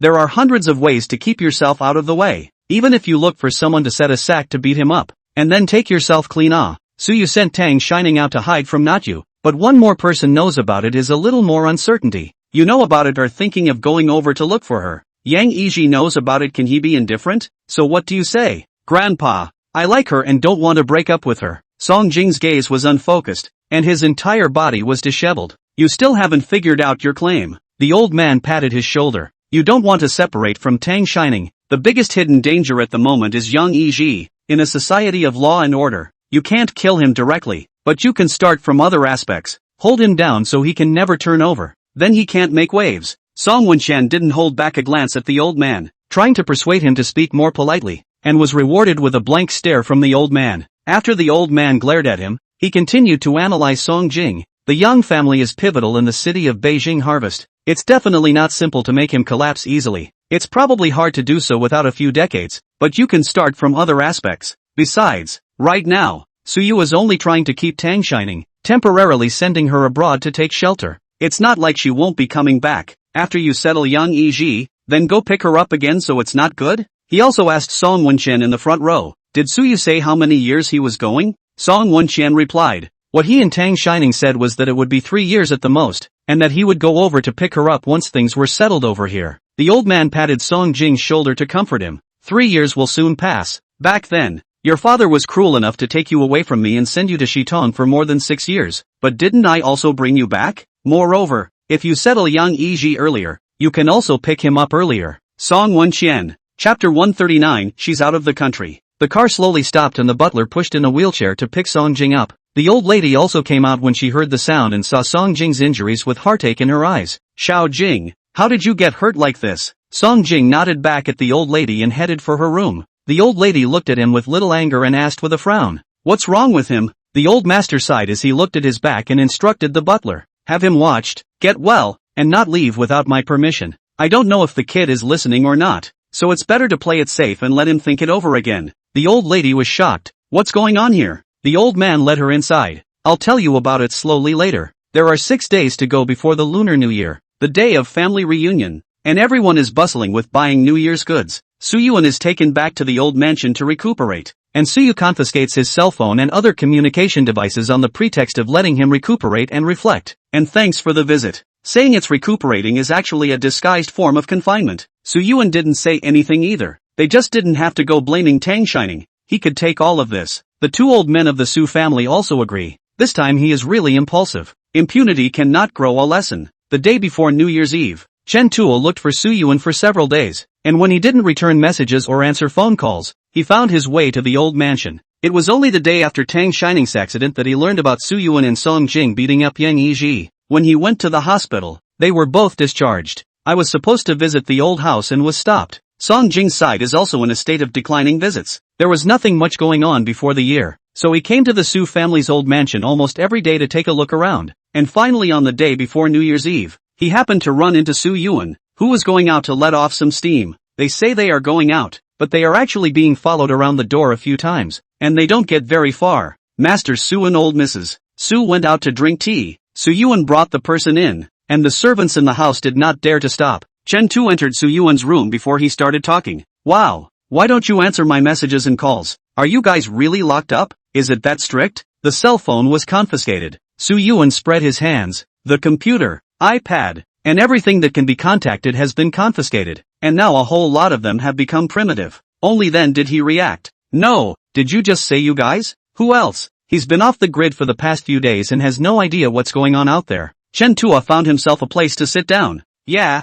there's also Song Jing. You two aren't acting together. He's also locked up, but he has a cell phone, and I even called him. I know all about you guys from his mouth. Chen Zhuo squeezed his eyebrows at him. Young Master Song is probably bored of being locked up. He's in a thief's mood. I don't even dare to ask more for fear of being scolded. You guys are really not interesting enough. Sister, at least call me a brother. Give her revenge. Shui Junyan is not in the capital. Harvest. Do not shout even if you guys do not bring me. Shui Junyan's mom is from the northeast, and this year the family went back to the northeast for New Year's Eve. Being locked up for a long time, Su Yuan also felt that there was not much fun. Reclining on the sofa, chatting was also lack of interest. What can you do if you go? Chen Zhuo rolled up his sleeves. I'll go and maybe your ribs and Song Jing's arm won't be broken. I'm still able to fight, okay? Where did sister go though? I went to your house the other day and couldn't find you, and I couldn't get through to her on the phone. She's not at home? Su Yuan immediately sat up when she heard this. You went to my house and saw that she wasn't there? I had people send a lot of her favorite food over in the past few days. She accepted them all. Chen Tu, not right.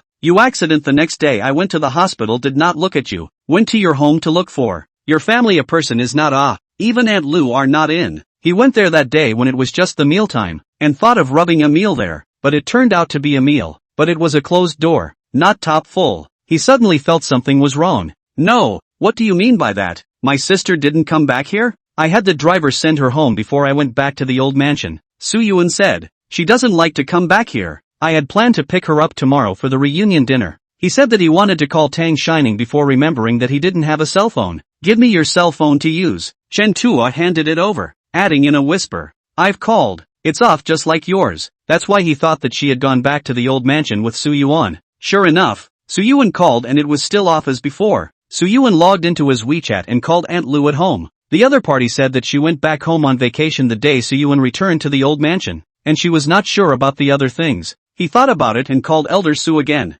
The other party may be busy. For a while did not get through. In the second before the automatic hang up, the opposite side picked up. It is Su old lady's voice. Yuan, what do you want to see your grandfather about? He's having tea with his friends. He's not available. Su Yuan was anxious and asked directly. Grandma, do you guys know where Ningbao went? Is it you guys? You mean Tang Shining? The old lady was puzzled. Isn't she staying at your father's house? She's out and about again? I told you that she's not at all restless, and that the trouble she caused last time wasn't big enough for her. Su Yuan couldn't listen to another anxious search for Tang Shining and directly hung up the phone. It sounds like they don't know. Did she go back to Shitong on her own? Seeing Su Yuan's silence, Chen Tu suggested. Why don't you ask Song Jing? Isn't my sister in a relationship with him? So she should be able to talk to him, right? His aunt and uncle are also on Shitong's side. That's right, he probably knows. The few seconds she waited for him to connect, Su Yuan was nervous in her heart. The call was answered and the person on the other end didn't speak. Su Yuan held her cell phone away from her and looked at it. It's through.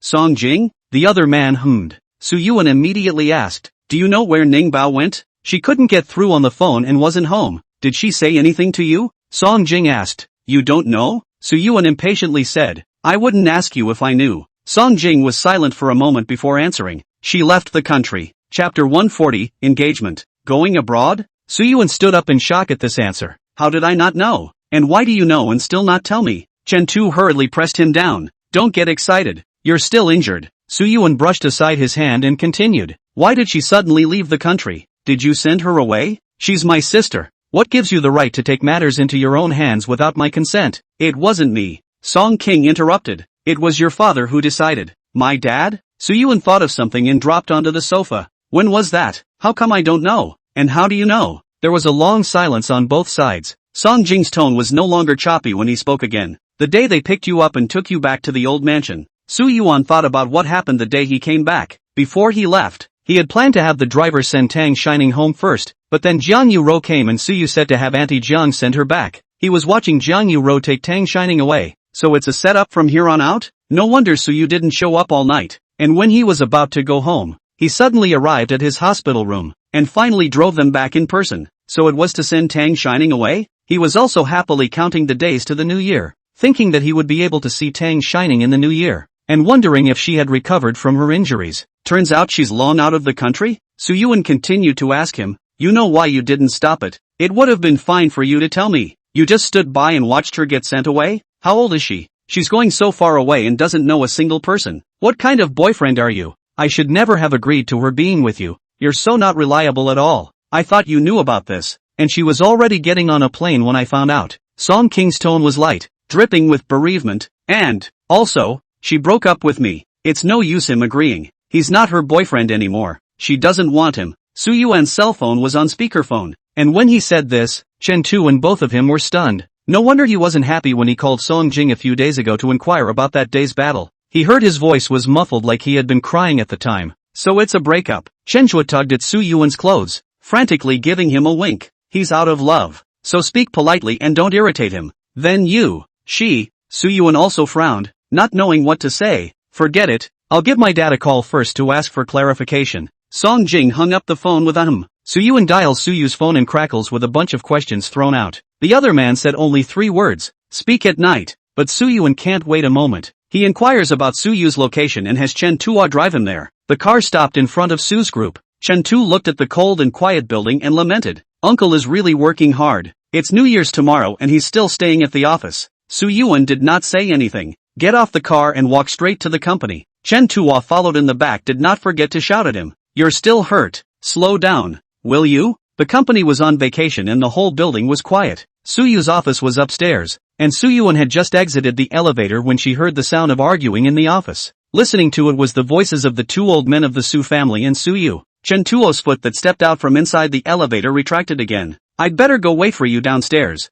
This sounds like an internal family conflict, and it's not good for him, an outsider, to be there. If you want to know, you can just ask Su Yuan about it later. There's still no need for people to show up. Su Yuan's mind was all in Su Yu's office and nodded at his words. Before she could walk to the office door, she heard Su old lady's voice inside questioning Su Yu. Where exactly did you hide Tang Shining? I asked. She didn't come home the day you and went back to the old mansion either. Where did she go? Su Yu's voice was calm. I don't know. Didn't I also return to the old mansion with you that day? How would I know where she went? She didn't tell me either. Old Mrs. Su was so furious that she slapped the table. Don't you dare to argue. The people at the hospital said that Tang Shining was picked up by Jiang Yuro. Without your authorization, how could she have gone over there? Where the hell did you hide her? Get her back now. Su Yu did not say anything, just quietly looking at the documents on the table. Su old man also angry. The things on the table a sweep to the ground.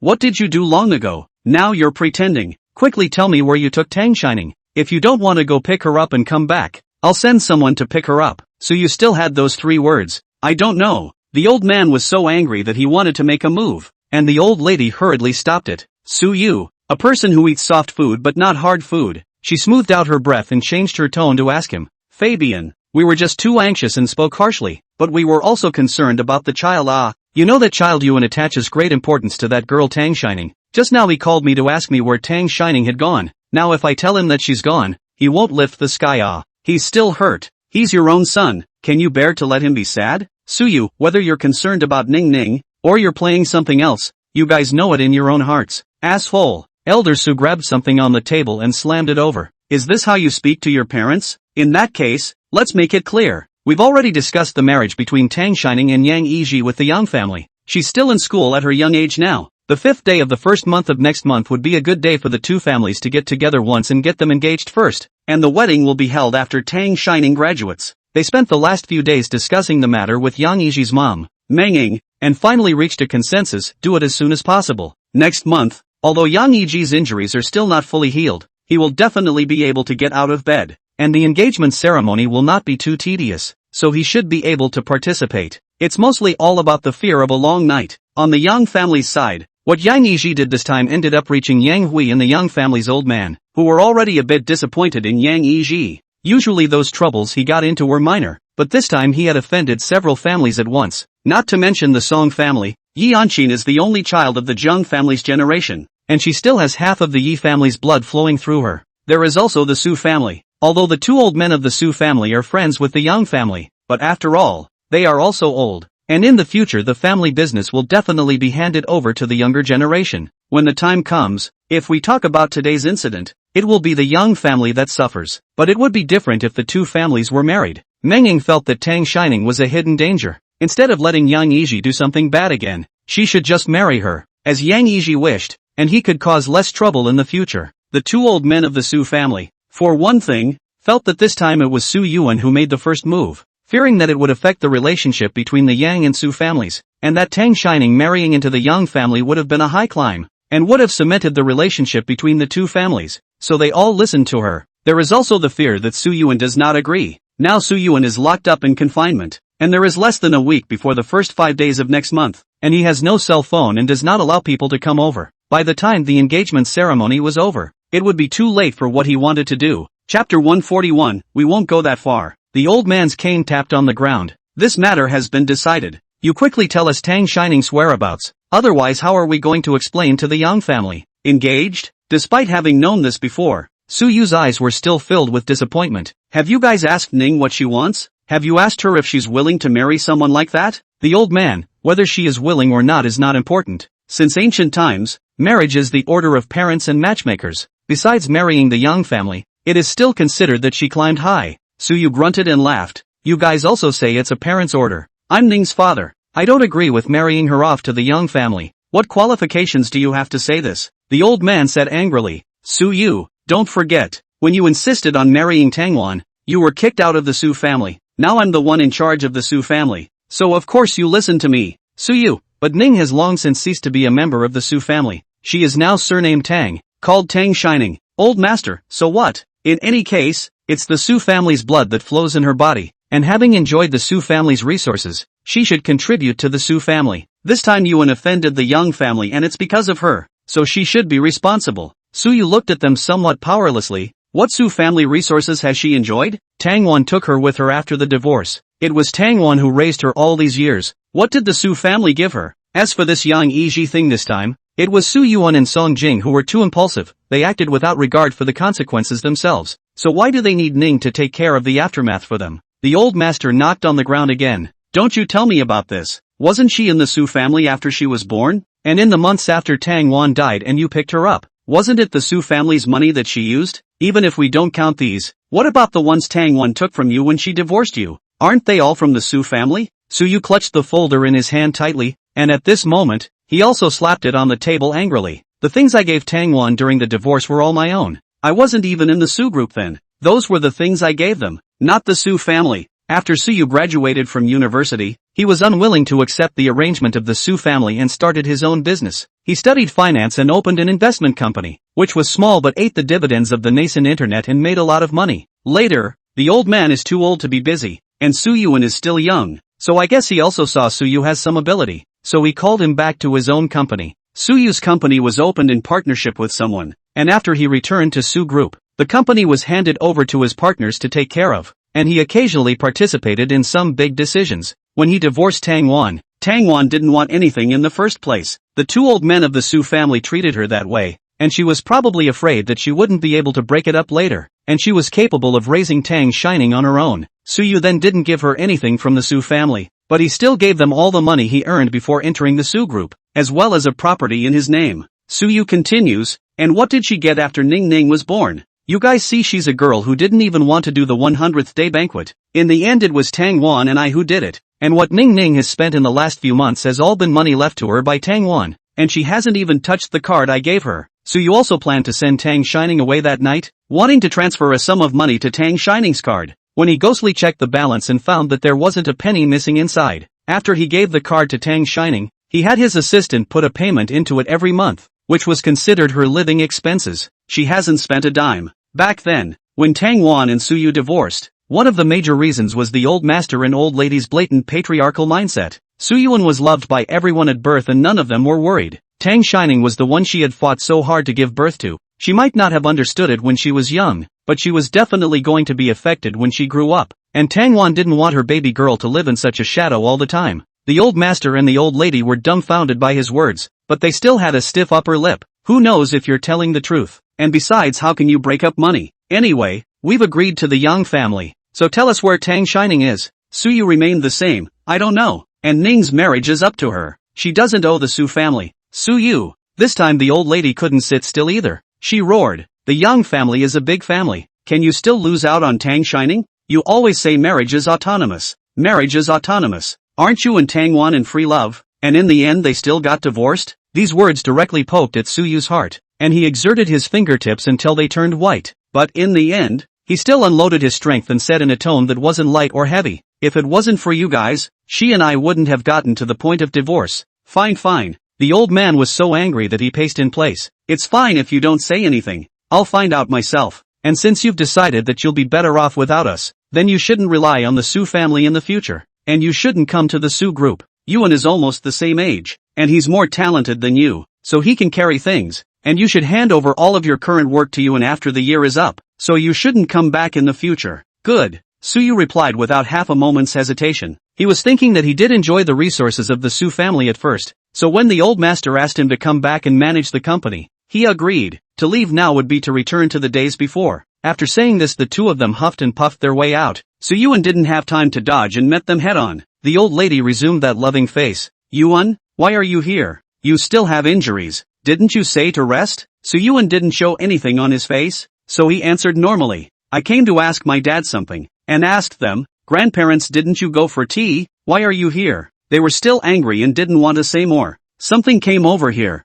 Go back earlier after you ask something. Don't run around if you're not healed yet. Good. Only after they walked away did Yuan push open the door and enter. The words of questioning that I had just thought of on the way were now out of my mouth. He'd heard it all. His grandparents wanted to marry Tang Shining to Yang Yiji, and surprisingly, it was because of this matter of him beating up Yang Yiji that they had to make amends to the Yang family. What he thought he was doing to take the heat for Tang Shining, she was the one who ended up bearing the brunt of it all. Chapter 142. Suyu didn't say anything either, only looking at the computer and continuing to organize the things he just didn't finish. The ground is full of scattered documents. Suyuan cannot bend down, straight squatting on the ground to pick up one by one. Teardrop by teardrop fell on the sheet of white paper as he slowed his breathing and asked in a very soft voice, how is she doing abroad? Nimbus? Suyu's typing hand paused and inclined his head to look at him. She's a lot stronger and more powerful than we thought she was. And she knows what she wants. Tang Wan's choice to leave back then was indeed a very wise one. If Tang Shining had stayed in the Su family, she wouldn't have been able to raise such a confident and bold nature as she has now. Suyuan turned around and wiped her tears as she continued to ask him, isn't there any other way? Is it hard to believe that Ningpa is going to hide abroad for the rest of his life? Suyu, 3 years. What?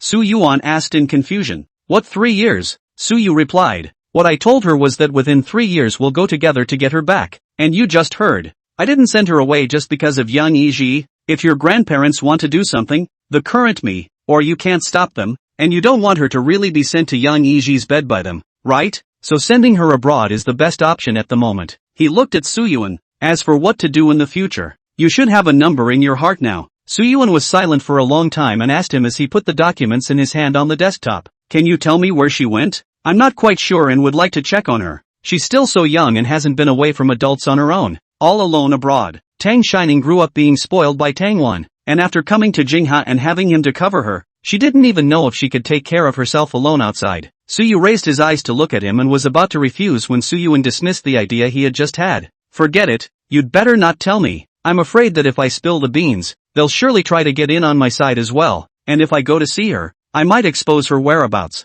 Suyu nodded his head, satisfied that he was able to figure this out, then added, she's safe and she's taken care of. You can count on that. Suyu finished organizing the things on the computer, clicked send, and gathered the papers on the table and handed them to him. These are the important programs and decisions of the company in recent years that I have organized, and some others have already been sent to your email address, so take a serious look at them once you're healed. You're well endowed, and you should be able to fully take over these jobs of mine soon. Although the old master called Suyu back, but those important decisions are still his own decision. Probably still do not rest assured him, thinking that in the future are handed over to Suyuan. Now it's convenient for him to hand it over. He had long been planning to leave Su's group, and this was just the right opportunity to do so. Soo-yoon looked at the pile of documents, somewhat lost in thought, his mouth open not knowing what to say. He had just heard his grandfather's words as well. Dad, do you really want to leave Sue? I don't have a bottom in my heart without you. Although he and Soo-yu have had an average relationship over the years, a lot of things at work were actually learned from him. The old man can't possibly teach him those basic tasks by hand. Soo-yoon goes downstairs to ask Soo-yu if he doesn't understand anything. Soo-yu stood up and patted his shoulder. You are now at this age to be able to do this has been very remarkable, but just too cautious. In the future, just let go and do it. Don't be afraid of failure. Your grandfather will give you a bottom. Soo-yoon followed the old man to grow up. The old man is still the thinking of the old generation. The means are also conservative. He is more or less some influence. Soo-yoon asked with a clear brain, then what if I bankrupt the Soo family? Soo-yu? He pursed his lips and thought for a moment and replied, then all I can say is that your grandfather was indeed an accurate judge of character, and that you are gifted. The Soo family's 100-year foundation is about to collapse in his hands. How can it not be considered a gift? The atmosphere lightens up quite a bit and Soo-yu starts to rush him after handing him his stuff. Go back and rest first. Don't run around if you're not healed. Soo-yuan's eyes were a little red as he came out of the company. Chen Tuo was still waiting outside. Seeing that he was in a bad mood, he didn't dare to ask more questions. Chen Tuo handed over the new cell phone in his hand. Hide it when you go back later. Don't get caught, or I really won't be able to get into your house next time. Soo-yuan took it and said, thanks. There was another silence. After sitting dry for a while, Chen Tuo still couldn't hold back. Take you home? Soo-yuan looked out the window for a moment before answering. Make a trip to Song Garden. Okay. He was about to make a trip to Songjing as well. Songjing was still in solitary confinement and they couldn't get in. So Chen Tuo called Songjing again. Not a moment later, someone came out and took them all in. The second floor of Song Garden all belonged to Songjing, and in addition to the bedroom, there was also a study room, a gaming room, and a gym, combining office, leisure, and entertainment. At this time, Songjing was staying in the study. Chen Tu went in and sked several times, exclaiming, look at it, the gap between people. You're more comfortable in this confinement than someone else who was free every day. Songjing had also spent the past few days looking at all kinds of information about the company. He couldn't stop because the moment he did, his mind was filled with the image of Tang shining alone in a foreign country. I always wondered if she was doing well on her own, if there were people abroad who bullied her, and if she could get used to being on her own. Soo-yuan pulled out the chair opposite Songjing's desk and sat down, flexing her fingers on the desktop and tapping it, asking him, you beat me to it by 6 days. How's that for a clue? Songjing raised his eyes to him and stared at him for a moment, as if he was determining if Soo-yuan and he were thinking the same thing, then nodded. Already have a general idea. Soo-yuan, how long will it take? Songjing pondered for a while and replied, it should be possible within 3 years. Chen Tu was listening to the side with a confused face. What are you guys talking about? What's the signal? Why can't I understand? No one paid any attention to his words. Soo-yuan continued, can it be faster if we add Soo together? Sure. I guess almost 2 years if we work well together. Songjing leaned back in his seat and looked at him. But those two in your family can agree? If I'm in charge, don't you need their consent? Soo-yuan extended his hand. Happy cooperation? Songjing, happy cooperation. Chapter 143. The injuries on Songjing and Soo-yuan's bodies were only gradually healed to full strength in early spring. The things that happened years ago seemed to just draw to a close along with the injuries they had sustained. Tang Shining went abroad, and the day before the official opening of Jinghai University after the first of the year, Soo-yuan went to apply for her withdrawal. The formalities were completed before going to the dormitory to pack her things. There weren't many people in the school yet. Soo-yuan walked towards the dormitory side alone,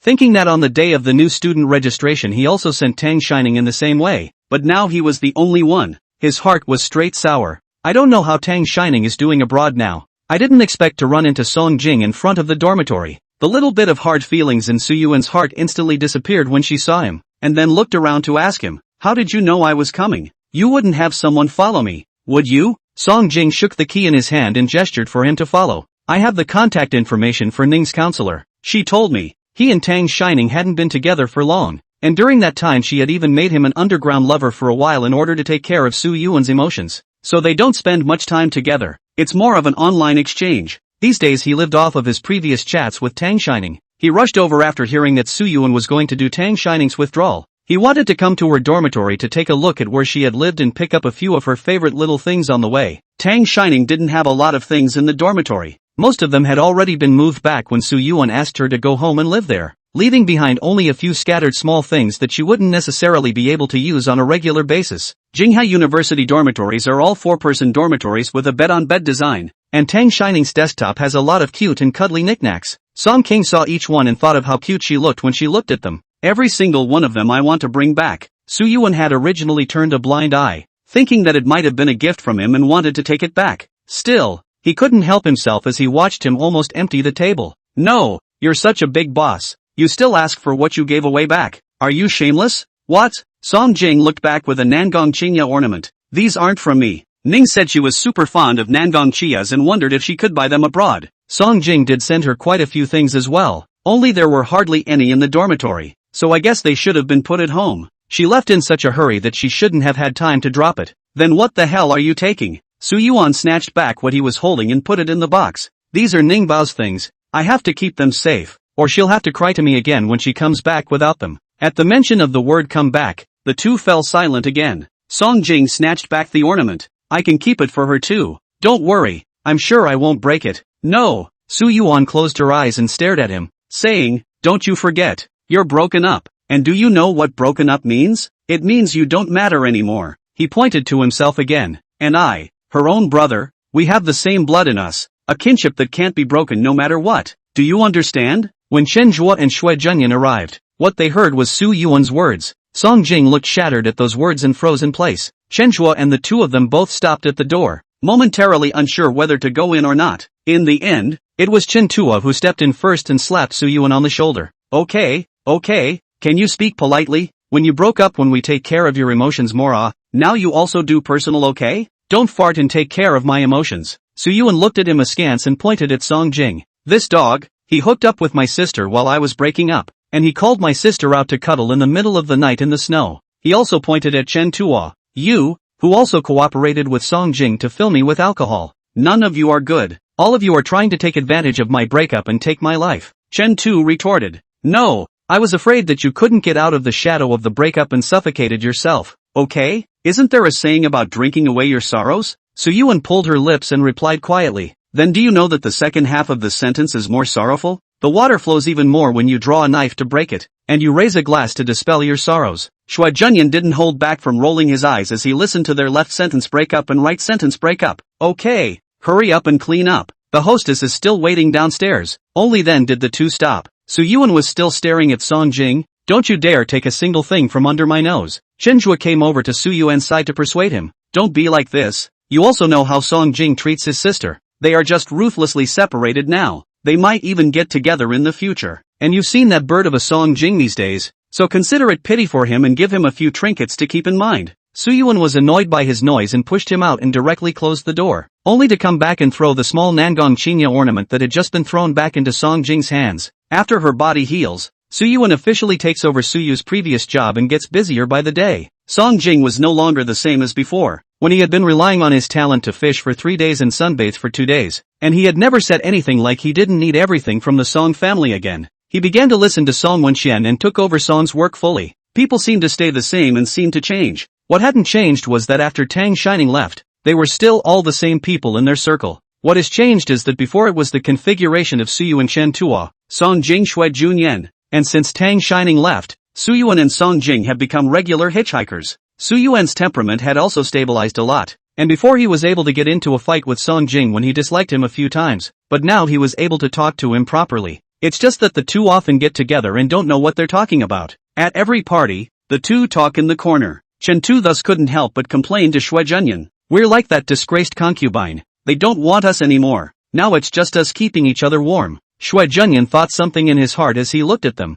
but didn't say so explicitly. It wasn't long before Shui Junyan joined the conspiracy. There was one more boy in the circle during that time, Young Myungtaek. There were no mansions in Jinghua that had the surname Zhang, and they hadn't seen this person before. Young Myungtaek was brought there by Song King himself one day when someone in the circle had a birthday, and then he also gave everyone an introduction. For those of them, the circle is also hierarchical. Song Jing and the others had always been 4 people together, and those were just events for people they knew, which they only participated in occasionally. For someone who could be brought here like this by Song Jing and personally introduced, everyone would naturally respect him a few points. Of course, there are a few curiosities. but no one could find out Zhang Ming's identity, only that he graduated from college last year and now works at a law firm. From there the foursome becomes a five. Chapter 144. After Young Myung-taek joined, they talked about work every time they got together. Chen Tua did not enter his own company. In front of the still mingling food and drink, gnawing on the old man at home, so he could not insert his mouth. Then he felt isolated and messed with them several times. When the party finally ended and Young Myung-taek left, it was So Yuan who held him down and talked to him. It's not your part yet. Don't worry. Chen Tu covered his head in aggravation. Then let me hear it first. It's okay. So Chen Tua knew their plan. Then he regretted it. Holy, you guys are telling me something this big? Can I erase my memory? Restoring the factory settings would be fine. What if I slip up? The three of them looked at him in unison. Anyway, it's just the four of us who know about this now, and there's no way a few of us are going to say anything. So if it gets out, it's on you. Chen Tua did not think that he was so important. It immediately in the lips, then a zipper movement. Okay, don't worry. I won't tell even if I'm given the top 10 tortures. This was followed by skepticism. But will this move really work? The Yang family is also 100 years old. Right, how can it be so casually? And is that Zhang Ming's reliable or not? Song Jing took a sip of his wine. His eyes fell somewhere, and he whispered back. Of course the Yang family is impossible, but it's more than enough to deal with Yang Yiji. As for Zhang Mingza, what he wants is exactly what we want Yang Yiji to lose. Su Yuan officially took over the Su group after graduating from college. In August of the same year, Meng Ying, the wife of the chairman of the Yang group, was photographed spending 3 days and 2 nights in an apartment with a man, where they kissed passionately in a clear photo and video. Although the online scandal was contacted and deleted at the first time, it still had a huge impact on the company's image, and Yang's shares fell. Yang Hui and Meng Ying both play their own game, but they still put on an appearance of harmony in front of the outside world for the sake of the company's image. This time, when Meng Ying's scandal broke, Yang Hui and her had a big fight, but the interests of the two families are so intertwined that it won't go as far as divorce. It wasn't until shortly after the Meng Ying scandal fiasco that the rumor that Yang Yiji was not the biological son of the chairman of the Yang group came out of nowhere on the internet. Zhang Mingza then approached Yang Hui with a DNA test report and a video. Zhang Mingza's mother was Yang Hui's first love. Back then, the Yang family was married to the Meng family and they were forced to part ways. He grew up abroad with his mother, and with his own hard work he got into the third best school in the world. Graduated with a bachelor's degree and a master's degree. Zhang Ming's mother died in an accident last year and her dying wish was for him to recognize his ancestors. How influential is White Moonlight? Or the deceased White Moonlight? Presumably, Yang Hui took Zhang Ziming back for a paternity test on the same day he met him, and as soon as the results came out, he took Zhang Mingza back to the old Yang family home. Meng Ying has been a lot more honest after the rumors of cheating, and does not go out, has been in the old house with the two elderly. After hearing that Yang Hui was going to write Zhang Mingza into the genealogy, there was another uproar. Zhang Mingza is 1 year older than Yang Yiji, and he is Yang Yiji's elder brother if he really wants to enter the genealogy. Meng Ying had endured all these years for Yang Yiji to successfully inherit the Yang family's estate, and now that he wasn't the sole heir anymore, she was starting to get anxious, because he had offended the Su and Song families before. The Yang family's old man was already angry with Yang Yiji, and now that the children of the other two families could already stand on their own, and he still had that dangling look every day, going out to eat and drink every day, he became even more angry, and it solved several more things for him in the last few months, coupled with the appearance of Zhang Mingza, who was a graduate of a world-renowned school, or a postgraduate student, and a humble and courteous person. It caused the old man and Yang Hui to look at Yang Yiji as more of a nose than a nose, and more of an eye than an eye. But Zhang Mingza was ultimately an illegitimate child, and coupled with the opposition of Meng Ying's mother's family, he was still not included in the genealogy. But Yang Hui placed him in the legal department of Yang Group. Tang Shining left after the second winter solstice. Yang family year after a batch of large orders of raw material suppliers expired without renewing the contract. It's been a supplier for several decades, and before that it was supplied on time every year. And this year, for whatever reason, it wasn't contracted. But after all those years, I didn't think it could go wrong. This supplier is looking to switch to new materials next year. Yang's batch of orders were the last ones that were actually made. This is a large order of tens of billions of dollars. And to find a new supplier and start the production all over again will greatly delay the delivery date. After many talks with this supplier and constant price increases, the other party still would not relent. Finally, Yang Hui got the exact reason from the supplier. That batch of raw materials has been acquired by the Song Group, and the new material the supplier will be making next year is exactly what Song needs. Yang Hui asked Song Jing to meet him at a tea room. He asked Song Jing straight to the point. What do you need to do to sell me that batch of raw materials? Song Jing smiled. That depends on Yang Dong's sincerity. Yang Hui pondered in his mind. Song Jing and Su Yuan have been suddenly opened up in the past 2 years, taking over the family business and signing several large contracts. He was very puzzled by this series of their actions against the Yang family, but still gave the maximum concession that, "You make me an offer and I'll have someone from the company look into it." Song Jing let out a light laugh. "Yang Dong, that's not what I want." Yang Hui was puzzled. "Then what do you want?" Song Jing looked at him and said word for word, "I'm going to finish what I didn't finish 2 years ago and make Yang Yiji confess to the crime." Yang Hui slapped the table angrily when he heard this. "Didn't the three of us discuss what happened 2 years ago? Just think of it as a fight between your juniors. None of us parents are involved anymore." "Yeah." So Yuan pushed the tea room in. "Aren't all of you not involved?" "None of them are involved either. But now that the Su family and Yang family are both headed by our juniors, there may be things that we did not do well, but of course the three of us will not change, so you'll just have to put up with it." Yang Hui looked at Su Yuan and became even more angry. "Su Yuan, our two families are family friends. You should at least call me uncle. Is this how you talk to your elders? Also, what we're going to talk about today is the business of our Yang and Song families. What does it have to do with you? What are you doing to make a scene? Hey, don't be angry, Uncle Yang." Su Yuan found himself a seat. "Didn't Song Jing tell you just now? I also contributed half of the money for your batch of raw materials. It's kind of like they drilled a hole in the ground. That's a big order in the end. And even though Song is a big business, the suppliers are still afraid that they're going to backtrack." Paid the full amount before he agreed. Yang Hui was even more angry when he heard this. "You can't use that batch of goods at all. If you don't sell it to our Yang family, no enterprise can use that large amount. In the end, your billions can only smash your hands, and then you can't return your blood money." "It's okay." Su Yuan poured himself a cup of tea. "Uncle Yang, we're not like your family's Yang Yiji. We don't even need to go into the company to help out with our good fortune. And we eat, drink, whore and gamble so happily every day. Really smashed in the hand. We'll just work a little harder in the past few years. Just sign a few more big orders, and you don't have to worry about us. We're thick-skinned and can carry it." Chapter 145, So Dirty at a Young Age. "You guys are really. Yang Hui picked up the teacup in front of him and smashed it on the ground, his face growing even more furious. I'm not talking to you two kids. Get your grown-ups who can manage and won't take things personally." Su Yuan was pinching a small teapot in his hand, and when he saw Yang Hui smashing a teacup on the ground, he was about to throw it on the ground as well. Who doesn't have a temper anymore really? He had just raised his hand when Song Jing pressed it down. He glanced at Su Yuan and signaled him to calm down, then looked at Yang Hui and said, "Yang Dong, it's useless for you to find them. That money is the private property of the two of us. Put together a long time to get it together. We do not agree. You cannot get it. Song family and Su family, no matter which one, take a few billion is indeed easy, but they have concerns, so this money did not go public accounts. Go to their private accounts. Otherwise it wouldn't take two people to make it work. Suppliers want cash, and they want it in a hurry, and there is no way to cash out immediately in many industries, and they also look for Shui Junyan and Shen Zhuar to borrow some." Yang Hui's face sank. "For such a small project, you guys want me to trade my own son for it? You guys are too naive, aren't you? Song Jing, you're joking. If this batch of orders were really a small project, how could it be that Yang Dong personally came to talk about it? Your company has been affected by public opinion lately, and the shareholders should have a lot of opinions, right? What do you think they'll think if this drops another big order? Yang's group is our Yang family's property. No matter what they think, the decision still rests with my Yang family." Yang Hui snorted lightly. "You can't threaten me on that point." "Aha." Su Yuan coughed. "Yang's group is indeed surnamed Yang, right? But I remember as if it is not the current Yang old master founded, right? I heard the gossip of the older generation that it is the property of Master Yang's brother.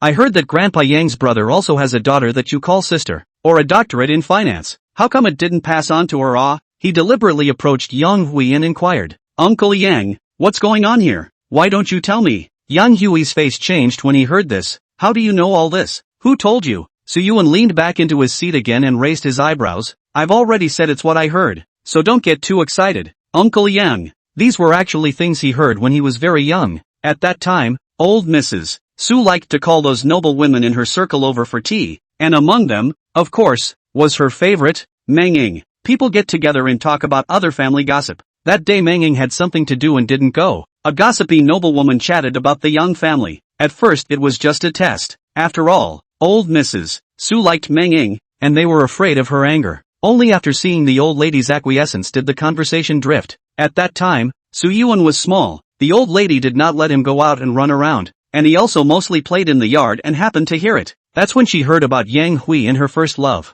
I didn't realize it would come in handy after all those years. Su Yuan had just started to try and find young Hui's first love, Jiang Ming's mother, to come back and stir up the water. It took a lot of effort to find out where they lived, but it turns out she died a few months before they got there. White Moonlight died, but left behind a child, and thought it would be exciting to bring him back home. Jiang Ming's mother had wanted him to recognize his ancestor, and his biggest obstacle was actually Meng Ying's mother and son, so they had hit it off and it was a mutual benefit. In short, what you guys just said, that's impossible. Yang Hui still insisted. Yi is my only son. It's impossible to let you guys deal with him casually. The most you can do with the loss of a big project is to lose some money and then get a hard time from the director's shareholders. How can it be the only one? Su Yuan smiled and said, Uncle Yang, have you forgotten? Haven't you already done a paternity test? Jiang Mingze is also your son. Ah, Yang Hui, how did you guys know? Su Yuan smiled. Don't worry about that. Anyway, our claim is still the same. If you don't want to,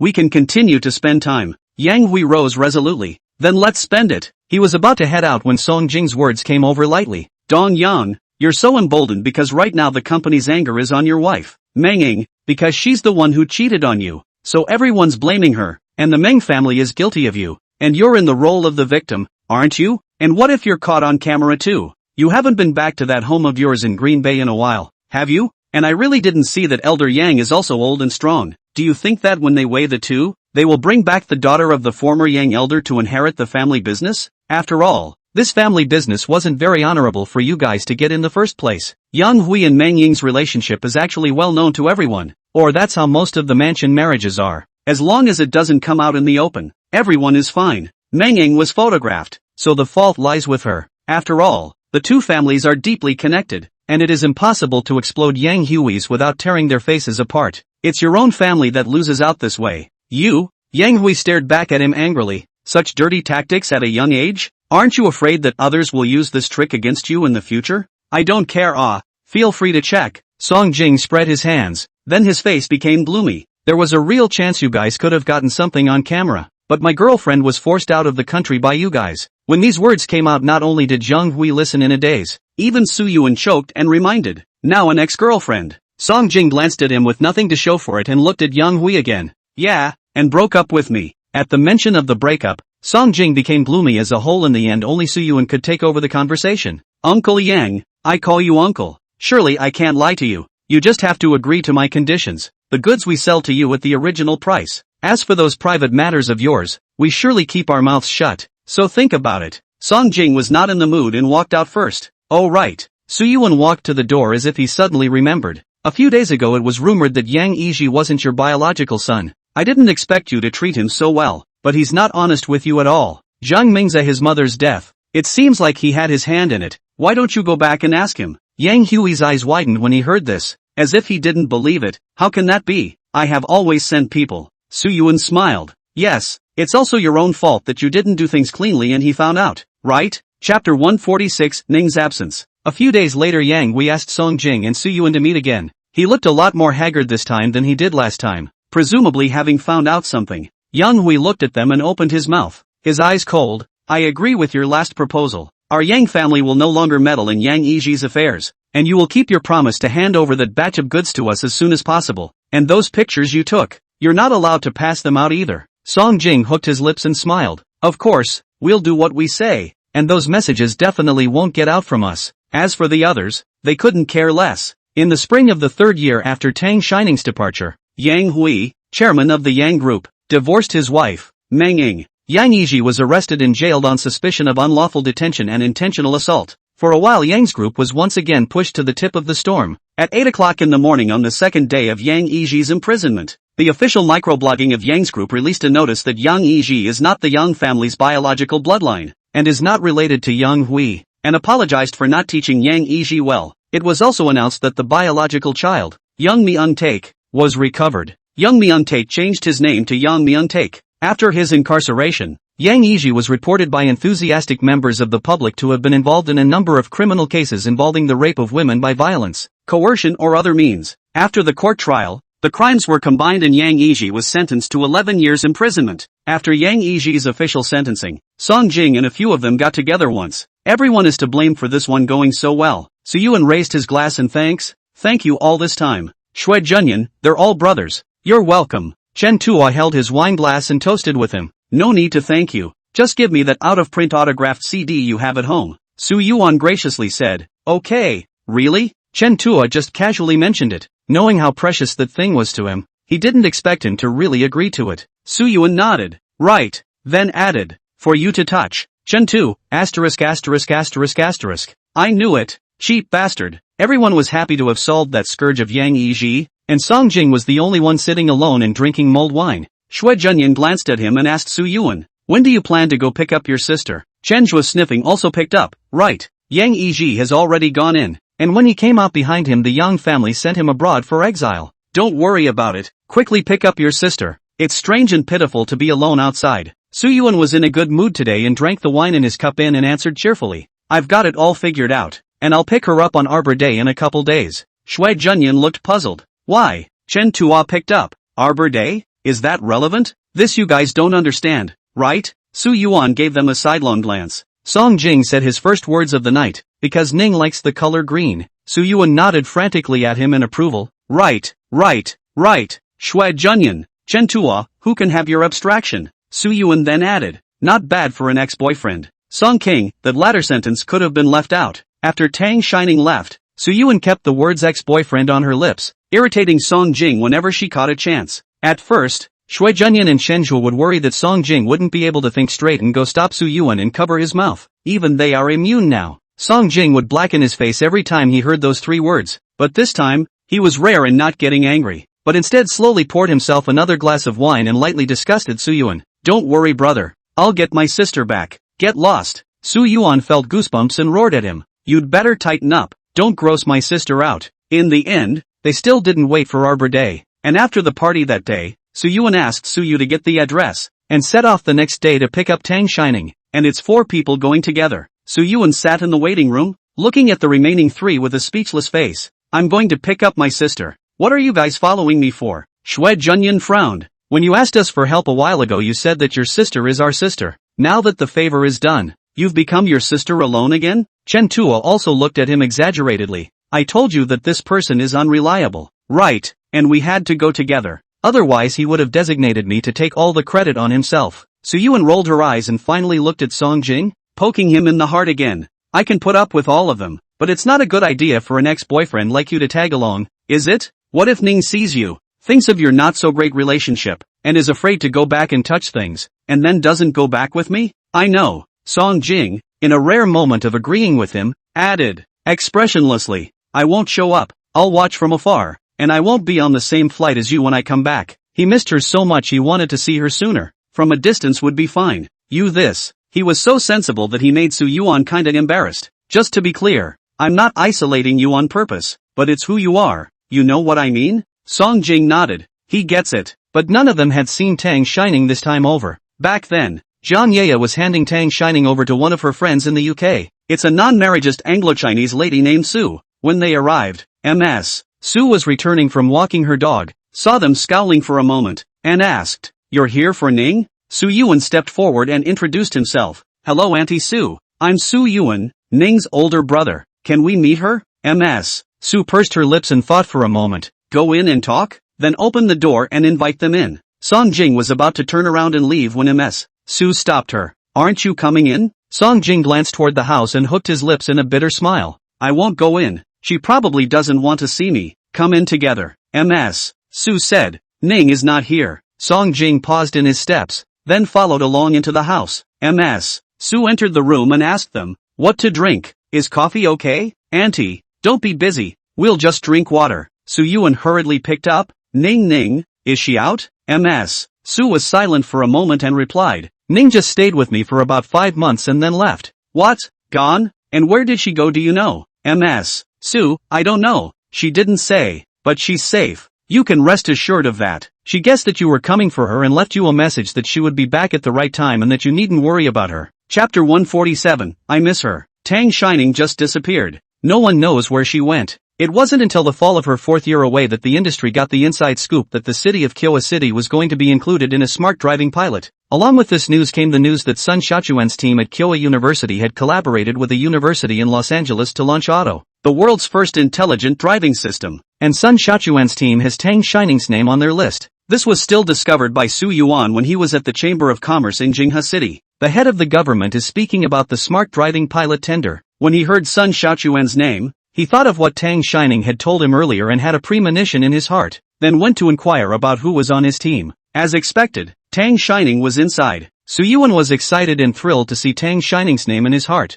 Almost 5 years ago, the first time he had news of her, he couldn't wait to fly to see her immediately. And then looking at that location, the more you look at it, Los Angeles? When the business meeting ended, Su Yuan followed Song Jing to his car and stared at him for a while before asking, "You've been traveling to the US since last year. It wouldn't be Los Angeles you're going to, would it?" Song Jing didn't deny it and directly nodded his head in response. "Yes, holy, you." Su Yuan was so angry that he wanted to hit someone. "You knew where Ning Bao was, you didn't tell me. When did you know?" "Song King, just last year." "How do you know? She contacted you?" "No." Song Jing looked at the pile of information in his hand and replied, "You know that our company has always had the intention to take over that project of intelligent driving, and I happened to see it when I was checking the information." "Really?" Su Yuan was very unconvinced. "You saw her?" Song Jing nodded, his face despondent. "I've met a few times, seen how still this dead look." Su Yuan muttered, then remembered something and changed the question. "And has she seen you?"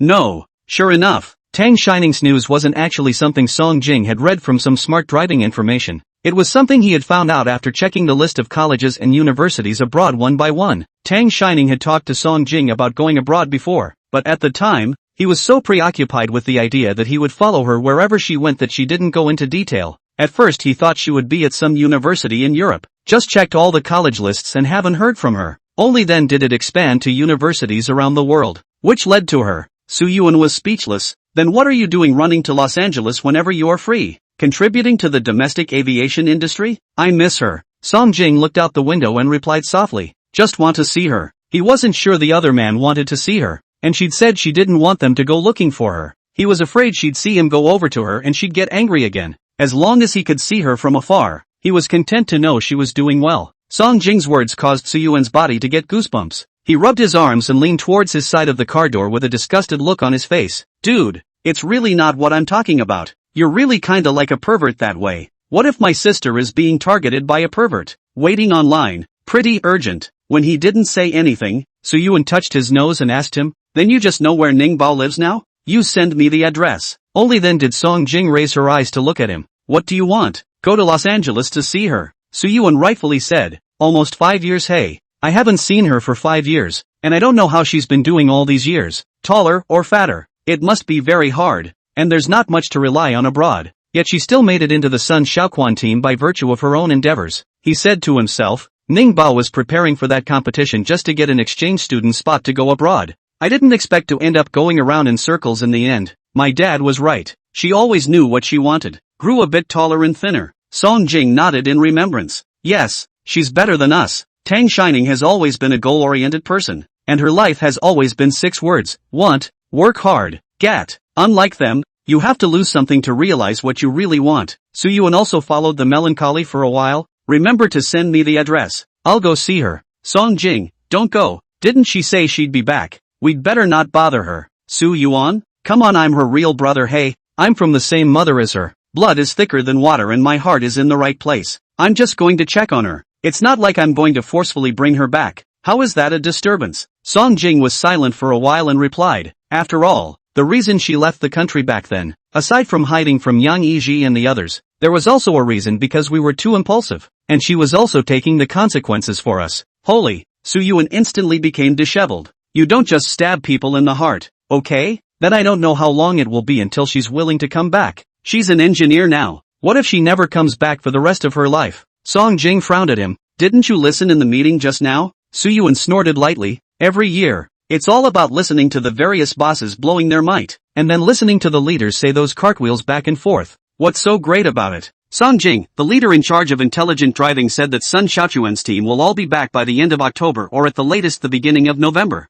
Route inspections will be conducted first, and formal work will begin after the first of the year. Sun Xiaochuan's team has its own laboratory in the city of Jinghua and has always been running both at home and abroad. "Really?" Su Yuan asked. "Then isn't it still a month away?" Song Jing nodded. The intelligent driving program was initiated by the state and commissioned to Sun Xiaochuan's team back then. The national project. with the final pilot set in the city of King Harvest, is naturally highly valued by all. The day Sun Xiaochuan's team returned to Beijing, it was Song Wendi, the mayor of Jinghe City, who personally greeted them at the airport. Song Wendi was Song Jing's own great-grandfather. Song Jing and Su Yuan also followed. At the entrance of the airport, Song Wendi looked at his nephew and the Su family's boy and asked the question he had always wanted to ask. What the hell are you guys doing here? The Song siblings are all very close to each other and grew up without estrangement. Song Jing was Song Wendi's second brother's child, and when he was a child, he was raised by the old master and old lady. He often went to the Song garden, so he was familiar with it, but then he was sent to Shitan to see less of it. These too early in the morning Song Wendi has not yet gone to work.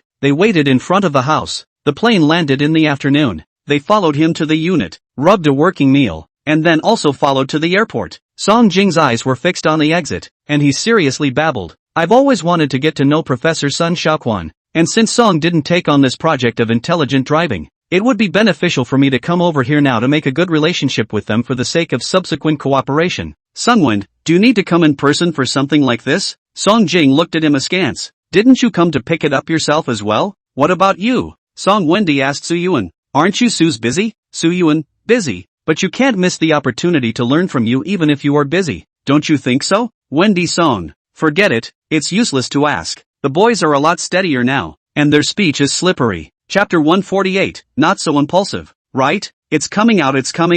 The staff member brought by Song Wendi whispered a reminder. Song Jing and Su Yuan quickly raised their eyes to look over. At the airport exit, 7 or 8 men and women flanked Sun Xiaoquan out. Su Yuan's eyes passed over everyone's face. Not seeing Tang shining, he elbowed Song Jing's arm. Have you seen Ningpa? Am I blind? How come I didn't see her? The anticipation in Song Jing's eyes just now was gone, and his voice was low as he returned. No. Song Wendi had already exchanged ideas with Sun Xiaoquan, who had worked with the government before when he was doing smart healthcare, so he was kind of familiar with Song Wendi. After exchanging pleasantries, he introduced Song Jing and Su Yuan to Sun Xiaoquan. Elder son, this is Song Jing, the current head of the Song group, and the other is Su Yuan, the head of the Su group. Sun Xiaochuan's eyes lingered at Song Jing for a moment, nodding in appreciation. Young and talented. Then he looked at Su Yuan again, silent, as if weighing his words, and finally asked, your grandfather died. He was willing to give Su to you? I thought he was going to bring it to the coffin after 100 years. Su Yuan of course knows that Sun Xiaoquan is blaming Master Su for opposing Su Yu and Tangwan's marriage in the first place and taking it out on Tangwan.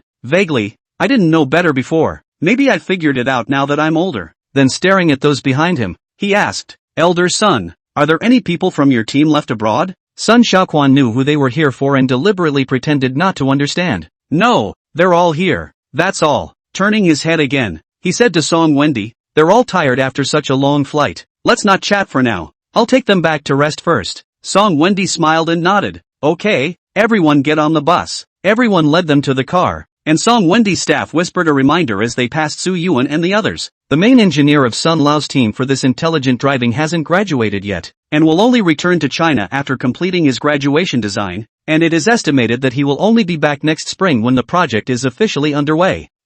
Still have to finish the new year? Su Yuan was disheveled at once. Song Jing confirmed with him, do you know what that engineer's name is? The staff member took out his cell phone and checked the chat logs. It's called Tang Shining. They had a list of people identified in the first place. Song King, okay, thanks. Tang Shining was also depressed for a few days after she was sent out of the country that year, but she quickly figured out that she was supposed to be going abroad anyway, just a few months earlier and in a different location. She knew that Sun Xiaoquan said that the program together with the cooperation of that university in Los Angeles, since she could not join that program as an exchange student, then the test to that university is not on the line. When she said she would do it, the night she looked up the information, she immediately ordered the relevant study materials. Fortunately, it had not been long since she had finished her high school exams and her knowledge had not yet been fully returned to her teachers, and halfway through the program she had participated in several international competitions, taking good rankings. Finally got into that college in July when the program started. Sun Xiaoquan know the situation is angry and happy. Angry is the girl so big things are not with him to say a word. Otherwise she does not need to hand so much suffering. The happy one was that he hadn't misjudged anyone. This girl was really just like her mom, Tang Wan, or even better than her. She went to a 3+2 kind of undergraduate program and just graduated this year. Need to take care of all the graduation stuff before March, including thesis, and thesis design stuff. So we'll have to stay in LA for now. Don't want to run both at home and abroad. School was still on winter vacation in early January when the Los Angeles Hill fire, and Tang Shoning, who lives close to where the fire started, received an evacuation notice. She had project experience. Plus at that time her graduation design and thesis had been handed in. After she explained the situation to the school agreed to complete her follow-up work online for safety reasons. Tang Shining returned home in such a hurry. She hadn't even reacted to herself when the plane landed and she was shoved into the car with her luggage by her lab sister, Willow, and then taken to a reception? Tang Shining had been packing for the past few days. The big stuff had been sent back home a few days ago, but there were still a lot of bits and pieces of small things. She's a person who can't make a break for it and wants to take even the limp stool. Eventually she had to pick up the pace because the smell of smoke was already wafting worse and worse outside and she was afraid for her life. After staying up for days, she fell asleep after being stuffed in the car, having no idea where the other person was taking her. Lu Shu was 6 years older than Tang Shining, and compared to the other 30-something siblings in the lab, she was already considered the same age as Tang Shining. Tang Shining was still at ease with her. Seeing the location, Tang Shining's outstretched foot silently shrank back. She swallowed and asked her elder sister who was unbuckling her seatbelt to get off the car, "Is it the wrong place?" Willow got out of the car and went around to her side and pulled her down. "No, wrong way. Didn't you say you were hungry? I'll bring you over for dinner first and then go back to bed afterward." Tang Shining picked at the car door. "Senior sister, you don't have to be so polite. I'll just eat whatever I want. Who's polite with you?" Willow went to break her hand. "To be honest with you, today is the kickoff meeting of that intelligent driving program you are mainly responsible for. You didn't catch the morning ceremony. The teacher said the reception. How can you glean you over? As to the question of why today, one can only say that it is God's will. Supposedly, he had a gentleman tell him that it was the right day." Tang Shining was bitterly pulled inside by her. "Isn't this kind of event usually attended by teachers? You know I don't like this kind of occasion and don't want to go." "No way." Willow ruthlessly refused and made up. "This ceremony was all pushed to today to fit your schedule. The government and business leaders are all here, and the teacher will introduce them to you later." The more Tang Shining thought about it, the more wrong it was. "No, according to the original plan I should be in March to return to China. This time it was because of the mountain fire had to be advanced. The time was all set a few days ago. How can this be?" She looked around and approached Willow and asked her mysteriously, "That mountain fire wasn't set by a teacher, was it?" "Willow, this man's brain is so." Willow pushed her head away. "Ning, have you heard the propaganda slogan? Set the mountain on fire. Sit at the bottom of the cell?" Tang Shining nodded. "It's not like it's everywhere on the teeth of the big domestic roads." Lu Shu poked her head. "You know, teacher this half-foot into the coffin can not know? He has made a lot of money at his age, so he shouldn't want to retire in jail, right?" Tang Shining bristled. "Then who knows? That old man is nervous all day long. Maybe in order to let me come back earlier, he can be a little bit easier. Under the impulse." "Willow, it's not that impulsive, is it?" Tang Shining, "Who knows?" Chapter 149, Thin Again. The reception required an invitation to get in, and Tang Shining looked at Lu Shu. She made a call and pulled Tang Shining to the side. "Your elder brother Yiming and teacher are inside. They'll come out later to pick you up." "Wait first." "Good," Tang Shining answered before realizing something was wrong. "Pick me up? You're not going?" Willow waved her hand. "I've already had a meal in the morning. I'm not eating tonight. Diet. By the way, where are you staying at night? I think you said you're from Shitong, right? Then is there no place to stay in Jingha? Do you want to stay at my place?" Tang Shining hesitated. "Haven't thought about it yet." Willow put her arms directly around her. "Then still live with me. I haven't had much of an appetite in the last 2 months without you. Eating with you smells good. It's a deal. I'll go back to the lab. Let Chu Yiming send you over on the way when you're done here." "Good."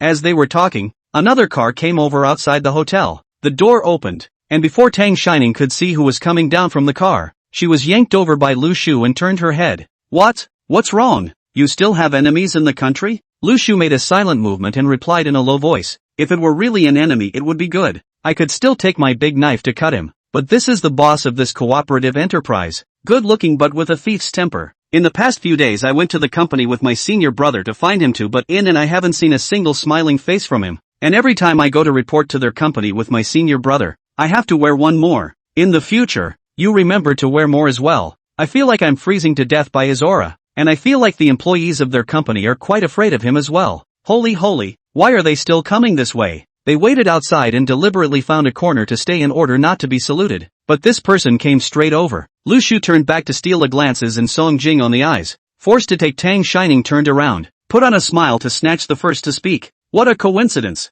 Mr. Song, did you just arrive here as well?" Tang Shining had a bad feeling when she heard this surname. When he looked up, it was Song Jing. I didn't expect to meet in this situation. Sure enough, the internet was right. You can't meet a single acquaintance when you're all dressed up. Grey Poupon is bound to meet an ex. She just got back from fleeing LA today and hasn't looked in a mirror yet. And she's not sure if there's any gray on her face. Song Jing nodded toward Lu Shu. His gaze kept falling on Tang Shining, and for a long time he said, "Thin again." Willow froze for a moment, her eyes darting between the two of them. Do you know each other? Tang Shining bit her lip, fearing that he would say something she couldn't pick up from the introduction, and snatched the answer. "He's a friend of my brother's." Yeah, I'm friends with him too. Eyes then fixed on him, expecting him to agree with his introduction. Tang Shining. Song Jing's eyes darkened, staring at her for a few seconds as well, and said in a single word, "I have no intention of being friends with you." This is heard in Tang Shining's ears. Who the hell wants to be friends with you? Are you some kind of meat and potatoes? And yeah, it seems like a lot of people say you can't be friends after a breakup. In fact, she was of the same opinion. If you separate, you will be more or less a little bit of resentment towards each other. And at that time, she also mentioned it. It is normal for him to have a grudge. "I'm sorry, I recognized the wrong person." Tang Shining nodded slightly, then changed her tune with Lu Shu.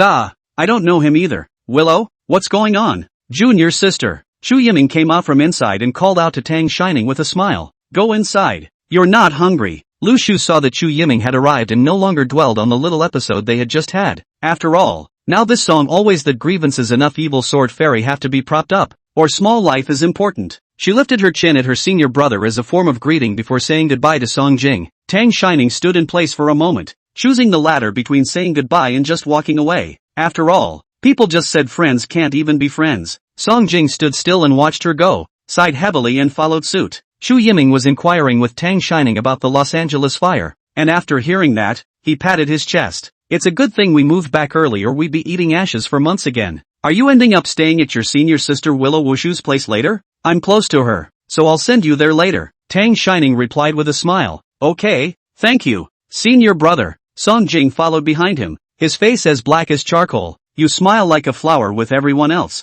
but you're a stranger to him, right?" He didn't continue to follow him there for fear that his heart wouldn't be able to take it. Waiting for Su Yuan not far from the door and messaging him in the meantime. "Song Jing, the Su family is yours alone now. You can't even go back to your sister's house?" "Song Jing, I just heard that she's going to borrow someone's house, and she's living close to a guy, so I don't know if she's a good person or not." "Song Jing, did you come on a turtle? So slow." "Song Jing, if you don't come, your sister will be abducted." It was only a few minutes later that Su Yuan returned. It was a voice, and Song Jing tapped on it, putting it to his ear and then discreetly pulling it away a bit. The next second the other party's furious voice came over. "Can you shut the up? Have said that my driver took a leave of absence today. I'm driving." You message one by one popped out. "The navigation is blocked for the old man, and now well, drive the wrong way. Be there in about 10 minutes. Keep an eye on my sister for me. Also, your company is obviously farther away than my place, so how were you able to get there before me? Did you already know that my sister was going to be there? You wouldn't have been keeping an eye on my sister,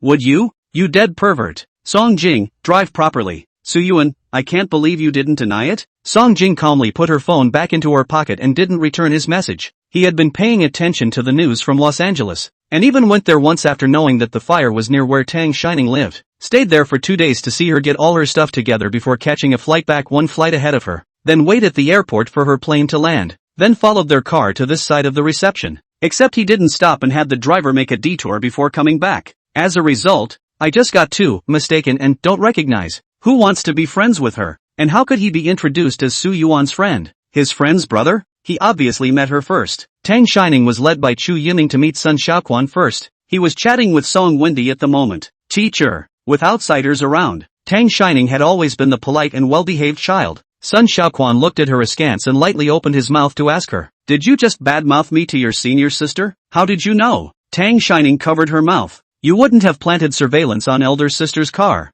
would you?" Chapter 150, Maybe she thinks I'm too good to be true. Sun Xiaoquan's lips pursed straight, gritted his teeth and spoke, "I bombed you, and I didn't think it would really let me bomb out again." Wow, Tang Shining frowned. "Why are you always like this? Can people be less tentative and more sincere and trusting with each other?" "Sun Xiaoquan, don't you also suspect me of planting surveillance in the car?" Tang Shining, "Then you this." Chu Yiming snickered on the sidelines. Sun Xiaoquan is a very serious person at work. They actually don't quite dare to joke with him. each other is the relationship between the leader and the staff, rather than with the students. Until the arrival of Tang Shining 5 years ago, they realized that the teacher, who was always serious, was also a cute little old man who would steal snacks from Tang Shining in private. There was a generation gap between them and their teachers, but their lab siblings were all on good terms with each other. Plus Tang Shining was their youngest little sister, so everyone would take care of her a bit. And she has such a cute personality that the lab sisters raise her like a daughter and usually throw her little snacks. Tang Shining are on their own desktop. Sun Xiaoquan seems to be quite familiar with her. Passing by is just a little bit of smooth. Eat or not no. Anyway, every time you have to take. Then Tang Shining would come back and find out that she would angrily rush to his office, yelling as she went, "What's with the thief in the lab?" "No, it's an old thief. It's kind of a regular little program in their lab." These years Sun Xiaoquan actually rarely accepts students. Xu Yiming is graduate school into his team, now has almost 10 years. The other elder brothers and sisters came a bit longer, and Tang Shining was the youngest among them. But their field, it's not about faces. When she first came to the lab, everyone thought she was just a fancy vase. It wasn't until she saw the Smart Driver beginner program she had completed on her own that people began to accept her. She's young and sweet-talking and everyone loves her. "I'll get back to you to settle the score." Sun Xiaoquan boarded up his face and introduced Tang Shining. "This is Song Wendy, the mayor of Jinghe City." He also introduced Tang Shining. "This is Tang Shining, the main engineer of this intelligent driving. So young, truly a later generation." Song Wendy looked at her and smiled,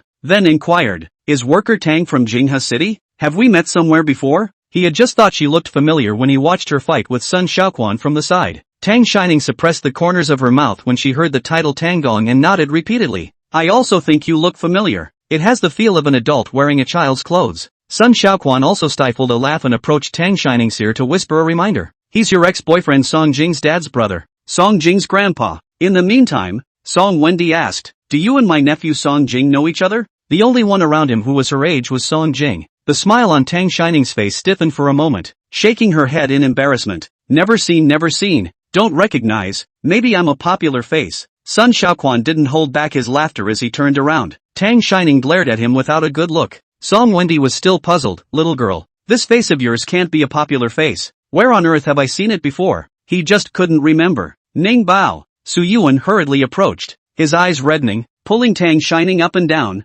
saying the same thing that Song Jing had just said. "And, thin," then hugged her. "It's been a long time. Why didn't you tell brother when you came back? Are you still mad at him?" "No." Tang Shining's voice was muffled as she was wrapped in his arms. "It was an impromptu decision to come back. It was very rushed, and I just got off the plane, so I didn't have time to tell you." Su Yuan pointed to the other side of the corner at the sofa. "Go over there and have a chat? Your brothers Chen Taku and Junyan are there too." "Good." After greeting Sun Xiaoquan and the others, Tang Shining followed Su Yuan to Chenjua's side. Song Jing had followed Su Yuan here and was about to follow along when Song Wendra stopped him. "This girl is the one in the cheongsam from your wallet and the office photo, right?" I said. "Why does it look so familiar?" Song Jing glanced at Tang Shining's back and faintly Song Wendy wondered, "Then why did she just say she didn't recognize you?" Song Jing's face was despondent as he replied quietly, "Maybe she didn't think I could hold it. Probably felt ashamed to have talked to him for a while." After he finished speaking, he went back toward Tang Shining, and Song Wendy pulled him again. "People are ashamed of you. Why are you still going up to them?" "Song Jing, it's okay, I have thick skin." Sun Xiaoquan didn't hold back another laugh when he heard this. Song Jing went to the other dining table to get a few things to eat when he went over. Then he sat down across from Tang Shining and put something in front of her. "Didn't you just say you were hungry? Eat something to pad out first." When he sat down, he happened to hear Tang Shining call out to Chenjuo and Shui Junyan's brother and say, "Long time no see." Su Yuan sat next to Tang Shining on the phone. He didn't have much of a good expression as he swept a glance at Shui Junyan and Chenjuo and asked Tang Shining, "Why is it that you just smile and call your brother? And when it comes to me you just don't recognize them and misidentify them?" When Shui Junyan heard this from him, he held back his laughter for fear of being beaten. Chenjuo's skin was thick, and he laughed out loud. "Ha ha ha ha ha ha ha ha ha ha ha ha. I said I just came in to see how Jing's expression wasn't quite right. Shouldn't you be the happiest when your sister comes back? How come your face is ugly like this? Ha ha ha." He smiled and gave Tang Shining a thumbs up. "Sister, you're this." Song Jing had a bad temper, a smelly face, and cursed like a thief.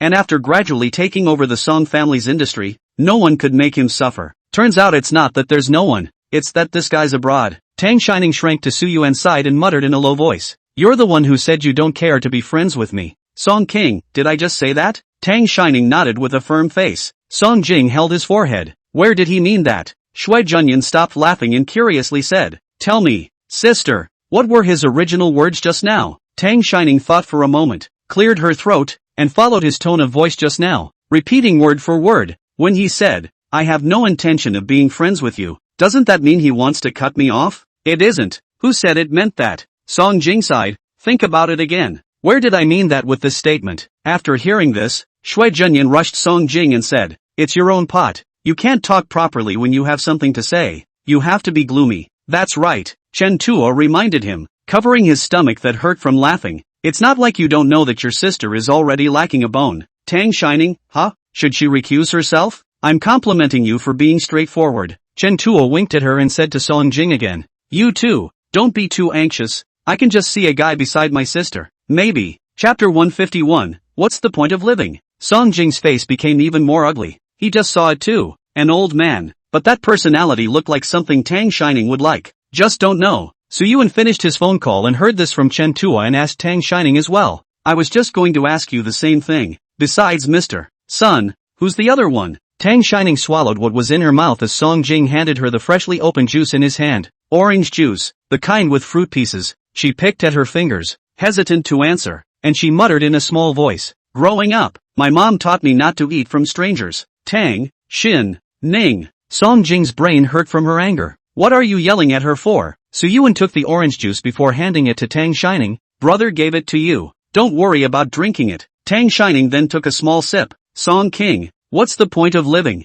How come the thunder rolls in the sky and doesn't strike him dead? Tang Shining explained to Su Yuan. That's my senior. He's very nice. He takes good care of me. And the lab brothers and sisters are all very nice, treating me like my own sister. She was trying to convey that she'd had a good life all these years and that none of them had to feel guilty about her leaving. Song Jing explained quietly. What she means by that is that she has other older siblings and you're not the only brother anymore. Don't even try to live. He's just trying to create death for everyone right now. He can't be the only one hurt, can he? You this person. Tang Shining glared at him with round eyes. How can you this person still stir up trouble? Chen Tuo was also afraid that Su Yuan would get angry and was about to get on his hands and hold him down. As a result, Su Yuan looked at Tang Shining for a moment and spoke softly. Then brother, take the time to invite them to join us for dinner and thank them for taking care of you. Tang Shining nodded. Good. Shu Yiming came over to call Tang Shining, saying that Sun Xiaoquan wanted to introduce someone to her. Tang Shining looked towards his side. Song Wendy was no longer there, and next to him was someone she didn't recognize.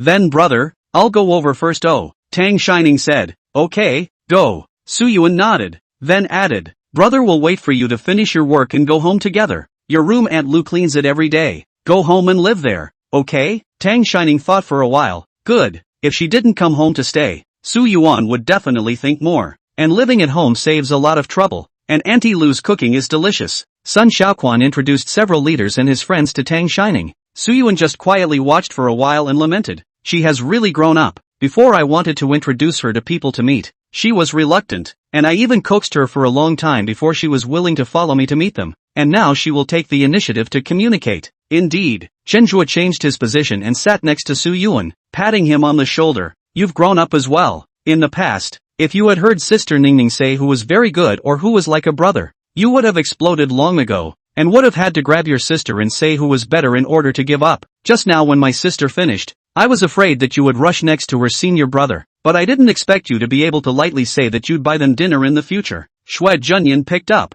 That's right, and it wasn't because your tone was normal. I thought you were going to treat him to a bomb. So you've really grown up. That's true. After all, she's been out on her own for so many years, and it's true that she's been taking care of her thanks to them. Su Yuan had just heard them praising themselves and felt a burst of smugness in her heart, but the more she listened behind her, the more wrong she became. No. Are you guys taking advantage of me? Besides, Ning Bao is only 23 now. People have grown up. We're all running 3. We can't be more like children than her, right? His words caused strong resentment from the remaining 3 people present. Song Jing, you are happy to run 3 on your own to run 3 to be old you are old alone. Buddy is only 26. Don't count me in. Shui Junyan, don't count me in either. I'm a strict person. A day short of 3 is not considered to be running. Chen Tua, I'm different from yours. I'm a person who's always young, always 18. The reception ended at almost 9 o'clock, and after sending Sun Xiaoquan and the others away, Tang Shining came back to find Su Yuan and the others. What are you doing in the middle of the road? Chen Tua?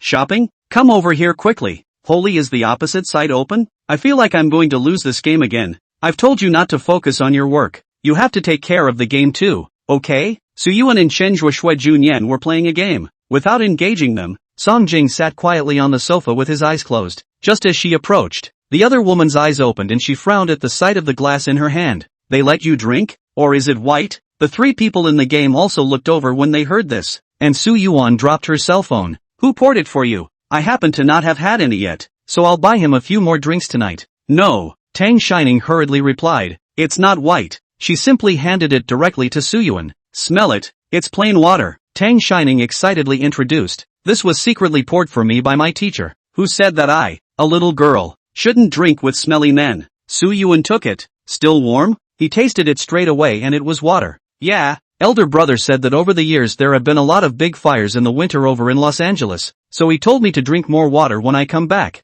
or my throat won't be able to take it. Tang Shining replied. Su Yuan put the cup down. Okay, remember to drink more even when you go home. It's over, right? Go home. Her luggage had been taken to the lab by Lu Shu, and just now Su Yuan had already had someone pick it up. Shui Junyan and Shenjue both rubbed Su Yuan's car together after getting the news of his sister's return. After leaving the door, Su Yuan pulled open the passenger seat to let Tang Shining get in first. Song Jing, you take Shenjue him. He was about to ask Song Jing to piggyback them back, when he saw that the other party had already pulled open the car door and consciously sat in the back seat, and very naturally, he put the car door on. No. Su Yuan knocked on the car window and Song Jing lowered the glass to ask him, what's wrong? And you ask me what's wrong? People really do laugh when they are speechless. Su Yuan pointed to the car behind him and continued, isn't that your driver? What are you doing in my car? Hurry up and get down. Song Jing shook his head and rationalized, it's been a while since I've been to your house, so I'll go and take a look tonight. Su Yuan was so angry that he rolled up his sleeves.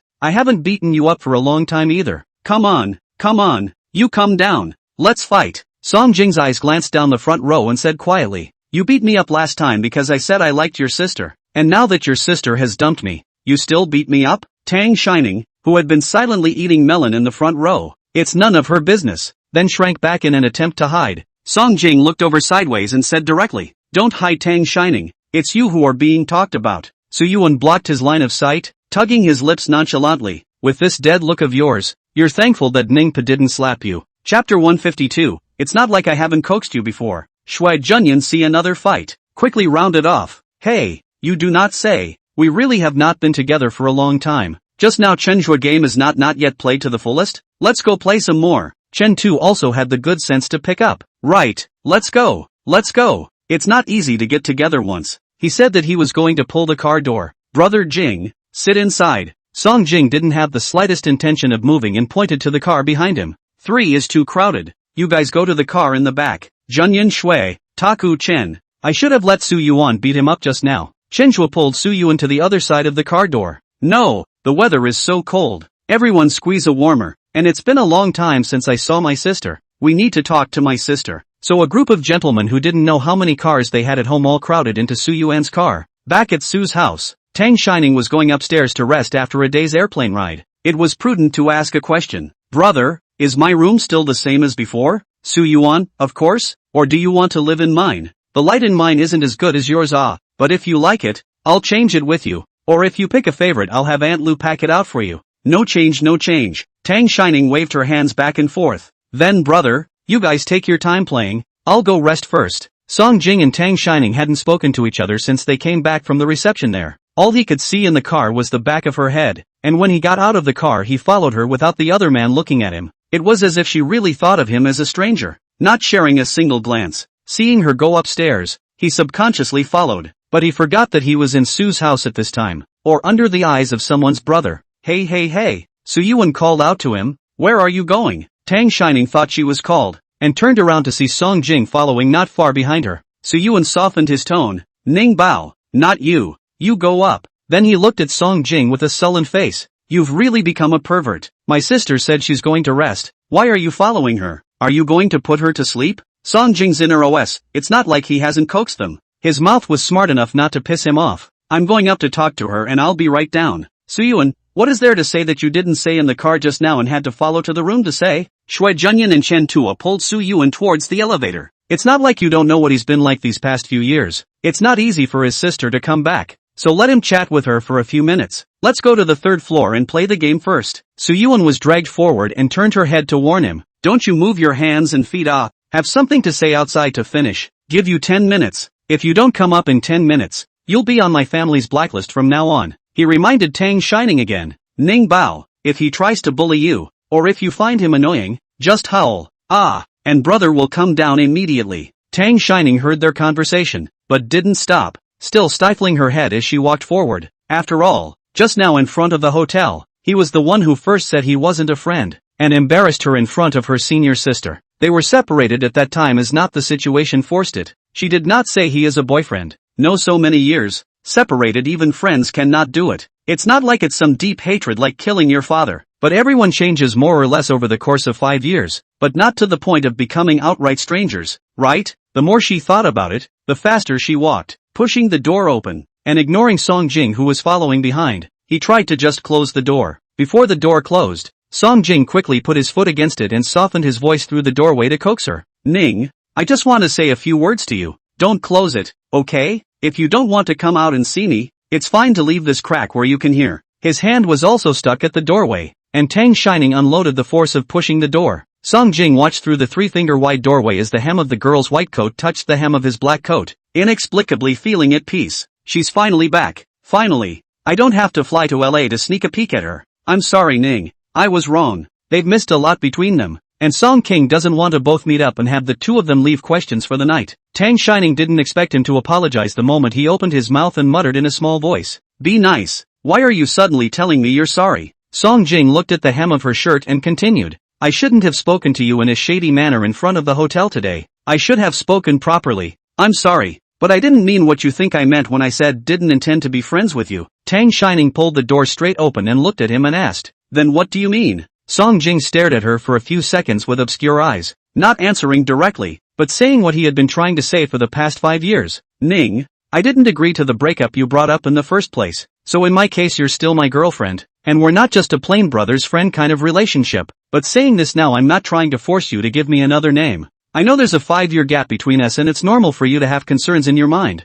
I just hope you don't avoid me in the future. The rest is just a matter of him trying. Time couldn't be turned back. But the void wouldn't last forever, and he'd let her slowly learn that he'd matured and wouldn't be as impulsive as he'd been 5 years ago. All the same, he wanted to get to know her well. Every word he said tonight was unexpected, and Tang Shining didn't know what to say. Returning home was inevitable for her. She hadn't thought about staying in Los Angeles for the rest of her life. The country is much more compatible with her, both in terms of weather and food, not to mention the fact that she has so many good friends in the country. So it wasn't as if she hadn't thought about the situation she would face when she returned. It's just that everyone else is actually okay. It's the relationship with Song Jing that she's been thinking about for a long time, and she doesn't know how she's going to deal with it. She has met many different kinds of people abroad, and there are people chasing after her, foreigners and Chinese, and there are quite a lot of people who match her aesthetics. But after meeting more people and spending time with more people, she found herself thinking of Song Jing. It would be thinking about what had happened with him in Saito, about what had happened since they had been together, and about what it would be like if they were still together now. But for the decision to separate back then, Tang Shining had no regrets, because she knew that was the best option at the time. Their relationship didn't end because of a lack of love. When they would separate it was only because at the time she needed to get away and had her own plans and dreams to follow. And he, too, has his own responsibilities to bear. Chapter 153, You're Crying. Song Jing didn't want to push her too hard. Tonight he just wanted to say what he wanted to say. One more sentence. It's the sorry that's 5 years late. Tang Shining looked at him with some dismay. Song Jing's eyes burned and his voice muffled a bit as he thought of the way Tang Shining had held back her tears to talk to him on the phone before she left at that time. If I hadn't been so impulsive back then, you wouldn't have been sent out of the country if I had listened to you and waited until you woke up to deal with it. I'm sorry. Tang Shining didn't consult with him to make the decision to leave, or even tell him to separate, and to be honest, at first Song Jing was resentful of her. He was angry with her for not trusting him. He could and was capable of remedying the situation. He could have handled it. He clearly didn't need her to make such a sacrifice. But as time went by, Song Jing had gone back and forth over the years remembering those events from 5 years ago, reviewing them day and night. Ask yourself over and over again, do you regret it? He didn't regret hitting Yang Yiji, the things he did to Tang Shining. If it wasn't for the constraints of morality and the rule of law, he would have killed him hundreds of times. But the matter was really as impulsive as the elders said they were. There is a better solution to this matter if they don't lose their heads in blood. In other words, Tang Shining could have actually not left the country. At least not in this case. In a hurry, Tang Wan contacted Suyu before she died because she was afraid that after her death, Tang Shining wouldn't be able to take care of herself alone. She had asked Tang Shining to follow Suyu to Jinghe, also so that someone could take care of her. She was clearly a little girl who grew up under Tang Wan's favor as well. As a result, because of their impulsive behavior, they let her go abroad alone as a girl, and it's been 5 years since I've been there. Song Jing went to fish for her wrists hanging down at her sides, a slim little section. He felt like he had more than enough room to grab both of her with one hand. A wave of sourness surged through his heart, and Song Jing repeated, "I'm sorry." Tang Shining felt a hot tear fall onto her arm, and she lowered her eyes to look at the spot. Her mind whirled and she asked, a little incredulously, "You're crying?" Then bent his head slightly to look at him. At this moment, Song Jing's eyes were red at the ends, and he was really crying. In Tang Shining's mind, Song Jing had always been the image of maturity and stability. After all, when she was a child in Shitong, she had relied on him to cover her. She was a bit overwhelmed as she opened her mouth to try to persuade him. Song Jing, the fault for that incident 5 years ago wasn't ours. I haven't blamed you guys, and you don't have to have said sorry to me. What he did then was indeed impulsive, but the reason he did those things was to take revenge on her. None of them are at fault. The one who is at fault is the one who caused all this, and that person has been sent in by him and Su Yuan. They even cut off his back, the Yang family, and he can't influence her again when he gets out of jail later. She knew they were doing all this for her, and know that it's not easy. And, Tang Shining continued, I was supposed to go abroad. That's just a few months early. That's different. Song Jing lowered his eyes and his voice trembled a little when he spoke. You didn't have to work so hard to start over. Sun Xiaoquan had planned the simplest and easiest route for her, but in the end, because of them, she even needed to retake her school exams. Tang Shining also took one of his hands and looked at him and said, none of this matters, and there are opportunities and challenges along a path, and besides, isn't it good when the purpose is achieved? And don't you see that I have now accomplished what I wanted to do for myself and become the kind of person I wanted to be? That's enough. The people of the country revere the education of suffering and the remembrance of suffering. But Ms. Tang Wan is the opposite. What she had told Tang Shining since she was a child was not to always look back on the past. The sweetness and happiness of the past could be thought about once in a while, but those sad things should be allowed to pass them by completely. Ms. Tang Wan said, having suffered once already, to think about it once is to reveal the scars once, so that the wounds sustained can never be healed, and we all have to look forward. Song Jing looked at the hand she was holding up, his eyes burning once again, and he said what he had been wanting to say since they met today. Ning, you're finally back. Tang Shining nodded her head and arched her eyebrows. I'm back. Song Jing reached out to caress her face and said in a mute voice, I miss you so much, can I hug you? Tang Shining's heart also went straight to sour at his state tonight. Perhaps to others, it seemed pathetic that she was sent abroad. She did sulk for a while when she first got out, but it's really just a little while, and mostly it's the confusion of things suddenly not being in your plans. But she was probably a happy-go-lucky person by nature and adjusted quickly. It wasn't that she hadn't been out of the country before. Ms. Tang Wan had taken her all over the world since she was a little girl. As a child it was domestic, and once she was a bit older and had reached the point where she could communicate in English in a basic way, she started going abroad. So there is no question of a language barrier at all, and it was true that she was supposed to go abroad, although the time and place she went was not what she wanted, so she would just try to go where she wanted to go and do what she wanted to do at the right time on her own. Once she figured it out she started working on it. The process was not easy, but it was an experience and growth for her. She just didn't realize that she wasn't trapped in that accident 5 years ago. Song Jing was. She offered to hug him, and reached up to rub her hand on his back. And, Song Jing, it's been a long time. I've had a good life all these years. You don't have to feel guilty. Touching her body, Song Jing lost some control and pressed her into his arms closing tightly as if he was afraid she would run away. The mouth kept repeating, I missed you so much. Ning, I really miss you. The two bodies were almost tightly packed together, and Tang Shining smelled his body. How? A little unsure, she sniffed again and nudged him gently. What's wrong? Song King asked her after he released her. Tang Shining sniffed herself again and frowned in confusion. Did you go somewhere today? Why do you also have a burning smell on you? It's like the one on me. It's a smell she's had for almost a week in LA. Song Jing's expression lurched and he backed away slightly, his gaze dodging. Maybe I smoked it while making breakfast this morning. Oh, that's right. Tang Shining didn't hold back a yawn. She hadn't had a good rest in the last few days, and she was really tired after flying all day today. Song Jing rubbed the tears at the corners of her eyes for her and said softly, go rest. Good. Things had been chatted out, and Tang Shining re-pulled the door closed. Song Jing watched her figure being blocked by the door a little bit and said in a very soft voice, "Good night, see you tomorrow." Chapter 154, My sister got back together with you? Tang Shining rested. Song Jing went upstairs to look for Suyuan and the others, but everyone was not there. Taking out his cell phone, he saw that Chen Zhuo and the others had already left. Shui Junyan had something to do, and Chen Zhuo followed him. Suyuan also went back to his room to wash up. He went downstairs to sit on the couch for a while. Suyu moved out from here after quitting the Su group, and before Tang Shining came back there was only Suyuan and Aunt Lu in this house. Suyuan frowned when she came downstairs after washing up and drinking water and saw that he was still there. "Why haven't you left yet?" Then disgustedly added, "You don't want to sleep in my house, ah? Now there are still people in the circle rumors that the two of us are it. If you stay tonight, tomorrow's entertainment news headlines will have to be us again." Neither Suyuan nor Song Jing had fallen in love again in the past few years, and they had even gotten together from time to time in the previous 2 years because of Tang Shining's affair, when there were people in the circle rumoring about these nonsensical things. Last year, on Suyuan's 25th birthday, we all drank a little too much and helped each other out, and as a result, Suyuan's right shoulder was resting on Song Jing's hand, which was also photographed. Then the rumor spread even more. Both were so disgusted that they didn't want to see each other for fear of throwing up for those days. Seeing that he didn't say anything, Suyuan gathered her pajamas. "You're not right? My sister doesn't want you anymore. You can't be that extreme and directly become her sister-in-law." Song Jing rolled his eyes. "Don't worry, if she really doesn't want me, I'll only continue to pursue her, and if I can't catch up with her I'm just going to die and won't look at you." Suyuan sighed in relief. "That's fine." Then he kicked them out. "Why don't you leave? It's almost 12 o'clock. Why are you sitting here, relying on your mouth to calm the house and scold the ghosts back?" Rooms on the 3rd floor. Song Jing hadn't even finished speaking when Suyuan directly rejected the 4th company. "No, off, no deal, can't stay." Song Jing looked at him askance. Slowly,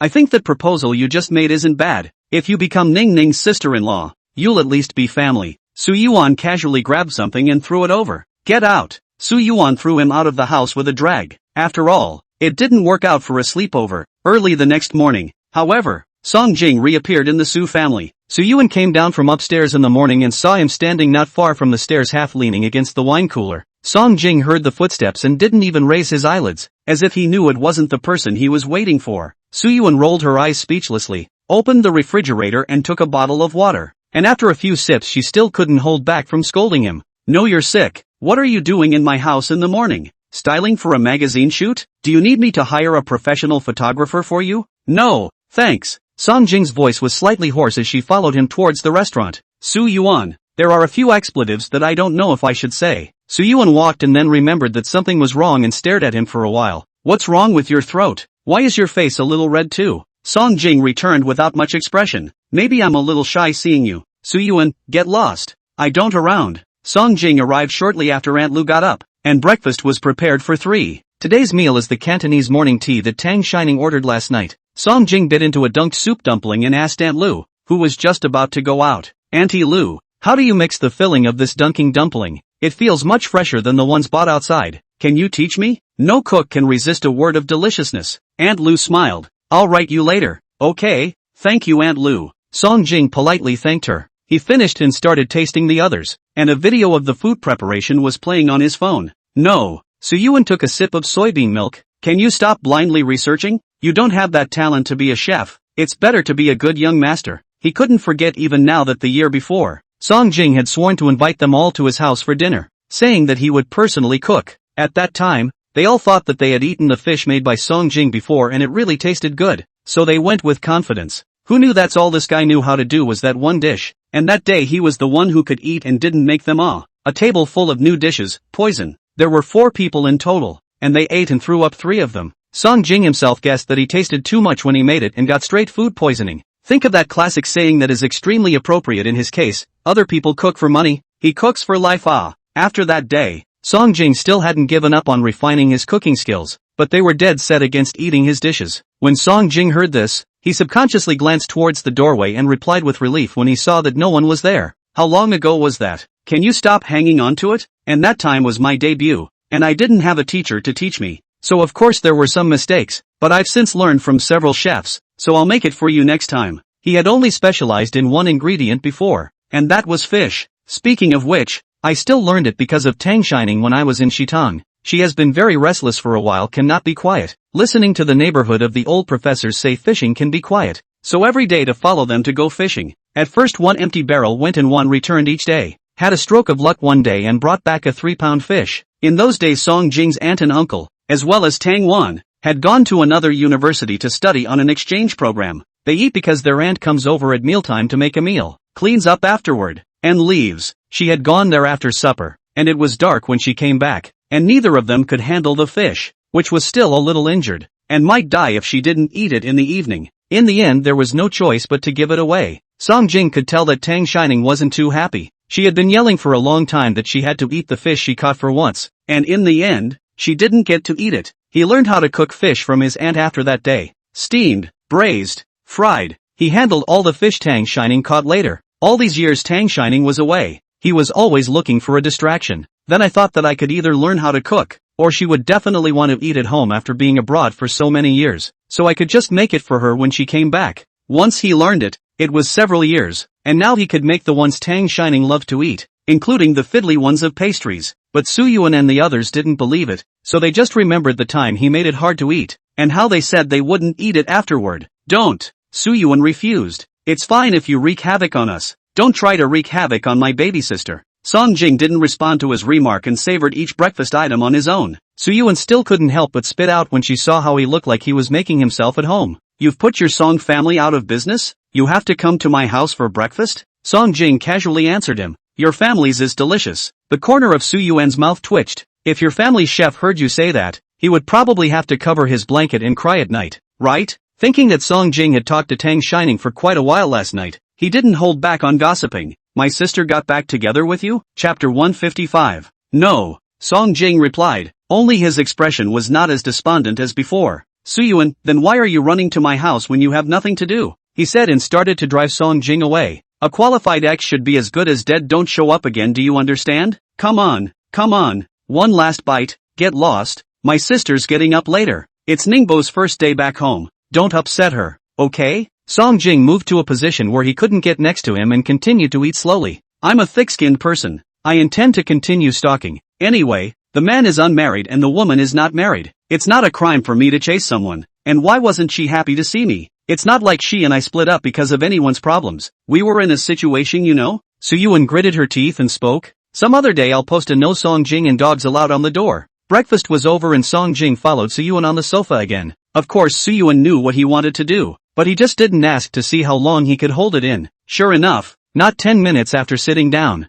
Song Jing asked, doesn't Ning eat breakfast? Su Yuan glanced at him with understanding. She said that she's too tired from packing these days and needs to rest. It's only 10 o'clock. She's been able to sleep through the afternoon and evening without being watched at home for the first couple of years. Song Jing's eyes looked upstairs. Skipping breakfast isn't good for your health, right? Su Yuan, just these few days she wants to have a good rest, and after the new year she will work and rest regularly. All right. Not 5 minutes later, Song Jing spoke again. Still not awake now? She's not going to sneak out the window and run away, is she? Su Yuan didn't care, so he kept asking from the side. Finally, Su Yuan couldn't hold back. What the hell do you want? Song Jing also stopped pretending and got up. I'll go see if Ning Ning is awake. After saying that, he went upstairs. Su Yuan put down the coffee in her hand and chased after him. Are you bored? Don't disturb her sleep. She'll get angry later. Song Jing turned back and said softly, I'll just go in and take a look to make sure she's in the room. Su Yuan frowned. Isn't that even more perverted? Su Yuan shattered behind him.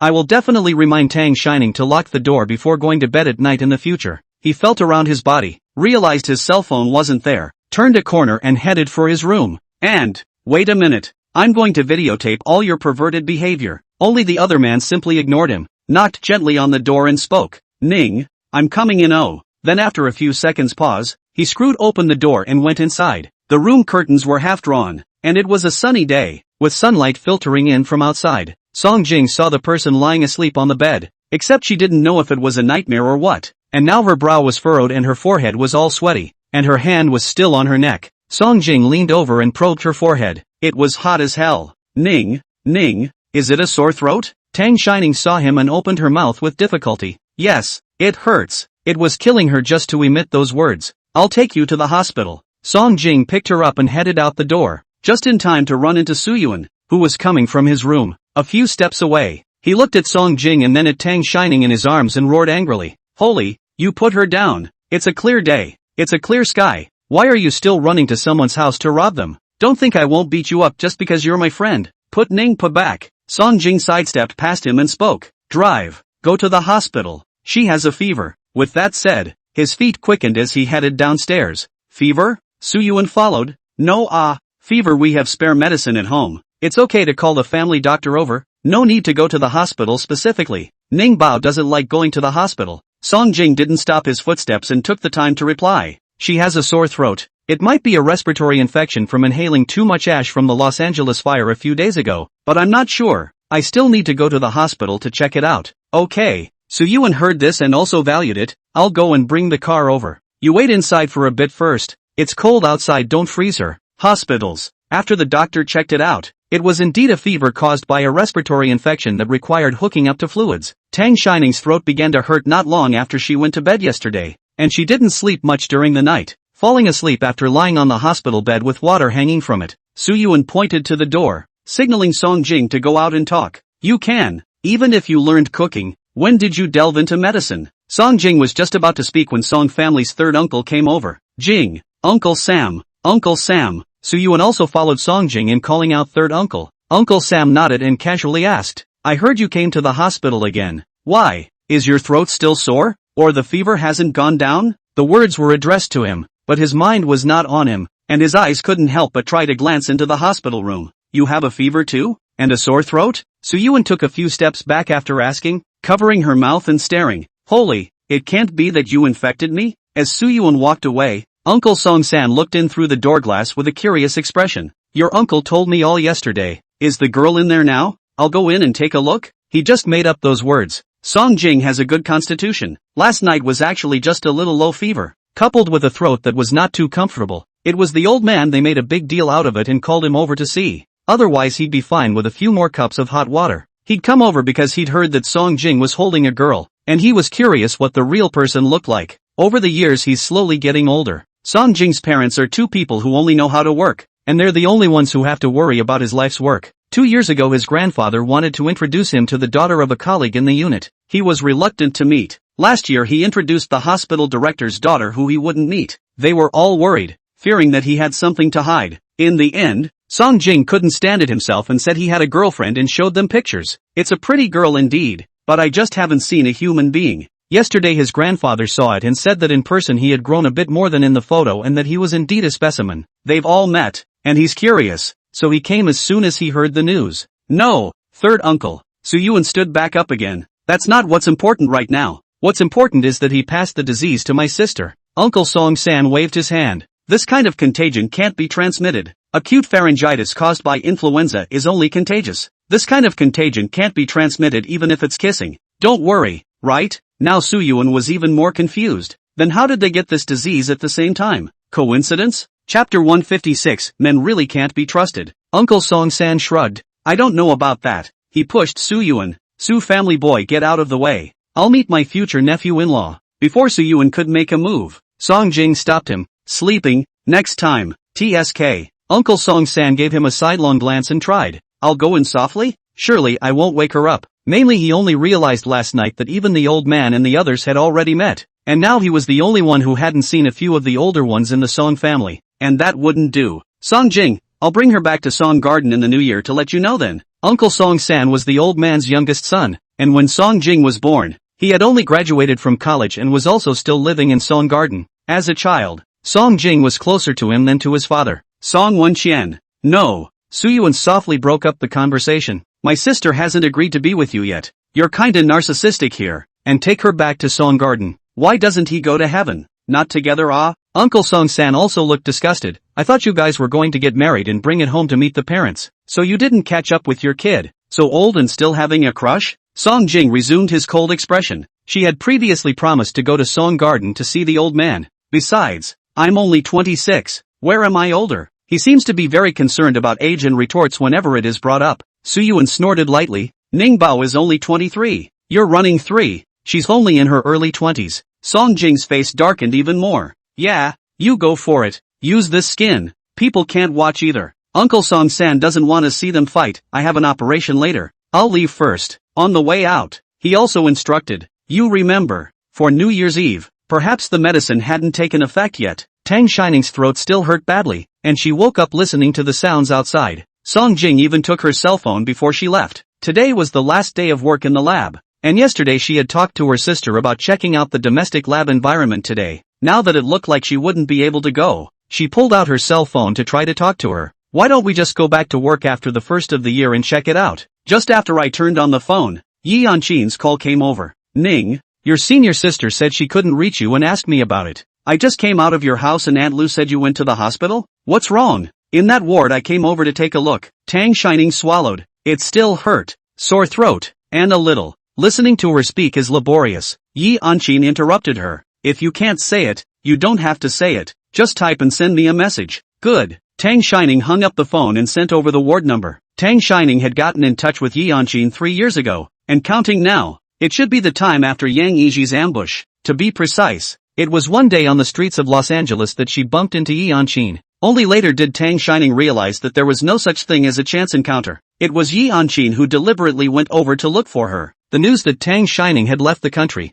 Yi Yanchin learned about it only after the year. The Yi family, afraid of offending the Yang family, took her back and wouldn't let her go out. She had seen Tang Shining's injuries, and she had contacted her several times during the New Year's period with no response. So Yuan sighed too. Later, after things were taken care of, the Yi family felt that Yi Yanchin just knew how to cause trouble and didn't really let her go out. In the end, it was her mom, Jiang Yuro, who went to pick her up from the Yi family. She also knew from Jiang Yuro that Tang Shining had left the country. As for where she went, she didn't say. However, Jiang Yuro added at that time, "You stay in the country for the past few years. Don't run abroad." She guessed then where Tang Shining was. Her relationship with Jiang Yuro's friend Ms. Su was pretty good, sort of a forgotten friend, and she would visit her when she was out of the country on vacation. However, for the sake of Tang Shining's safety, Yi Yanchin really didn't go looking for her either. 2 years later when Yang Yiji was imprisoned, Yi Yanchin had thought that Su Yuan would be able to bring Tang Shining back. Turns out they said Tang Shining had disappeared. That's funny. How can a living person just vanish into thin air? Men really can't be trusted. She had made a trip to England herself, and although Ms. Su was on good terms with her, she had promised Tang Shining nothing. She ended up finding the address herself. On the computer in the original room there was information about the school she had browsed and a search history.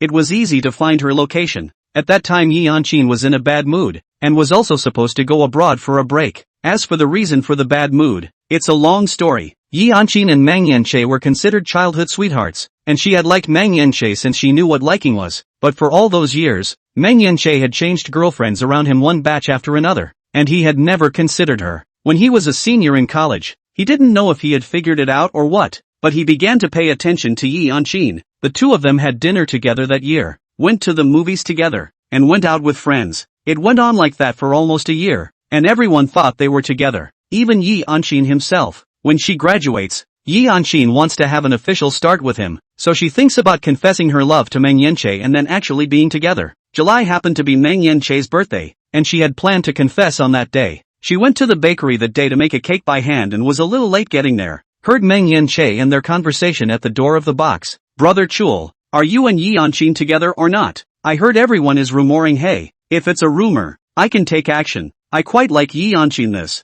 Mang Yanche, "No. Feel free." Lu Chen also smiled and picked up the conversation. Yi Yanchin grew up with Brother Che. If Brother Che liked it, he would have pursued it long ago. Could he wait until now? Moreover, Brother Che recently fell in love with a dancing elementary school girl in freshman year. Just now, that school girl confessed to him. I saw it. Holy, Brother Chul is bullish. Beautiful women are coming forward. When will I be like you? Sitting around with a beautiful woman at my door. Yi Yanchin didn't go in at the end. The cake she threw in the trash too. At that moment it was as if she had suddenly woken up and completely looked at Mang Yanche. But after all, it was the person who had liked for so long, and suddenly put it down. There was still a gap in his heart. But the saddest thing in her heart was actually that she had been liking a piece of trash for so many years. She also remembered Tang Shining at that moment. At that time, Yi Yanchin said that she liked Mang Yanche, and Tang Shining said that he wasn't good enough for her, and she even got angry. So she left the country. Then he turned a few corners and found Tang Shining. Tang Shining spat on Mang Yanche for several more days after hearing about her. Probably cursed every swear word in his life at him. She stayed at Tang Shining's for almost a month before finally returning home for work. She had been arranged by Jiang Yuro into the Jiang family's airline publicity department, and over the years when there was a publicity video to be shot or something,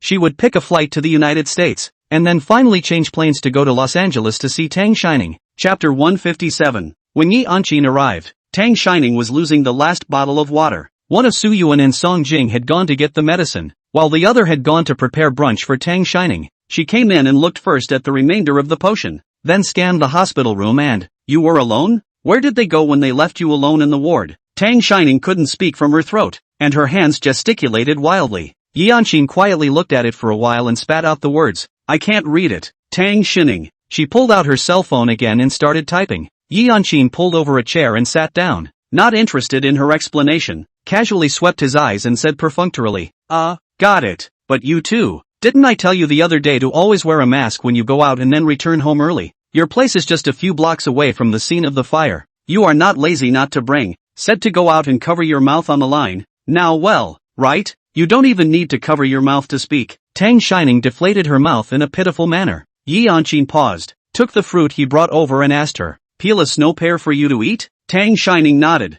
Sydney hadn't even had a few bites when another call came in. Yi Anqin knew she had an inconvenient throat and asked her, "Who is it? Your senior sister? Do you want me to talk to her?" Tang Shining shook her head and held the cell phone screen up to her. "Sun Lin? Why is he calling you? Shall I answer it for you?" Sun Lin is the grandson of Mr. Tang Shining's teacher, also known as Sun Xiaochuan's brother. I also studied in Los Angeles a couple years ago and graduated back home this past June. He often went to Tang Shining's lab to play with them, and Yi Anqin had run into him a few times and was quite familiar with him. Yi Anqin took the phone and put it on speakerphone. Before she could say anything, the other woman's voice came through first. Tang Shining, I heard from my second grandpa that you've returned to China and are now in Beijing Harvest? Why didn't you tell me? Jinghe is my territory. Where are you? I'll take you to play. Yi Anqin waited for him to finish before speaking. Can you fool around on your own and not bring our Ning Ning all the time? They've all been brought down by you. Also, when did Jinghe become your land? You've even become a landlord? Didn't you grow up in Shitong? Qin's sister? The other party was even more excited to hear her voice. It's been a long time since I've seen you. Sister Qin. Every time I ask you out you say something's wrong. I've missed you. Tang Shining pursed her lips, her eyes darting about, pretending she hadn't heard anything. Sun Lin fell in love with Yi Anqin at first sight the first time he saw her, and then began to die and pursue her. However, he is 3 years younger than Yi Anqin, who makes it clear that he doesn't like his younger brother and sternly refuses. Sun Lin didn't give up and confessed to her whenever he caught a chance. Yi Anqin returned with a disgusted face. Something to say, nothing to hang up. Sun Lin immediately said, "This is not Tang Shining's rare return to China. I want to invite her to have a meal, a sort of reception banquet. Qin's sister, you also come together." Yi Anqin swept a glance at Tang Shining, who was lying on the hospital bed. She's sick and can't go. The laryngitis has caused a fever, and she's still on fluids. Sun Lin sked. "See, I have said let her return home early. With my second grandpa to return is almost the same. This year Los Angeles is very dry. The mountain fire will be more serious." She non-listened to. Now well, sick it, really, how does she know it will burn to her? Yi Anqin interrupted angrily. And what's the point of saying this when you're already sick? Can you alleviate her condition? No. Sun Lin immediately conceded. I'm wrong, Sister Qin. As an apology I'll come to the hospital to see Tang Shining. Which ward is she in? I'll be right there. Yi Anqin had no more patience to nag him, and hung up the phone after dropping the ward number. Tang Shining estimated that it would take another half hour to finish. Yi Anqin got up and washed a few more fruits for her, then picked up her bag. I'm leaving. Later Sun Lin came to make a lot of noise. When you are better, treat you to dinner. Tang Shining opened her mouth. Good. The voice was like a poisoned horse and little bird. Yi Anqin frowned. You'd better stop talking. Those who don't know would think that the snow pear I just gave you is poisoned. When are your brother and the others coming back? They also have a big heart. Leaving you a patient in the ward can go so long. Su Yuan had actually finished picking up the medicine a long time ago. Just when he came back from the pharmacy, he found Yi Anqin inside and waited outside the ward. Song Jing also bought delicious food and saw Su Yuan lying in the doorway and was very puzzled. What are you doing? Su Yuan made a silent gesture, then pointed inside and whispered, Yi Anqin is inside. Song Jing didn't care at all and was about to push the door in when he stopped him and, wait, she'll be out in a minute. A few years ago on Tang Shining's adult birthday, although those misunderstandings about Yi Anqin had been explained clearly, his relationship with Yi Anqin was still average. Maybe it's really a bad match. Anyway, they are bound to quarrel when they meet. Of course most of them were questions about Tang Shining. After she got everyone together for Tang Shining's birthday last time, everyone was on better terms. Chenhua he had been particularly fond of saving the game, and occasionally called those friends of Tang Shining and Yi Yanqin. Then every time they got together, Yi Yanqin would poke at Su Yuan's scars. What? And he said how good he was to Tang Shining, and now he doesn't even know where anyone is. Why don't Tang Shining simply stay with me when she comes back? I'm sure I'll be able to take care of her. Su Yuan, on the other hand, dislikes Yi Yanqin. Weren't you there too? How come I didn't see you protecting Ningpa? You're still the last to know that Nimbus is out of the country. Talk like you care so much. No one's sparing anyone anyway. In the words of Chen Zhuo and the others, the two of them are like two moms and dads who don't get along because of their feelings, concepts, and education styles, and then divorced, and after the divorce, they still meet because of their child, Tang Shining, and must fight. Yi Yanqin was still continuing. You've just returned to China on the first day, and Su Yuan is taking care of you like this. Why don't you move over and live with me? This time it was Su Yuan who couldn't help but go in,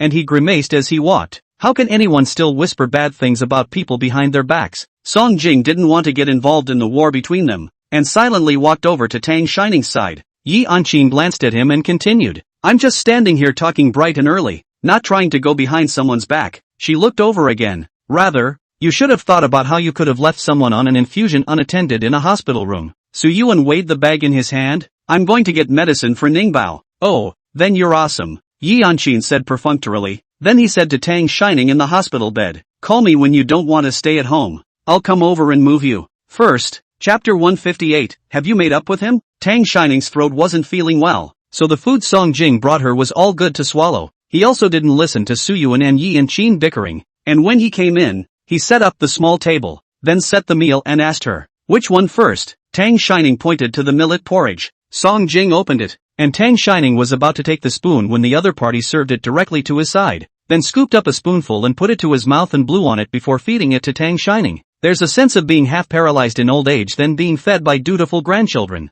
and the image was really unusually familiar, as if I had experienced it a few years ago. Tang Shining, hoarse voice but able-bodied version of her hands and feet. I can eat by myself. Song Jing didn't let go and lifted his chin, signaling her to open her mouth. She pursed her lips and dutifully opened her mouth. Forget it, just let the kid be filial. Su Yuan, who had finished arguing with Yi Yanqin, came over to see the two of them feeding one to the other, making him look like an extra light bulb. He didn't sit over in a good mood and snatched the spoon from Song Jing's hand. Nimbus, I'll feed. Song Jing subconsciously wanted to snatch it back, but not knowing what to think of the movement was a beat, reluctantly moved the kanji over and pulled a smile towards Su Yuan. Then you feed it, brother. Holy. Su Yuan instantly bounced up, and took several steps back. It was obvious that he was really disgusted. The spoon almost threw Song Jing's face, and he tripped over the chair. Can you be normal? I told you not to hit on me. Song Jing unhurriedly re-picked up the spoon and continued the feeding action he had just taken. Tang Shining's eyes rolled madly, stopping at Su Yuan for a moment and then looking at Song Jing. So, did something this big happen in the 5 years she was gone? Song Jing, going to see? She licked her lips, weighed her words, and asked, you. She had just said 2 words when Song Jing interrupted. No, it's not possible. You're overthinking it. I like females, you. Okay. Tang Shining deliberately dragged out her tone, smiling and nodding repeatedly. I see. She knew they couldn't be. Of course, but it was kind of fun to watch them bicker like that. It's been a long time since I've felt this hot and bothered. It was like going back to the time when Su Yuan was defending Song Jing everywhere after he said he liked her. Time does fly. It's been 5 years since those days. Song Jing stared at her for a moment, feeling that she wasn't convinced, and added, I told you last night, I've always had a girlfriend. I was just teasing your brother, and I'm right to call my brother, aren't you? A great uncle is also a brother. Tang Shining hadn't said anything yet, and Su Yuan asked with a frown, when did you have a girlfriend? How come I don't know? In fact, the inner OS is, this dead scum, not to talk about but also to his sister stalker, right? Song Jing, Ning, she hasn't agreed to forgive me yet. Right now I'm the one who's unilaterally in a relationship with her. The words were in reply to Su Yuan, but his eyes kept falling on Tang Shining. Even if Su Yuan was a little cutie, also heard and read, he said to Tang Shining in disgust, Ningbao, you may not know, this kind of person is usually called unrequited love here in our area. To put it bluntly, it's a pervert. You should contact this kind of person less in the future. Tang Shining wanted to laugh super hard at this, but her throat was still sore, so she could only hold it in. Someone outside knocked on the ward door, and then fondly walked in wearing a white coat, followed by Sun Lin. He was also holding a large bouquet of red roses. Fondly approached Tang Shining and gave her a big hug. Ning Pa, long time no see. Then after surveying her for a while, he winked at her, growing pretty again. After Yang Yiji's ambush, Tang Shining resumed contact with these few good friends, the ones in her previous dormitory, plus Fong Li and Yi Anqin girls, are the ones who came to her birthday at that time. From that day onwards the relationship is not bad. Created a group, nothing to play video play. Currently, Xin Wantong is developing abroad. Liu Ran has returned to her hometown in northeast China. Fong Li is working in this hospital now, and Shirshu has joined a Beijing Harvest Entertainment Company and is now working as an agent. These guys from King Harvest often get together after work. Fong Li pointed at Sun Lin. I just ran into this dude outside and said he was your friend, so I brought him in. A friend, or a male. When Fong Li said this, Song Jing and Su Yuan both looked over. Sun Lin was a no-brainer, and cheerfully greeted Tang Shining. Hi Tang Shining, long time no see. Then he looked around the ward and didn't find the person he was looking for. Fong Li came close to Tang Shining and spat. Is this guy really your friend? Why don't I feel like it? Who sends red roses when they come to visit? Although Tang Shining was reluctant to admit it, she nodded her head and introduced everyone. This is Sun Lin. She also pointed at Su Yuan and Song Jing. This is something my brother still has. Brother? Sun Lin's eyes rolled as he silently pondered in his heart. Tang Shining called Yi Anqin's sister and this man's brother. So wouldn't this also be Yi Anqin's brother? He took a few steps forward and approached Su Yuan. Hello brother, I'm Sun Lin, a sort of college classmate of Tang Shining, or the grandson of her teacher's brother. After a long series of introductions, Su Yuan heard Barabara's grandson. The grandson. Not Sun Lin, Sun Lin, right? What are you doing here? Sun Lin didn't care about his slip of the tongue and raised the flower in his hand. I came to see Tang Shining. I heard that she's sick and came over to take a look. Sun Lin was young and cheerful, and was a self-acquaintance began to chat with Su Yuan. Brother Su, I've heard of you since I was very young. Fong Li looked straight happy there. She heard the name sound familiar and lowered her voice to ask Tang Shining. This is the elementary school boy who wants to chase after Sister In Qin, isn't it? She had heard Tang Shining mention it once before, but Yi Anqin didn't like the younger brother model, so she didn't mention it later. Tang Shining nodded. Just now, my sister also came, and that flower of his was meant to be given to her, but my sister was too annoyed with him and left first. Fong Li saw that Tang Shining was still fooling around and raised her eyebrows at Song Jing, asking her, you made up with him? Tang Shining shook her head. Not yet. Still, no? Fanny smiled at her. Is that what I understand it to mean?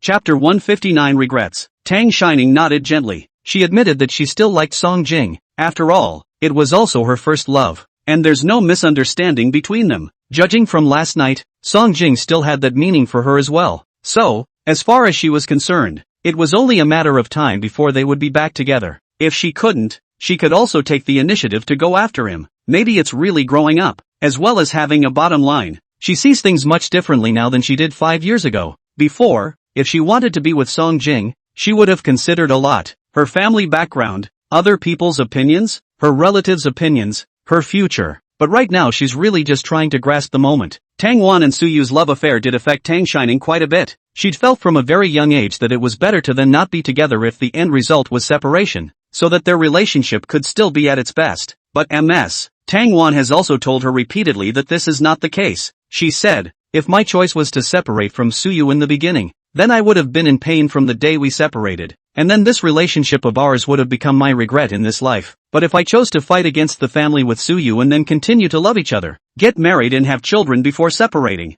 I could have suffered less for at least 10 years, and I still have you and my brother. Tang Shining actually didn't feel deeply about this quote from Ms. Tang Wan at first, until she met Ms. Su when she went to England 5 years ago. Those experiences with the man she fell in love with in her 20s are simply another version of Tang Wan and Su Yu, and it's another version of all the choices being exactly the opposite. Ms. Su and Mr. Zhang were also college classmates, and they met at a club event. The two shared similar interests and later came together quite naturally. After graduating from his senior year, Mr. Zhang had excellent grades and stayed in school for graduate school. Ms. Su, on the other hand, was asked by her family to work for their own company. After graduation, a lot of things start to fall into place, not to mention that Ms. Su was born into a wealthy family. Her parents began to look for a suitable marriage partner for her, and when Ms. Su refused many times, the family became suspicious. Then it became known that Mr. Young existed. The Su family demanded that Ms. Su and Mr.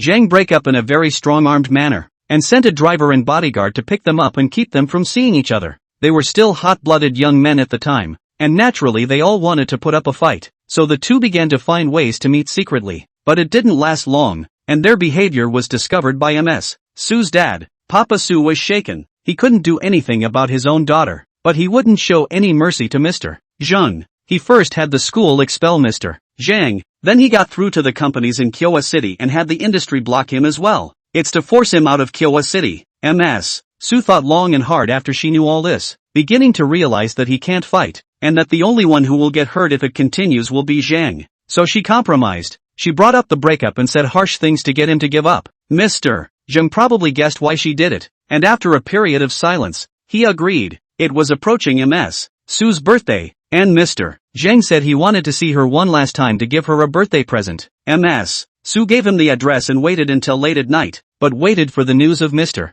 Zhang's death. Storms, car accidents. Mr. Zhang left with Ms. Su's favorite pink phalaenopsis orchid in his arms and a necklace that Ms. Su had once inadvertently mentioned clutched tightly in his hand. His passing was a big blow to Ms. Su, but an inconsequential event for the Su family. They continued to open up a date for her despite her mood and picked a date without her consent. She ended up rebelling in a very paranoid way. Before the action she had thought about it. If she succeeded, she would go to Mr. Zhang. If she failed, she would go far away from home, and never set foot in this sad place in this life. In the end it failed, so she came to the city that Mr. Young had asked to come with her many times before in his life. It turns out that Ms. Su wasn't always a non-marriageist. She also had someone she loved very much and thought about marrying him and having children. But then the guy wasn't there anymore. So if you're going to have regrets any way you choose, why not enjoy the moment? If they like each other, they should stay together. Even if they end up separating, they once loved each other and have a lot of good memories. It's not a loss. Tang Shining's current idea was to fill in the blanks of the other's 5 years first, then start over. Fondly patted her head and said with a smile, Ning Bao has really grown up. She resumed looking at a few more in the hospital room, and by now Sun Lin had already gotten close to Suyuan, a long brother on the left and a short brother on the right. Fondly looked at her for a while and approached Tang Shining. Do you think Sun Lin has some kind of misunderstanding? He wouldn't want to chase Yanqin by getting close to Su Yuan, right? It was important to know that Yanqin and Su Yuan were notorious for not dealing with each other. He's trying to hug the wrong person. Su Yuan was also tired of him yelling at her and avoided him. We don't know each other that well either, so don't call me brother. Sun Lin may feel hot in the face, so he loves to stick it to his cold ass. Brother Su, you say this. You are Qin, pro-brother. Tang Shinings, that is not my brother. In the future are a family. Whose family with you? Song Jing couldn't listen anymore and spoke coldly. And keep your voice down. Ning Ning is sick. Too much noise won't be good for her recovery. And Song Jing fondly looked lively and continued in a low voice. I feel like he's hostile to that Sun Lin. Did he misunderstand something too? Tang Shining slowly shook her head. Then thinking carefully, he and Sun Lin just didn't say a few words. Right, would they misunderstand? Song Jing sat back down next to Tang Shining with a stern face, but his voice remained gentle when he spoke to her. Is there anything else you want to eat? Tang Shining, not eating, no appetite. Without further persuasion, he moved to clean up the rest of the meal and put away the small tabletop. Fondly looked at the time and said anxiously, release time is over. I have to go. Ning Bao, I'll see you again when I'm free. Tang Shining, okay, go get busy. Fondly studied dentistry in college and came to this hospital after graduation and is now an assistant to the dentist. She walked a few steps and then turned back to ask Tang Shining, you're sick, so the party tonight should be postponed, right? You can't even say that or you need to rest more. Tang Shining was puzzled. What party? How come I don't know? Fondly took out her cell phone. Just that friend of your brother's. Chen Tua said, you're back. We're going to throw you a reception tonight. Not it, Fondly said breathlessly. He wouldn't have invited all the guests and you, who just returned to the country in person, didn't inform him, right? After saying that, he spat out. He's really unreliable. No wonder his last girlfriend broke up with him. I thought before that his old breakups were just like me, all rotten peach blossoms, but now I understand. He has a big reason himself. Chapter 160, Unrequited Love. A party? What party? Sun Lin's ears were quite sharp, talking to Su Yuan over there, and his words over here didn't fall. He walked over with an expectant face and looked at Tang Shining as he asked, can you bring me to your party? You know I'm always obedient as a person. I'll never go west if you tell me to, and I'll never shoe a chicken if you tell me to catch a dog. Tang Shining, take me with you, please. I haven't seen her in ages. He was going to come closer, but Song Jing sidestepped him. She's still sick. You don't want to get too close and pollute her air. Sun Lin pointed at himself. You mean me? I polluted her air? I'm not even afraid of her infecting me. Fang Li spoke up at the right time. This is the aftermath of the fire for her. This is not contagious. Then he glanced at Song Jing, whose face had darkened, and said 2 sentences to Tang Shining with a mouthful of words. I'm leaving. She was afraid that if she left late she wouldn't be able to hold back her desire to laugh at Song Jing's messy jealousy. Now, after all, it was considered an employee of the Song Group's hospital, so it was better not to offend the big boss. Sun Lin also sensed Song Jing's hostility towards him, and he looked at Song Jing, then at Tang Shining, asking her, is this that ex-boyfriend of yours that the second oldest told you about? In fact, the original words of the second master were, your ex-boyfriend who has no brain and only knows how to people with stupid money. He didn't say so outright, for fear of a beating. Tang Shining? How did it come around to her again? Sun Lin sized up Song Jing and raised an eyebrow at Tang Shining. No wonder you turned down those classmates of mine. So you eat so well in the country? Song King paused for a rare moment when he heard this, then panicked and covered up. The Tang Shining seers? Tang Shining looked up at him with an incomprehensible expression on her face. He complimented you. What are you doing covering my ears? Qua? Song King asked. Right. Tang Shining nodded. Didn't he just mean that you're better looking than all those classmates of his? What else do you hear? Sun Lin pursed his lips to stifle a laugh, then reminded. It was probably that word eat he heard. When Song Jing passed by with a stern eye wind, Sun Lin shrugged and stopped talking. Su Yuan put down his cell phone and came over. The reception banquet that your brother Chinjua said he wanted to hold for you, I asked him to postpone it. You're still sick. It's better not to go out into the wind. When your well brother will do it for you, ha. Tang Shining hadn't said anything yet, but Sun Lin wasn't happy about it first. Should we postpone it? Why don't we hold a rehearsal without Tang Shining first, and then hold one with her when Tang Shining is ready? Consider it a rehearsal how? Or Tang Shining is sick and can't go can play video now technology is so advanced. C is also considered to eat it. Tang Xiaoning hoarsely endured. Sun Lin, have I ever said that you should speak through your head? Don't say anything without emotional intelligence out loud. Sun Lin belonged to the kind of child who was very typically spoiled by his family. The heart isn't bad, and it retains that original goodness, the kind that hasn't been drenched by society. But it's that mouth that's so foul-mouthed it's offended a lot of people. When Tang Shining first met him, he was even more beat up than he is now, and didn't have the slightest bit of emotional intelligence, like a schoolboy who likes girls and only knows how to pull them out by their hair. He was a few months younger than Tang Shining, and was considered the same age. When he first came to the lab to find Sun Xiaoquan, he got into a fight with Tang Shining because there was no one to play with him. Tang Shining didn't put up with him. She had just entered the lab at the time and was particularly stressed out in every way and was hooked on boxing.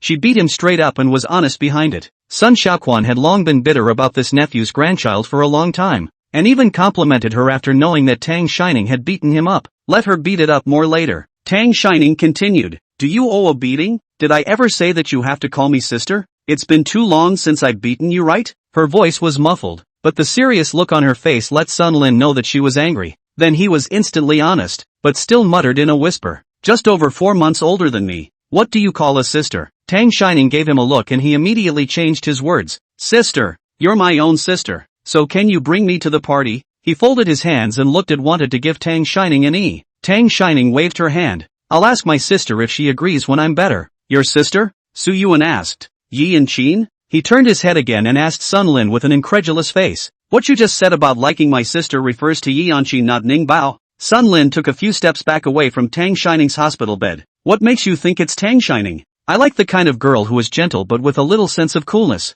I don't like Tang Shining who is violent and also has a poisonous mouth. Okay? Tang Shining looked at her hand, which was still on 4 fluids and had difficulty moving, and casually picked up an orange from the table and threw it over. Sun Lin, do you really need a beating? Song Jing's demeanor looked much more relaxed than before, and he gave her ammunition to replenish, handing her a pear and giving her instructions. This one hurts to smash, to the head. Su Yuan, on the other hand, was still immersed in what he had just said. Did you just say Yi and Qin was gentle? Sun Lin nodded. Yes, our sister Qin is the most perfect woman in the world. Su Yuan had a hopeless look on his face, then looked at Tang Shining. I don't suppose this guy is close to you? Surprisingly, he would find Yi Anqin gentle. Tang Shining agreed with him. Not good, and he's unrequited. Sister didn't even look at him. He's in the stalker stage now, so just now when sister heard he was coming, she left first. Humph. Whoever made Sun Lin say she was violent, she was going to take him all the way to the bottom. Sun Lin stared at her, unable to say anything because what she said was indeed the truth. This way, Suyuan's eyes rolled, and finally her eyes landed on Song Jing. Isn't that exactly the same as your brother Song Jing's current situation? Both being unrequited. Do you guys want to take this opportunity to pay your respects? When he said this, everyone in the ward was silent except himself. Suyuan reached her goal and let out a fierce breath, slowly walking out. I'll get the nurse to come over and pull the needle. Yi Anqin wasn't here, and Sun Lin didn't want to stay here. Then I'll leave first. Tang Shining. Sister, you remember to call me when we get together. Suyuan also wanted Tang Shining to stay in the hospital for a few days and go home when she was better, but she didn't want to stay in the hospital. In the end, he still didn't argue with Tang Shining. Coming out of the ward, she met a female doctor in a white coat. Suyuan glanced at Song Jing then greeted her. What a coincidence, Dr. Lu. Song Jing also nodded slightly, obviously recognizing him as well. Dr. Lu smiled back and said, long time no see, come to see the old man? Chapter 161, I'll show you alone. Suyuan's face gave a start, but in the twinkling of an eye, he returned to normal and shook his head. My sister isn't feeling too well, so I brought her here to take a look. Then he introduced them. This is my sister, Tang Shining, who just returned from abroad yesterday. This is Dr. Lu. Suyuan purposely emphasized, a friend of your brother Song Jing. Tang Shining was small in age and appeared to be small in appearance, plus she was always smiling. So many people treated her as a little sister when they saw her. Dr. Lu didn't pay too much attention to Suyuan's words and looked at Tang Shining. Sister is so good looking. You need to take a good rest when you're sick. Oh, less wind in the cold weather. Pay attention to keeping warm. I still have to check in, so I'll go ahead. After Dr. Lu left, Suyuan was about to continue speaking when Song Jing interrupted. Suyuan, almost done. Suyuan wasn't afraid of him and continued to tell Tang Shining. Do you know how Dr. Lu and I met? Su-Yuan. Song Jing spoke through clenched teeth. Then he pulled Tang Shining towards himself again. Don't listen to his nonsense. I haven't even said it yet. How do you know I'm making it up? Suyuan retorted. Tang Shining's curiosity was also aroused by him. Is there any gossip? So smart. Suyuan laughed. This Dr. Lu was introduced to him by your Song Jing's brother's third uncle, and I just happened to run into him on his last date at the hospital. As the words fell, Tang Shining was stunned for a moment, pursed her lips, and smiled a little hard. Ah. So, what? Still dating at the hospital? Then backed away from him a bit and leaned towards Suyuan, though she knew that 5 years was a long time and it was actually quite normal for him to have someone else, and she would have chosen to separate from him first at the time, not because she didn't want to hold him back, but she was still a little sad to hear now, out of the cold, that he had actually found someone else. Song Jing clutched Tang Xiaoning's wrist almost immediately, explaining, it's not a date, Suyuan made it up. Ning, I can explain. Suyuan probably understood when he saw Tang Shining in this state. It seems Song Jing wasn't the only one who hadn't let go all these years. He sighed and pointed upstairs. I'll go see someone. Song Jing, you send Ning Bao back safely. Another gentle pat on Tang Shining's arm. Ning Bao, send me a message when you get home. That said, I'm gone. Like giving them space to be alone. Tang Shining lifted her steps toward the hospital entrance, and Song Jing followed behind her. Ning, it's not a date. I'm not dating anyone else. It was a misunderstanding. The children of Song's family, Song Jing's generation, even the youngest daughter of Song's third uncle, who was 2 years younger than Song Jing, had gotten married the year before. Now that Song Jing is the only one of the younger generation who is still single, the elders are naturally concerned about his marriage. Song Jing's grandfather also tried to introduce him to a co-worker's child a few years ago, but Song Jing refused, fearing that he would refuse this time as well. Uncle Song Sam tricked him into coming to the hospital, saying that he was sick and asked him to visit. Song Jing was never expecting that his third uncle could curse himself in order to introduce him to someone. I didn't realize what was going on until I came. Uncle Song San had even arranged the meeting in his own office to keep Song Jing from getting suspicious. Then Dr. Lu was probably tricked into going there too. Song Jing went in and saw that she was the only one, and after asking her a few more questions,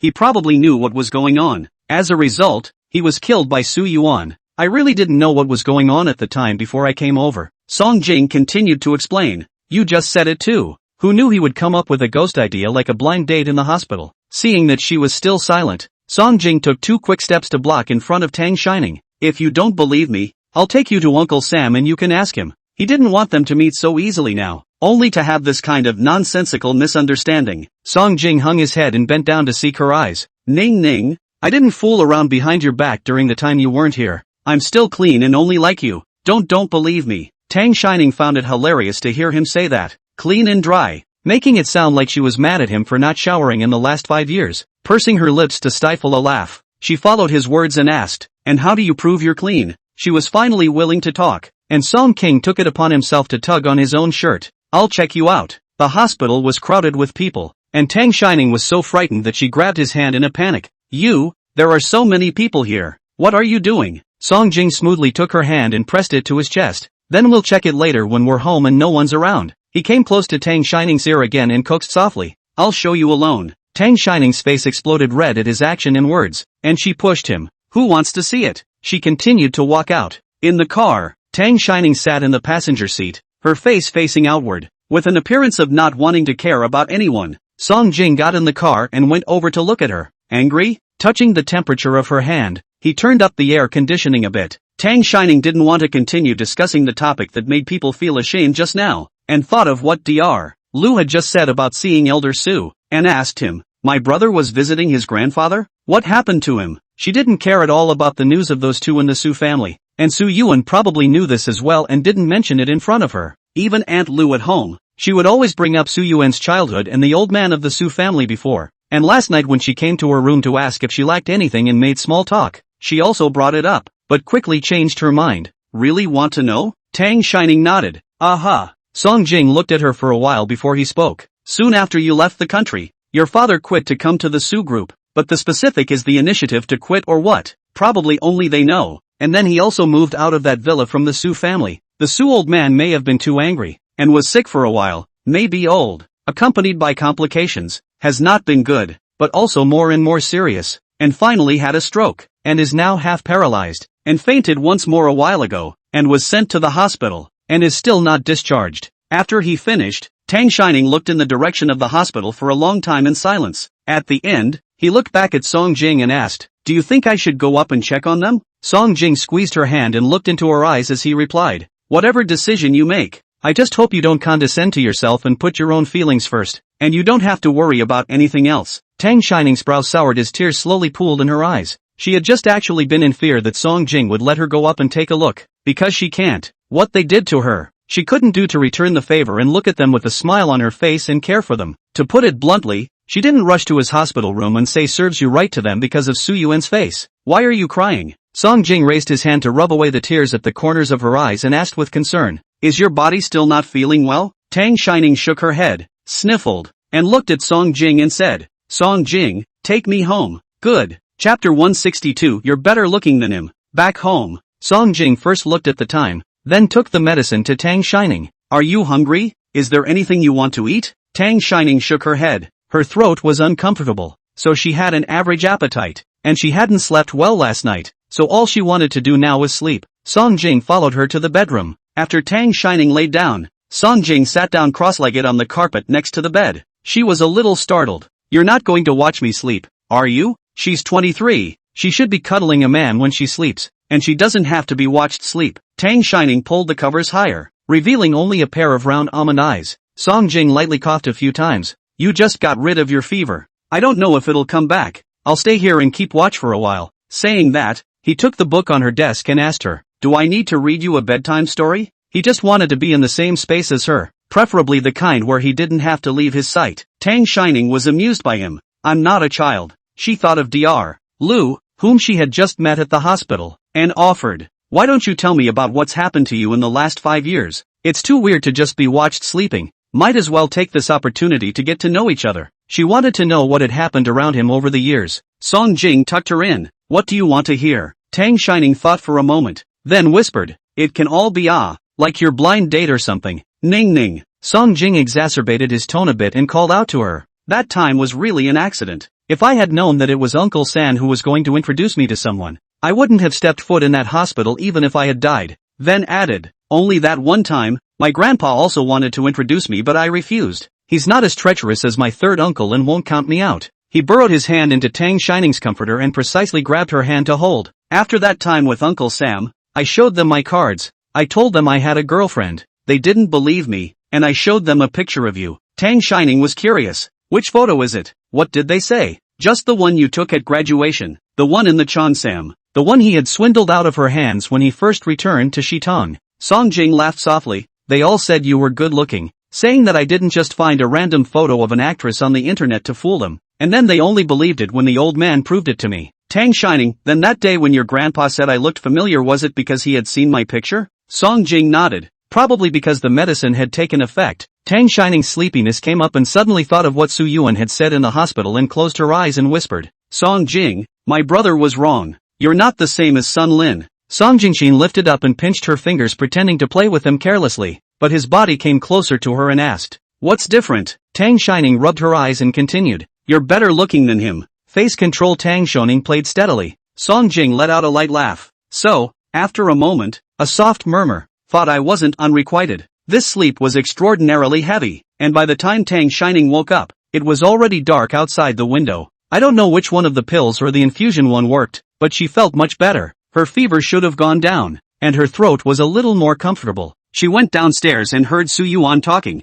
Wow, you're really going to cook? Can you not hokey pokey me? And my sister's still sick right now, so if you're going to play house, can you go back to your own house and play? Song Jing warned him first, keep your voice down. Ning Ning is sleeping. Su Yuan, the soundproofing in my house is good. Even if I yell at Ning Pa now, he can't hear me, okay? He saw that Song Jing was still in style in his apron, but he was still worried. After all, that shadow from last time was still there. Where's Aunt Lu? Forget it, let Song Jing do it if he wants to, just don't eat him. Song Jing put some seasonings into the casserole and took the time to reply. I said that I'd cook for Ning Ning when she got up and told her to go rest first. Su Yuan roared, Song Jing, are you not sick? You even managed to get into my house. Halfway through his anger, he interrupted, said to keep it down. Seeing that Su Yuan was so angry that he was about to make a move, Tang Shining took a few quick steps and shouted, brother, Ning Pai is awake? Su Yuan's emotions transformed extremely quickly. Is there anywhere else that's uncomfortable? Much better. Voice still a little muffled.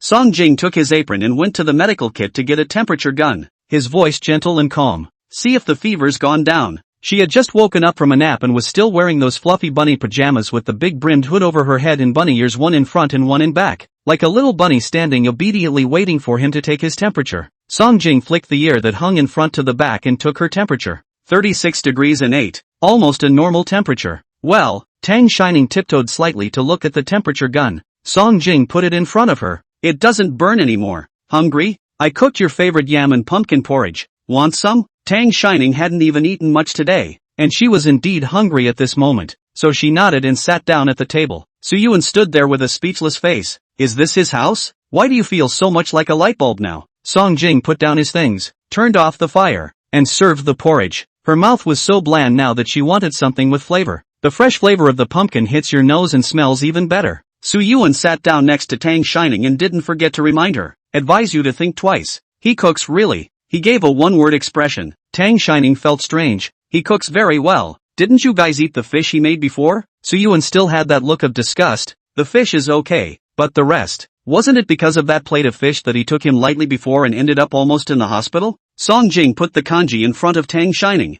Careful. It's a little hot. Both the pumpkin and yam had been cooked, and the sweetness and stickiness of both mixed together made for a great flavor. After a while the small half bowl bottomed out. Su Yuan saw that there was nothing hard to see on her face and felt strange. Yummy? Tang Shining nodded. It's really okay. Brother, try it, he said and pushed the bowl that Song Jing had finished serving in front of Su Yuan. Song Jing added in a conspiratorial manner. Don't aggravate your mouth that can only eat mountain delicacies, or else starve. I'm inclined to eat it. Su Yuan half-heartedly scooped a spoon and fed it into his mouth. Hey, you really don't say. He took another sip as if to be sure. It's really not that bad. Hey, so what was the last time? This dog didn't cook the food on purpose to poison them last time, did he? Song Jing snorted lightly. Tasty is not enough to gag you. Tang Shining's throat was still not fully healed, and it still wasn't very comfortable when she swallowed, so she stopped after drinking that small bowl and sat there listening to them fight. She looked back at Su Yuan and then Song Jing. Are you not feeling well? Why is your face red? Song Jing touched his face and shook his head. No, it was probably just smoked while cooking. Su Yuan glanced at him and gritted her teeth. Slutty, right? He came back in the afternoon and saw Song Jing sitting alone on the sofa giggling, not knowing what he was enjoying. Tang Shining probed over and put her hand on his forehead. The temperature under her palm was indeed not quite normal. Do you have a fever too? Chapter 163, but I just want to hold you. She went and got the temperature gun she had just used to measure Song Jing. 38 degrees 3. Fever indeed. She took a few steps back and looked guilty. I didn't catch it, did I? Song Jing immediately replied. No. Su Yuan also spoke up. Ning Bao, it's not you. This dog had a bit of a fever last night. I even think he infected you. Tang Shining heard didn't care anymore about who infected who, but frowned and asked him, "Why don't you rest when you're sick? You're still running around. Have you taken your medicine?" Song Jing just wanted to say that he was fine, but when he thought of something, his body declined a bit. Forgot. He slowly raised his head to look at her, and his voice became weak. "Ning Ning, I have a fever. It's so hard. Holy, you're disgusting." Su Yuan almost vomited. "Can you speak normally?" He himself was sick yet he kept taking care of her. Tang Shining felt guilty in her heart. "Brother, he's a patient. Be polite." Su Yuan rolled her eyes. "What do you mean only men can't see through green tea? Tang Shining can't see through it either." Tang Shining walked over to Song Jing and continued, "Why don't you let my brother take you back? You need to get some rest." Song Jing took Tang Shining's wrist and pulled her over to him, his head slowly leaning against her in a muffled voice. "I don't have much strength to walk. Can I stay in your guest room for the night?" She was wearing plush, thick pajamas, the same soft, cozy material as her person. Song Jing leaned against her, thinking that it would be nice if time stopped at this moment. Su Yuan answered faster than Tang Shining. "No, I don't agree." His words were a bit fake, and Tang Shining pursed her lips. "Didn't you just have a good time?" Song Jing sighed softly. "I thought that you must be hungry when you woke up, so I couldn't starve you,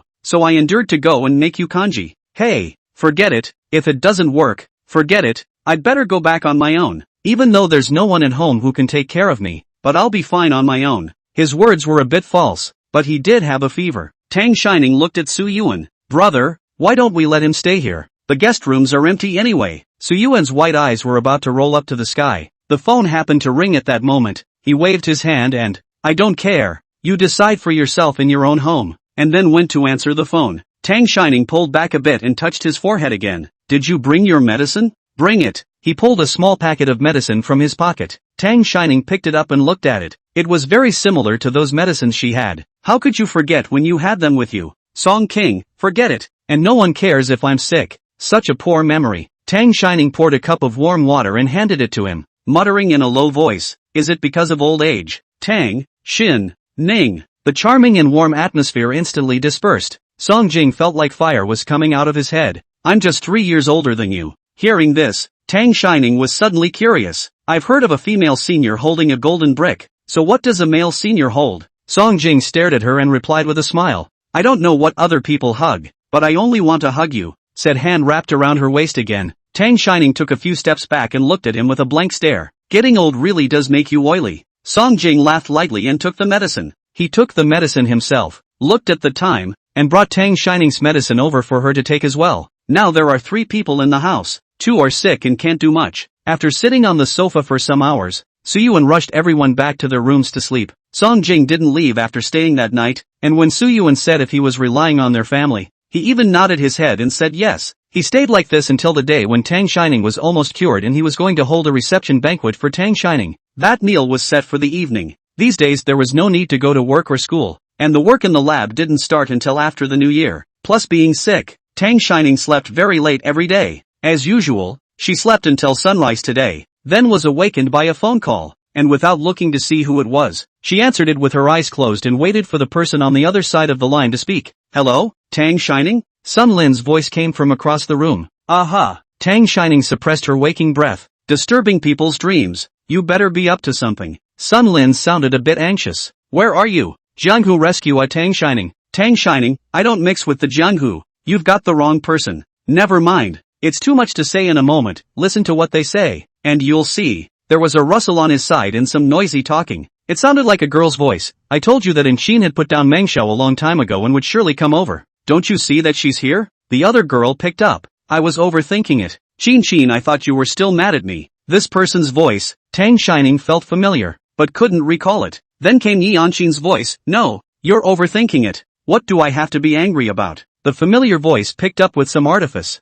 "I thought you'd blame me for getting together with Che. After all, you told me that you liked him for so long." "Xia Yi Anshin interrupted somewhat angrily. "I've said it all. I've already put it down. You can be with whomever you like. I've already been here. I'm not feeling too well. I'm leaving first." Xia Tang Shining searched her mind for a while and remembered. This person was Yi Anshin's good sister before, often coming with her in the same place. What is it now? Xia and Meng Yanche are together? The conversation was still continuing. It should be Xia who stopped Yi Anshin. "Chin, since you've put it all down, stay and watch this match. Ah Che is very good." Didn't you say before that you aspire to the image of him winning the match and handing you the trophy as well as the prizes? Ache said that he would give me the sports car when he wins later. I can let you have it. At ##at. Sun Lin didn't hold back his expletives. Then there was another rustling sound before he asked Tang Shining in a low voice. Hear that? The Jianghu rescue come or not? Chapter 164 Stress. Tang Shining woke up after realizing that the person was Cie,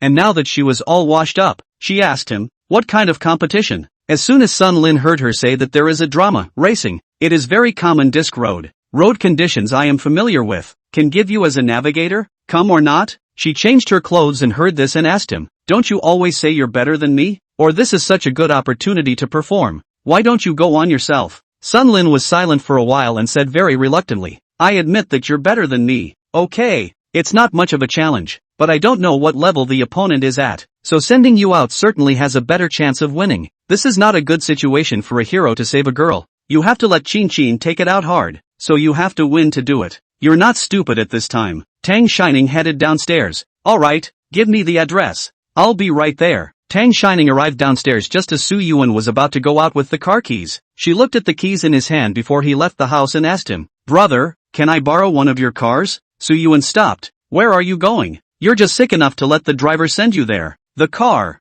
You go to the garage to choose it yourself. See which one to drive away is. Tang Shining, I'm going out for a stroll. It's been a while since I've been back. It's better not to tell the truth or you don't always get out the door. Su Yuan was probably in a hurry to go out and didn't suspect anything. Okay, then be careful. I'll come pick you up for dinner tonight. Tang Shining waved at him. Okay, bye brother. Where are you going? Song Jing appeared from nowhere behind him. Tang Shining was still standing halfway up the stairs, almost unsteady, when Song Jing wrapped his arm around her waist and scooped her up into his arms. She patted her chest. Wow, why don't you walk without a sound? You scared me. It's you who's weak-minded, isn't it? Song Jing looked at her with downcast eyes. I was right behind you, and you're the one who kept talking to someone else on the phone. Yes? Tang Shining continued to walk downstairs. But why haven't you left yet? He made a special trip to her room in the morning, saying he had to go back for a while, and told her he'd see her in the evening. She was in a daze and didn't hear him in the back of the room. Song Jing followed behind her without changing his face.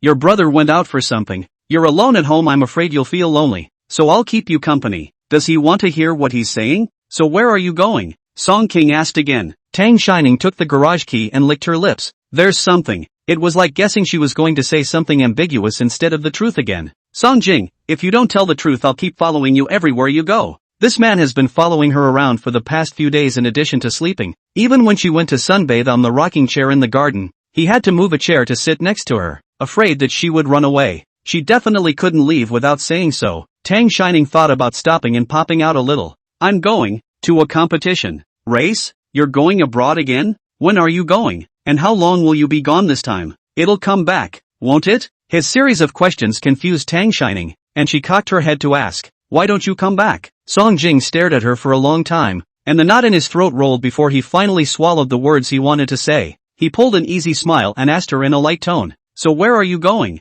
I'll drive you there. He was still afraid she'd sneak off again. Tang Shining always felt that there was some kind of misunderstanding on his part, and combining that with the series of questions he had just asked, it suddenly occurred to her that he wouldn't think that she was leaving again. Would he? It did seem like coincidental timing though. The last time she'd been out of the country was about the same time. Winter. Years ago. And well, coincidentally before all that she'd said she was going to enter a competition. What's this about Song Jing? Stressed? She asked him with a bit of an ache in her heart, raising the garage key in her hand. Do you, want to come with me? Good. Song Jing immediately replied, looking a little more relaxed, said racing, in fact, is the circle of those rich second generation, rich third generation feel fun to organize a small race. It's what they're comparing it to, and it's not even a regular tournament. The race took place on a plateau in the far suburbs. Song Jing stopped the car, his face getting darker and darker. You play racing? Is this the race you're talking about? Tang Shining's hand that was undoing the seatbelt paused and replied somewhat sheepishly.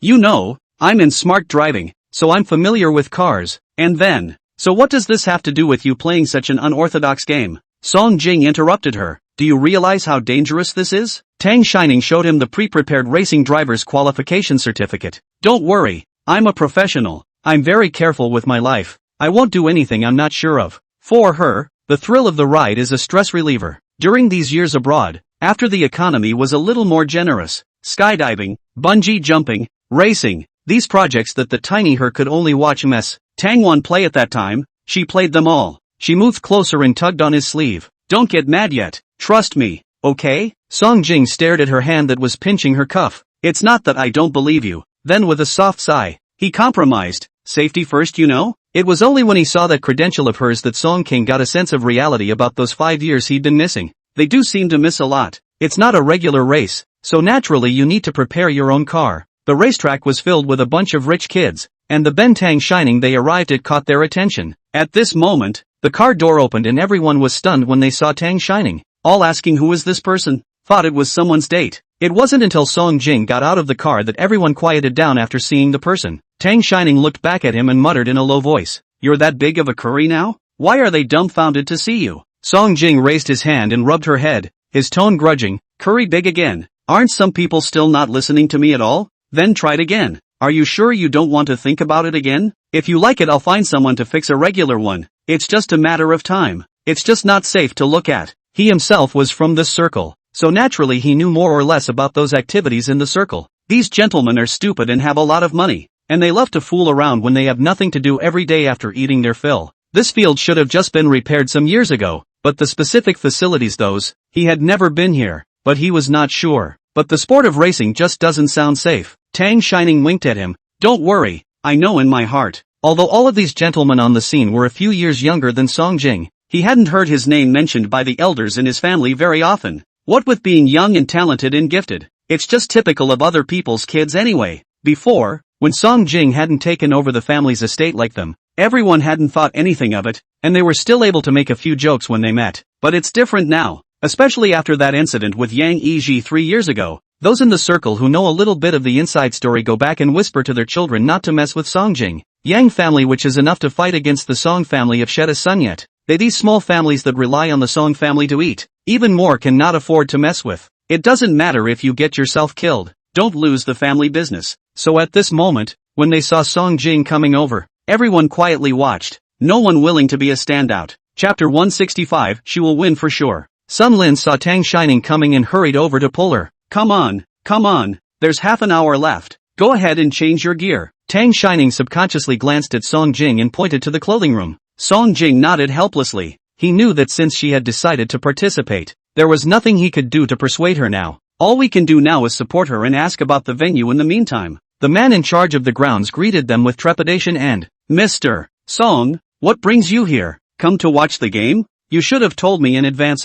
Is the venue standardized?" Song Jing didn't have time to listen to his words of flattery, and asked with a sullen face, "Are there all the staff that should be there? Are there any safety measures? Will there be any danger?" That person in charge was stunned for a moment by the question, and immediately recovered and replied, "Don't worry about that. We've had this venue open for several years. It's a regular operation, and we check the ground several times before each game to minimize the risk factor." Minimized? Meaning it's still going to be dangerous? Song Jing asked. The person in charge wiped the sweat on his forehead. "Mr. Song, you also know that the sport of racing, there is a certain degree of danger. Before the race we have signed a commitment, absolutely formal." Song Jing looked at the males who were already ready for a while before speaking. "Show me a map of the road conditions on your disc road." The man in charge hurriedly had someone find one and hand it to him. He took the road map and lifted his steps to Tang Shining, and before he left, he glanced at the group of males who were rubbing their fists together and rushed to the person in charge. "After the game you organize a group photo and send it to me with all the people who played today and those who watched. It's really too much free time in the day, or it's too long of a life to learn how to play with cars. Parents don't know what they're doing. They don't care when nothing happens, and then they go around crying when something happens. It's time for these cockneys who hang around every day to be taught a lesson by their families." If they hadn't organized this event, Tang Shining wouldn't have come. The person in charge was relieved to hear that Song Jing only needed a roadmap and a group photo, so it was a good thing he didn't ask him to shut down this racetrack. A few of the gentry who were on good terms with the man in charge came over to ask Song Jing as he watched him leave. "What is Mr. Song doing here? I see he took a roadmap too. Is it possible that he wants to play too? This is a good feeling. If Mr. Song plays, I will have something to say to block my family in the future. Not let me learn more from him. This is not racing to learn." The person in charge couldn't figure out what Song Jing was up to, and waved his hand for them to get ready and go. Song Jing arrived at the door of the locker room just in time to see Sun Lin waiting at the door. The other party didn't know who he was messaging, and when he saw him coming over he nodded slightly. It's not changed yet. Just wait. Ning said you'd be her navigator? Song Jing asked. Yes, I've been running this road a lot these past few months. I'm familiar with the road conditions and whatnot. Sun Lin suddenly thought of something and turned his head to stare at him.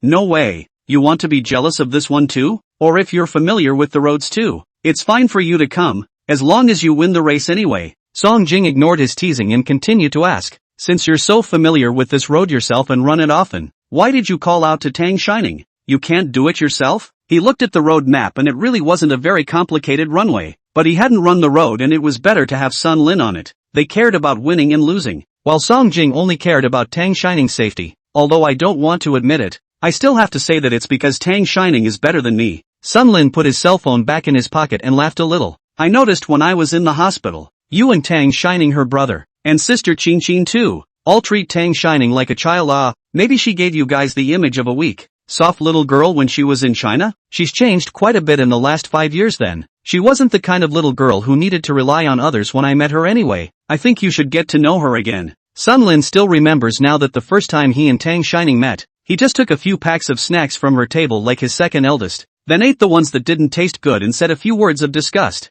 As a result, she was beaten up so much that she lay in bed all sore and couldn't get up the next day. And excluding the force value and all that, he'd heard from his second oldest master that Tang Shining had originally gotten into Jinghai University right here in China. Then I don't know what the reason for dropping out of school and going abroad. Just 4 or 5 months. And then with their own efforts to re-enter LSJ University, into the second grandfather's laboratory, and then become responsible for the intelligent driving of this project engineers. She's had 4 or 5 years where the average person completes one of her items and has no worries for the rest of their life, and she's done it all step by step, and most of all, people are on her own. At first, when Sun Lin met her, he thought she was working so hard because she needed money for family reasons, but it was only later that I realized that they were originally from a wealthy family. There are people whose families are so rich that they have to pay to go to college, such as Sun Lin himself, but some people, their families have money. Hey, I don't rely on my family, I rely on myself. I heard from the second oldest that she earned her tuition and living expenses during the years of college by doing outsourced jobs. Who can beat that?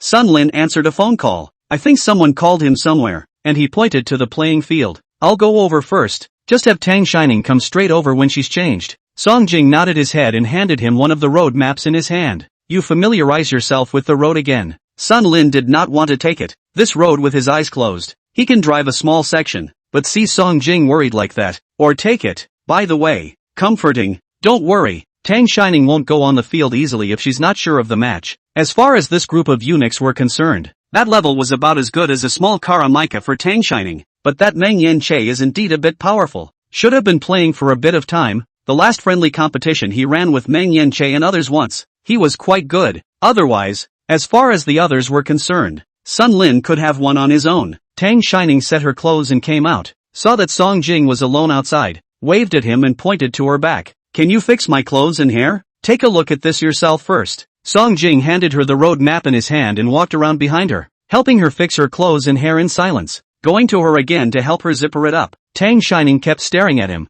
and the other party didn't react much. From the moment he arrived, he was quiet and a little out of sorts. That's what he seemed to do when he was upset, not wanting to lose his temper at her, but so angry in his own mind that he could only be silent and digest it himself. Song Jing, Tang Shining called out to him. Song Jing paused in his movements and go ahead, I'll listen. Tang Shining pursed her lips and thought for a while. If I win, we'll get back together, okay? Song Jing glanced at her and took the helmet, still repeating the words he said after he knew what she was up to. I want you to be safe first. Sooner or later they'd get back together, and he didn't want to gamble with that. I know, I told you, I'm shy about my life, Tang Shining said. Sun Lin called out to Tang Shining not far from the door and told her to go over to the waiting room. Song Jing. Tang Shining covered the back of Song Jing's hand holding the helmet with both hands, curving her eyes and smiling as she called out to him. Would you lower your head a little? Song Jing didn't know what she was up to, but still bent over slightly, still looking at her with little expression. Tang Shining came close to his ear and whispered, Song Jing, I'm very good. She means she's going to win for sure. Unrequited love will surely end. Song Jing understood and raised his hand to touch her face. Okay, I'll wait for you. Chapter 166. The rules of the race are simple. Whoever reaches the finish line first wins. Tang Shining entered wearing a helmet. Everyone in the stands didn't see her face, and the people watching the match were discussing who this person was. Who's this? A woman? I haven't heard of any female contestants? The navigator is a man? It's the other way around, isn't it? For this entertainment competition, many of the gentlemen like to bring beautiful women with them, and some of them will also let them be the navigators for the sake of face. The navigator is Sun Lin, right? I just saw him come over. Is that woman his girlfriend? Sun Lin, that's fine. Last time he lost when he competed with brother Chul. This time he can't win as usual when he replaces that woman. Then Chul is the champion again. Wouldn't the sports car go to Chul again? Xia and a few girls also sat there and watched. Sniffing, a little sister deliberately said loudly, I'm so jealous of you. Brother Chu just said to give you the sports car. I wish I had a boyfriend that sweet. The flattery worked on Xia, and she pushed her little sister with a pout. Aya, don't make fun of me. Chin likes it. I'm going to give it to her later. After all, I wouldn't know Che without her. She looked at Yanchin and was about to say something else when the surroundings suddenly went quiet. Turning back to see Song Jing coming over, he swept around and took a seat next to Yanchin. Yanchin didn't pay attention to their conversation. She was going to leave, but Sun Lin Fei said that she should stay and take a look, and left after that. She couldn't even refuse in time, just have to sit and watch. But the moment the girl on the field appeared, Yanchin recognized her. After Song Jing just sat down, she didn't hold back and said, why didn't you advise Ning to go on? You just let her go? Is it useful for me to speak? Song Jing sulked. If she could listen to me, I wouldn't even be here at this moment. What about Su Yuan? He doesn't care? Yanchin looked at the field of play again. Song Jing also stared tightly in Tang Shining's direction. To the hospital. As the game began, both hearts were held by the red sports car on the field, and no one spoke. On the racecourse, at first it had been Tang Shining leading the way, with Meng Yanche following closely, and a few others, who should all be amateurs, sparsely following behind. After a few curves, Tang Shining had thrown Meng Yanche off by a large margin. Many people in the stands excitedly stood up to look, only to realize that it wasn't Meng Yanche's car at the front. It's not right that Chul was left behind, is it? Holy, Sun Lin can't be that defeated to hire a professional player, right? After another moment, someone shouted out excitedly, Chul has countered. The people on the stands immediately agreed. I told you, how can an ordinary person win with Brother Che's strength? So it was Brother Che who just let them all. Right, this is Chul's normal level. The stands were abuzz with people, and Song Jing's gaze was fixed on Tang Shining's car. At the beginning of the race, she was way ahead, and she was also dead ahead of the cars behind her at every corner, and behind Meng Yanche's car, she couldn't even necessarily see her tailpipe. But then she clearly slowed down, not slowing down, and waited for the car behind her to catch up. She's walking Meng Yanche. She let Meng Yanche run in front of her, and she herself followed behind without slowing down, overtaking at corners and slowing down again after each corner to let the other party catch up. It's just a cycle of cornering and overtaking and slowing down, 4 or 5 times. When there were still 3 corners left from the finish line, she didn't give Meng Yanche any more chances. Her speed didn't decrease at all, and she crossed the finish line sharply. Song Jing watched, his heart kept lifting. When he first met Tang Shining, he thought the girl looked soft and sticky, with a stubborn streak in her. She knows how to show weakness in front of her family and friends and ask for help, but it's just a means for her to maintain her relationships. Not that she can't do this on her own. When she was in Shitong, she had Tang Wan in front of her, and when she returned to Jinghe, she had Su Yuan to protect her, so she hid that energy. Now it seemed that the time she had spent abroad had been a complete letdown. You can tell by the way she doesn't want to die when she's racing. Every step Tang Shining took was too thrilling for Song Jing, and he didn't breathe a sigh of relief until she reached the end safely. The distaste for the chattering spectators on the field and the ones on the field was even greater. If you don't know how to read more books and take care of your own property, you know how to do nothing, or your family is not disciplining you enough. On the racecourse, the match ends and Tang Shining pushes her way out of the car, removing her helmet and colliding with Sun Lin in celebration. The smile was wanton and exuberant. Meng Yanche was frustrated as he got out of the car, but when he saw Tang Shining after taking off his helmet, he walked towards her and, so it's you. It's been a long time, schoolmate. Tang Shining only casually nodded her head towards the locker room. The scumbag who had broken her sister's heart. Obscure. Sun Lin followed and touched her arm, asking her in a whisper, you know him? Tang Shining shook her head. Not familiar. Then he patted him on the shoulder and pointed to the bleachers. It's up to you later. Bring out your usual mouth and the ability to talk. I want to hear the sound of you punching them in the face with your mouth, know what I mean? You should know how to fool around when you're taking it out on my sister, right? This is a great opportunity for you to perform. Tang Shining had felt since the beginning that Meng Yanche was not worthy of Yi Yanqin. All aspects. The last time she was blindly flirting, coupled with the fact that this time she was even directly with Yi Yanqin's little sister, Xia Yi, and let her humiliate Yi Yanqin. made it even more clear that she had been right all along. Sun Lin scratched his head a little embarrassed. Ah,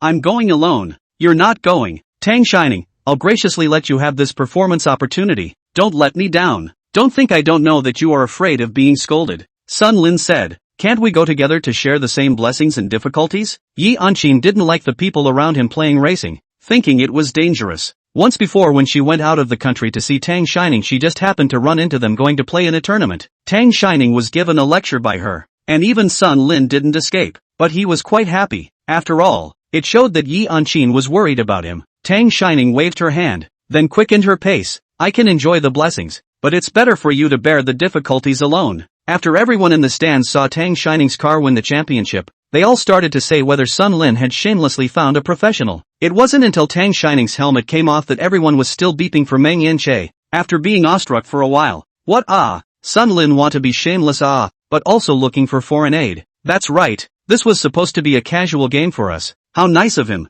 Let's cancel this grade. I don't think it's fair. Hey, only a few people, including Lu Chen, who recognized Tang Shining, quieted down after seeing her face, looked in Song Jing's direction, and stopped talking. A few who didn't know the situation even asked Lu Chen, Brother Chen, say something, aren't you and Brother Che the best of relations? Lu Chen hated to cover his mouth, then said in a not too loud volume, not counting the foreign aid, that girl is Su Yuan's sister. It's a reminder and a warning. Sure enough, everyone was instantly quiet when they heard that. There had been rumors in the circle that the reason why Song Jing and Su Yuan had teamed up to fix Yang Yiji in the first place was because Yang Yiji had touched Su Yuan's own sister, Tang Shining, and Tang Shining, Song Jing's girlfriend. Now that it was clear to everyone at once why Song Jing was here and sitting with them to watch the match. Chapter 167. Xia Yi's fingers clasped her palms hard. Originally, he wanted to make a good appearance and make Yi Anqin suffer once, but he didn't expect to be ruined by Tang Shining. The key was that she couldn't do anything yet, and the fact that she was able to come here today was still because she had begged Meng Yanche for a long time before he brought her here. Song King watched the match end and walked down the steps. He received a photo from the venue manager on his way to Tang Shining,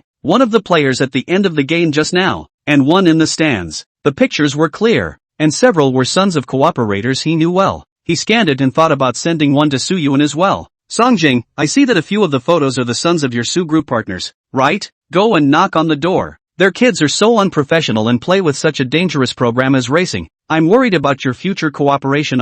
Su Yuan returned after a while. He probably didn't look at the photo and sent a voiceover. No, are you sick or too idle? You're in charge of other people's sons, so what the hell does their racing have to do with you? And it's none of my business. What's wrong with racing? I've done it before. What's wrong with that? If you're too idle, just knock on the wooden fish more often, okay? It's quite detrimental to merit for you to be so nosy. Song Jing listened expressionlessly and was giving him 3 words back. Look at the photo. Sure enough, not a moment later, his staggering voice sent over. Holy, why is Ningpa there? Racing is so dangerous and you just let her go? You didn't stop her? You're really useless. Where's Nimbus? You put her on the phone. Just as Tang Shining came out after changing, Song Jing passed the phone to her ear. Your brother is looking for you. Tang Shining was still in a good mood after winning the game, and cheerfully shouted down. Brother, what's wrong? Su Yuan's voice with anger came from the other side of the receiver. Tang Shining, have you gotten your wings hardened after 5 years abroad? And you're even playing with a race car. Song King had the foresight to hold his cell phone away from him. What followed was a 5-minute-long educational segment. Tang Shining didn't pick up Song Jing's cell phone either, and listened with drooping eyelids on his hand,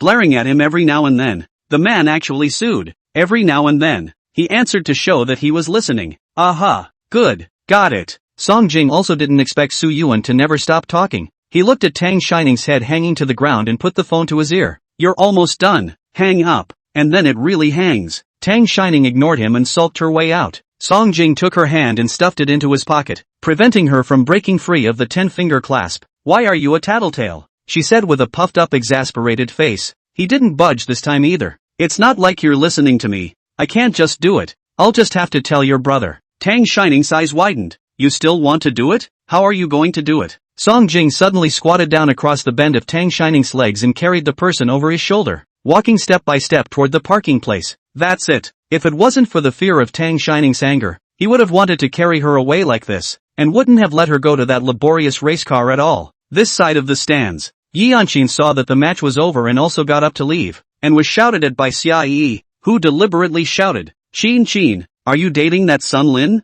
Yi Anqin stopped and looked at her. Does this have anything to do with you? I thought we were still friends. Xia Yi had a pretentious stance. So you still blame me for being with Che, right? You still can't let go of Che? Then why are you still having an affair with Sun Lin? Sun Lin and Meng Yanche came in around the same time, and the two of them also heard this. Meng Yanche frowned. Sun Lin, on the other hand, directly opened the microphone. I said how to come and smell it. It turns out to be some people's mouth stinks. What? Before I thought you just like to pick up other people's unwanted garbage. Now you like to touch with your mouth full again? Your habit is not hygienic. In the future it is better to come to this kind of public place less. Find a nook and cranny with your boyfriend flirting on the line. Don't come out to disgust us. His output in one breath. Stopping was a lot of people didn't react to who he was cursing. Xia Yi paused, then turned red. Sun Lin, don't go too far. When did I offend you? It's good that you know I'm scolding you. I was afraid that you wouldn't understand if I didn't name you just now. Sun Lin smiled. But how come you didn't offend me? You could have just caused me a lot of trouble. What? Xia Yi was still confused. Sun Lin walked to the side of Yi Anqin. You just said that wrong. I'm still in the stage of unrequited love. Qin has not agreed to be with me. You do not blindly say to her to cause trouble finally caused me to be minus points. Xia Yi's face turned redder and redder. What do you mean you're not together? Then why are you so close to Yi and Qin? Intimate? What's wrong with you? Why don't you go look at your brain? Sun Lin's face was full of disgust. Just saying a few words is intimacy? Then you just followed so many boys in the stands, talking and laughing. So what? You're all having an affair? I said why is your boyfriend so green on his head today? So it's you who put the green hat on him. You. Xia Yi looked at Meng Yanche. The other party clearly didn't want to care about her, and could only continue to mouth off. Do you think Yi and Qin is some very innocent person? She's been in love with our Che for several years. Do you not mind? Yi Anqin sniffed and growled with a sullen face. Xia Yi, don't you go too far. She and Xia Yi were college roommates, and when they first met she was so enthusiastic about herself that Yi and Qin spent 4 years in college with her. She'd always had a good relationship between the two, so she'd share some of herself with her from time to time. After she completely gave up on Meng Yanche later on, she knew that Xia Yi was with him, and she was indeed surprised for a while when she first heard about it. But the latter is actually blessed. After all, if her good sister is happy, she will be happy too. I just didn't realize that she was pouring her heart out to people who only wanted to pour her heart out. Sun Lin patted Yi Anqin's shoulder and whispered, take it easy. I'll do it. Afterwards, she said to Xia Yi, what's there to mind about liking someone else for several years? Doesn't that mean she's devoted? It's too late for me to like her. Are you stupid on the internet? You wouldn't think that being promiscuous is a good thing now, would you? He also glanced at Meng Yanche, who hadn't said anything, and added meaningfully, after all, it's not as if everyone is like certain people who come and go. Chapter 168. It's her who can't hold it. Sun Lin handed Yi Anqin the prize he had just gotten and purposely raised his volume. This is the sports car I won with your sister. It's for you Qin. Then asked dislike dumb Xia Yi, just before the game heard you say to send us Qin her favorite sports car to come, but your boyfriend did not win. So what to do? When are you going to send it? This said all said. Well not send it, right? The people on the stands who were about to leave had stayed to watch the fun long after Sun Lin came in, and when he said this, everyone looked at Xia Yi. What I just meant is that I'll win if Che wins. The more Xia Yi spoke, the more she whispered, because she herself noticed that it sounded as if she was complaining about Meng Yanche not winning. She looked at Yi Anqin again and softened her voice. Qin, you also know the situation of my family. We are so close. You will not. Good relationship? Yi Anqin asked rhetorically. I see that you just said those words without considering my mood and now is saying this is to let me wipe your ass? To be shameless Xia Yi felt embarrassed and could only stiffly turn to Meng Yanche for help. Che, who knew that Meng Yanche just held his helmet and raised his chin at Lu Chen. Let's go. Lu Chen looked at Xia Yi and wanted to say something for her, but when he saw Meng Yanche's expression, he didn't say anything else and followed. Che. Xia Yi didn't care about the others anymore and chased Meng Yanche out. It took a good bit of chasing to pull on his sleeve. Meng Yanche gave her hand a somewhat disgusted look and stepped back, shaking off her hand. Lu Chen looked as if they had something to say and said wisely, I'll go over and bring the car over first. Meng Yanche shook his head. No need. Go together. Che. Xia Yi called out to him again. Are you angry? Meng Yanche lowered his eyes and glanced at her. I just forgot to say that we broke up, so don't yell so disgustingly in the future. You're breaking up with me? Xia Yi asked. Why? Meng Yanche let out a light laugh. Where are all the reasons? It's just that I'm tired of it and don't like it anymore. Is this reason satisfactory? Also, even if Yi Anqin and I aren't boyfriend and girlfriend, she and I have been friends since we were kids, and our families are still family friends. Who gave you the guts to use my name to offend her? After saying that, he stopped caring about her reaction and walked straight away. Yi Anshin didn't want to be here to give others a hilarious look, and lifted his steps to go outside. Sun Lin followed her. Walking a little farther, she turned back and asked Sun Lin, "Where's Ning?" Sun Lin pursed his lips. "She left first, saying that she was afraid that you would get angry and scold her." "Knowing that I would be angry and still go?" Yi Anshin said angrily. "And you, were you the one who called Ning over? Did I tell you not to bring her to such dangerous activities?" "Sorry." Sun Lin instantly conceded and apologized. "But I just can't stand to see them so dejected and I can't see you being aggrieved." Yi Anshin was choked by his words, and said for a long time, "Don't be like this next time.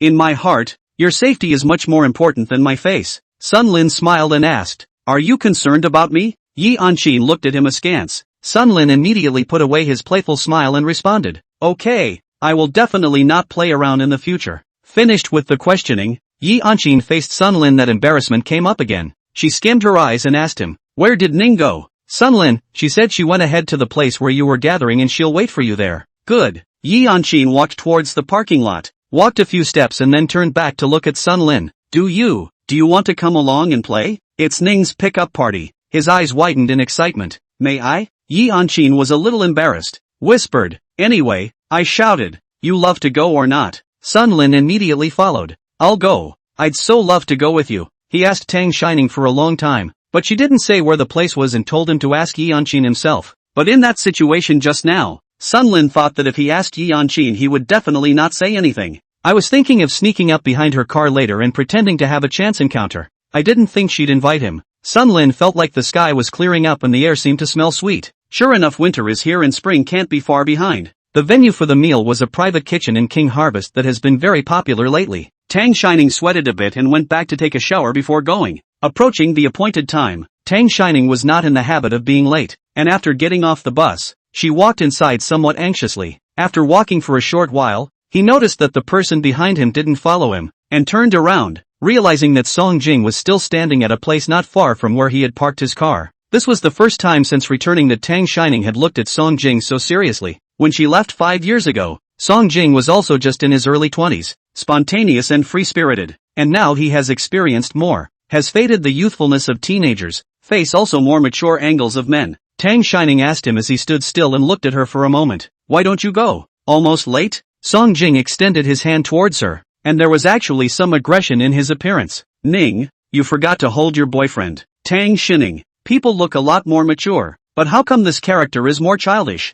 She turned back in resignation, went over and took his hand, pulling him inside and, "Hurry up, you'll be really late." Song Jing's fingertips burrowed into the cracks of her fingers and clasped them together, still leading her in a slow walk. "What's wrong with being late? Ning, you're a big engineer now. I'm a boss at least. What's wrong with making them wait? They all have to thank us for dinner with them." Tang Shining didn't dare to agree with him and muttered in a small voice, "Are you so mad because you've never been beaten?" Everyone in the box had arrived, not all of whom Tang Shining knew. There was a girl next to Shui Junyan who looked close to him, but she hadn't seen her before. There was also a girl next to Su Yuan that she didn't recognize. Tang Shining's emotional state towards Su Yuan is still stuck at the stage when he broke up with that high school friend's girlfriend. It was pretty hard for him at the time, and she always thought they would make up. But now that girl wasn't the one Tang Shining had seen in her circle of friends earlier. Seeing Tang Shining and the two of them come in hand, everyone guessed what was going on. Chen Tu was exaggerated and said at Tang Shining, "Sister, why are you so unable to hold on to him?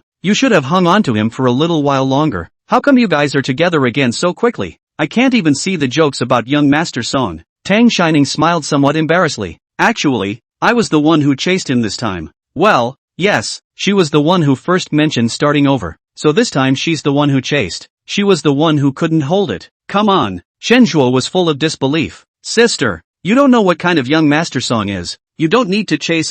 Hook your finger and he'll go over to you." How did that saying go? Tang Shining took the initiative to step forward and realized that she had stepped on Song Jing, who had already taken 99 steps in a shadowy crawl. Chapter 169, Is It Bad to Be in Love? Hearing this, Tang Shining subconsciously glanced at Song Jing next to her. The other party didn't deny it, only pulled her to the empty seat and sat down, then mercilessly opened his mouth at Chen Tuo. "If you have that kind of time to worry about yourself, look around. You're the only single dog left." Tang Shining came up to Song Jing's ear and whispered, "Why don't you explain? If word gets out everyone will say you're a love brain." Explain what? Song Jing looked to be in a good mood and spoke in a slimy manner. Is it bad to be in love, brain? But Chen Tua did have to correct that just now. Tang Shining asked. What? He stared straight at her. You don't even need to hook a finger to chase me. Give me a look and I'm hooked. How does she need to chase?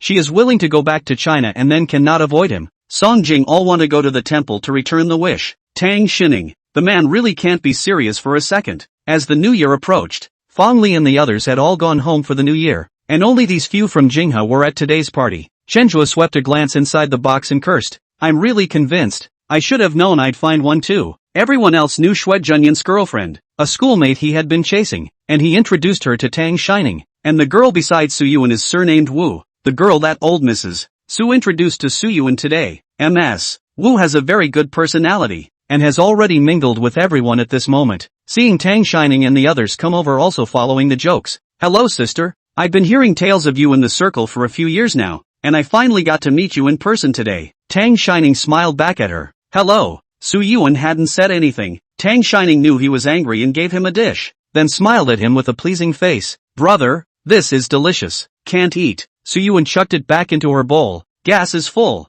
Today, the old man was discharged from the hospital. Su Yuan went to help, but as a result, the old lady made this whole thing up, giving him a blind date, and even called the person to her home, saying something about getting to know each other. When she heard that he was coming out to eat with them, the old lady even told him to bring someone with him. The old man's body just a little bit, and he did not want to be angry into the hospital again, but can only listen to the word to bring out. He would have been angry. Later on, he heard that Tang Shining had gone to play racing, one by one, all unconscious. I'll eat if he doesn't. One pill, frozen spun 3 times, and ended up in Song Jing's mouth. Ning Ning's food is delicious. He doesn't like it, you put it in my bowl. Let's ignore him. He's not even hiding this provocation. Su Yuan is so angry that his head hurts. Did I mean that? Song Jing, don't you dare stir up trouble here. I haven't even gotten to you yet. Ms. Wu had been listening for a while and joined in at this point. Okay, stop it. Why are you guys still arguing like elementary school students? It's so cute. She switched to a pair of male chopsticks to give Su Yuan a new pill. Isn't Yuan a bit of a clean freak? Sister, next time you use male chopsticks to give him a pill, he'll eat it.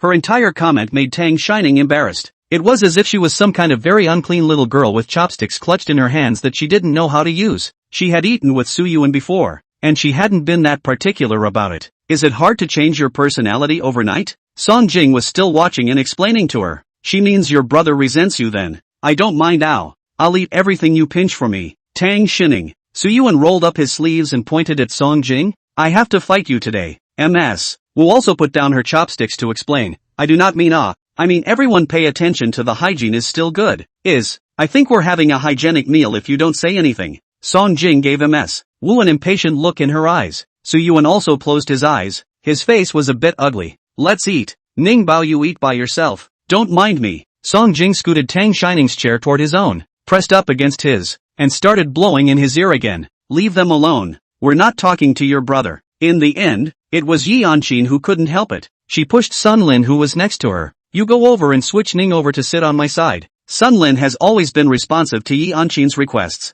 and only then did Tang Shining get out of her misery. After the meal, Su Yuan had to send Ms. Wu back out of politeness, leaving Tang Shining in the hands of Song Jing. Before parting, Ms. Wu once again pulled on Tang Shining's hand and apologized to her. I'm sorry, I'm a straight talker. I just said something not so nice, but I didn't mean any harm. You're not really mad at me, are you? Tang Shining was really a bit confused as to whether she was saying this on purpose, or whether she was really talking straight like she said herself. All you can do is smile and shake your head. It's okay, I didn't take it to heart. I knew you wouldn't be so petty. Miss Wu still pulled her hand and continued. I heard Grandma Su say that you haven't even gone to see them since you returned to the country. Or you didn't go to Grandpa Su's hospitalization a while ago. You can't be like this. After all, you're a junior, and filial piety is the first of 100 good things. Go see them sometime in the meantime. I should be there a lot too. We'll talk then. The smile at the corner of Tang Shining's mouth tightened when she heard this. Ms. Wu, I don't know if you've ever heard of a saying. Ms. Wu, what? Tang Xiaoning said word for word. Do not advise others to be good without their suffering. I know. Miss Wu looked understanding. You were following your mother before. She may have told you a lot of bad things about the old man, but those were all your mother's side of the story as well. And now that you've gone back to the Su family, your brother and the old man have such a good relationship. You can't make things difficult for him. Tang Shonen's fists hardened, pondering what Su Yuan's face would look like if she punched Miss Wu right now. She felt that her brother would be on her side. Ms. Wu is really nosy. Song Jing had arrived next to them at some point, and he pulled Tang Shining behind him and this has not even entered the door, and already in charge of the sister-in-law. In the future the family has a dog whether you have to teach it to stand military posture. Su Yuan came back with his cell phone and gave Song Jing a look, then glanced at that mess. Wu, the car I called for you is already here, so go ahead and go home. You're not sending me? Ms. Wu had just been disliked by Song Jing and didn't look too good. Su Yuan, I have to send my sister back. I don't have time to send you. Okay, Ms. Wu got into the cab with anger. Tang Shining watched her leave and asked Su Yuan, if you don't give her face like this, what if she tells your grandparents? The big deal is to get scolded. Su Yuan brushed aside Song Jing and pulled Tang Shining towards the car. This isn't appropriate for me and her either. There's no point in getting along any longer. Chapter 170, The Right Door for the Right Family. Su Yuan very nonchalantly went directly into the backseat of Song Jing's car. Tang Shining had something to ask him and also wanted to follow him up, but was gripped by Song Jing. What are you two siblings doing using me as a chauffeur? You sit in the front. Tang Shining, I have something to ask my brother. Next time sit in the front, okay? She tugged at his sleeve and pouted. Please, just beg? Song Jing raised an eyebrow. You're not being very sincere here either. Tang Shining glanced toward Su Yuan and saw that he was looking at his cell phone, standing on her tiptoes and quickly kissing Song Jing on the cheek. Is that sincere enough? Enough. The corner of Song Jing's mouth curved as he shoved the person into the passenger side. But that excuse of yours wasn't sincere. And my car isn't so far gone that the two of you just can't hear it even from the front and back seats. He also slipped her seatbelt on. Tang Shining glared at him with her cheeks puffed out. You people, I was so sincere just now. Then I'll give it back to you. Song Jing moved forward and pecked Su Yuan on the cheek in front of her. Satisfied? I can re-kiss if you're not satisfied. Holy, Su Yuan couldn't hold it in and leaned against the back of the chair with a disgusted face. Can you be any more disgusting? Tang Shining is not comfortable being intimate with people outside. Realizing that Song Jing's actions and words had just been seen by Su Yuan, her face instantly turned red. Song Jing went around to the driver's seat in a good mood and teased her before driving. Ning, don't be shy. Your brother didn't do these things when he was in a relationship before. I've eaten their dog food like this too. Grass, a plant. Su Yuan cursed. Before? Tang Shining turned around to ask Su Yuan as they talked. Brother, is it impossible for you and that sister from HKU before? Tang Shining now remembered what old Mrs. Su had told her before she left the country, that their breakup still had something to do with her. Su Yuan was silent. Song Jing glanced at him from the rearview mirror and directly pointed out that by all rights it should be out of the question. After all, people are married. But there's no guarantee that your brother won't let go of it yet and then go and be a mistress or something for someone else. Song Jing, are you sick? Su Yuan scolded. Married? Tang Shining's focus was here. When? She'd been expecting them to meet after a long time after their ordeal and break the ice. Now I can't believe I'm saying that sister is married. Song Jing was just about to open his mouth when Tang Shining glared at him. Drive properly. I want to listen to my brother. Song King, oh. Su Yuan snorted coldly at Song Jing. His mouth was even more poisonous and powerful, but he was still being eaten to death by his sister. Shut up when you're told to shut up. Then answered Tang Xiaoning's question. Married last year. Also invited me and your Chinzhuo brother. The groom is very handsome. Said to be her hair small. The two childhood sweethearts. Quite a match. Brother. Tang Shining looked at him like this a little hard. Su Yuan's face was a relieved smile. Don't you worry. Brother is fine. It's been so long. I've long since put it down. And it makes me happy to know that she's doing well. Tang Shining, is that why you accepted their arrangement and went on a blind date? Su Yuan, I've thought about it. It's actually a choice. You know more or less what my grandparents think. If I still go against them and marry one they don't agree with that I like, the end result could be a repeat of my mom and dad's experience again.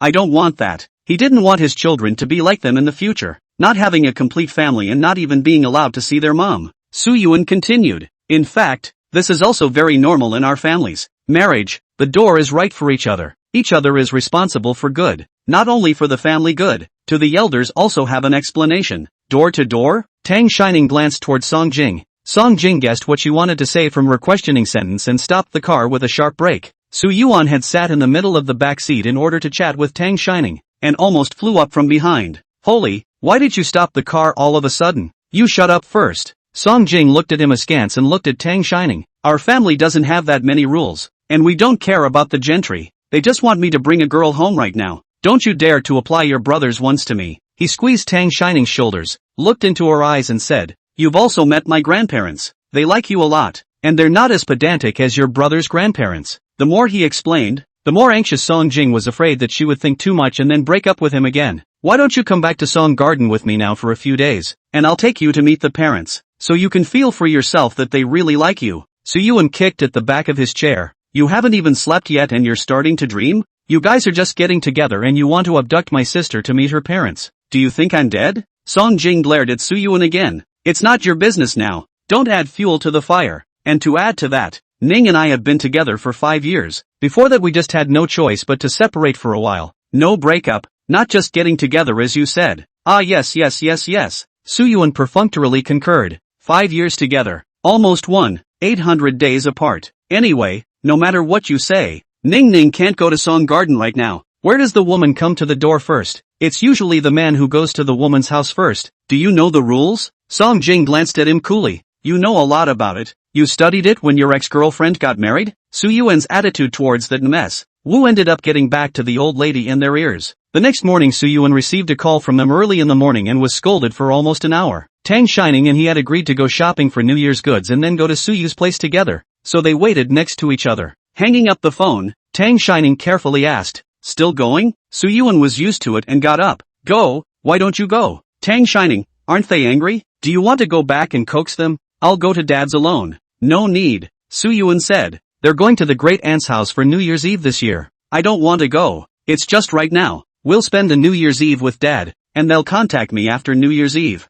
"Huh? Why did you contact you right after the first of the year?" Tang Shining didn't understand. Soo-Yun said as she walked out. "You'll have to introduce me to a new blind date after the New Year.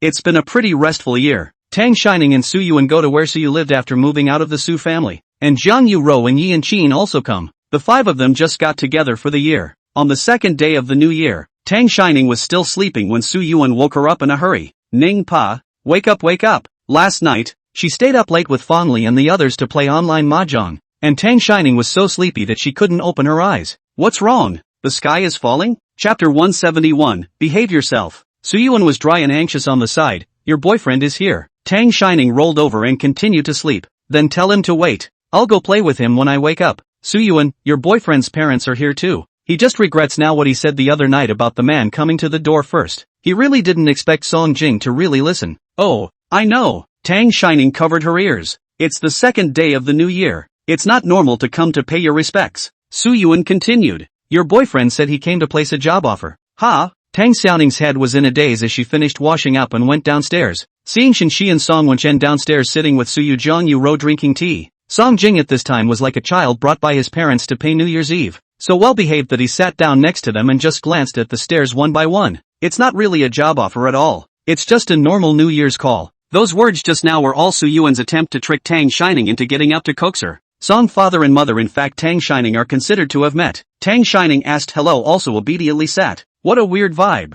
Not much better than getting hired. And awkward. Tang Shining sat and keyed the castle. Song Wenxian and Soo-Yu are on good terms. He smiled and opened his mouth. "The 2 children are now in love. We are all very happy. Ning, this child we all like." The old masters, they were going to come over, but the weather was too cold, so we persuaded them down. The truth was that Song Jing had been pestering the old man and the others for the past few days, wanting them to make a trip to Sue's house, saying something about the man coming to the door first as a sign of respect for the woman. Everyone had been planning for days, thinking about what to prepare for the bride price, but it turned out that the man said that it hadn't come to that yet, and that Tang Shining hadn't agreed to marry him yet. Song Jing may have grown up over the years, and his relationship with Shin-Shi and Song Wenchen is not as tense as before. Once they talked to Song Jing, they went to Tang Shining's house first to pay their respects and express their attitude. The old man and the others waited for the next hiring before going there, or else they should have given the woman pressure by coming to the door so suddenly. And then it came. "Soo-Yu, that wouldn't dare make the old man come to pay us a New Year's visit. It should be us who should go." Shen-Shi,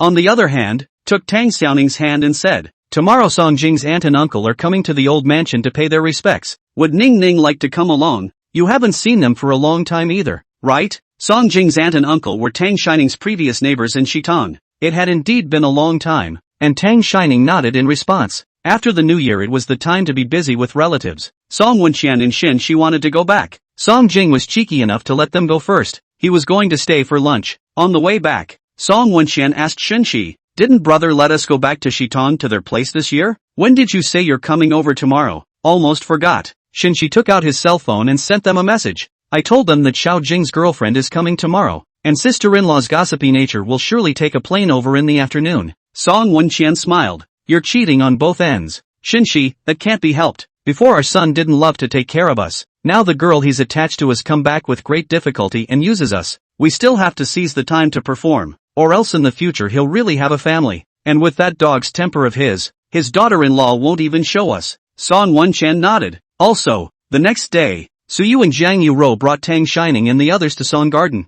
We all had lunch together at Song Garden. After the meal, Suyu and Jiang Yuro are going to the Jiang family, and Suyuan also receives a call from the old lady asking him to come back to the old mansion. Song's family were all very warm, and Tang Shining, who had always been liked by her elders, was left behind by old Mrs. Song to talk to them. Song Jing had been clinging to Tang Shining since she arrived, and now he was going to follow them, and was teased by his aunt and uncle, Lin Mengqiu. What about Xiao Jing being so clingy when he's in love? That's like when your dad was chasing your mom back in the day. Song Jing took Tang Shining's hand. It's been a long time since we've seen each other, so we have to spend more time together. Shenshi also felt funny when he saw his son's worthless look. Didn't we just meet yesterday? Song Jing fed Tang Shining a grape and poured it over her mouth, and Tang Shining leaned back toward the couch in embarrassment. One day's absence is like 3 autumns, you know? His tone was lazy, and Tang Shining pinched him with that idle hand in a small whisper. Behave yourself. Song Jing took her hand in his as well and spoke to the others. You guys too. You're so old and don't have any eyesight. Why do you keep occupying my girlfriend? The old lady smiled and spoke.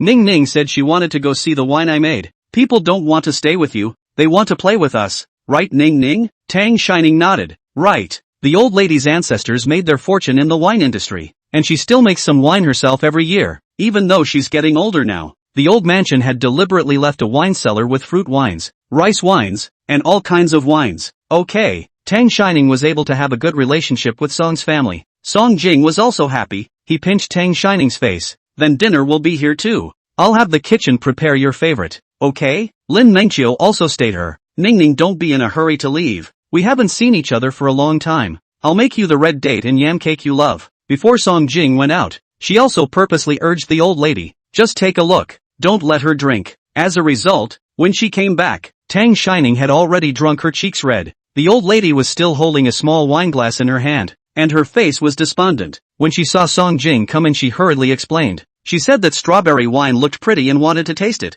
so I gave her a small half glass and that's what happened. She was also not expecting the little girl to be that bad a drinker. Is it possible to get drunk by smelling alcohol? I was just about to try that rice wine. I'm glad I didn't give it to her. Tang Shining seemed to be conscious, and when Song Jing asked her how much she'd had to drink, she said it in a serious manner. Didn't drink it, just looked and smelled it. If it wasn't for her red cheeks, he would have believed it. You really didn't drink? Then what happened to your face? Tang Shining pursed her lips and smiled for a while, reaching out to gesture. Actually, just a little bit. Song Jing carried her upstairs to rest, and Tang Shining was still chanting with her eyes closed. Song Jing, I'm really not drunk. Well, not drunk, so I'll bring you up here to rest. When she reached the door, Tang Shining suddenly opened her eyes and tilted up a reddened face to look at him as she cried. Song Jing, I miss you so much, he said and arched into his arms, his face pressed against his chest. Song Jing froze, went to the sofa and sat down, wiping her tears for her. Why are you crying? Tang Shining was still repeating. I miss you so much. Song Jing, am I hallucinating again? It seems like I saw you in Los Angeles on my birthday last year, and now I see you again. Chapter 172, Who's Your Baby? Tang Shining seems to have forgotten that he's already back in the country. The words kept coming out of my mouth. I missed you so much. But Song King was indeed in LA on her birthday last year. He just found out her address during that time and flew to see her as soon as he could, and didn't do anything, just watched from afar. He was there on her birthday. She'd been back for a while, and this was the first time she'd been upfront about her feelings for him, albeit in a drunken stupor. Song Jing held the person in his lap and coaxed. Don't cry, we're not together again. After a while he added, we'll always be together afterward. Good. Tang Shining raised her hand to hug his neck, her face pressed against his collarbone. Whoever cheats is a puppy. She wasn't yelling when she was drunk, but she wasn't exactly honest either. Rubbing herself all over him, half-assing him, the knot in Song Jing's throat rolled, and he caught her hand and held her forward, avoiding the fire on his body that had been rubbed up against her. Then he lowered his head and took her pink lips, kissing them gently and asking her in a low voice, Does Ning want to marry me? After we get married we can be together all the time. No. She had just uttered one word when the rest was blocked by him. Tang Shining, obsessed with answering his question, wrinkled her brow and pushed his head away a little. No, I'm only 23, it's too early. She cupped his face again and asked him, are you in a hurry? Not waiting for him to answer and then continue. Don't be in a hurry. Wait for me, okay? I'm not ready yet. You wait for me to be ready. Good. Song Jing squeezed and played with her hand. Listen to my girlfriend. Tang Shining paused against him for a moment, then suddenly straightened up again and asked him, are you still angry? Song Jing frowned. What am I angry about? How would I dare to be angry with you? Tang Shining was giddy, but she still broke her fingers and counted with him. You're pissed that I'm out of the country alone. You're pissed that I'm playing race cars. You're pissed that I just had a drop of wine. And, she thought about it for a moment, not coming up with anything. And much more. You love being angry. The more she spoke, the more aggravated she became, deflating and crying. I'm your aggravation. How could I? Song Jing laughed in exasperation. She made it sound like he was some kind of grumpy big bad guy. Obviously he saved all that good-naturedness for her. After all, she had said herself that she liked gentleness. He didn't dare speak too loudly to her for fear that she wouldn't like it. You do. Tang Shining probably wanted to hold his face, but as a result of drinking too much, she didn't do it lightly, and her two hands hit his face with two paw and paw sounds. The air was quiet for a few seconds. Sorry. She rubbed his face and moved over to blow on it again. Did it hurt you? Let me blow on it. It won't hurt. Ow. Breath with some alcohol breath puffed on Song Jing's face. His eyes stared deeply at her for a while, gently pinched her on her waist. And, don't tease me, Ning, are you pretending to be drunk? A petulant, muffled grunt escaped her lips, and she accused him, again, of, look now you're angry again and hitting me. You don't like me anymore. Tang Shining buried herself in Song Jing's neck and grunted in aggravation. I had a gift for you, and now I regret not giving it to you. I was wrong. I'll let you pinch back, okay? He said, grabbing her hand and bringing it up to his waist. Tang Shining didn't treat him politely, and really got down and pinched him. Did the baby take the edge off? She frowned. Who's your baby? Song Jing hugged her, ruffled the hair hanging down by her ear, and gently kissed her cheek. You're my baby. Tang Shining straightened up again and stared at him for a moment. Her index finger tapped his lips and, to kiss here. She was cute as hell when she was clueless and serious, and he loved it. Song Jing leaned against the sofa and coaxed her gently. Is it okay for the baby to kiss herself? She then hesitated for a few seconds before initiating a kiss. Before it was all about him initiating kisses and her being led by him. So at this point, she kissed him greenly enough to just stick it to him and nibble on his lips. But her initiative itself ruffled Song Jing, and he dropped his eyes and said quietly, Baby, I'll show you how to kiss. He turned the tables and cupped her face for another kiss, his tongue deftly burrowing into the crevice of her lips before breaking into her mouth. He tasted the strawberry fruit wine and it was sweet. He kissed gently and charmingly. Tang Shining softened her body, leaning her head against the nape of his neck when she was let go,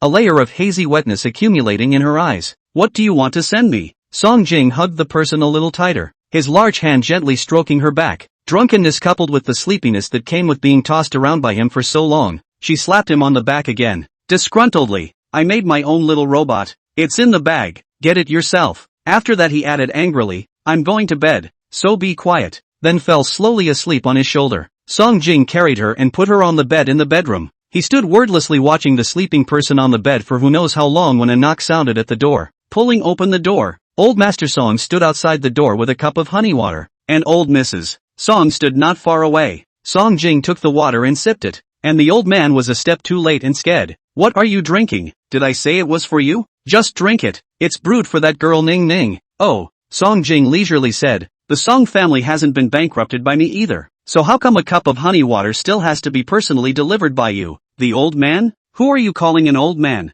Elder Song knocked him with his cane. Song Jing was afraid of disturbing Tang Shining and directly covered the door to talk to them outside. Old Mrs. Song finally couldn't help but open her mouth when she saw that the old man hadn't gotten to the point in half a day. Xiao Jing, do you want to arrange a guest room for Ning to stay in? No need. Song Jing replied. It's fine if she sleeps here with me. You guys, the old lady stammered for half a day, not knowing how to say, simply pushed the old man next to her. You say it. I also. The old man was about to refuse, when he saw the old lady's eyes and wimped out, still toward Song Jing. We know that you young people are now open-minded, and we're not old farts, but it's just, he couldn't get to the point this half day, so Song Jing couldn't help himself. What exactly are you going to say? Seeing his impatience, the old man was also angry and simply said in one breath, It's that your grandmother said just now Ning Ning that girl is drunk and not conscious. You can't take advantage of people's danger even if you want to do something, you have to wait until the person is sober and agrees to do it. Do you hear me? Everyone was quiet for a moment as the old man spoke. Song Jing then realized what they had just squirmed to say, and he snorted lightly. Am I such a rascal in your eyes? The old man whispered. What if, after all, it's another family's precious daughter? You can't. Song Ogwu. Song Jing called him by his first name. The old lady saw that her grandson was angry and immediately opened her mouth to talk about the old man. I told you that our good grandson knows what's in his heart. You just don't believe me. Then he said to Song Jing, don't be angry, little Jing. I'm talking about him. Hey, how come it's my not again? Not you. The old man still want to say again. Was the old lady again glared? Okay, my bad. Song Jing followed them downstairs. The old man asked, you're not going to talk to Ning Ning? Song Jing crossed over to them. She's asleep. I'll go make her fish soup. The old man teased. We're so old. We've never eaten anything you've cooked. Song Jing didn't care about his eyes that laughed at him, and directly said, I only made it for my girlfriend. Chapter 173, Tang Shining loves Song Jing. Tang Shining didn't sleep for long, and when she woke up to find herself in an unfamiliar room, she took a moment to slow down. I just remember looking at so many wines along with Grandma Song and then seeing the strawberry-infused fruit wines that I couldn't walk away from. The strawberry wine has a nice reddish color and smells of fresh strawberries. She begged Grandma Song to pour her a small glass and then seemed to get drunk. I'm a bit disoriented. I don't remember much about the rest of the story. I just remember that Song Jing carried her away, having come to pay her respects and ended up drunk and sleeping here. She rolled over and buried herself under the covers, a little embarrassed. There was no one in the room, and as she cleaned up and quietly opened the door, Song Jing happened to come up to see if she was awake, with four eyes facing each other. Tang Shining's small face wrinkled together as she looked at him. I'm drunk and fell asleep. What should I do? It's so embarrassing. Song Jing pinched her face to bring her into his arms and laughed. What's there to be ashamed of? Who doesn't sleep? Tang Shining's voice was muffled as she leaned into his arms. Shame on me. I'll never drink again. She rarely touched alcohol, and at dinner with her close friends, they wouldn't let her drink, or at most let her have a small sip, so she never knew how much she drank. But there's also always been an inexplicable confidence that you can't get drunk on 1,000 drinks.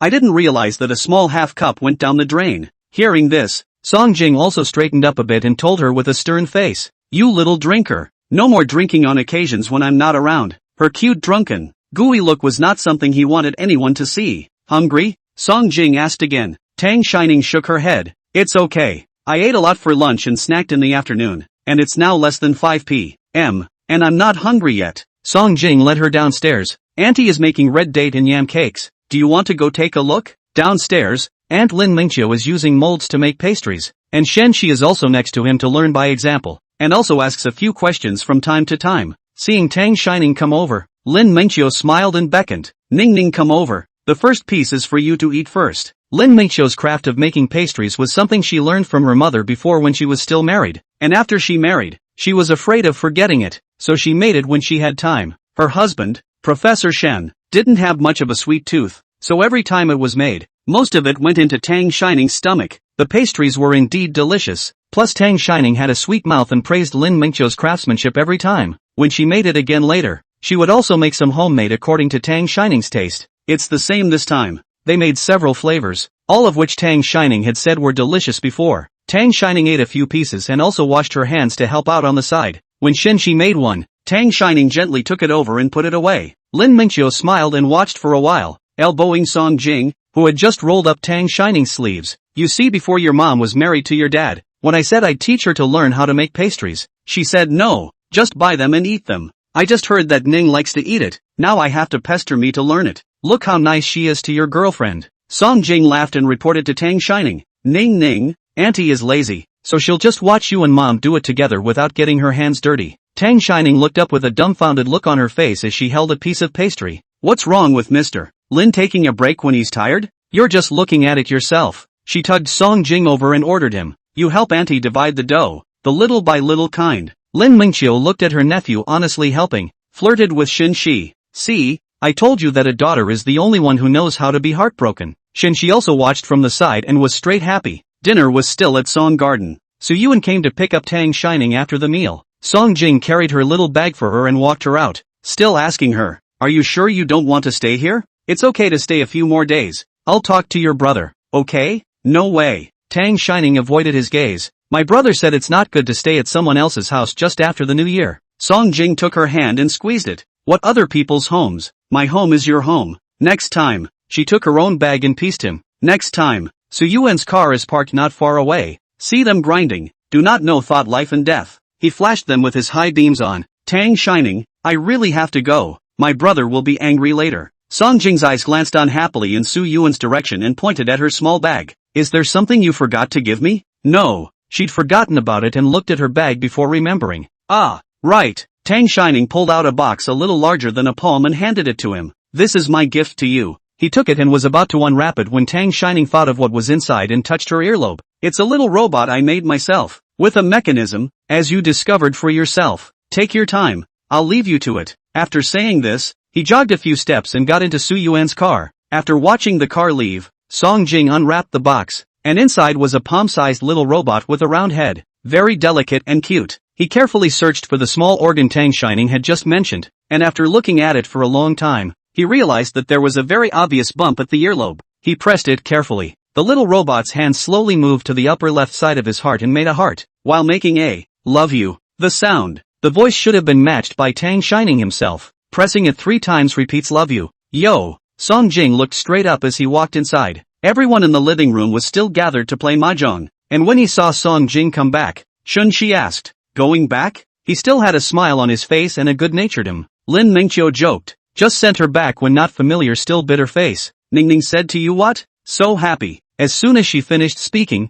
Song Jing's cousin's daughter pointed at the small robot in Song Jing's hand and asked, Uncle, what is this? Can I play with it? Song Jing lifted the robot higher and rubbed the little one's head with his other hand. No way, oh, it's from Uncle's girlfriend. No one can touch it. After saying hello to everyone, he went upstairs to continue his research. The little guy looked at Song Jing's back and muttered in a small voice, Uncle is so petty. He won't even let you look at him more than once. Shin Shi smiled and picked up the person, took a stuffed animal to her. That's from your future brother-in-law. Your uncle must be babed to death. Little treasure playing with this haha. Song Jing went back to his room and listened to Tang Shining's love you, yo several times. He lay back on the couch and continued to study the little robot. The only thing that seemed obvious was the mechanism on the left earlobe. He looked to his right again and it seemed just normal. After staring for a moment, he tentatively pressed his right earlobe. Ta-da! It really can be pressed. Still repeated 3 times. Only this time it's no longer just love you yo. But, Tang Shining likes Song Jing. Chapter 174, Not Wishful Thinking. Tang Shining went home and ate some of the cupcakes Su Yuan brought back before going back to her room to wash up. It's only the 3rd day of the new year, and they're still going back to Su Yu's side. Intending to go back to Su Yuan's side around the 5th and 6th day of the new year. She was lying on her bed after washing up and swiping her social media apps when Song Jing sent her a message. Song Jing, is it convenient to pick up the video? Tang Shining, convenient. No sooner had she sent her message than Song Jing's video invitation popped up. Tang Shining sat up and answered it. What's wrong? Song Jing stared at her for a while before answering. I missed you. Tang Shining stared at his face as well. Have you been drinking? Now this is drunk?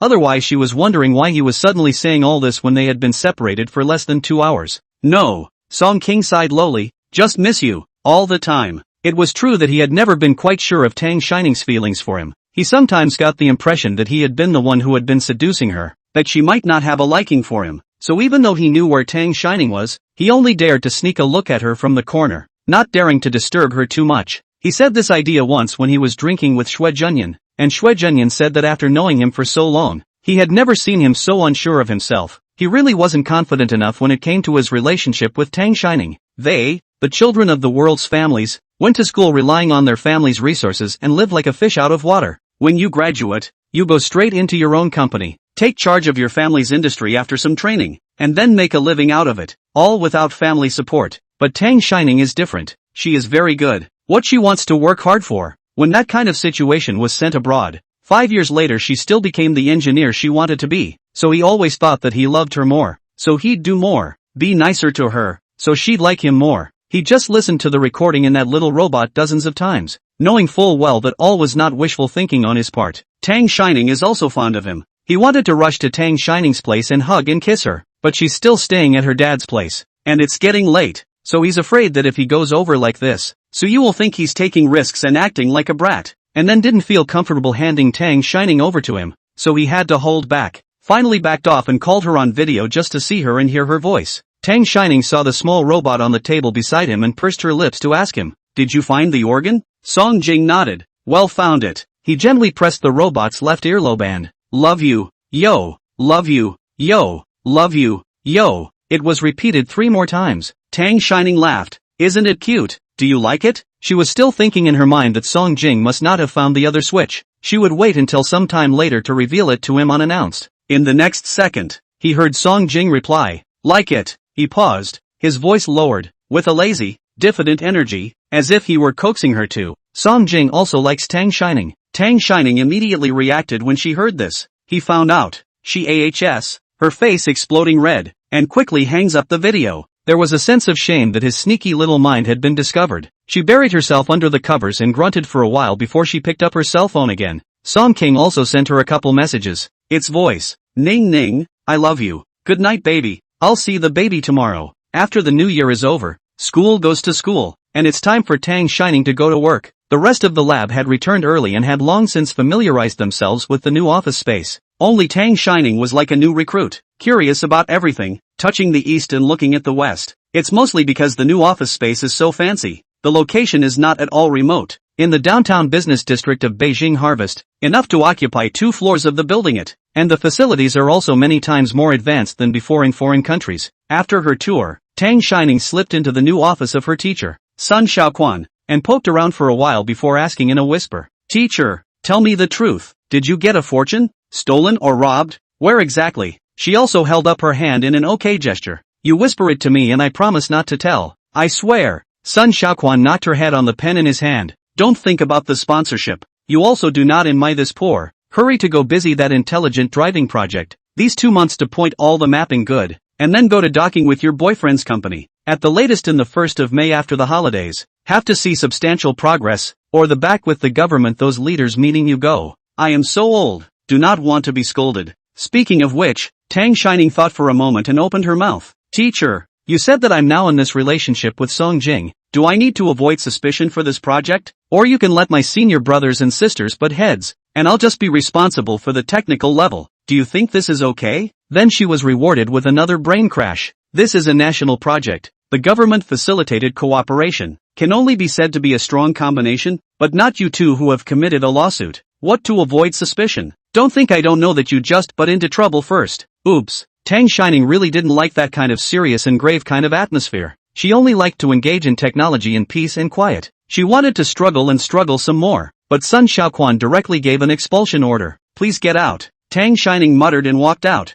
"Don't think I don't know. You yourself don't want to go to the docking station. I'll go if I want to. I'm sure I can take down the smallest partner." Moving the project forward in the early stages was easier than envisioned, with preparations completed a week before the May Day holiday. On the day of the report to Song Group, the meeting was held by one of their company's directors in charge of the project. Tang Shining, as an engineer, only needed to give technical explanations, and then it was time to finalize the subsequent arrangements. Probably because of the subsequent need for Tang Shining to be contacted from time to time as an engineer, the people in charge of Song's side of the group were all very friendly to her. As the meeting came to a close, the door to the conference room opened from the outside, and Song Jing's secretary whom Tang Shining had met earlier, pushed the door open and stepped back to the side. Song Jing paced in. The conference room was quiet for a moment, and the project director rose. "Mr. Song, why have you come over? Are there any new instructions?" Song Jing nodded at him. "You guys continue. I'll listen in." Tang Shining had been back for a while now, and all the Song Jing she had seen before had been in casual clothes.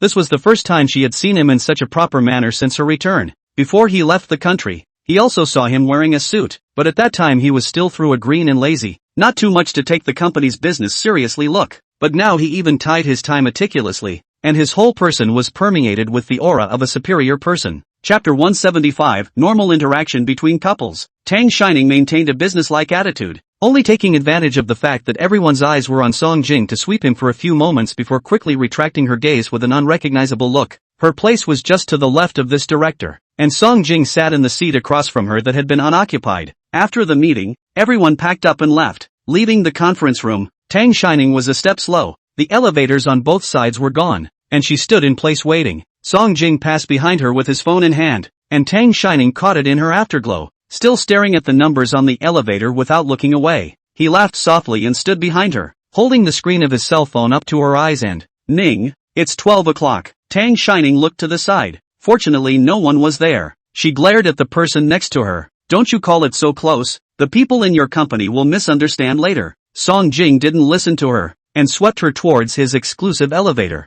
Baby, aren't we in a serious relationship? What's the misunderstanding? And rightly so. She realized she hadn't really worded it quite right, but it's still a good idea to be mindful of the implications in the workplace. She moved a few steps to the side, just as the elevator door closed. The originally serious Song Jing pulled her into his arms and cupped her face and pecked her low. It's just the two of us now. She pushed his face outward as hard as she could. Don't you kiss. The man was like a puppy every time he saw her. He had to stick with her, kiss her mouth, her face. He couldn't even push her. Baby, it's after hours. It's our private time. Stop it. Tang Shining dodged to the side. It's not a good influence if your employees see it later. Song Jing directly held her hips to pick her up. They've known for a long time. Ha! Tang Shining circled his neck for fear of falling. What have you known for a long time? Have long known that we are in love. Ah, I sent a circle of friends. The photo they have long been spread crazy. Now the company up and down should not recognize you. What? Ah, why didn't you say so earlier? I was just there pretending I didn't recognize you. Tang Shining had an expression of the sky falling. No wonder all these people in his company were so nice to her just now. So it was because of Song Jing. After exiting the elevator, Song Jing carried her towards his office. I thought that was you trying to play a new couples warming up trivia game with me, so I'm trying to play along. What the hell? What's the couples heating up trivia game again? Tang Shining had a feeling of frustration as she wilted and nestled against Song Jing, and I thought I was pretending. It's good. Entering the office, Song Jing hugged her and sat down at the sofa. Baby, you're the best. I'll see who dares to say you're not good. Tang Shining straightened up and went to pinch his face. Don't you perfume me. I still have to go to the workshop in the afternoon. I have to go now. Eat first. Song Jing didn't hide. Following her movements, I also have to go on a business trip this afternoon. To Liancheng, for about a week. She was about to ask something when there was a knock on the door. She quickly got off Song Jing and sat down on the couch across from him in a regular manner. Song Jing was amused by her vain little look. Baby, we're a serious couple. Ah, you look like this without knowing it would think that the two of us are cheating on each other in the office. Tang Shining glared at him.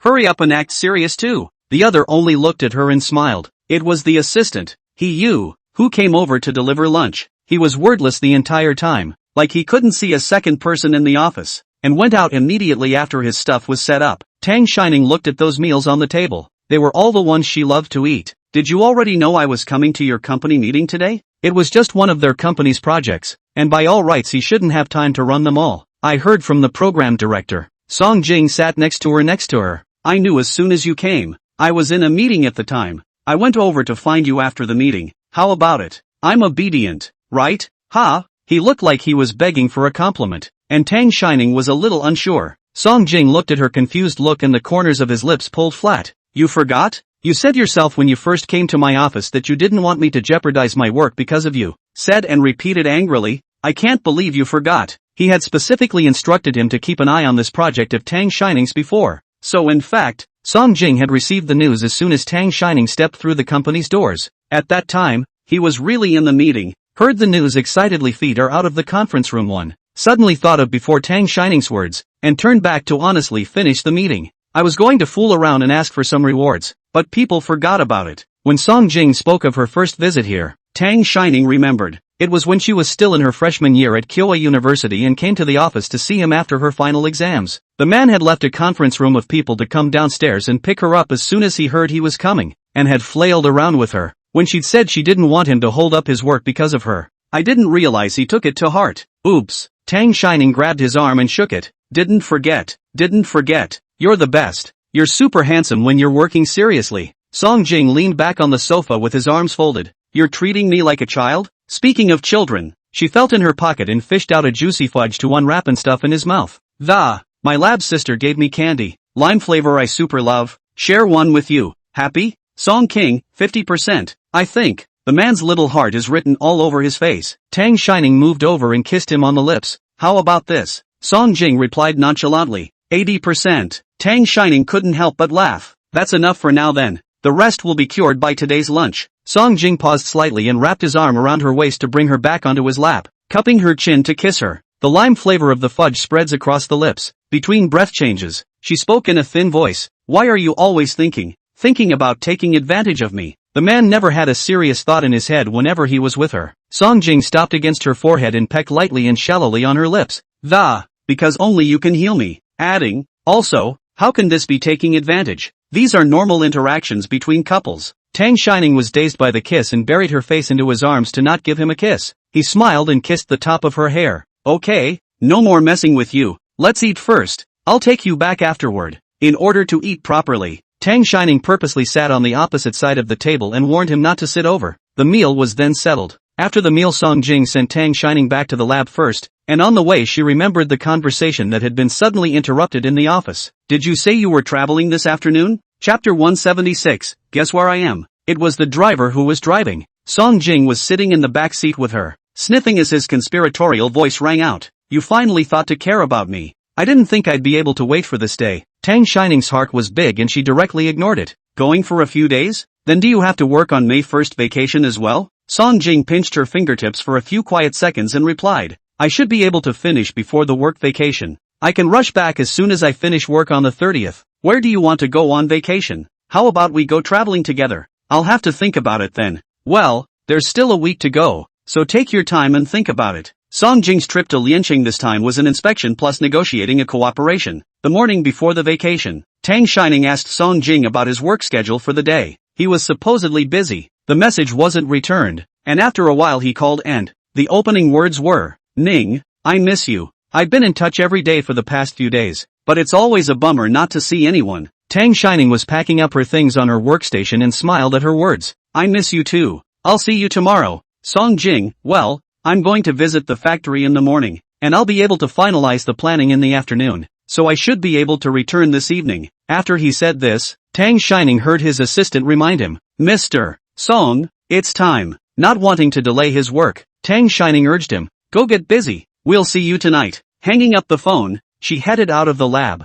The follow-up work on the lab project wouldn't start until after the holidays, and Tang Shining was actually pretty much on vacation right now. After coming out of the elevator, Tang Shining ran behind a girl who was still wearing her work clothes, and she headed for the door with light steps. Then Tang Shining saw her jump into the arms of a boy with roses outside the door. The two should have met in a different place, and after exchanging pleasantries for a while, they embraced each other and walked forward. Tang Shining watched their backs go farther and farther away. She thought about checking the nearest flight to Lianqing and booked a ticket. She also wanted to go to Lianqing to find Song Jing. Song Jing was the boss and had a bit more free time, and he had picked her up from work before. She'll pick it up this time instead. She's also going to pick him up from work with a bouquet of flowers. Tang Shining was a proper man of action, and after going home and packing up some of her daily necessities, she rushed to the airport in a blaze of speed. It was just after 2 p.m. when we arrived in Lianqing. When she was on the plane, Song Jing messaged her, saying that she had a meeting at 2 o'clock and that it would be over by about 4 o'clock, and then she'd be fine. Tang Shining went to the florist and picked out a bouquet of Maltese blue and went to wait downstairs at the company where he was having a meeting. She knew for sure he would call her when he was done. At 3:52, Song Jing was flanked by his partner's staff as he came out of the company. Tang Shining wore a French grass green halter dress with a cream-colored jersey on the outside, and her hair was combed into a side twist, revealing her long, white neck and delicate, sexy collarbone. Just stand by the flower garden next to the office and wait quietly. Song King is saying goodbye to his partner, who invites him to dine with him in the evening. Mr. Song, are you really not going to have dinner together? The cell phone Song Jing held in his hand vibrated, and he picked it up to look at it. Tang Shining, guess where I am? He had a premonition and raised his eyes to sweep around, and saw Tang Shining standing not far away with a bouquet of flowers, smiling brightly and raising an eyebrow at him smugly. His mind wandered, and he realized that he could easily have his heart set on Tang Shining. Something she did, something she said, even a look, he could not resist at all. His lips hooked in a smile as he looked in Tang Shining's direction, refusing the other party's offer to eat together. I really can't today. Next time. The other party was still undeterred and wanted to continue. When he heard Song Jing nod slightly, look in one direction and speak with a smile. My girlfriend's picking me up. Sorry, I'll go first. Seeing Song Jing come over, Tang Shining handed him the flowers in her hand and smiled. Happy May Day. Song Jing had a smile on his lips and his eyes were a little red as he reached out toward her. Give me a hug. Tang Shining obediently wrapped her arms around him and asked him in a muffled voice, Happy? Song Jing nodded his head and said in a mute voice, Happy, this is the happiest moment in my life. Tang Shining looked up in his arms and said cheerfully, You're exaggerating. Song Jing didn't say anything, just hugged her a little tighter. His last 20 years did seem to be smooth sailing to outsiders. Born in the Song family, the only child of Song Wenxian and Xinxi, and the most favored grandchild of Master Song and Mrs. Song, no matter the wealth and resources are top, but the truth is indeed that his parents were not around when he was a child. He grew up with his grandparents in Songwon, and his mom and dad didn't even give him a parent-teacher conference. Junior high school again sent him alone to Saitang in the name of his good, leaving the only grandparents who cared for him at the time. But it was also this exile that allowed him to meet Tang Shining. At first, when he noticed Tang Shining, besides because she was cute and funny, there was another reason for envy. Yes, envy. I envy the way she and Tang Wan get along. I envy Tang Shining for being able to live, travel and hang out with her mom. None of this he had experienced. And, of course, curiosity. Curious how a family that isn't exactly wealthy, or even complete, can be so cozy and harmonious. Tang Wan really loved Tang Shining, so having grown up in love she was also very good at loving people. There's no one who won't be attracted to a wonderful, cheerful and enthusiastic girl. So did he. Looking at the embracing duo, the crowd inquired with Song Jing's assistant. You, assistant he, is that one the girlfriend that Mr. Song is rumored to have talked about for 5 years and was hidden away? They've investigated their partners quite carefully. Even Mr. Song's girlfriend knows about it. Yes, he also looked at the duo a little lost in thought. Not tucked away tightly. Exactly. Rather, she hid herself tightly. He was still having palpitations about helping this Mr. Song of theirs go through the list of freshmen from various foreign universities together. It was a time when you really wanted to vomit at the sight of a name. It was fortunate that he had found it later. Otherwise he didn't know what other unfathomable things Song Jing could do. Chapter 177, Help Me, Lower the Fire. Song Jing went to dinner with her first. Lianqing is a seaside city. Tang Shining made a strategy on the plane and planned to go to the beach tomorrow. After the meal, he dragged Song Jing along with him to go shopping to buy some clothes suitable for wearing at the beach, and he also bought several sets of couple styles with Song Jing. They went back to the hotel where Song Jing was staying together only when they had almost finished shopping. He stayed in the penthouse suite of a very famous seaside hotel, not far from the beach and the ocean. Open the window and you can see the endless sea, Tang Shining asked as she stood at the floor-to-ceiling window looking out, Song Jing hugging her behind her, his chin resting on her shoulder. Why did you suddenly think of coming to Lianqing to look for me? She turned and stood face to face with him,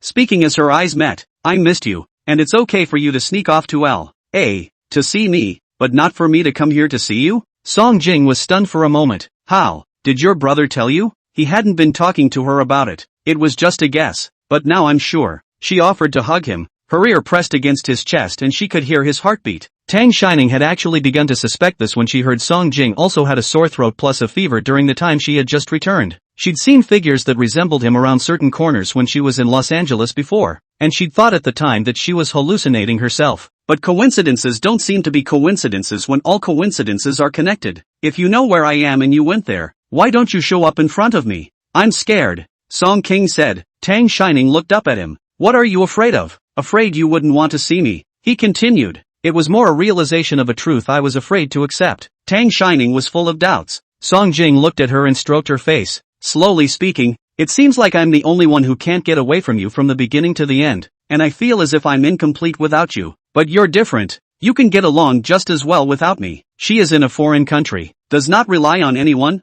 with their own efforts, but also can live recklessly, bright and warm. He was afraid that she wouldn't want to see him, and even more afraid that his presence would once again disrupt the rhythm of her life as she wanted it to be. It's not like that. Tang Shining placed her hand on his back and patted it gently, thinking about opening her mouth. So let me ask you, how did you feel when you saw me in front of that company today? Song King, I'm so happy that I want to pick you up for a Thomas spin. She laughed at that and enjoyed it for a moment before continuing. I'm going to be in the same mood you were just in when I see you in LA. Song King, I love you too. I need you too, and I've missed you all these years abroad. So if you had appeared to me then, I would have thought the same thing as if you had just seen me in front of the office. Yes? Song Jing stared at her with a deep gaze. The moment I just saw you, what I thought in my heart was that I'm going to be with you for the rest of my life, and that in the future, no matter what you say I won't be separated from you. I'm going to marry you. He held Tang Shining's face looking into her eyes and asked her, do you want to marry me too? Tang Shining avoided his blazing eyes.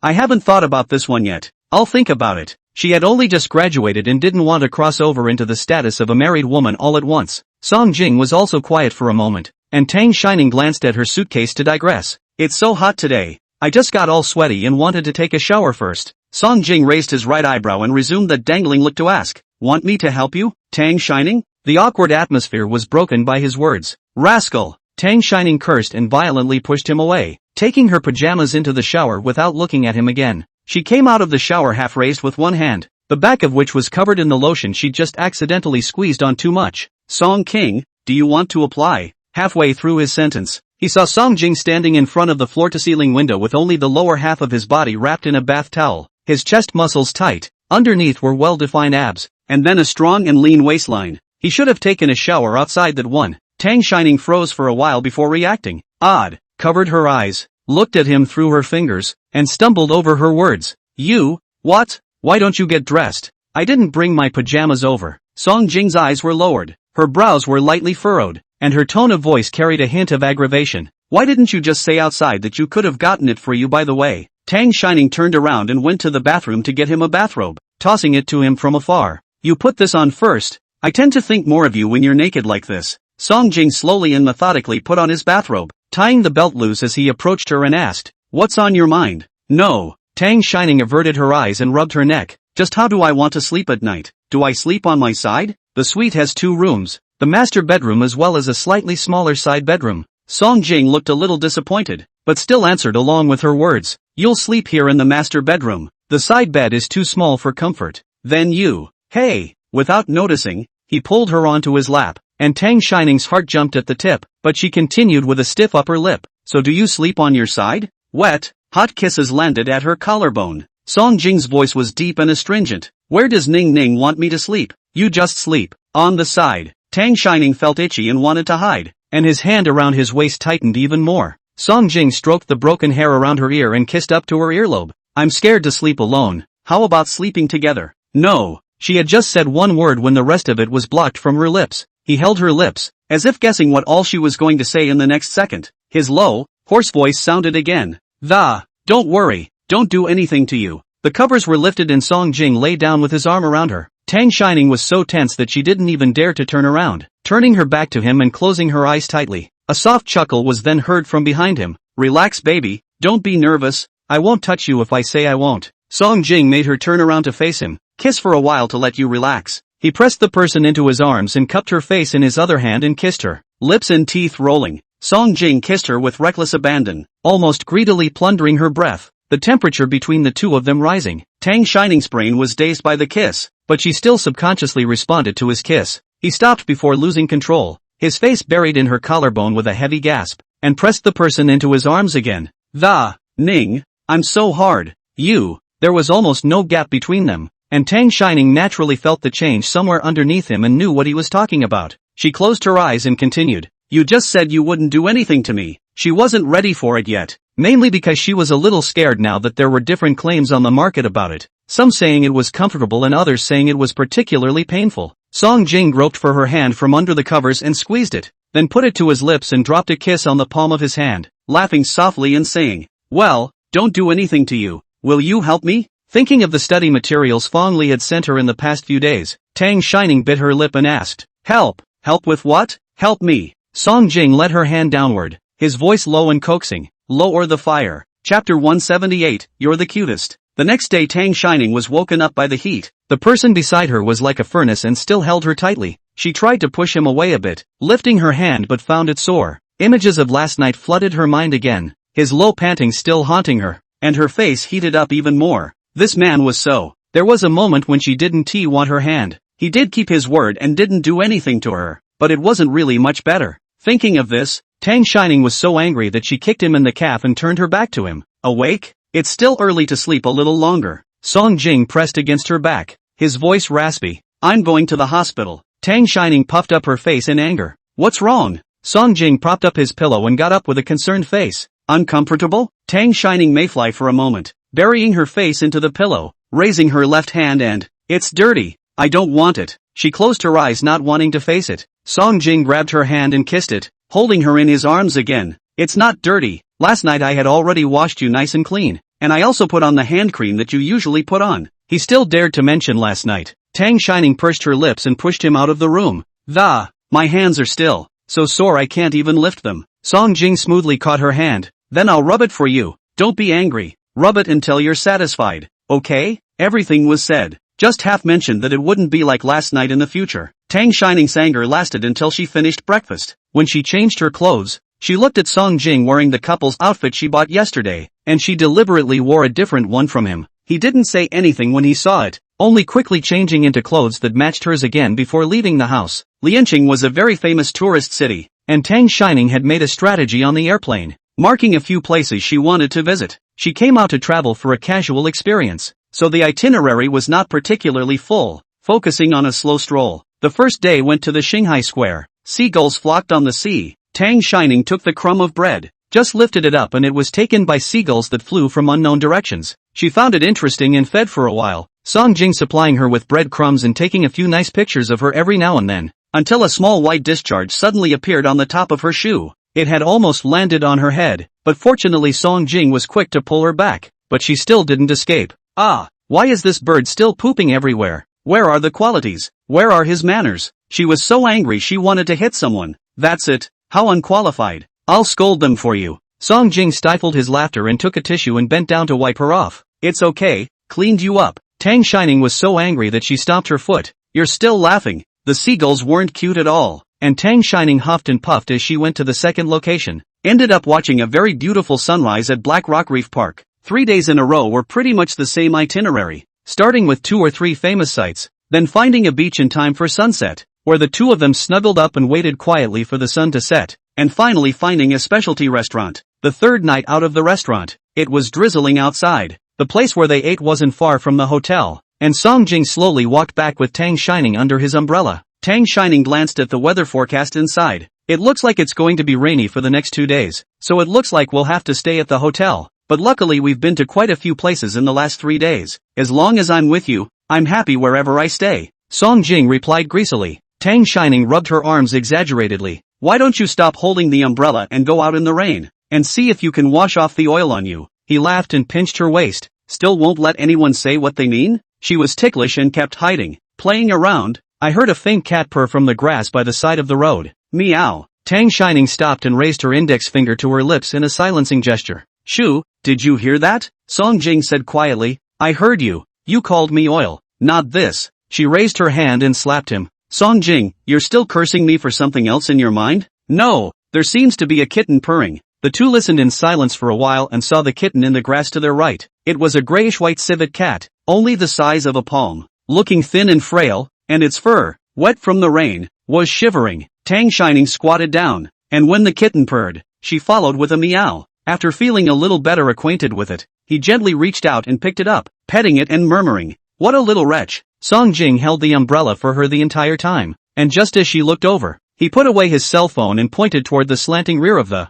"There's a pet store nearby over there. Send it in for a checkup first." Yes, Tang Shining nodded happily. The kitten had some wounds, probably from other cats when it was wandering, and needed treatment, so it left its contact information and put it in the pet hospital. There were many other kittens and puppies they had rescued in the pet hospital, and Tang Shining spent a long time there looking at them, teasing this one and petting that one. The emotions affected by the weather on the way back were cured quite a bit by the kittens and puppies. Back at the hotel, she was humming a little tune and bouncing around. Song Jing put away his umbrella and asked her, "So fond of small animals?" "Love it." Tang Shining's eyes lit up as she replied, "Kittens are really cute, and puppies that aren't mean are cute too. You're the cutest." Song Jing couldn't help but lower his head and kiss her. Tang Shining pretended to wipe her face in disgust and tugged at the corner of her lips to speak of him once again. "Well, you're the greasiest." Song King tugged on her arm to get her to sit on his lap and pinched her face in accusation. "Tell me how many times you've scolded me today? Don't we have to settle the score?" Chapter 179, Satisfaction? Tang Shining looked at his dangerous eyes and quickly conceded. "I'm sorry." Song Jing let out a light laugh, rubbed her earlobe, kissed her eyes and, "Baby, didn't I tell you that verbal apologies are the least sincere?" He held the back of her head and lowered his head to kiss her lips. Tang Shining was wearing a short sleeveless blouse today, and the action just now rubbed the corner of the blouse up a bit, revealing a section of white and slender waist. She felt the heat of his palm against her waist.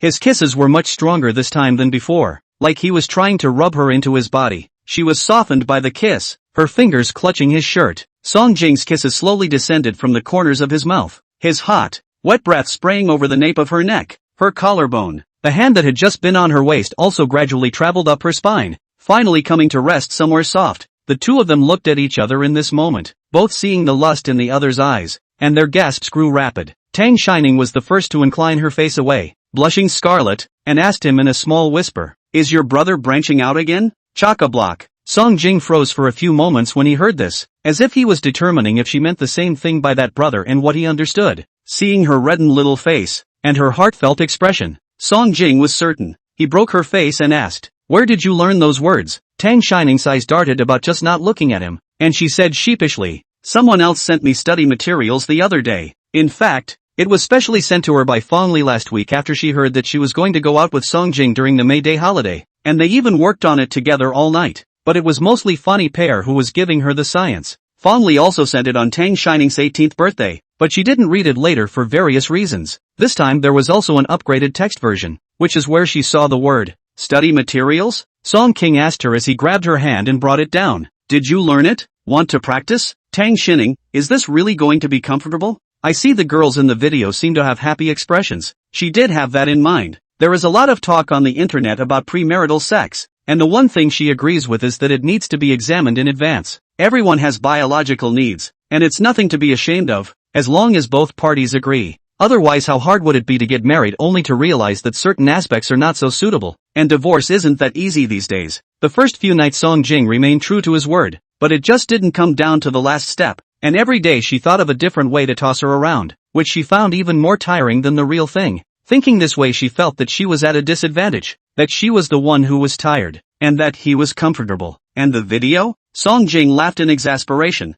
Who sent you this filth? She pursed her lips tightly to keep quiet. She was not going to betray Pear. Song Jing stroked the broken hair scattered across her face and coaxed her. Delete all those things and just ask me what you want to know in the future. Is that really going to be comfortable? Song Jing gently touched her red and swollen lips, his gaze deep. Try it and you'll see. I'll be gentle. It had been raining outside all night and the evening breeze was carrying some cool air, but the temperature in the room was rising along with the sound of tiny gasps. It was Song Jing who woke up first the next day, and he gingerly got up and went to the couch to take care of some work, then went back to cuddling her for a nap. When she woke up again, Tang Shining was still asleep. He stared lovingly at the person in his arms for a while, and didn't hold back from kissing her scarlet-tinged cheeks. She didn't react much. She seemed really tired last night. He was afraid that her poor first experience would leave a shadow and affect his future sexual life, and was still very restrained. I didn't realize it still wore her out like that. Looks like we'll have to urge her to exercise in the future. He pinned the stray hair that had fallen out of her face behind her ear and kissed her along with it. Don't move, Tang Shining muttered with her eyes closed, raising her hand and landing a slap on his face with a crisp ringing sound. Song Jing fished out her hand and kissed her palm. Baby, it's 11 o'clock, time to get up and eat. Is it that late? She opened her eyes then, stretched and nestled back into his arms. So tired, don't want to get up. The voice was also a little muffled. This time her hands were fine, but her back and legs were sore as if she had been standing all day. Song Jing's hand moved, reaching up to her waist to rub it for her, and in a gentle tone, he asked her, well, satisfied? Tang Shining slept a bit confused and didn't react to what he was asking for a moment. What? He laughed softly and came close behind her ear, his voice low as if he were flirting. Was last night satisfactory? These blunt words directly pulled Tang Shining back to yesterday's shameless night. Her face instantly heated up and covered his mouth.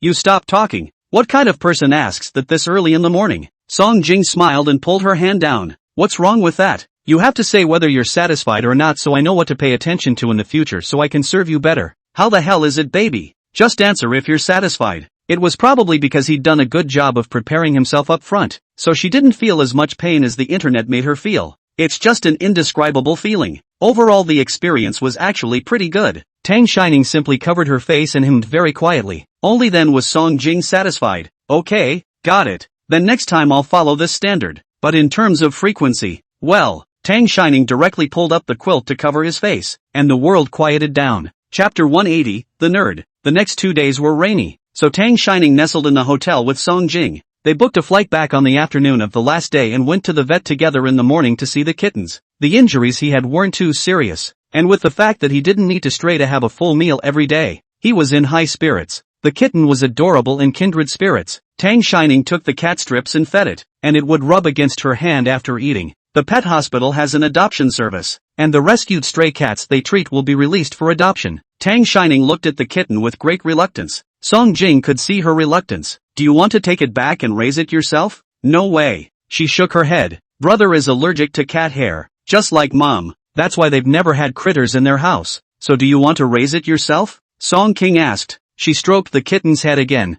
Think, but no. A severe allergy could lead to shock. She couldn't joke with Su Yuan's life. Why not? Song Jing lifted the kitten into his hands and held it. Your brother won't let you keep it. I will. Just keep it in my house. Tang Shining's eyes instantly lit up. Is that okay? Song Jing rubbed her head and imitated her tone. It's okay. She stared at the kitten in his arms again and asked it, do you want to come home with us? The kitten's round eyes looked at her, placing its small paw on Tang Shining's hand, as if responding to her words. Look, Song King, it says it wants to. She excitedly tugged on Song Jing's arm. Back in Jinghe City, Tang Shining accompanied the kitten to Song Jing's house. The car drove to Dongfu Manor, a high-end villa area that had just been developed in the past few years. After parking the car, Tang Shining looked out with the kitten in her arms and wondered, don't you live in Heihayuan? Why are you here? I'm tired of living in Heihayuan and want to move. Song Jing led her inside. Come help me see how this place looks. Hearing this, Tang Shining really did refer to it seriously. First looking at the surroundings, it was quiet and the landscaping and stuff was well done. The outside of the house comes with a small yard to plant some flowers and plants or something. Entering the house, Tang Shining saw that small Nangong Chinya ornament on the sideboard at a glance. She loves vaping boxes and buys a few every time she goes out shopping. She bought the most of the blind boxes of the Soldier of Fortune, just to get a set together, and put the back set at home, and the duplicate one she put in her dorm room at Kyoto University. She accidentally broke one a while back, and she remembers that one had a duplicate. She had decided to leave on the spur of the moment, and her dormitory things were all packed by Suyuan for her, all in a large organizer in her room. She searched inside for a long time and couldn't find it, thinking that Suyuan had missed receiving it, but she did see a lot of things on Song Jing's side that looked familiar to her. Amethyst tree in the office, bunny ornament in the car, calcifer night light in the room, as well as Nangong Chinya, who was now wearing a pink cotton jacket on the sideboard, seemed to be hers. Song Jing came in and saw that she had been staring at a spot, followed her gaze and quickly put the ornament in his pocket before she did. This is from the last time I brought it here. Didn't think of where to put it, and then accidentally forgot it. Tang Shining licked her lips and pointed to his pocket. That one seems to be mine. Why do you have it? He didn't deny it. They were yours before, but they've been with me for 5 years. They're mine now. It had been his spiritual support all these years, and he'd survived on these little trinkets to see the world go by. Tang Shining? Song Jing changed the subject. Don't stay at the door. Go in and take a look. Inside words, she hugged the kitten and took a symbolic look at it. Then she didn't want to move and nestled into the couch with it. It's not much. It's just that I feel a little redundant about what I just did. How could this new home, made with money, be bad? Bad can only be because she has a bad eye and lives too casually to understand how their exquisite people live. Song Jing brought her a bottle of water and pulled her. Take another tour inside and see if there's anything you want to change. She didn't want to move. Your own house. You just feel good about it yourself. Why ask me to see it? Song Jing sat down next to her and spoke coldly. I'm planning to use this house for my wedding room. Cough cough. Tang Shining was drinking water and choked when she heard this. He patted her back. Baby, take it easy. Tang Shining's face coughed red, her hand stroking the kitten, her eyes looking away as she whispered.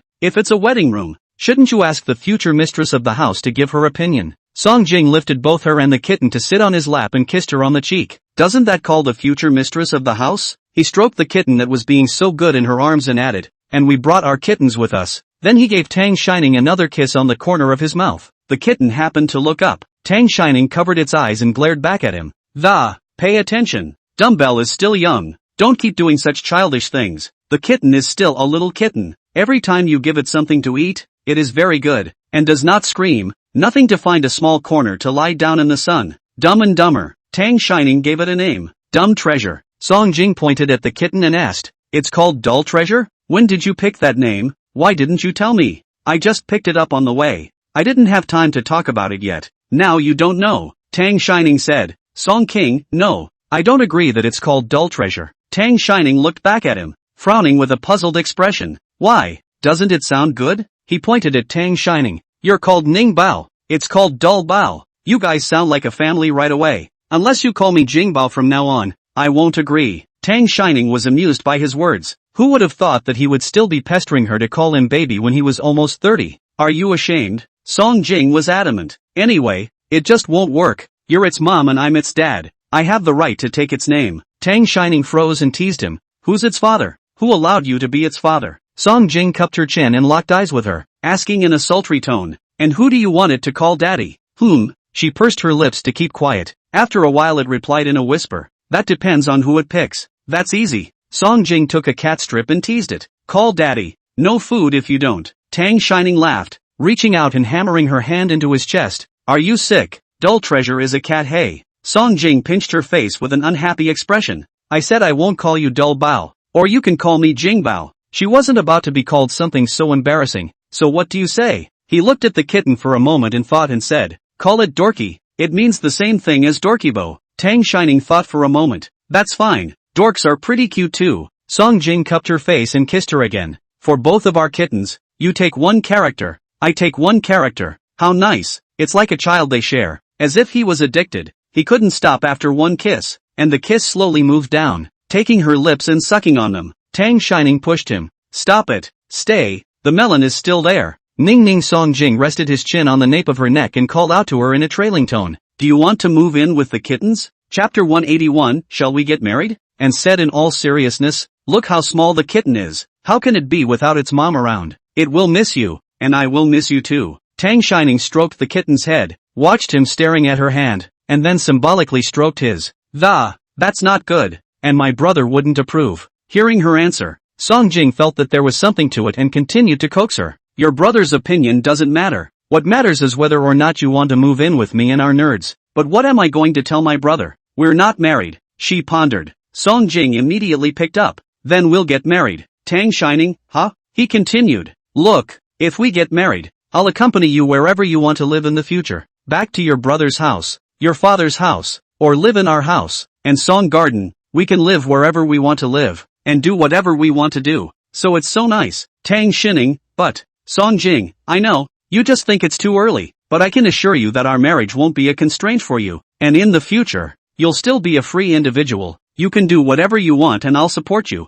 As for those old men and women of our Song family, they aren't of that pedantic nature, and you should have been able to feel it when you went to the Song Garden last New Year's Eve, that they all liked you very much. Song Jing resumed his serious demeanor and asked her again, Ning Ning, is it okay for us to get married? Since Tang Shining had gotten back together with Song Jing, he'd been hanging on to marriage from time to time, like he was trying to immunize her. She also thought she'd gotten used to it a long time ago, but this time, looking at his serious demeanor and listening to those assurances, his heart was beating fast. He understood her concerns and knew why she hesitated. In one's life, it's not easy to meet someone who understands you, appreciates you, cherishes you, loves you, and is willing to delve into your world. At this moment, she felt as if it would be a good choice to marry him and start a family with him. Good. She raised her eyes, met his gaze, smiled, and told him that the Song King, let's get married. As soon as the words left his mouth, the kitten meowed very softly as if it understood. It wasn't easy to get Tang Shining to let go, but Song Jing didn't want to aggravate her. The proposal he had planned long ago. He was just waiting for her response these days, for her to nod her head in agreement. He didn't want to or dare to propose until she nodded her head, afraid he'd pressure her. Now that it's loosened up, everything can be ready to go. He informed the old man and woman in the family of the news, so that the old man could pick a good day to get a license. He himself went ahead and prepared the proposal. Knowing that his grandson was in a hurry, Elder Song deliberately picked a recent good day, but the time was also in 3 weeks. Song Jing calculated that 3 weeks would be enough time for both parents to meet, propose, offer marriage and engagement party. The wedding preparations still needed some time. Plus, after returning from the holidays, Tang Shining got busy, so the wedding was scheduled for the National Day holiday. Tang Shining was really busy, traveling back and forth between the lab and the workshop every day, with little time for rest. On Friday after work, she had just left the lab building when she saw Fongli and Yanqin waiting outside the door, as well as her former roommate from Jinghua University, Shirshu. When life before the company fired, intend to gap for a period of time, auditioned for a band, the last month are in the band in the field to run gigs. Yesterday just back, seeing Tang Shining come out, Fongli pointed at the sky which was already almost dark. Is this boss of yours a human being? Making a donkey out of you? Getting off work at this hour? Tang Shining stroked her head that was about to explode. I'm independently in charge of a project for the first time, and the product has recently been put into production, so I'll indeed be a little bit busy, but it's something I volunteered for. Su grabbed her shoulders and shook them. Ning Ning, have you been brainwashed by capitalists? PUA. Wake up. They were a little crazy, and Tang Shining went straight to the passenger side. Yanqin started the car and said with a smile, Ning Ning, which needs others to PUA. She herself is the master of PUA herself. Otherwise you guys think anyone can get into LSJ University? No way. Tang Shining was embarrassed. I just like this job. Shirshu frowned at his words and spoke. Ning, you really aren't an ordinary person. Yi Anqin took them directly to a studio. The three of them squinted for a while, and finally Fawn Li stammered. That is to say, although we are good sisters and we've all seen each other's ugly faces, but for dinner, if we all wear makeup, it can be more delicious, don't you think? The more she said this the less she knew herself. Tokyo gave her a disgusted look. Do you want to hear what you're saying? On the contrary, Tang Shining was self-conscious enough to sit on the chair and speak to the makeup artist who was already standing by. Light makeup is fine, not too much. Then looking at the few still standing, do you guys want to clean up too? You're supposed to be videotaping later. Yi Anqin asked. Ning, you know? Tang Shining nodded her head matter-of-factly. It's hard for me not to guess when you guys are like this, and besides, how smart am I? It was actually Song Jing who was weirdly looking at his phone during lunch with her today. She glanced at it and saw that it should be a live photo of the proposal ceremony and he was confirming the details. She knew Song Jing didn't want to aggravate her and wanted to give her the best of everything, so she didn't say it out loud and just let it happen. The proposal ceremony was at a hotel owned by the Song family, and Song Jing had invited all of their family and friends. In the presence of his relatives and friends, Song Jing knelt down on one knee and held up the ring with a smile and asked her, Tang Shining, will you marry me? She suddenly wanted to cry a little in this moment, but it's because of happiness. Tang Shining's eyes glistened with tears, but she still raised a smile, put her hand into his, and solemnly nodded her head. I do. As the ceremony ended and the parents continued to discuss the wedding, Suyuan walked next to Tang Shining and whispered to her, Ning Pa, it's possible to go back on a promise, so tell your brother if you regret it. Who let this dog coax his baby sister away with a kitten, and also picking on their sibling relationship in front of Tang Shining, saying things like, it's okay if your brother doesn't have the love to let you have a cat, your future husband will have one with you. It's obvious that he can't raise it for medical reasons, not that he won't let her, and he'd told Tang Shining that the kitten could be picked up and returned, and that it would be fine if he didn't touch it, but she was worried and didn't pick it up. He still suspected it was coaxed by Song Jing. Being heard by Song Jing, he pulled Tang Shining to his side and covered his ears. Don't listen to bad people, it's bad luck. Chapter 182, Receiving a License, End of text. On May 25th, it is appropriate to marry and get engaged in a joint marriage. It was the day Tang Shining and Song Jing got their license. It happened to be the weekend, and the night before, Tang Shining had set several alarm clocks for fear of oversleeping. Suyuan said that Tang Shining could only move to Song Jing's side after they got their license, so for now she was still living at home. On the day of the license, she was not woken up by the alarm clock, but by Song Jing's movements. The man came at some point and didn't call out to her, just kissed her like a puppy, pinched her face and played with the bracelet she wore on her hand. He knew she liked little delicate things and would buy her anything he saw that looked good. He bought all this jewelry on her, and every time she went on a business trip, he would bring her little gifts, bracelets, necklaces, earrings, rings. Last time we went on a trip too, he had to buy her anything he saw that looked good. She was suspicious that he was playing her as some kind of warmonger. When Tang Shining opened her eyes, she saw Song Jing sitting fully dressed on her knees on the carpet next to her bed, her eyes bright, more like puppies. It was indeed a good day,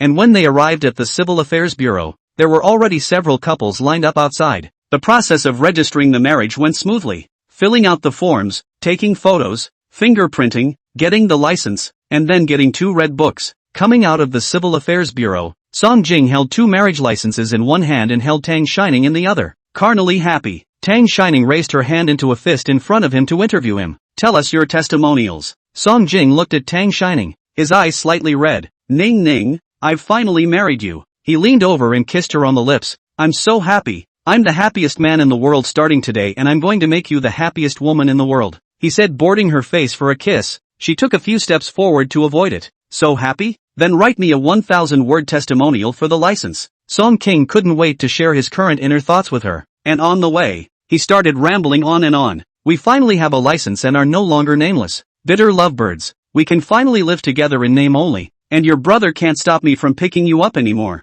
You won't have to pretend you're sick to stay over when you go to your house. Gosh, it's so happy to think about it. Hearing this, Tang Shining deliberately teased him. My brother? Song Jing immediately changed his words. Our brother.